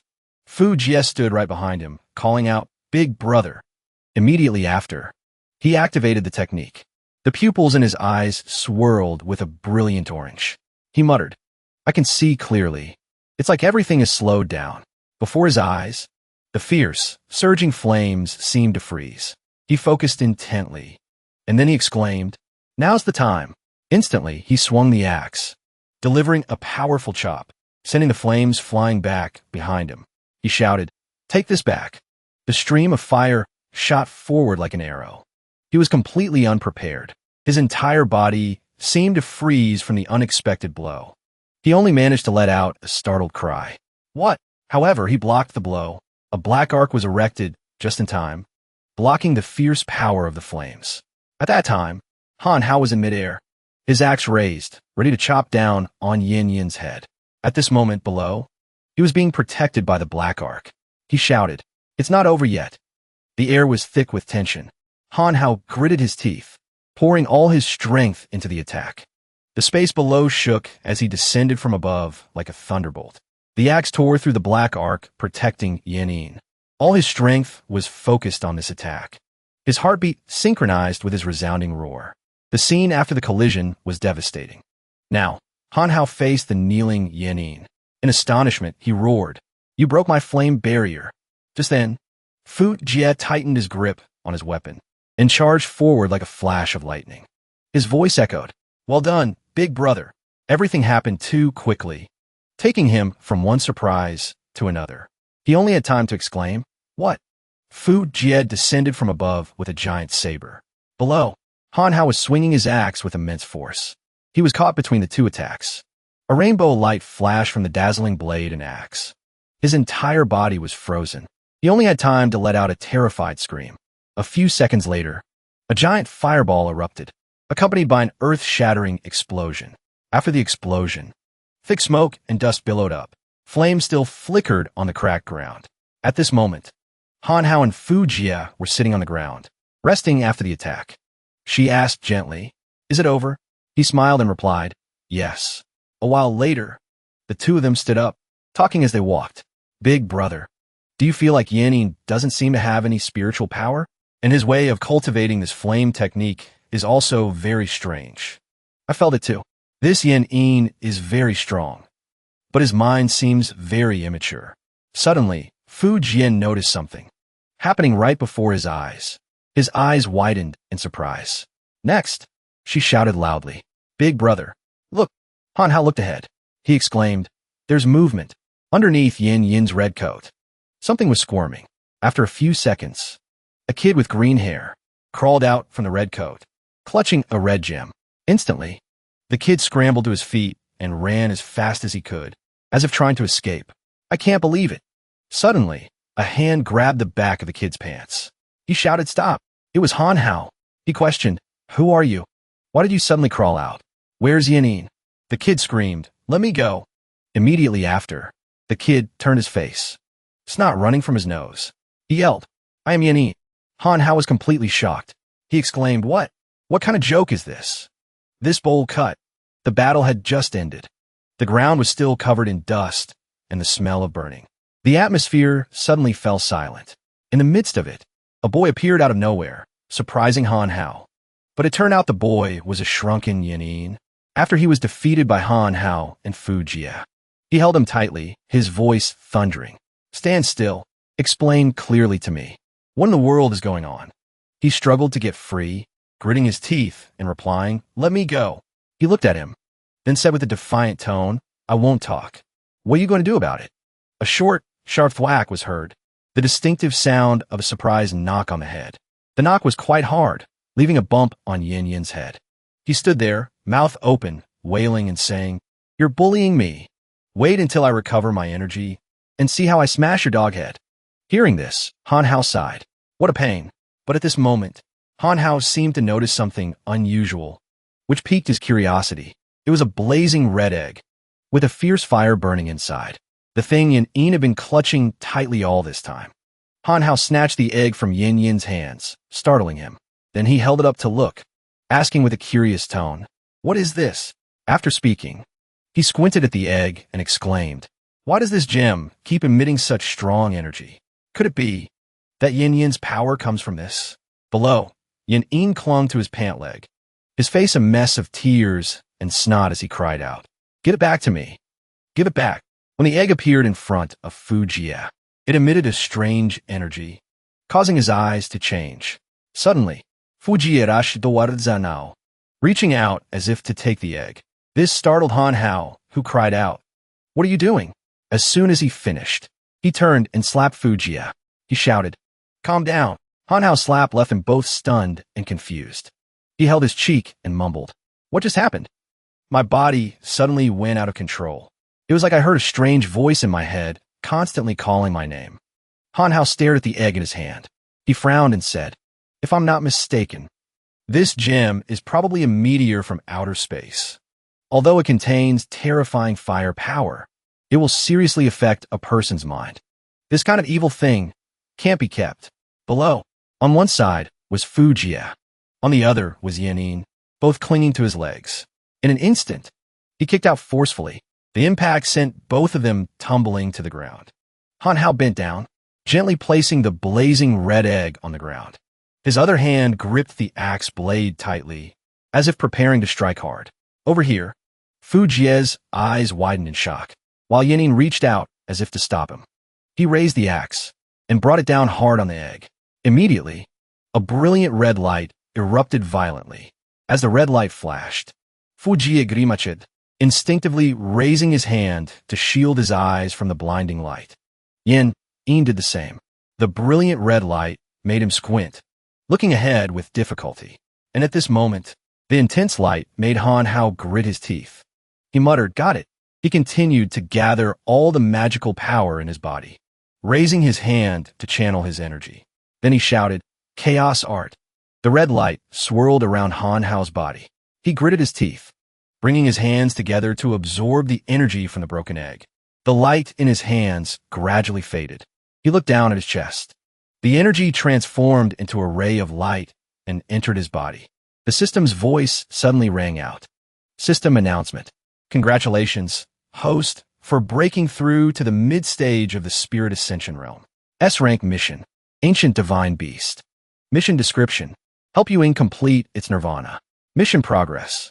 43% to 57%. Talent skill. Night Sand Domain. Successfully upgraded. Windmill Domain. Wind and Fire Purgatory. Pseudo-Pongu Axe. Obtain passive effect. Grievous Wound.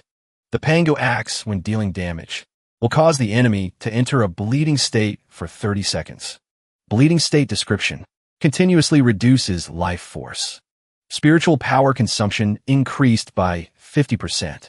On the ground, the eggshell gradually turned black, crumbled, and turned to ash, completely disappearing. Yin Yin witnessed this and whimpered, crying out, "I've lost my power. I'm all alone again." His face was streaked with tears. He sobbed, "I'd rather be dead. I don't want to live anymore." Mo Jia, hearing this, turned to him and called out, "Calm down a bit." As soon as he finished speaking, he collapsed to the ground, unconscious. Mo Jia shouted in alarm. Han Hao walked over and asked, "What's wrong with him?" Mo Jia glanced at him and replied, "Looks like he fainted." After hearing that, his eyes suddenly lit up. As if remembering something, he exclaimed, "I've got it." Han Hao held a piece of paper in his hand and said to Mo Jia, "This is a memory recall talisman." He walked over and placed it on Yin Yin's head. He said, "Let's see what really happened." In a deserted corner, voices echoed, chaotic and contemptuous. Thief, psycho, orphan. A skinny boy, covered in wounds, was curled up, surrounded by a crowd, shouting, thief, shameless. That boy was Yanin. He angrily retorted to the crowd, I'm not a thief. Then he turned around, holding a toy in his hand, and yelled, I bought this myself. A young man from the crowd stepped forward, snatched the toy from his hand, and said with a contemptuous voice, You stinking brat, where would you get the money to buy a game console? After speaking, he threw the toy on the ground and stomped on it. Then he exclaimed, Still say you're not a thief? Liar. The crowd then left, laughing loudly as they went, shouting, Serves you right. Yanin was left standing there, crying loudly. But just then, a brilliant red light streaked across the sky, leaving a dazzling trail. Yanin stopped crying. He looked up at the sky with a mix of curiosity and amazement. He followed the ray of light, watching it shoot across the sky and land behind a distant mountain. Unable to contain his curiosity, he hurried toward the mountain to see what had just happened. When he arrived, Yanin saw a deep, dark pit, with thick smoke billowing up. At the bottom of that deep pit, a blazing red egg was lying there, the fire inside burning fiercely. Out of curiosity, he followed the edge of the pit, slowly making his way down to get the red egg. As soon as he picked it up, Yanin froze, exclaiming in surprise, What is this? Just then, a blazing red flame suddenly erupted. He cried out in alarm. What's happening? In the blink of an eye, the flame erupted violently, engulfing Yanin. His pained screams echoed everywhere. At the same time, Yanin felt his knees screaming in pain. He let out exhausted gasps, sweat pouring from his body like rain. Now, his breathing became lighter and less painful than before. Yanin's face was bewildered. Now he asked himself, I'm not dead. I'm still alive. He was nearly driven mad, screaming hopelessly, Who am I? The children beaten by Yanin were lying sprawled on the ground, and they began to get scared. Let me go.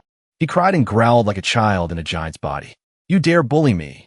Then, ear-splitting sounds of punches and kicks rang out, accompanied by the loud cries of the children. After defeating them, Yanin still seemed unsatisfied and left in a huff. At the same time, a cloud of black smoke rushed from behind Yanin, enveloping his large figure. Just then, a voice rang out. Do you want to obtain more power? Yanin turned his head to look back. He couldn't clearly see the shape of the person behind him. That person was completely covered from head to toe. Yanin, who didn't know his own strength, immediately shouted, Get out of my way. From within the figure's face, a grotesque, red, demonic face appeared, looking extremely hideous. As soon as he saw that face, Yanin was stunned, too terrified to move. He then spoke again in a cold voice. Join my illusory heaven, and I can grant any wish you have. Back in the present, Hanhao finally understood. So that's how it was. Mo Jia wondered, what should we do with this guy now? He looked at him and then smiled slyly. How about you take him home and adopt him? Hearing that, he quickly refused. No, I don't want him. Hanhao looked down and added, but it's still unclear why he fainted. But it seemed he saw something. That is, seeing that black mark, Hanhao was a bit surprised. There seems to be something behind his ear. The system couldn't help but exclaim. Horrifying. This is the soul-seizing seal, lost since ancient times. He was surprised. What's a soul-seizing seal? Now, the system patiently explained. The spiritual power of the outer world meteorite is different from our traditional spiritual power. Ordinary cultivators cannot convert it, but by placing a soul-seizing seal on the host of the outer world meteorite, one can continuously draw power from it for their own use. Hanhao then thought to himself, no wonder the mysterious person from illusory heaven was so kind. Not only did they not steal this fire gem, they even created an amusement park like this for Yanin. It turns out they were treating him as a human cauldron. Then he said to Mo Jia, he has a soul-seizing seal on him.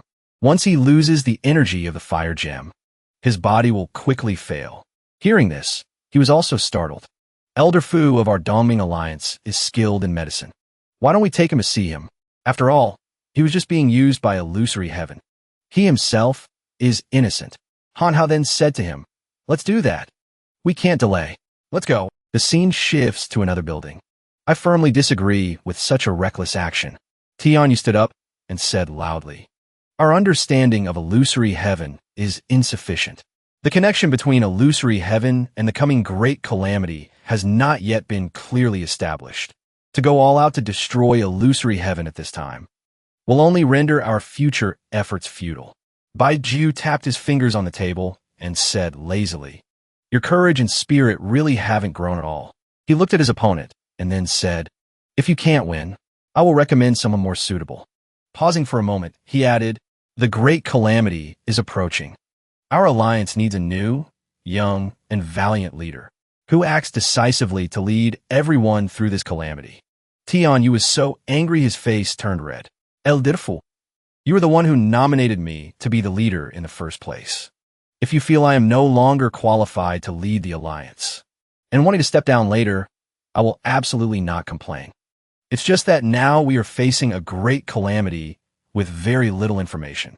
If we act rashly, I'm afraid it will lead to great chaos in the world and the destruction of all living things." Bai Jiu said nonchalantly, "There's no point in talking more. According to the rules, if the vote exceeds 70%, it will be effective." With that, he asked loudly, "Raise your hands. Let me see how many people agree with this matter." Li Ming, sitting beside him, interjected, "It is a military taboo to change generals on the eve of battle. Elder Fu, I hope you will reconsider." Then Bai Jiu quickly stated his thoughts. "The person I want to nominate is Luo Qingning." Hearing this, the crowd jumped up in surprise. "What? It's him, the Thunder Gentleman, Qin Ning." Seeing everyone's reaction, Bai Jiu then said in a cold voice, "Do the elders agree?" Some hands were already raised. "I agree. I also agree." Bai Jiu was very pleased. "That's just over 70%. If there are no other objections, then I officially announce." At the same time, the door to the room was kicked open forcefully. Everyone there fell silent, looking towards the main door. Han Hao, upon entering, was surprised and bewildered. "So many people." Fu Jia was also surprised and added, "Is there a meeting today? What's going on?" Tianyu quickly stood up to explain.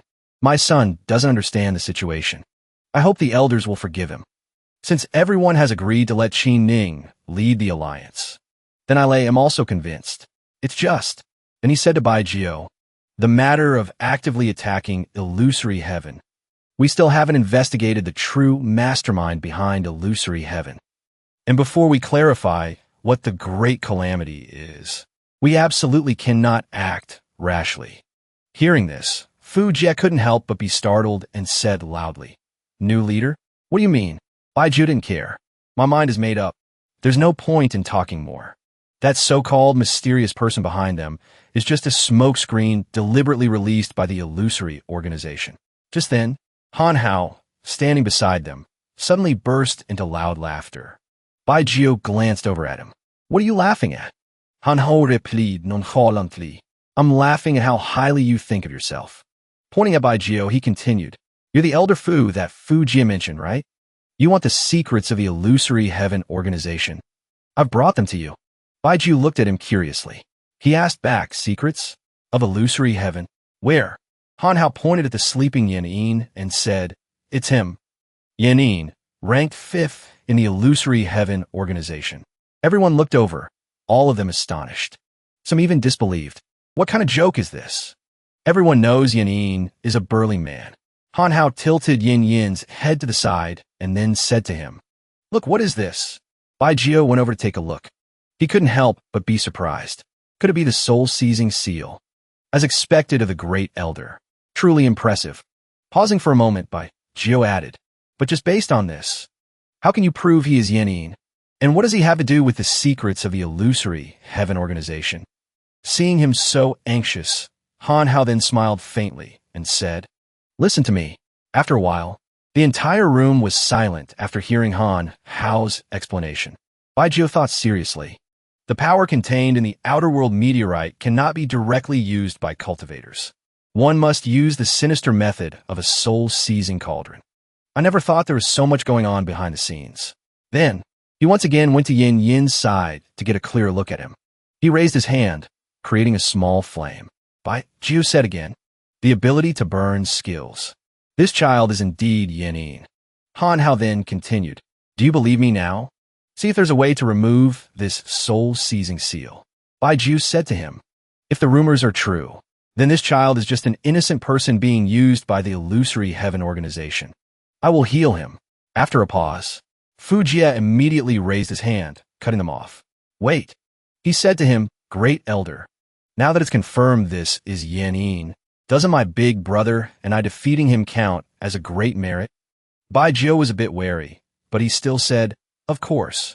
What are you trying to say?" Fu Jia added, "According to the rules of the Dongming Alliance, those who perform great merits can be promoted to elder status." Fu Jia continued, "And dismissing the leader requires a 70% vote. Now, with the 2 opposing votes from me and my big brother, the dismissal is invalid." Now, Bai Jiu ordered his men, "Go arrange for him to rest." Holding Yan Yin, the man said again, "This matter cannot be handled emotionally. If Qin Ning joins the alliance now, it would be a great opportunity to destroy illusory heaven." He added, "Moreover, for what we've learned from Yan Yin, the illusory heaven organization definitely has other schemes. We must nip it in the bud." After a pause, Han Hao seemed to have something else to say.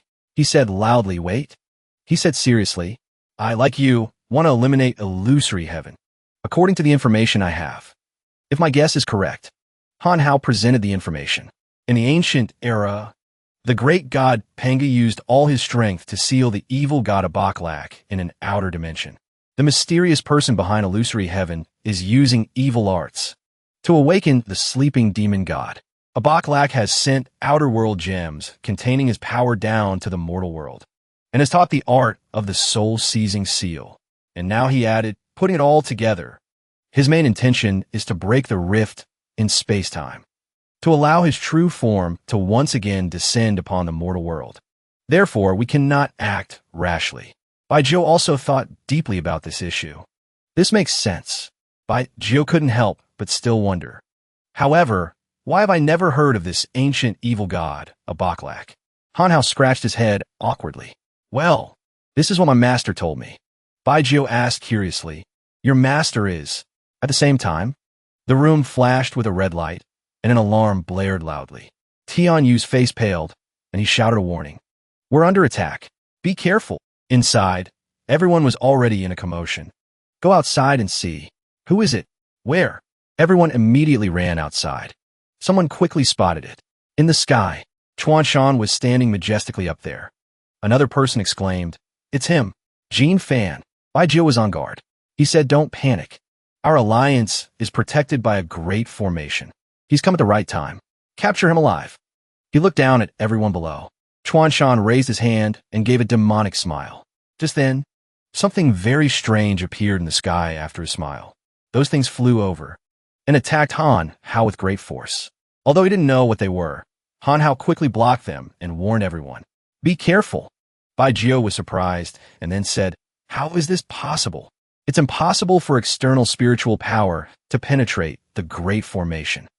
Han Hao then explained to him, "If it's an outer world gem, then it's explainable." Everyone was talking amongst themselves. "How can that person fly? What? Is he Superman?" Chuan Shan then cupped his hands. The smile on his lips remained. Just then, those things exploded with a loud bang, bursting into flames. The crowd was in an uproar. "What's happening?" Fu Jia looked on with indignation. "This guy's attacking civilians. Let me go deal with him." Tian Yu quickly shouted to stop him. "Stop. For the opponent to dare to attack and provoke us alone, he must have a scheme." Fu Jia couldn't listen anymore and argued back. "Are we just going to stand here and watch him kill innocent people?" But just then, the next scene left Fu Jia astonished. Tian Yu charged out with his weapon. "As the leader of the Dongming Alliance, I have a responsibility and duty to stop all evil and criminal acts in the cultivation world. Let me." Chuan Shan now stared intently at Tian Yu. "I've long heard of the vice leader's name. I didn't expect you to be just an uncle at the spirit opening realm." With that, he launched a series of fireballs at him. Tian Yu held a deep hatred for such villains and shouted, "Cut the crap." Han Hao looked up from below. The power of the outer world gem is extremely strange. The opponent is just feigning an attack right now. Then he took out his weapon, resolute. "Let's take this opportunity to surround and attack him." one battle to take him down. Fu Jia beside him immediately added, "Over here," Bai Ju said to all his disciples. "Don't just stand there. Everyone attack together." Following his words, everyone immediately charged forward to help Tianyu. Chuan Shan held out his fist. He then said in a cold voice, "Void probe kill." One of the disciples looked at the mystical light surrounding him and couldn't help but be surprised. "What's happening?" "Over here." Han Hao and Fu Jia were also amazed. The chains are melting. Those disciples were being choked by iron chains around their necks. They all turned pale and screamed in fear. "I can't breathe. I can't breathe. This is..." Han Hao and Fu Jia looked at the situation. They both knew things were not simple. "What's going on?" Tianyu was startled to see the weapon in his hand melting. The metal is melting. Then, those metal pieces suddenly attacked Tianyu. He was also startled and asked himself, "What's happening?" Just then, an iron collar quickly appeared around his neck, just like the other disciples. Then, Tianyu was also lifted into the air by it, much to his bewilderment. He didn't even have time to react. Seeing Tianyu struggling like that, Fu Jia, standing over here, couldn't help but be startled and shout.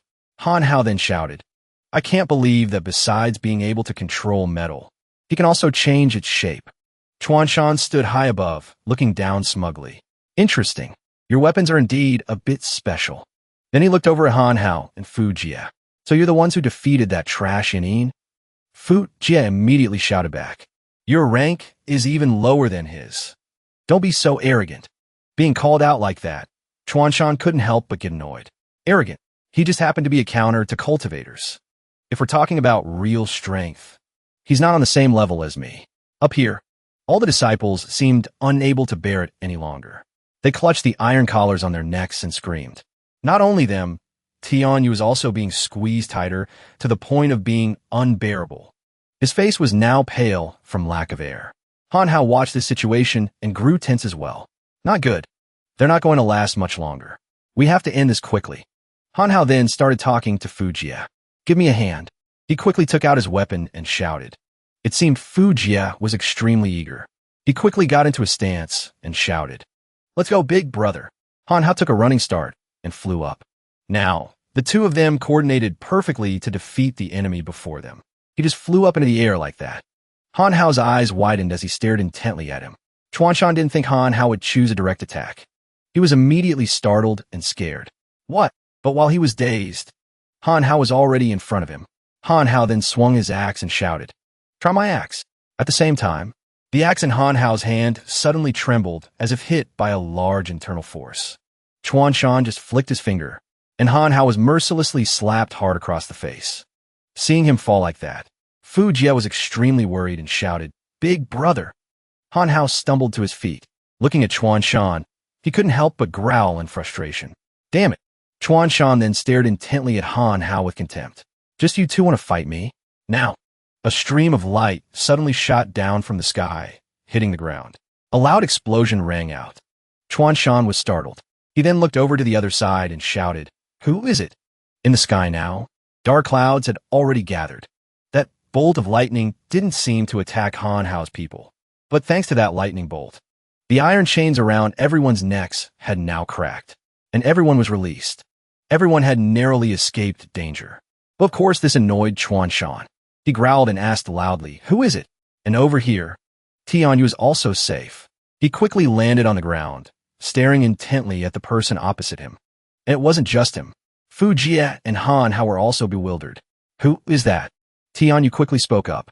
"Thank you, young hero, for your help. Could it be that you're the Thunder Gentleman, Qi Ning?"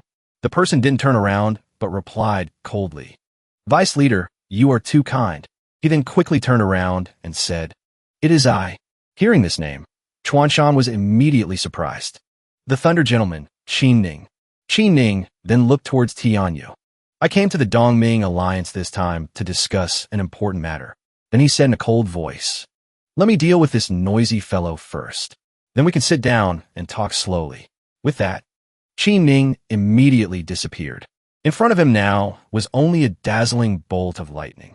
As soon as he stood before him, he asked, "Are you a lackey of illusory heaven, Chuan Shan?" Chuan Shan still maintained his arrogant demeanor. Perfect timing. I was originally planning to destroy the Dongming alliance before going to kill you. Now I don't have to bother. King Ningrepliet nonchalantly, Gilme. I'm looking forward to it.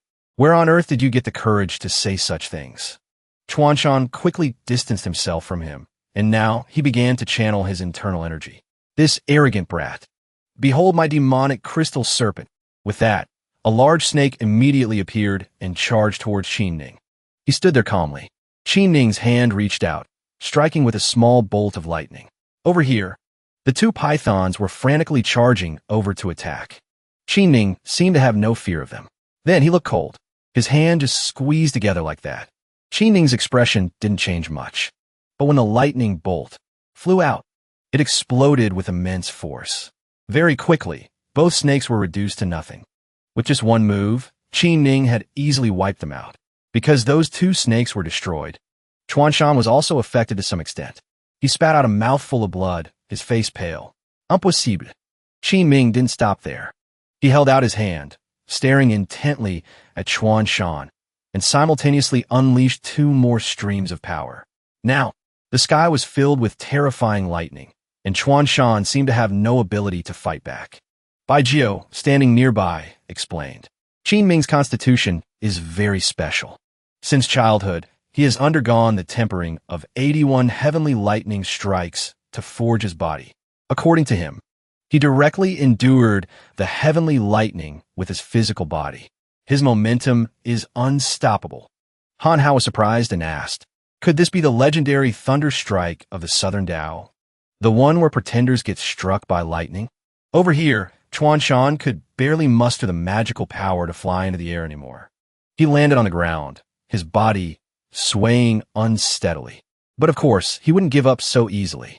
Chuanshan immediately circulated his internal energy, preparing to attack again. Right after that, his body was now encased in a sturdy, brilliant golden armor. Han Hao felt a bit worried for Qinming, but he couldn't help but mock. If you can't beat him, just say so. Call me big brother, and I won't mind lending you a hand. Qinming smiled gently at him. Thank you for your concern, Brother Han. But I can handle this myself. This also left Han Hao completely stunned. You know me? I didn't realize I was so famous. Over here, Chuanshan was furious. He roared and shouted, how dare you underestimate me? Now, his sharp-pointed arm immediately stabbed into one of Qinming's arms. But of course he wouldn't give in. Qinming then swung his arm to attack his opponent. He flashed a triumphant smile. It's useless. With this armor, you can't hurt me. Qinming then stared intently at him. He asked contemptuously, is that so? Now, Qinming raised his hand again. Once again, he condensed electrical energy. Then, Qinming showed no mercy and launched a fatal blow straight at Chuanshan. Even with the armor, for Chuanshan, this was still a dangerous blow. He roared in pain. Qinming looked at his opponent with great satisfaction. For insulation, the electrical resistivity must be greater than 10 to the power of 8 or 10 to the power of 9 ohms, whereas the resistivity of metal is only between 10 to the power of -8 and 10 to the power of -6 ohms. Simply put, no perfectly insulating metal exists in this world. As he explained, he glanced at his opponent. He never expected Qinming to be so formidable. Chuanshan's eyes looked like they were about to pop out from surprise. Then, he turned and fled. You guys are lucky today. Just you wait. But of course, Qinming wouldn't let that happen. He continued, trying to run? Qinming quickly took out a magical artifact and struck straight at him. Heaven-trapping ruler. Very quickly, as soon as Chuanshan finished speaking, an orange magic box trapped him inside. Chuanshan was startled. What? His entire body felt as if it was being electrocuted to a crisp. Chuanshan screamed in fear. The armor on his body shattered into pieces. Chuanshan stammered, unwilling to accept defeat. No. As he spoke, he looked at that power in fear. He suddenly screamed in despair. No. At this moment, something shot out from the air towards Chuanshan. That person was none other than Mu Qing. He jumped up to block the blow for him. Then, due to the powerful impact, Mu Qing immediately lay motionless on the ground. The spider inside his body also fell out. Chuanshan couldn't help but feel annoyed. Were you waiting for me to die before you showed up? As he spoke, he looked toward the hidden corner. A figure was lurking in that corner. The one behind him was MOD. Now, he looked like a demon, even flashing a demonic smile as he stared at Chuan Shan. Come out. The Lord said that we must take Han Hao's head today. Chuan Shan explained. If it weren't for some Chung Yao gene showing up out of nowhere, I would have. MOD cut him off. If you delay the mission, you know what the consequences will be. After speaking, he turned to look at Han Hao. What a pity. Wasting such a good body. It would have been great if you had left the whole corpse for me to turn into a puppet. Hearing this was like a bolt from the blue. He was surprised, gritted his teeth, and then asked, kill me? As soon as Bai Jio heard this, his voice turned cold. Han Hao is an elder of our Dongming. If you want to take his life, you'll have to flatten our Dongming first. Han Hao stared intently at them. He didn't show the slightest bit of fear. Huan Tian and I have long been enemies. Now is the time to settle everything. Over here, Chuan Shan knelt on one knee before MOD and said, please give me one more chance. But at this moment, without a word, he ruthlessly took Chuan Shan's life. From within MOD's sleeve, a yellow spider slowly crawled out. Several red needles pierced into Chuan Shan's face. His mouth fell open, allowing the spider to easily enter. Bai Ju watched this scene with anger. Bastard! I can't believe he would be so cruel to his own teammate. In a flash, Chuan Shan had quickly transformed into a golden puppet. His mouth kept moving as if it had a motor. It didn't stop there. MOD took out a white porcelain vial from his sleeve. Then, he poured out the vial, and a figure immediately fell sprawling to the ground. As soon as he saw that person, Fu Jie's face turned pale. He wondered, that person is the poisoner Kui. Kui lay stiffly on the ground, seemingly already dead. Sharing the same fate as Chuan Shan, a spider was also slowly crawling into his mouth. MOD looked at him with contempt. This guy couldn't even handle a girl from the Shanqing sect. He deserves to be executed by the master. Then he added, after I'm done with you all, I still have to make a trip to the Shanqing sect to clean up this trash's mess. What a hassle for me. Hearing this, Han Hao couldn't help but shout, Shanqing sect. What have you done to Qin Nan? Qin Ning stood to the side, silently waiting for his answer. MOD asked with amusement, want to know? I'll tell you when I'm burning paper money for you. Tianyu was now a bit wary. He said loudly in fear, everyone, be careful. Retreat into the barrier first. Modismaid SLYLY. The Dongming Alliance's barrier is indeed very effective at stopping the living. But against the dead, it's completely useless. As soon as he finished speaking, they immediately charged in. Fu Jia was startled. They've broken through. After Chuan Shan turned into a puppet, he became even stronger, his eyes demonic. The attacks Chuan Shan launched carried a sharp internal force and whistled through the air. Han Hao and Fu Jia immediately channeled their internal energy and slashed at the hidden weapons Chuan Shan fired. Qin Ning didn't stand still either. He quickly sent out a bolt of lightning to help everyone. Han Hao then looked at him and said loudly, didn't your lightning control technique just now counter Chuan Shan? Qin Ning was anxious. Before, Chuan Shan was still immortal, but now he has completely turned into a metal puppet. The power of lightning no longer has any effect. He couldn't hold back any longer. Han Hao began to channel his internal energy, and with a solemn face, he said, in that case. As soon as he finished speaking, a large flame erupted around the two puppets, surrounding them. They looked around frantically. Because the fire had suddenly appeared, they didn't know how to handle the situation. Then, Chuan Shan took the lead. He immediately flew up, disregarding the danger. Han Hao gritted his teeth. He's coming out. Tianyu saw him. He quickly warned everyone. Be careful. As for himself, Tianyu immediately slashed at Chuan Shan's face. Everyone then shouted in unison. The temperature is too high. Don't get near him. Han Hao now said loudly. Kui is still immortal. Let's focus our firepower to destroy this puppet first. Over here, MOD was still standing there. His face now showed no emotion. Just then, suddenly, MOD's eyes widened, revealing his two different colored eyes. Kui seemed a bit flustered. He couldn't help but show it all on his face. Over here, Han Hao, holding his axe, charged over. He shouted, light as a feather, heavy as a mountain. With that, he quickly slashed down hard on Kui. His body melted away like that. Now, the dark internal forces within his body suddenly burst out in all directions. Fu Jia watched with delight. Awesome. That's one of them taken care of. Just then, a loud explosion rang out, causing both him and Mo Jia to cover their eyes and dodge. Mod gave a sly smile and said, "The time has come. All of you dot in the sky at this moment." A green poisonous gas suddenly appeared, seeping into every nook and cranny of the trees. Those green clouds of smoke slowly drifted towards Han Hao, and it seemed Mod wanted to kill everyone here. Han Hao's face turned pale when he saw it. He immediately shouted a warning. "It's poisonous gas. Everyone, be careful." Then, Han Hao pulled everyone back. "Everyone, retreat for now."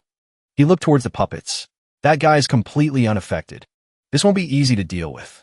This is big trouble." And it seemed Han Hao saw something else. He immediately said to himself, "That is." Seeing the glowing gem, Han Hao was a bit surprised. There's an outer world gem inside Kui's body. Chuan Shan had already rushed towards him, but Han Hao quickly ducked his head, dodging with incredible speed. He covered his nose with one hand, while he lunged forward, taking the opportunity to grab the gem on the ground. Very quickly, Han Hao's hand reached the gem, and he quickly gripped it tightly. Bai Jiu couldn't help but be startled. The outer world gem has an extremely poisonous attribute. If the body comes into direct contact with it, even someone at the spirit opening realm couldn't withstand it, let alone you, at the spirit ascension realm. Hearing this, Mo Jia was horrified. He quickly couldn't help but shout, "Big brother, let go quickly. What are you trying to do?" Han Hao, on the contrary, still held it tightly in his hand. He said, "If I don't go to hell, who will?" With that, Han Hao immediately opened his mouth wide and swallowed the gem. Although it was a bit big, Han Hao was determined not to give up. He tried his best to swallow it all down. Then, Han Hao opened his mouth wide and sucked all the poisonous gas into his stomach. Everyone watched this scene, all of them horrified. All the poisonous gas is being sucked over there. Mo Jia was so worried about him, he started to cry. He couldn't help but cry out, "Big brother." Han Hao over here gritted his teeth hard. He let out exhausted gasps. Han Hao's face was now pale. He still managed to reassure Mo Jia, "I'm fine." Mod looked at him and sneered, "Daring to forcefully merge with the extremely poisonous gem with your own body. Let's see how long you can last." Now, despite his taunts, Han Hao still tried to grip the axe in his hand. As if sensing something unusual, he paused for a moment and stared intently at the axe in his hand. But once you've started, you have to see it through. Now, he quickly flew up towards him. No matter how many times Han Hao slashed down, Mod still casually dodged them with ease. He seemed to have used all his strength, but he looked like he was just strolling through a garden. Seeing him struggle like that, Mod, on the contrary, was very amused. "Looks like I don't even need to lift a finger. You're already about to collapse, aren't you?" His face didn't change color. Han Hao took a breath and then said, "Want to end it here?" Just then, the axe was quickly swung towards him. The final, fatal blow. Mod was a bit startled. He immediately glanced over at him, a bit surprised. "What?" Han Hao, of course, didn't want to explain to him. He just struck out like that. Chaos burst. Over here, everyone was holding their breath, waiting for the result. They were all extremely worried. He succeeded, but contrary to their thoughts now, his hand immediately shot out, sending several long needles flying towards Han Hao. He couldn't dodge in time, and his entire body was pierced through, a tragic sight. In just a moment, Han Hao was defeated by Mod. He lay sprawled on the ground, the weapon in his hand falling with him. In the sky now, something like a door slowly appeared out of thin air. Now that Han Hao had fallen, that footsteps slowly stepped out. Mod wasn't dead, and the thing that had been fighting him all this time wasn't him either. Then he was amused. "What a pity for that puppet of mine," he said loudly to himself, as if making a declaration. Han Hao is dead. Mission complete.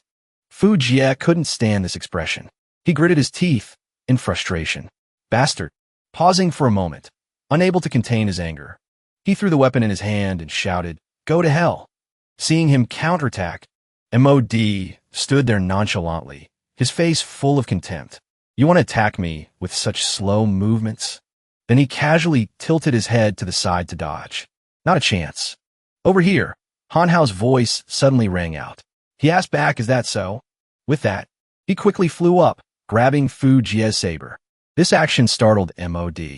Suddenly, Han Hao was alive again, full of fighting spirit. He was extremely surprised. This is impossible. Looking over at Han Hao's corpse, he asked, "You were clearly dead. What did you do?" But now, the Han Hao lying there had turned into a straw dummy. Han Hao saw his opponent's confusion. He then proudly asked him, "Want to know?" Then his face turned ice cold. "On this day next year, I'll tell you when I'm burning paper money for you." MOD still hadn't realized the situation. He shouted, "Chuan Shan, what are you doing? Get over here now." As he spoke, he glanced at his subordinate. But over here, Chuan Shan had already been defeated by Qin Ning, and now his entire body was engulfed in flames. Then he looked at his opponent and smiled brightly. "Although I can't cause any damage, stopping him is still not a problem. The rest is up to you." Han Hao was very satisfied with this result. He then replied with amusement, "Okay." Montakdai was startled. He quickly looked back at Han Hao, still bewildered. He decisively slashed at his stomach. This caused MOD to fly far away, shouting. Fresh blood sprayed from MOD's body. His eyes were now also very hazy. Han Hao's eyes widened. He stared at him intently with a cold expression. Now, after Chuan Shan was killed by Qin Ning, his entire body also went limp and evaporated. Now, as soon as he died, a yellow crystal flew up from Chuan Shan's body. Fu Jia was very satisfied. He raised his index finger. Was my acting just now good enough? Han Hao winked. A bit over the top. But luckily, it still went according to our plan. After speaking, he threw the saber back to him. The opponent is cunning and treacherous. To trick him into revealing his true self, we had to use some tricks. Tian Yu looked at him respectfully. Today, thanks to Elder Han and young Master Qin Ning. Otherwise, Qin Ning looked at him happily. You don't need to thank me. I didn't expect young Master Han to be so skilled in cultivation at such a young age. I am truly impressed. Han Hao was a bit embarrassed. We're all family here. No need to be so formal. As he spoke, Qin Ning suddenly channeled his internal energy. The short dagger in his hand appeared as Qin Ning said, It's just that your identity is suspicious. And yet you can use a mortal body to forcefully swallow and absorb the energy of an outer world gem. With that, the blade was already at his neck. As he spoke, his eyes turned cold. And you have a close relationship with the demoness Qin Nan. Do you have anything to explain? Bai Jia was startled by his reaction. Qin Ning, what are you doing? Han Hao said to himself. Could you lower it first? Being so greedy for spoils of war in front of so many people is too arrogant. The system then quickly spoke up. Anyway, you've already been exposed. If you betray me, you will explode and die. Then Han Hao pushed the sword away with his hand and said, Explain? In your dreams. Then Han Hao said to Qin Ning, I was taught a secret art by a great master. I can absorb the spiritual energy of all things in the world. Is that not allowed? Fu Jia now gave a thumbs up. No wonder, big brother. Your cultivation level has been increasing like a rocket. So impressive. Han Hao hoted in frustration. So you not only speak rudely to the great senior sister of the Shangqing sect, but you also point your sword at me. The hero who just destroyed those villains from illusory heaven? Bai Jio stood to the side, trying to intervene. A misunderstanding. It's all a misunderstanding. Both of you calm down a bit. The great enemy is before us now. We absolutely cannot have internal strife. Qin Ning pointed at him. Anyone who stands with a demoness is definitely not a good person. He was not to be outdone. What are you? What is your relationship with Qin Nan? You said before that you came specifically to find me. So what did you come to find me for? At the same time, behind Qin Ning, there suddenly appeared a very gentle blue light. As soon as she appeared, she spoke. Big brother, you've been chasing me for 15 years, and you still haven't given up? But Qin Ning was very displeased. On the contrary, he attacked. Demoness, who is your big brother? Han Hao's jaw dropped in surprise. You two are blood siblings. No wonder they're both surnamed Qin. Qin Ning didn't say a word and immediately condensed his internal energy. Today, I will act on behalf of heaven. But Han Hao didn't know the truth. He just quickly grabbed his hand. Wait, if you want to touch Qin Nan, you'll have to get through me first. Qin Ning was now surprised. He couldn't help but wonder, what is that? Over here, Tian Yu was also startled. He then had the same question. What is that thing? Han Hao then had the same question as them. Why are you all looking at me? It's not like there's a flower growing on my face. But Fu Jia was quick-witted. He said loudly, Big brother, you have a flower growing on you. Seeing the lotus flower on his head, Han Hao was even more surprised than them. He gasped, what the hell is this? Looking at the lotus, he pondered, could it be that the energy of the two outer world gems is too strong? Am I having a cultivation deviation? Then Han Hao quickly sat down and condensed his internal energy. His body began to stiffen. First, let's try to convert it with the chaos art. As Han Hao channeled his internal energy, he felt strange. My own cultivation level isn't increasing continuously like usual. Looking at him, Mo Jia couldn't help but be startled. This is... Big Brother has turned into an egg. Qi Ning didn't interfere, but he quickly became vigilant. What kind of strange demonic art is this? Qi Ning explained. Master once used the Guantian Qi to predict that an ancient evil god would be resurrected. Only the one who inherits the power of chaos can save the world from disaster. Han Hao is the person in the prophecy. Mo Jia was surprised. But why is he turned into an egg now? She replied with a cold face. This is probably because our sex divine beast, Yu Ying, is finally about to be reborn through nirvana. Of course, Qi Ning didn't believe it. He began to channel his internal energy. All nonsense. Then Qi Ning turned towards Qi Nan. You, this demoness. You drank the pure blood of innocent people. You killed the sect master of the Shanqing sect. Your crimes are heinous. You've been in hiding for so many years. Today, I will cleanse the internal strife on behalf of the Qin family. Han Hong Fruovnid.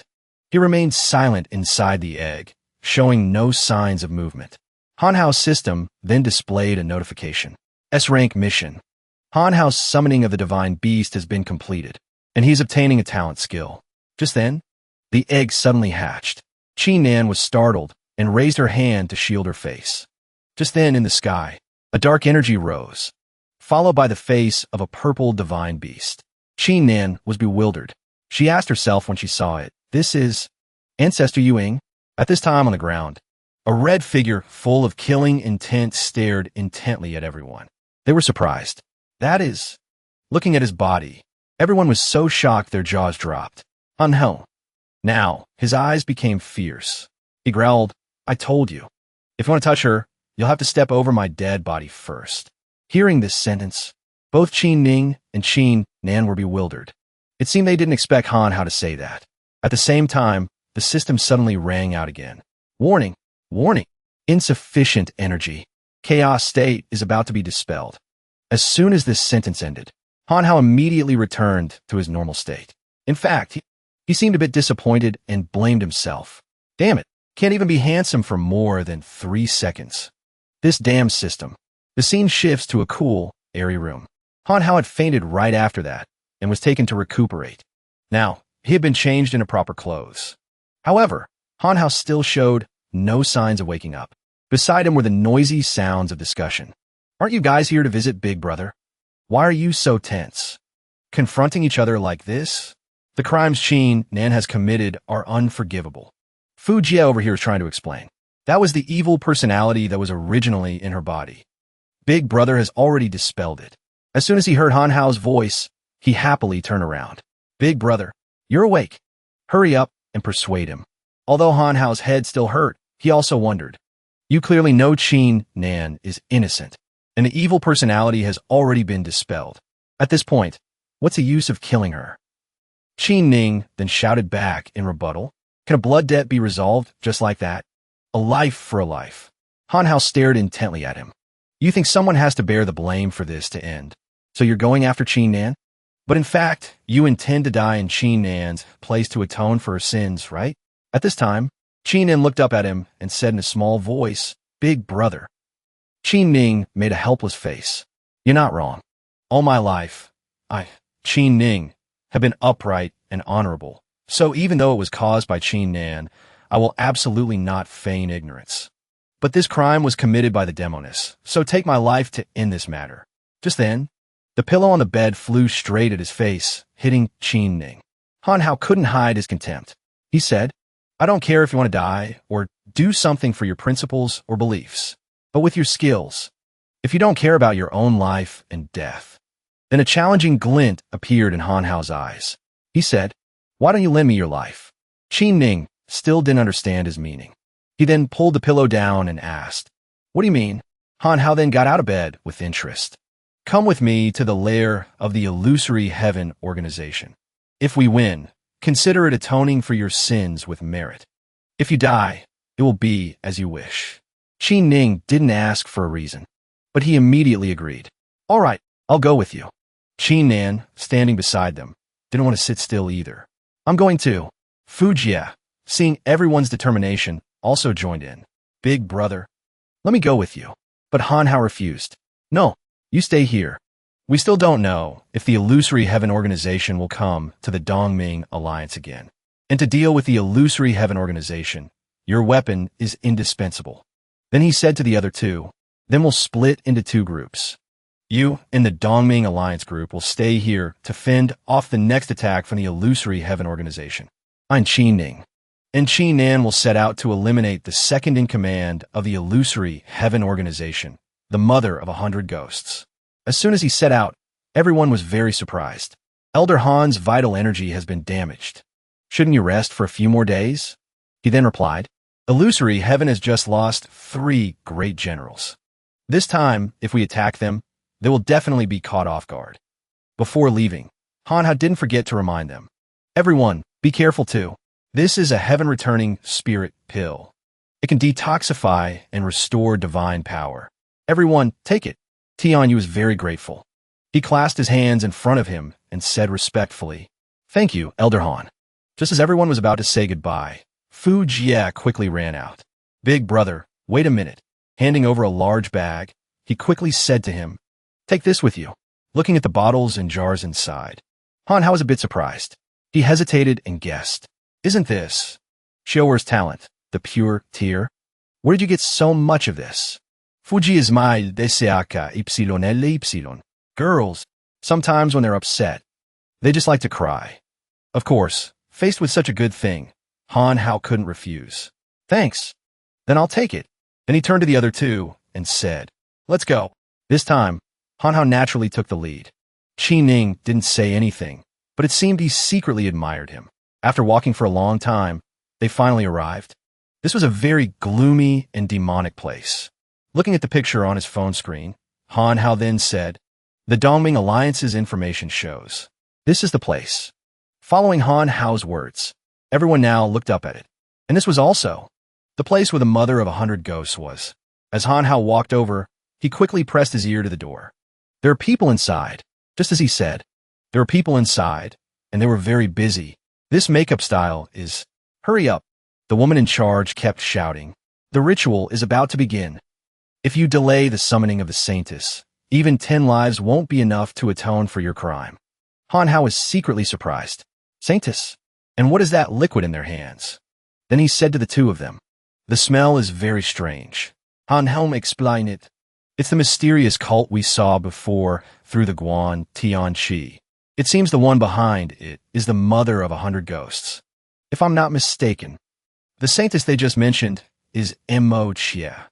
I just don't know where she's being held. Suddenly, Qi Nan remembered. She then took out the Guan Tianqi, that's right. Handing it to Han Hao, she continued, This is the Guan Tianqi. I will entrust it to you for safekeeping. The Guan Tianqi and the heaven-binding ruler originally came from the same source.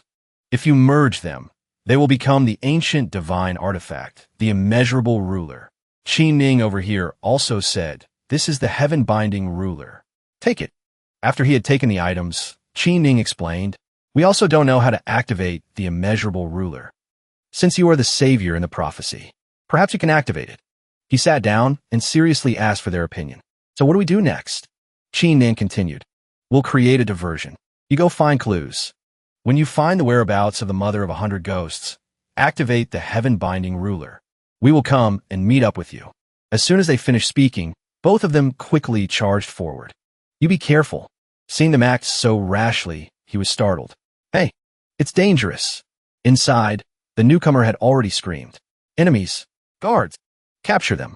Seeing the critical situation, he quickly took out a yellow talisman. Damn it, exchanging for an invisibility talisman. Then Han Hao walked on, secretly pleased. Everyone has been lured away. Starting to check his surroundings, Han Hao said to himself, The direction of the Saintess they just mentioned is probably this way. Following his senses, he looked up. The highest room was glowing. Is Mo Jia in there? Then Han Hao gritted his teeth and took off. Whatever. I'll go there first. But because he was in too much of a hurry, he didn't notice a grotesque eye behind him, watching him. Just like that, Han Hao flew into the air. He moved forward at top speed. Finally, Han Hao reached that row of buildings. Now, he kept looking around. As soon as he entered, Han Hao was a bit wary. He asked himself, is this it? Finally, he found her. Now, Mo Jia was lying in a very strange place. Found her. Han Hao was startled. He shouted when he saw her unconscious. Montaki. Hearing the voice of her childhood friend, Mo Jia slowly opened her eyes. Han Hil. Then he fearfully rushed inside. I'm here to save you. At the same time, a red energy source appeared. I knew you would come, but I won't let you interrupt the ritual. Then she revealed her true form. This is the mother of ghosts. Good.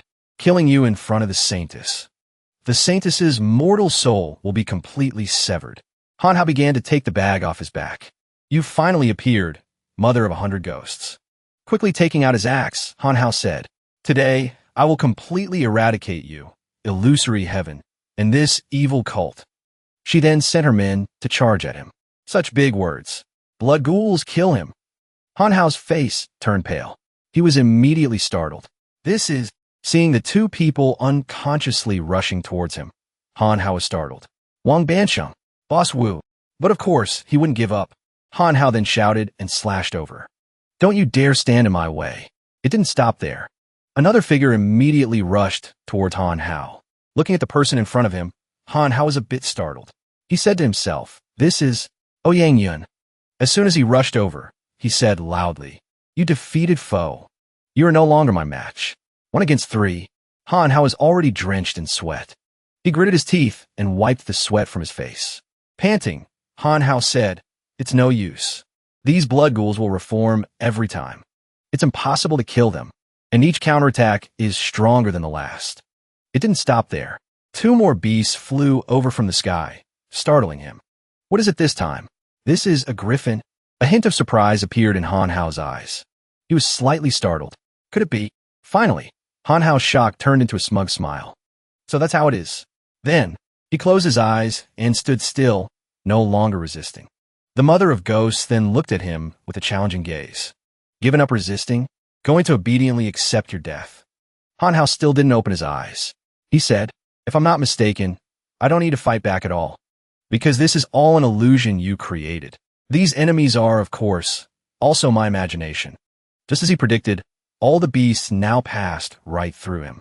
Hearing this, she was very surprised. How did you find out? My 100 ghosts bewildering formation has no flaws. Is this a griffin? Because my memory is hazy. If forgotten. As Han Hao spoke, he slashed into the air. Whether a griffin is a lion's body with an eagle's head or an eagle's body with a lion's head, so it created these 2 monsters. Then he gritted his teeth and said loudly, This is the biggest flaw.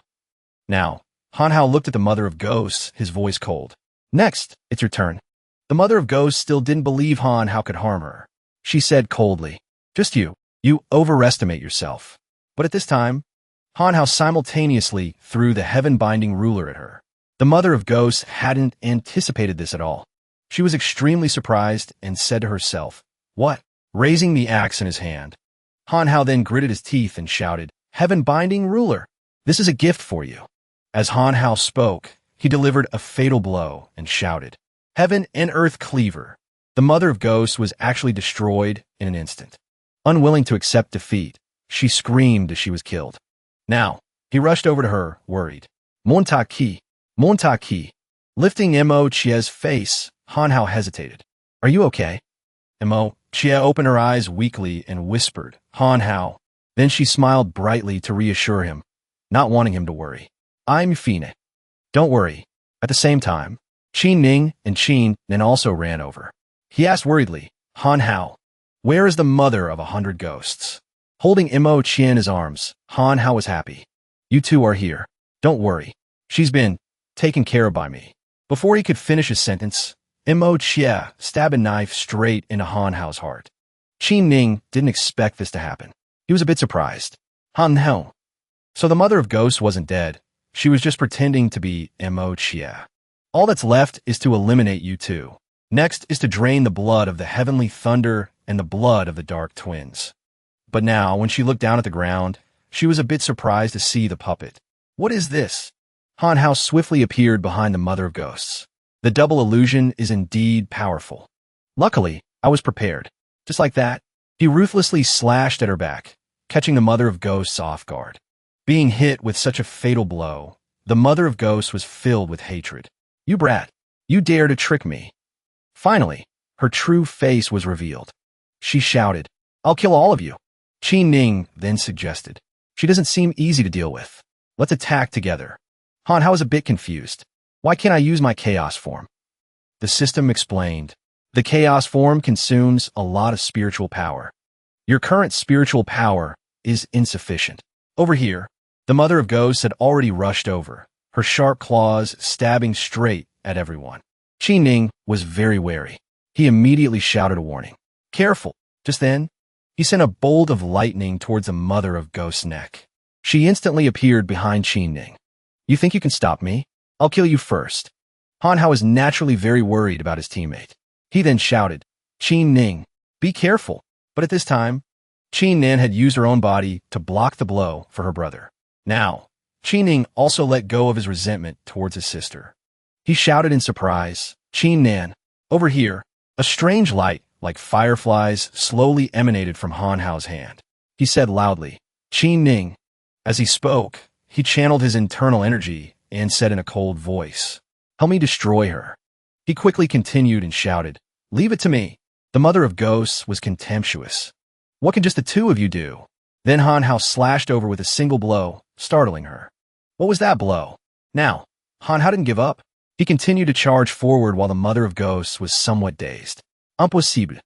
It didn't stop there. Manhwa still gritted his teeth and charged forward to attack again. A huge internal force surrounded him. Red cracks also slowly appeared. She was unwilling to accept it. Her old face twisted as she said loudly, impossible. At this time, a powerful and deadly internal force emanated from Manhwa. It carried both fire and lightning.